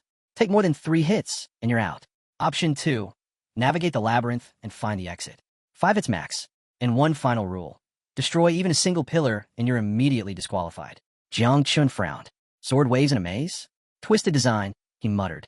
But honestly, he sounds like a gift. He activated Void Eye. His vision instantly expanded, revealing the full map of the labyrinth. The pillars lit up, releasing a cascade of glowing sword waves. Jiang Chen's eyes sparkled with excitement. Without hesitation, he activated his Thunderclass, electricity crackling through the air as he launched himself forward at full speed. Shiao Jiang, he called out calmly, give me a 3-second future scan. Inside his sea of consciousness, Shiao Jiang closed her eyes, placed a hand to her chest, and summoned her power. Insects flowed from her form like stardust. Thanks to her Chujiang insects, Jiang Chun could now see 3 seconds into the future. With a calm grin, he dashed through the waves like it was a playground. Every blast missed. Every turn, perfect. As long as he had Shiao Jiang's ability, no attack could touch him. He became lightning itself, gliding through the maze, reacting before anything even happened. Then, just like that, the virtual god ranking updated again. Jiang Chun of Daxia has completed the speed test. Now entering. Trial 3, Constitution. The entire audience froze. He'd passed the second test in 1 second. Impossible. Everyone knew that the maze reset for each individual. There were no shortcuts. The director of the Three Islands Institute of Engineering stood up, jaw slack, utterly stunned. Even he didn't know the way out of the maze, and he built the system. As murmurs grew louder, several elders from the islands stormed over to Yang Ming. This is cheating, one of them demanded. He must be suspended for a full investigation. Yang Ming remained silent, staring down at the floor without a word. That's when Gu stood. He pointed directly at the accusing elders, face steady and bold. You're just mad he's better. He kept going. Let's not forget, you're the ones who designed this exam. You set the rules. You control the system. And now that one of our own is breaking your expectations, you're crying foul. The elders flinched. One of them stepped forward, eyes burning with fury. Watch your mouth. Jiang Chun is only in his 3rd transformation. There's no way he did this without cheating. Gu's gaze snapped to him, sharp, unflinching. His anger began to rise. Gu stood his ground and stared coldly at the elder. 8 transformations, and still spouting nonsense, he scoffed. Tell me, does someone that impure even deserve to call himself an elder of the Divine Warriors Institute? The elder's expression darkened. And you, he added, you know I'm a pillar of Daxia, and yet you still question my dignity? His rage was barely contained. Then, with a bold smirk, Gu slid into his seat and casually flipped them the middle finger. He'd had enough of their baiting. To think you've been the lapdogs of the immortal and marine races for so long, he muttered. It's no wonder your minds have rotted. The elder's eyes lit with fury. One of them jabbed a finger toward Gu, ready to retaliate. But before the conflict could explode, Yang Ming finally stood up. He raised his hand. Enough. His voice silenced the chaos. As acting referee for this round, he said, I'm ordering a pause in the competition to investigate suspicions surrounding Jiang Chun. Gu's eyes narrowed. Fury exploded through his veins. He stood once more, golden energy pouring off his body. In a flash, he drew his sword and unleashed a powerful energy slash aimed directly at the elder. But the elder was quick. With a steely expression, he raised his hand and countered with his own wave of energy. Seeking death, are we? The clash was seconds away from erupting, until a wave of power surged between them. Everyone froze. A massive burst of energy had cut clean through the center of the arena, halting both attacks mid-air. Eyes shifted toward the source. Xiao had arrived. Calmly, he tossed a wooden log to the ground, took a seat, and said plainly, clear the area. I'm drinking tea. Don't interrupt. The arena fell silent. All eyes locked onto him in stunned silence as he lifted a cup to his lips and began sipping. Yang Ming grit his teeth. Rage flared behind his eyes. Are you trying to set a trap, Xiao? Is that what this is? But Xiao didn't flinch. With a single flick of his power, Yang Ming was blasted backward, sent flying straight into his seat. Still sipping tea, Xiao said coolly, you don't belong at this table. Flies should stay in their place. The impact left the elders frozen in disbelief. What had just happened? Suddenly, a voice echoed inside Yang Ming's mind. Calm. Steady. Don't do anything rash. It was Prince Jiang Chun. Yang Ming furrowed his brows. Why was the prince trying to stop him now? Was he really suggesting they sit back and let Jiang Chun run ahead, especially when this entire round was taking place on their turf? But Jiang Chen's voice remained composed. Yang Ming's aggressive, I'll admit, but he doesn't know how to keep calm. This is only the second trial. No need to panic. Elsewhere in the realm, Jiang Chun continued walking with casual curiosity, unaware of the uproar outside. Prince Jiang Chun continued. He's just having his moment. That's all it is. If we're going to eliminate him, we'll do it in the stage of the 6 generals. That's the real test. That's where we strike. He paused. If we lose our grip now, it'll be hard to justify the rest of our plan. Yang Ming remained silent, but a question gnawed at the back of his mind. What exactly is this elimination of the 6 generals? It finally became clear what Prince Jiangchun had meant earlier. Jiling Xiao, watching from the sidelines, called out to both him and Yang Ming. Come, he said calmly. Let's talk. He'd heard the name Jiang Chun countless times, but had never seen the man in person. Both Jiang Chun and Yang Ming turned to him, their expressions marked by surprise and uncertainty.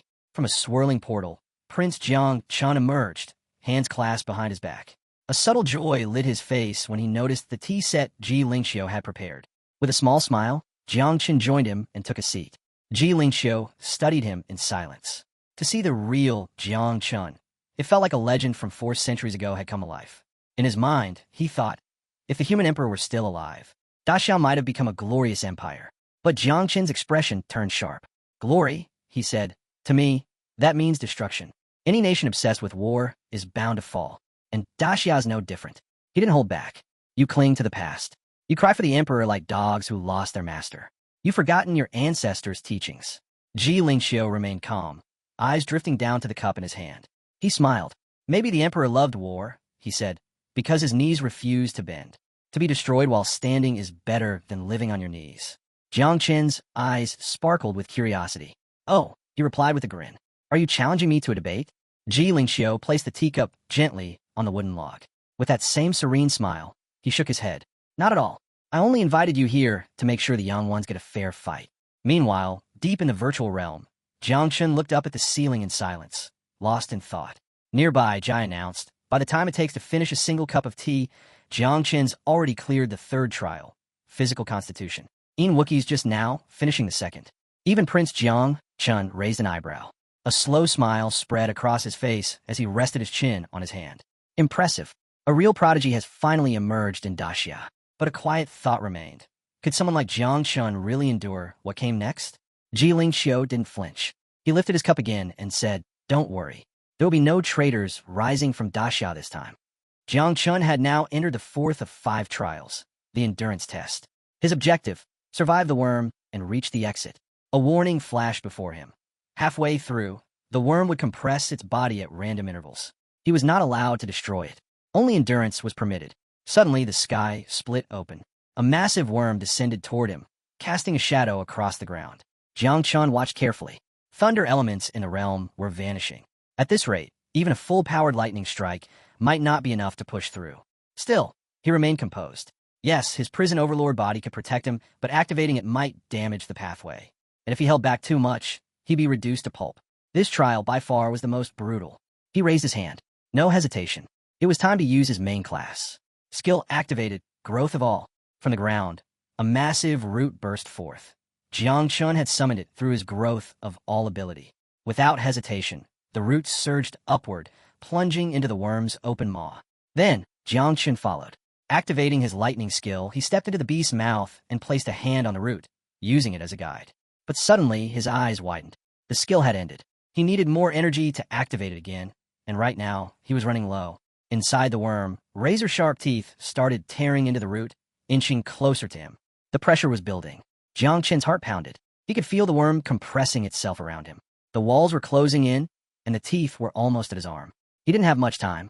Eyes flashing with urgency, he extended both hands and summoned a vine upward.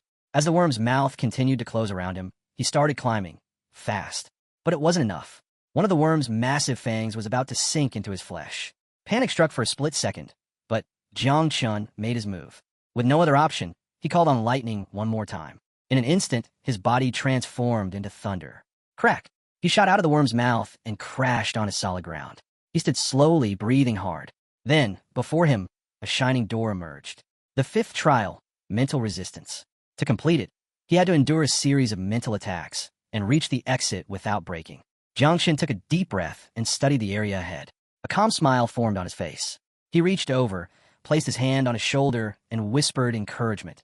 Not to himself, but to the ancestral tree residing within him. This one's yours, he said softly. Our next target is right in front of us. It was daytime in the land of Daxia. High in the mountains stood Mount Clan, a special place where Daxia's power began. It was beautiful and separate from Daxia's 8 main war zones. Deep inside the mountain was the entrance to vast underground caves.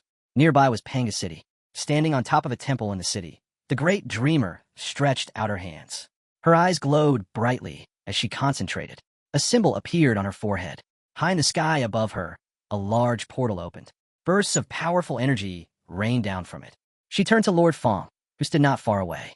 Lord Fong, she announced, the barrier blocking heavenly secrets is now covering the entire city. Her expression was calm. The city is completely hidden now. No one can spy on us using any ability. We are safe. Lord Fong, the guardian of the cave entrance, turned towards her. His face was calm and serious. He nodded his head in agreement. Welcome, he said firmly, to the god-slaying army. As he spoke, a large red portal swirled open nearby. From it, row upon row of knights on horseback rode out. They were the god-slaying army. They streamed steadily from the portal and into the city. The Great Dreamer watched them carefully. She noticed something. Individually, these knights don't seem that special, she thought. But together, their formation is incredibly strong. She could feel their combined power pushing against the barrier she had just created. This is the true spirit of the army, she realized. Old Jiang has truly forged the god-slaying army into something remarkable.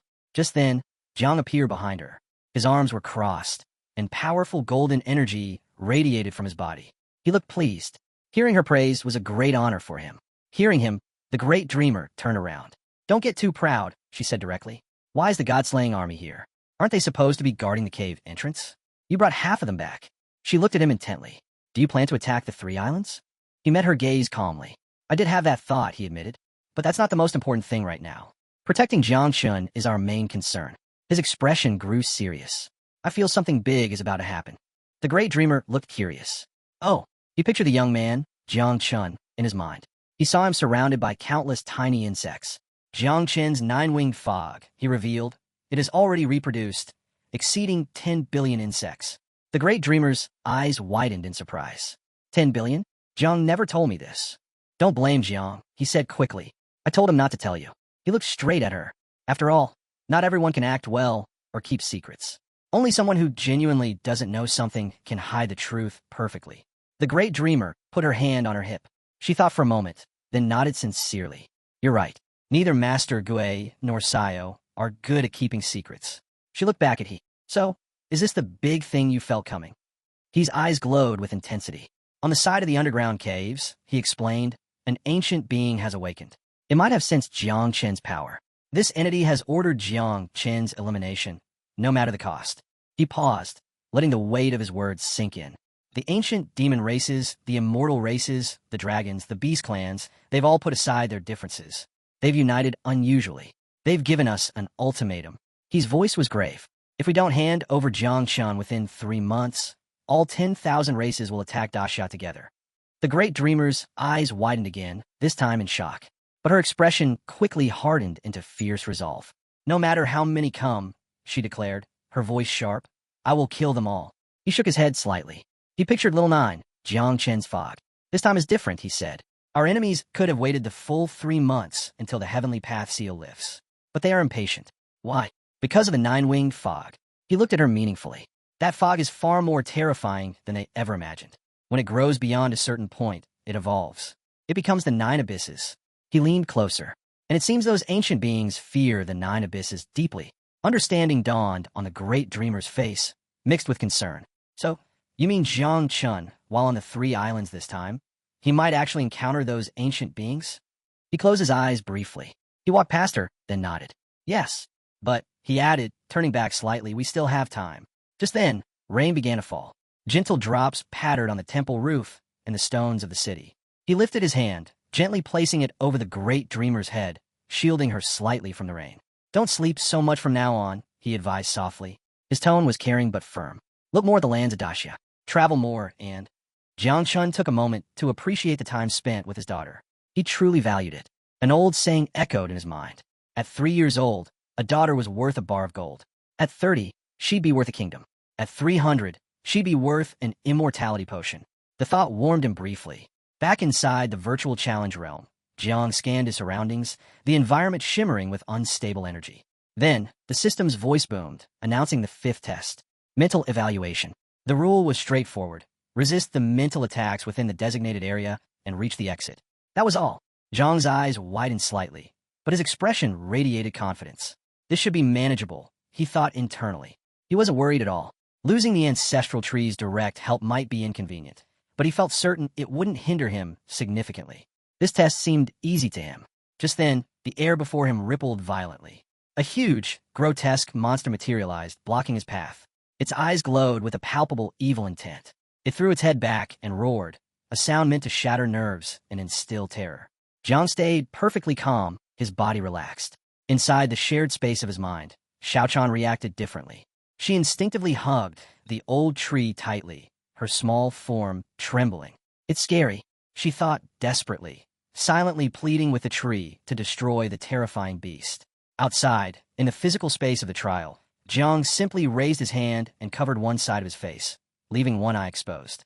He stared hard at the monstrous illusion. His exposed eye began to glow with an intense, deep red light. He focused his formidable mental power.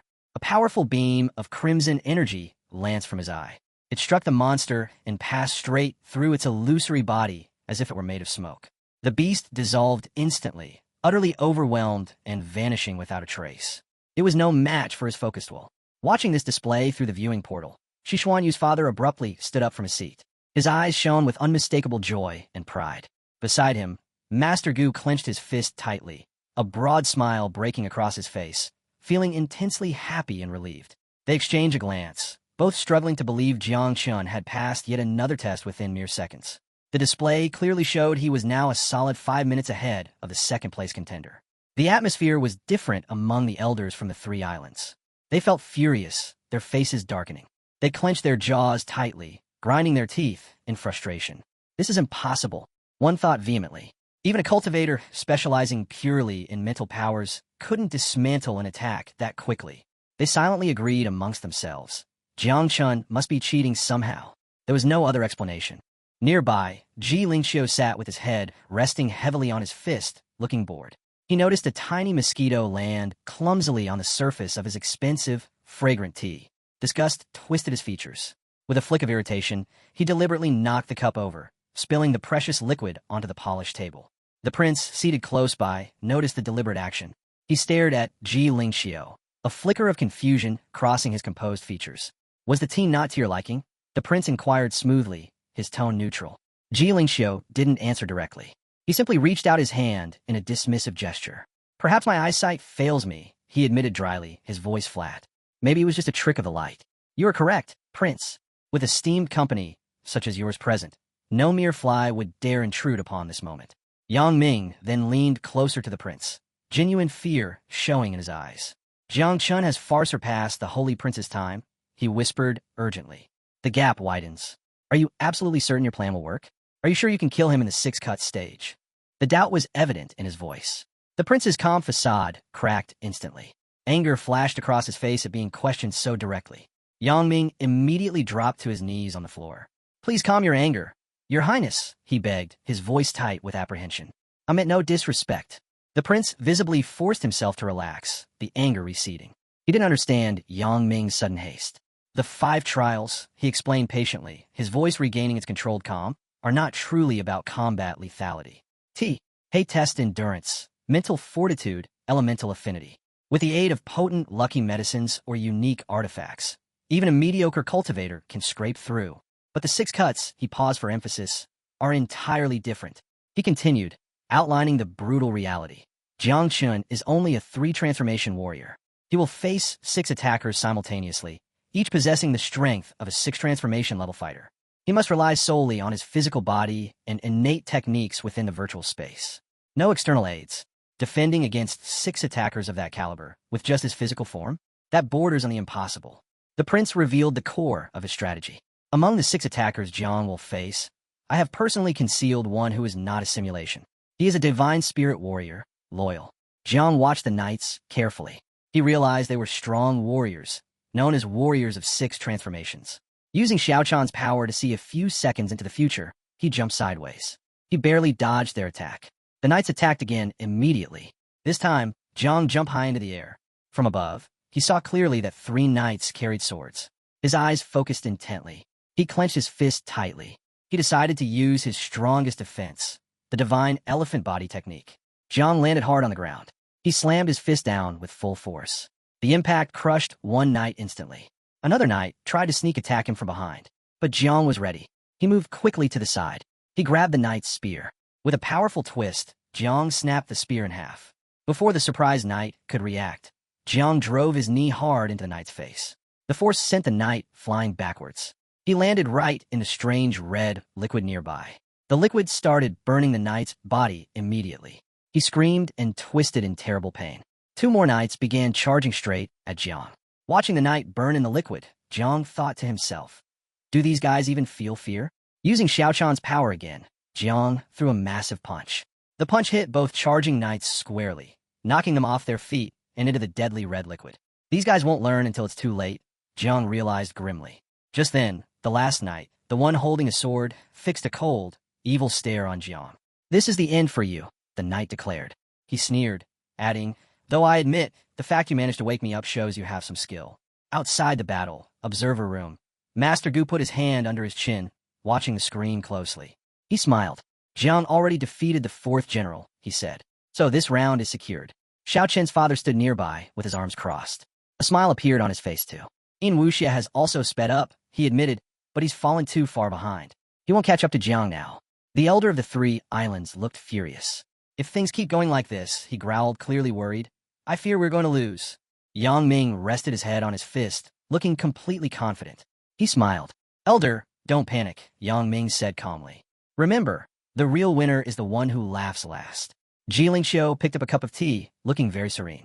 He smiled at Venerable Yinzuan. Venerable Yinzuan, Xiao asked smoothly, has your manager Yang suddenly become completely sure of victory? Prince Yinzuan raised his hand slightly. His expression was perfectly calm. This is merely a small lesson I gave him, Prince Yinzuan explained. He added, in any competition, keeping a good attitude is the most important thing. Back in a virtual battle inside the virtual realm, the remaining knights gripped their swords tightly.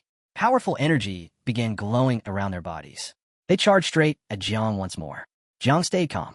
Xiao Chan, he thought urgently, predict the next 3 seconds for me. The knights attacked. Their sword strikes were incredibly fast and aimed perfectly. But thanks to Xiao Chan's future sight, Jiang dodged each swing without too much trouble. He watched their sword moves closely. Honestly, he thought, with skills like that, they couldn't even earn money doing street performances. Suddenly, one knight leaped high above Jiang. Tyrant saber slash, the knight yelled. He started falling towards Jiang, sword raised for a devastating blow. Jiang looked up and his heart pounded. This is bad. Panic shot through him. The knight descended slowly but powerfully. Jiang's eyes widened with fear. He quickly realized the attack was actually incredibly fast. Dodging was impossible. Jiang braced himself. He decided to block it directly. The knight swung his sword down hard. A huge wave of destructive energy burst from the blade. Jiang reacted fast. He crossed his arms tightly in front of his chest. Using Xiao Chan's power again, he managed to block some of the attack's force. But it wasn't enough. The sword energy sliced deep into Jiang's chest. Pain exploded through him. Ack! He gritted his teeth, mind racing with shock and confusion. This sword energy, it's different. Why can't I move? He was frozen in place. He couldn't block. He couldn't dodge. Seeing their chance, 2 other knights attacked instantly. Tyrant saber slash, they both shouted. They unleashed 2 more massive waves of sword energy. The energy slammed directly into Jiang's injured chest. No! Fear surged through him. He knew he was in terrible danger. The brutal force hit him like thunder. It hurled his body backwards violently, straight towards the pool of red liquid. Jiang cried out as he flew through the air. Blood poured from his mouth. He was badly hurt. Observer room reaction, Master Gu stared at the screen, horrified. His eyes widened with deep worry. His jaw dropped open in shock. Something's very wrong, he thought frantically. That sword energy didn't hurt him before. What's happening now? Nearby, Xiao Chen's father clenched his fist tightly. His face showed a fierce, confident expression. He believed the situation was turning. The accusations of cheating slammed into Gu like a physical blow. Every instinct screamed at him to charge forward, to smash through whatever barrier stood between him and Jiang, to rescue his friend from whatever trap was unfolding. He lunged, muscles coiling, but the older man's arm clamped around his waist like an iron band, halting him mid-stride. Gu twisted, frustration and fear making him reckless. Let go, he snarled, his voice tight. The older man's face was a mask of stern authority, his grip unyielding. "Calm down, Gu," he commanded, his tone low and urgent. "Rushing in blind helps no one. The competition rules are clear. Outsiders cannot interfere until it's officially concluded. You'll only cause more trouble or get yourself disqualified." Gu's chest heaved, his eyes blazing with a fierce, almost desperate resolve. He glared past the man, towards the projection showing Zhang's peril. "Rules be damned," he spat, the words raw. "If they're cheating to kill him, then even if it kills me, I'll find a way into that virtual realm. Watch me." Nearby, the prince observed the scene with detached amusement. He leaned his head languidly on one hand, a smirk playing on his lips. He extended his other hand in a mocking, sweeping gesture towards Xiao. "Seems the shoe is on the other foot now, Master Xiao," he taunted, his voice dripping with false sympathy. "Can't handle the possibility of your champion losing fair and square, resorting to baseless accusations." Xiao met the prince's gaze without flinching, his own expression unreadable as stone. He took a deliberate sip from his teacup, the simple act radiating a chilling calm. "If you truly cannot accept the concept of defeat, Prince," he replied, his voice level and cool, "then you already know the truth of it in the deepest recesses of your heart. No words of mine will change that." The prince's smirk hardened into a sharp, brittle line. He gave a single, sharp nod.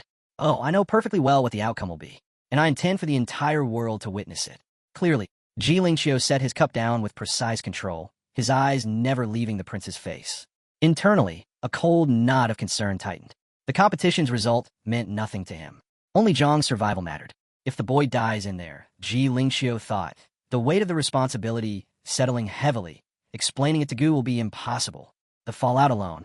Meanwhile, inside the virtual realm, Jiang was in freefall, the ground rushing up to meet him in a terrifying swirl of churning crimson liquid. Panic seized Xiaochan. Her form flickered wildly as she screamed. "Jiang, look out! Below you!" The sound pierced Zhang's adrenaline-dulled senses. His eyes snapped open, instantly stinging with the salty tang of his own sweat.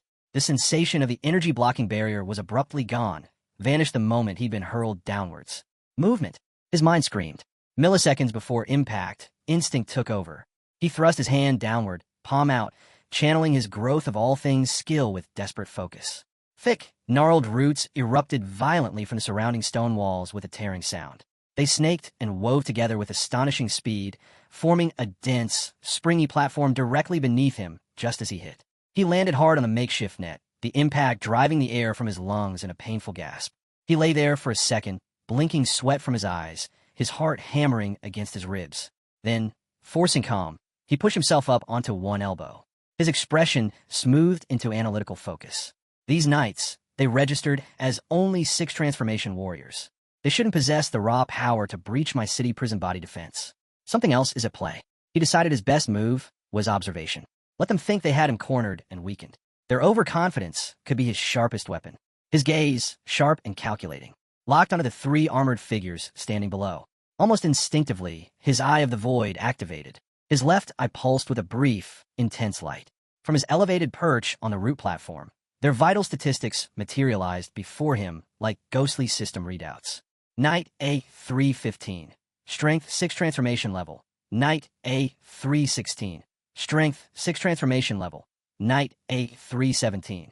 Body strength 6 transformation level. Spiritual soul strength 8 transformation peak. Name: Hu Qiandao. Origin: 3 Foreign Islands. Profession: divine level mad warrior. Skills: energy blocking, demon shadow. Hu Qiandao's eyes, visible through his visor, glowed with a palpable, malicious glee. Him. He's the core of this, Jiang realized with chilling clarity.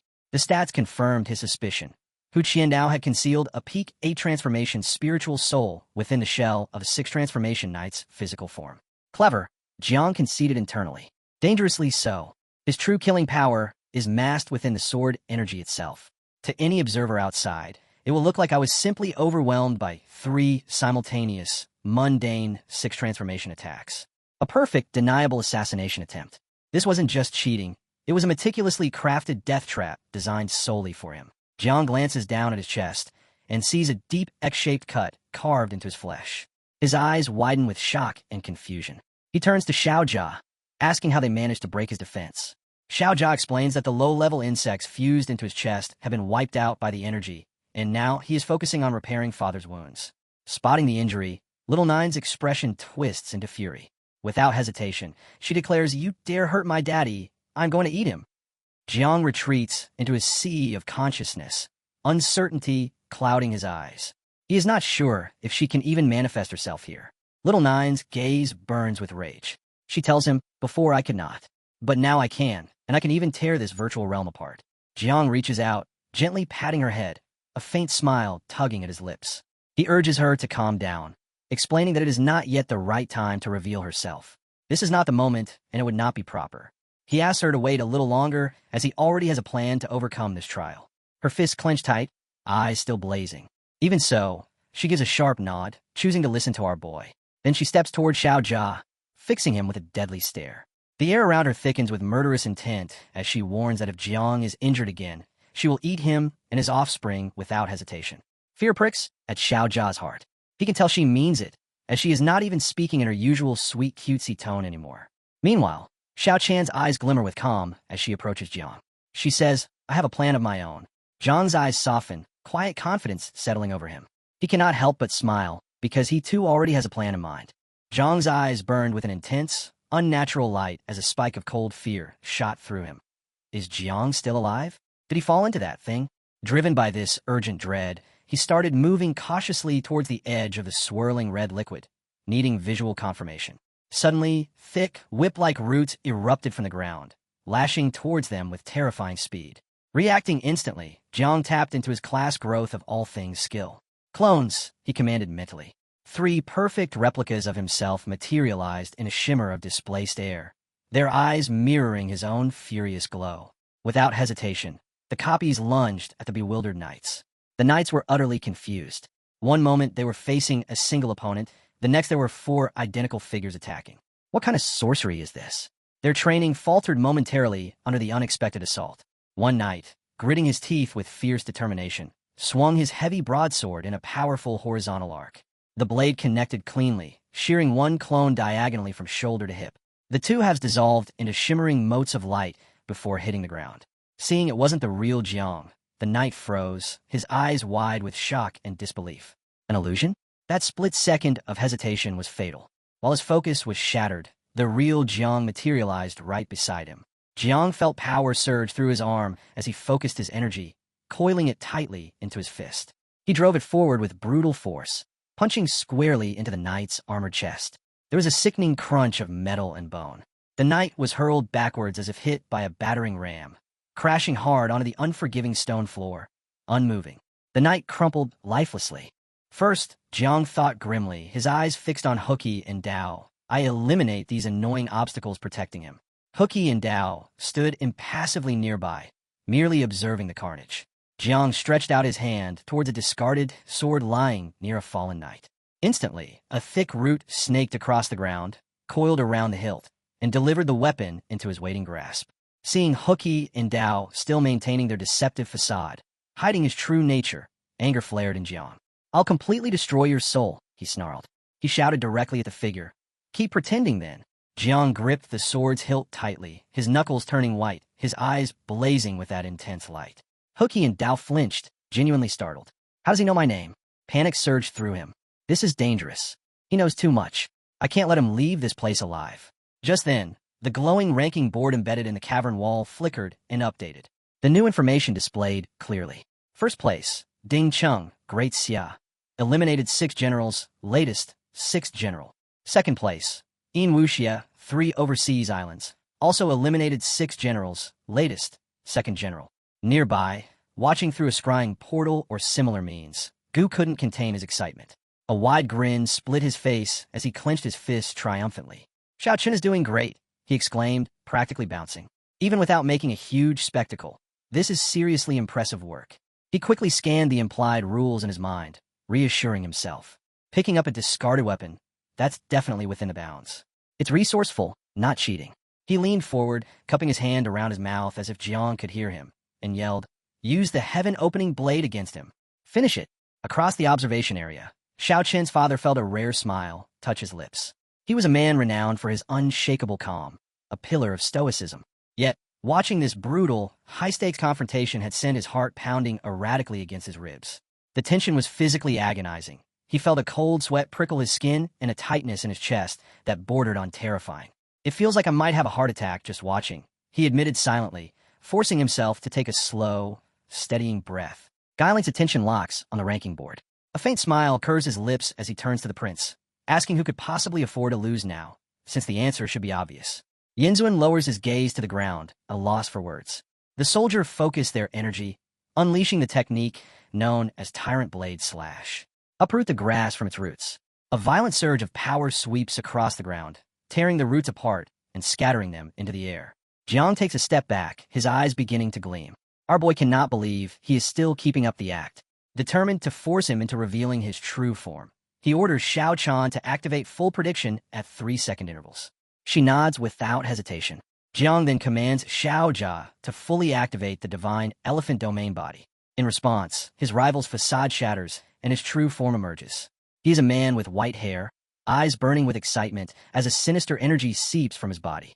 Seeing this, Jiang wastes no time. He triggers the full power of the war god transformation and summons the heaven-cleaving blade. Jiang Chun, now fully transformed, draws his sword and steadies himself for the attack. The warrior gathers momentum, surging forward toward our boy. Jiang unleashes the prison-suppressing blade, dropping to the ground as his strike tears through the earth. A wave of force erupts, sending deadly slashes bursting from the ground right behind his rival. He spins around, eyes widening in shock. Our hero can hardly believe he managed to anticipate his movements. The trooper reacts just in time, raising his sword to block. The impact sends him flying backwards and the ground shattering beneath him. He swung it hard several times, sending powerful blasts of energy straight towards Hu Oyandeo. Hu Oyandeo quickly stood up, grabbing his own sword tightly to block the attack. But Jiang didn't stop attacking. Hu Oyandeo tried desperately to defend himself, but it was useless. The energy slashes from Jiang's sword hit Hu Oyandeo with full force. The impact lifted Hu Oyandeo off his feet and threw him backwards. He crashed down into the pool of bubbling red liquid. His body started sinking into the thick liquid. The pain was instant and terrible, making him scream loudly. Jiang walked calmly to the edge of the cliff. He stood there silently, just watching Hu Oyandeo struggle in the red pool. Anger burned in Jiang's eyes. This fight felt boring to him. He thought to himself, if Hu Oyandeo keeps pretending to be weak, he's actually going to die down there. Finally, Hu Oyandeo stopped pretending. He revealed his true form. He transformed into a huge, old man with long white hair. His body grew gigantic. His eyes glowed with fury as he prepared to fight. He yelled at Jiang, calling him shameless and way too arrogant. Jiang stayed calm. He felt curious, wondering if his soul was fully separated now. Hu Oyandeo stared hard at our boy. He declared, I can't hide anymore, but if I kill you, I can still earn some merit back. Looking closely, Jiang realized Hu Oyandeo was actually a very powerful divine soul. He was almost at the 9th level of transformation. It was clear his real enemies had tried hard to kill him. Hu Oyandeo summoned a dangerous-looking sword made of dark, evil energy. It was called the demonic shadow of the Mad Sword. He held it ready in an attacking pose, clearly planning to kill Jiang. Suddenly, a glowing circle appeared right on Jiang's chest. Jiang looked down at it, his eyes wide with surprise and confusion. He understood it was his vital life energy. Hu Oyandeo had somehow blocked it using his own powerful aura. Hu Oyandeo's eyes blazed with rage. He swung his evil sword with all his might.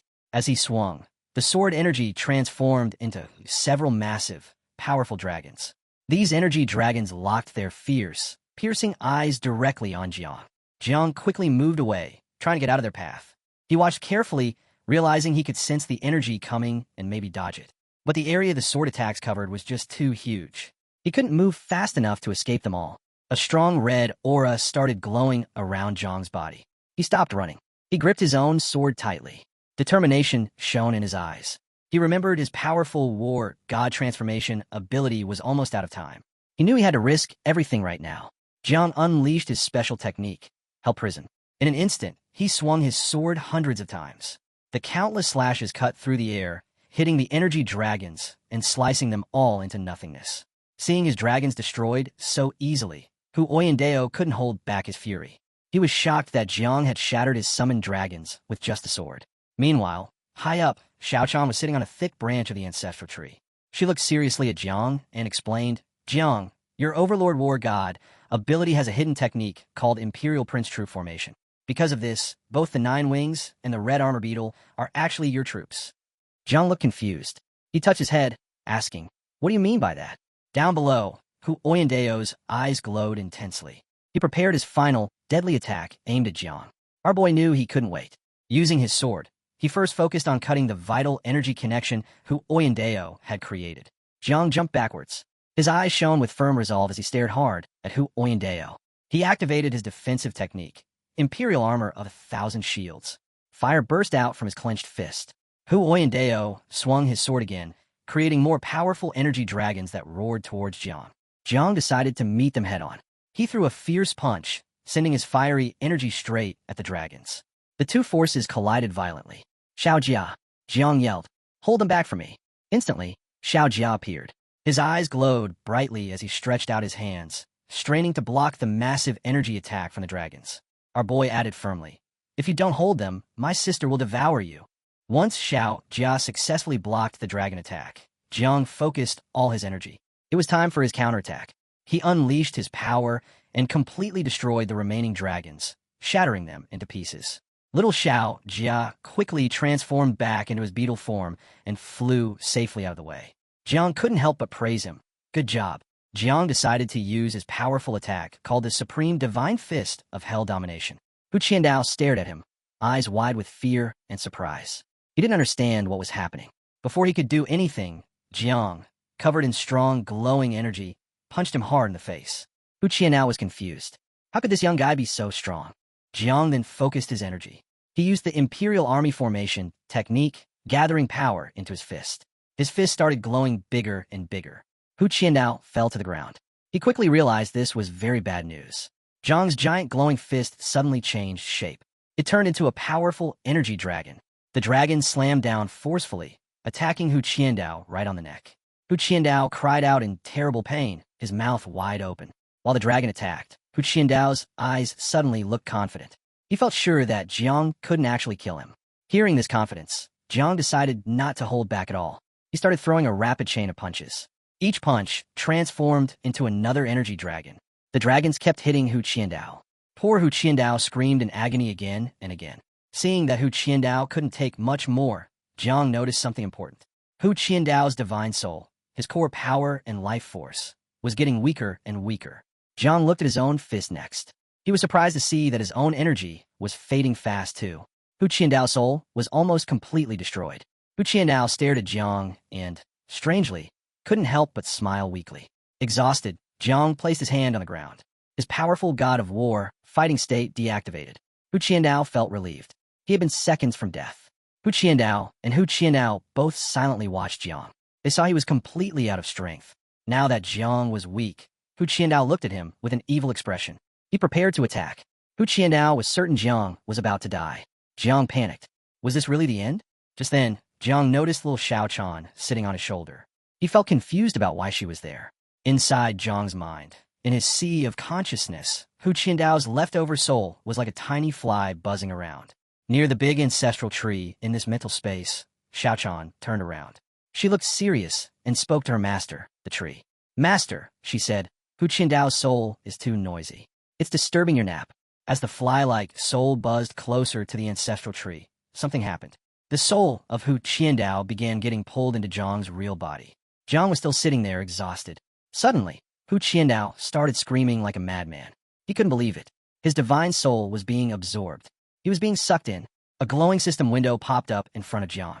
It gave him an update. His Overlord War God power had advanced to Heaven-Slaying War God. The power of his unbeatable Divine Fist War God transformation and Imperial Execution battle formation techniques had increased by 30%. Jiang stared at the system window, filled with surprise. His Overlord War God had just leveled up, but reaching the 3rd stage before hadn't caused an upgrade. He thought, this must be because the ancestral tree absorbed Hu Qiandao's leftover soul and gave some of its power to me. Feeling relieved, Jiang wiped sweat from his face. He wondered, if the tree has this ability, why didn't it help me earlier?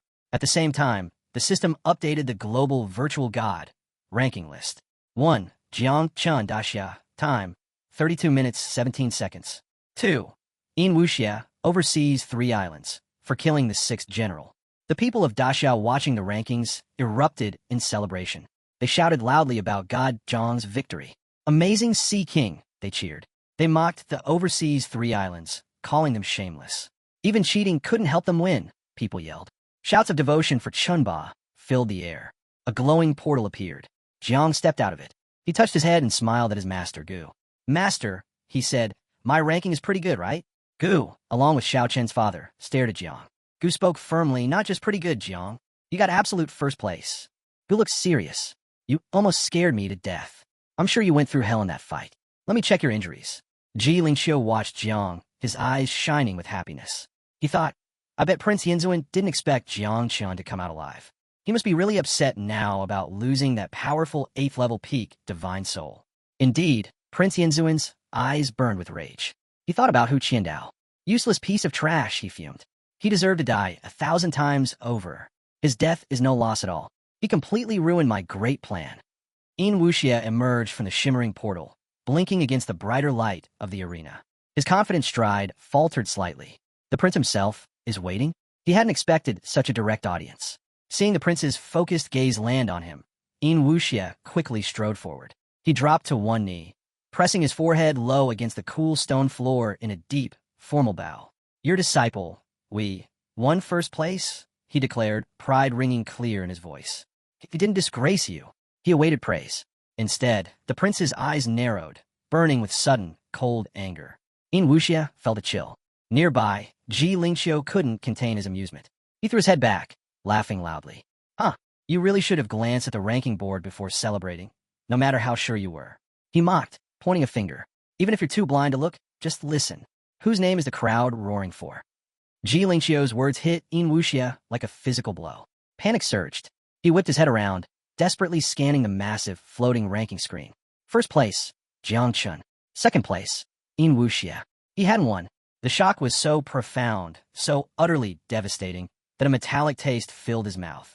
He choked, and a spray of crimson blood spattered onto the floor before him. The prince rose smoothly from his seat. Control yourself, Yin Wuxia, he commanded, his voice firm and cutting through the younger man's daze. The second round remains, the battle inside the secret realm. Focus. Yin Wuxia didn't look up, his gaze locked on the bloodstains on the stone, silent. Young Ji shimmers with magic and tells him to come on, explaining that in war victory and defeat are just 2 sides of the same coin, and there is no need to get so worked up. Senior Yinzun speaks next, asking if he is leaving so soon and calling him his Young Ji friend. Young Ji turns and replies that the tea has gone cold anyway, adding that he will treat him to something better after the second round tomorrow. Senior Yinzun laughs and answers that he will be waiting then. But Jin presses his teeth and grows furious as he warns Jiang Chun to remember to hide his strength in the second round. Our hero only looks at him silently while thinking that this person is hiding some kind of terrifying world-shattering power. He questions within himself whether it is because of the gourd parts, reminding himself that he has the Eye of the Void, the Spring and Autumn Cicada, and Old Man Tree, yet was still only 10 seconds ahead of him on the Void Gourd rankings. He then recalls that in the first round he had used a hidden card while the other did not. When he considers it from that angle, he decides it is not such a big deal.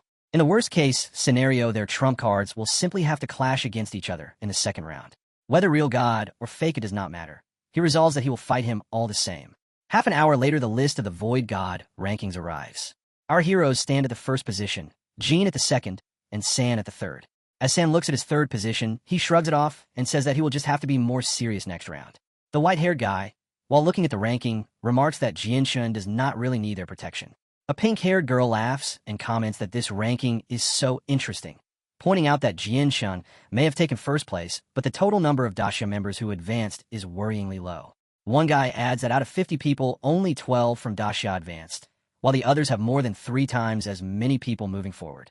Young Ji then speaks and says that the prodigies who were eliminated should not be discouraged and that it is good enough they made it out alive. After that, he instructs Old Gu along with the Hong Palace to help him get them situated and to see that the injured receive proper treatment. They comply, so Young Ji tells all the advancing prodigies to follow him back to the hotel to discuss strategies. When they get to the room, Young Ji sets forth the isolation barrier, and when everyone is gathered inside, he points at the plain area beside the Rocky Mountain and explains that this is the complete map of the secret realm for the second round. He reminds them that they should have already seen it, and that the overseas 3 islands also possess it, but since they're the ones providing the secret realm, they have naturally held something back. He tells them that they must memorize these locations. He describes Flame Maple Valley as a place teeming with potent fire element energy and assigns it to Nangong Yin, reminding him that with his fire-type class, he can treat it as his home turf. He then explains that Ice Fiend Grotto is a ley-lined maze with an ice Xiao dwelling deep inside, and he instructs Ding Chunxiu that he can lure people into the grotto since it is the perfect place to unleash his power fully. After that, he addresses Feng Yun, telling him to rendezvous with Jian Shun at the first opportunity and protect him. He then calls upon Su Qian, Meng Xing, and Zhang Ming Chu, assigning them the same duty as Feng Yun's deputies in protecting Jian Shun. The pink-haired girl voices her doubt by asking if Sword God really thinks Jian Shen needs their protection, and the glasses-wearing guy agrees, pointing out that Jian Shen's performance in the Void God realm was stronger than any of theirs, and that he can also use the 9-wing miasma within the secret realm. Young Ji says that he understands what they mean, but they have to prepare for the worst. As the king who pacifies the sea, ensuring that Ji and Chen simply make it out alive is in essence their greater victory. They all unanimously respond with understanding and assure him that he can count on them, calling him Sword God. He then instructs everyone to return and get some rest, adding that they will gather again tomorrow morning. Ji and Chen do not leave and instead remain there, so young Ji asks if there is something he needs. Jian Shun tells the Sword God that he must stop. At that point, young Ji encourages him to just say what is on his mind. Young Ji thinks to himself that after all, Jian is still a kid and must be a little nervous. But our hero speaks plainly and says that he wants to kill Yin Zun. Young Ji was so shocked that he smashed the table involuntarily, and he straight up declared that it was absolutely not possible. Although 800 million 9-wing miasma could indeed fight in 9th rank, Yin Zun was no ordinary opponent. He was a figure from the same era as a human emperor and far beyond imagination. Young Ji admitted that even he probably would not last 3 minutes against him. Yin Zun could equip young progenies with God's parts, to say nothing of himself. The power of a peak 9th rank combined with God's parts was overwhelming, and Young Ji warned him not to dare think that 800 million was enough. Our hero then spoke and explained to the Sword God that he had not meant to hide this from him, revealing that he actually possessed more than 800 million 9-wing miasma.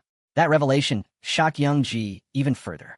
He blurted out in disbelief, asking if it was 80 billion, and scolded him that he should have said so earlier, questioning what the point was of making all those arrangements. He exclaimed that he had to tell his wife right away. Our hero calmly responded that War God Yang had known all along and was the one who told him to keep it a secret. Young Ji was stunned and cried out that they were both in on it, calling them the old fox and the young cub, and accusing them of being devious together. On the other hand, Yin approaches Yin Zun and asks his master to allow him to install the 10th god part. Yin Zun responds by saying that 9 is already his limit and that his divine soul is overloaded as it is. A 10th part would shatter his divine soul. He adds that 9 god parts are already more than enough for him to kill all the progenies from Daxia, and that there is no need to take such a risk. Yin replies by reminding him that his master had said before that 3 parts would be enough to crush everyone in the first round. At that, Yin Zun turns and slaps him directly across the face, swearing at him and shouting if he dares to second-guess him. Yin quickly answers that he would not dare, and that he only feels there are far more Jiangchun than they first thought. To ensure nothing goes wrong, he declares that he is willing to take the risk.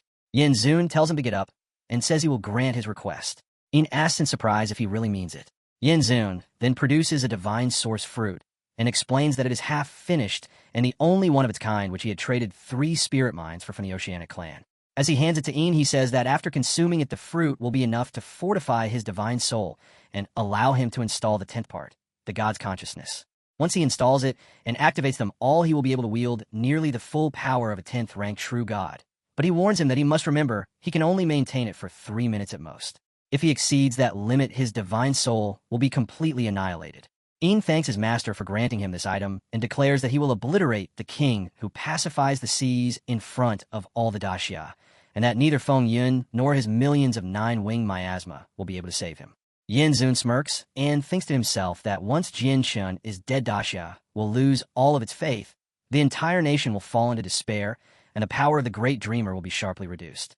At that time, it will be the moment to remove the holy temple completely. So he instructs Yin that after entering the secret realm, he must find a chance to have Jiang Chan kill Ao Qian and make sure it is done discreetly. Jin interjects and asks about Ao Qian, saying that the Oceanic clan are supposed to be their allies.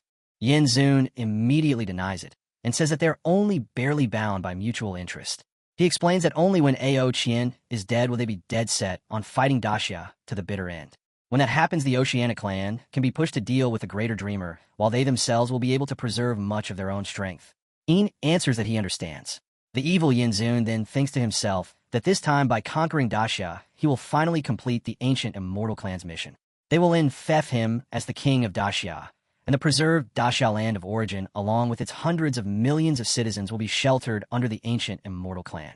As Ian devours the fruit, he silently wonders if he will finally prove that the path of the human emperor was wrong.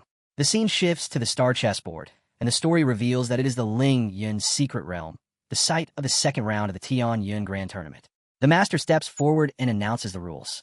The first rule is that 1 or 2 Ling Yun flags will appear randomly every hour, and for the total line, whoever holds the most flags at the end will be declared the winner. The second rule states that the secret realm will last for 5 hours. During the first hour, no one will be allowed to leave, but after that time, players can activate the Ling Yun mark on their hand to exit. The third rule explains that everyone's starting position will be random. This entire competition will be broadcast live without interruption. Our hero's starting position is revealed to be the Black Leaf Forest, and he comments that his luck is rather crappy since he has started at the southernmost end of the secret realm. He remembers that every hour the black leaves in this forest will turn into white leaves, and all the trees will awaken, their roots merging to form a behemoth capable of rivaling an 8th rank. Suddenly, a serpent launches an attack on him from above, and he feels a tinge of disappointment, because in a remote place like this he expects only a piece of trash from Daxia to show up as his so-called good luck. As our hero turns his head, he realizes that the serpent is a 6th-tier demon beast. He observes closely and notices that these insect beasts are all being controlled, which makes him wonder if the newcomer is a beast tamer. A figure buzzing with green energy appears and confirms it, taunting him that it is his misfortune to have run into him and warning that he will be devoured down to the last scrap. He declares his ability is beast taming, though he admits that he has not yet installed any god parts. Our hero smirks and asks if that is so. The green energy cultivator attacks with his serpent, calling his name as it strikes, but with a single slash our hero cuts the serpent clean into segments. He declares that yes, it is indeed him, and adds that he had been starting to worry he would not find anyone. Then he scoffs at his opponent, saying that playing at beast taming in front of him takes a lot of nerve. The beast tamer starts running away in fear, thinking about how unlucky he is to have run into this guy right off the bat. He decides he must lure the monsters over in order to escape. He shoots a flare into the sky, and it erupts with a giant lightning flash. He tries to summon myriad beasts without borders, yet nothing happens. Confused, he wonders what is wrong. Our hero laughs and points out that the entire place is filled with dark energy, telling him that he will admit defeat if the beast tamer can find a single beast nearby. Our hero adds that if he were not interested in that single flare of his, he would already be dead 2 seconds ago. Our hero reflects that before the tens of millions of 9-winged miasma, a mere 5th rank is nothing more than a free skill and a free kill. He thinks that now he only needs to wait for the others to arrive so that he can kill them, and decides not to release any more 9-winged miasma for now, since there is no need to shock everyone and derail the competition.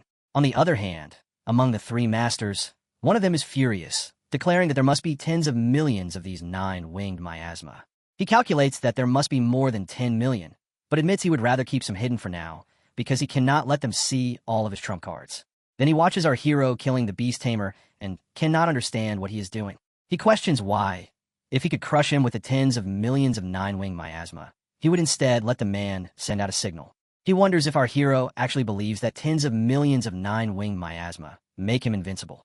At the same time, he acknowledges that Gu has raised a fine disciple, but thinks that he has ruined the entire plan, because now everyone will rush to the Black Leaf Forest, that godforsaken place, where there will truly be 12 of them against more than 30. Young Ji cuts in and dismisses the panic, saying there is nothing to be worried about. He advises them to sit back and enjoy the show, especially since one of them has already crowned himself as the king of faking it, and should play the part properly. He says there is no need for all this fuss. They should just wait and watch as Jiang Chun presents them all with an appetizer. The old monster widens his eyes in shock, questioning what the grandpa means by that. He wonders if Jiang Chun is being reckless, but then recalls that the grandpa was the one who laid out the previous plan. So why is he so calm now? He suspects that Jiang Chen's trump card may not just be the tens of millions of 9-winged miasma. The white-haired master feels flustered at Jiang Chen's actions, but the sword god remains calm. The sword god thinks back to how he himself had been the one to tell her about the 800 million, and yet even when facing a siege of a horde of 6th tiers fused with god parts, she still appears to hold complete confidence.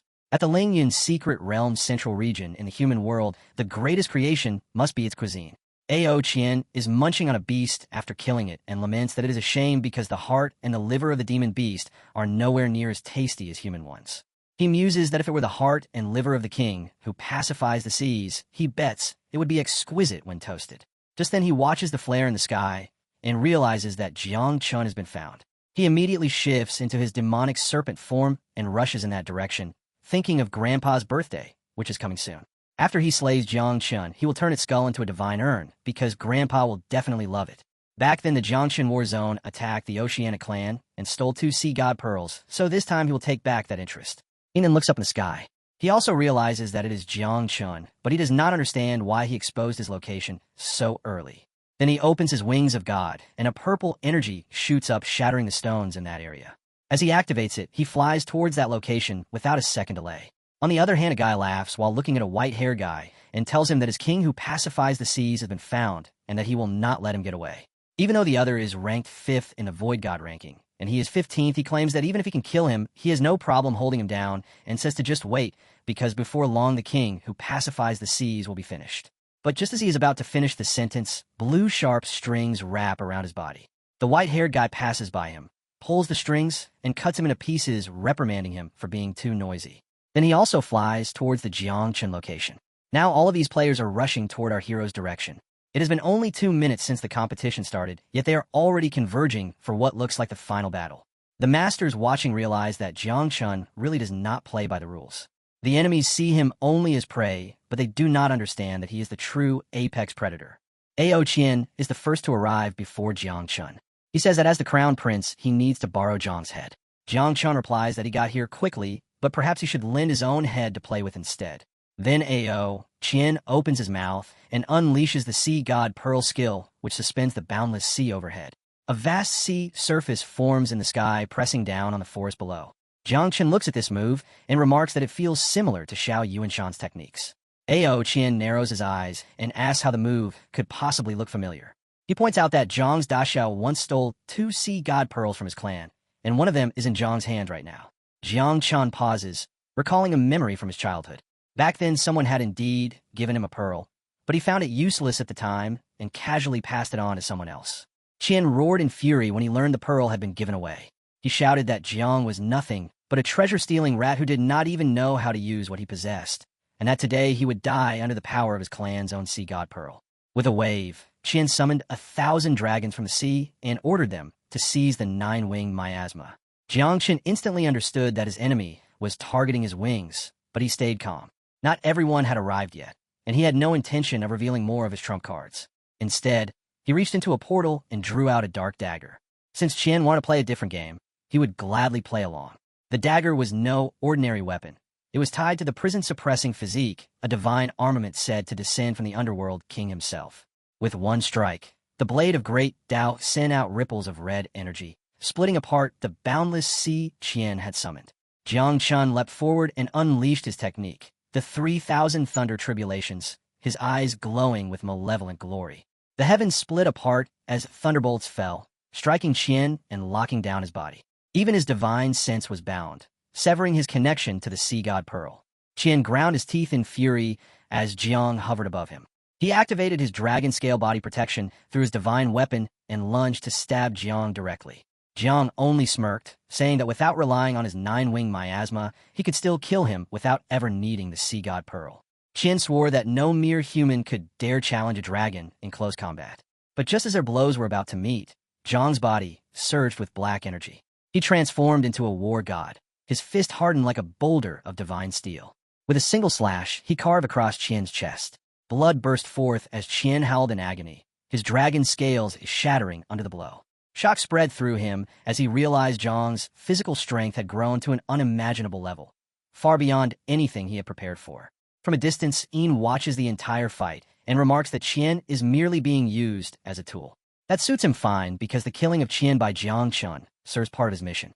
Now that he has seen Zhang's move, he decides it is his turn to put him down.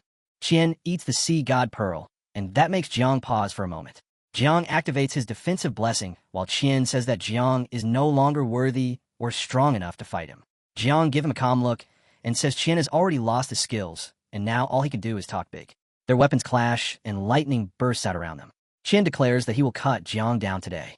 Someone watching starts to think that Xian with the pig's thigh that carries the true dragon bloodline along with the sea god pearl is definitely a powerful opponent. Old Gu watches and thinks even he wouldn't be confident going head-to-head with Tian, but Jiang is managing it. He remembers that Jiang was first in the opening round, and that means something. Jiang tries to slash Tian again, but Tian commands the sea god edges to protect him. Tian realizes his heaven-cleaning blade, even in war god mode, can't break through the sea god purge defense. He thinks he needs to tell his uncle about this, so they can study the technique. Jiang watches as Tian becomes angrier and notices the signs of the true dragon bloodline awakening. Tian believes that this is the end for Jiang, and the dragon form takes shape. Tian tells Jiang that he is not just going to kill him, but will also slaughter his entire family and drown Da Xiao in despair. But Jiang looks at the dragon with no sign of fear. Jiang reminds himself that he got carried away in the fight and forgot that war god transformation has a time limit. Still, it doesn't really matter to him. He notes that he has only used 1 million red armored elephant beetles for his current suppressing physics. The Sword Master begins to wonder if Jiang is taking things too far.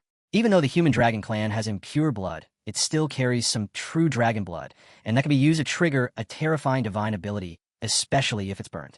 The dragon wraps itself in a blue globe made of mana. Tian tells Jiang to stop wasting time and release the 9-wing miasma already. If he doesn't do it now, it might be too late. But Jiang just keeps going forward and attacks with Thunder Flash. Tian then activates the combustion of his true dragon bloodline, and the dragon opens its mouth. Everyone watching shouts out Jiang's name in fear. Jiang suddenly appears right on the green eye of the dragon. Tian realizes that Jiang is trying to keep up with his speed, but believes Jiang is not on his level.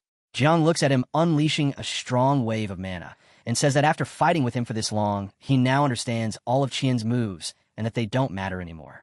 Jiang calls out a powerful red mana and activates the Divine Elephant's Prison, suppressing physics.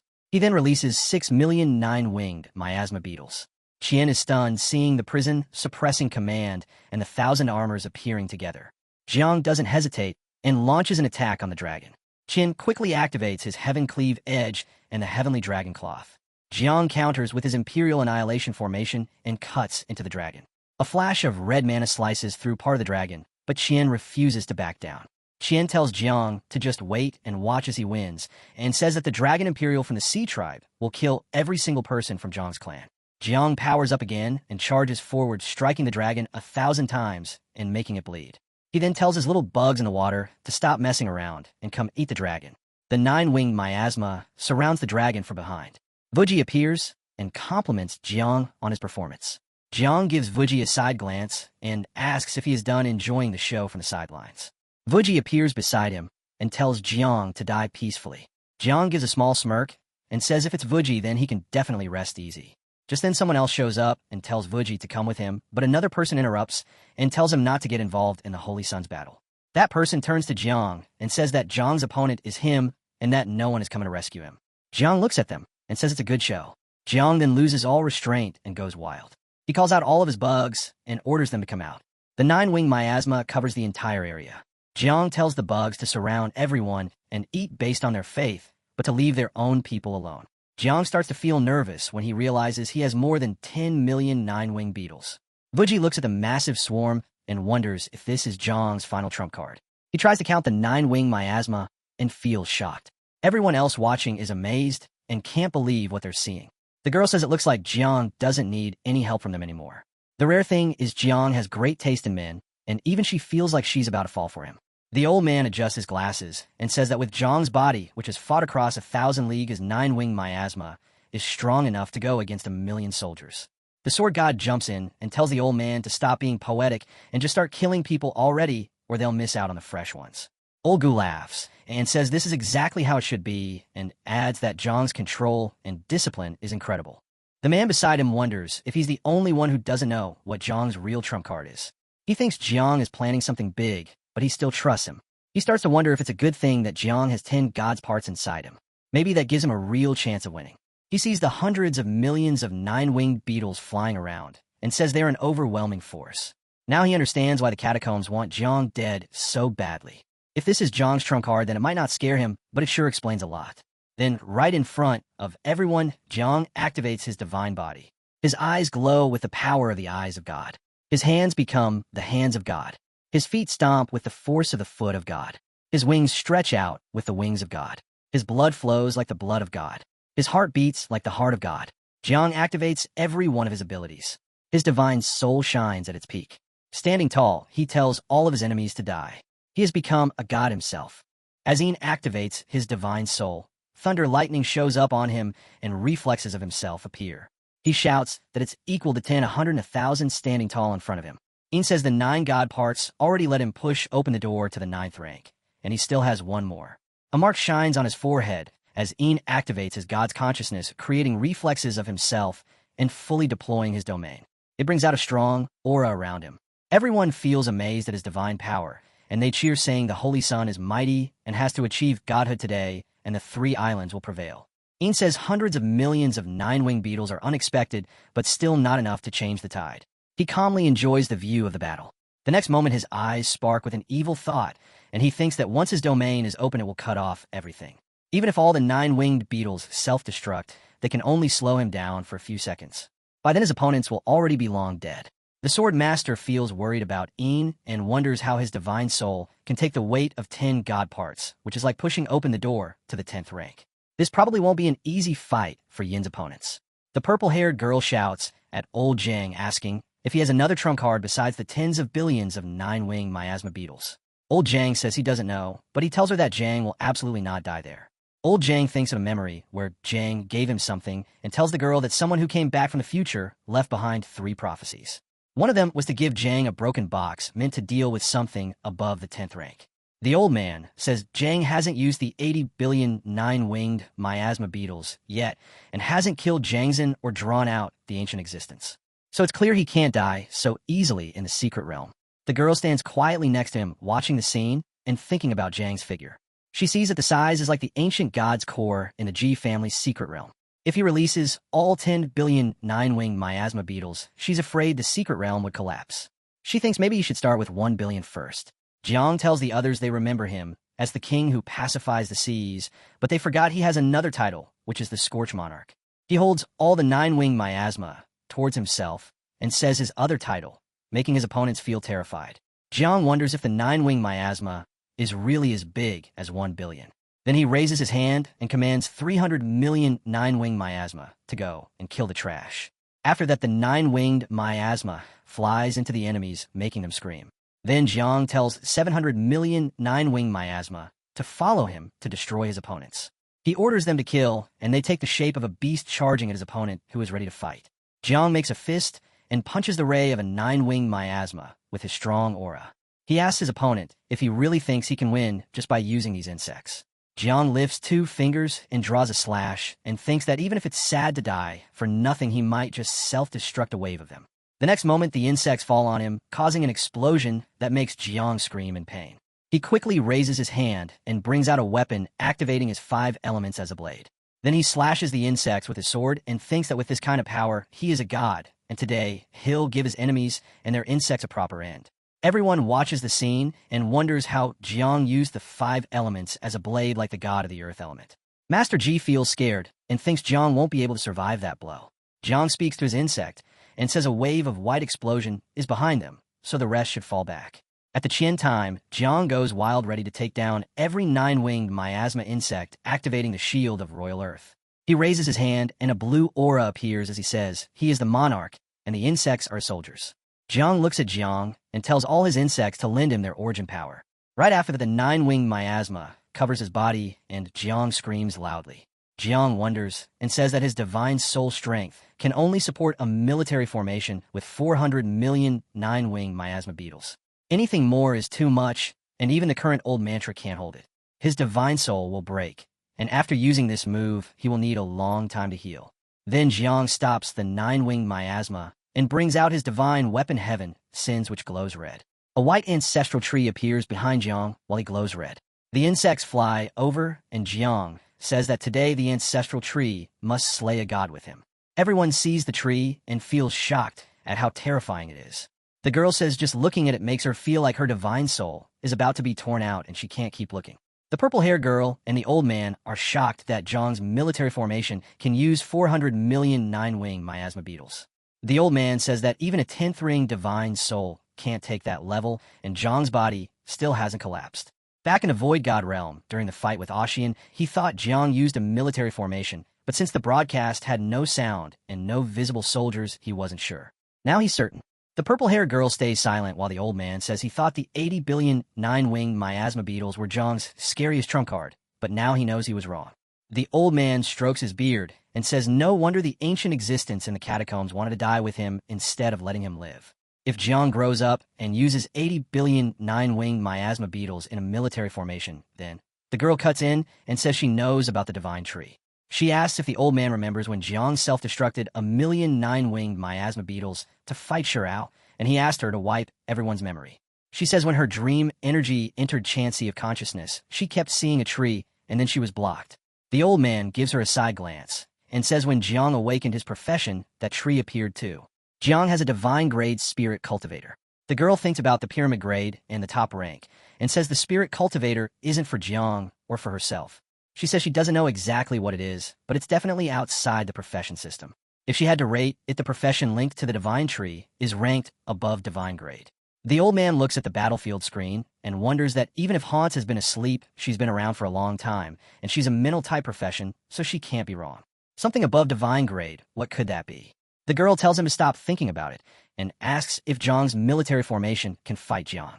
The old man tries to explain and says military formation powers have levels and the tanks they can control are different.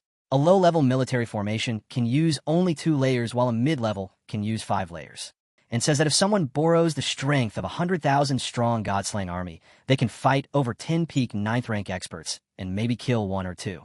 But Jiang has 400 million nine-winged miasma beetles, and the power he's using now reaches at least 10 layers. Only with this can he trigger the origin of the 9-winged miasma and create a deadly attack. Seeing the divine tree, Jiang himself feels scared. The old man tells the girl Jiang is just a false god who uses outside power. Even if he were a true 10th-rank expert, he would still die without question. Jiang sees Yin terrified. He wonders how long he can last and thinks he wants to test whether it is 1 minute or 2. In the next moment, he swings his sword and holds it tight and says that the 5 elements are his to command. He claims that the elements of heaven and earth are at his disposal. With that, he swings the sword to create blue mana aiming at the divine tree. He seems ready to smash the power of the entire secret realm at the tree. As Jiang holds his sword, he makes red mana appear in front of the tree. He tells the tree that it is just an old man, so it should prepare for a big strike. He makes rays of purple light and activates the fire that inhales flames and ice that inhales frost. He also activates the metal that collapses heavens and the earth that splits the ground. Meanwhile, Jiang stands in front of the tree and activates the wood of soul devouring and creates red mana in the middle of the 9-winged miasma. He forms an abyss that rises. But Jiang is already determined that he may die. The moment Yin releases purple energy toward Jiang, the tree and abyss try to block it. The abyss rises to protect Jiang, who is holding himself steady. Yin is surprised that the strong monolith is still not enough to hold back Jiang as the abyss protects him. Yin wonders whether the elemental power of the entire secret realm has been devoured, and is surprised, and he asks whether it is even possible. Jiang stands still, raising his hand toward the monolith to control it. Jiang says arrows change, and mighty yard races will be worn down by the great Tao, but insects never will. Yin rises over Jiang, saying that he does not believe any of it. As he tries to slash, he activates the slash of wine breaths. Jiang creates a blue monolith from his hand, and all over his body, and his eyes turn blue as well. Jiang says that believing or not is not up to him, and that in his current state, his military formation can accommodate 400 million 9-winged beetles at most. Jiang raises his Monarch toward the sky to protect himself from Yin's slash of blade aura, adding that it is more than enough to kill a false god like Yin. As Jiang blocks the slash of blade aura with a single hand, Yin wonders how Jiang has handled it with his bare hand. Then Yin realizes the power of Jiang's military formation by seeing how Jiang protects himself with the sword. The sword begins to scatter. Then Jiang commands the sword to shatter. With that, the sword shatters into small pieces that fall on the face of Jiang, who screams about how his blade and divine power have shattered. Jiang moves toward Jiang with fast speed and says that he has used up all his strength and that it is his turn. Although Jiang is big in size, Jiang is not ready to believe that Jiang can have the power to defeat him. In the very next moment, Jiang raises his foot and tries to put on Jiang, saying that he has become a god, so he can crush anyone. Jiang does not feel scared and immediately moves toward Jiang, saying that he does not care if Jiang has become a god. Jiang activates the blade of the great Tao to wake up and help him, and with that he slashes the back of Jiang with his sword, making Jiang scream in pain. Jiang screams loudly, unable to keep his balance. In another moment, Jiang activates the thunder flash of his sword and commands the Great Tao to cleave the heavens, which starts sparking on his forehead. With that he straps the sparking symbol of God on the forehead of Jiang. Immediately, the symbol unleashes great light, causing Jiang to scream with pain. With this, his divine soul breaks, and his divine power drains away immediately. Jiang's divine power is draining, and he shows that he cannot accept this ending and cannot hold on. With an explosion on the scene, all of his divine power is removed. Everyone wonders at the immense energy, and they tell others to avoid getting hit by the explosion energy, commanding them to dodge it quickly. Everyone becomes aware of the danger, and it is clear that it is hazardous for all the players. So the players activate their protection, creating a blue globe around everyone. They're afraid that if this wave hits the entire secret realm, might collapse. They wonder at the scene and ask whether Jiang will be alright. From outside the globe, someone tells everyone not to let their guard down, as there might be a delay in holding everything. The girl puts her hand under her chin, saying that it is fine now and that everyone should get up. She tells everyone to have a look at themselves to make sure that everyone is safe. In the next moment, the scene shifts to Jiang, who commands the abyss to devour and absorb all that energy. Jiang says that if the handsome guy wants to get fresh with her, he should just say so, but instead keeps quiet. The guy asks whether she has a boyfriend, and she replies that she does not have one. However, the red hair guy interrupts, asking why they are looking at him, and telling them to look at who is more handsome. Jiang has overused his power, which hurts him a little, causing him to fall over the ground. Everyone sees him, and the girl increases her hair length and runs toward him to save him. She immediately catches him and comments that it seems Jiang has someone to look after him. Weiju looks at the nine-wing miasma and says that Jiang is exhausted and the nine-wing miasma is following him back. Weiju observes the scene and comments that there are still a few remnants on the field with god parts barely hanging on, and she knows what that means. Everyone turns toward Weiju, and he instructs them to leave the place as soon as possible so Jiang can receive proper treatment. The members follow the captain's command.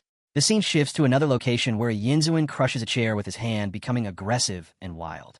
He thinks that Jiang has killed his beloved disciple, and today he will not let him leave the island. One of the opponents jumps high into the sky to go after the man with glasses, activating the foot of the god to crush the mountains and press down the peaks. The man fixes his glasses with a relaxed gesture, calling his move a desperate struggle. The boy shows off his power, saying their general is raising his banner and his advance can't be stopped. He says he can take over kingdoms with a laugh. But the man just lifts his sword and lets out strong yellow mana, slashing the guy and knocking him back. He can't even get through it. At the same time, Young Ji uses the Taiji trigram lock, saying that even though his opponent has God's part, he's still weak. Water and fire mages bring out the Water Black Demon and Vermilion Bird's Tribulation Flame to beat their enemies. Another guy uses the Pupil of God and Cinder Flame Overload skills on Ji, but she dodges all the red holes with ease. She says the dark-skinned man's got quite a temper and asks if he wants his sister to help cool him down as she runs fast toward him. She hugs the man, glowing with red mana light in his eyes. Ji stretches him backward and also stretches other muscles, saying her brother really has a fiery temper. She wraps him completely in her hair, which tickles him. She thinks it's not a bad way to die. Wuji lands some slashes on a young lady, who calls him a real monster. Then Wuji sprints toward Jiang, who's running low on mana. He tells everyone to gather up and get ready to leave the secret realm. The defeated players kneel, gasping from being utterly smashed, stunned that even the Holy Sun has fallen, and unable to fathom how this could be possible. Yinzun stares at Da Xiao in disbelief. He steps forward to confront Young Ji and demands that their side unseal the secret realm so they can retrieve the bodies and heroic souls of the prodigies from the three islands. Young Ji replies that if they want the realm unsealed, they must wait for his people to exit first. Yinzun erupts with fury and challenges Young Ji, asking if he will stand in his way. He rages that he poured decades of effort into Een, treating him like his own son and teaching him without reservation, and now Een lies dead. He glares down at Young Ji, while Young Ji remains silent. Then Yinzun warns that he can kill Young Ji in fewer than 10 moves and issues an ultimatum. Hand over Jiang Chun and Da Xiao's safety will be guaranteed, otherwise Young Ji will die and everyone there will perish, and even the Da Xiao mainland will face catastrophe. At this, Young Ji immediately summons Xiao Jiao and tells her to greet her uncle Yinzun. She walks up to Yinzun and calls him uncle. Yinzun asks Young Ji what the meaning is of calling out a little girl. She angrily declares, do not think he will not kill her just because she is a little girl. He then demands Jiang Chun be handed over, asking which is the best option for Da Xiao to choose right now. Young Ji then tells Xiao that this bad uncle wants her daddy killed, and asks what she's going to do. She answers that of course she will eat this guy and turns toward him with palpable killing intent. Suddenly Yin Zun notices a swarm of insects moving toward him and realizes they're the 9-winged miasma, numbering in the tens of billions. He understands that this is not a little girl at all, but the original mother insect of the 9-winged miasma, and concedes that young Ji was right. He erupts with brute force and summons fire while shouting that someone who tries to kill him is not worthy, invoking the heavenly cinder fire art. Young Ji steps up and tells Xiao to go play with Grandpa Gu first, and Xiao agrees. Yin Zun summons the 9 heavens dragon flame and orders the dragon to kill her, intending that the 9 dragon-winged miasma be reduced to leaderless worms and corpses. Suddenly young Ji erects a sky-high astral wall that blocks the fire dragon path and commands 10,000 swords, turns to the origin to hold it back for him, having already expected such energy from the human emperor level of combat. Grandpa Gu declares that this is no longer something he can partake in. The other masters have seen many kinds of fire, yet this reaches an insane level, and they wonder aloud whether grandfather can endure it. Xiao scoffs that Yin Zun is merely a fire starter and questions whether he is truly that impressive. The masters can only hiss in reaction. Yin Zun snarls that young Ji is not even worthy of being called the sword god of Daxia, and rages that in a time without heroes a mere knave dares to make a name for himself. He then unleashes Amaterasu's myriad karmic flame, surrounding the area in hellish fire as he orders the sea to burn and the heavens to boil. Young Ji struggles under the overwhelming pressure and pleads with old Jiang to make a move, because if he does not they will die right in front of him. Suddenly a slash cleaves through the hellish fire and stuns Yin Zun. An old man laughs that he was merely testing Yin Zun's true strength and finds him unable to take 2 moves. Yin Zun looks up to see Jiang Xuanji arriving from the catacombs and grows further enraged as Xian declares he returned just to slaughter a god like Yin. Yin seethes with anger and swears revenge. Meanwhile, our hero finally rises with the support of other players. Yin Zun, watching him, turns furious and calls his name, but then Xian slashes and warns that if Yin wants to kill Jiang Chun, he must kill Xian first. Yin dares him to intervene and insists that Jiang Chun needs to die. Jiang's ally cuddles him as he returns. Others ask if he is all right. Jiang Chun replies that he is fine, but exhausted, and admits fear that he cannot face Yin Zun in battle. Xiao reassures him that he need not worry, because when her insects arrive, she will eat Yin Zun alive. Yin Zun burst out in flames and called in his 3 elite forces of the island.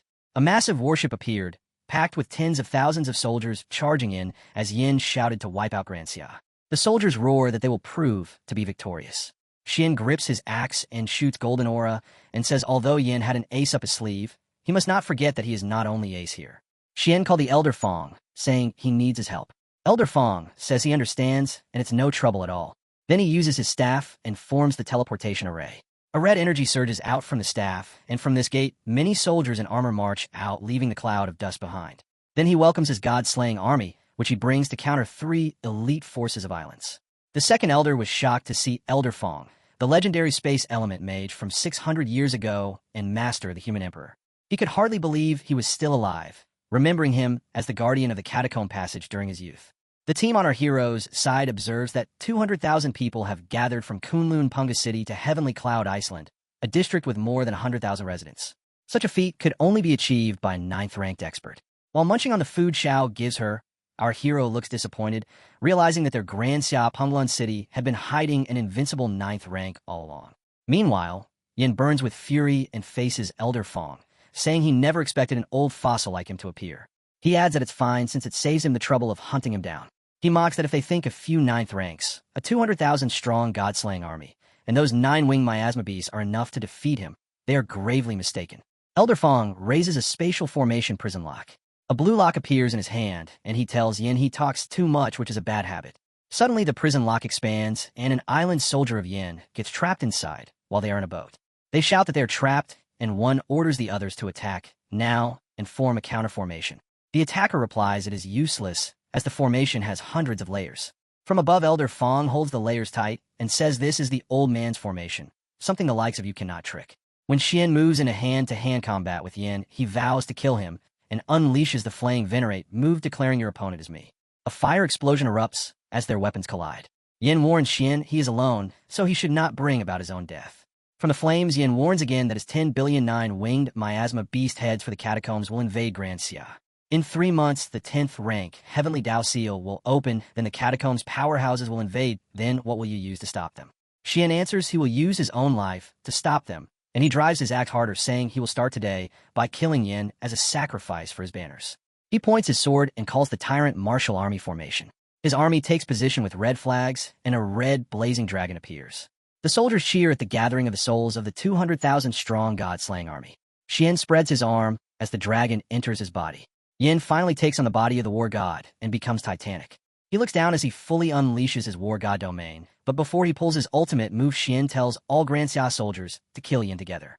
The soldiers charge all at once, following the Golden War god Xian to kill Yin. An epic clash erupts as they collide with explosive force and fire. Yin accuses him of being like the human emperor who endangered Grand Xiao for his own district and shouts that for the sake of Grand Xiao, he must eliminate him today. He activates a divine component and, using the power of the true god descendant, unleashes the holy god domain. His body transforms into a giant fire unleashing titan, now far larger than Xian. Xian swings his axe with a dragon-slaying sword ability, releasing a massive burst of power, but Yuan remains unfazed. He thrusts his palm forward, pressing down a wave of fire. Xian raises his axe to block it. Yuan mocks him, saying that a mere dragon soul dares to flaunt such childish tricks before him. But suddenly, a white light bursts out of Xian, catching Yuan off guard. He can't understand what just happened as Xian's body surges into berserk mode, his energy violently opposing Xian's mana. He has activated the Thousand-Hand War God, his arms multiplying to 4. Xian scoffs that Thousand-Hand must be an exaggeration and asks if he really thinks he can fight the flame with just that. He draws an enormous arrow capable of striking down titans, and energy ripples across the battlefield as 1,000 acts of annihilation shoots from his bow. Xian meets the attack with his palm forward, unleashing an even greater torrent of mana and flames. He laughs that it's a joke for an ant to try to shake a tree, then summons the endless karma flame. The second elder commands the other players to retreat, saying this battle belongs only to him, while the enemy forces roar and launch the endless assault. Elder Gu pulls the 1,000 swords, pierce the heart skill, and sends sharp blazing blue waves that ripples though air and strikes on enemy, dead seething in pain. Elder Gu stabs Yang Ming from behind, calling him a traitor, and says by killing him, he meant what he once said. One guy from the enemy throws giant rocks on the old man, but the heaven-dipped formation of the old Gu blocks any impact. The enemy is furious at him and lifts more rocks to slam towards old Gu while swearing on him. Meanwhile, from the ground, my boy watching the fight with curious Xiao says that Master Gu and Sword God shouldn't have trouble dealing with these people, but he observes Yan's flame venerate to be too strong, and he fears that Xian might be in a tough spot in a combat. While Yan's is actually fighting with all might, Xiao reassures our hero not to worry because her bugs babies will be arriving soon, and then they can eat up Yanzun alive. Our hero asks if she is sure she can eat him because Yin has a tough body. He says he is afraid that Xiao might need to self-destruct nearly half of the 9-winged miasma beast this time. But Xiao says she worked pretty hard to raise the baby bugs, so she didn't plan to blow them up. Even though he doesn't taste good, Little Nine is still very strong. She even tells our boy that if her Little Nine eats away Yin's son, he might be able to meet her for a while. As she looks above, she is shocked because her Little 9 bug babies finally arrive. As she proclaims, Xian feels relieved because he is getting dominated by Yin. Xian's sight the bugs are finally here. But the colossal dragon of Yin appeared and burst out fire at Xian, while Yin says to him that his army pressure and God War physique is at his limit. Resultantly, Xian caught up in fire and slams away. Elder Fong leaps up to save him by using a heavenly evolution dipper wall. But when Yin throws his flame at everyone, the insects halt the flame like nothing. Enter Xiao in a dramatic way and loudly proclaim that she's going to eat Yin now. She immediately uses 9-winged miasma, a nascent 9 serenities, and looks at Yin with playful killing eyes. Deep inside the immortal clan, one elder warned that letting the hundreds of billions of 9-winged miasma multiply in a 9 nether would one day bring disaster. They had fought Heaven Dao to survive, not to become food for monsters. Another voice agreed, saying the plan was clear. Jiang Chun must die, and Yin Zun must be saved, since they were still important pieces on the board. Elder Yin Su scoffed, asking who among them could actually do it. Crossing the barrier of space and time was only possible if they woke the slumbering ancestor. One guy says the name of an immortal elder of ruins, but a red-robed immortal snapped back, reminding everyone that beneath the seal of Heaven Dao, of the ancestor, takes action death certain.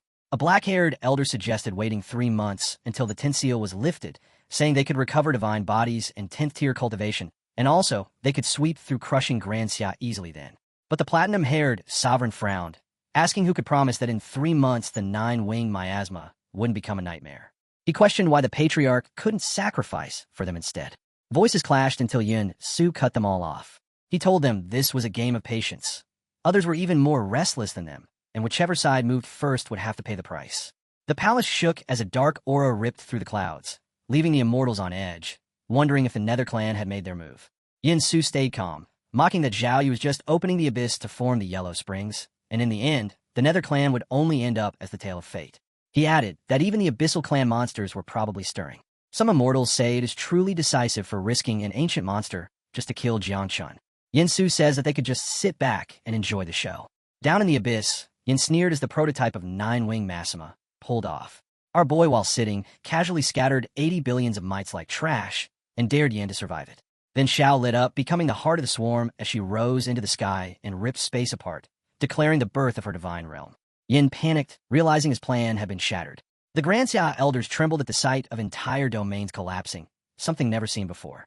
Other warriors also panicked and asked the captain what was happening, and the captain also just sighed, telling them to stay quiet since they were powerless here. Xiao spun above like a living galaxy, sending out endless swarms that poured down like a waterfall. Her voice shook the world as she summoned humanity itself, daring them to run. Yin roared back, summoning a fire dragon and unleashing a sea of flames, but when it clashed with the 80 billion insects, the fire fizzled out like nothing. Shocked, he shouted that his power had become useless. Xiao smirked, teasing that his meat was tough and disgusting.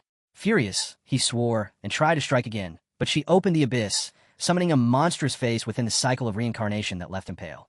Still, he snarled that if she was too troublesome, he'd just kill Jiangchun instead. He launched the Fire Origin Dragon straight at the old man, but 3 allies jumped in at once. One roared out a heaven-cleaving blade, another unleashed 10,000 swords as one, and the third raised mountains with Earth's wrath. Their combined strike lit up the battlefield as the fire dragon screamed and tore at the sky. Ji Lingqiu warned the others that Yan's strike was rule level and blocking it meant certain death.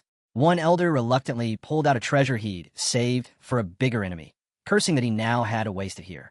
Meanwhile, our boy sat calmly, thinking the old dog wasn't strong enough to kill him anyway. With the prophecy in his hands, he believed everything was under control. His relaxed words only angered the elders, who rushed forward recklessly to block the fire. Even the younger disciples tried to form a battle formation, leaving Jiangchun sighing in despair, wondering why the heavens forced such drama on him. But before the flames could hit, the 9 silk swarm swooped down like a giant curtain and devoured the fire. Our boy just shrugged, reminding them he had warned Yin couldn't kill him. Old Gu stood stunned, while the elder who pulled out the treasure quickly hid it away, relieved he hadn't wasted it. Then the scene shifted. Xiao appeared, sitting on a strange boat rowed by an old man, happily waving at Jiangchun and calling him father. Jiangchun squinted, greeted her back, and asked about the old man. On the other side, Yin fumed at being ignored, grinding his teeth at how they had turned the fight into a family reunion. Enraged, he roared that he'd rather burn his soul than accept defeat. His power exploded in a violent wave, blasting away the insects' swarm in front of him. Right as Yin exploded with rage, the old Earth Sovereign flicked his hand, and a black noose dropped from above, snapping tight around his neck. His fury turned to panic as he thrashed and begged to be freed, but the rope only dragged him up like a caught fish. The Earth Sovereign just chuckled coldly while Xiao stood proud, grinning that this uncle was only here for a ride. Yin coughed blood, body trembling as he begged for his life. His followers were frozen, horrified that their great leader now hung helpless like a criminal. Some muttered in fear, others urged retreat, too scared to share his fate. Our boy watched them flee, sighing at how overwhelming Xiao's power had become.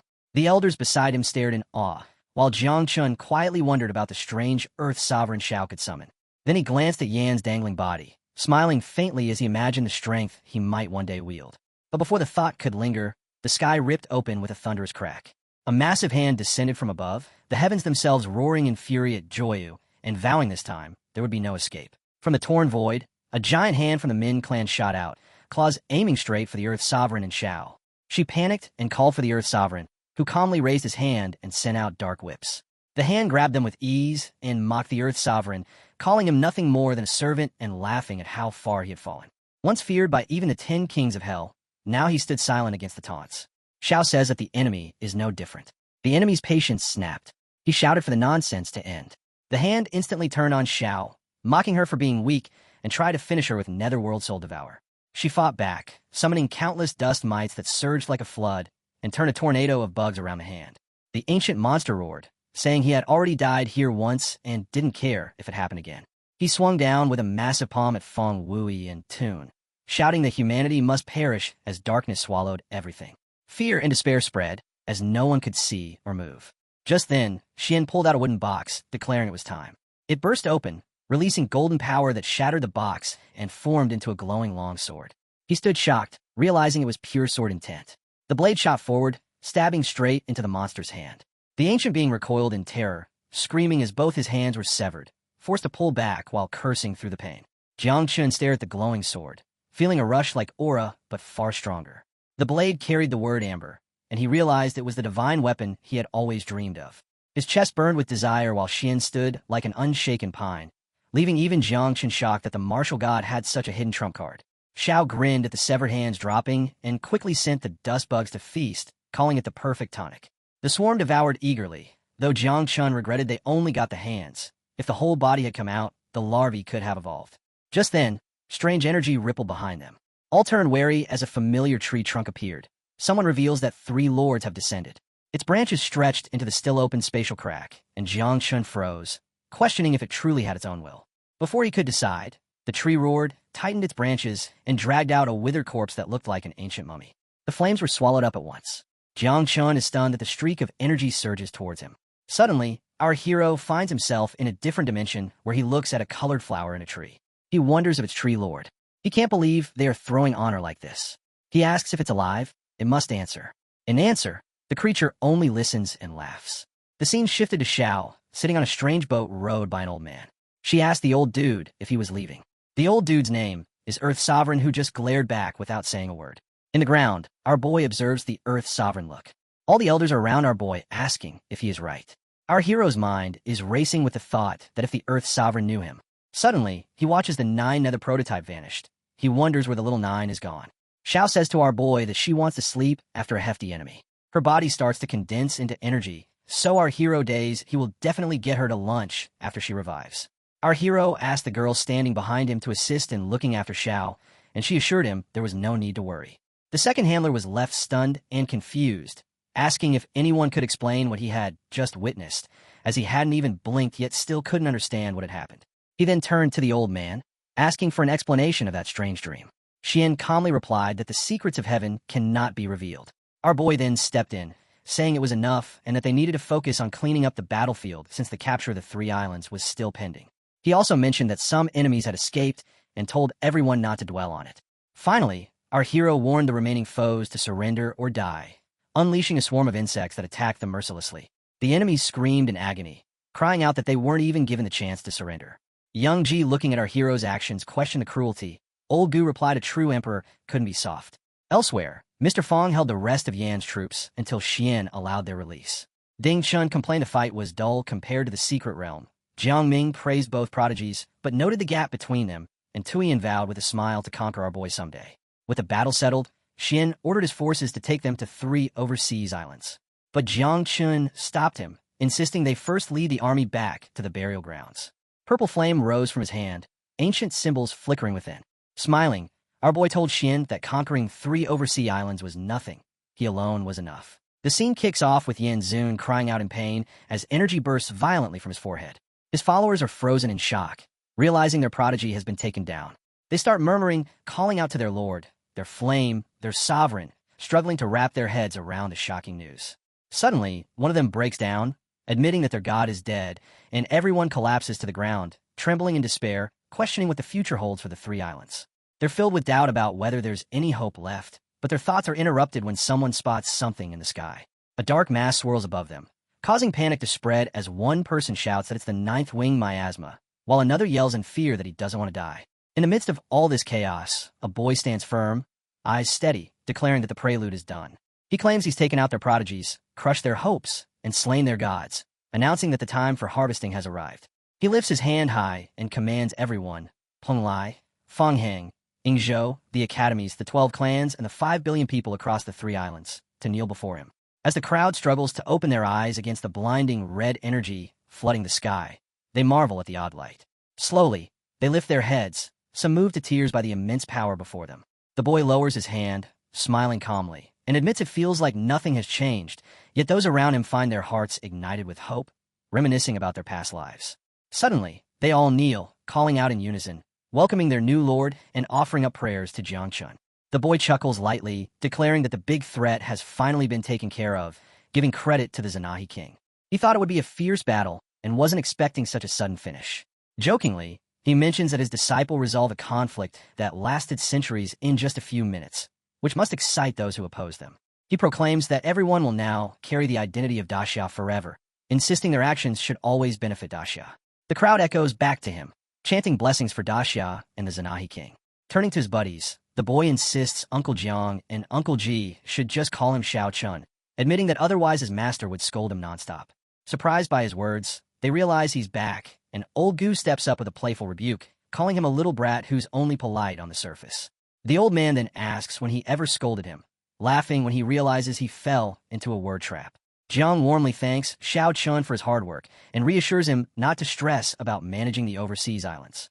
He promises to send someone to look for the fragments Xiao Chun has been waiting for. The boy nods, admitting he almost forgot about them, and thanks his uncle for handling it. Old Fong jumps in, insisting they get back to the abyss fast before things get messy. Jiang gives him a nod for his work and commands the God-slaying army to head back to Kunlun right away. The scene shifts to the chaos of the abyss, where folks from the top 50 races are all gathered. One guy remembers how he once pushed everyone to band together and attack Pajun City, but now he's calling the others cowards. The Immortal of Cloud Runs tries to cool things down, saying nobody wants to get killed before the big events coming up. Suddenly, the red-eyed Demon Lord blows up, accusing Cloud Runs of secretly backing the Flame's sovereign and cashing in, leaving everyone else with nothing now that the sovereign is gone. Cloud Runs just laughs it off and suggests they focus on how to solve their issues instead of blaming one another. He pitches the idea of each tribe sending 10 warriors to take down the 3 major cities of Pijun, Tanlang, and Chisha when the Heavenly Dao Seal opens up in 3 months. One by one, the clans agree, including primordial demons, dragons, 5 elements, underworld, and abyss clans, some even offering 20 warriors instead of just 10. The Demon Lord is all for it, thinking that with 500 level 10 warriors, taking the 3 cities should be a breeze. Then, the strategy talk kicks in, and Cloud Run suggests using the ancient Immortal clan as the front line, promising they'll bring along level 10 warriors and Imperial soldiers to smash the Great Dreamer. The narrative flips to a parallel world, 10 years later, where the blue star has bloomed massively as it keeps evolving into nothingness. By then, Daxia is all ripped apart and erased, its sacred lands split among feuding clans. Back in Tianfeng City, a kid asks Xiao Chan if Tianfeng City sounds cooler than Chujiang City. She coughs but says Chujiang is better, so he sweetly tells her to lean on him if she's struggling. He then declares that since Chujiang City is gone, this place doesn't need to stick around either. With that, he raises his golden tiger swords and unleashes their blade intent. Memories of Jiang and Zanaji hit him hard, filling him with grief as he realizes Daxia is no more. Overwhelmed by despair, he hopes Daxia is doing all right somewhere else. Right then, an angry member of the ancient Immortal clan accuses him of wiping out their people and vows revenge. The kid calmly calls out to Chan, saying it's time to split, and she agrees, reminding him she's always been looking for him. He tells her all the time that fragments are gathered, and now he can help her transition to a new life. Standing before her, blue energy spreads out, and he kicks off the process. The system checks the conditions and confirms they can move forward. The divine evolution happens, and the life transition of the Chrono Cicada. The scene opens with the girl standing in front of the boy, her voice steady as she tells him he needs to get a handle on things right away. A glowing screen pops up, showing all kinds of details about her, and the boy realizes that the talent column has finally unlocked. He checks it out and sees that the sub-cicadas reproduce every hour and are mainly for everyday battles, but there's not much else special about them. Then he spots the 2 bigger talents listed. One lets the sub-cicadas rewind time within 100 meters for a minute, while the other is a crazy ability to time travel, but it costs 30% of the host's life. As he thinks it over, he knows these abilities are super powerful, but the downsides are hard to ignore. Time reversal takes 10 million sub-cicadas, which Xiao Chan can only produce over 1,000 years. He could trade years of his life for cicadas. 1 year equals 1 million insects, but he thinks that's a pretty foolish choice. Even if he could live longer and reach higher levels, there's no way he'd trade away his life like that. Plus, it would really mess with Xiao Chan's health. Still lost in thought, he hears the girl tilt her head and ask what's on his mind. Without missing a beat, he says he's thinking about her. She looks surprised, covers her mouth, and quickly flies up to a tree branch. He wonders if he messed up, but she just looks down, murmurs that Xiao Jiao is still asleep, and thanks him for his help. Then he glances at the tall ancient tree, calling it Grandpa, and asks if the rainbow fruit hanging there came from the ancestor of the Nether clan. This time, the tree responds right away, saying the fruit grew naturally without any spiritual help. Suddenly, a little boy runs up, calling him Dad and reminding him about the promise to take him to school. The boy smiles faintly, confirms he meant it, and tells the kid he can choose any school he likes. Just say his name and he's in. The child thanks him and runs off excitedly, leaving the boy shaking his head, muttering that the kid's thought process is definitely unique. The ancient tree rumbles softly, noting that every child has to find their own blessings and it won't step in. With a serious look, the boy lifts his hand and says that as a responsible master, he has duties to attend to first. A bright screen then shows up, announcing that the function fruit rainbow is unlocked, giving him a special item called the Eternal Light Tower. Another screen explains that the tower can be put anywhere, allowing him to set rules for entry, trials, pacing, and more. Other notes come up, saying that time inside the tower doesn't count against lifespan, and dying in there means rebirth. But the pain? That's fully real and pretty relentless. The boy can't believe his eyes as he holds the glowing rainbow fruit in his hand. He exclaims that this is way too incredible. With all the races restless and gearing up for war, this tower is exactly what he and Daxia need right now. He decides to tell his master and friends ASAP so they can pick a spot and start testing it out. Looking up at the huge tree, he feels like Grandpa Tree has been looking out for him all along, since the good stuff always shows up just when it's needed most. He hugs the massive trunk, calling it his dear grandpa, playfully accusing it of being cold-hearted if it doesn't like him. Then, we jump to the G family in Magic City. G speaks seriously, saying time is running out. In just 3 months, the Heavenly Dao Seal will open up the path to 10th advancement, yet the tribes from the Abyssal Catacombs are gearing up to attack Daxia. They all wonder how to stop them. Manhua says with a sigh that her abilities only work at Daxia's headquarters, and if she could have just hibernated for a few more centuries, she might have grown stronger. Jiang insists there has to be another option, while Ji explains that sure, they might be able to take down a level 10 enemy, but the Abyssal Catacombs has more than one, and the mother insect is sleeping too deeply to use her 9th art. The mood shifts when they bring up the Kunlun Shinyan source, which, once the seal opens, will produce 10 fruits that can elevate a cultivator to the 10th level. But that advancement is final, cutting off all future paths. Ji explains that it's like drinking poison to quench your thirst, admitting that without it, Daxia might not make it. Jiang thinks about setting up a proper formation after advancing, while Ji points at Manhua, reminding them that, unlike them, she gets stronger simply by sleeping, making her Daxia's secret weapon. Suddenly, a soldier rushes in, asking the 3 invincible warriors to head to the Jiang War Zone main base. When Jiang asks why, the soldier reveals that young disciple Jiang Chun has found something that could save Daxia, a structure called the Eternal Light Tower. He mentions that Lord Gu has already gone inside for a trial. In the tower, they can choose different trial modes based on their level, from newbie monster hunting to enlightenment for higher levels, and even duel and challenge modes. The best part? The tower speeds up time 100 times faster without cutting anyone's lifespan. With some focus, the acceleration can be thousands of times. Ji realizes in amazement that 3 days outside could be like a whole year inside, while Jiang figures out that if they focus, the tower could give Daxia hundreds of years of training in just a few months. The excitement builds as they hurry to the tower. At the top, Jiang Chun greets them with a smile, serves tea, and invites them to sit. Ji is taken aback, calling him a stinky little brother and asking if he's really the master of the Eternal Light Tower, to which he confidently replies, "Yep, that's me." They ask him more questions, and he explains that the tower can help even 9th level cultivators, but to hit the 10th level, they need to condense godhood. Inside the tower is a trial called the Leader to God mode, which is 108 steps, and completing it will almost complete one's godhood. He jokingly reminds Ji that last time he was in Magic City, he cleared out the ancient god crops from Ji's place, and this tower should make up for it.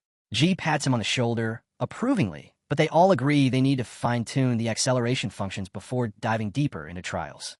The boy figures out that if only a few strong folks enter, the tower's energy can boost their cultivation 1,000 times over. That means 3 days outside could turn into 3 years of training inside. Plus, with multiple levels sped up at once, a few months could become 300 years of progress. Huan Yue gives a faint smile, musically saying that such a stretch will be just enough for her to snooze until the stars fade. 3 days later, the boy kicks back in the Eternal Light Tower, enjoying some food and claiming this place is perfect because it lets him enjoy life without any interruptions. Between bites, he shares that he can create clones inside to battle monsters and level up. Despite juggling 3 divine classes, he's already hit the threshold for the 4th advancement in just 3 days.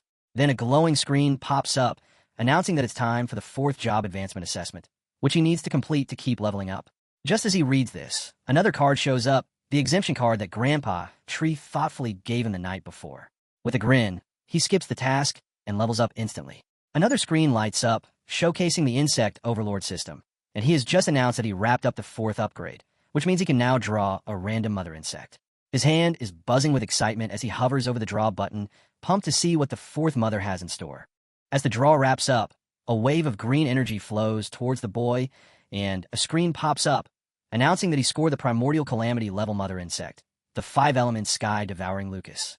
Another screen reveals that this being was around in the ancient prehistoric era, soaking up the essence of the 5 elements and creating the first of those catastrophic trophies, which eventually led to the Zur Calamity disaster.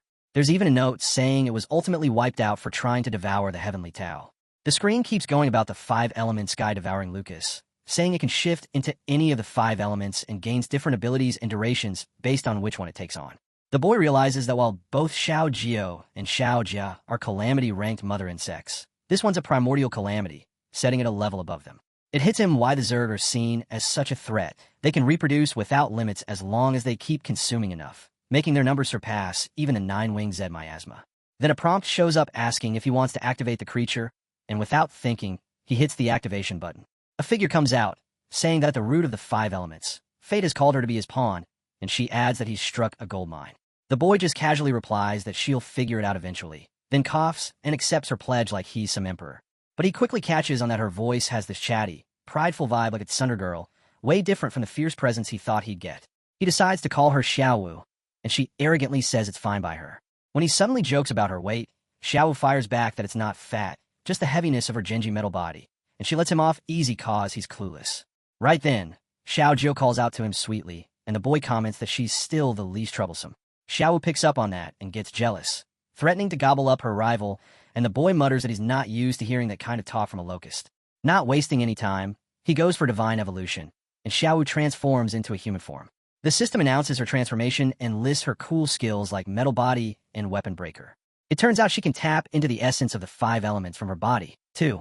The boy is blown away to learn that her Weapon Breaker skill lets her munch on divine weapons like their snacks, making her both an unbeatable healer and a flexible fighter who can heal, hit hard, and team up with others.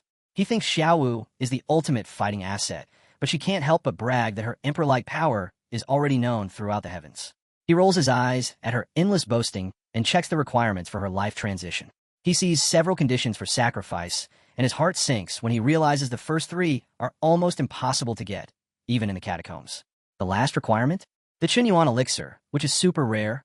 Only one is in Daxia, and there's probably one in each nearby nation, too. When Xiao sees his worried face, he brushes it off and tells her to go hang out in her insect nest. She brags that only the best place is good enough for her, but she agrees to do what he says. Out of nowhere, the boy's phone rings, snapping him back to reality.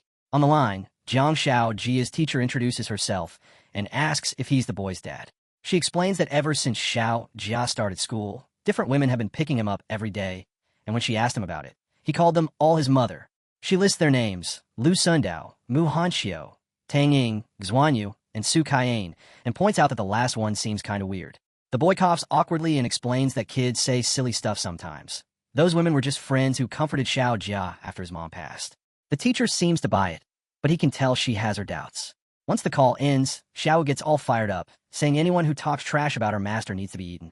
He quickly shuts her and the others down, feeling overloaded. But before he can collect his thoughts, he suddenly drops to his knees as a sharp pain hits his head. A new screen pops up, warning him that he's being attacked by some unknown force using soul corrosion. But thankfully, the ancestral tree of all things is blocking the damage. Still, it feels disgusting, and he figures this soul curse must be linked to Saito Kinshi and is probably coming from Kinshi country. A follower rushes in, saying that the Saito family has shown up outside the Eternal Light Tower. A girl drops to the ground and introduces herself as the granddaughter of the Saito Kenichi family. She tells him that her clan got wiped out by the 8 great shrines, and that her ancestor was corrupted and taken to Takamagahara.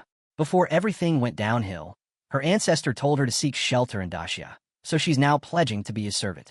Xiao rolls her eyes at the thought of someone so crude serving the same master, but the boy shuts her down and tells the girl to follow him into the tower. Another guy shows up, confirming that the Saito family has been completely taken out, and this girl is the last one standing.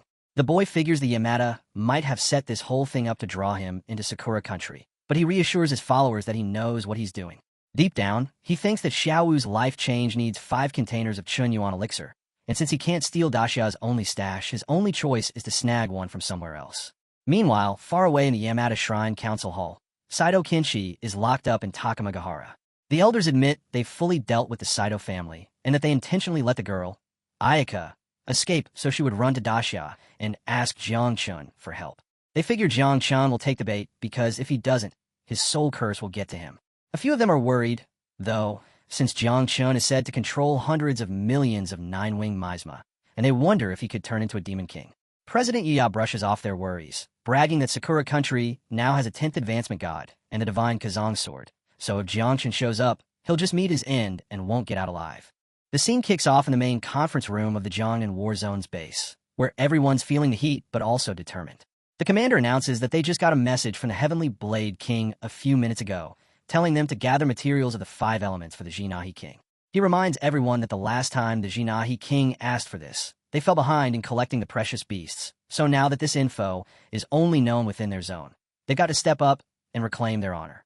One officer immediately stands up and declares he'll take his team to hit all the relevant dungeons and secret realms nationwide, while a young woman jumps in, saying she'll contact all the major chambers of commerce to start buying up materials. Another guy admits that his transport capacity let them down last time, but he promises it won't happen again. Their leader gives an approving nod, signaling that the race is on.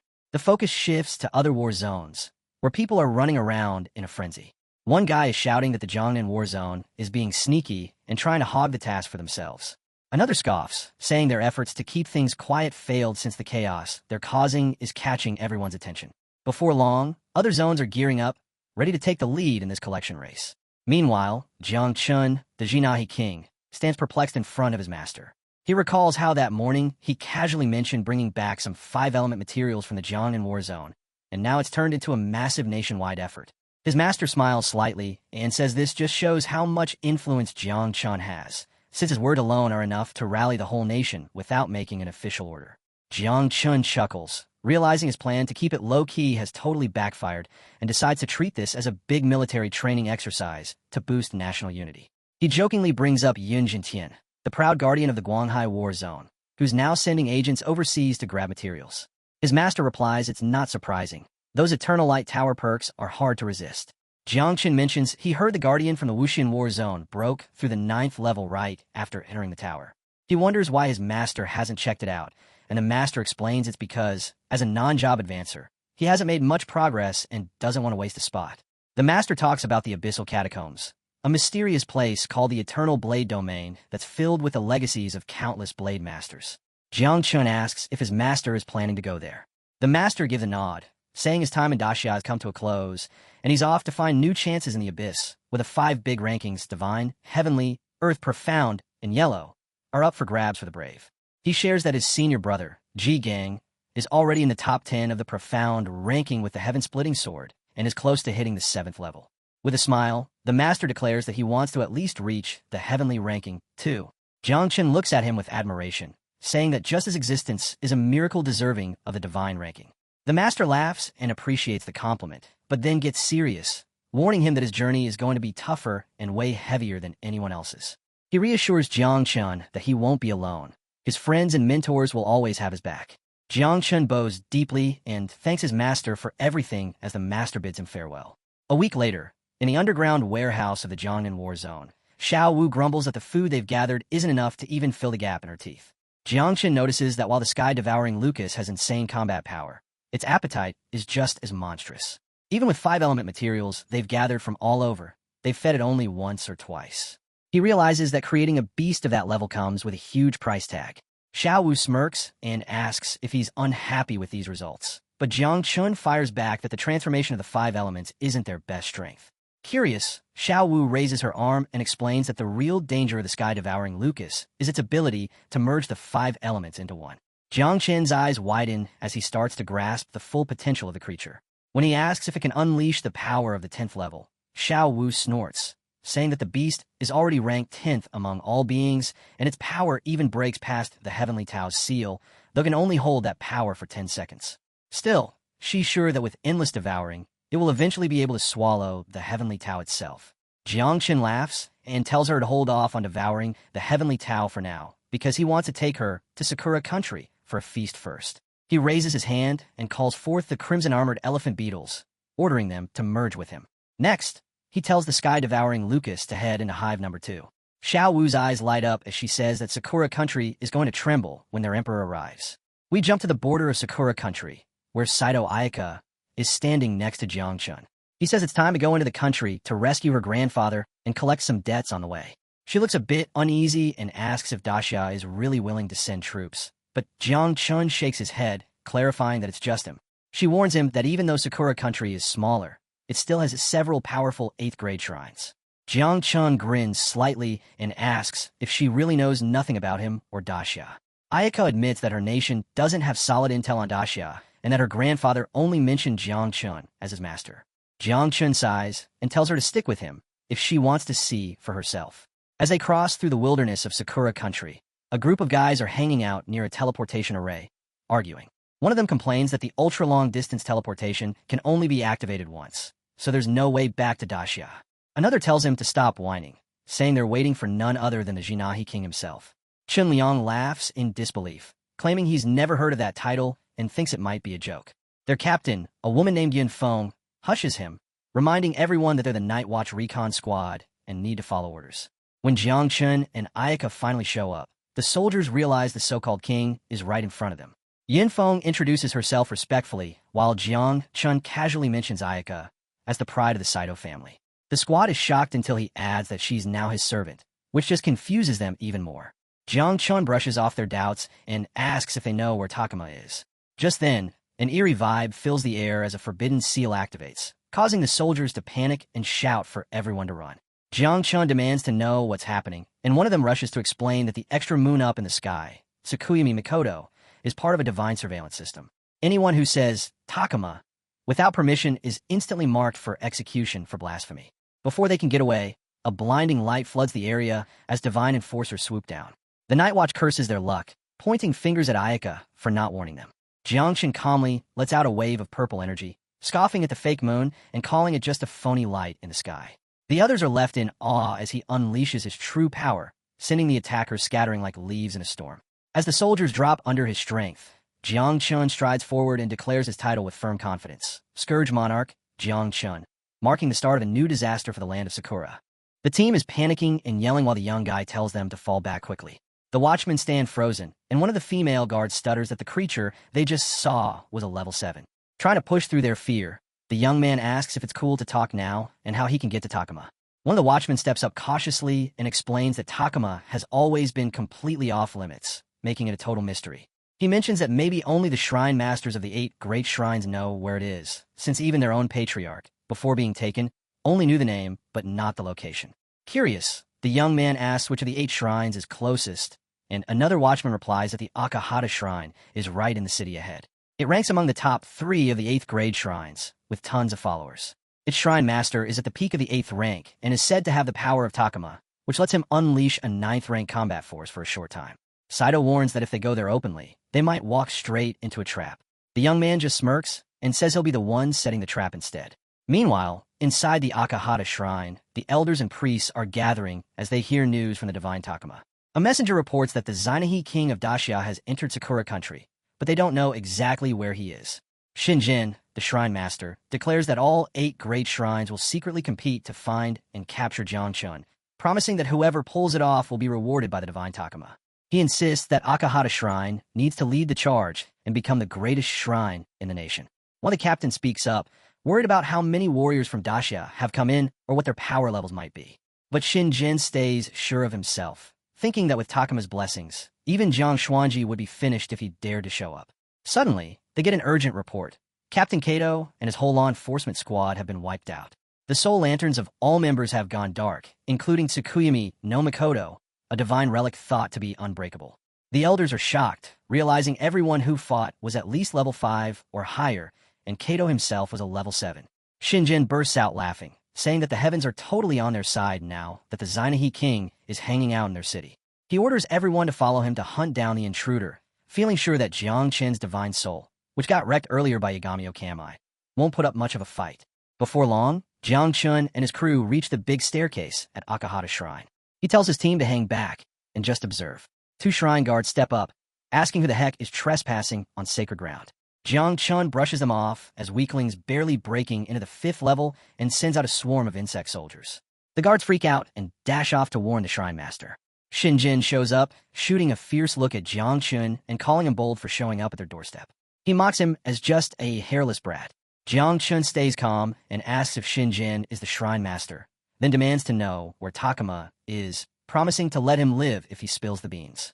Xinjin scoffs, saying a mortal like Jiang Chun has no business asking about divine stuff. Jiang Chun warns him that if he doesn't cooperate, he and the whole shrine will be wiped out. Xinjin roars that he holds the fate of Sakura country in his hands, and that the power of Takuma is with him. He channels a wave of golden energy, bragging that he could destroy anything with just a wave of his hand. Jiang Chun tells his insect soldiers to leave the old man to him and to take care of the rest of the shrine. He thinks to himself that even though the Shrine Master can't beat his 9-winged miasma army, he wants to avoid any unnecessary losses. In the next moment, Jiang Chun activates the divine elephant prison body and the god-slaying martial transformation. Lightning crackles as he radiates insane power, leaving Saito and the others staring in awe. She realizes that this transformation isn't just about looking different, it creates an electric domain. Even 6th-level lightning cultivators wouldn't be able to pull this off, and she wonders what kind of being her master really is.